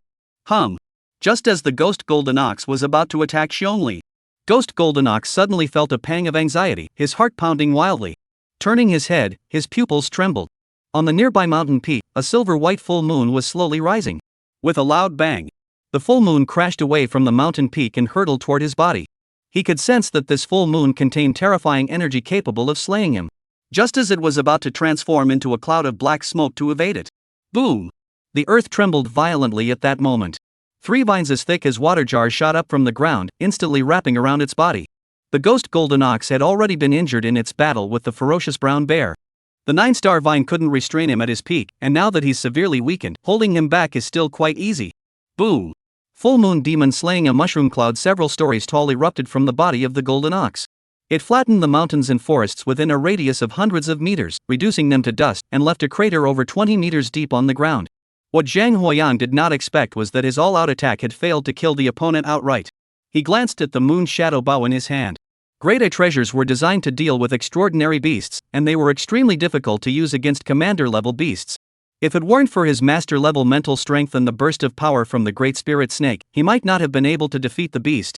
Seeing this, Zhang Huayang opened the insect nest. A swarm of adult water buffalo-sized abyss mosquitoes surged forth, swarming over the ghost golden ox. In the blink of an eye, the ghost golden ox, as large as a locomotive, was completely devoured, leaving not even a single bone fragment behind. Devouring the flesh of a commander-level being, obtaining 101 units of flesh. Restoring 51 HP, 23 strength, and 7 mental power. Xiong Li witnessed everything. Who would have thought that the young Zhang Huayang possessed such formidable strength, capable of slaying the ghost golden ox? Moreover, the number of beasts he commands is truly terrifying. Xiong Li looked at the motionless, raging brown bear lying on the ground and quickly opened his beast taming space, capturing the beast inside. Upon sensing that the enraged brown bear was still alive, he finally breathed a sigh of relief.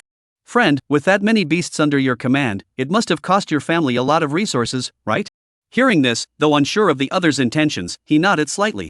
Seeing this, Xiong Li smiled slightly. I never expected that Zhanhai City, the top-tier impoverished city, would have such boldness.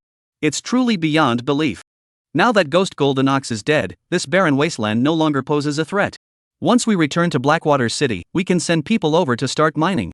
Upon hearing this, Zhang Huayang rolled his eyes and waved his hand dismissively. Don't think I'm so powerful. I'm just an ordinary citizen. Xiong Li heard Zhang Huayang's words and became even more certain in his heart. With such power, he couldn't possibly be a commoner. He must come from a family with strict rules that forbid them from speaking freely outside. Zhang Huayang had no idea what Xiong Li was thinking. He was merely pondering in his mind how he could manage to get his hands on something valuable from the other party. Before long, Zhang Huayang and Xiong Li returned to the Black Bear Squad's base. Zhang Huayang saw that the only woman in the Black Boar Squad was already holding Xin Zhao's arm and chatting away. When the conversation turned to something heartfelt, Xin Zhao buried her head in the other person's chest and giggled.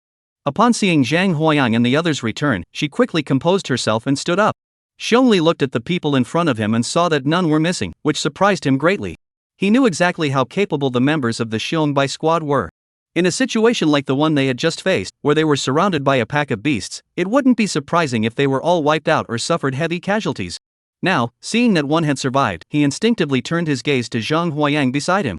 Zhang Huayang noticed Xiong Li staring at him and rolled his eyes. Shouldn't we head to Heishui City now? Chapter 118, The Difference in Talent. Zhang Huayang and Xin Zhao followed the members of the Black Boar Squad, crossing this desolate wasteland, and finally caught sight of the full view of Blackwater City. The entrance to Blackwater City was situated between two towering mountains. When viewed from above, the entire city formed a circular ring. The outer ring is the territory of the beast tamers, occupying 80% of the area, protecting the inner ring where ordinary people reside. Among these, a vast black river, dozens of miles wide, flows from the horizon, spanning both the inner and outer regions of Blackwater City. It is revered by the people of Blackwater City as their mother river. At the entrance to Blackwater City stood 3 high-ranking extraordinary-level beast tamers. Upon seeing Xiong Li and the others arrive, they all wore expressions of joy. It's Captain Xiong. How much black iron ore did you bring back from the Ghost Golden Ox territory this time? Upon hearing this, Xiong Li shook his head slightly. What's the matter? Didn't you bring any this time? Seeing the expressions on their faces, Xiong Li suddenly burst into laughter, patting Zhang Huayang on the back as he stood beside him. This time we were lucky. With the help of this friend, we successfully captured that old bull. Once I report this to the clan, we can send people to claim all the black iron ore in this barren area. Upon hearing Xiong Li's words, the others were taken aback for a moment before staring at Zhang Huayang in disbelief. That ghostly golden bull is really dead? Absolutely certain. Xiong Li pointed at Zhang Huayang. Don't underestimate this young man, he has thousands of beasts under his command, and every single one is a high-tier extraordinary grade beast. What? The gatekeeper heard this and his eyes trembled. Could it be that you are the legendary, king-level beast taming talent? Of course. Only someone with a king-level beast taming talent could cultivate such a large number of beasts. If it were any other level of beast tamers, even if they drained all the resources in the entire district, they still wouldn't be able to cultivate such a large number of beasts. Xiong Li led Zhang Huayang and the others as they stepped into Blackwater City. At that moment, Xin Zhao walked over to Zhang Huayang's side and asked softly, "Is your beast taming talent truly at the royal level? If you have a king-level beast taming talent, then the matters we need to handle in Blackwater City will be much easier to manage." Upon hearing this, Zhang Huayang rolled his eyes. My talent for taming beasts?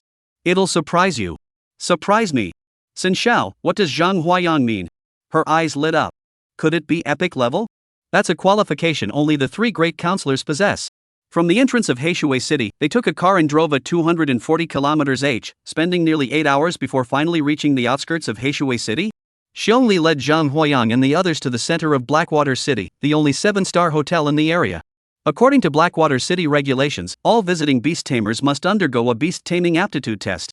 However, you, with your abilities, have managed to cultivate this number of beasts to such a level. At the very least, you must be at the commander level. I've informed the family that once you've had a few days to rest and recover, I'll take you for testing. Upon hearing this, Zhang Huayang nodded slightly, indicating his understanding. Is the talent for taming beasts really that important? Zhang Huayang muttered to himself. Though his voice was soft, it didn't escape the ears of Xin Xiao, who had been watching him intently.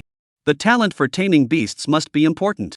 However, as a genius beast tamer like you probably can't understand how we feel. Let me give you an example. Take a resource, for instance. A commander-level beast taming talent can cultivate a beast from the initial awakening stage to the initial extraordinary stage. However, the elite-tier beast taming talent can only cultivate them up to the intermediate awakened stage. The higher the beast taming talent, the fewer resources required to cultivate a beast, while the beast becomes stronger and more easily breaks through ranks.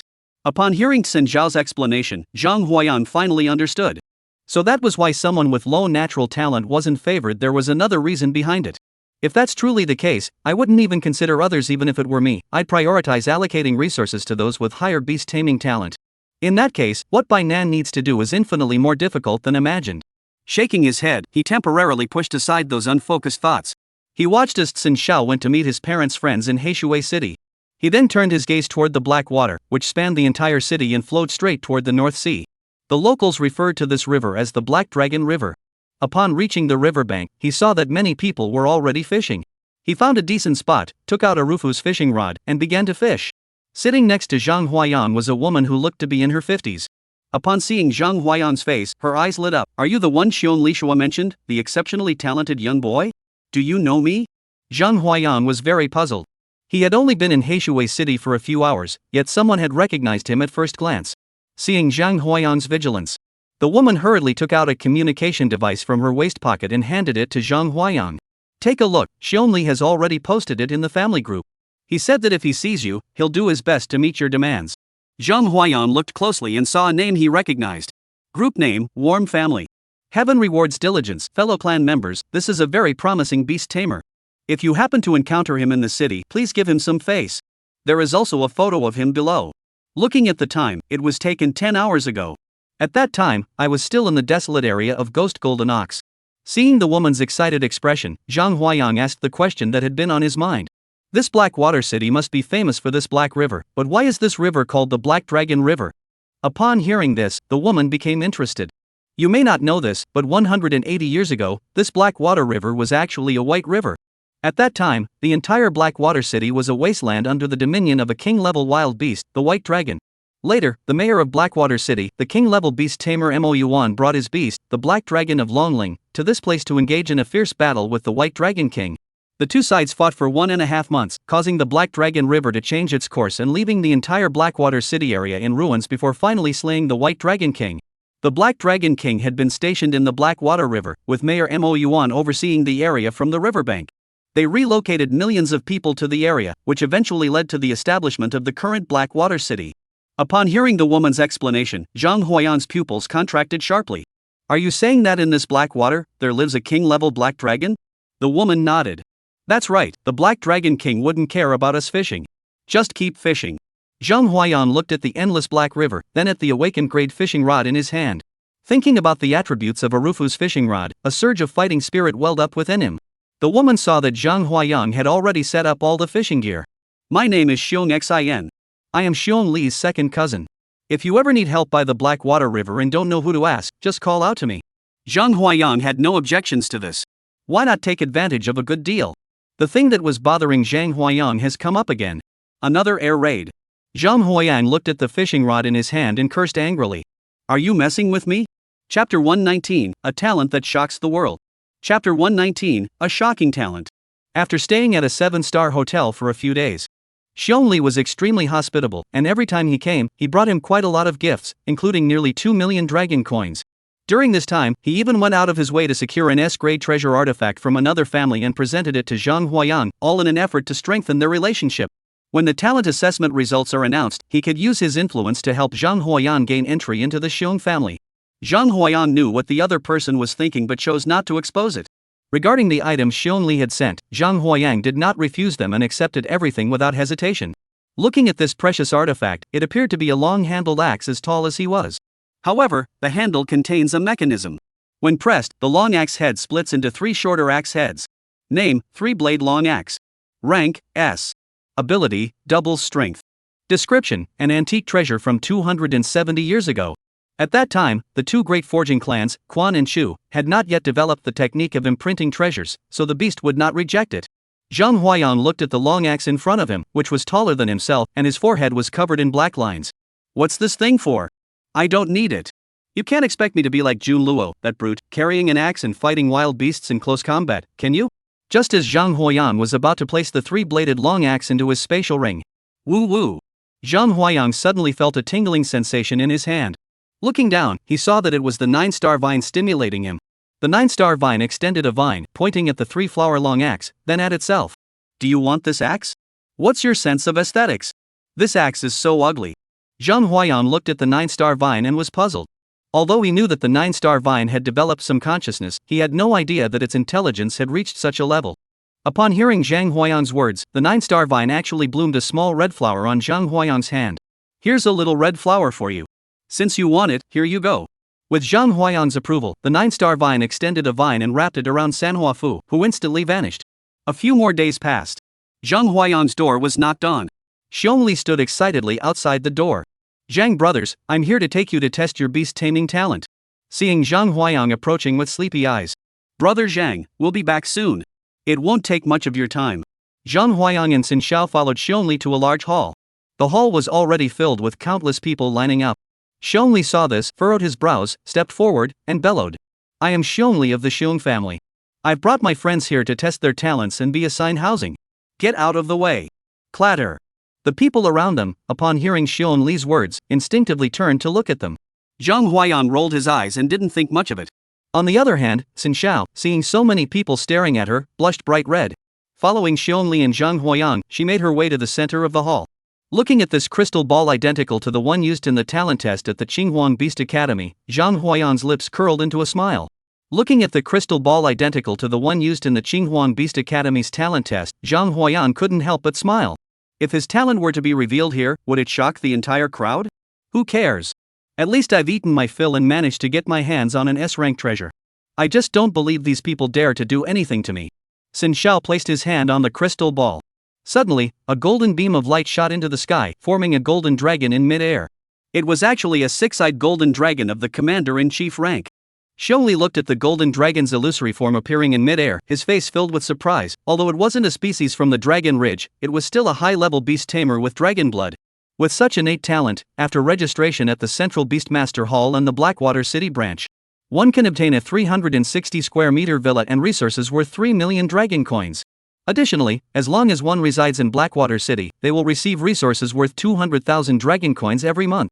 After speaking, Xiongli turned his gaze toward Zhang Huayang and made a gesture inviting him to proceed.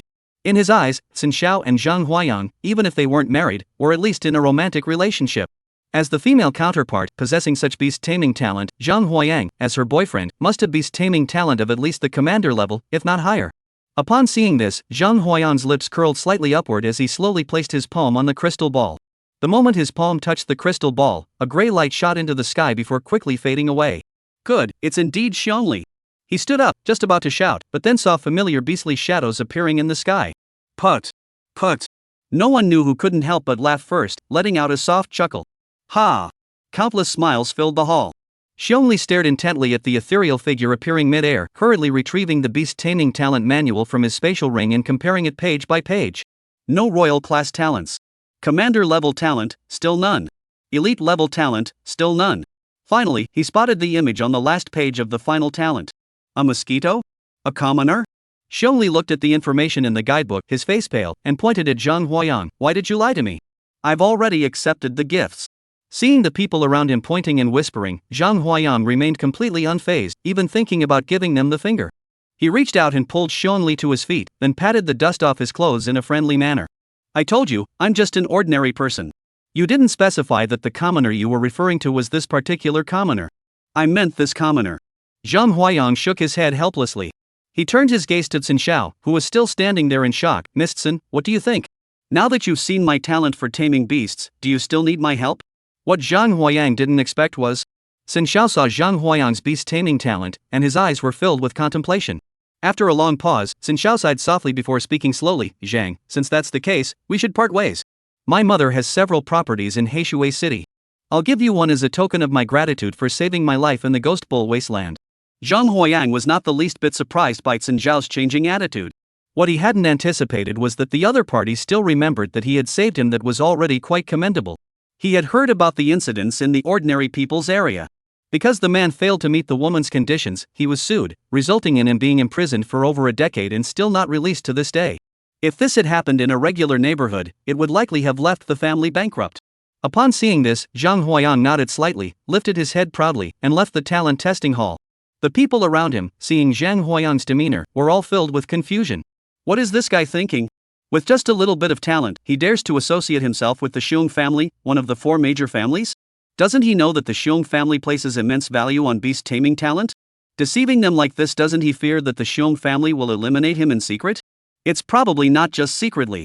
The people speaking suddenly saw Xuanli get up from the ground, his face twisted in a hideous expression. How dare you deceive me? How dare you trick me? My precious artifact isn't that easy to take. You made me take out a loan to buy gifts. I want you dead. I'll kill you. Chapter 120, Hooked. Chapter 120, Caught. In accordance with the requirements of Blackwater City. For the commoner level beast taming talent, there are only 2 paths available.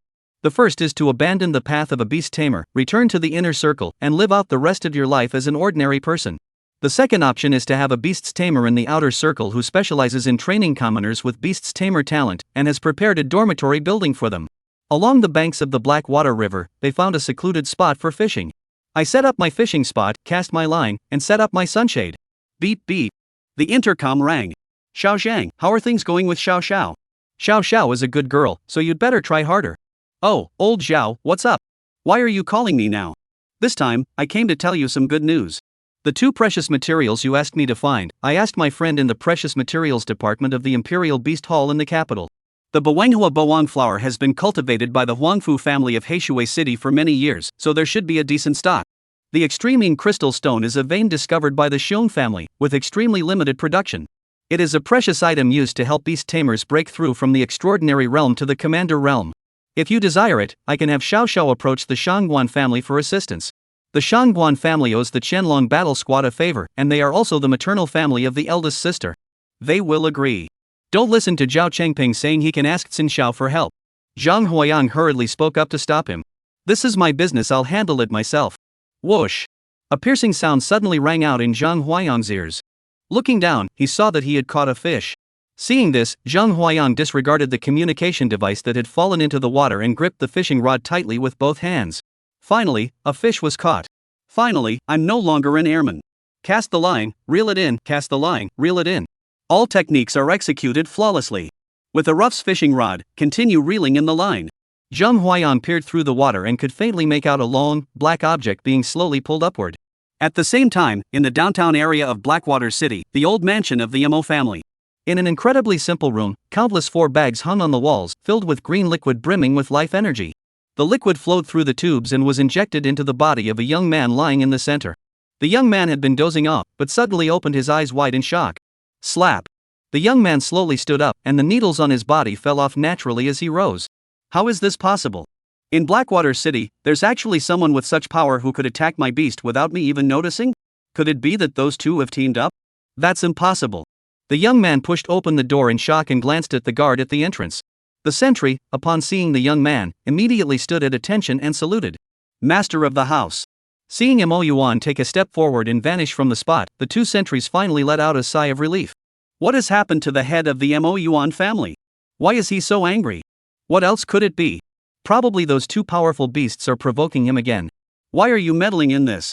Matters involving royal tier beast tamers are not something a mere commander like us can get involved in. Mo Yuan stepped forward to where the Black Dragon King was seeking help. Upon seeing the situation before him, his eyes twitched uncontrollably. At that moment, Zhang Huayang could already see the large fish that had taken the bait through the Black Dragon River. It was a mackerel pike covered in black scales. Wait, that's not right. How come this fish is cylindrical? No, that's not right. This fish has claws. No, that's not right. How can this fish have horns? No good. This isn't a fish. He instinctively opened the system. Name, Black Dragon King. Rank, Sovereign. Strength, Defense, Speed, Health, Weight. Skills? Introduction, Dragon Ridge Biology. Zhang Huayang. He glanced at the fishing rod, then at the Black Dragon King. Did I win again? As part of his body was pulled out of the water by Zhang Huayang. The Black Dragon King sensed the changes in the outside world. His eyelids twitched as he detected the foreign object in his mouth, and he instinctively vomited, trying to expel whatever was in his mouth. After vomiting for a long time, he discovered that the fishhook seemed to be fused with his lips. No matter how hard he tried, he couldn't get it out. He realized something was wrong. The Black Dragon King suddenly opened his eyes. His blood-red eyes flashed with a murderous glare so intense that Zhang Huayang felt his blood boil at just one glance. His heart grew cold. The Black Dragon King finally turned his gaze toward Zhang Huayang on the shore. Roar! A roar echoed across the lake. Under the turbulent force of a colossal energy surge, the Black Dragon River swirled into a vortex with a diameter of tens of kilometers. Within the Black Dragon River, countless islands were swept away by the vortex, reduced to dust, and dissipated into the river. As the Black Dragon River surged with towering waves, they bore down on the buildings by the lake. Stop! A stern voice rang out sharply in Zhang Huayang's ears. As the words fell, the once raging Black Dragon River suddenly fell silent. Even the Black Dragon King, who had been hooked by Zhang Huayang, calmed down. As a seasoned angler, Zhang Huayang did not let go of his fishing rod, even as the waves crashed violently around him. Looking back, he saw a young man who appeared to be in his early 20s, staring intently at the fishing rod in his hands. He instinctively opened the system. Name, Mo Yuan. Name, Mo Yuan. Rank, King. Introduction, a powerful figure who rules over a region, one of the 13 counselors of the human race. Sigh. Sigh. Sigh. Upon seeing this man, Zhang Huayang sucked in a breath of cold air. He never expected that while he was just fishing, he not only reeled in a king-level beast tamer, but the king-level beast tamer himself followed closely behind. Do you know me? Mo Yuan noticed Zhang Huayang's expression and raised the corners of his mouth slightly. Come to think of it, it makes sense. Someone as arrogant as Wang Feng often mentions you, so it's only natural that you know me. The ruler of the Blackwater City, a legendary beastmaster, and one of the 13 counselors of the human race Mo Yuan, the head of the Mo family. Who in the entire human race doesn't know him? Since you know me, why are you still trying to lure my beast? Ah! Zhang Huayang finally realized that the king-level beastmaster Black Dragon was still clinging to his fishing hook.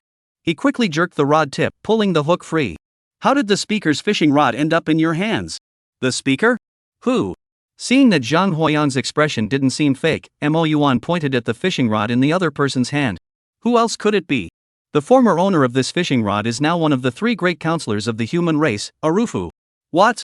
Aruf is still alive? What, do you want him dead? No, I definitely didn't mean that. Zhang Huayang hurriedly waved his hands, indicating that he didn't mean it. I was just surprised that someone called the god of fishing is living in the same time as me. The fishing god? Upon hearing this title, Mo Yuan chuckled, his expression odd. Ha, that's quite the title. Zhang Huayang was puzzled but dared not ask further. After a long pause, Mo Yuan finally spoke. As Wang Feng mentioned, you possess the talent of a commoner-level beast tamer? Zhang Huayang nodded. The beast is a mosquito? He nodded in agreement. Being able to cultivate a common beast to an extraordinary level is already quite remarkable. However, the pinnacle of common beast tamers is extraordinary, and no one can surpass it. This is the genetic limit of common tier beasts, and it is an ironclad rule discovered through trial and error by beast tamers. Though rumors circulate that many have risen from commoner rank to commander, I assure you, these are merely tales meant to inspire commoner ranked beast tamers to strive for progress. These individuals possess extraordinary natural talent. Mo Yuan suddenly sighed, then stood up and took out a document from his spatial ring. Since you're someone Wang Feng has taken a liking to, I won't be stingy. Here's a villa in the heart of Blackwater City, it's all yours. Chapter 121, Limin City Fortress.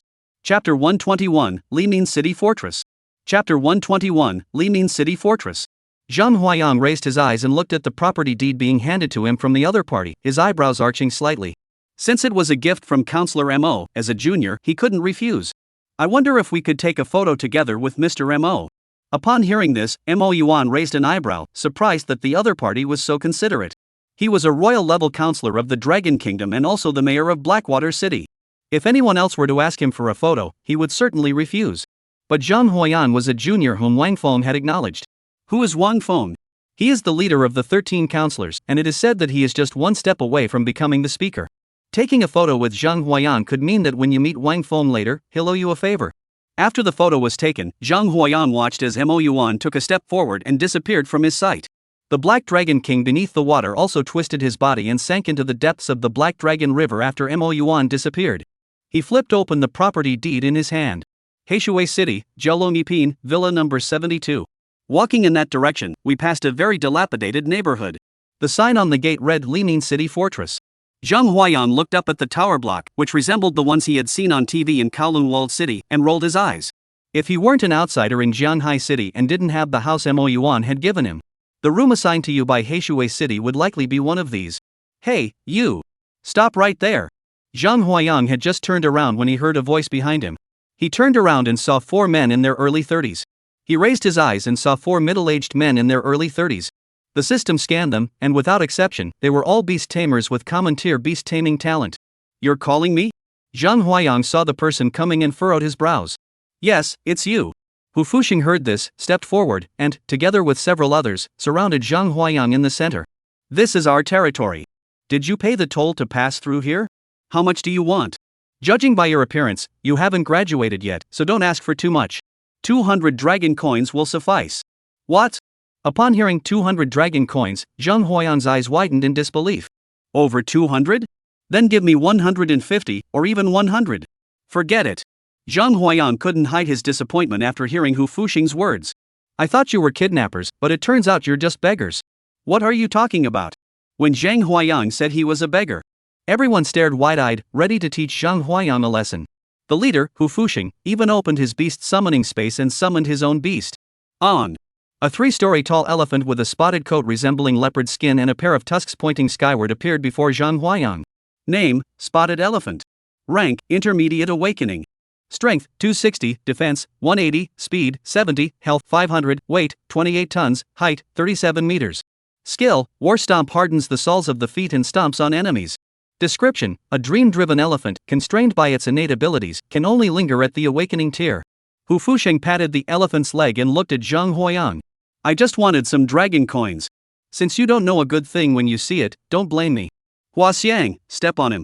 Zhang Huayan seemed to have been scared senseless, staring blankly as the beast approached him step by step. The spotted elephant braced itself on its hind legs, standing over 10 meters tall. It let out a loud bellow, and its massive hooves flashed with light, crashing down toward Zhang Huayan's face with tremendous force. Boom! The war's immense force trampled the ground, leaving a deep pit 3 meters wide. As Zhang Huayan disappeared beneath the spotted elephant's feet, Hu Fuxing and the few people beside him peered out. Second in command, if we kill this guy, won't the family come looking for trouble? Second in command, if we kill him, won't the family come looking for trouble? Trouble? The family members are so averse to trouble, why would they come looking for it? He's just an outsider beast tamer. If he dies, he dies. Hurry up and get the shovel. If you let his spatial ring break, I won't forgive you. Yes. Several henchmen heard Hu Fuxing's words and hurriedly pulled out shovels from behind them. Before the flower-spotted elephant could pull its leg out, they rushed forward and dug out Zhang Huayan, who had been trampled into a pile of mud. On. Before these few people could react, the spotted elephant suddenly let out a loud roar, its expression seeming extremely painful. Before the eyes of several people, the flower-spotted elephant's thigh, which had sunk into the ground, was suddenly lifted up by a slender arm. Zhang Huayan exerted only a slight force. The flower-spotted elephant, which was several times larger than him, was effortlessly flipped onto the ground by him. Zhang Huayan stepped forward to the elephant's head, one hand firmly pinning down the struggling elephant, while the other hand gripped the elephant's tusk and gave it a sudden, forceful tug. With a loud splash. On. The 2 tusks of the spotted elephant were actually pulled out by Zhang Huayan with his bare hands, leaving 2 bloody holes, with blood flowing freely. Zhang Huayan looked at the intact tusks in his hands and rubbed his chin. It's in good condition, I can take it back to use as a decorative item. Place the ivory in the beast taming space. Zhang Huayan turned to look at Hu Fuxing and the others. These individuals had already been frozen in place by the sheer force of Zhang Huayan overturning the spotted elephant. Now, seeing Zhang Huayan turn his gaze toward them, they all trembled uncontrollably, lowering their heads and dared not meet his gaze. You beggars, come here. Upon hearing Zhang Huayang's words, the group shuddered violently, exchanged glances, swallowed hard, and finally approached. You are the second in command of this civilian fortress. Zhang Huayang pointed at Hu Fusheng. The latter was now in no state of mind to pay attention to Zhang Huayang's words, his eyes fixed intently on the spotted elephant being held down by Zhang Huayang. A subdued beast of burden cannot be recalled into the beast taming space. Seeing Hu Fusheng's gaze fixed on the elephant, Zhang Huayang let out a soft "oh" and lifted his left hand from the spotted elephant's head.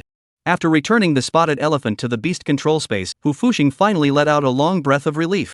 As a commoner-level beast tamer, cultivating a beast to the mid-awakening stage had already exhausted all his resources. If the spotted elephant were killed by Zhang Huayang, his life would be ruined, and he would have to abandon his path as a beast tamer, returning to the inner circle to work as an exploited laborer. At that moment, seeing Zhang Huayang ask him a question, he snapped back to reality. Yes, I am the second in command of this peasant village. Oh. Zhang Huayang uttered a sound of recognition. He had been thinking about using the beast tamers from these civilian fortresses to deal with the people from his clan. However, after confirming that Hu Fusheng was the second in command of the civilian fortress, he abandoned that idea.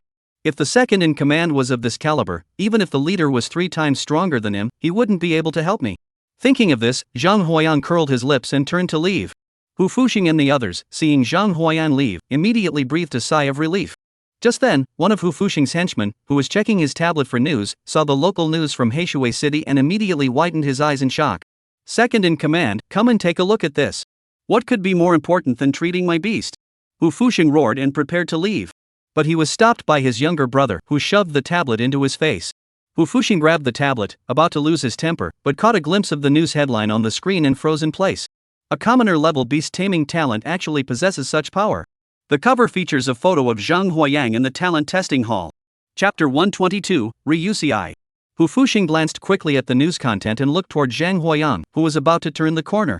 Ignoring the severely injured beast in the beast taming space, he immediately gave chase after Zhang Huayang. Mr. Zhang, please wait. He walked to an empty corner, where Zhang Huayang was ready to summon the abyssal mosquitoes to create a passage for himself to reach the dragon of the first rank. Suddenly, he heard someone calling his name from behind. Turning around, he saw it was Hu Fusheng, and his brows furrowed slightly. Seeing Zhang Huayang's expression, Hu Fusheng quickly stood up straight and bowed deeply to Zhang Huayang. Please come back with me. I won't go. Hu Fusheng. Hu Fusheng didn't expect the other party to refuse him outright without the slightest hesitation. I'll give you money.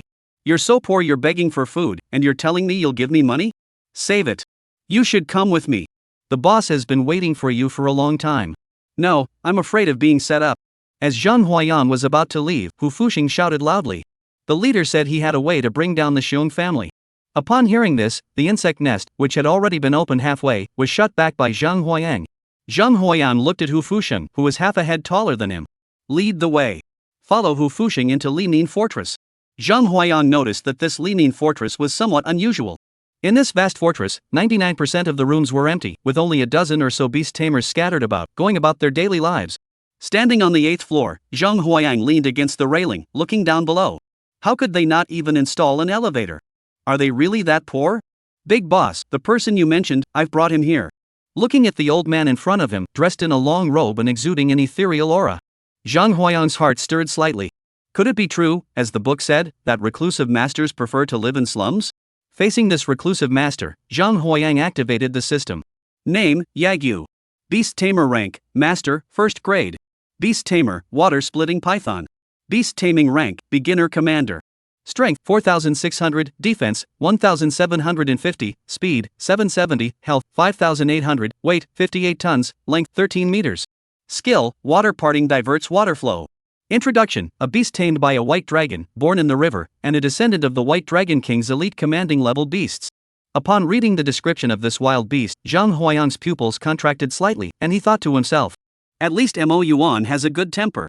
He can actually tolerate you, you beast tamer. If it were me, after killing that White Dragon King, I would slaughter every single one of the wild beasts associated with him. Even the earthworms along the water's edge would be split open vertically. Lu Sheng opened his wise eyes, glanced at Zhang Huayang, and looked every bit the part of a reclusive sage. With a faint smile, he turned to Hu Fusheng. You may go down first. Seeing Hu Fusheng leave, Lu Sheng finally turned to look at Zhang Huayang. Are you from Jianhai City? Upon hearing this, Zhang Huayang's heart skipped a beat. Could it really be as he suspected that the other party was skilled in divination? However, Zhang Huayang quickly suppressed the turmoil in his heart. Such a person who could predict the future couldn't possibly exist here. Even if they did exist, it would be someone like me who possesses the system. It certainly wouldn't be them. Seeing Zhang Huayan's expression change from initial admiration to contempt, Lu Shang rolled his eyes and took out a communicator from his spatial ring. To be honest with you, I'm also from Jianhai City. When I was still there, I happened to see your news on TV. I never expected you'd come to Heishui City. What are your intentions? Do you need my help? Upon seeing the other party's communicator, Zhang Huayang rolled his eyes, abandoned his initial formality, and casually pulled out a chair to sit down. I'm here with a friend. Once we've finished what we need to do during this time, I'll head back to Jianhai City. Upon hearing this, Lu Shang gave Zhang Huayang a meaningful look, and the latter returned the glance. I know you're not being sincere, and I know you know I'm not being sincere. But I know even more that, even if you know I'm not being sincere, you'll still take it seriously. The two stared at each other for a long time. Finally, Lu Shang sighed and took out a black crystal stone the size of a palm from his spatial ring, handing it to Zhang Huayang. Name: Extreme in Heavenly Crystal Stone 110. Grade: S. Ability: enhances the extraordinary beast taming bloodline, enabling wild beasts to break through the commander stage more smoothly. Description: a top-tier material. Its forging method was obtained by the Xiong family in the lair of the White Dragon King. Upon seeing this piece of extreme in heavenly crystal stone emanating intense energy, he froze in place. Such a crystal stone could actually be forged by human hands. Yet the Xiong family had claimed that it was mined from an underground vein. But upon further consideration, it makes sense. If this crystal stone were naturally formed, its production would be extremely low. Other families, out of respect for the Xiong family, would not say much. Other families, out of respect for the Xiong family, wouldn't say much about it. However, if other families were to find out that such crystals could actually be artificially forged, that would cause quite a stir. Seeing Zhang Huayan captivated by the extreme in heavenly crystal stone, a faint smile appeared at the corner of his lips. Look at this extreme in heavenly crystal stone. Its energy is so concentrated. For us commoners with ordinary beast taming talents, it offers unimaginable benefits. The forging patterns are so obvious. Yet the Xiong family claims it was mined from an underground vein. What surprises me is that anyone would believe such a thing. Unfortunately, my strength is too weak to obtain the forging method for the extreme in heavenly crystal stone from the Xiong family. Otherwise, those of us with such talent as beast tamers would truly be blessed. Zhang Huayang stood there quietly, watching Lu Shang's passionate and eloquent demeanor, his heart unmoved. He merely spoke softly. Don't you think I'm as foolish as Hu Fuxing? Zhang Huayang glanced at the other person and said, speak plainly. Upon hearing Zhang Huayang's words, Lu Shang was about to try to deceive him further, but upon seeing the other's mocking expression, he swallowed the words that were about to leave his mouth. I want the forging method for the Xiong family's extreme in crystal stone, but I lack the strength. In Blackwater City, those with high beast taming talent are mostly recruited by the 5 major families to serve them. If we want to oppose them, we can only seek help from beast taming masters with ordinary level beast taming talent. Unfortunately, commoner level beast taming talent simply cannot be cultivated into advanced beast tamers until I saw you. Zhang Huayang nodded slightly. It's just that he wants to get the extreme in crystal stone for free, but he doesn't have the strength to do so. I completely understand. Seeing that Zhang Huayang had explained everything clearly in just a few words, Lu Shang also smiled. Why not this way? The two of us can practice our skills, and whatever we obtain from the Xiong family, will split evenly. Meanwhile, at the main gate of Lining City Fortress, Xiongli led his Black Bear squad members in blocking the entrance. Xiongli looked at the deep fortress, and like the two men behind him, his face betrayed his obvious disgust. Captain, I think Zhang Huayan has already recognized his own strength and status. He's even voluntarily moved into this slum. Why are we still chasing after him? You're right, Captain. A slum is such a poor and shabby place. We don't need to go there. Once we get tainted by that poverty, it'll be impossible to shake off. Upon hearing this, Xiongli and the others exchanged glances. No way. This guy caused me to lose an S-rank treasure artifact and 2 million dragon coins, leaving me unable to even return home now. This grudge, I must avenge. Once I take him down, I'll give each of you 200,000 of the 2 million I recover. Chapters 1, 2, and 3, the tables have turned. After discussing with Ryusei for a long time. Bang! The tightly closed door was suddenly pushed open. When Lu Shang saw the person entering, the expression on his face quickly vanished, returning to the composed demeanor of an outdoor sage he had displayed upon arriving, even his tone growing profound. Fuxing, what's happened? Master, something's wrong. Hu Fuxing glanced at Lu Shang sitting at the tea table and fixed his gaze on Zhang Huayang. The Xiong family has arrived, and he specifically asked for him. Upon hearing this, Lu Shang furrowed his brows slightly and looked at Zhang Huayang, who was staring at him with a smirk. His heart skipped a beat, and he cursed under his breath. He thought that by dragging him into this, he was getting the upper hand. Little did I know that I was the one who ended up getting dragged down. Seeing Lu Shang's constipated expression, Zhang Huayan waved the contract he had just signed, gesturing to the other party. See? We've signed the contract. You can't go back on your word now. Yagyu pondered for a long time, then slammed his hand down on the tea table in front of him, shattering it into pieces. The members of his family were simply outrageous. We may be beast tamers with ordinary talent, but we are still beast tamers. How dare they come here to bully us? Everyone, follow me to confront them. Hu Fuxing saw Lu Shang's angry expression and looked at Zhang Huayang. What's wrong with Lu De? I've never seen him this angry before. Upon hearing this, Zhang Huayang took a sip of tea and smiled slightly. Who knows? Perhaps he had done something to wrong the Xiong family and had been discovered. That's impossible. Upon hearing Zhang Huayan's words, Hu Fuxing let out a loud shout, causing Zhang Huayan's eardrums to ache. Lu De was an open-hearted man who had dedicated his life to helping commoners with their innate talent for beast taming to rise in status. How could he possibly do such things? If you continue to belittle Lu De like this, I won't hold back. Zhang Huayang rolled his eyes and waved his hand, indicating that he wouldn't speak ill of Lu Shang in his presence. But deep down, he felt deeply moved. To be able to deceive these ambitious and idealistic people into such a state, Osamu was quite skilled indeed. Outside Lining City Fortress, Xiongli and his men saw a group of people emerging from the fortress, their faces betraying their disdain. Their gaze fell on Lu Shang. You stay inside the fortress. Don't bring that poor look with you. Xiongli glanced at the few people coming out of the fortress and wrinkled his nose in disgust. Lu Shang, you've been here for so many years and have never caused trouble, so I spared you. What's the matter? Are you here to support Zhang Huayang today? Upon hearing this, Lu Shang furrowed his brows and fixed his gaze on Zhang Huayang, who was standing at the back of the crowd. Zhang Huayang is my guest now. If he has any issues, I will take responsibility for him. Upon hearing Lu Shang's words, Xiongli nodded. Alright, that's your word. He swindled 2 million dragon coins and an S-rank treasure from me. Give them to me. What? Yagyu's eyes widened as he stared intently at the other person. Say that again. 2 million dragon coins and an S-rank treasure item. How is this possible?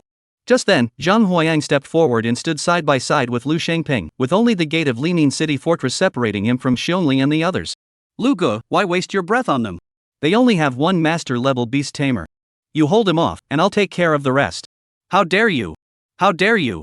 Xiongli and the others were furious upon hearing Zhang Huayang's words. You took my money and still dare to act so arrogantly? He immediately opened the beast taming space and released his tamed beast. Zhang Huayang looked at the ferocious brown bear that appeared before him, standing as tall as 2 stories. A flash of light from the spatial ring on his hand caused the shadow cloak to appear, shrouding his form.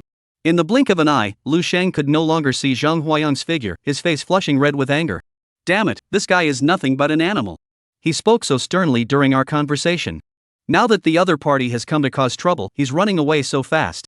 But the enraged brown bear was already within striking distance, leaving him no time to think. He opened the beast's summoning space. A thick water jar-like creature with a body covered in scars emerged, tangling itself with the raging brown bear. The ground shook with a thunderous roar. A bear and a python were fighting fiercely on the street in front of the entrance to Liningshan Kai. Soon, a squad of Blackwater City Public Safety Patrol officers arrived on the scene. However, upon seeing the ferocious brown bear and Xiongli standing beside it, they all trembled in fear. The team leader called out to his men, "There's nothing here. Let's wrap this up." Zhang Huayan was standing nearby, observing Xiongli and the others. As time passed, the 8-lane highway stretching for several kilometers was completely destroyed in the battle between the 2 supreme-level beast tamers, leaving not a single strand of hair intact. This is still because the battle is taking place in an urban area where they cannot fight freely. If it were in a deserted area, the destruction would be even greater. Xiongli stood on a high platform, looking down at the water-splitting python that had been subdued by his beasts, and burst into laughter. Ha, who would have thought that someone with only a commoner's talent could cultivate a beast into a commander? Unfortunately, the beast that consumes so many resources is now about to die. Black Boar, go berserk. Kill him. As he watched the furious brown bear's body swell rapidly, Yagyu's expression turned grim. The true power of the water-splitting python could only be fully unleashed in a large river. But this is an urban area. Just as his own water python was about to be killed by the ferocious brown bear's claws. Boom! On a high platform on one side, a moon emitting a silvery white glow was slowly taking shape. A crescent moon. Full moon. Full moon. As Zhang Huayang released the bowstring of the moon shadow bow, Xiongli saw the full moon, and the confident expression he had just moments ago had turned into sheer terror. He had seen this move before in the Wasteland of Ghost Golden Ox. Zhang Huayang had used this very move to defeat the Ghost Golden Ox, whose strength surpassed even that of a raging brown bear by an entire tier. He knew his beast taming skills couldn't withstand this move. Xiongli hurriedly ordered the raging brown bear to release the water-splitting python and attempted to seal it within his beast taming space. Xiongli hurriedly ordered the enraged brown bear to release the water-splitting python and attempted to summon it back into his beast summoning space. Ah. Xiongli Gong made a move, and all he heard was a buzzing sound in his ears, as if something had pricked his neck. Xiongli paid no heed, focused solely on recalling the ferocious brown bear. However, he discovered that no matter what he tried, he couldn't open his beast taming space. Boom! A silver-white moon instantly pierced through the furious brown bear's body. 800. 400. 200. 0. In just a few minutes, the enraged brown bear's health bar dropped to 0, and its massive body crashed to the ground. As the enraged brown bear died, swarms of mosquitoes suddenly appeared above their heads and surrounded the enraged brown bear. In an instant, they devoured the raging brown bear's body, leaving nothing behind. Devoured a commander-level frenzied brown bear, obtaining 131 units of flesh. Gained 31 regeneration power, 52 health points, and 3 mental power. The bear watched helplessly as its beast companion was devoured by a swarm of beast companions resembling mosquitoes, leaving nothing behind. As his heart trembled, an overwhelming sense of fear welled up within him. He turned to look at his friends. The team members he had brought with him had disappeared at some point. Just as he was about to make a run for it. Snap! A hand suddenly appeared on his shoulder. Captain Xiong, you're just going to leave like this? Chapter 124, The Black Water Bear Clan. Although Xiongli was a master-level beast tamer, his strength far surpassed that of ordinary people. However, his strength is only just over 1,000. How could he possibly be a match for Zhang Huayang? Even if Xiongli gave it his all, he couldn't break free from Zhang Huayang's grip. Zhang Huayang pressed down on Xiongli's shoulders with one hand and waved to Lu Shang in the distance. Lu, the leader, I've subdued Xiongli. Come quickly. Upon hearing this, Xiongli's eyes turned bloodshot as he glared intently at Lu Shang, who was slowly approaching. It was clear that he had blamed all of Zhang Huayang's actions on Lu Shang. In response, Lu Shang had no way to counter this. He could only look at Xiongli, who was being held firmly in place by Zhang Huayang, unable to move. Captain Xiong, we are both men of some standing. If you wish to die, we will not stand in your way. If you want to live, let's talk. If you want to kill me, just do it. Why bother talking so much? Xiongli glared fiercely at the two men in front of him. Arita didn't expect Xiongli to be so stubborn. Lu Dongjia, what's the point of arguing with him? Let's take him to the Xiong family and see if they'll give up on Xiongli. No. I heard Zhang Huayang say he'd take me to the Xiong family. Xiongli's mindset changed visibly. Zhang Huayang, however, did not want to give the other party a chance to resist. He swiftly bound Xiongli's hands, lifting him up like a small chicken, and activated the wind control ring, soaring straight into the sky. Seeing Zhang Huayang carrying Xiongli into the sky, Lu Shan gave a bitter smile. What a disaster! He had actually been forced onto the battle chariot by Zhang He. Forget it. I was hoping to train a commander-level beast tamer and confront these families, but now it's a lose-lose situation. Lu Shang immediately turned to look at Hu Fushan, who had been hiding nearby and watching the scene, and sighed softly. Since the people of the clan won't give us a chance to live, I naturally must seek justice. If I don't return, the 200 civilian beast tamers of Lining community will be in your care. Zhang Huayang carried Xiongli and flew for nearly half an hour before finally catching sight of the Xiong family's old mansion. Since the Xiong family followed Mo Yuan to Heishui City, the 7 brothers of the Xiong family had become renowned throughout the city. The eldest of the 7 brothers, under Mo Yuan's guidance, became a master-level beast tamer, training beasts to the level of a grand commander. The second brother's beast is a high-ranking commander. The third and fourth are mid-tier commanders. The fifth, sixth, and seventh, along with the recently promoted Xiongli, are all junior-level commanders. At that moment, in the main hall of the Xiong family, a middle-aged man in his 60s sat solemnly on the high seat, gazing at the 3 people seated before him, his brows furrowed. Old 6, did the eldest brother take the 3rd, 5th, and 6th brothers out again? The second son of the Xiong family looked at the middle-aged man sitting in front of him. Second brother, yes. The 4th son of the Xiong family looked at the second son in front of him and nodded slightly. According to the eldest brother, the lord of the vast wasteland he had been conquering had been injured. He was confident that he could subdue that wasteland before the new year and then lead the 3rd, 5th, and 6th sons, along with 300 extraordinary beast tamers, to take it over. Never mind. Those 4 have lofty ambitions. They weren't meant for a life of ease. Let's just make sure we don't hold them back. The barren wasteland that Xiong Liping has pacified, we must absolutely secure it. With the black iron or vein in that wasteland, we can forge an endless supply of B-grade treasure weapons. Then, the Xiong family will rise to even greater heights. Just then, a servant suddenly rushed in from outside. Master of the house, something terrible has happened. Slap. At that moment, the seventh son of the Xiong family, who had remained silent all along, stood up and slapped the man who was shouting loudly. What's all the commotion about? Can't you see we're in the middle of discussing important matters?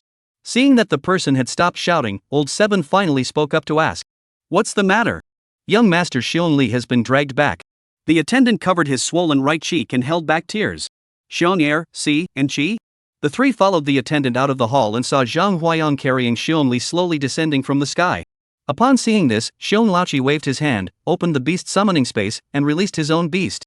Zhang Huayang had barely touched the ground when he saw a massive white bear charging toward him, causing his heart to race. Name, Xiong Qi. Beast Tamer rank, Master 3rd grade. Health, 3,320, Strength, 1,121, Mental Power, 521. Beast Mastery, Arctic White Bear. Rank, Junior Commander. Strength, 4,800, Defense, 1,900, Speed, 820, Health, 6,300, Weight, 122 tons, Height, 83 meters. Skill, Extreme Cold Storm. Creates a blizzard of ice and frost. Description, a beast summoned by the Xiong family after signing a contract with the Xiong clan. Zhang Huayang was startled when he saw this massive beast charging toward him. Is Xiong Li so unwelcome in the Xiong family that he would risk his life and attack without hesitation? Under normal circumstances, Zhang Huayang would have drawn his moon shadow bow and engaged the enemy head-on. But this time was different. Zhang Huayang grabbed Xiong Li's clothes with one hand and activated the water dragon mirror with the other. Boom! Thick white mist erupted from the water dragon mirror, engulfing the Xiong family estate in an instant. Roar! The Arctic white bear let out a roar, and the massive shockwave instantly dispersed the white mist. As the white bear's body began to sprout countless ice crystals, it was about to unleash its skill, the extreme cold storm. Stop! Xiaoli is still in their hands. Xiong Er shouted loudly, instantly calming Xiong Qi down. After retrieving the extreme cold white bear into the beast control space, he watched the white mist gradually dissipate, his gaze fixated on Zhang Huayang, who was suspended mid-air. You are Zhang Huayang, the one who cheated my nephew out of 2 million and an S-rank treasure artifact. Xiong Er stepped forward, glaring at Zhang Huayang, his gaze fixed on Xiong Li. Seeing that Xiong Li was unharmed, he finally let out a slight sigh of relief. Just say what you have to say, as long as you don't hurt Xiao Li. HM? Upon hearing the other person's words, Zhang Huayang raised his eyebrows in surprise. Since this old uncle was so easy to talk to, I wasn't going to be the one to ruin the mood. Alright, I need the forging method for the extreme crystal stone. What? Young people, don't be so reckless. It's useless. In the end, it was still Xiong Er who stopped his brother. Young man, you should know that the extreme crystal stone is a vein we accidentally discovered in our family's mines, and it is extremely rare. If, as you say, the extreme crystal stone can be forged, then how could our Xiong family possibly have such limited strength? If you truly desire it, there are 3 more in our family vault, and I can give them all to you. Xia Zhanghui sneered, looking extremely disdainful. If it weren't for his system, he might have actually believed the other person's nonsense. There are only 3 pieces left. Isn't this just giving change to a beggar? Zhang Huayang noticed out of the corner of his eye that 2 of the 3 Xiong brothers had somehow slipped behind him and surrounded him completely. Just then, they suddenly heard a buzzing sound coming from the sky. Looking up, they saw that it was Osamu who had arrived. At that moment, Ryusei was dressed in flowing white robes, with a cloud-like treasure artifact beneath his feet. Name, Auspicious Cloud Flying Device. Grade, A. Capabilities, load capacity of 160 kilograms, capable of flying at a speed of 80 miles per hour. Description, an old model passenger carrying flying artifact. Upon seeing Lu Shang, Xiong Er's expression darkened instantly. Lu Shang, back then I spared your life, yet you dare to come here again? Chapter 125, The Entrance to the Secret Realm. The belatedly arriving Lu Shang saw Zhang Huayang in the current state of the Xiong family, his eyes widening in shock. He never expected Zhang Huayang to be so bold. His beast taming was merely at the high-tier extraordinary level, yet he dared to come and provoke the Xiong family. Little did they know that Zhang Huayang had already laid his hands on the Stormhorn and the life-extinguishing vial. As long as the Xiong family harbors any intention to act against him, he can activate these 2 treasures immediately. Xiong Er raised his gaze to look at Lu Shang, his brows furrowed. You dare to come here? Seeing this, Lu Shang shook his head helplessly. It's not that I'm afraid to come, but your families won't give us low-talented beast tamers a chance to survive. In the past, I had to stay in the Lining community to look after others. Now that Brother Zhang has come to help, I don't believe your family can do anything. Zhang Huayang, who was watching from the sidelines, thought Lu Shang was about to act and was preparing to sit back and watch the show. Suddenly, he heard Lu Shang mention his name, causing his heart to race. He quickly stood up and spoke up. Master Lu, my beast taming is merely at the high-tier extraordinary level. How dare I interfere in your conversation? You go ahead and talk. Upon hearing Zhang Huayang's words, not only Lu Shang but also the few members of the Xiong family sensed something was amiss. However, the members of the Xiong family had no interest whatsoever in whether Zhang Huayang or Lu Shang was in charge. On their side, they had one beast master each at the junior, intermediate, and advanced levels. Dealing with Lu Shang and Zhang Huayang was no problem at all. In their eyes, the greatest threat now is still Lu Shang. Roar! Xiongji's fourth and seventh sons opened the beast summoning space, released their beasts, and charged toward Lu Shang. As for the second son of the Xiong family, he stood by to provide backup, preventing any unexpected incidents. Seeing Lu Shang and the other party engage in combat, Zhang Huayang's lips curled into a faint smile. Lu Dongjia, you've got to hold on. Thinking this, Zhang Huayang took a step back and entered the spatial fissure opened by the abyssal mosquito for him. On the other side of the fissure was none other than the Xiong family mansion.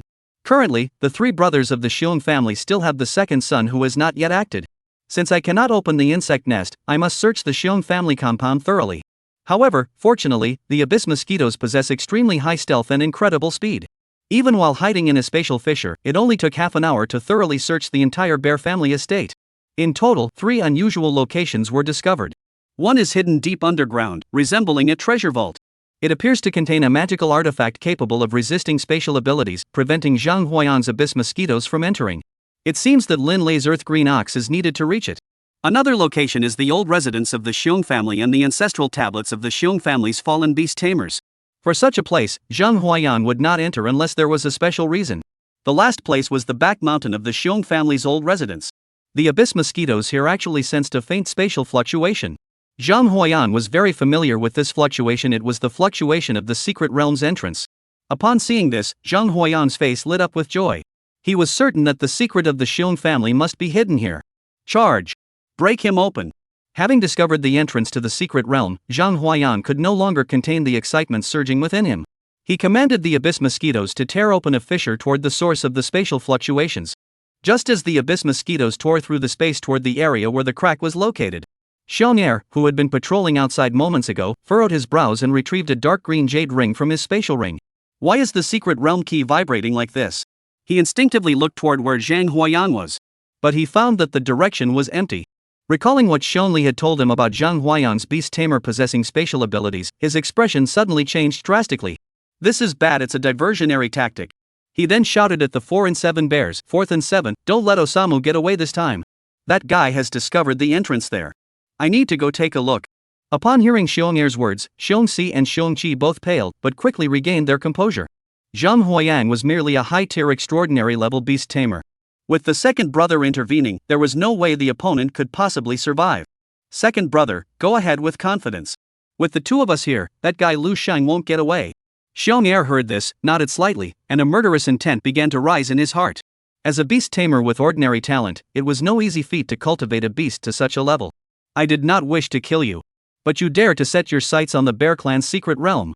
At that moment, Zhang Huayang, through the mosquito's vision, saw Xiong'er approaching and furrowed his brows. He immediately pulled out the storm horn. Currently, his mental strength had just reached 500, barely enough to blow the storm horn. Woo! Zhang Huayang took a deep breath, gathered all his mental energy, and transformed it into a ball of pure spiritual power, which surged into the storm horn. The dry air turned damp, hot, and sticky. Dark clouds quickly covered the sky. The air pressure dropped rapidly, making everyone feel uncomfortable. The people of Blackwater City, sensing the sudden change in the weather, all came out. Without exception, upon seeing the phenomenon in the sky, their pupils contracted sharply. All they could see was a thunderstorm with a diameter of 3 kilometers forming in the northern sky above the urban area of Blackwater City. The massive thunderstorm, accompanied by endless bolts of lightning, slowly descended toward the Xiong family from the sky. What is this? That direction is the location of the Xiong family. Have they come up with another special artifact? This is the power of a divine artifact. Such a devastating weapon is supposed to be in the hands of masters or even kings, isn't it? Why did it activate in the city? However, given the scale, the individuals who triggered it lack significant strength. Since that's the case, we still have a chance. The people of Blackwater City can clearly see the changes occurring in the Xiong family, even from hundreds of kilometers away. Even Mo Yuan, the strongest individual in Blackwater City, sensed the presence of the Thunder Leopard and hurried out of his room to rush toward the Xiong family. Members of other families in Blackwater City naturally wouldn't miss such a spectacle. As for Zhang Huayang, who was at the center of the storm, after the storm's warning signal sounded, he too felt his head spinning and his eyes going white. Looking at his attribute panel, Zhang Huayang's pupils contracted. Wow, just one blast, and his health had dropped by a full 500 points. Is this the power of a descent tier artifact? That's truly exaggerated. No wonder it became the Lu family's clan treasure. It's far superior to all the other treasures I possess. It's got a lot of flavor. However, with my current mental strength, this storm can only last for 3 minutes at most. I must finish everything within those 3 minutes. With that thought, Zhang Huayang released all the storm mosquitoes from the insect nest. For this kind of thunderstorm weather, the storm mosquitoes were the perfect choice. After issuing the command to the storm mosquitoes to attack any enemies they encounter, Zhang Huayang continued to monitor the spatial fluctuations. At that moment, Xiongli was still walking slowly toward them. Suddenly, he noticed that the sky above the Xiong family's residence had gathered a thunderstorm, causing his expression to grow dark and foreboding. "You bastard, you were hiding this trick all along." As he spoke, Xiongli opened the beast's summoning space. A white bear, standing as tall as 20 stories, emerged from the beast taming space. The white bear glanced at the thunderstorm ahead, then turned its head to look down at Xiong'er, yawning sleepily. "Didn't I tell you I need to hibernate for a while to build up energy for my promotion to Supreme Commander?" Chapter 126, The True Strength of Xiong Lao. One after another, the abyss mosquitoes risked their lives, charging toward the spatial disturbance. The entrance to the secret realm was visibly expanding. After 300 deep abyss mosquitoes were defeated, one lucky one finally managed to enter the secret realm. Through the abyssal demon mosquito's vision, he saw that this secret realm was actually a massive mountain range, emanating a chilling aura. Within the mountain range, countless people were carrying pickaxes and mining. And the ore behind these people. Name, Extremine Mineral. Grade, A. Ability, purify a portion of a beast's bloodline. Description, a unique mineral found in the secret realm of Extremine Heaven. Every 17 tons of this mineral contains enough energy to forge a single Extremine Heaven crystal. Zhang Huayang. So, whether it's the news from the Xiong family or the news from the Lu family, it's all accurate, isn't it? Just then, Zhang Huayang felt his vision blur for a moment. The extreme cold of the sky, which rejected this foreign entity, gradually squeezed and crushed the abyssal mosquito. Seeing this, Zhang Huayang no longer allowed the abyssal demon mosquito to enter. He had already obtained the information he sought and immediately raised his gaze toward the eye of the storm.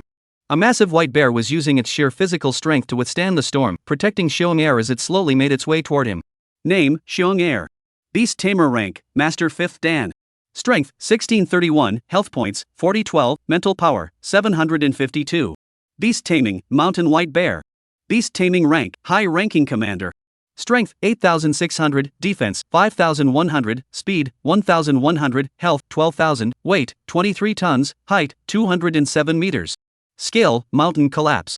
Enhances strength, immense power capable of shattering mountains. Description, a powerful member of the bear clan. The mountain white bear emerges from the edge of the storm, withstanding the storm itself and the attacks of the storm mosquitoes lurking within it. Even though he is a high-ranking commander, he is still being attacked and is in great pain. His health points dropped by 600 as a result.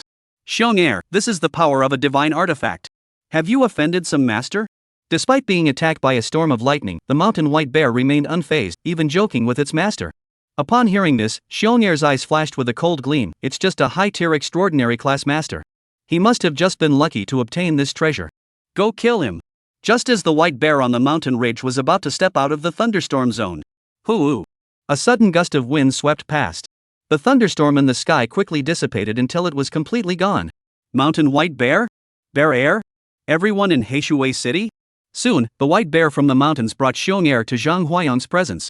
Zhang Huayang looked up at the massive white bear, whose size resembled a mountain ridge, and his eyes twitched uncontrollably. I've made such a commotion, yet those people still haven't arrived. Zhang, you scammed my son out of 2 million dragon coins and an S-rank treasure item. I haven't even come to settle the score with you yet, and you dare to come looking for trouble with the Xiong family? Stop. Upon hearing this, Zhang Huayang raised his hand to stop Xiong'er. We are both adults with ID cards. We should speak reasonably.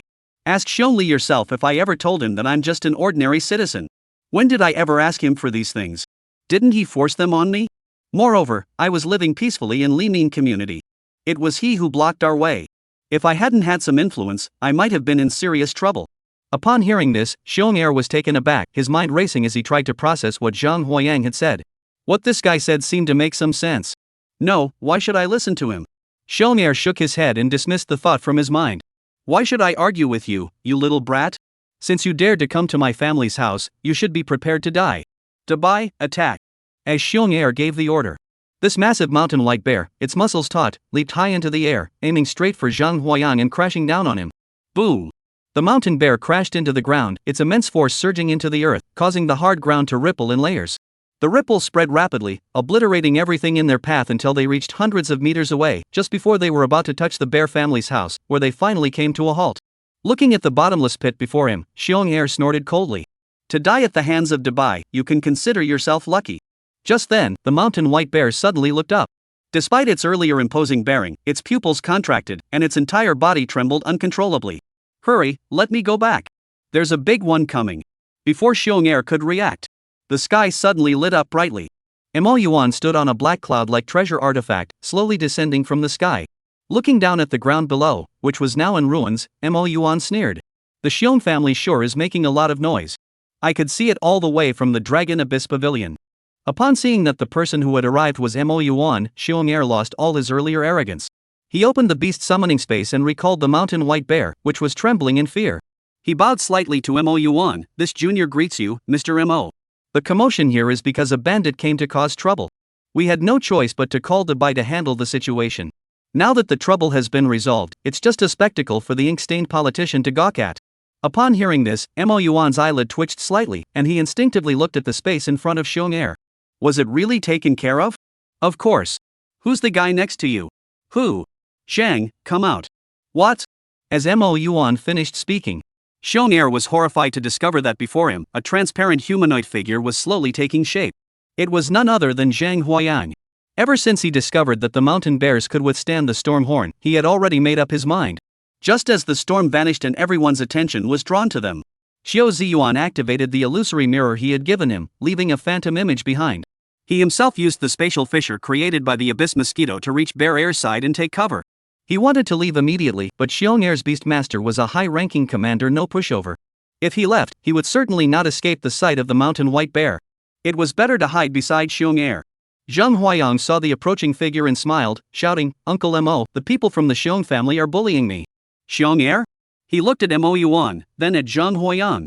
He looked at Zhang Huayang, then looked back at Mo Yuan. He was shocked to discover that when Zhang Huayang addressed Mo Yuan as uncle, Mo Yuan showed no sign of anger whatsoever. He even let slip a strange smile. Xiong looked at Zhang Huayang and thought to himself, "You have such powerful connections, why didn't you mention it earlier? If I had known you had Mo Yuan as your backer, I would have given you the forging method for the extreme crystal stone right away." Mo Yuan heard Zhang Huayang address him as Uncle Mo, and his lips twitched slightly, but he couldn't think of a rebuttal. Zhang Huayang was someone Wang Feng had taken under his wing, and as his junior, calling him Moshu seemed perfectly reasonable. During a lull in their conversation, more and more people arrived from all directions, all of them members of the Blackwater City clan. Mo Yuan saw these people and furrowed his brows slightly. "You bunch of troublemakers, why aren't you minding your own business? What are you doing here causing a commotion?" Chapter 127, All or Nothing. The person who came was none other than Huangfu Jia, the young clan leader of the Huangfu family. He had brought 2 low-ranking beast tamers with him and had arrived on a flying artifact. Upon seeing him, Xiong furrowed his brows. He didn't know if Huangfu Jia had come to watch the commotion or to take advantage of the situation. Huangfu Jia glanced at the crowd present, then stepped forward and bowed to Mo Yuan, who was standing in front. "Mr. Mo, I didn't know you were here. I apologize for causing you trouble." The 2 men following him were stunned to hear that the young man before them was none other than Mo Yuan, one of the 12 remaining counselors of the Central Beast Hall and the strongest warrior in Blackwater City. Mo Yuan, one of the 12 counselors of the Central Beast Hall. All of them stared wide-eyed. At Huangfu Jia's gesture, they hurriedly bowed to Mo Yuan. Mo Yuan glanced at the few people in front of him and nodded slightly. At only 35 years old, he had already become a 5th-rank beast tamer and was capable of training beasts to the initial stage of a commander. Hearing Mo Yuan praise him, Huangfu Jia couldn't help but smile, even as he recalled all the heartaches he had endured over the years. After a long time, Huangfu Jia looked at Zhang Huayang, his gaze falling on the trumpet in his hand. "Just as I suspected, it's the Lu family's storm horn. A few days ago, I heard from the Lu family that their storm horn had been stolen, and it turns out it was here with you." Zhang Huayang watched Huangfu Jia staring at the horn in his hand, his brows furrowing slightly. With a flick of his right hand, he stored the storm horn into his spatial ring. "Now that this thing is in my hands, it can only be mine. No one else can take it back." When Huangfu Jia saw Zhang Huayang in front of him, he sheathed the storm horn and immediately flew into a rage. He motioned to the 2 men behind him. The 2 understood and opened their beast summoning spaces, summoning their beasts. What Zhang Huayang didn't expect was, the 2 of them had extremely rare plant-type beast tamers. Name, Rampaging Man-Eating Flower. Rank, Junior Commander. Strength, 4,300, Defense, 1,800, Speed, 600, Health, 6,500, Weight, 9 tons, Height, 67 meters. Skill, Devour. Can devour wild beasts of comparable size. Once devoured, the target cannot escape. Description: among plant-type beast tamers, this is the most ruthless species. Name, Rolling Wind Grass. Rank, Junior Commander. Strength, 4,100, Defense, 1,300, Speed, 1,300, Health, 6,000, Weight, 3 tons, Height, 47 meters. Skill, Wind Wrap expands the body to pull the beast into itself for digestion. Description: the fastest species among plant-type beasts. Looking at the two plant-type beast tamers that appeared before him, Zhang Huayan placed his hand on the spatial ring and silently retrieved the bottle of death. As soon as the opponents made any sudden moves, he would activate the life-extinguishing bottle, turning this entire area into a wasteland. Mo Yuan wanted to see how Zhang Huayan would handle the situation he had found himself in. However, just as his gaze fell upon the extinction bottle, his expression suddenly changed, and he raised his hand to stop the two members of the Huangfu family who were about to act. Stop! Upon hearing Mo Yuan's words, Huangfu Jie was filled with doubts but dared not disobey Mo Yuan's orders. Mr. Mo, what are you doing? Mo Yuan looked at Zhang Huayan and sighed softly. This fellow is one of my juniors. In my presence, he must not lose face. If you ever see him again, as long as I'm not present, you may do as you please. Upon hearing Mo Yuan's words, the three members of the Huangfu family felt displeased but dared not react. However, fortunately, Mo the counselor had only said that they couldn't deal with Zhang Huayan in his presence. There will be plenty of time in the future, and opportunities will naturally arise. Huangfu Jie glared fiercely at Zhang Huayan, then led the two of them onto the flying artifact and departed. Zhang Huayan watched Huangfu Jie and the others depart, silently committing their appearances to memory. This place must be reclaimed someday. Zhang, my friend, help me. Just then, Zhang Huayan suddenly heard an urgent cry for help coming from the sky. Looking up, he saw that it was Lu Shang, who was riding a flying artifact, speeding toward him. Behind him, two early-stage commander-level bear warriors from the Xiong family were closely following. How is this guy still alive? Zhang Huayan felt a pang of regret, but he didn't show it on his face. Lu Dongjia, what's wrong with you? Lu Sheng descended from mid-air and first bowed to Mo Yuan at greetings, Counselor Mo. He then pulled Zhang Huayan aside. Zhang, my friend, do you really consider me a friend? Of course you're my friend. Then why was I fighting there while you ran away? I'm not strong enough to help over there. Zhang Huayan waved his hand helplessly. I came here not only to eliminate a weakness for you but also to distract an absolute combat force. So you expect me to thank you for that? If you really want to thank me, just give me some dragon coins. Just then, Xiong Air stepped forward and bowed slightly before Mo Yuan. Mr. Mo, this man dared to trespass into my Xiong family. This crime deserves death. I hope the Mo counselor won't interfere. Upon hearing Xiong Air's words, Mo Yuan gave the other a piercing glance. He had just said that, yet the other party still wanted Zhang Huayan's life. Mo Yuan gave the other party a deep look. Do you know what you're saying? Upon hearing this, Xiong Air's heart skipped a beat. However, Zhang Huayan now knew the Xiong family's greatest secret. If they couldn't eliminate him before he spread the news, it would be disastrous. In the future, the Xiong family will be plunged into endless trouble. My older brother once said that if anything major were to happen to the Xiong family in the future, we could seek assistance from Mr. Mo, the counselor. I don't know if it's true. Are you sure you want to use up your older brother's favor? Yes, I'm sure. If that's the case, then so be it. Speaking of which, Mo Yuan took a step forward, and a flash of light appeared in his hand, instantly vanishing from their sight. As he spoke, Mo Yuan took a step forward, a flash of light gleaming in his hand, and he vanished before their eyes. Seeing Mo Yuan leave, Zhang Huayan's heart skipped a beat, and he muttered under his breath, "This is bad. Mr. Mo, you're at least the top dog in Blackwater City. How could you? You're in such a hurry to activate the life-extinguishing bottle?" Gurgle, gurgle, gurgle. The pitch-black, life-extinguishing water, emanating an endless aura of destruction, erupted from the life-extinguishing bottle. He sensed his spiritual energy rapidly dissipating. Gritting his teeth, he persevered for 3 minutes, turning the entire Xiong family into a wasteland before finally stopping. The few members of the Xiong family looked out at the vast expanse of black mud. The beast tamers merely stepped into the swamp, and the fur on their bodies began to rot rapidly upon contact with the black water. The beast tamers who dared to step forward were immediately engulfed by the black water, their bodies twisted and contorted as they struggled to break free. The feet submerged in the life-extinguishing water took less than 10 seconds to dissolve the flesh and reveal the white bones. This is bad. The black water can devour life energy. Xiong Air recognized the effect of the life-extinguishing water and hurriedly recalled his two younger brothers, beast tamers. He watched Zhang Huayan standing in the center of the life-extinguishing water, surrounded by a swarm of grayish-white mosquitoes resembling skeletal remains, his teeth grinding so hard they nearly shattered. But he could only watch from afar, dared not approach. This was water that could devour life energy. Even if one's own beast were to be immersed in this black water for more than 3 minutes, it would cause irreversible damage to the body. Everyone, if you dare not come in, I'm leaving. Chapter 128, Extinguishing Life and Washing the Ground.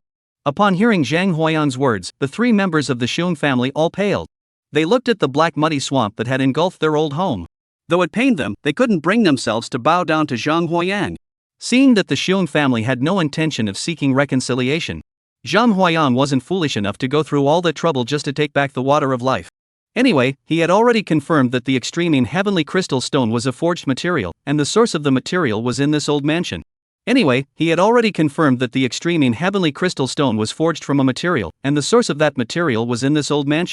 remaining task is how to make the Xiong family's possessions his own. This requires returning home to discuss it in detail. Seeing that the Xiong family had no intention of rushing in to destroy Shangshui, Zhang Huayan released the abyssal demon mosquitoes, instructing them to clear a path for him to leave the Xiong family compound. After doing so, he entered the compound. Zhang Huayan released the abyss mosquitoes, allowing them to clear a path for him to leave the Xiong family compound, then walked inside. As for Lu Shang, upon seeing Mo Yuan leave, he immediately fled. Watching Zhang Huayan leave, the Xiong family members were powerless to do anything. Xiong Laosi looked at Xiong Lair. Second brother, are we just going to let him go like this? What else can we do? Xiong Erli sighed lightly, regretting the favor the eldest brother had done for him. He hoped he wouldn't blame him, as he was doing this for the Xiong family. Xiong Laochi looked toward the courtyard of the old mansion, where the water continued to bubble and gurgle, devouring the nearby life-extinguishing water. A bitter expression flashed across his face. How should we deal with these black swamps? Can we still live in this house? These black swamps can devour life energy. Besides waiting for them to dissipate on their own, the only other option is to counter them with something of the same level that contains a massive amount of life energy. What could that be? Blood, the blood of our beast tamers. But as things stand now, it would take a severe blow to our vitality for the few of us and our tamed beasts to completely clear this area of the Black Marsh. Should we ask the elder to come? No, the boss is currently facing off against that massive beast leader. We can't let such a minor matter distract us from the important task at hand. If all else fails, we'll just have to endure the hardship of taming the beasts and take our time. At that moment, Zhang Huayan had already emerged from the old residence of the Xiong family. Given the current situation, Lu Shang's beast and the Xiong family's 2 beasts had been fighting for so long that even if they weren't dead, they must be severely injured. There's no need to go to Lining City Fortress for now. I was scammed by a taxi driver for 80 dragon coins and ended up taking a long detour. Zhang Huayan finally stood at the entrance of Jelonipin East Gate, the so-called most luxurious residential area in Heishui City. Gazing at the opulent gates before him, his eyes fell on the guards standing watch at the entrance high-ranking beast tamers and his heart surged with emotion. He never imagined that in his lifetime he would be able to live in such a neighborhood.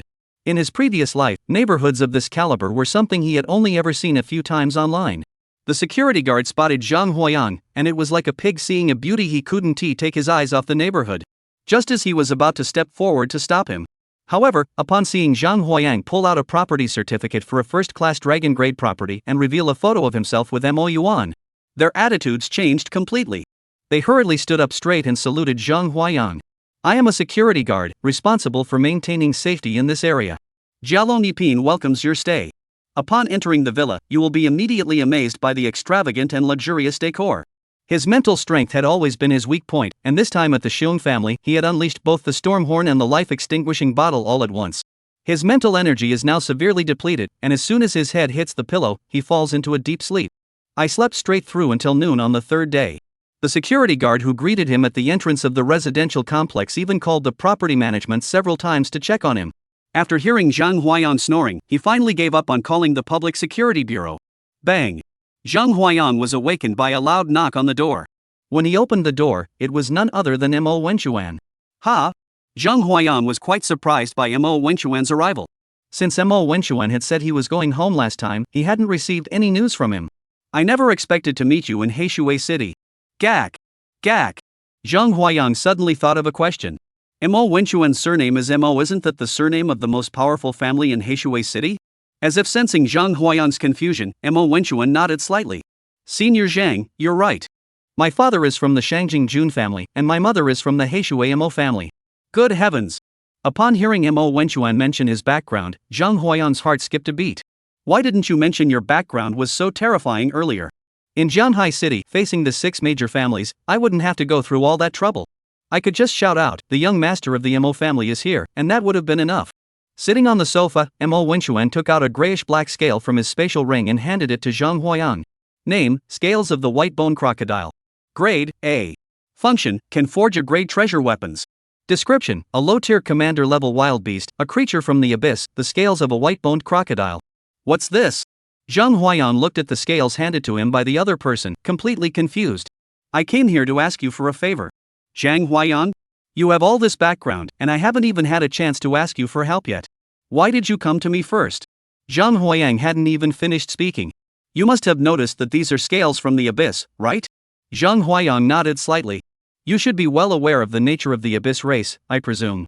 They can fight among themselves, but once an external enemy attacks, no matter how deep the grudge, they must first eliminate the enemy before addressing internal conflicts. It's like this: we discovered this wild beast outside Blackwater City and initially planned to kill it outright. However, halfway through the battle, we realized it was a deep abyss creature. Now, that wild beast is blocking the exit of Blackwater City, demanding an explanation. If we refuse, it threatens to summon reinforcements from the abyss. To avoid unnecessary trouble, I have come here specifically to seek your assistance in finding a way to resolve this matter without the wild beast escalating the situation. All right. Without a moment's hesitation, Zhang Huayang agreed to Mo Wenchuan's request. Seeing how readily Zhang Huayang agreed, Mo Wenchuan secretly sighed in relief, a faint smile appearing on his face. Is there anything you need the Mo family to do for you? Upon hearing this, Zhang Huayang stroked his chin, pondered for a moment, then drew the moon shadow bow. Can the Mo school find someone to help upgrade this treasure? I thought you'd ask the Mo family to help deal with the Xiong family. Mo Wenchuan took the moon shadow bow and examined it carefully. I remember this treasure artifact was upgraded by Chu Shuashang. How long has it been since then? It's already insufficient. The Xiong family and I have a personal grudge. How could I possibly involve others in a personal grudge? Zhang Huayang's words left Mo Wenchuan speechless. This was a unique branding method of the Chu family. To upgrade it, one must seek out a member of the Chu family. However, coincidentally, within my Mo family, there is an S-rank treasure forging master who is indeed a member of the Chu family. I'll take it back and have him help upgrade it. After discussing it, they finally decided that once the Mo family had finished upgrading the moon shadow bow, they would go and meet the white-boned crocodile. They saw Mo Wenchuan off. Zhang Huayang arrived at the artificial lake in the Jiaolongipin residential area. Looking at the picturesque artificial lake. Cast a few lines, you have to cast a few lines. Otherwise, you'd be doing a disservice to such a picturesque setting. Chapter 129, Yuan Shang. After resting for half a month at the first rank of the Dragon Clan, he finally fully restored his spiritual energy. That day, I went fishing at the artificial lake, starting at 9 a.m. and continuing until 3 p.m. Looking at the empty fishing net and the fishing rod in my hand, I fell into silence. You've been fishing for so long, why haven't you caught anything yet? Friend, no fish. Zhang Huayang turned to look and saw that the man was about 70 years old, with white hair and a beard, holding a bamboo pole and a bamboo basket. It's not that there are no fish, it's just that there are no bites right now. That's impossible. I've been watching you here for 6 hours, and there's definitely no fish. Zhang Huayang? Is this old man so boring? I only fished for 6 hours, and you watched for 6 hours. I saw the old man sit down next to me and cast his fishing rod. Clatter. In less than 3 minutes, the old man's fishing rod moved. Oh my goodness, old man, are you teasing me? Looking at the old man in front of him, who had casually flicked his hand and created a meter-long curl, Zhang Huayang rolled his eyes. Fishing requires patience. In my entire life, the person I admire most is Aralov, who is known as the god of fishing. He can catch any fish he wants, making him the idol of all anglers. Do you know Arufu? Zhang Huayang looked at the old man in front of him, his heart skipped a beat, instinctively sensing that this man was no ordinary person. Open the system. Name, Yuan Shang. Beast Tamer rank, Grandmaster. Beast Tamer, Frost Cloud Deer. Beast Taming level, Grand Marshal. Strength, defense, speed, health, weight, height. Skills? Description, a powerful member of the Deer clan who commands Frost and Storm, though now deceased. Additionally, the mind of their master appears to be somewhat unstable. Upon seeing the opponent's attribute panel, Zhang Huayang was startled. The unassuming old man in front of him was actually a master-level powerhouse. Yuan Shang looked at Zhang Huayang's expression and chuckled, though I don't know why is a rough's fishing rod in your hands? But since we've met, it must be fate. As they spoke, Yuan Shang's spatial ring on his hand flashed, and a bamboo basket identical to his fish basket appeared in his hand. He instinctively took the fish basket handed to him. Name, Bamboo Fish Basket. Grade? Ability, Fish Catching. Description, a fish basket made by weaving bamboo strips. I thought it was an NPC giving a reward. Well, that was a false alarm. It seems the system was right after all. This old man really is a bit off his rocker. Master Yuan, didn't you say to rest more? Why are you out again? Suddenly, a young woman in a nurse's uniform appeared behind them and walked over. The nurse struggled to help the old man to his feet and bowed slightly to Zhang Huayang. I'm sorry for the trouble. Don't move around. I'm here chatting with the fishing god. What are you doing? Arufu still owes me a favor. Don't move around. It's time to go back and take a shower. Watching the old man leave, Zhang Huayang rolled his eyes. Just then, Mo Wenchuan walked over from a distance, saw the old man, and sighed softly. Zhang Huayang finally noticed Mo Wenchuan and was greatly surprised. Do you know this old man? Mo Wenchuan nodded slightly. He was once known as the first-rate beast tamer below the rank of king level. Unfortunately, he failed to recognize his own strength and dared to challenge a king-level wild beast, resulting in his death as a beastmaster and leaving him mentally impaired. As he spoke, Mo Wenchuan retrieved the moon shadow bow from his spatial ring and handed it to Zhang Huayang. Senior Zhang, the upgraded version of the moon shadow bow you requested is ready. Name, Moon Shadow Bow. Rank, S. Ability, absorbs the user's mental energy and strength, channeling it into moonlight arrows to attack enemies. Drawing the bowstring requires a minimum mental energy of 500. Description, forged by a master blacksmith from the Chu family and upgraded by Chu Yang. Holding the moon shadow bow in your hands and weighing it, you notice that both its weight and the mental strength required to wield it are significantly greater than those of an A-grade bow. Zhang Huayang nodded in satisfaction and stored the moon shadow bow in his spatial ring. Seeing that Zhang Huayang had accepted it. That one from the abyss. Alright, take me there. As Zhang Huayang departed from the dragon's den, the news quickly reached the ears of the Xiong family in Heishui City. Upon hearing the news, Xiong Laosi suddenly stood up. Second brother, this is a great opportunity. He's been stationed at the dragon's den for a long time, and it's not easy to act there. Now that he's finally out, he can't let this rare opportunity slip away. It's the perfect chance to pin it on the Abyss clan. Following Mo Wenchuan, they boarded a flying artifact and crossed Blackwater City, finally arriving at a remote wasteland after 2 hours. Following Mo Wenchuan, they boarded the flying artifact and crossed Blackwater City, finally arriving at a remote and desolate area 2 hours later. Outside the wasteland, dozens of beast tamers summoned their beasts, standing in a tight formation, ready for battle. Upon seeing Mo Wenchuan arrive, the crowd parted to make way for him. They continued on until they reached the edge of a canyon hundreds of kilometers long and several kilometers wide. Mo Wenchuan stopped in his tracks and pointed toward the depths of the canyon. Zheng Sr., that guy is inside. Zhang Huayang nodded slightly, flipped over, and jumped down. Boom! Before reaching the bottom of the abyss, Zhang Huayang felt a massive force surging upward from below. This sensation was identical to the aura emitted by his own abyss mosquito. As he approached, he saw a white-skinned crocodile the size of a locomotive, lying there motionless. As he stared at the white-skinned crocodile, Zhang Huayang instinctively opened the system. Name, White-Bone Crocodile. Rank, Junior Commander. Strength, 4,700, Defense, 1,700, Speed, 830, Health, 7,200, Weight, 53 tons, Height, 36 meters. Skill, Abyssal Roar. Fires a burst of energy containing the essence of the abyss. Description, one of the 4 sacred lands, the indigenous inhabitants of the abyss. Upon sensing Zhang Huayang's arrival, the white-boned crocodile raised its head and looked toward him. You humans dare to imprison me? I'll make you pay with your life. Before Zhang Huayang could speak, the white-boned crocodile opened its abyssal maw, and a massive grayish-black energy slowly gathered within its jaws. Oh my goodness. Zhang Huayang looked at the cluster of energy cannons filling the canyon and couldn't help but let out a curse. He quickly opened the insect nest, released the abyss mosquitoes, and led himself to safety, narrowly avoiding the attack. Buzz 10,000. 10,000 deep abyss mosquitoes suddenly appeared in the canyon, startling the white-boned crocodile.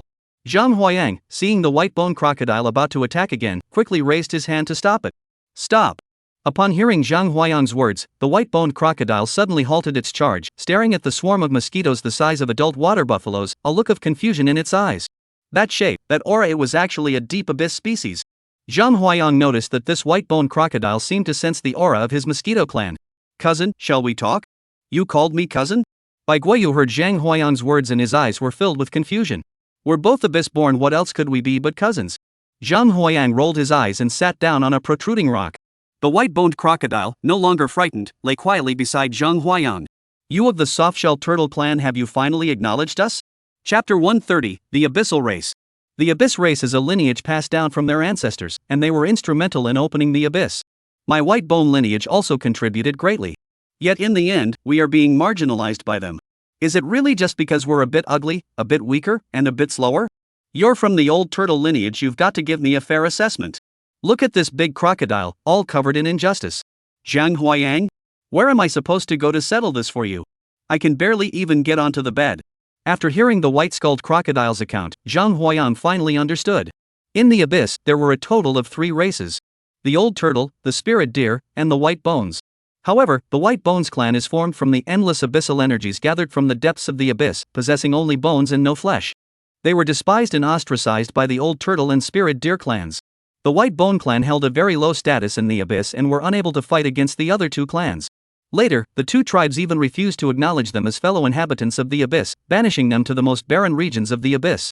Looking at the white-skinned crocodile with a look of grievance on its face, he sighed softly. It seems that no matter where you go, there is always a strict hierarchy of contempt. But then again, the Deep Abyss Dominator turtle's size and design are undeniably intimidating. The spirit deer, just by its name, must be a very noble and majestic beast. As for the White Bone clan, they're just a bunch of bones, weak in power, ugly in appearance. Being ostracized is only natural. Alright. Zhang Huayang patted the White Bone crocodile on the head. I won't exclude you like the others. Just relax. After a long while, the white-boned crocodile finally stopped sobbing. But if you didn't look down on me and didn't acknowledge my strength, why did you come here? What?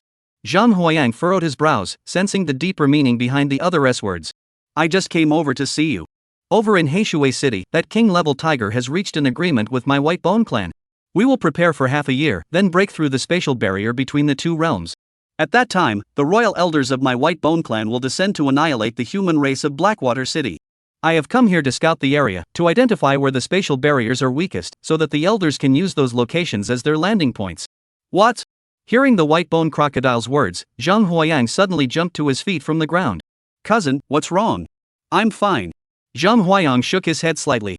As long as you're okay, I'll go ahead since you're here. As he spoke, the white-boned crocodile opened its mouth, and a white-boned dagger flew out, slicing through the air with a gentle swing, cutting through the space in front of it. Roar! The white-boned crocodile slowly stepped into the spatial fissure. Just as the skeleton crocodile's body disappeared into the fissure and it was about to close, a massive bear's roar suddenly echoed from the depths of the canyon. Zhang Huayang turned his head. Deep within the canyon, a brown bear over 10 meters tall, with one eye missing, suddenly appeared.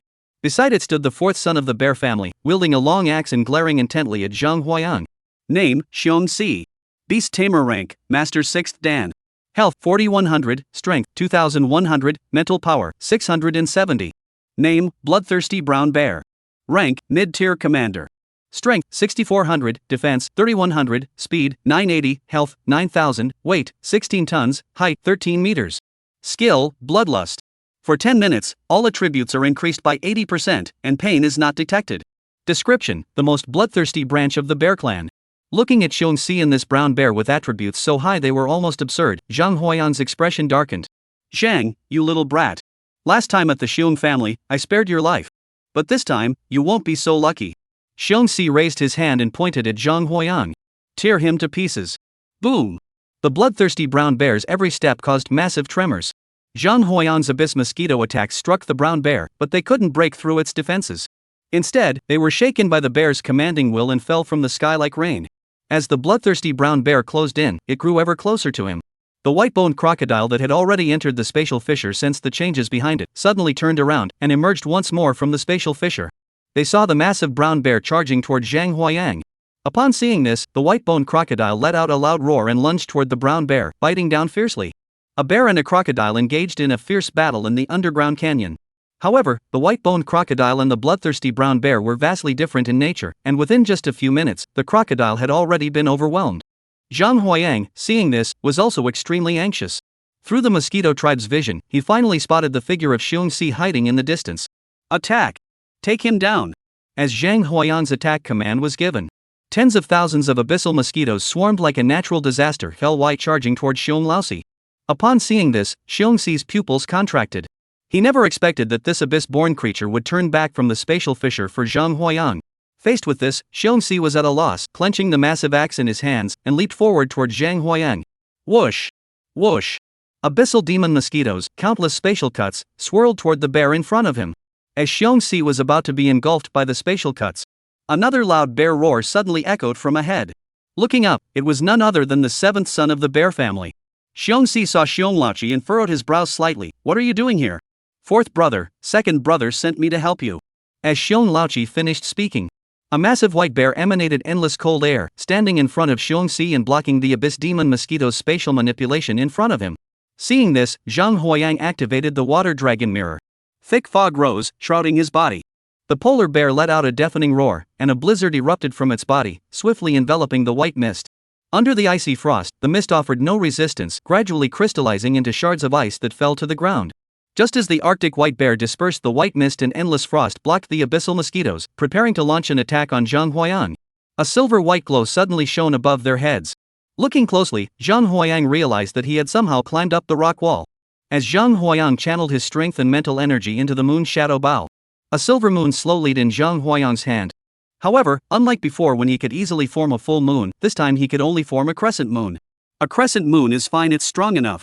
Zhang Huayang released the bowstring, and a crescent moon sliced through the air, attacking the frigid white bear.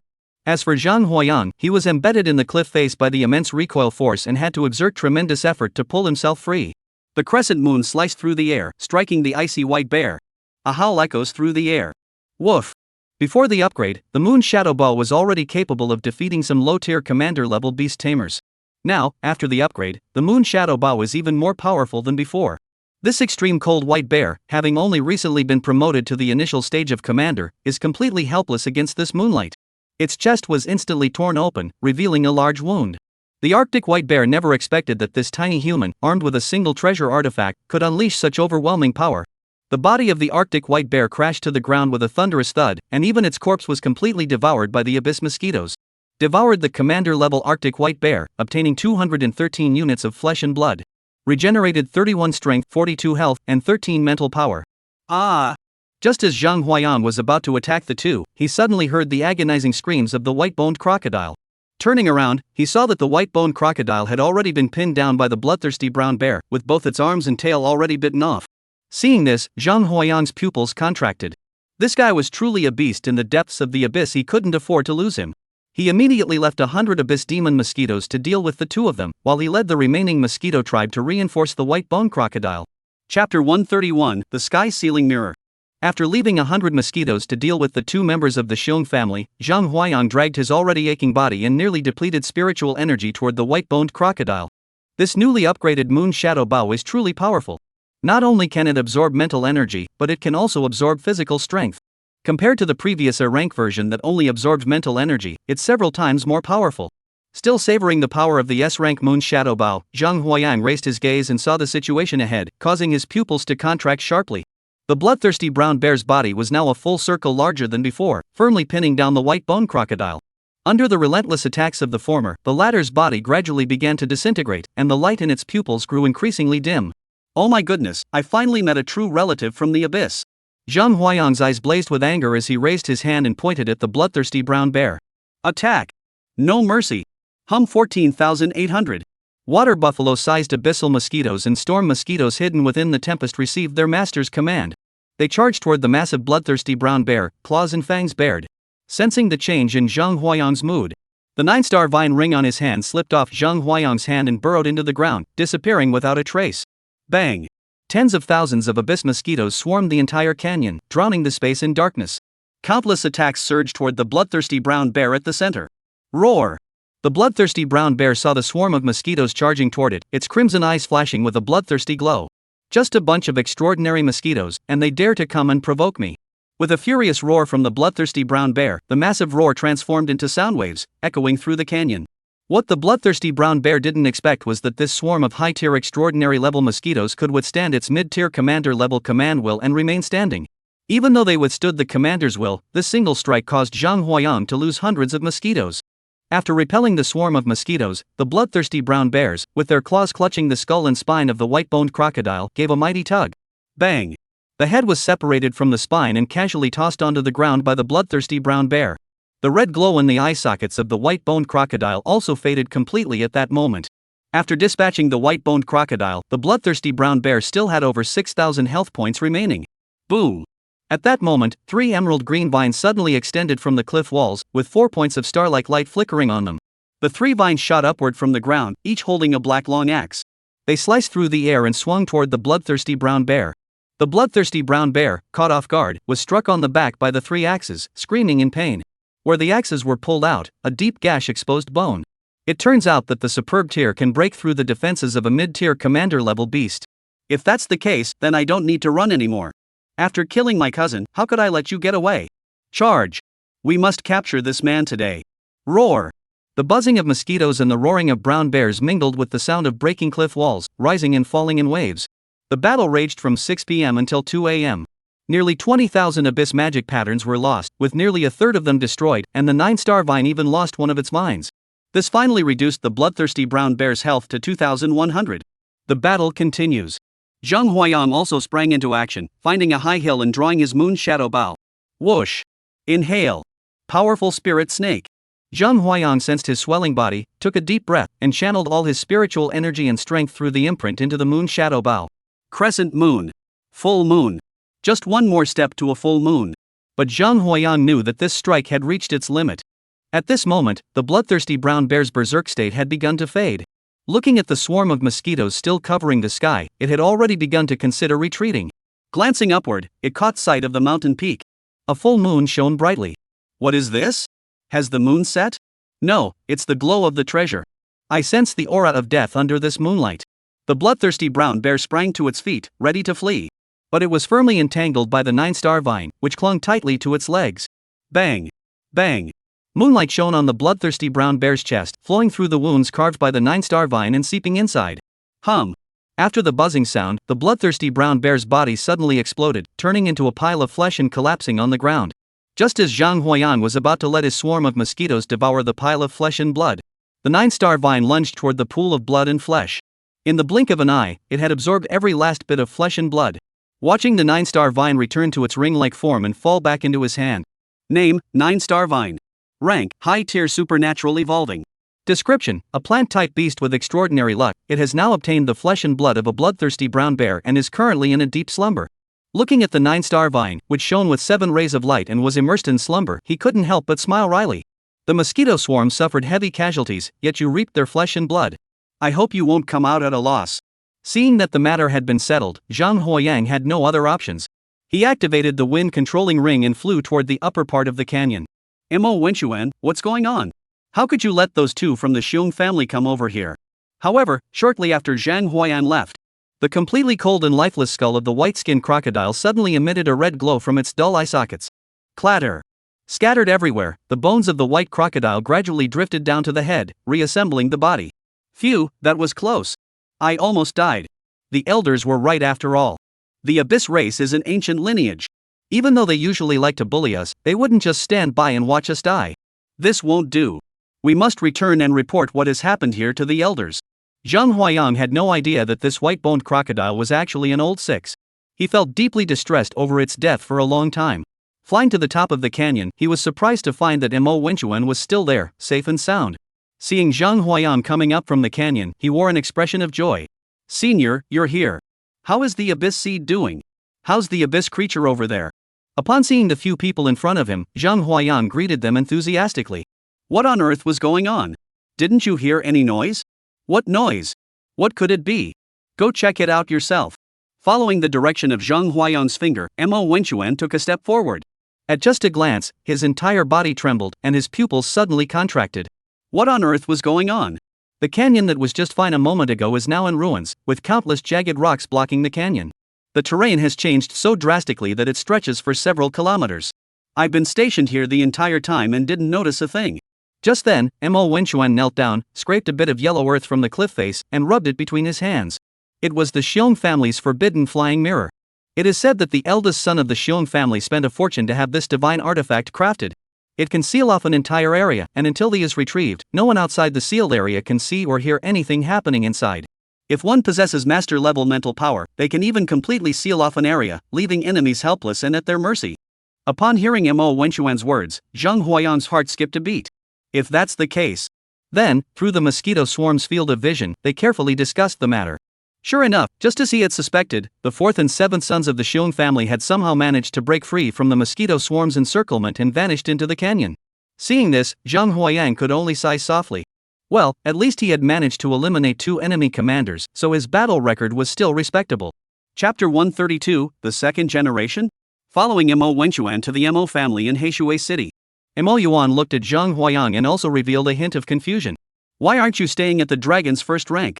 What are you doing here? Mo Yuan's situation came as a complete surprise to Zhang Huayang. It turned out that the young-looking Mo Yuan he had seen earlier was only able to maintain his appearance through medication. I wonder what I'll hear next. Bad news has come from the fitness world. It's better not to hear this. Mo Yuan is one of the top warriors of the human race. If he leaves, I won't have an easy life anymore. Zhang Huayang shook his head. No good, his thoughts had strayed. He then glanced at Mo Wenchuan standing beside Mo Yuan. The latter understood and turned to look at the attendants in the hall and the security guards outside the door. Everyone get out, close the doors, and activate the counter-surveillance system. Seeing Mo Wenchuan act so seriously, he even activated the system that the Mo family had spent a fortune to establish. Mo Yuan's expression also grew serious. Mr. Mo, I must inform you that in 6 months, Blackwater City may fall. What? Mo Yuan slammed his fist on the chair, shattering the armrest, and stood up abruptly, glaring intently at Zhang Huayang. His aura surged, pressing down on the two people in front of him so heavily that they could barely breathe. You better know what you're talking about. Zhang Huayang repeated everything Bai Guiyu had said, word for word. The more he spoke, the darker Mo Yuan's expression grew. The 3 remaining counselors of the Central Beast Hall and the 11 counselors all had their own matters to attend to and were unable to spare the time. This won't do. This matter must be reported to the Imperial Beast Hall. However, Mo Yuan's actions were stopped by Zhang Huayang. Has Mo the counselor forgotten how Nanyu City fell? Are you referring to the removal of the teacher? Mo Yuan slumped helplessly in his chair, sighed, and decided to take things one step at a time. No, it's still necessary to evacuate the inner circle first. As for what happens afterward, it's not something Zhang Huayang, a beast tamer who hasn't yet been promoted to commander level, can get involved in. The only thing he knew was that on that day, the Black Dragon King, who had been dormant in the Black Dragon River for decades, had been forcibly awakened by Mo Yuan. He rested for a while at the first-ranked dragon's lair. On this day, while he was out purchasing daily necessities, he suddenly saw Xin Xiao get out of a car and walk straight toward him. Zhang Zhanga. Xin Xiao looked at Zhang Huayang in front of him, her voice hesitant. Zhang Huayang? What's the matter? Just say it. As for Xin Xiao, Zhang Huayang's beast taming talent testing hall has already lost hope in him. Although he knew that the other party abandoning him, a commoner with beast taming talent, was an entirely reasonable choice. But when it happened to him, anyone would feel resentful. Seeing Zhang Huayang's calm expression, Xin Xiaoxin's heart skipped a beat. Can I borrow your divine tier artifact for a moment? What for? Zhang Huayang finally got a clear look at Xin Zhao's appearance. At the first glance of Xin Zhao's face, Zhang Huayang couldn't help but sigh inwardly. Fu Shou'er is indeed exceptionally beautiful. You didn't lie to me after all. The head of the Shangguan family said that if you lend him the divine tier artifact for half a month, he will gift you resources worth 100 million. No way. How can you be like this? Uncle Zhao is, after all, your benefactor, and you treat his niece like this? Humph. Upon hearing this, Zhang Huayang stopped in his tracks, glaring at Xin Xiao with a mocking smile. Go ahead, tell me where exactly old Zhao became my benefactor. And even if he did, that favor is his. What does it have to do with you? Upon hearing this, Xin Zhao's face turned deathly pale. At that moment, she also realized that Zhao Chengping had never given Zhang Huayang any special favors. On the contrary, her own beast companion had been given to her by Zhang Huayang. Thinking of this, Xin Xiao furrowed his brows. When she arrived, she had made a solemn promise to the young master of the Shangguan family that she would definitely borrow that divine tier artifact from Zhang Huayang. Your beast taming talent is merely that of a commoner. It's already decided you'll never go beyond the extraordinary in beast taming. Why not lend us this treasure instead? Oh, really? Upon hearing Xin Zhao's words, Zhang Huayang could no longer suppress the smile on his lips. What's the matter? Are you already so flustered? As Xin Xiao grew increasingly flustered. Just now, 2 more people got out of the car that Xin Xiao had just exited, 1 man and 1 woman. The woman walked over to Xin Xiao, wrapped her arm around her shoulder affectionately, and looked at Zhang Huayang. Xiao, this is the guy you were talking about, right? He looks so young. The man also stepped forward to stand in front of Zhang Huayang. Looking at the man who was a head taller than him, Zhang Huayang opened the system. Name, Shangguan Yundong. Beast Tamer rank, Master Level 1. Strength, 1100, Health, 3200, Mental Power, 510. Beast Mastery, Shadow Moon Tiger. Beast Taming rank, Beginner Commander. Introduction, a beast master who has entered into a contract with the Tiger clan, though the tigers seem rather displeased with this arrangement. Looking at the person in front of him, Zhang Huayang's lips curled slightly upward. Shangguan Yundong saw that Zhang Huayang could still smile at this moment and couldn't help but feel angry. We are less than a meter apart. If you want to retrieve the treasure now, I advise you to give up that notion. Finally I've come across an abnormal person. Facing Shangguan Yundong, Zhang Huayang not only didn't get angry, but instead felt his heart race with excitement. Other families, no matter who they were, always put on a good show on the surface, but would turn on each other the moment their own interests were at stake. The person before him finally made Zhang Huayang realize that not everyone in the family was of sound mind. There were indeed those with the legendary 250 mentality. Zhang Huayang raised his right hand, clenched it into a fist, and slowly raised it. Under the puzzled gaze of Shangguan Yundong, his middle finger slowly rose.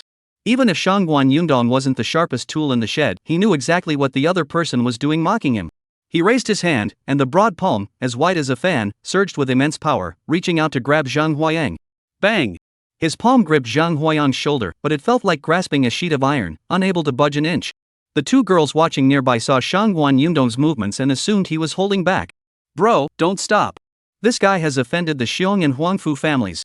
If you capture him, you'll start with a divine artifact, and you'll also gain the favor of these two families. With their support, you can cultivate your Beastmaster to the rank of mid-tier commander and have a chance to compete for the position of family head. I thought it was a sure thing, but little did I know that Zhang Huayang's right hand had quietly gripped Shangguan Yundong's arm. As Zhang Huayang flipped his right hand, click! Shangguan Yundong's arm, which was draped over Zhang Huayang's shoulder, was violently snapped off. Ah! Shangguan Yundong winced in pain and took a shaky step backward. However, Zhang Huayang had no intention of giving his opponent a chance to escape.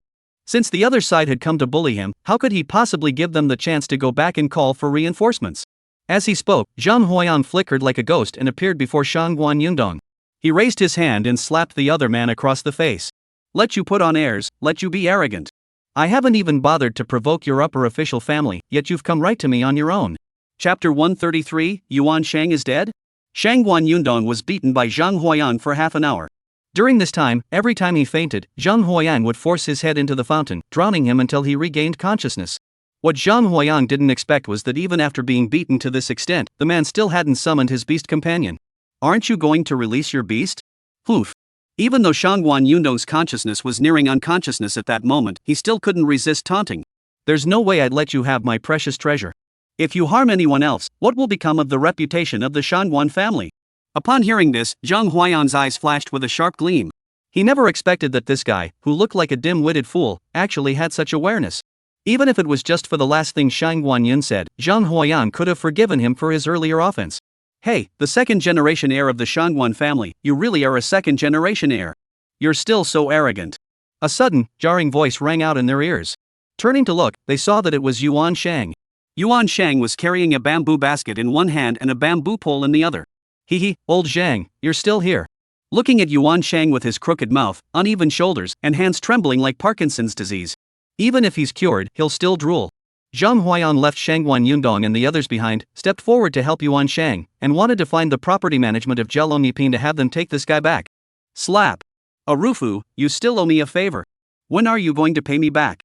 Yuan Shang's bamboo pole struck Zhang Huayang's back with tremendous force, causing him to gasp in pain. Old man, what are you doing? Zhang Huayang shouted and tried to shake off the old man Yuan Shang and leave. However, just as he turned to leave, that night, at the artificial lake, a faint sound suddenly reached Zhang Huayang's ears. Zhang Huayang quickly turned his head and looked around. Apart from Yuan Shang, who was sniffling and trembling all over, there was no one else. At that moment, Xin Xiao and Shangguan Yun had already helped Shangguan Yin into the car and sped away. However, Zhang Huayang felt that there was something fishy about this guy's situation. Logically speaking, Xin Xiao should be well aware of his own capabilities and wouldn't be foolish enough to come looking for trouble with just these two mere accomplices. With a flick of his thoughts, the insect nest opened slightly, and a swarm of abyssal mosquitoes sliced through space, vanishing from their original location. Soon, property management arrived and took Yuan Shang away. Zhang Huayang, on the other hand, took out his fishing rod and sat down at his usual spot by the artificial lake. Are you kidding me? The Air Force can enhance mental strength, but you can't even catch a few fish for me to prove myself? I don't believe it. I can fly anywhere. Time flies like a wild donkey, stubbornly refusing to turn back, and before I knew it, it was already 2:13 and 32 seconds a.m. At this moment, dark clouds obscure the moonlight. All is silent. At that moment, a look of confusion flashed across Zhang Huayang's eyes. Around? Why did it suddenly go silent? Not only the sound, but even the water surface became completely still. Zhang Huayang casually picked up a brick and threw it into the lake. It hit the water with a thud, not even creating a ripple or making a sound. Looking down, Zhang Huayang's pupils suddenly contracted. The bricks he had clearly thrown into the artificial lake were now appearing again in the distance. What's going on? Zhang Huayang tried to stand up, but found his body completely immobilized. Kid! A familiar voice suddenly rang in Zhang Huayang's ears. Turning his head, he saw that it was none other than the old man Yuan Shang. However, during the day, Yuan Shang was dressed appropriately but appeared to be suffering from dementia and Parkinson's disease. The current Yuan Shang, an old man, wears a loose-fitting blue pajama set and a pair of flip-flops. His demeanor, however, is unusually energetic. Are you senile?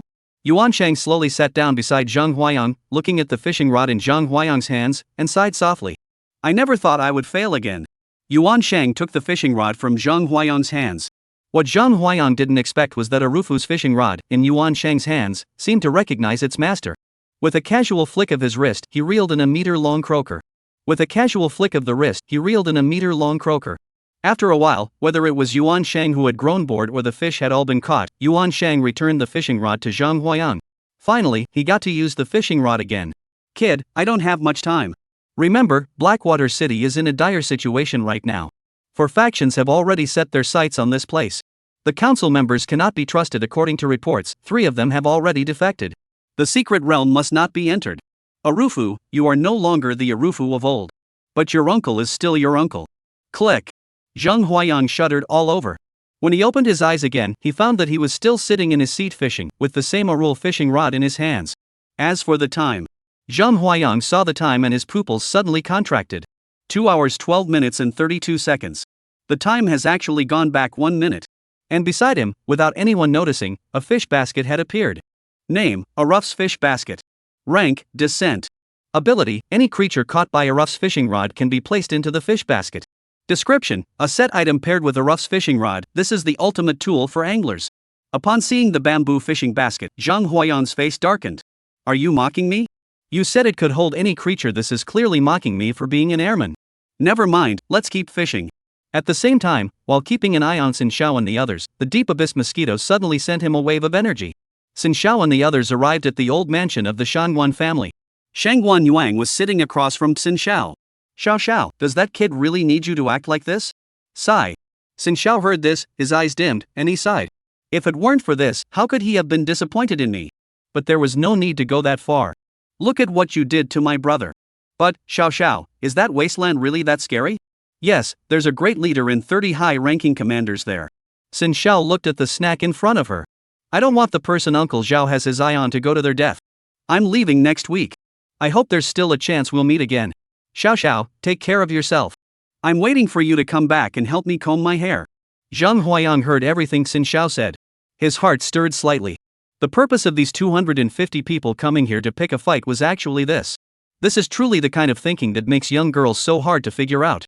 Despite this, Zhang Huayang still kept in mind the matter of Xin Xiao preparing to go to the remote area next week. Zhao Chengping had been of immense assistance to him, and unless there were exceptional circumstances, he would certainly repay this favor to him. However, he never imagined that Fu Shou'er might have made a mistake in her appearance. The next day, Zhang Huayang was still fishing here when he looked up and suddenly saw Mo Wenchuan walking toward him from a distance. What puzzled Zhang Huayang was that Mo Wenchuan was wearing a pitch-black suit with a chrysanthemum pinned to his chest. Behind him were many others dressed in the same manner.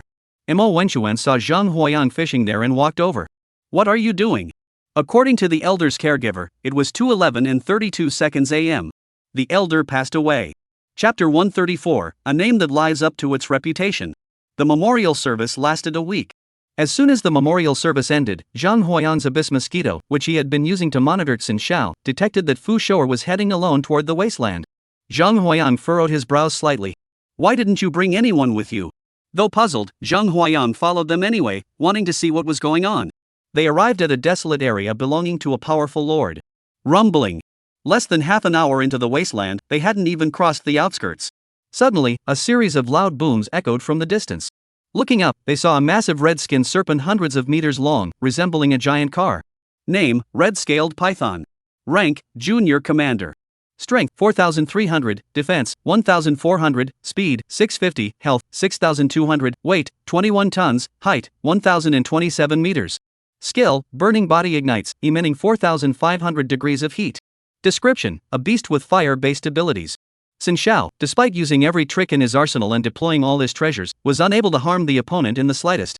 Seeing this, even though Zhang Huayang still had doubts in his heart, he did not linger any longer. Hum. A buzzing sound suddenly rang out above their heads.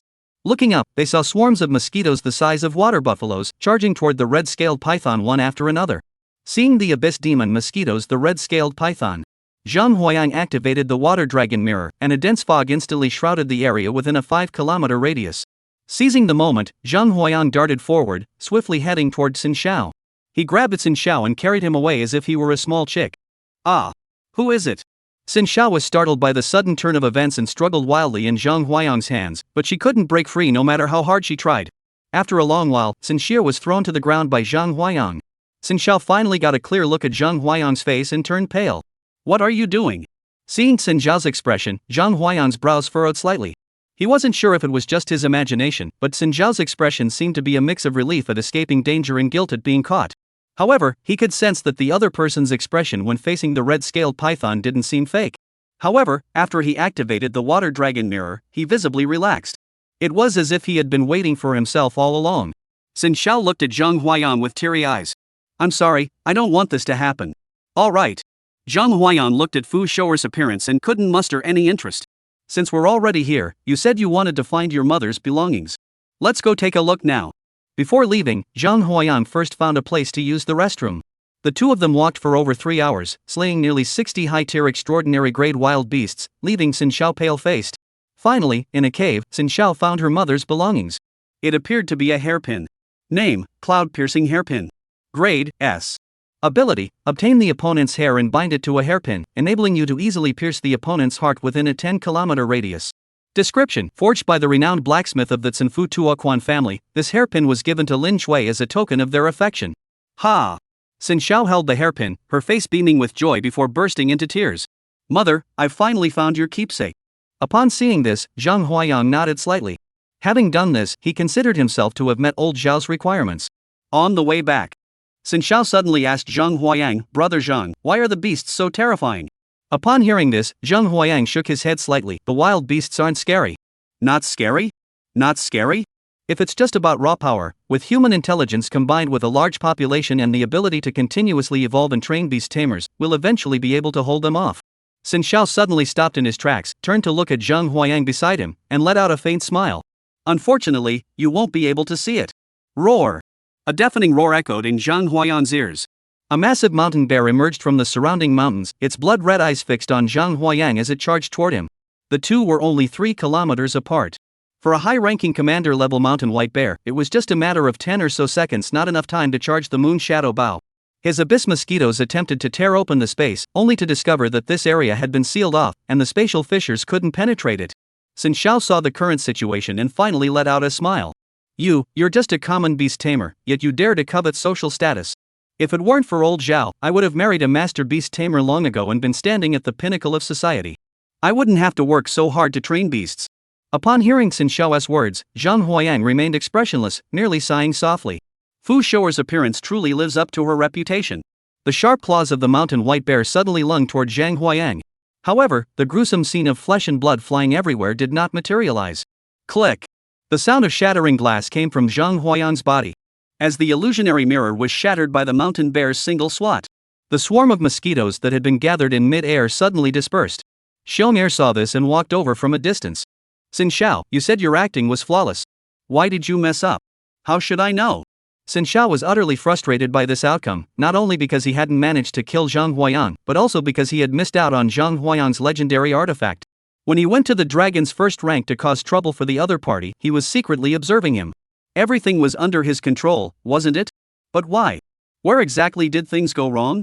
The conversation between Xin Xiao and Xiong'er was overheard by the entire mosquito tribe here and immediately reported to Zhang Huayang. Thank goodness, thank goodness. Fu Shouer's appearance is indeed a law of nature. Thankfully, I was quick-witted, otherwise, with my space confined and a high-ranking beastmaster closing in, I would have been finished. But now, since your family's strongest warrior is in the Wasteland, don't blame me for what happens next. Arrange for the mosquito tribe that has not yet returned to the insect nest in the Wasteland to gather a group of wasteland beasts near Xiong'er.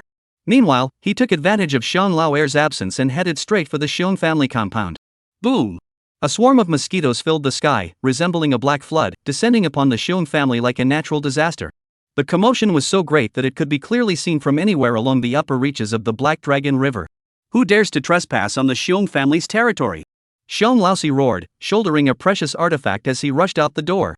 But upon seeing the swarm of mosquitoes filling the sky, and among them, the young and familiar figure, his face suddenly turned pale. You! It's you! You actually managed to escape from my second brother's hands. In response, Zhang Huayang raised his eyebrows. So you're involved in this too, huh? Bring it on! Pack it all up for me. Buzz 19,000. Under Zhang Huayang's command, swarms of mosquitoes descended like locusts, sweeping through the Xiong family compound, which covered nearly 300 acres, leaving it completely devastated. The estate's houses, lakes, plants, and tree bark. Even the ground was scraped away 3 feet deep.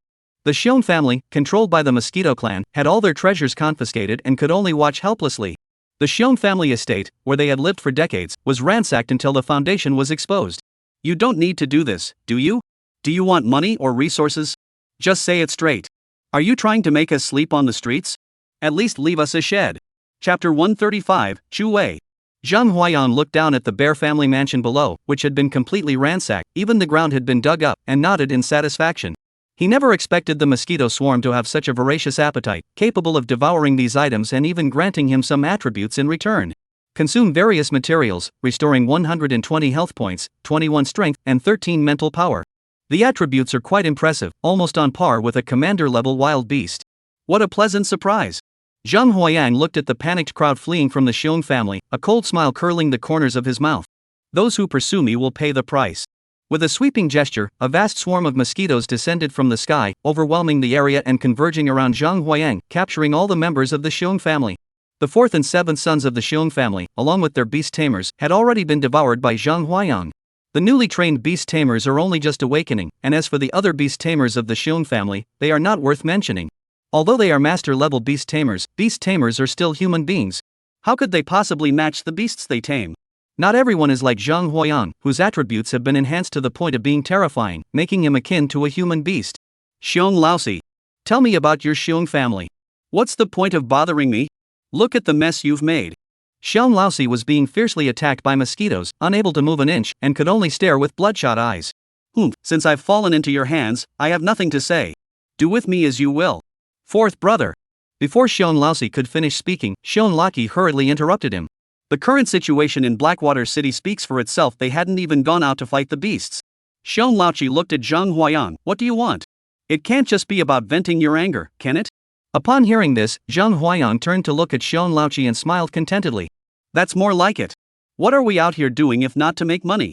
What's the point of fighting and killing? I need you, the Xiong family, to provide me with the method for crafting the extreme crystal stone. That's impossible. You might as well just kill us. Upon hearing Zhang Huayan's words, Xiong Laoqi's expression darkened. The extreme heavenly crystal stone is the foundation of our Xiong family. You're digging up the roots of my family. I can't agree to this. Just kill me. My older brother will avenge me. Click, click. During the negotiations, everyone heard a sharp, glass-shattering sound.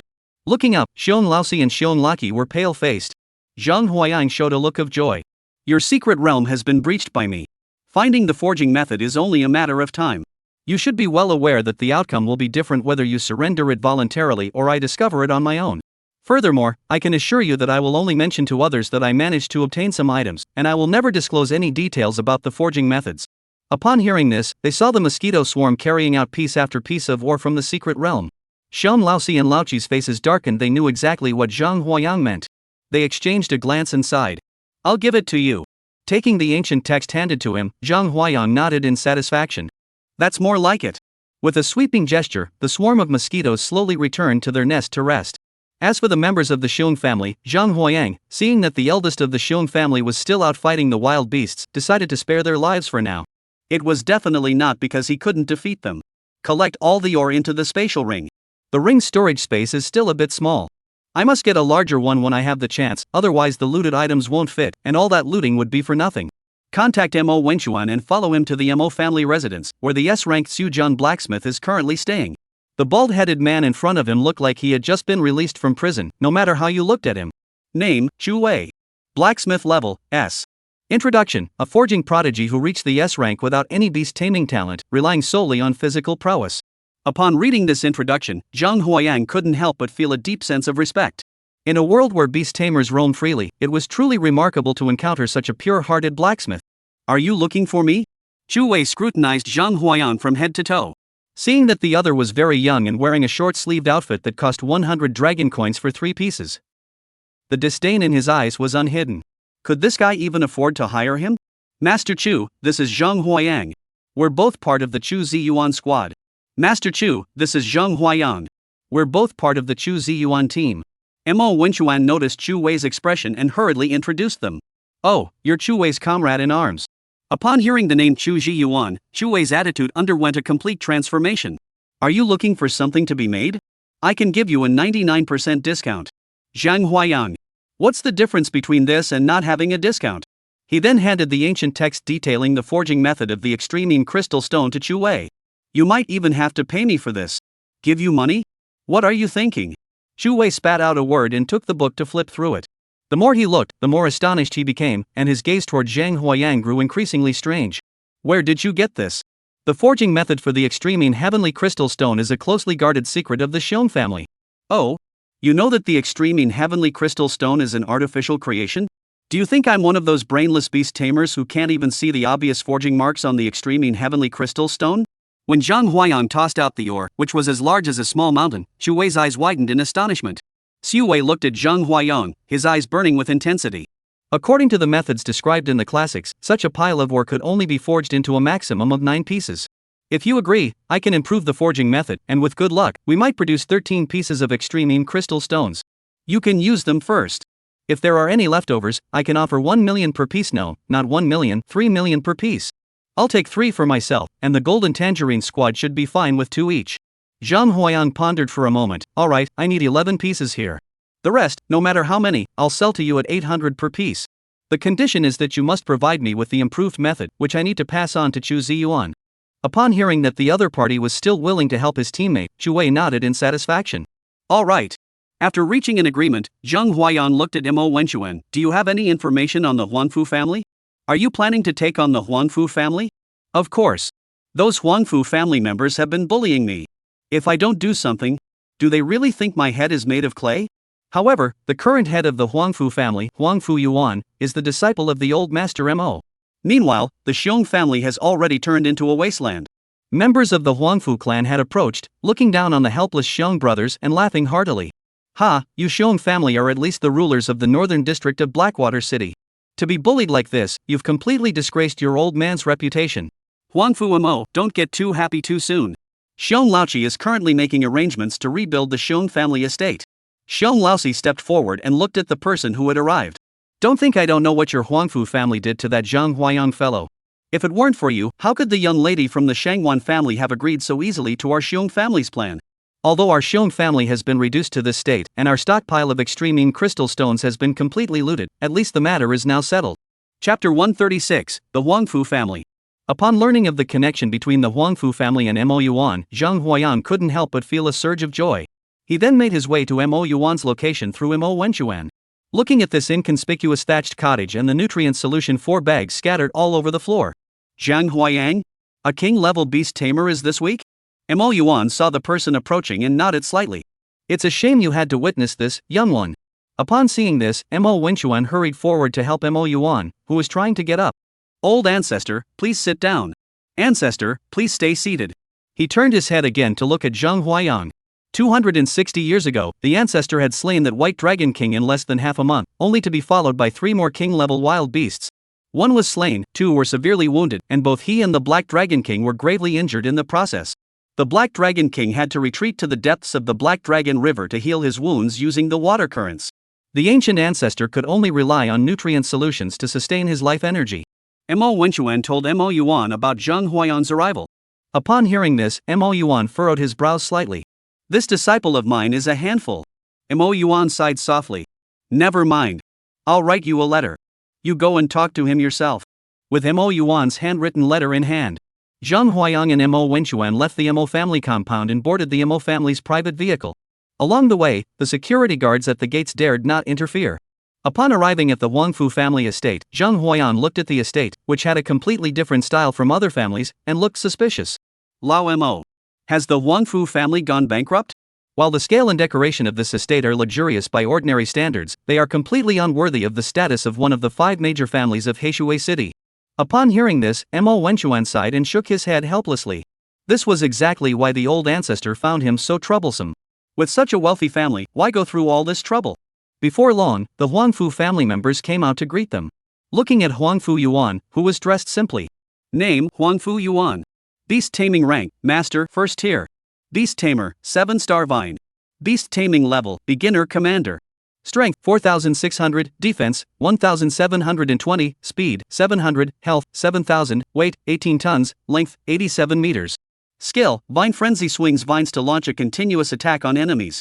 Description: The Star Vine clan is a legendary race blessed with the power of the stars, renowned as the strongest plant-type attackers. Unexpectedly, the beast summoned by the head of the Huangfu family was of the same species as the ring on his finger. Zhang Huayang felt for the first time that coming here to extort money might be unfair to the other party. After reading Mo Yuan's handwritten letter and hearing Zhang Huayang's intentions, Huangfu Yuan slapped his thigh and spoke with righteous indignation. It's merely 13 pieces of the rare flower honey crystals. The Huangfu family doesn't need such a small amount of that. Someone, go to the storeroom and fetch 13 pieces of honey crystal for him. Zhang Huayang was still surprised. This Huangfu Yuan seemed pretty generous, but why did the ink-stained counselor react that way when his name came up? Soon, his smile froze on his face. Bang! The front door of the living room was kicked open. The person who came was none other than the young master of the Huangfu family, Huangfu Jie. Huangfu Jie glanced at the few people present, his gaze settling on Huangfu Yuan, who was seated at the head of the table. Dad, although our Huangfu family's beast tamers specialize in plants, there are only 3 beast tamers in total who can sign a contract with the Queen of Flowers. The honey crystals produced by the Queen Flower are the precious treasures for our Huangfu family's beast tamers to advance in rank. How could we possibly hand them over so easily? What's wrong with you? Huangfu Yuan pulled Huangfu Jie aside and sat down, nodding apologetically to Zhang Huayang. This is a personal letter from Minister Mo. Since Minister Mo has spoken, as his disciple, you must comply. Upon hearing this, Zhang Huayang finally understood. It was all just his own misplaced affection. The other person appears so generous, but they have already arranged for someone else to play the role of the scapegoat. All they need to do is play the scapegoat and drag out the time. If it were anyone else, after understanding the other party's intentions, they would likely have lost all interest in continuing the conversation. But Zhang Huayang was different. Although he had no overt conflicts with the Huangfu family. However, during the recent incident at the Xiong family, Huangfu Jie had his sights set on my storm horn. If it weren't for my remaining strength, I might have lost it to him. He has never forgotten this incident. Moreover, this time, he came with the top leader of Blackwater City, a letter personally written by the legendary. The other party's refusal was completely disrespectful to Mo Yuan, the counselor. Dong! Dong! Zhang Huayang tapped his fingers lightly on the table, creating a hole in the surface. Seeing everyone's gaze turn toward him, Zhang Huayang fixed his eyes on Huangfu Jie. Young Master Huangfu, as you wish. You're not planning to give Mr. Mo any face. If you don't give it, how? Before Huangfu Jie could finish speaking, Huangfu Yuan covered his mouth. They could feign poverty or pay lip service, but they couldn't openly defy the orders of Counselor Mo Yuan. Not to mention Blackwater City, even the entire Dragon Fruit region. If Counselor Mo Yuan so desires, with a single word, he could send a family with a centuries-old lineage straight to the depths of hell. However, Counselor Mo is a kind-hearted man who has always been on the front lines battling the beasts. As a result, these young people who have never experienced turbulent times have no idea of the true weight of a royal-level beastmaster. Seeing that Zhang Huayang only needed one sentence to throw Huangfu Jie off track, Huangfu Yuan finally sighed deeply. Upon hearing this, Zhang Huayang perked up, realizing that the other party couldn't gain the upper hand in words and was about to get down to business. Zhang Huayang, since you and Wen Xian are classmates, I'll take advantage of my seniority and call you youngster. But Wang Hua Mijin, I still have some stock here, but this ultimately concerns the strength of the Huangfu family. What do you think? Business is business, it's a matter of mutual agreement. Name your price. According to Huangfu Jie, you have a sacred artifact of the Lu family in your possession. This item is off limits. It was given to me by the Lu family, and I can't give it to you. If I sold it to you, wouldn't I be a middleman? That wouldn't be good for me or the Lu family's reputation. Huangfu Yuan's eyes widened in shock. He never expected Zhang Huayang to say such a thing. He had personally investigated and discovered that the Lu family's divine artifact had been stolen. However, the Lu family has remained tight-lipped about the matter. After a long pause. Since that's the case, I won't say much more. Huangfu Yuan spoke up this time. Our Huangfu family has 2 barren regions in the south of Heishui City that are occupied by wild beasts. All of our family's elite warriors are currently on the front lines, resisting the invasion of the wild beasts led by the Supreme Commander. We cannot spare any forces to come and reclaim the wastelands. If you can help us pacify these 2 wastelands, the 13 honey crystals you need, I will personally give them to you. Father! That's 13 pieces. Converted to dragon coins, that's at least 200 million. How can you just give it to him? Don't say another word. The Huangfu family isn't in a position for you to make decisions anymore. Ha, the head of the Huangfu family is indeed straightforward. Zhang Huayang, seeing that his objective had been achieved, burst into laughter. Words alone aren't enough. Let's draw up a written agreement and sign a contract. Looking at the contract, it states that if Party A, Zhang Huayang, meets Party B's requirements, but Party B reneges on the deal, Party A has the right to file a complaint with the mayor of Heishui City and request the mayor to intervene and resolve the matter. Chapter 137, Golden Armor Lion. Watching Zhang Huayang and the others depart, Huangfu Jie glared angrily at Huangfu Yuan. Dad, why do you get so scared when you hear the name Mo Yuan, even though he's your teacher? These days, he's just a power-hungry politician who's been sitting in the mayor's seat for 60 years. He's only managed to stay in that position for so long because he's been relying on our 4 major families. Huangfu Yuan turned pale with fear upon hearing Huangfu Jie's words. What you're saying is fine to say at home, but once you step outside this door, don't mention that I know you. An old man, what is there to be afraid of? Huangfu Jie still doesn't know his place. From what you've said, he is a royal level beast tamer, but I've never seen him use his skills. Is it because once he shows his true abilities, we'll realize he's a fraud and stop respecting him? You. Huangfu Yuan looked at his son, who was so ignorant of the world, with a face full of disappointment. Get out! Watching Huangfu Jie storm out angrily, Huangfu Yuan sighed again, staring at the photo of himself and Mo Yuan in front of him, remaining silent for a long time. After Zhang Huayang and Huangfu Yuan signed the contract, he couldn't help but sigh. The title of royal level counselor is truly useful. That's only natural. Mo Wenchuan heard what Zhang Huayang said and the corners of his mouth turned up slightly. Although his ancestor ranked relatively low among the counselors, he was still a legitimate king-level beast tamer, a figure capable of holding sway over a region. According to the task given to him by Huangfu Hong, Zhang Huayang conducted an investigation and discovered the beasts in these 2 desolate regions were not particularly powerful. One was ruled by beasts of the lower commander rank, while the other was the domain of beasts of the middle commander rank. It took 2 days to subdue this low-tier commander's territory, which covered an area of only 20 square kilometers. Now, it's time to turn our attention to another region. Although the gap between the intermediate and beginner levels is only 1 rank, the difference in strength is like night and day. Intermediate level practitioners can easily overpower beginners, and may even have several beginners under their command. According to the data, the territory under the command of this mid-tier commander spans 260 square kilometers. It took nearly half a day to scatter his mosquito swarm and finally bring the entire view of this barren region under his control. Bang! Bang! The mosquito swarm's field of vision suddenly plunged into darkness. Seeing this, Zhang Huayang sneered. Is it really necessary to be so obvious? If you want to hide, I'll have to search for a while longer, but by taking action directly, you've just exposed yourselves.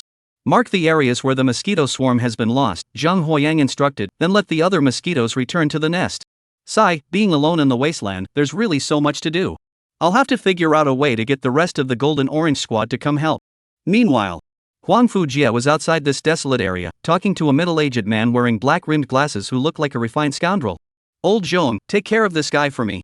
Huangfu Jie handed Zhang Huayang's message to the man in front of him. Young Master Huangfu, I've heard that this man is a guest of the Mo family, the lawmakers. Oh, you're afraid of that old geezer? Just say what you want. You have to pay more. The man in black-rimmed glasses watched Huangfu Jie's departing figure and spat lightly. You ungrateful fool, daring to call Mo the legislator an old geezer. You really don't know a good thing when you see it. But this is for the best. With people like you around, our organization will find it easier to infiltrate the Beastmaster clan. Zhang Huayang headed straight for the mountain range where the lord of this desolate region had established his stronghold. From afar, he could see a colossal lion lying in the mountains, basking in the sunlight and resting. The golden sunlight shone on its fur, emitting a dazzling glow. From afar, it looked like a golden lion. Name, Golden Armored Lion. Rank, Mid-Level Commander. Strength, 7,100, Defense, 3,210, Speed, 1,020, Health, 9,200, Weight, 11 tons, Height, 164 meters. Skill 1, Golden Helmet and Golden Armor. All body hair transforms into incredibly hard armor, doubling defense and resisting attacks. Skill 2, Lion's Roar. Emits a massive roar, destroying all objects in front of you. Description: a wild beast with a trace of epic level bloodline, now serving as a subordinate wild beast under the king-class Emerald-eyed Silver Toad. Not far from the mountain ridge where it dwells, 2 massive beasts lie quietly, easily recognizable as subordinates of this lion. To be able to guard this lion, their strength must be at the commander level. Looking at the attributes of this golden armored lion, Zhang Huayang also widened his eyes in astonishment.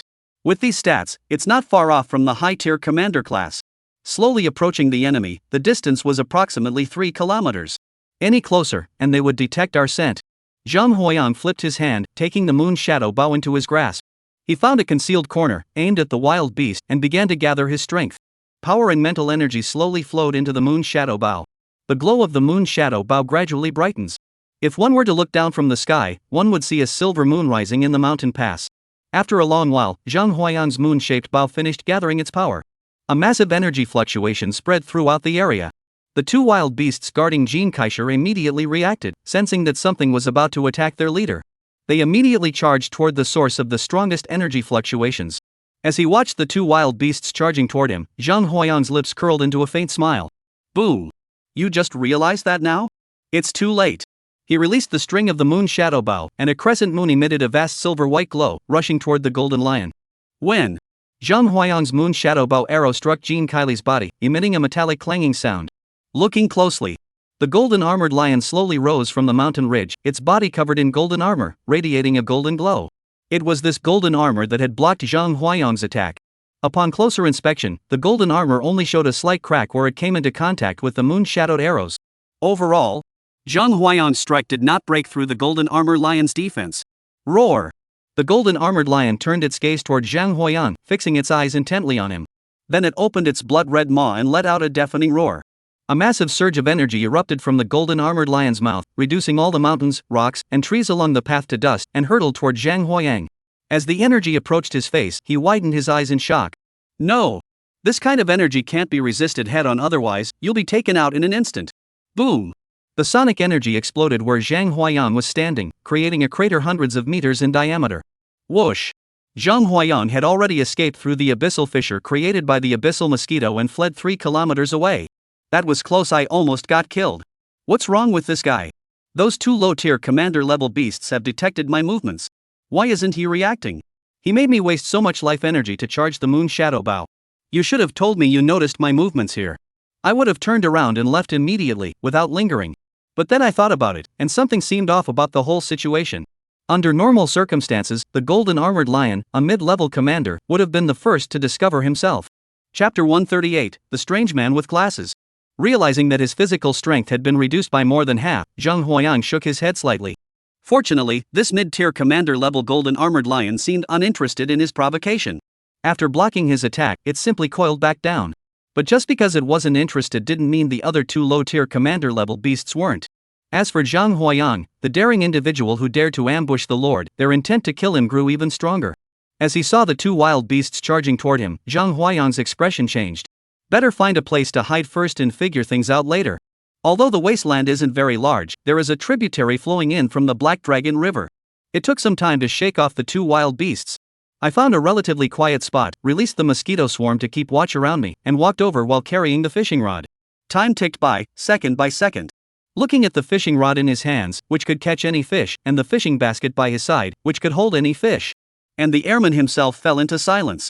Several kilometers away from Zhang Huayang, the man wearing glasses, who had received Huang Fujie's request, stared intently in Zhang Huayang's direction, his brows furrowed. What is this guy up to? Why has he released so many beasts to guard the area? His strength is merely that of a high-tier extraordinary being, nothing to write home about. With so many of them, there's simply no way to handle it without alerting the beast herd to go and kill Zhang Huayang. He took out his tablet and flipped through the information about the golden armor lion Wasteland, a faint smile appearing on his lips. I said, this guy is bullying you right to your face, and you can still tolerate it? It turns out she's been busy giving birth lately and hasn't had time to deal with outsiders. However, this is actually a good opportunity. The man in glasses spent 2 hours evading the gaze of the two low-ranking beast commanders and made his way to the vicinity of the golden armored lion's lair. Roar! The golden armored lion roared beside him, its voice booming like an explosion.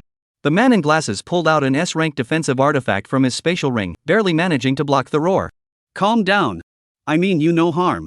You two-legged sheep, what are you doing on my territory? I've come here to discuss a deal with you.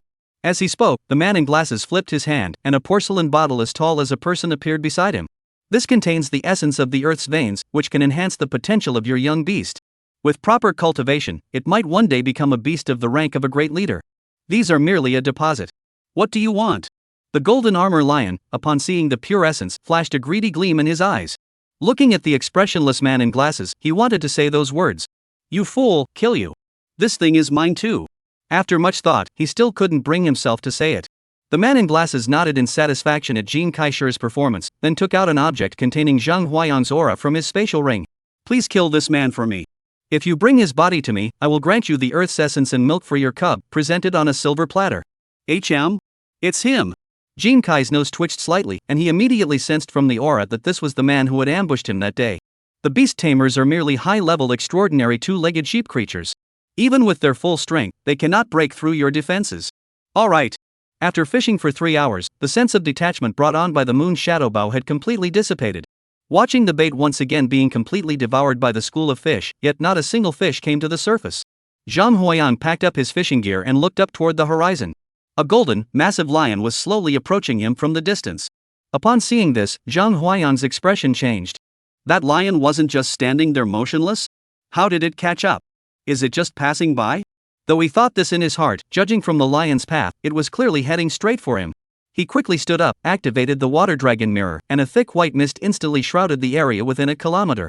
Taking advantage of the mist, Zhang Huayang put on the shadow cloak to conceal his figure. He opened the insect nest and released the abyss mosquitoes to escort him to safety.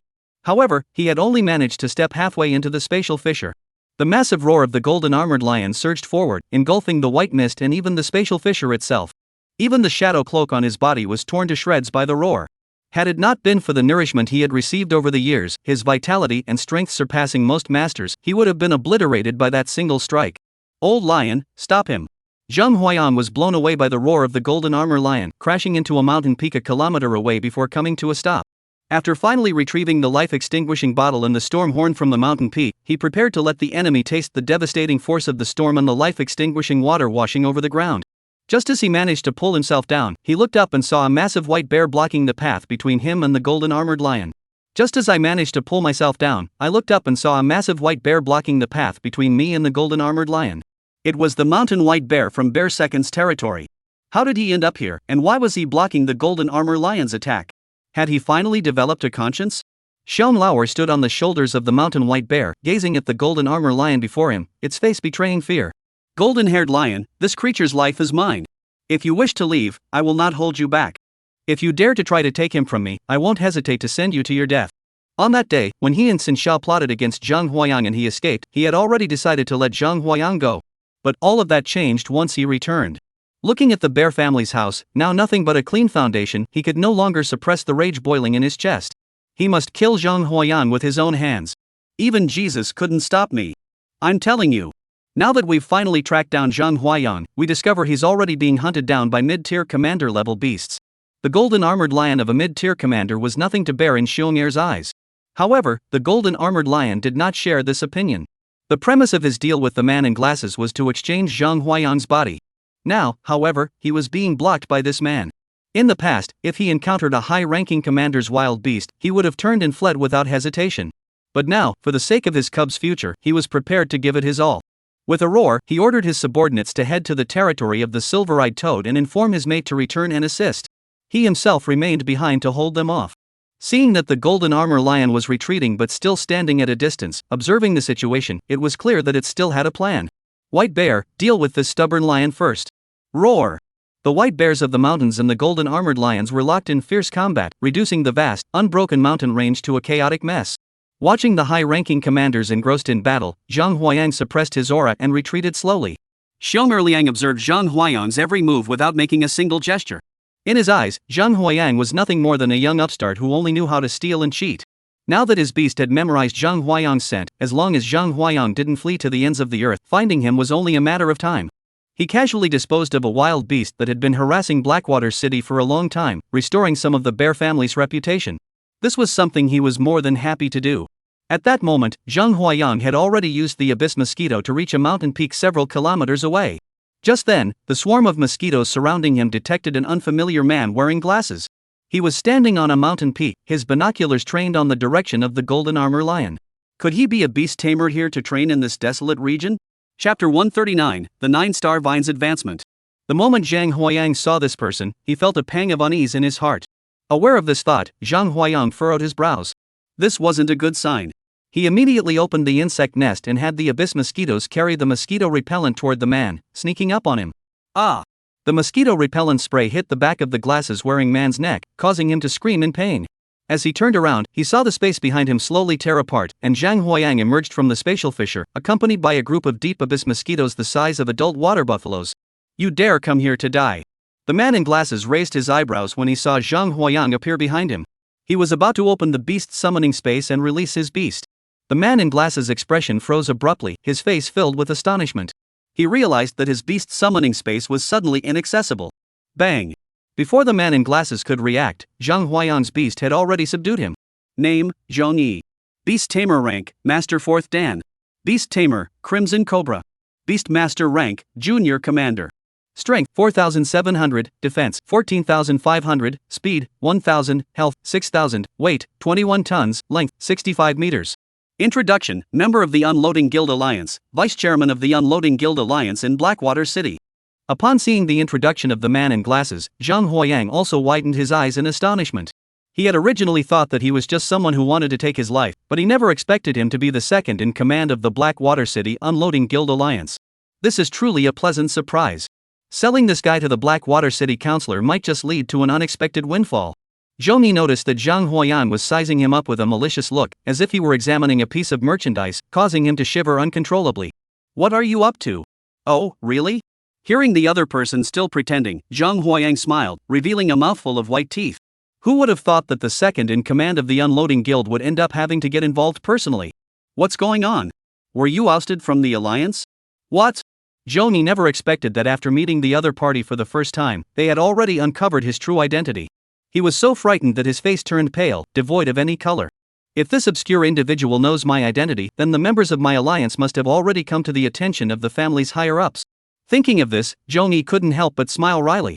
Oh, heavens above, why are you playing such a cruel joke on me? Slap. Zhang Huayang slapped Zhong Yi hard across the head, causing his eyes to bleed and stars to appear before his eyes. You betrayed the human race, and you still have the nerve to say such things? Do you have any shame left? What do you mean, betray the human race? Zhong Yi heard Zhang Huayang's words and widened his eyes in shock. It was the human race that betrayed the beast race first. The human race is merely a upright sheep among the billions of beast race, yet they abandoned their physical strength and turned to using tools. Yet the human race, relying on this foreign power, can slaughter other races at will. Is that not tragic? The unarmed alliance exists precisely to abandon this foreign power and rely solely on our own physical strength to carve out a place for ourselves in this world. What about the others? Zhang Huayang asked. As for the other beast tamers, if they are willing to give up their artifacts, we will lead them in their evolution. Upon hearing this, Zhang Huayang rolled his eyes and looked at the other person as if they were a cute little kid. The ancient ancestors of the human race spent countless years inventing tools, saving countless lives, and slowly climbing from the bottom of the food chain to the top. With just a casual remark, you dare to undermine the efforts of countless years of development and progress, abandoning all those advanced artifacts and beasts, and instead engage in hand-to-hand combat with these wild beasts? Isn't that sheer madness? You! Zhong Yi was about to say something else when Zhang Huayang punched him in the head, knocking him unconscious. After searching Zhong Yi thoroughly, they found nothing but the clothes on his body, no treasures or tools. What a penniless beggar. Just like your doctrine, returning to primitive ways from modern society. You few, take this man to the Mahist school. Send a message to Mo Wenchuan, informing him that your Beastmaster Guild will bring the Vice Chairman of the Unleashed Masters Alliance to him. They should figure out how to pry information about the Unleashed Masters Alliance out of this guy. After finishing this, Zhang Huayang looked down at the 9-star vine ring on his hand. At this moment, the 9-star vine ring had reached its breakthrough threshold. He immediately threw the ring in his hand away. As soon as the 9 stars touched the ground, they instantly burrowed into it and vanished without a trace. At that very moment, roar! At some point, a lion with skin as green as the mountains arrived in this barren area from afar. Under the lion's attack, the white bear of the mountain ridge couldn't last 3 minutes before the lion severely injured and knocked out the second bear's beast tamer. After finishing this, the green-skinned lion glanced at the golden-armored lion with disdain. The latter, upon seeing the blue-skinned lion, couldn't hide his excitement and wanted to go up and rub against it. You stay here and take good care of the cub. I have important matters to attend to with the Beast King, so I won't be returning for a while. After saying this, the blue-furred lion turned and left without pausing for a moment. Seeing this, the golden-armored lion let out a loud roar to the heavens. You're clearly guilty of something. Don't let me find out which female lion in heat has bewitched you. I'll tear her to pieces and feed her to my cubs. After the golden-armored lion roared, the green-skinned lion had already vanished without a trace. At that moment, he spotted Zhang Huoyang in the distance. "It's you, isn't it? I heard that the flesh and blood of the two-legged sheep clan are incredibly delicious. I'm going to take you back to let my cubs taste it." As he spoke, the massive form of the golden armored lion lunged toward Zhang Huoyang. Just as it was less than 3 kilometers away from Zhang Huoyang. Boom! The earth trembled, and the mountains and forests shook. The earthquake lasted less than a minute, and the hard ground suddenly split open into a narrow, deep crack. 5 vines resembling stone pillars supporting the sky emerged from the ground, with 5 points of starlight flickering on their surfaces. At the tips of 3 of the vines, 3 massive axes were held aloft. Name: 9-star vine. Rank: Junior Commander. Strength: 5,300, Defense: 2,600, Speed: 750, Health: 7,600, Weight: 112 tons, Height: 464 meters. Skill: Vine Frenzy swings vines wildly to strike enemies, dealing damage far exceeding its strength. Description: a lucky plant-type beast that has been upgraded to 5 stars, its potential has not yet reached its limit. If continued to be cultivated, it may bring unexpected surprises. The 9-star vine swings its massive axe, slicing through the air with a deafening roar, and strikes toward the golden armored lion before it. Clanging and clanging. The giant axe, wielded with terrifying force, struck the golden lion armor, producing the sound of metal clashing. The immense force managed to push back the golden armored lion, which was of a higher rank, step by step. The golden armor on its body was shattered into pieces under the furious attacks of the 9-star vine. As he watched the life bar of the golden armored lion plummet rapidly, with blood flowing freely from its body, Zhang Huoyang no longer hesitated. A swarm of mosquitoes filled the sky like a natural disaster, obscuring the sky and attacking the enemy with fury. He stands at the rear, activating the bottle of death.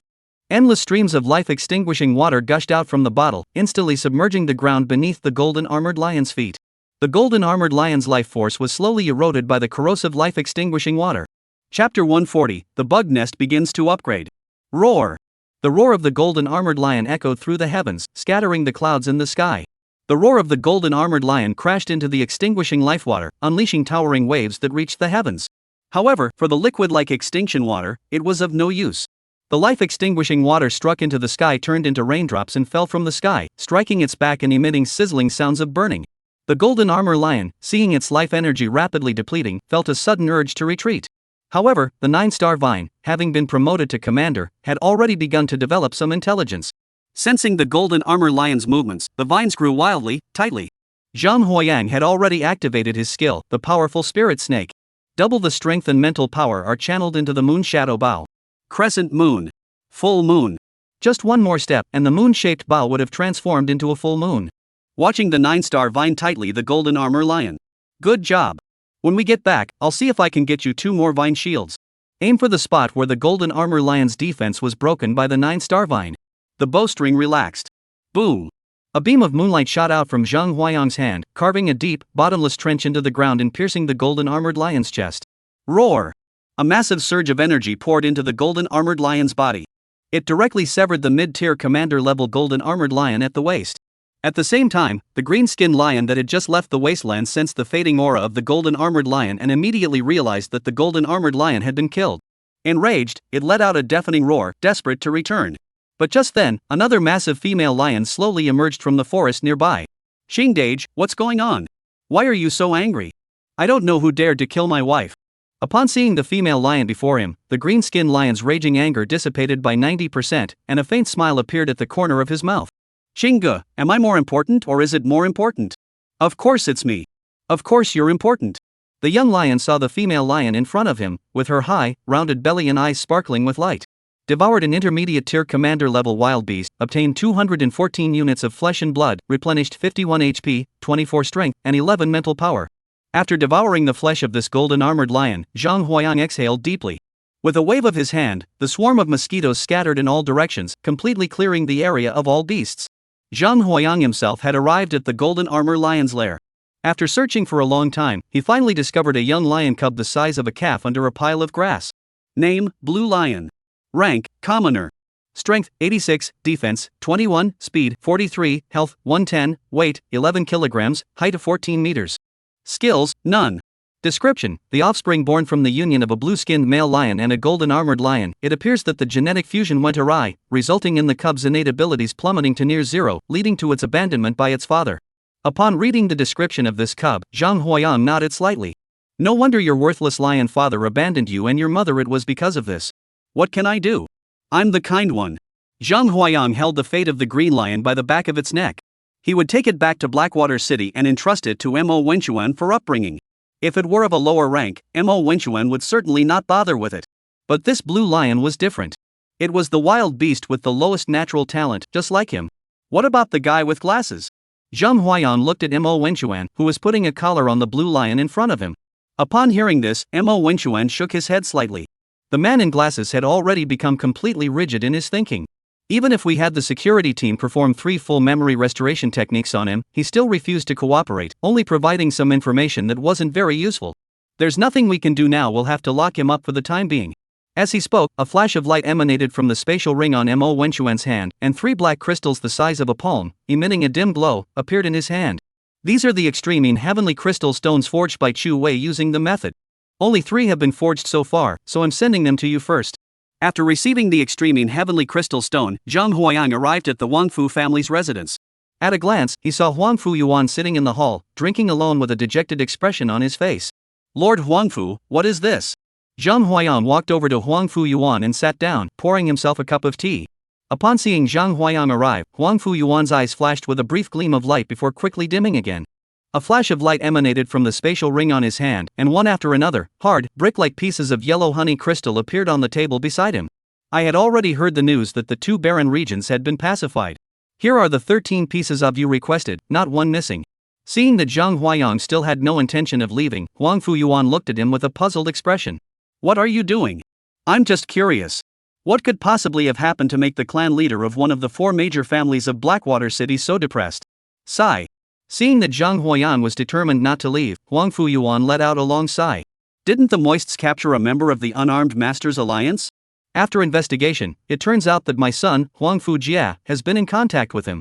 Think of our Huangfu family. Since its establishment, we have pacified countless desolate regions, adding nearly 300,000 square kilometers to Heishui City. I never imagined that my own son would be suspected of treason.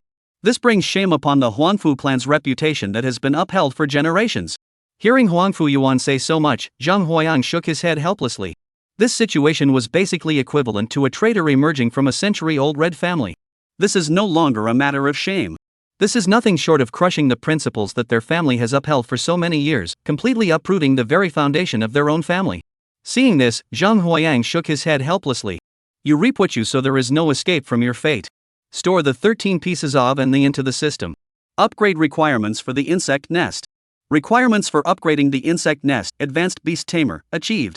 1313 Ba Wang Huami Jing, 77 Wu Jin Mu, 33 Jiyin Tian Jing Shi.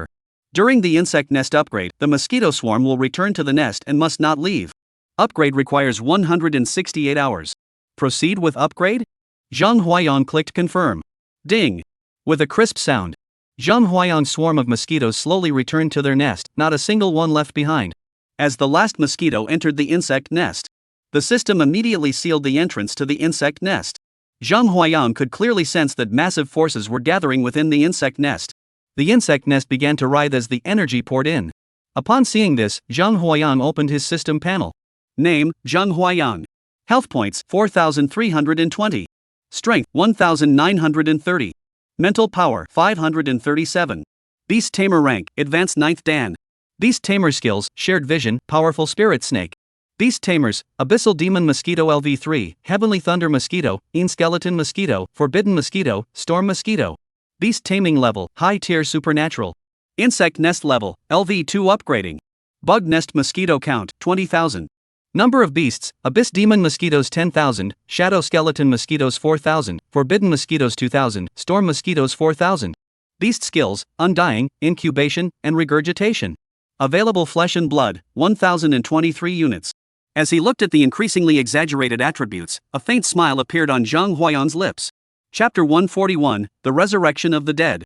Zhang Huayan never expected that upgrading the insect nest this time would take a full week longer than the combined time it took to upgrade the mosquitoes and the insect nest previously. However, he was currently in the heart of Blackwater City, at the Dragon's Head, renowned for having the most robust security measures in the city. The security guards are all commander-level beast tamers. Stay here for a week, and you should be fine. After spending 3 days fishing at Jelonipin, I had originally thought I could smoothly get through the week needed for the insect nest upgrade. However, on that very night during the night fishing session, After being in the Air Force for so long, Zhang Huayang had lost his mind. Now, facing the Air Force, he could still manage to smile, even as he stared blankly at the fishing float in front of him. Hum. Zhang Huayang suddenly felt a buzzing sound in his ears. The buzzing echoed across the sky, as if reverberating within his mind, causing his eardrums to ache and his eyes to go white. The surrounding space, too, fell into an eerie silence amidst the humming. Fallen leaves hovered mid-air, and the water's surface no longer rippled. Looking at this familiar scene, Zhang Huayang turned his head and his pupils suddenly contracted. He actually saw a familiar face who had already died, none other than Yuan Shang, who had been dead for over half a month. He had even attended his funeral. Since the other party is still alive, can we ask for it back? At this point, Yuan Shang was no longer the senile old man he had been earlier. The current Yuan Shang had no trace of the wrinkles on his face, replaced instead by a youthful appearance. If it weren't for the fact that his features were identical to those of the elderly man with dementia, Zhang Huayang would never have recognized him. Yuan Shang is dressed in a neatly tailored blue robe, his eyes shining brightly, and he looks as though he has returned to his 30s, full of vigor and vitality. However, upon seeing Yuan Shang in this state, Zhang Huayang's pupils trembled, and his voice couldn't help but shake. Is he just pretending to be dead? Is he really back from the dead? Zhang Huayang looked closely. The other person was emitting a greenish glow. His entire body was semi-transparent, resembling a ball of energy. Can't you just wait for me to make the right choice? Yuan Shang looked at Zhang Huayang's astonished expression and rolled his eyes. What's your situation now? What else can I do? I guess you could say I've been brought back from the brink, but it's not completely successful yet. For now, it's a half revival. Once my beast companion ascends to the rank of king, I'll be able to ride on its massive life energy and achieve complete revival. Congratulations! You can even come back to life after dying. That's truly incredible. But why aren't you just hiding safely now? What will you do when you're reborn and come looking for me? My current situation. Currently, only Counselor Mo can detect me. I came here to ask for your help. My beast, the Frost Cloud Deer, is currently located 300 kilometers northeast of Blackwater City, where there is a 1,000-year-old frost forest. My beast was there to absorb the energy from the frost forest and accumulate the energy needed to break through to the king level. However, recently, the sentry posts near the beast summoner reported that a group of wild beasts were approaching with a specific purpose, and among them was a leader-level beast. Judging by the timing, they should arrive within the next couple of days. If this high-ranking wild beast discovers the location of my beast, I'll be finished for good. Upon hearing this, Zhang Huayang nodded slightly. You want me to go help you with your beast, but I can't handle it. That's right. This concerns my life and livelihood. I must be cautious.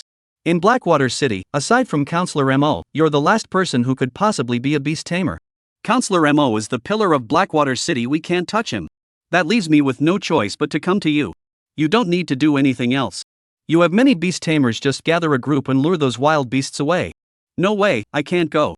If you had come a few days earlier, maybe I could have risked my life to help you this time.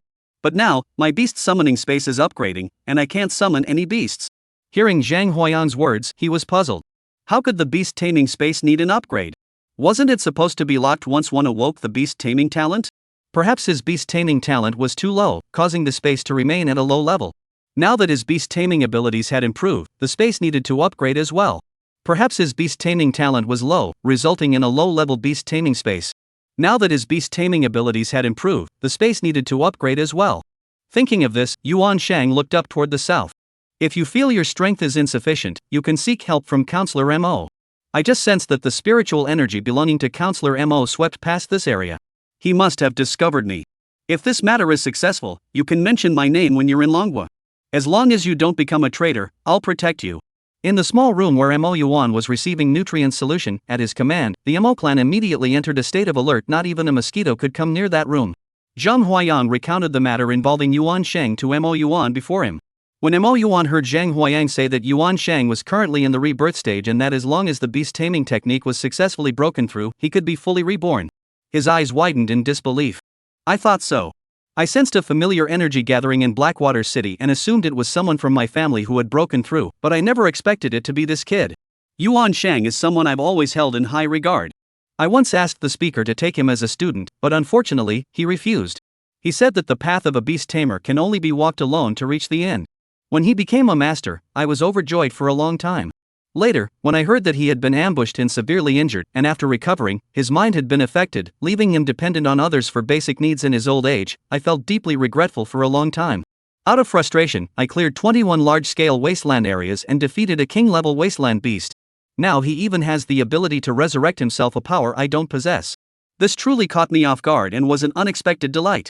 However, I must remain in Blackwater City and cannot move freely at this time. Following Mo Yuan secretly to the banks of the Black Dragon River, Mo Yuan took out a pitch-black scale from his spatial ring, which emitted a faintly ominous aura, and flicked it lightly. Ding! The crisp sound echoed in Zhang Huayan's ears and quickly carried deep into the Black Dragon River. Not long after, a column of water slowly rose from the surface of the Black Dragon River, and on the waves it created, a black dragon about a meter long could be seen. Mo Yuan, why are you in such a hurry to call me? You even used the emergency contact method. I need you to follow Zhang Shazi to a place and save a wild beast. The Black Dragon King finally noticed that standing beside Mo Yuan was a young man, the very one who had pulled him out of the Black Dragon River earlier. With him? I'm not going. Upon hearing this, Mo Yuan's expression darkened. Don't joke around. This matter concerns the strength of the entire human race. There can be no room for error. If handled properly, our human race might gain another king-level beastmaster in Beast. Upon hearing this, the Black Dragon King finally relaxed his expression. However, what about the 2 king-level beasts lurking around Blackwater City? Once they discover I am not at the Black Dragon River, they will undoubtedly launch a full-scale attack on Blackwater City. Don't worry about that. I will use the dragon drawing technique to paint you onto Zhang Shazi's back, and your aura will be completely concealed. Once we arrive at the location, we must act at the critical moment. Once we strike, we must return to the Black Dragon River immediately. This is just a precaution. It would be best if you don't act. Chapter 142, The True King's Treasure. Zhang Huayan looked at Mo Yuan before him, pondering the value of this operation. After much deliberation, Zhang Huayan slapped his thigh. The other party had given him a divine artifact.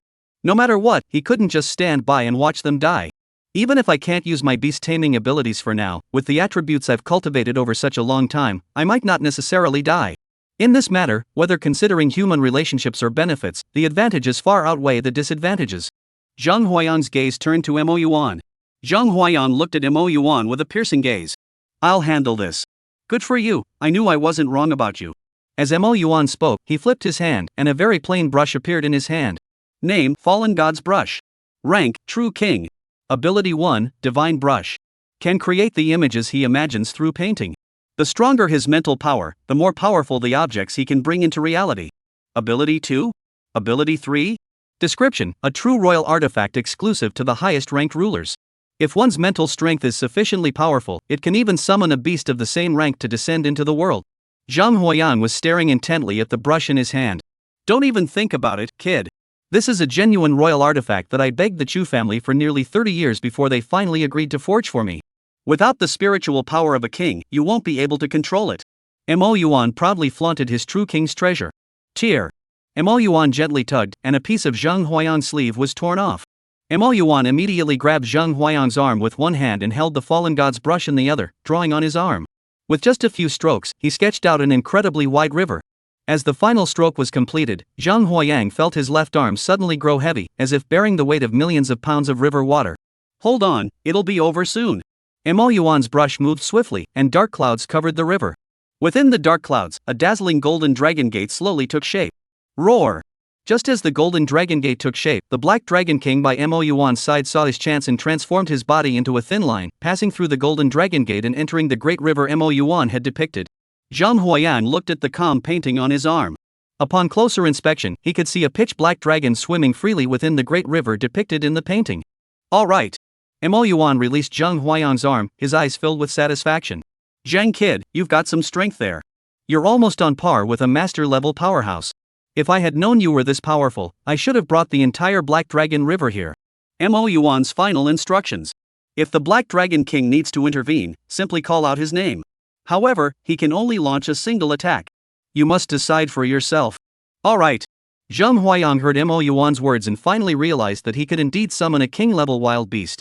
There wasn't a single trace of dissatisfaction. He was too thrilled to even hide his joy. After giving a nod to Mo Wenchuan, Zhang Huayang set off alone toward the north. According to the map provided by Mo Yuan, the Wanzhai Hansuang forest was located in that desolate area. Zhang Huayang now only has one treasure artifact capable of concealing his form, the Water Dragon Mirror. Looking at the artifact, Zhang Huayang couldn't help but let out a wry smile. This is a disaster. Little did they know that shortly after Zhang Huayang left, a woman dressed in cyberpunk-style shorts and a tank top, with headphones hanging from her neck that were bigger than her face and a lollipop in her mouth, stared intently at the direction Zhang Huayang had left. She then raised her hand, and a black sparrow the size of a palm emerged from the ground beside her. The sparrow emerged from the ground and landed on the woman's shoulder. Xiaoling, why do you care so much about this little creature? The woman named Xiaoling heard this, shook her head slightly, and did not answer the question. Was that guy rescued? Upon hearing this, the sparrow flapped its wings, and a figure emerged from beneath the ground. This person was none other than the young master of the Huangfu family, Huangfu Jia. Huangfu Jia looked at the young woman before him, his mind a complete mess. Aren't I in the beast control prison? How did I end up here? Who are you? The young girl turned her head to look at Huangfu Jia. You killed my vice chairman, and you dare ask who I am? Vice chairman? I don't know any vice chairman. Hurry up and take me back. I've finally proven I'm not colluding with the Unification Alliance and can go home soon. Hoof. The young woman heard Huangfu Jia's words and snorted coldly. The Unloading Masters Alliance is so despicable that people look down on us? The Unloading Masters Alliance? Huangfu Jia was first puzzled, then his face turned shocked. He pointed at the young girl in front of him, his lips trembling. Are you from the Unlockers Alliance? You're really stupid. The young woman raised her eyebrows. The sparrow beside her understood and gently raised its right wing, enveloping Huangfu Jia in a cloud of dirt. If it weren't for the fact that your Huangfu family still has something I desire, I would have killed you long ago. What I never expected was that the most precious treasure of the Unleashed Alliance, the extinction bottle, was actually in this guy's hands. Once I obtain the item from the Huangfu family, I will come find you. At that moment, Zhang Huoyang had no idea that he had already been targeted. He was still on his way to the frost forest. Roar! Just as he was making his way through a dense forest and reached a mountainous area, he suddenly heard a loud roar coming from ahead. He lay flat on the hillside and looked ahead. All they could see was a three-person beast riding squad, each holding a treasure weapon, coordinating with their beasts to engage in a fierce battle with a colossal wild beast. These individuals were quite skilled, each a high-ranking 9th-tier beastmaster, with their beasts reaching the high-tier extraordinary realm. Looking at the lizard-like wild beast, Zhang Huoyang opened the system space. Name, Mountain Lizard. Rank, Junior Commander. Strength, 4000, Defense, 1200, Speed, 800, Health, 5600, Weight, 790 kilograms, Height, 65 meters. Skill, Venomous Bite. Once bitten, the venom infiltrates the body, slowly depleting life force until death. Description, an ordinary lizard-like beast that was driven to this region after failing to secure a mate. Big brother, help me. I can't hold on much longer. In the Beastmaster squad, the only female Beastmaster was struck by the tail of a mountain lizard and sent flying through the air. Her beast, a massive, bulky giant bone rabbit, in an attempt to save her, was bitten by the mountain lizard on its hind leg, which tore off a chunk of flesh. The wound, exposed to the venom's corrosive effects, rapidly turned pitch black. The giant bone rabbit could barely take a few steps before crashing to the ground, unable to move. This is bad. This wild beast isn't just an extraordinary creature, it's a commander. The captain saw that a single strike had killed the high-tier extraordinary beast on his side. His expression suddenly changed. The information is incorrect, we must retreat immediately. The other two turned pale when they heard the captain say that this mountain lizard was a commander-level creature.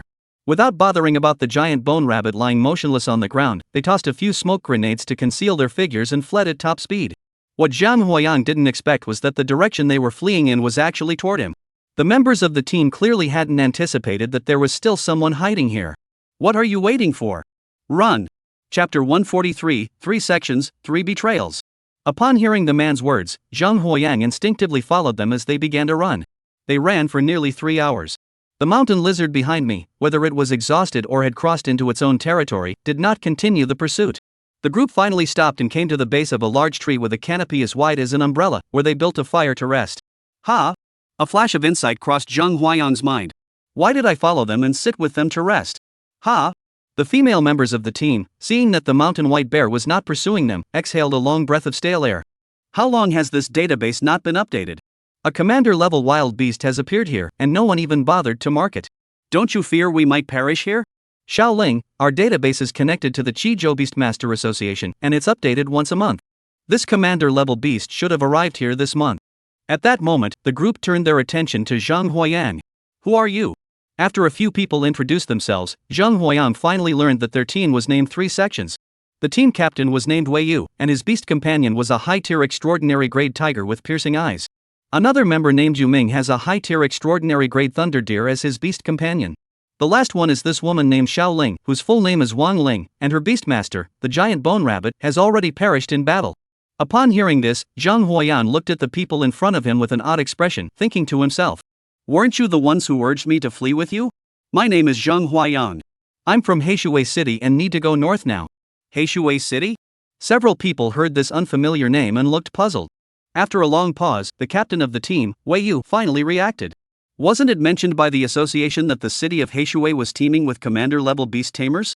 Upon hearing this, Zhang Huayan was filled with confusion, and he helplessly shook his head. The strength of Heishui City was limited, and there weren't many commander-level beast tamers, only around 30 or so. 30 odd? That's not many? Only around 30 isn't considered many? The three members of the three-section squadron heard Zhang Huayan's words and all widened their eyes in astonishment. You don't know that in our Qizhou, there are only 9 beast masters at the commander level combined, and the mayor is merely a grandmaster, barely surviving in a barren wasteland. How different from your Blackwater City, where the mayor is one of the 13 counselors, stationed in the heart of Blackwater City, with billions of wild beasts cowed into submission. Where did you hear that? Zhang Huayang heard what they said and was completely baffled. Blackwater City is barely holding its own right now. How could it be like they're saying, with billions of beasts cowed into submission? If they truly possessed such power, Mo Yuan would have already broken out long ago. Why would he still be hiding in Blackwater City, move an inch? Even when sending out his beast tamers on a mission, he has to cower in fear, hiding beside the 2 king-level wild beasts. Seeing Zhang Huayan's expression, the 3 members of the 3-section squad turned pale, their hearts skipping a beat.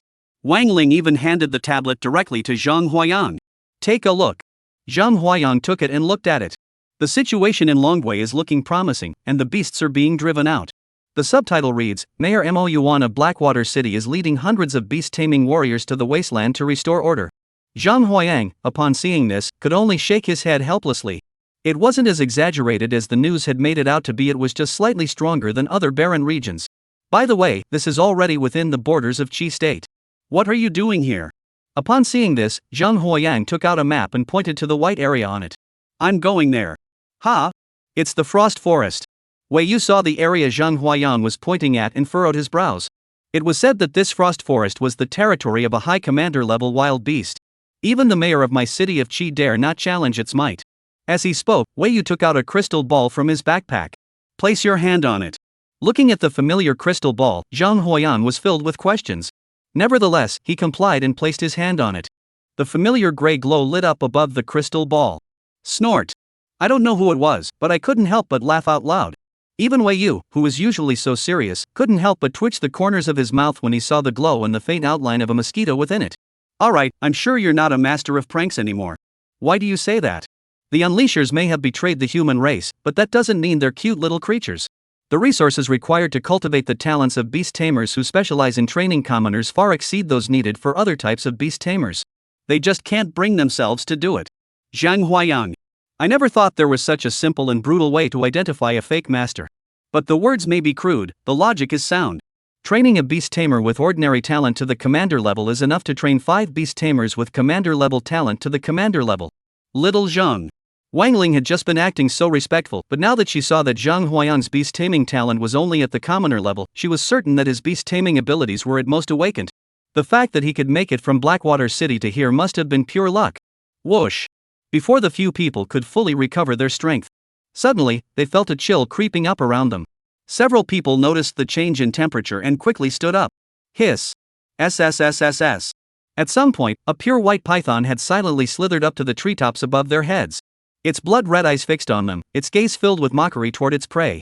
Name, Dragon Hunting Python. Rank, Junior Commander.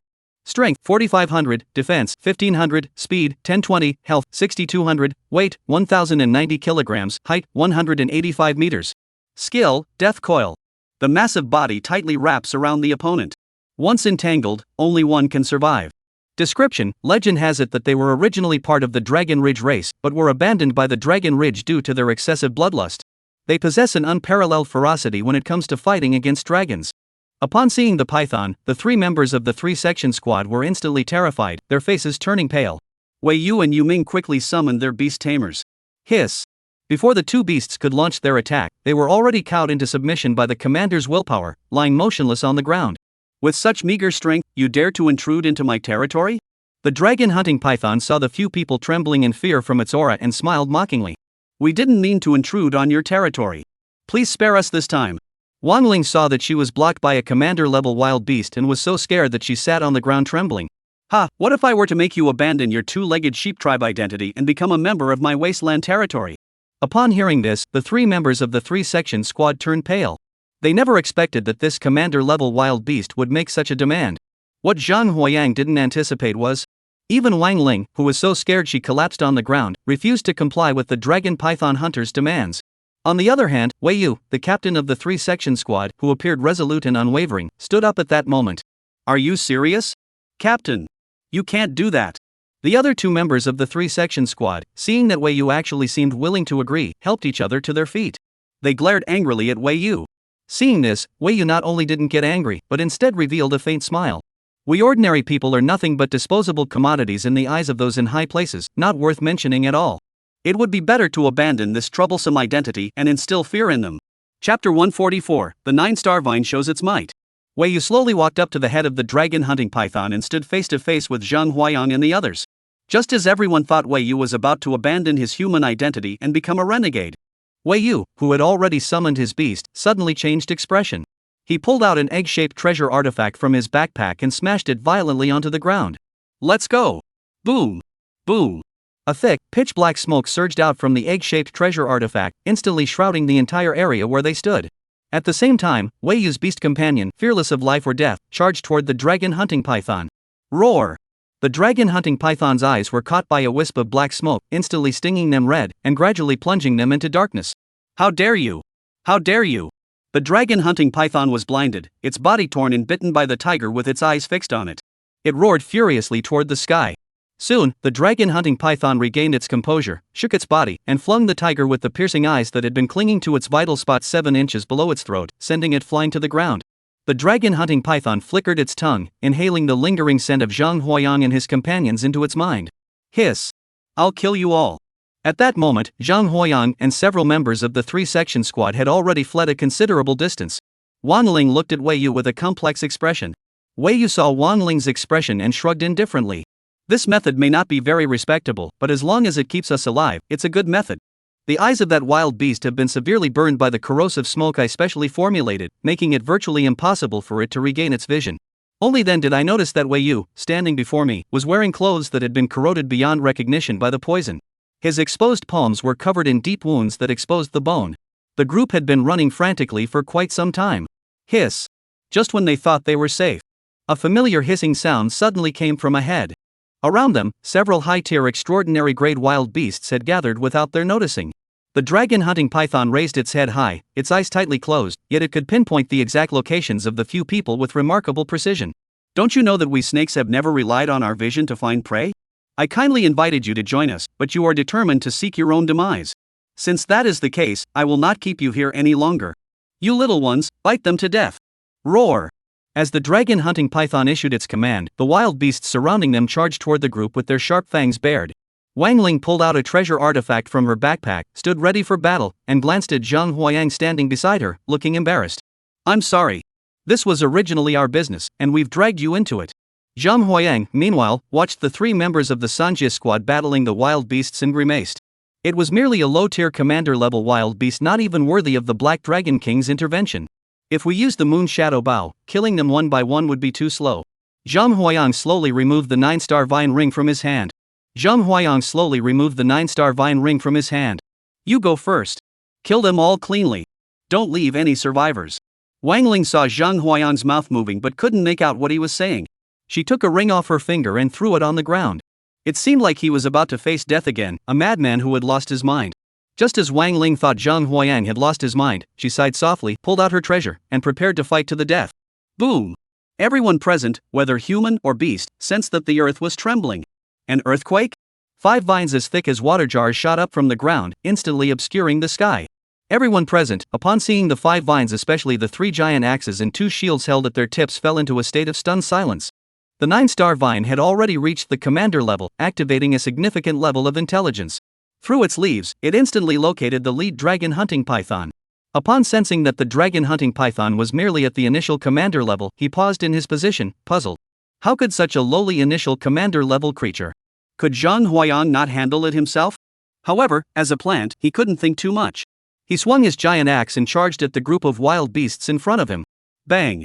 With each swing of the giant axe, several high-tier extraordinary beasts were felled. In less than 3 minutes, the herd of beasts surrounding them was completely slaughtered. After finishing this, the 9-star vine swung his giant axe and shield and charged toward the dragon hunting python. Zhang Huayang had not the slightest doubt about the 9-star vine's ability to slay the dragon hunting python. He even took out a chair from his spatial ring and sat down beside it. Wang Ling stared blankly at the 9-star vine displaying its divine might, her heart trembling. I'm really stupid. This guy is actually a master beast tamer, and I didn't even notice. And he even mocked the other person's beast taming talent. To cultivate a beast tamer of commoner level to this standard is simply inhuman. Yuming's beast tamer and his beast were both halting their actions, staring intently at the 9-star vine that had been completely suppressing the dragon python throughout the entire battle. Yuming's beast tamers, like their masters, had stopped their actions and were staring intently at the 9-star vine that was completely suppressing the dragon-slaying python. They remained unable to calm down for a long time. Only Wei Yu's eyes lit up, and he walked up to Zhang Huayang. Little Zhang, spit it out, Zhang Gu. Is this your beast? I didn't expect you to be a master beast tamer. My apologies. Upon hearing this, Zhang Huayang's eyes flickered slightly, but he remained silent, simply staring at the other person. Seeing Zhang Huayang staring at him with an odd expression, Wei Yu shuddered. He hurriedly stepped aside, wondering to himself where he had gone wrong. It was only 10 minutes. The massive body of the dragon hunting python was sliced into countless pieces by the 9-star vine. Most of it was immediately absorbed by the 9-star vine. Once it could no longer absorb anymore, the 9-star vine's body rapidly contracted, returning to its ring-like form and landing in Zhang Huayang's hand. Alright, that's all here. I must be on my way. Zhang Huayang slowly stood up and brushed the dust off his clothes. He had already wasted half a day here, and there was still nearly a day's journey left to the frost forest. We can't afford to waste any more time. Wang Ling was just about to speak up to persuade Zhang Huayang to return to Qizhou with her. However, upon catching Wei Yu's glance, she immediately abandoned the thought. Wei Yu stood up and bowed slightly to Zhang Huayang. Thank you for saving me today, Zhang Gu. I have nothing to offer you now, but if you ever come to Qizhou, you can come directly to the Wei family to find me. Though the Wei family may not compare to the 5 major families of Heishui City, we still hold some standing in Qizhou. Zhang Huayang glanced at Wei Yu and nodded slightly. The remaining part of the dragon python's body is yours to keep. However, I still hope you remember that you are human, not the 2-legged sheep tribe spoken of by the beasts of the wilderness. After saying this, Zhang Huayang took a step and left the place. When Wei Yu mentioned wanting to join the dragon hunting python, Zhang Huayang truly sensed the same aura from him as he had from those other assassins. He had already made up his mind to kill both Wei Yu and the dragon slayer together. But he didn't know why Wei Yu had ultimately given up. Wei Yu watched Zhang Huayang's departing figure and let out a long sigh of relief. Thankfully, he remembered where he had seen Zhang Huayang before. I had heard his name from my uncle, who had also shown me his photo. Realizing this, he was the person his uncle had spoken of, the one who, single-handedly, had stood up to the Beastmaster clan. Wei Gu, come quickly. There's still enough flesh and blood here, over 300 pounds, to cultivate our beast tamers to the extraordinary realm again. Chapter 145, Insect Nest Upgrade complete. Put the 9-star vine ring away safely. Upon closer inspection, one could clearly see that behind the 5 brilliant stars, a dim star was slowly taking shape. Name, 9-star vine. Rank, Junior Commander. Strength, 5,400, Defense, 2,700, Speed, 780, Health, 7,800, Weight, 114 tons, Height, 474 meters. Skill, Vine Frenzy swings vines wildly to strike enemies, dealing damage far exceeding its strength. Description, a lucky plant-type beast that has been upgraded to 5 stars, its potential has not yet reached its limit. With continued cultivation, it may surprise you with unexpected abilities. It can evolve by consuming various forms of flesh. Looking at the improved attributes, Zhang Huayang's gaze lingered on the description. After reading the description carefully, a smile couldn't help but appear on Zhang Huayang's lips. I never expected that after being with me for so long, you've also learned to devour flesh and blood to gain energy. But it's okay. My insect nest is currently upgrading, so the flesh you've obtained will be yours for free. Following the map's guidance, Zhang Huayang moved at an incredible speed, reaching the edge of the frost forest in less than 20 hours. Standing on a distant hilltop, he looked out at the forest before him, which was entirely formed from frost, stretching as far as the eye could see. At the very center of this forest, a massive ice crystal peak spans dozens of kilometers, standing tall and silent. Within the mountain peak, a faint shadow in the shape of a white deer can be seen lying there quietly. Click on the white deer to open the system. Name, Frost Cloud Deer. Name, Frost Cloud Deer. Rank, Grand Marshal Middle Ranked King. Strength, Defense, Speed, Health, Weight, Height. Skills? Description, a cloud deer with the ability to control frost, currently absorbing the power of the frost forest in order to become a king. Who? The cold, crisp air blowing in from the frost forest sent a chill down his spine, making him feel as though he had caught a cold. Zhang Huayang hurriedly retrieved the 3-piece warming set from his spatial ring and put it on. Thank goodness, thank goodness. Good thing I brought some warm clothes when I came, otherwise I would have frozen to death before even starting work here. Ah, man. Just then, Zhang Huayang suddenly heard the howls of wild beasts echoing from behind him. Hiding in the shadows to observe, Zhang Huayang's pupils contracted. A massive creature with a height of over 100 meters, its body so enormous that nothing else could be seen except for this wild beast, appeared in his field of vision. Its four legs and horns emitted endless flames, resembling a yak. Name: Flaming Yak. Rank: Grand Marshal. Strength, defense, speed, health, weight, height. Skills? Description: a yak-like creature with flame powers, it has fought countless battles over the years and risen to become the supreme leader.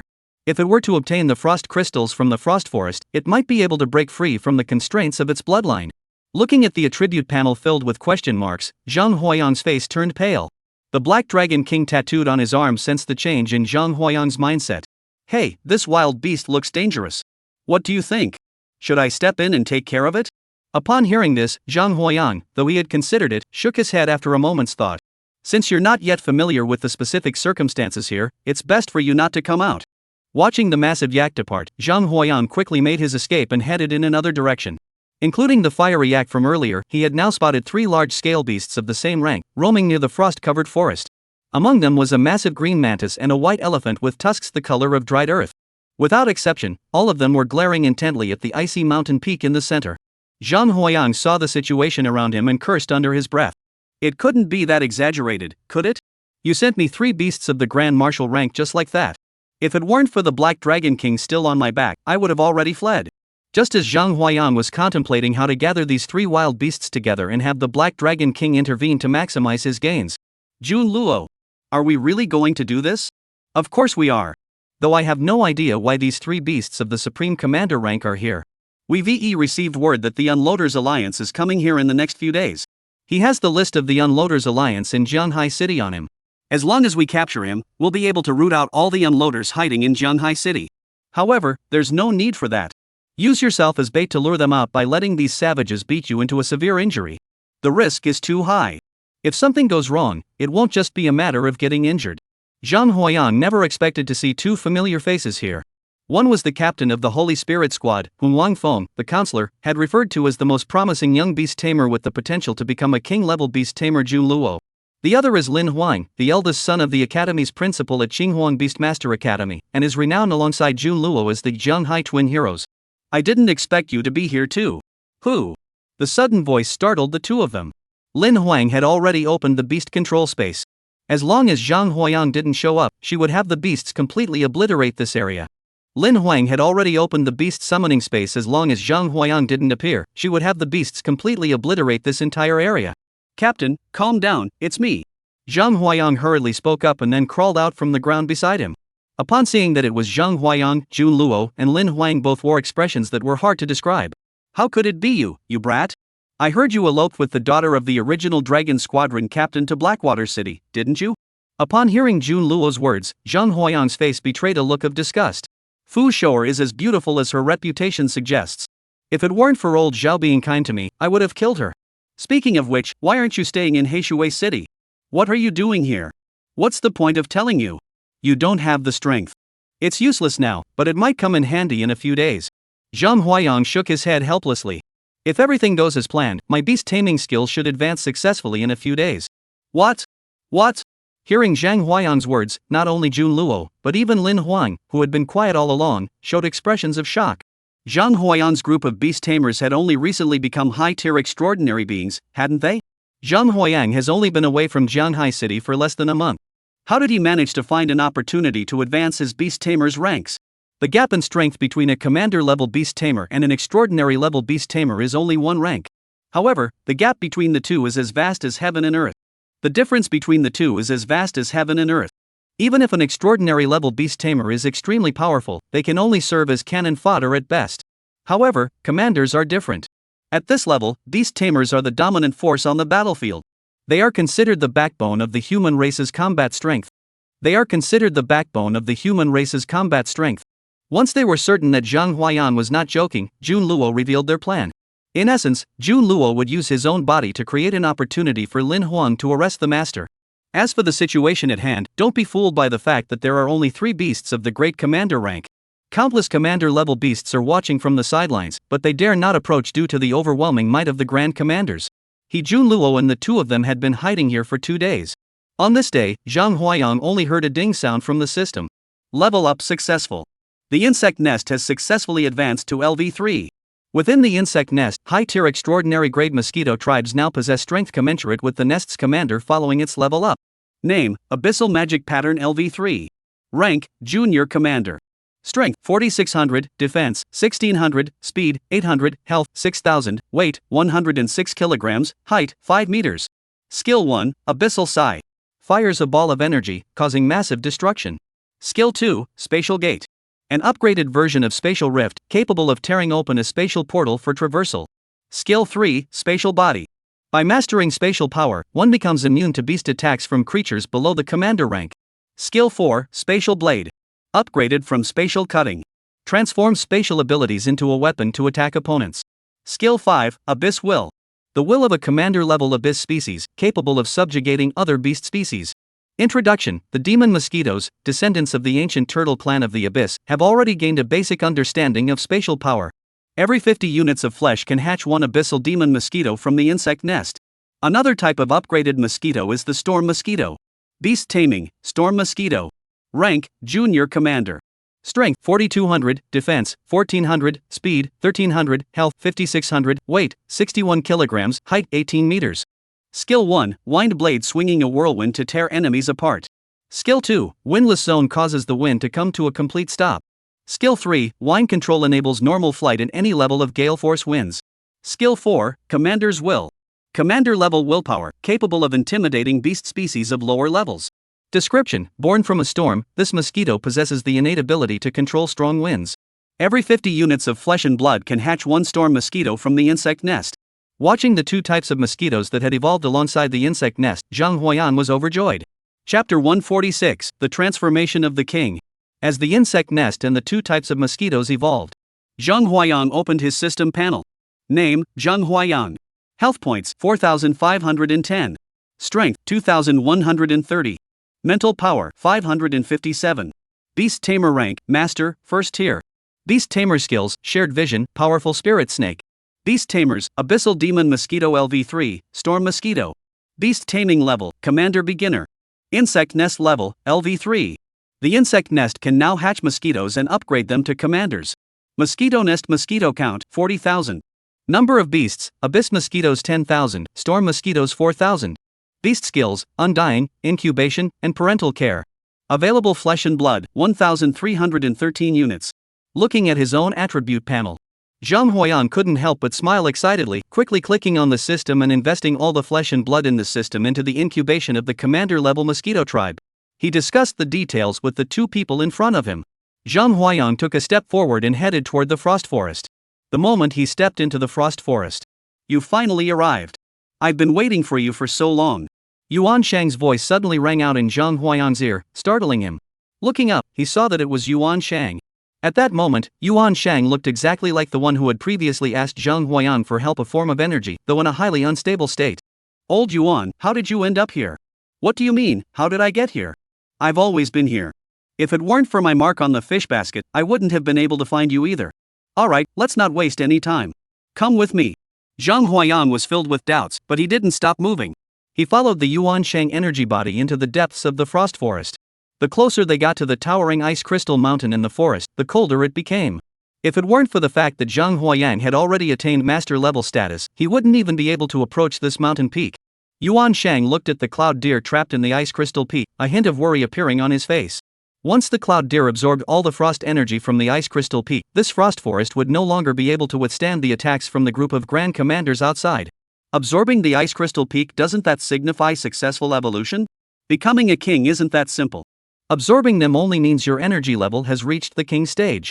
There's still the most crucial phase left, becoming a king. During this stage, Yulu must fully absorb energy to elevate his life form. As for the outside world, that's where your help is needed. I estimate that the Hua Wang stage will last approximately 1 hour. What? Upon hearing this, Zhang Huayan's face turned pale with shock. You mean you want me to hold off this group of Grand Marshal level beasts for an hour? Didn't Counselor Mo give you a backup plan? But that was only a one-time thing. Here, take this. Yuan Shang said, waving his hand, and a ball of energy emitting blue light appeared in his hand. This was a compressed energy ball from Yunlu, capable of unleashing Yunlu's full power attack once. To maximize the effectiveness of this attack energy, it is essential to catch them off guard.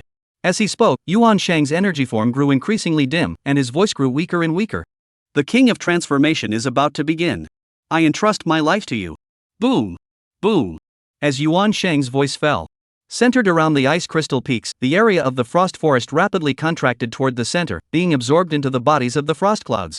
At the same moment, the frost clouds also transform into a massive blue egg hundreds of meters tall.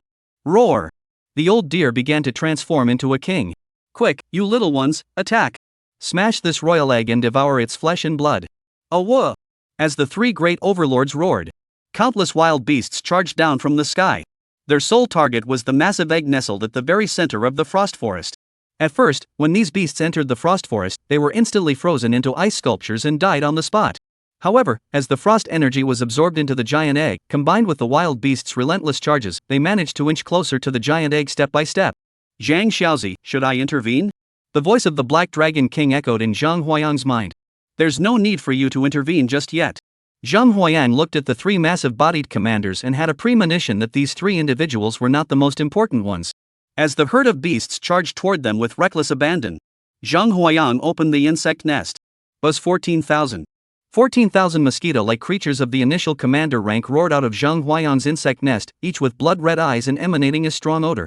In the blink of an eye, they obscured the sky of the frost forest. The size of the abyss mosquitoes had grown from that of adult water buffaloes to the size of pickup trucks, with wingspan reaching nearly 10 meters. Their bodies were covered in black armor, emitting a deep, eerie glow. Though the storm mosquitoes are smaller than the abyssal demon mosquitoes, they are the kings of the sky. As soon as the storm mosquito appears, the clear sky slowly condenses into a storm. Charge! No mercy! As Zhang Huayang gave the order, over 10,000 commander-level mosquitoes charged toward the wild beasts rushing forward.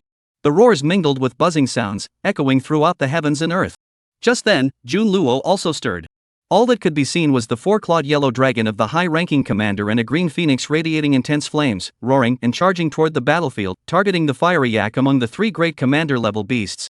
The other two great commanders were momentarily startled by the sudden attack, but upon realizing it was not directed at them, they both smiled slightly. Old ox, it seems your luck is out even here. You've run into those two-legged sheep seeking revenge. Yeah, old ox, it looks like this Wawang-level fruit isn't meant for you. They're just two high-ranking commanders. I don't even bother with them. The flame yak roared furiously, and flames shot up from its body, melting the surrounding ice and frost with just the residual heat. Bang! Tens of thousands of commander-level mosquitoes and the countless beasts brought by the three great overlords clashed violently. The battle raged on for a full 3 days and 3 nights. Within a radius of hundreds of kilometers, the area was completely overrun by the corpses of the beasts. The two great leaders had assumed that Zhang Huayang's beast-taming abilities, after such prolonged combat, had been completely exhausted. But what they didn't expect was Zhang Huayang's swarm of mosquitoes, as the battle raged on, not only suffered no losses but grew stronger with each passing moment. At this point, the swarm had swelled to nearly 20,000, with numbers still rising. Two massive overlord-level beasts exchanged glances. This one looks tough to deal with. The thousands of commander-level beasts I brought were all slain by the enemy's beast-taming techniques.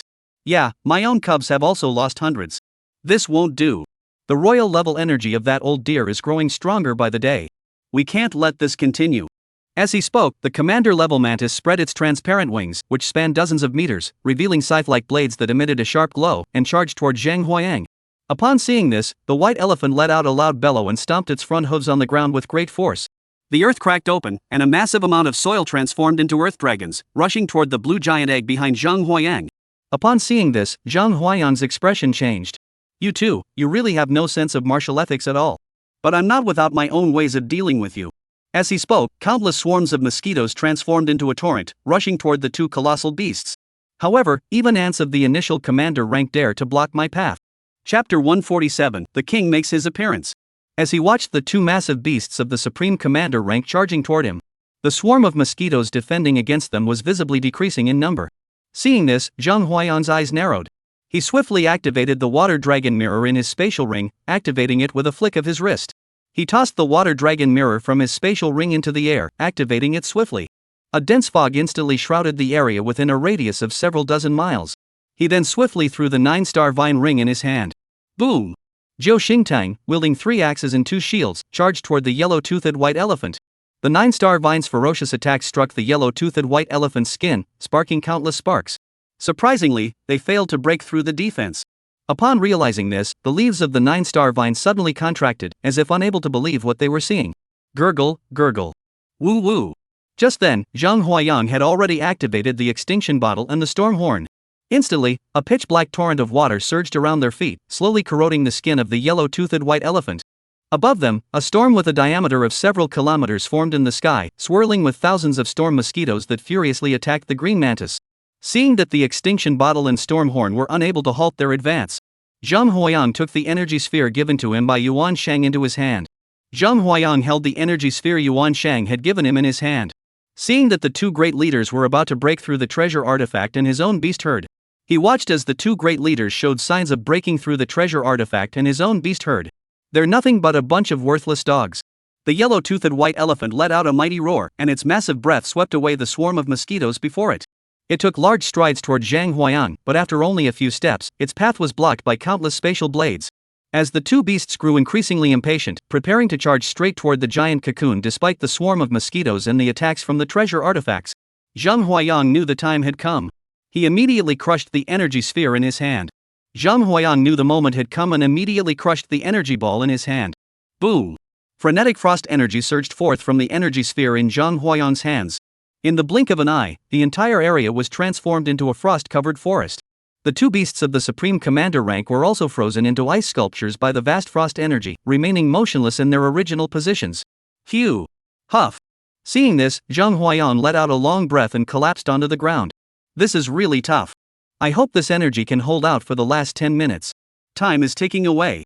The vibrations from the giant egg grew increasingly intense, and a faint aura of authority began to emanate from it. Click! The shell of the giant egg cracked open, and a pair of pale blue antlers, radiating a majestic glow, emerged from within. Just then, Zhang Huayang suddenly noticed that the atmosphere around him had suddenly grown quiet. Seeing this, Zhang Huayang's heart began to race.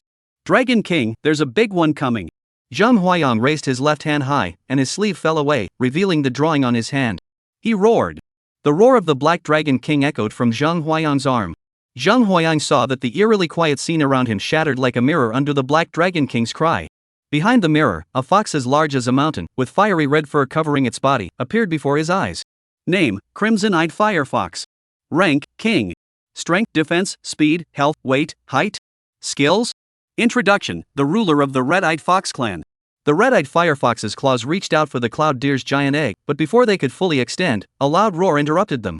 As it watched the black dragon soar into the sky, its face stretching for miles, the red-eyed firefox's expression changed drastically. Black Dragon King, you should be guarding the Black Dragon River. How dare you be here? Upon hearing the words of the firefox, the Black Dragon King's eyes flashed like lightning. You stinking fox, aren't you also here after leaving your territory? Oh, are you like me, wanting to eat this transformed king's egg, or have you already given up on that human and decided to carve out your own kingdom? If that's the case, we can share the transformed king's egg, and I'll owe you a favor. Meanwhile, the aura of the Black Dragon King appeared in an area hundreds of kilometers away, and this news instantly alarmed the 2 king-level beasts lurking near Blackwater City. They immediately ordered their subordinate beasts to investigate the matter and gather forces. Once confirmed, they would launch an attack on Blackwater City without hesitation. The Black Dragon King knew that the other party was stalling for time. Without further ado, he let out a loud roar to the heavens. Zhang Huayang could only feel that the river in the painting surged upward with his left hand, controlled by the Black Dragon King, and entered the sky. Zhang Xiazi, blow the storm horn a little louder.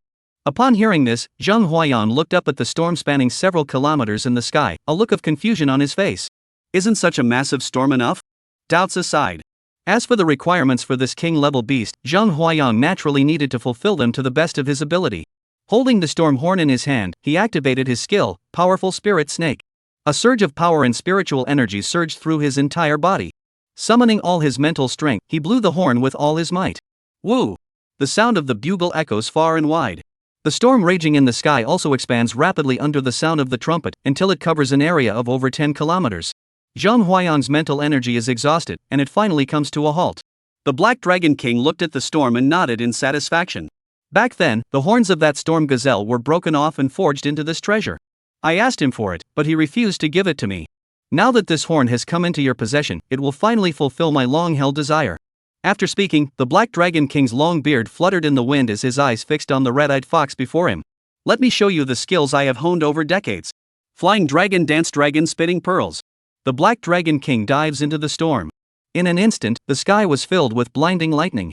The Dragon King's form flickered in and out of view amidst the raging storm.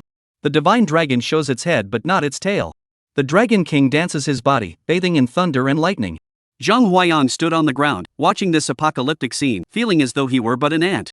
Suddenly, he saw thunderbolts filling the sky, violently contracting and converging into a ball of energy, which was then seized by the Black Dragon King. Boom! A massive thunderbolt transformed into a sphere radiating boundless energy, erupting from the mouth of the Black Dragon King and hurtling toward the crimson-eyed fox. Zhang Huayang watched as the hundreds of meters thick thunderbolt struck the crimson-eyed fox, which had already transformed into a red glow.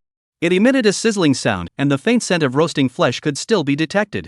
Who would have thought that the Red-Eyed Fox clan and the Black Dragon King of Blackwater City would both appear here?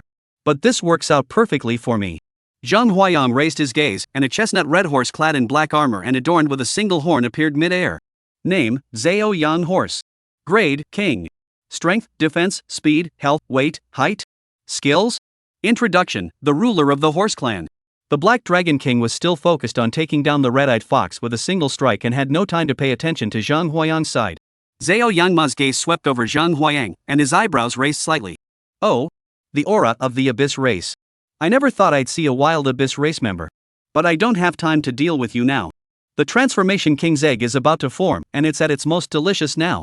Once I've eaten it, I'll come back and savor the taste of the Abyss species. Chapter 148, The Battle of the Four Kings. Watching tens of thousands of mosquitoes swarm toward him, Zhao Yangma merely shook his head slightly. He stamped his right hoof forward. Suddenly, a massive ball of flames, resembling a blazing sun, surged toward the swarm of mosquitoes. The Abyss mosquitoes, possessing spatial abilities, entered the void and narrowly escaped this peril. However, the storm mosquitoes lacked this innate ability and were all incinerated into ashes within the fiery inferno. As the chestnut red horse slowly approached the giant egg, suddenly, he felt a surge of energy approaching him. Turning his head, he saw Zhang Huayang unleashing his full power, charging the moon shadow bow to its maximum, and firing it at him. When the energy of the full moon struck the armor of the Zhaoyang horses, producing a crisp sound. The Zhaoyang horse looked at the dented armor on its back and furrowed its brow. I had no intention of bothering you, an unripe abyssal creature, but you dared to insult me like this? You're asking for death. Zhao Yangma's eyes blazed with anger, deeply offended by Zhang Huayang's insult. A ball of flames erupted from the single horn on his head, rising high into the sky and transforming into a blazing sun before crashing toward Zhang Huayang's face. Since you're asking for death, I won't spare you. I doubt the Abyss clan would bother with a minor like you and cause trouble for my Lima clan. As the blazing sun hurtled toward his face, Zhang Huayang showed no fear. Instead, he slowly raised his middle finger toward it. If you had just come straight at me, I wouldn't have been able to do anything, but you wasted so much time here. By Zhang Huayang's side, a figure appeared silently. It was none other than Yuan Shang, who had fully restored his body. As soon as the horse from Zhao Yang appeared, Zhang Huayang had already heard Yuan Shang's voice. Just help me hold them off for another minute, and I'll be done. At that moment, the giant egg rapidly expanded and finally exploded with a loud bang. A colossal creature, as massive as a mountain, with a pure white body emanating a frosty chill and a pair of blue antlers atop its head, appeared before them. Name, Cold Frost White Deer. Rank, Sovereign. Strength, Defense, Speed, Health, Weight, Height. Skills? Introduction, a deer clan ruler who successfully ascended to the rank of king-level beast tamer through the king's transformation ceremony. The frost-white deer swept its eyes around the surroundings. As its hooves touched the ground, its antlers emitted a dazzling glow. As the light bloomed, a unique royal domain belonging to the frost slowly took shape. Zhao Yangma, upon seeing this, narrowed his eyes slightly, and his single horn emitted endless flames. At the same time, a domain belonging to the Sun King gradually took shape. One frost, one flame. The moment the two rulers' domains collided, everything within a radius of dozens of kilometers was reduced to dust. The two sides remained locked in a stalemate for a long time. Zhao Yangma's gaze fell on Yuan Shang, who had already retrieved the treasure. He sensed the aura emanating from the other person. That's all for today. As Zhao Yangma opened his mouth, both sides simultaneously withdrew from the king's domain. Now that you've evolved into a king, I still hope you'll consider giving up this useless two-legged sheep. Are you done? Then get out of here. Humph. You'll pay for what you said today, sooner or later. After Zhao Yangma delivered this harsh threat, he touched the ground with his foot and vanished before their eyes in an instant. Seeing this king-level wild beast depart, not only Zhang Huayang, but even Yuan Shang and the newly promoted king-level cold frost white deer, all breathed a sigh of relief. The group looked up, watching the Black Dragon King, who had severely wounded the red-eyed fox with a single strike, depart without even taking the time to bid farewell. Yuan Shang patted Zheng Huayang on the shoulder. This time, it was all thanks to you. Without you, I might have really died. As he spoke, Yuan Shang took out a pair of blue antlers, each over 3 meters long, from his spatial ring. These are the original antlers shed by the white deer when it ascended to the rank of king. They contain the power of its 3 attacks. You should find them useful. Take the antler from the other person's hand, which emits an endless chill. The commotion here is really intense. It's ruined my plans. Jun Luo and Lin Huang arrived late. Upon seeing Yuan Shang, their pupils contracted. You are the elder. Aren't you dead? Upon hearing this, Yuan Shang waved his hand slightly. It's the 2 young masters of the Jun and Lin families. I didn't expect you two to be here as well. It's the 2 young men from the Jun and Lin families. I didn't expect you to be here as well. I'm dead, but I came back to life. After saying that, Yuan Shang patted Zheng Huayang on the shoulder and addressed the 2 of them. Since both of you are here, I owe my life to Brother Zhang this time. If he ever needs help in the future, don't hesitate to assist him. Upon hearing Yuan Shang's words, Zheng Huayang realized there was someone backing him up, but he also sensed something was off. Is this old man trying to take advantage of me? Yuan Shang's words fell on Jun Luo's ears like a thunderclap. He had actually advanced to the king level. Doesn't that mean the Central Beast Hall has gained another council member? A royal-level beast tamer is no ordinary figure. They are capable of establishing a prosperous region for the human race, ensuring peace and prosperity for all who dwell there. Just then, Yuan Shang's communicator rang, and the furious roar of Mo Yuan echoed through it. Yuan Shang, you old fool, are you dead yet? If you're not dead, hurry over here and help out. Those 2 guys are here. Mo Yuan's words reached everyone's ears. Everyone was startled at first, then their faces filled with urgency. Old man Mo, what's the rush? I've only just been promoted. Can't you give me a moment to catch my breath? Yuan Shang, when you were studying under me, you were like this. Now that you've become a king-level beast tamer, you're still like this. Yuan Shang, when you were studying under me, you were like this. Now that you've become a king-level beast tamer, you're still like this. Believe it or not, once I've settled things here, I'll come personally to beat you up. Old man Mo, forget it. Let's just go over there now. After hanging up the phone, Yuan Shang looked at the stunt group and shook his head helplessly. When Mo was a teacher at the academy, I was his student. He beat me up a lot, so don't take it to heart. Since the MP was able to call, it means the situation there isn't too urgent. But we shouldn't linger here either. Let us head out. After hearing Yuan Shang's words, Zheng Huayang and the others exchanged glances in Shanghai, seeing the same look of exasperation in each other's eyes. It's not like you're the one clinging on, is it? Devouring the ghost firefly, you obtain 120 units of flesh and blood, restoring 40 HP, 31 strength, and 13 mental power. Devour the frozen bird, obtain 71 units of flesh, restoring 28 HP, 19 strength, and 21 mental power. Devour the crimson lotus demon horse, obtain 123 units of flesh, restoring 51 HP, 21 strength, and 31 mental power. The system prompt sound of mosquito swarms devouring wild beasts echoed continuously in Zheng Huayang's ears. Just then, he saw 7 vines, each several meters thick, emitting 7 points of starlight, rushing toward him at an incredible speed. Jun Luo saw the approaching creatures, took a defensive stance, summoned his beast, and prepared to launch an attack. Captain Jun, don't be nervous. Before Jun Luo could even react to what was happening, the massive vine was shrinking at a visible speed, until it was the size of a palm, landing in Zheng Huayang's hand, clinging tightly to his wrist, and transforming into a bracelet. Name, 9-star vine. Rank, high-ranking commander. Strength, 8,000, Defense, 3,700, Speed, 1150, Health, 10,000, Weight, 731 tons, Height, 1368 meters. Skill, Vine Frenzy swings vines wildly to strike enemies, dealing damage far exceeding its strength. Description, a plant-type beast with exceptional luck that has activated the 7 stars. Its potential has not yet reached its limit. Continued cultivation may yield unexpected surprises. Looking at the 9-star vine in a deep slumber. I never expected that those 2 great commander-level beasts were actually devoured by you alone. However, I can accept this outcome. Chapter 149, The 2 Kings Retreat. Yuan Shang glanced at the few people and nodded slightly. The old man in black is urging me. I'll go ahead. As he spoke, Yuan Shang took a step forward and sat sideways on the back of the frost-white deer. The white deer let out a loud cry, took a step forward, and frost flowers bloomed beneath its hooves, vanishing from Zheng Huayang's sight in an instant. Watching the disappearing Yuan Shang, Zheng Huayang curled his lips. I feel like I'm getting the short end of the stick. After a long while, Jun Luo finally came to his senses from the news of Yuan Shang becoming king. Old Lin, old Zhang, let's go over there too. Heishuwei City. A mountain-like creature with emerald eyes and a back covered in poisonous growths lay perched on the mountainside near Blackwater City. It watches silently as the crimson sun-colored leopard entangles the Black Dragon King in the sky above. Below, several grand commanders, accompanied by countless wild beasts, launched an attack on the Blackwater district. 2 of the 4 outer districts of Blackwater City have already been breached, with countless beasts swarming toward the central residential area. However, upon seeing the inner ring completely deserted, the beasts fell into silence. They had no idea why the ordinary people in the inner circle had vanished without a trace. They simply believed that the people from Blackwater City had deceived them, and immediately turned around, charging even morely toward the remaining 2 areas. Upon receiving the report from his subordinates, the green-eyed toad flew into a rage. His body erupted with energy as he charged toward the Black Dragon King with relentless ferocity. However, he was stopped by Mo Yuan, who used the True King's treasure to draw a chain and block his path. The green-eyed toad stared at Mo Yuan before him. Just a 2-legged sheep-like creature, and you dare to block my path? The green-eyed toad immediately exerted its strength, showing signs of breaking through the blockade. Upon seeing this, Mo Yuan's expression changed, and he raised his gaze to look into the distance. Where is Yuan Shang? Why hasn't he arrived yet? Click, click. The green-eyed toad snapped the chains one by one, its mouth convulsing wildly before opening wide and spitting. Instantly, a pale red tongue, covered in countless protrusions, like a coiling dragon, lunged toward Mo Yuan. Clang! Ding ding! A wisp of frost drifted down from the sky, followed by a massive white deer and Yuan Shang on its back. The frost-covered white deer glared intently at the emerald-eyed toad before it. Let's go outside and fight.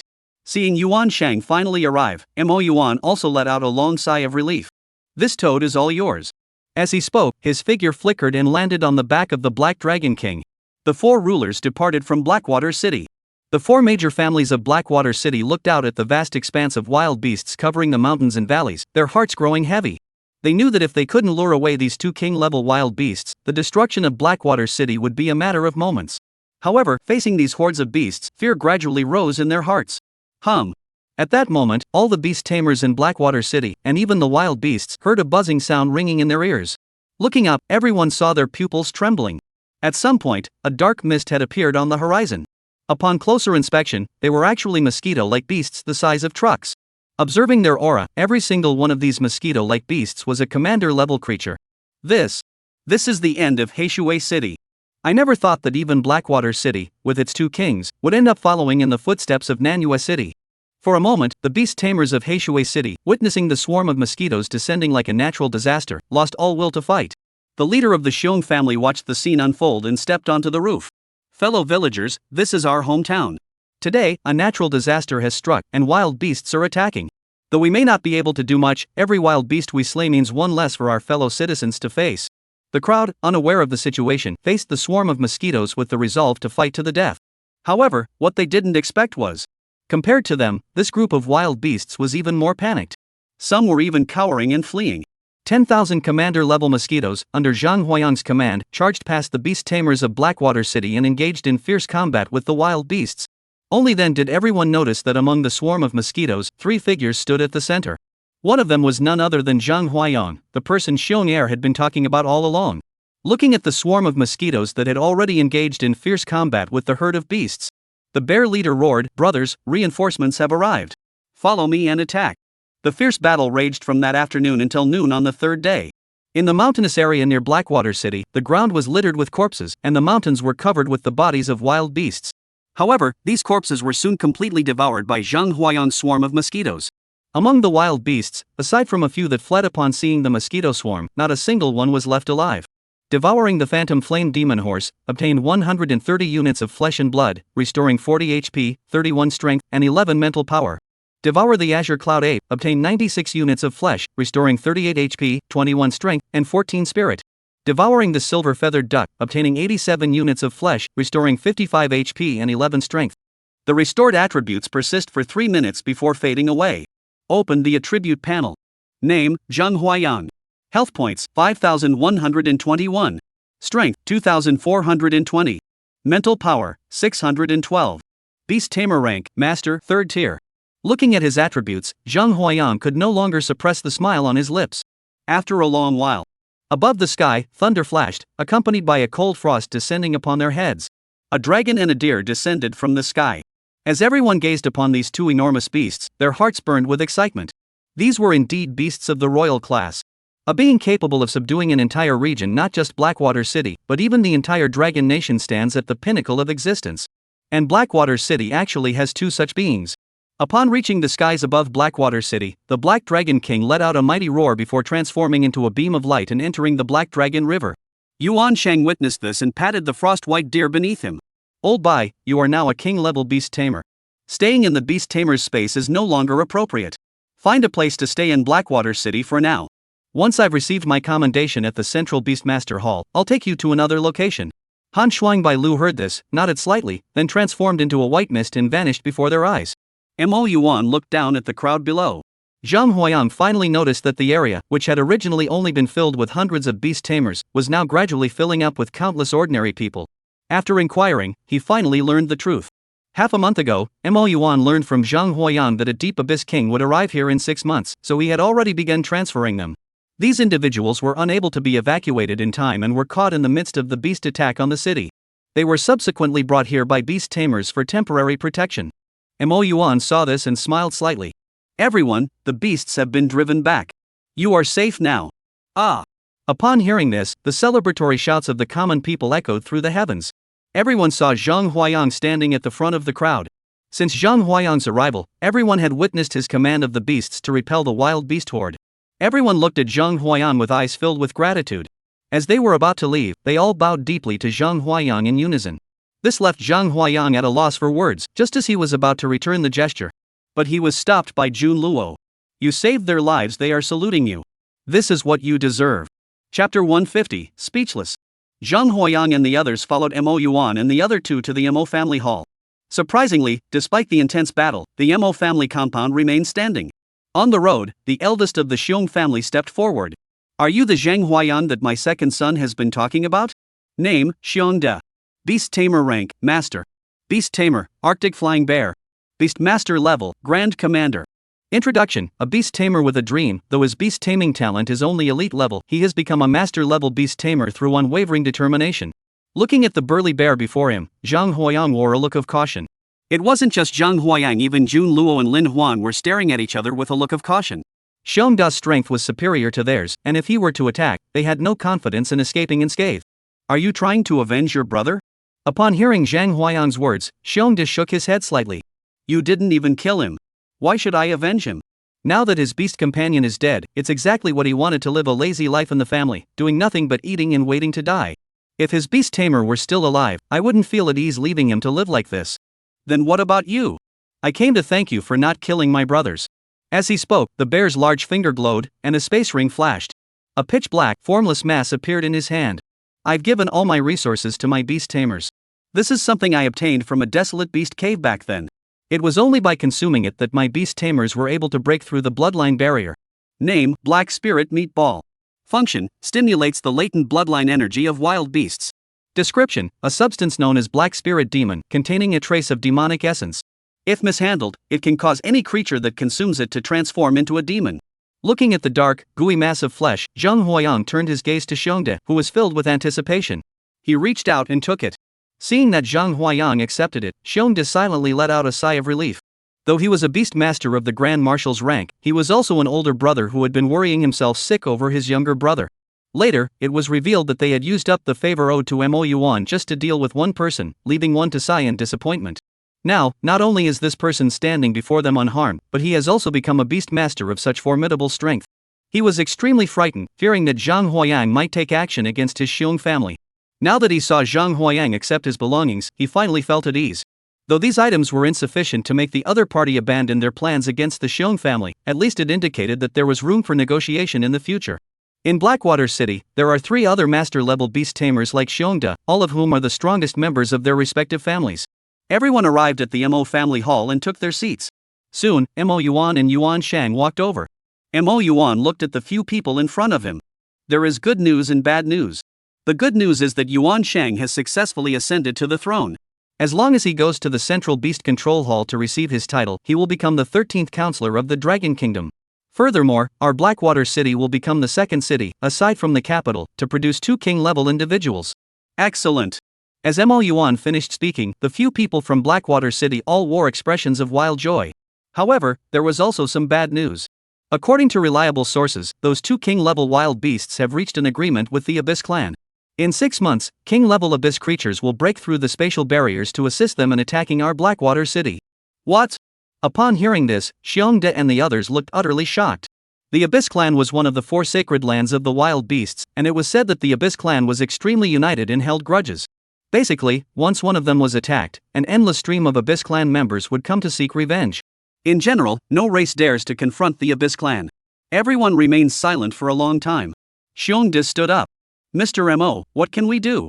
First, proceed according to the original plan and evacuate the civilians from the inner circle. Over the next 6 months, if any of you 4 have any matters related to beast cultivation or beast training, feel free to come find me. As he spoke, Mo Yuan turned his gaze toward Zhang Huayang. If there's really no other way, you'll have to go and negotiate. Upon hearing this, everyone turned their gaze toward Zhang Huayang. Zhang Huayang felt the pressure and swallowed hard. Zhang Huayang felt the pressure and swallowed hard. Although the Abyss race was united and could negotiate with one another, that applied only to the pure-blooded Abyss race. As for me, with my half-breed abyssal bloodline, I will ultimately have to rely on my strength to speak for myself. I'll do my best. After discussing for several hours, the crowd finally left the Mo family. After resting for several days, Zhang Huayang recovered from the aftereffects of the powerful spirit snake. On this particular day, after finishing his meal outside, he was on his way back to the dragon's den. Is that you, Zhang Gu? Hearing the familiar voice, Zhang Huayang turned around and frowned. The person who came was none other than Xin Xiao. At that moment, Xin Xiao no longer had her usual elegance. She was disheveled and in a state of disarray. You still have the nerve to come looking for me? Seeing Zhang Huayang's cold expression, Xin Xiao collapsed onto the ground with a thud. Don't do this. Uncle Zhao told me you would take care of me. Now that I've been expelled from the Shangwan family, you must take responsibility. Zhang Huayang? What the heck is this? I don't understand a word you're saying. Zhang Huayang looked at Xin Xiao in front of him. Do you know what you've done? I know. Then you have the nerve to say that. Setting aside what I did, don't you have any fault at all? Xin Xiao widened her eyes and stared at Zhang Huayang in front of her. I'm a woman, and Uncle Zhao asked me to bring you to Heishui City specifically to take care of me. Now that I've ended up like this, you're largely to blame. I don't care. You have to take full responsibility. Ha ha. Zhang Huayang was so annoyed by Xin Xiao's words that he couldn't help but laugh. He had never seen such a shameless person before. She is truly the epitome of modern feminism. Fu Shouer's appearance truly lives up to her reputation. As he spoke, Zhang Huayang remained standing at the entrance of the dragon's first rank. Zhang Huayang walked over to the security guard and pointed at Xin Xiao. This guy is a bit off his rocker. If he does something that no normal person can understand, you'd better stop him. Otherwise, the reputation of the Dragon Clan will be ruined. Yes. The security guard bowed respectfully to Zhang Huayang.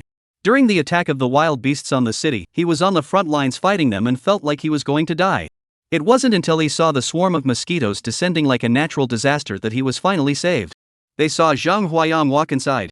Xin Xiao hurriedly followed. But he was stopped by security. What are you doing? You're not a resident of Zheolongipin, so I can't let you in. Do you know what you're saying? Xin Xiaowen, upon hearing this, flew into a rage and pointed at Zhang Huayang in front of him. That guy owes my uncle a lot, and he promised my uncle he'd take care of me. Hey, Zhang Huayang, say something. Hey, Zhang Huayang, say something.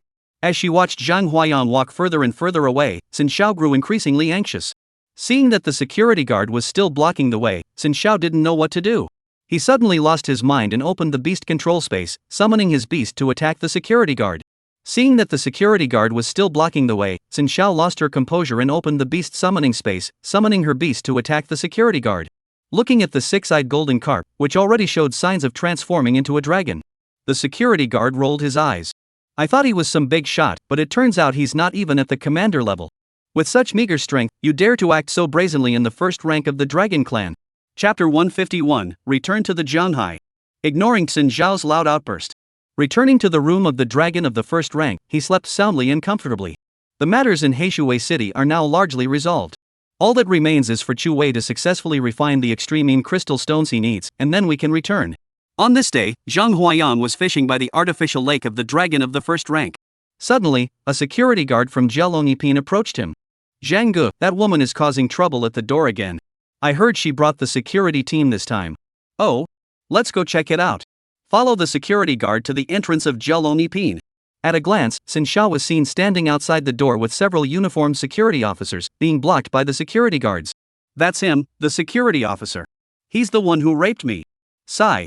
As soon as Xin Xiao spoke, everyone gasped in shock and turned their gaze toward Zhang Huayang, who had a look of disbelief on his face. Zhang Huayang? What did I do to you? Up until now, I've kept at least 2 meters away from you, and now you're telling me I raped you. Several security officers, upon seeing Zhang Huayang, furrowed their brows. They knew exactly who Zhang Huayang was. He was, without a doubt, the most prominent figure in Blackwater City, second only to the 2 council members. Moreover, Xin Xiao stated that the rape occurred 3 nights ago. However, they clearly remember that on that night, Zhang Huayang was sitting at a late-night snack street eating a late-night snack. When they patrolled that area, they even exchanged greetings with him. Seeing this, one of the older security officers stepped forward toward Zhang Huayang.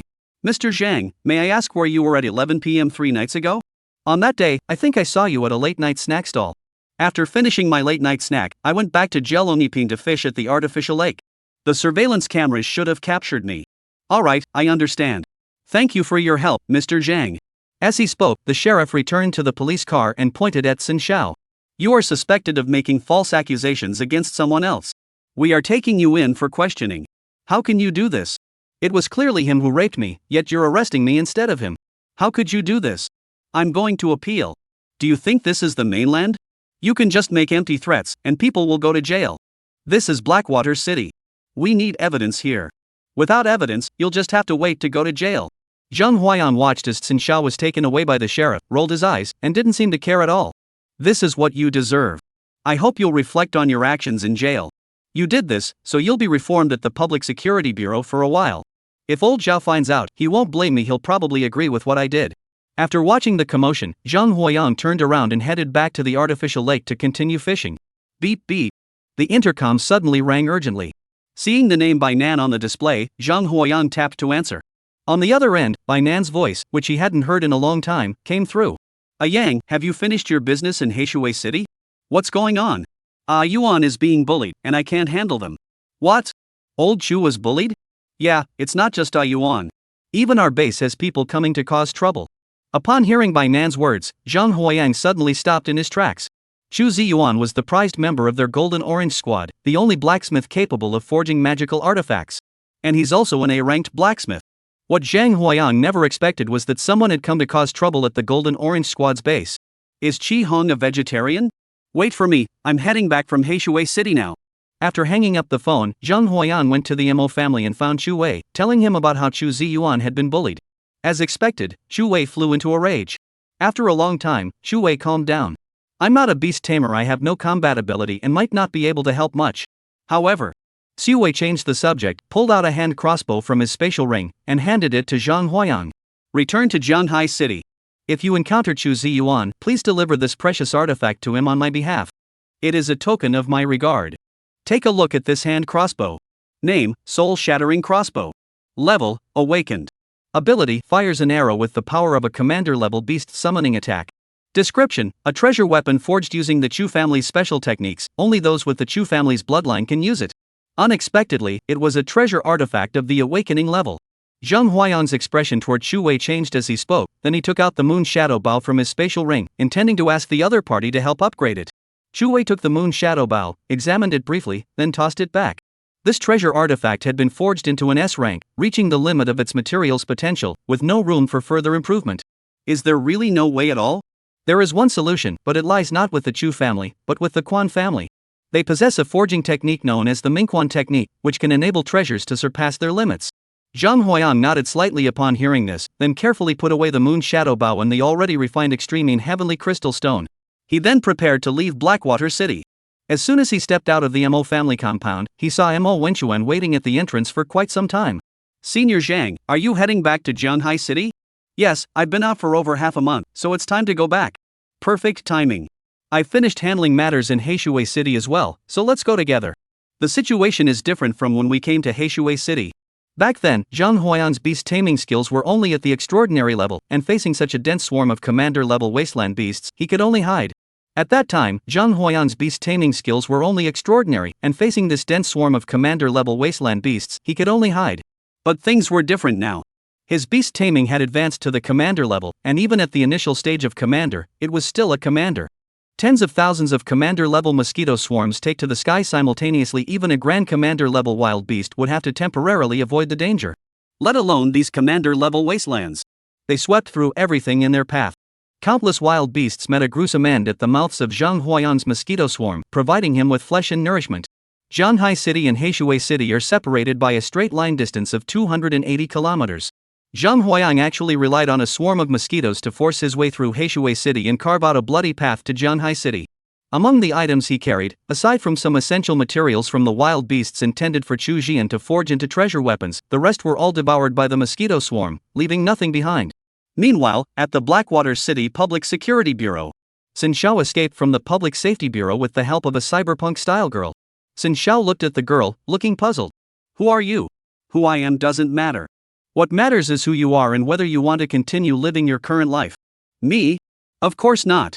Since you don't want to, why not join us and work hard to improve your abilities so you're no longer limited to beast taming? You? Are you from the Unleashing Masters Alliance? Xin Xiao immediately realized the other person's identity from their words. He was so frightened that his face turned pale. The Unleashed Masters Alliance was an organization hunted down by all the beast tamers of the Dragon Kingdom. Joining it meant standing against the Dragon Kingdom. Don't you want Zhang Huayan to pay the price he deserves? I do. I've always wanted to. After hearing the other person's words, Xin Xiao paused for a moment before agreeing. Alright, I'll join you. This is the right choice for you. Chapter 152, The Current State of Golden Tangerines.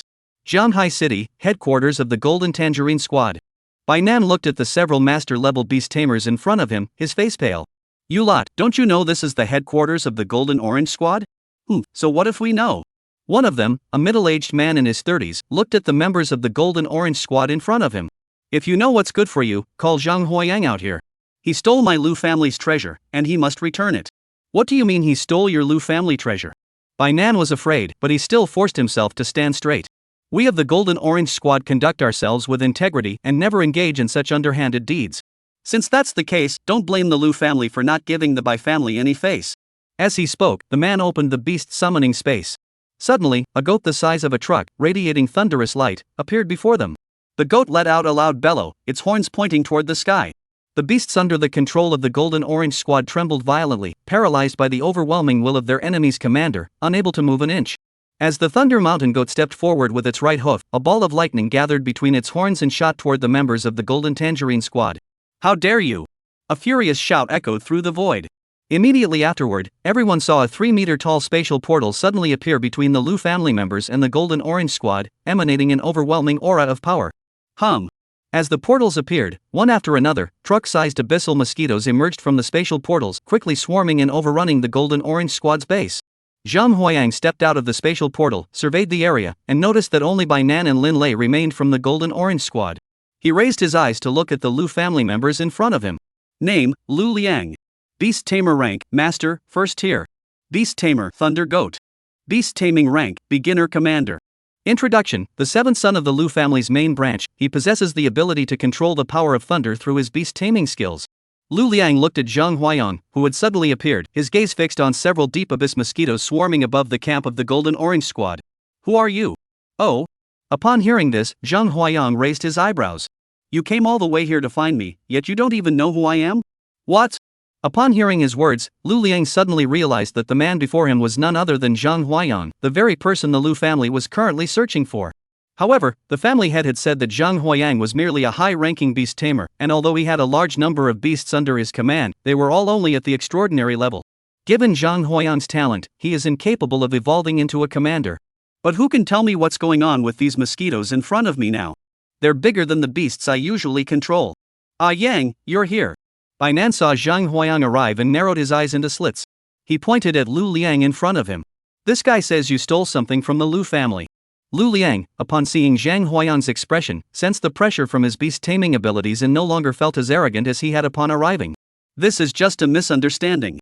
This can't be a misunderstanding. After witnessing Zhang Huayang's strength, Bainan gained some confidence. He stepped forward, one hand on his hip and the other pointing at the camera above Lu Liang's head. It's all recorded here. Following the direction of Bainan's finger, everyone finally noticed that there was a round camera above their heads, flashing red lights. If there were any records before, let them be recorded. As long as they were all eliminated, even if the Public Security Bureau obtained these records, they couldn't do anything to him. But things are different now. Zhang Huayang's Beastmaster has reached the rank of commander, though only at the initial stage. Still, he is a commander and a backbone of Jianhai City. How can this be a misunderstanding? Lu Liang took a step back. Seeing this, Bai Nan stepped forward. This is the headquarters of our Golden Orange Squad. You barged in without distinguishing between friend and foe. So? We need more money. There are 4 of us, so at least 2 million each, and then this matter will be settled. What? Hearing this number, Lu Liang's eyes widened in disbelief. Buzz. He had intended to argue a few more words, but suddenly noticed that Zhang Huayan's abyssal demon mosquito had already taken control of his beast. He immediately wore an expression of horror. This was a commander-level beast he had spent a fortune to cultivate. If it were to die, the loss would be far greater than 8 million dragon coins. Alright, I'll give it to you, but can you spare my beast companion? Upon hearing this, Zhang Huayan nodded slightly. The abyss mosquito, receiving Zhang Huayan's signal, tossed the thunder goat aside like a dead dog. Lu Liang stepped forward to examine the thunder goat. Seeing only broken ribs and no other wounds, he finally breathed a sigh of relief. I only have 2 million dragon coins on me.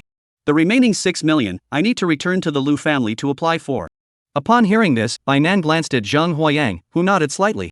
Bai Nan quickly retrieved the loan agreement from his spatial ring. Since that's the case, words alone aren't enough. Let's draw up a contract. After completing these tasks, Lu Liang sighed deeply, stored his beast in the beast space, and then left in disgrace. Watching Lu Liang depart, the members of the Golden Orange Squad finally let out a sigh of relief. They were different from Zhang Huayang. Zhang Huayang had a system, and his beast taming abilities were of the abyss variety, granting him immunity to most aspects of a commander's will at the supernatural tier. When they faced the commander's will emitted by Lu Liang's beast, they could only feel their eyes go white and were completely unable to muster any resistance. It wasn't until Zhang Huayang arrived and provided them with resistance that they were able to recover. The members of the Golden Orange Squad sat around the dining table. Zhang Huayang looked at the empty seat that had once belonged to Chu Ziyuan. Where's old Chu? You say he was bullied, but where did he go? Bai Nan sighed. Lao Chu had been dumped and bullied by his older brother-in-law. Zhang Huayang? Mo Wenchuan heard this and his eyes sparkled with a gossipy gleam. Hurry up and tell me. Wasn't he the one who brought the Chu family members from Beiji City to Jianhai City to offer assistance that day? Later, during an outing to assist others, he met a girl and became her devoted admirer. However, recently, the front lines temporarily ceased hostilities. The girl's older brother is a high-ranking beast tamer who had also returned from the front lines to recover from injuries. He looked down on Yuan, who had only average talent. Even when Yuan later assured him that he would definitely train the beast to become a commander. However, that older brother-in-law remained unconvinced, insisting that someone with only commoner-level talent could never possibly train a beast master to become a commander. Every time Yuan went there, he got beaten up. Every visit ended with him getting beaten. Put. Mo Wenchuan couldn't help but burst into laughter upon hearing Bai Nan's words. Old Chu, this guy. On the surface, he seems ordinary and only interested in forging, but who would have thought he was like this in private? Upon hearing this, Zhang Huayan's eyes sparkled with a gleam of interest. A beast tamer who had been withdrawn from the front lines. Doesn't that mean that most of the beast tamers from other families in Jianhai City have already returned? That's convenient. At that time, I wasn't strong enough to cause you any trouble. But things are different now. If you dare to come near me, I'll make sure you lose everything you own. Chapter 153, Lu Wen Comes Calling. Oh my goodness. Just as the few of them were chatting idly, Chu Ziyuan covered his mouth and walked in. Upon seeing Zhang Huayang and Mo Wenchuan, his eyes lit up. But his swollen, bruised face made him let out an agonizing scream. Lao Chu, did your brother-in-law beat you up again? Upon hearing Zhang Huayan's words, Chu Ziyuan immediately realized that they already knew. Sigh, there's nothing I can do. My brother-in-law doesn't approve of me. Upon hearing this, Zhang Huayang smiled slightly. You're just in time. I brought you something special. As he spoke, Zhang Huayang's spatial ring on his hand flashed with a burst of light. 8 pieces of extreme and heavenly crystal stones instantly appeared on the dining table. Gazing at the 8 crystals emanating an endless, profound aura, they immediately sensed that their beasts were yearning for them. This is the extreme crystal stone I obtained from Blackwater City. It can break the bloodline shackles of beast tamers. If used properly, your beasts should be able to break through to the commander level without any issues. What? As soon as Zhang Huayang spoke, everyone present, except for Mo Wenchuan who was in the know, stared wide-eyed. As everyone knew, a treasure capable of breaking the bloodline shackles of beast tamers was truly priceless. Even within their own family, there might not be more than a few such treasures. Now Zhang Huayang has brought out 8 pieces at once, clearly preparing one for each of them. Isn't that too expensive? Bai Nan spoke tentatively, but couldn't hide the longing in his eyes. Seeing this, Zhang Huayang shook his head helplessly and pushed the extreme crystal stone in front of him toward Bai Nan. If you want it, take it. There's no need to be polite with me. My beast has become a commander. This thing is useless to me now. He. Upon hearing Zhang Huayang's words, Bai Nan chuckled and placed 2 of them into his spatial ring. Seeing that the others hadn't moved, he stood up and stuffed 2 pieces into each of their arms. This was something Yang had gone to great lengths to get for us. If we didn't accept it, wouldn't that be disrespectful to him? That's right, it was meant for you all. Zhang Huayang nodded slightly in agreement with Bai Nan's words. Once your beast tamers have been promoted to commanders, we'll set off for the central beast taming hall. Alright. Okay. Everyone spoke up at once, deeply moved by Zhang Huayang's suggestion. The central beast control hall was the most crucial place in the Dragon Kingdom, serving as the front line in the battle against the wild beasts. Any beast tamer with ambition deeply desires to join the central beast taming hall. However, in the central beastmaster hall, even those of the extraordinary rank hold no status. Only by becoming a commander can one secure a place there. After much discussion, Zhang Huayang handed the soul-shattering crossbow to Chu Zhiyuan. Upon seeing the precious artifact, the latter pushed it back. I have already taken the extreme heavenly crystal stone. I will give you this treasure as a gift. Upon hearing this, Zhang Huayang shook his head slightly. I use a bow and arrow. I'm not used to crossbows. This was forged for you by Chu Wei as a treasure to protect your life. If you're interested, find an opportunity to study the Mingquan technique of the Quan family and upgrade my Yue Ying Bao. Taking the broken soul crossbow from Zhang Huayang's hands, Chu Ziyuan nodded deeply. I will find a way to learn the Mingquan technique. After finishing their meal, the members of the Golden Orange Squad, except for Zhang Huayang, who had already become a master-level beast tamer, each held an extreme crystal stone and went to their cultivation rooms to study how to help the beasts break through their bloodline restraints. Zhang Huayang, carrying his fishing rod, arrived at the artificial lake beside the familiar Qinghuang Beastmaster Academy. Seeing Zhao Changping still fishing there, Zhang Huayang took a deep breath and walked over to sit beside him. Upon seeing Zhang Huayang arrive, Zhao Changping was also taken aback. Aren't you supposed to be in Heishui City with Xiao? Why are you back? Sigh. Zhang Huayang let out a deep sigh, shook his head slightly, and said nothing. Zhao Changping saw Zhang Huayang like this, his heart skipped a beat, and he quickly took out the communicator from his spatial ring and dialed Xin Zhao's number. Zhang Huayang was just about to reach out to stop him, saying it wasn't necessary. But before he could, the phone was answered, and on the other end came the familiar voice of Xin Zhao. Okay, so that's how it is. Come back early, then. After hanging up the phone, Zhao Changping patted Zhang Huayang on the shoulder with a look of regret. I didn't expect Xiao already had a boyfriend. You've been so kind to take care of him all this time. Upon hearing this, Zhang Huayang didn't know what to say and could only nod in agreement. But in his heart, he was secretly pondering. What's going on with the Public Security Bureau in Heishui City? It's only been a few days, and how did Xin Zhao manage to get out? I can't shake the feeling that something's fishy here. No, I have to call and ask about this later. I accompanied Zhao Changping from morning until dusk. Watching Zhao Changping depart with his boat loaded with fish, Zhang Huayang's gaze fell on his own fish basket. Zhao Changping also noticed Zhang Huayang's actions and saw that the fish basket was still empty. I didn't expect that after all this time, you still haven't caught a single fish. Never mind, I won't discourage you. I'll head back first. Seeing Zhang Huayang with a dark expression, Zhao Changping quickly made his escape. He slipped away. Zhang Huayang looked at the fishing rod in his hand, then glanced at the fish basket beside him.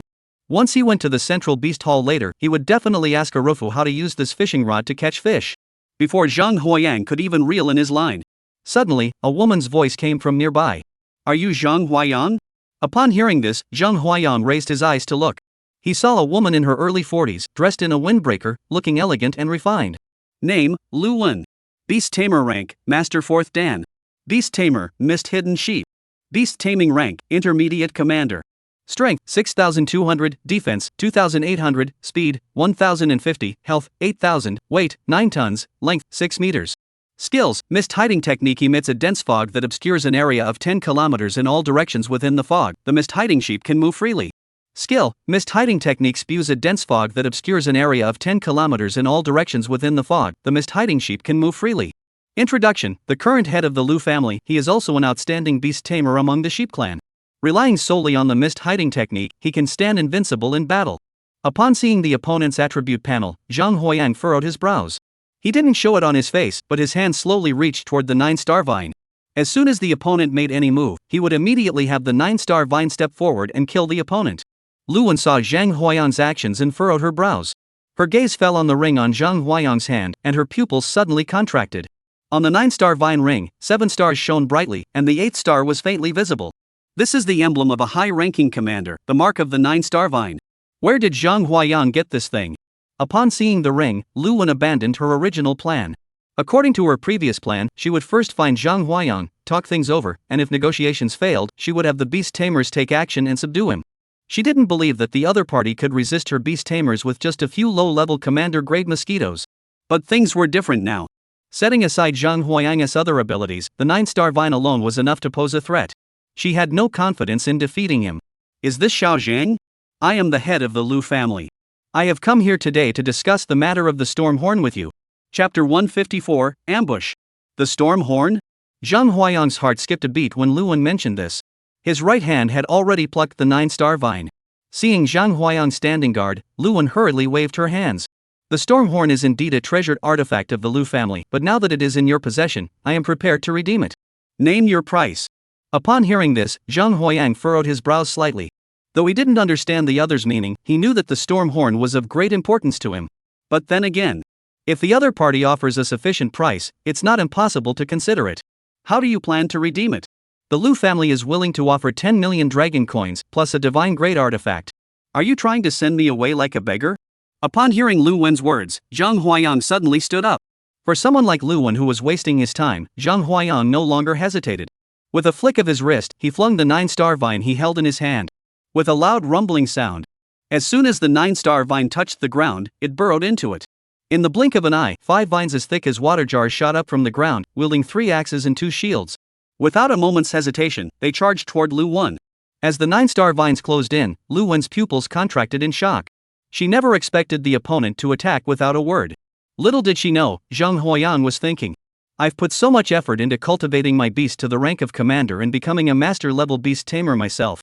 Now that I've returned to Jianghai City, I'm not here to argue with you. All he saw was a flash of light from Lu Wen's spatial ring, and a square shield appeared in his hand. Name, Iron Armor Shield. Level, Awakened. Ability, defends the master from enemy attacks. Description, forged from the hide of the Lu family's ironclad mountain goat. Bang! Bang! The 3-bladed axes of the 9-star vine struck the iron shields, sending sparks flying into the sky. In less than a few seconds, the iron-plated shield was already dented by the 9-star vine strikes. It would only take a few more minutes to break through the shield's defense. Third brother, if you don't act now, I'll die here. Me. Me. As Lu Wen's cries for help echoed through the air. A long, thin bleat came from behind him. Ah! Before Zhang Huayang could turn around, he felt a tremendous force collide with his waist, sending him flying backward. Even if you have countless beasts and immense power, as long as your beastmaster is subdued, your beasts will never pose a threat. Lu Wen slowly stood up and stood beside a middle-aged man who looked to be around 40 years old, watching Zhang Huayang fly farther and farther away until he finally came to a stop after colliding with and breaking a utility pole. The two approached Zhang Huayang and looked at the deep crater created by his body, a smile curving their lips. Good thing your treasure artifact can suppress your aura. Otherwise, we might not have been able to subdue this guy so easily. The storm horn is the treasured heirloom of the Lu family. How could it fall into the hands of others? The two stood at the edge of the pit, as if Zhang Huayang was already theirs for the taking. Cough cough. A cough suddenly echoed in their ears. Upon hearing this, both of them turned pale. Hum. Swarms of abyssal mosquitoes the size of pickup trucks roared out of the pits, obscuring the sky in an instant. Lu Jia and his companions stared wide-eyed, unable to believe what they were seeing before them. Zhang Huayang. This can't be possible. You're just a mortal being. How could you still be standing after being attacked by my beast at full strength? Zhang Huayang slowly emerged from the pit, brushing the dust off his body. He raised his eyes to look at the man beside Lu Wen. Name, Lu Yi. Beast Tamer rank, Master 7th Dan. Beast Tamer, Mighty Ram. Beast Taming level, High Ranking Commander. Strength, 8,600, Defense, 3,500, Speed, 1,200, Health, 10,000, Weight, 5 tons, Length, 64 meters.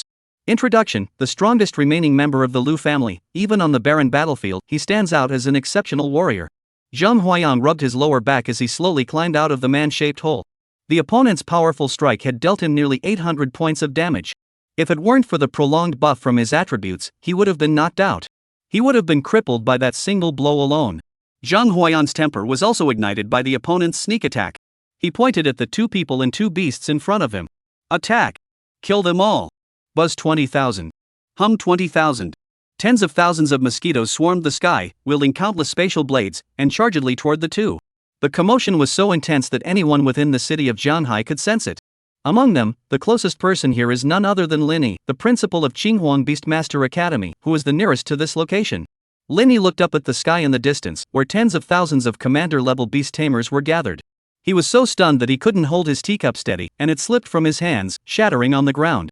The wild beasts are attacking the city? How is that possible? Isn't the only area around Shanghai City that hasn't been pacified the Western River region? This won't do. I have to go check it out. The two members of the Lu family, Lu Wen's Beastmaster was only a low-level commander. Under the mosquito swarm's relentless attacks, the Beastmaster was devoured clean, and even Lu Wen himself was pinned to the ground, unable to move. In contrast, Louis possessed formidable strength, and his Beastmaster was a high-tier commander. Its attributes far surpassed those of the mosquito swarm commanded by a low-tier commander, being several times stronger.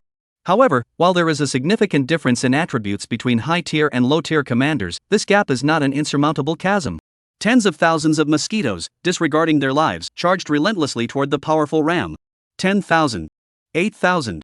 5,500. 2,100. 800. After losing 300 mosquitoes, he finally managed to reduce the life points of the powerful ram to below 1,000. Seeing this, Zhang Huayang flipped his hand, and the spatial ring glowed, causing the moon shadow bow to land in his hand. Seeing this, Zhang Huayang flipped his hand, and the spatial ring glowed. The moon shadow bow landed in his hand. Taking a deep breath, he drew the bow and pulled the string. Zhang Huayang's strength gathered on the moon shadow bow. You made me lose so many mosquito swarms. Do you know how long it takes me to hatch such a large number of bloodthirsty creatures? The glow of the moon shadow bow began to shine brightly.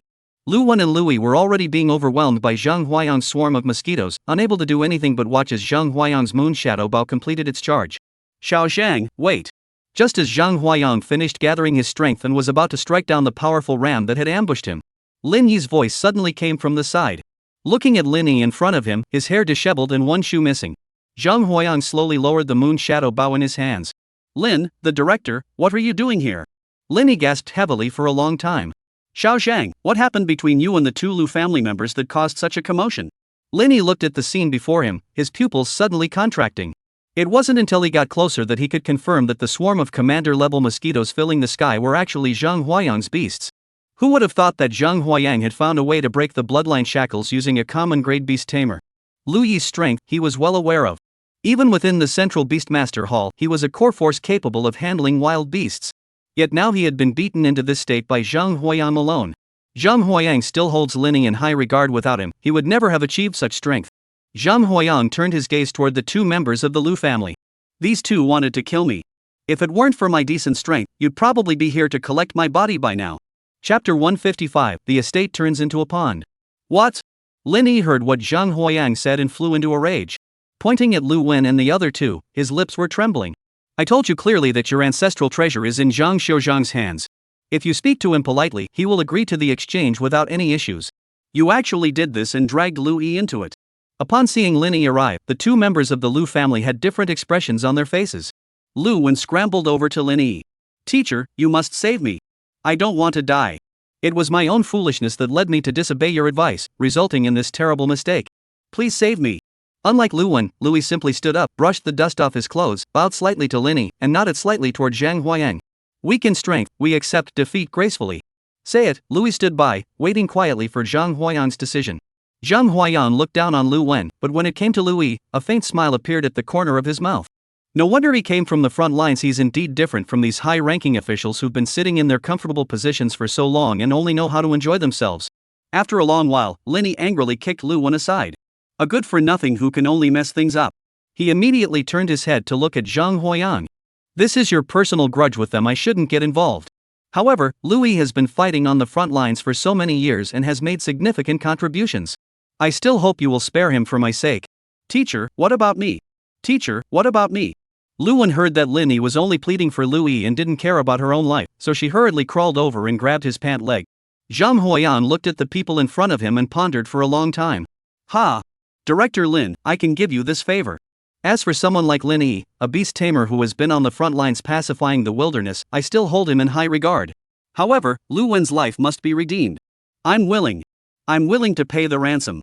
Lu Wen heard that Zhang Huayang was willing to spare her, and immediately spoke up, fearing that if she spoke too late, he might change his mind. Whatever you want, I'll give it to you. Soon, Zhang Huayang and the others arrived at the Lu family's estate. Before they arrived, Zhang Huayang had already instructed Lu Wen to dismiss everyone from the Lu family estate. Zhang Huayang saw the empty Lu family residence and opened the insect nest. Buzz. 10,000 mosquitoes flying together. Like locusts swarming across the land. Lu's estate, in their eyes, was being devoured bit by bit. It took no more than 10 minutes. The luxurious estate, already exposed to the bites of tens of thousands of mosquitoes, revealed its foundation. Lin Yiren could understand Zhang Huayan's actions. The vast estate had been reduced to nothing but its foundations, and this transformation left Lin's eyes twitching uncontrollably. He had thought it was over, but then he saw Zhang Huayang pull out a black bottle from his spatial ring. Under Zhang Huayang's stimulation, the black bottle began to emit black bubbles with a gurgling sound. Upon seeing the bottle, Lin Yi's expression suddenly changed. This is bad, it's the life-extinguishing bottle. Lin Yi tried to step forward to stop him, but he was always a step too late. Zhang Huayang had already activated the extinction bottle and thrown it toward Lu's estate. Gurgle, gurgle. The life-extinguishing water gushed out from the life-extinguishing bottle, and within half an hour, it had completely filled the Lu family's homestead. Lin Yi looked at the Lu family's home, now transformed into a pond of life-extinguishing water, and could only sigh helplessly. Zhang Huayang, seeing his objective achieved, retrieved the life-extinguishing bottle. Devouring objects belonging to the Lu family, restoring 121 life points, 43 strength, and 11 mental power. Zhang Huayang even found 2 S-rank treasures and 1 awakening treasure within the Lu family. After finishing this, Zhang Huayang turned to look at Lin Yi and the others. Director Lin, this matter is now concluded. However, I still hope that Lu Jiazhu will be sent to the Public Security Bureau for a period of time to help her change her mindset. Otherwise, next time he won't be able to find someone as easygoing as me. After saying that, Zhang Huayang took his spoils and turned to leave. Lu Wen watched Zhang Huayang's departing figure and cursed angrily. Lu Yi walked over and glanced at Lu Wen. You should thank the teacher properly. If it weren't for him, we would have died there. But it was Zhang Huayang who did it. He completely wiped out our Lu family's fortune. It's enough to be alive. Lu Yi looked at the extinguishing life water in front of him, bubbling and endlessly devouring life energy. You still don't understand. With such a background, if it weren't for the teacher, that guy could have easily killed us first and then claimed the spoils of war. Sigh, now that this matter is settled, I'll return to the Central Beast Control Hall. News of the Lu family's affairs quickly spread. When it was revealed that Zhang Huayang was the one responsible for turning the Lu family's land into a fish pond, the members of the 6 major families all wore different expressions. Among them, the most obvious were the Li and Tian families. Upon receiving this news, the head of the Li family held a banquet that day to celebrate, and the head of the Li family even celebrated loudly. Ha, let that old woman from the Lu family mock my Li family. And she dares to say that the Li family, with its vast wealth and influence, has been driven to the brink of bankruptcy by a mere upstart. Now the Lu family's mansion has been turned into a pond, and the water in the pond is cursed water that won't dissipate for 3 years. I'll see how you old woman manage to keep your position as principal. Unlike the Li family's mockery of the Lu family, the head of the Tian family looked at Tian Wei in front of him.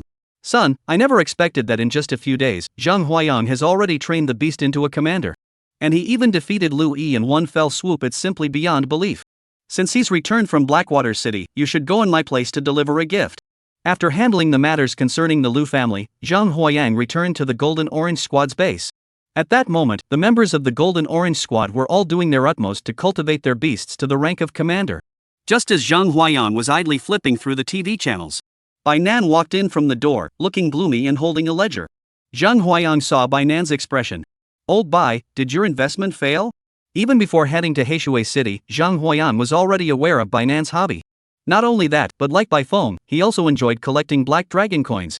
Unlike Bai Feng, who simply loves money, Bai Nan prefers to invest. Just like Zhang Huayang enjoys fishing but always ends up catching nothing, Bai Nan's investments always fail. However, there is one thing to note, Bai Nan uses only his own money for his investments. He has not touched a single penny of the startup funds he received from Zhang Huayang for the People's Alliance. Bang! Bang! Bai Nan slammed the documents on the table. A guy with just a common beast taming talent is really annoying. I spent so many dragon coins building the Alliance grounds and sharing breeding experiences. They don't care at all. Instead, they're fixated on the dragon coins in my hands, treating me like a little cutie. What a ripoff! The router actually quoted me 750,000. A pack of screws costs 8,000. The worst part is that this guy named Jia Feng even reported an underwear set, expecting me to reimburse him. Oh. As for dragon coins, Zhang Huayang no longer had much interest in them.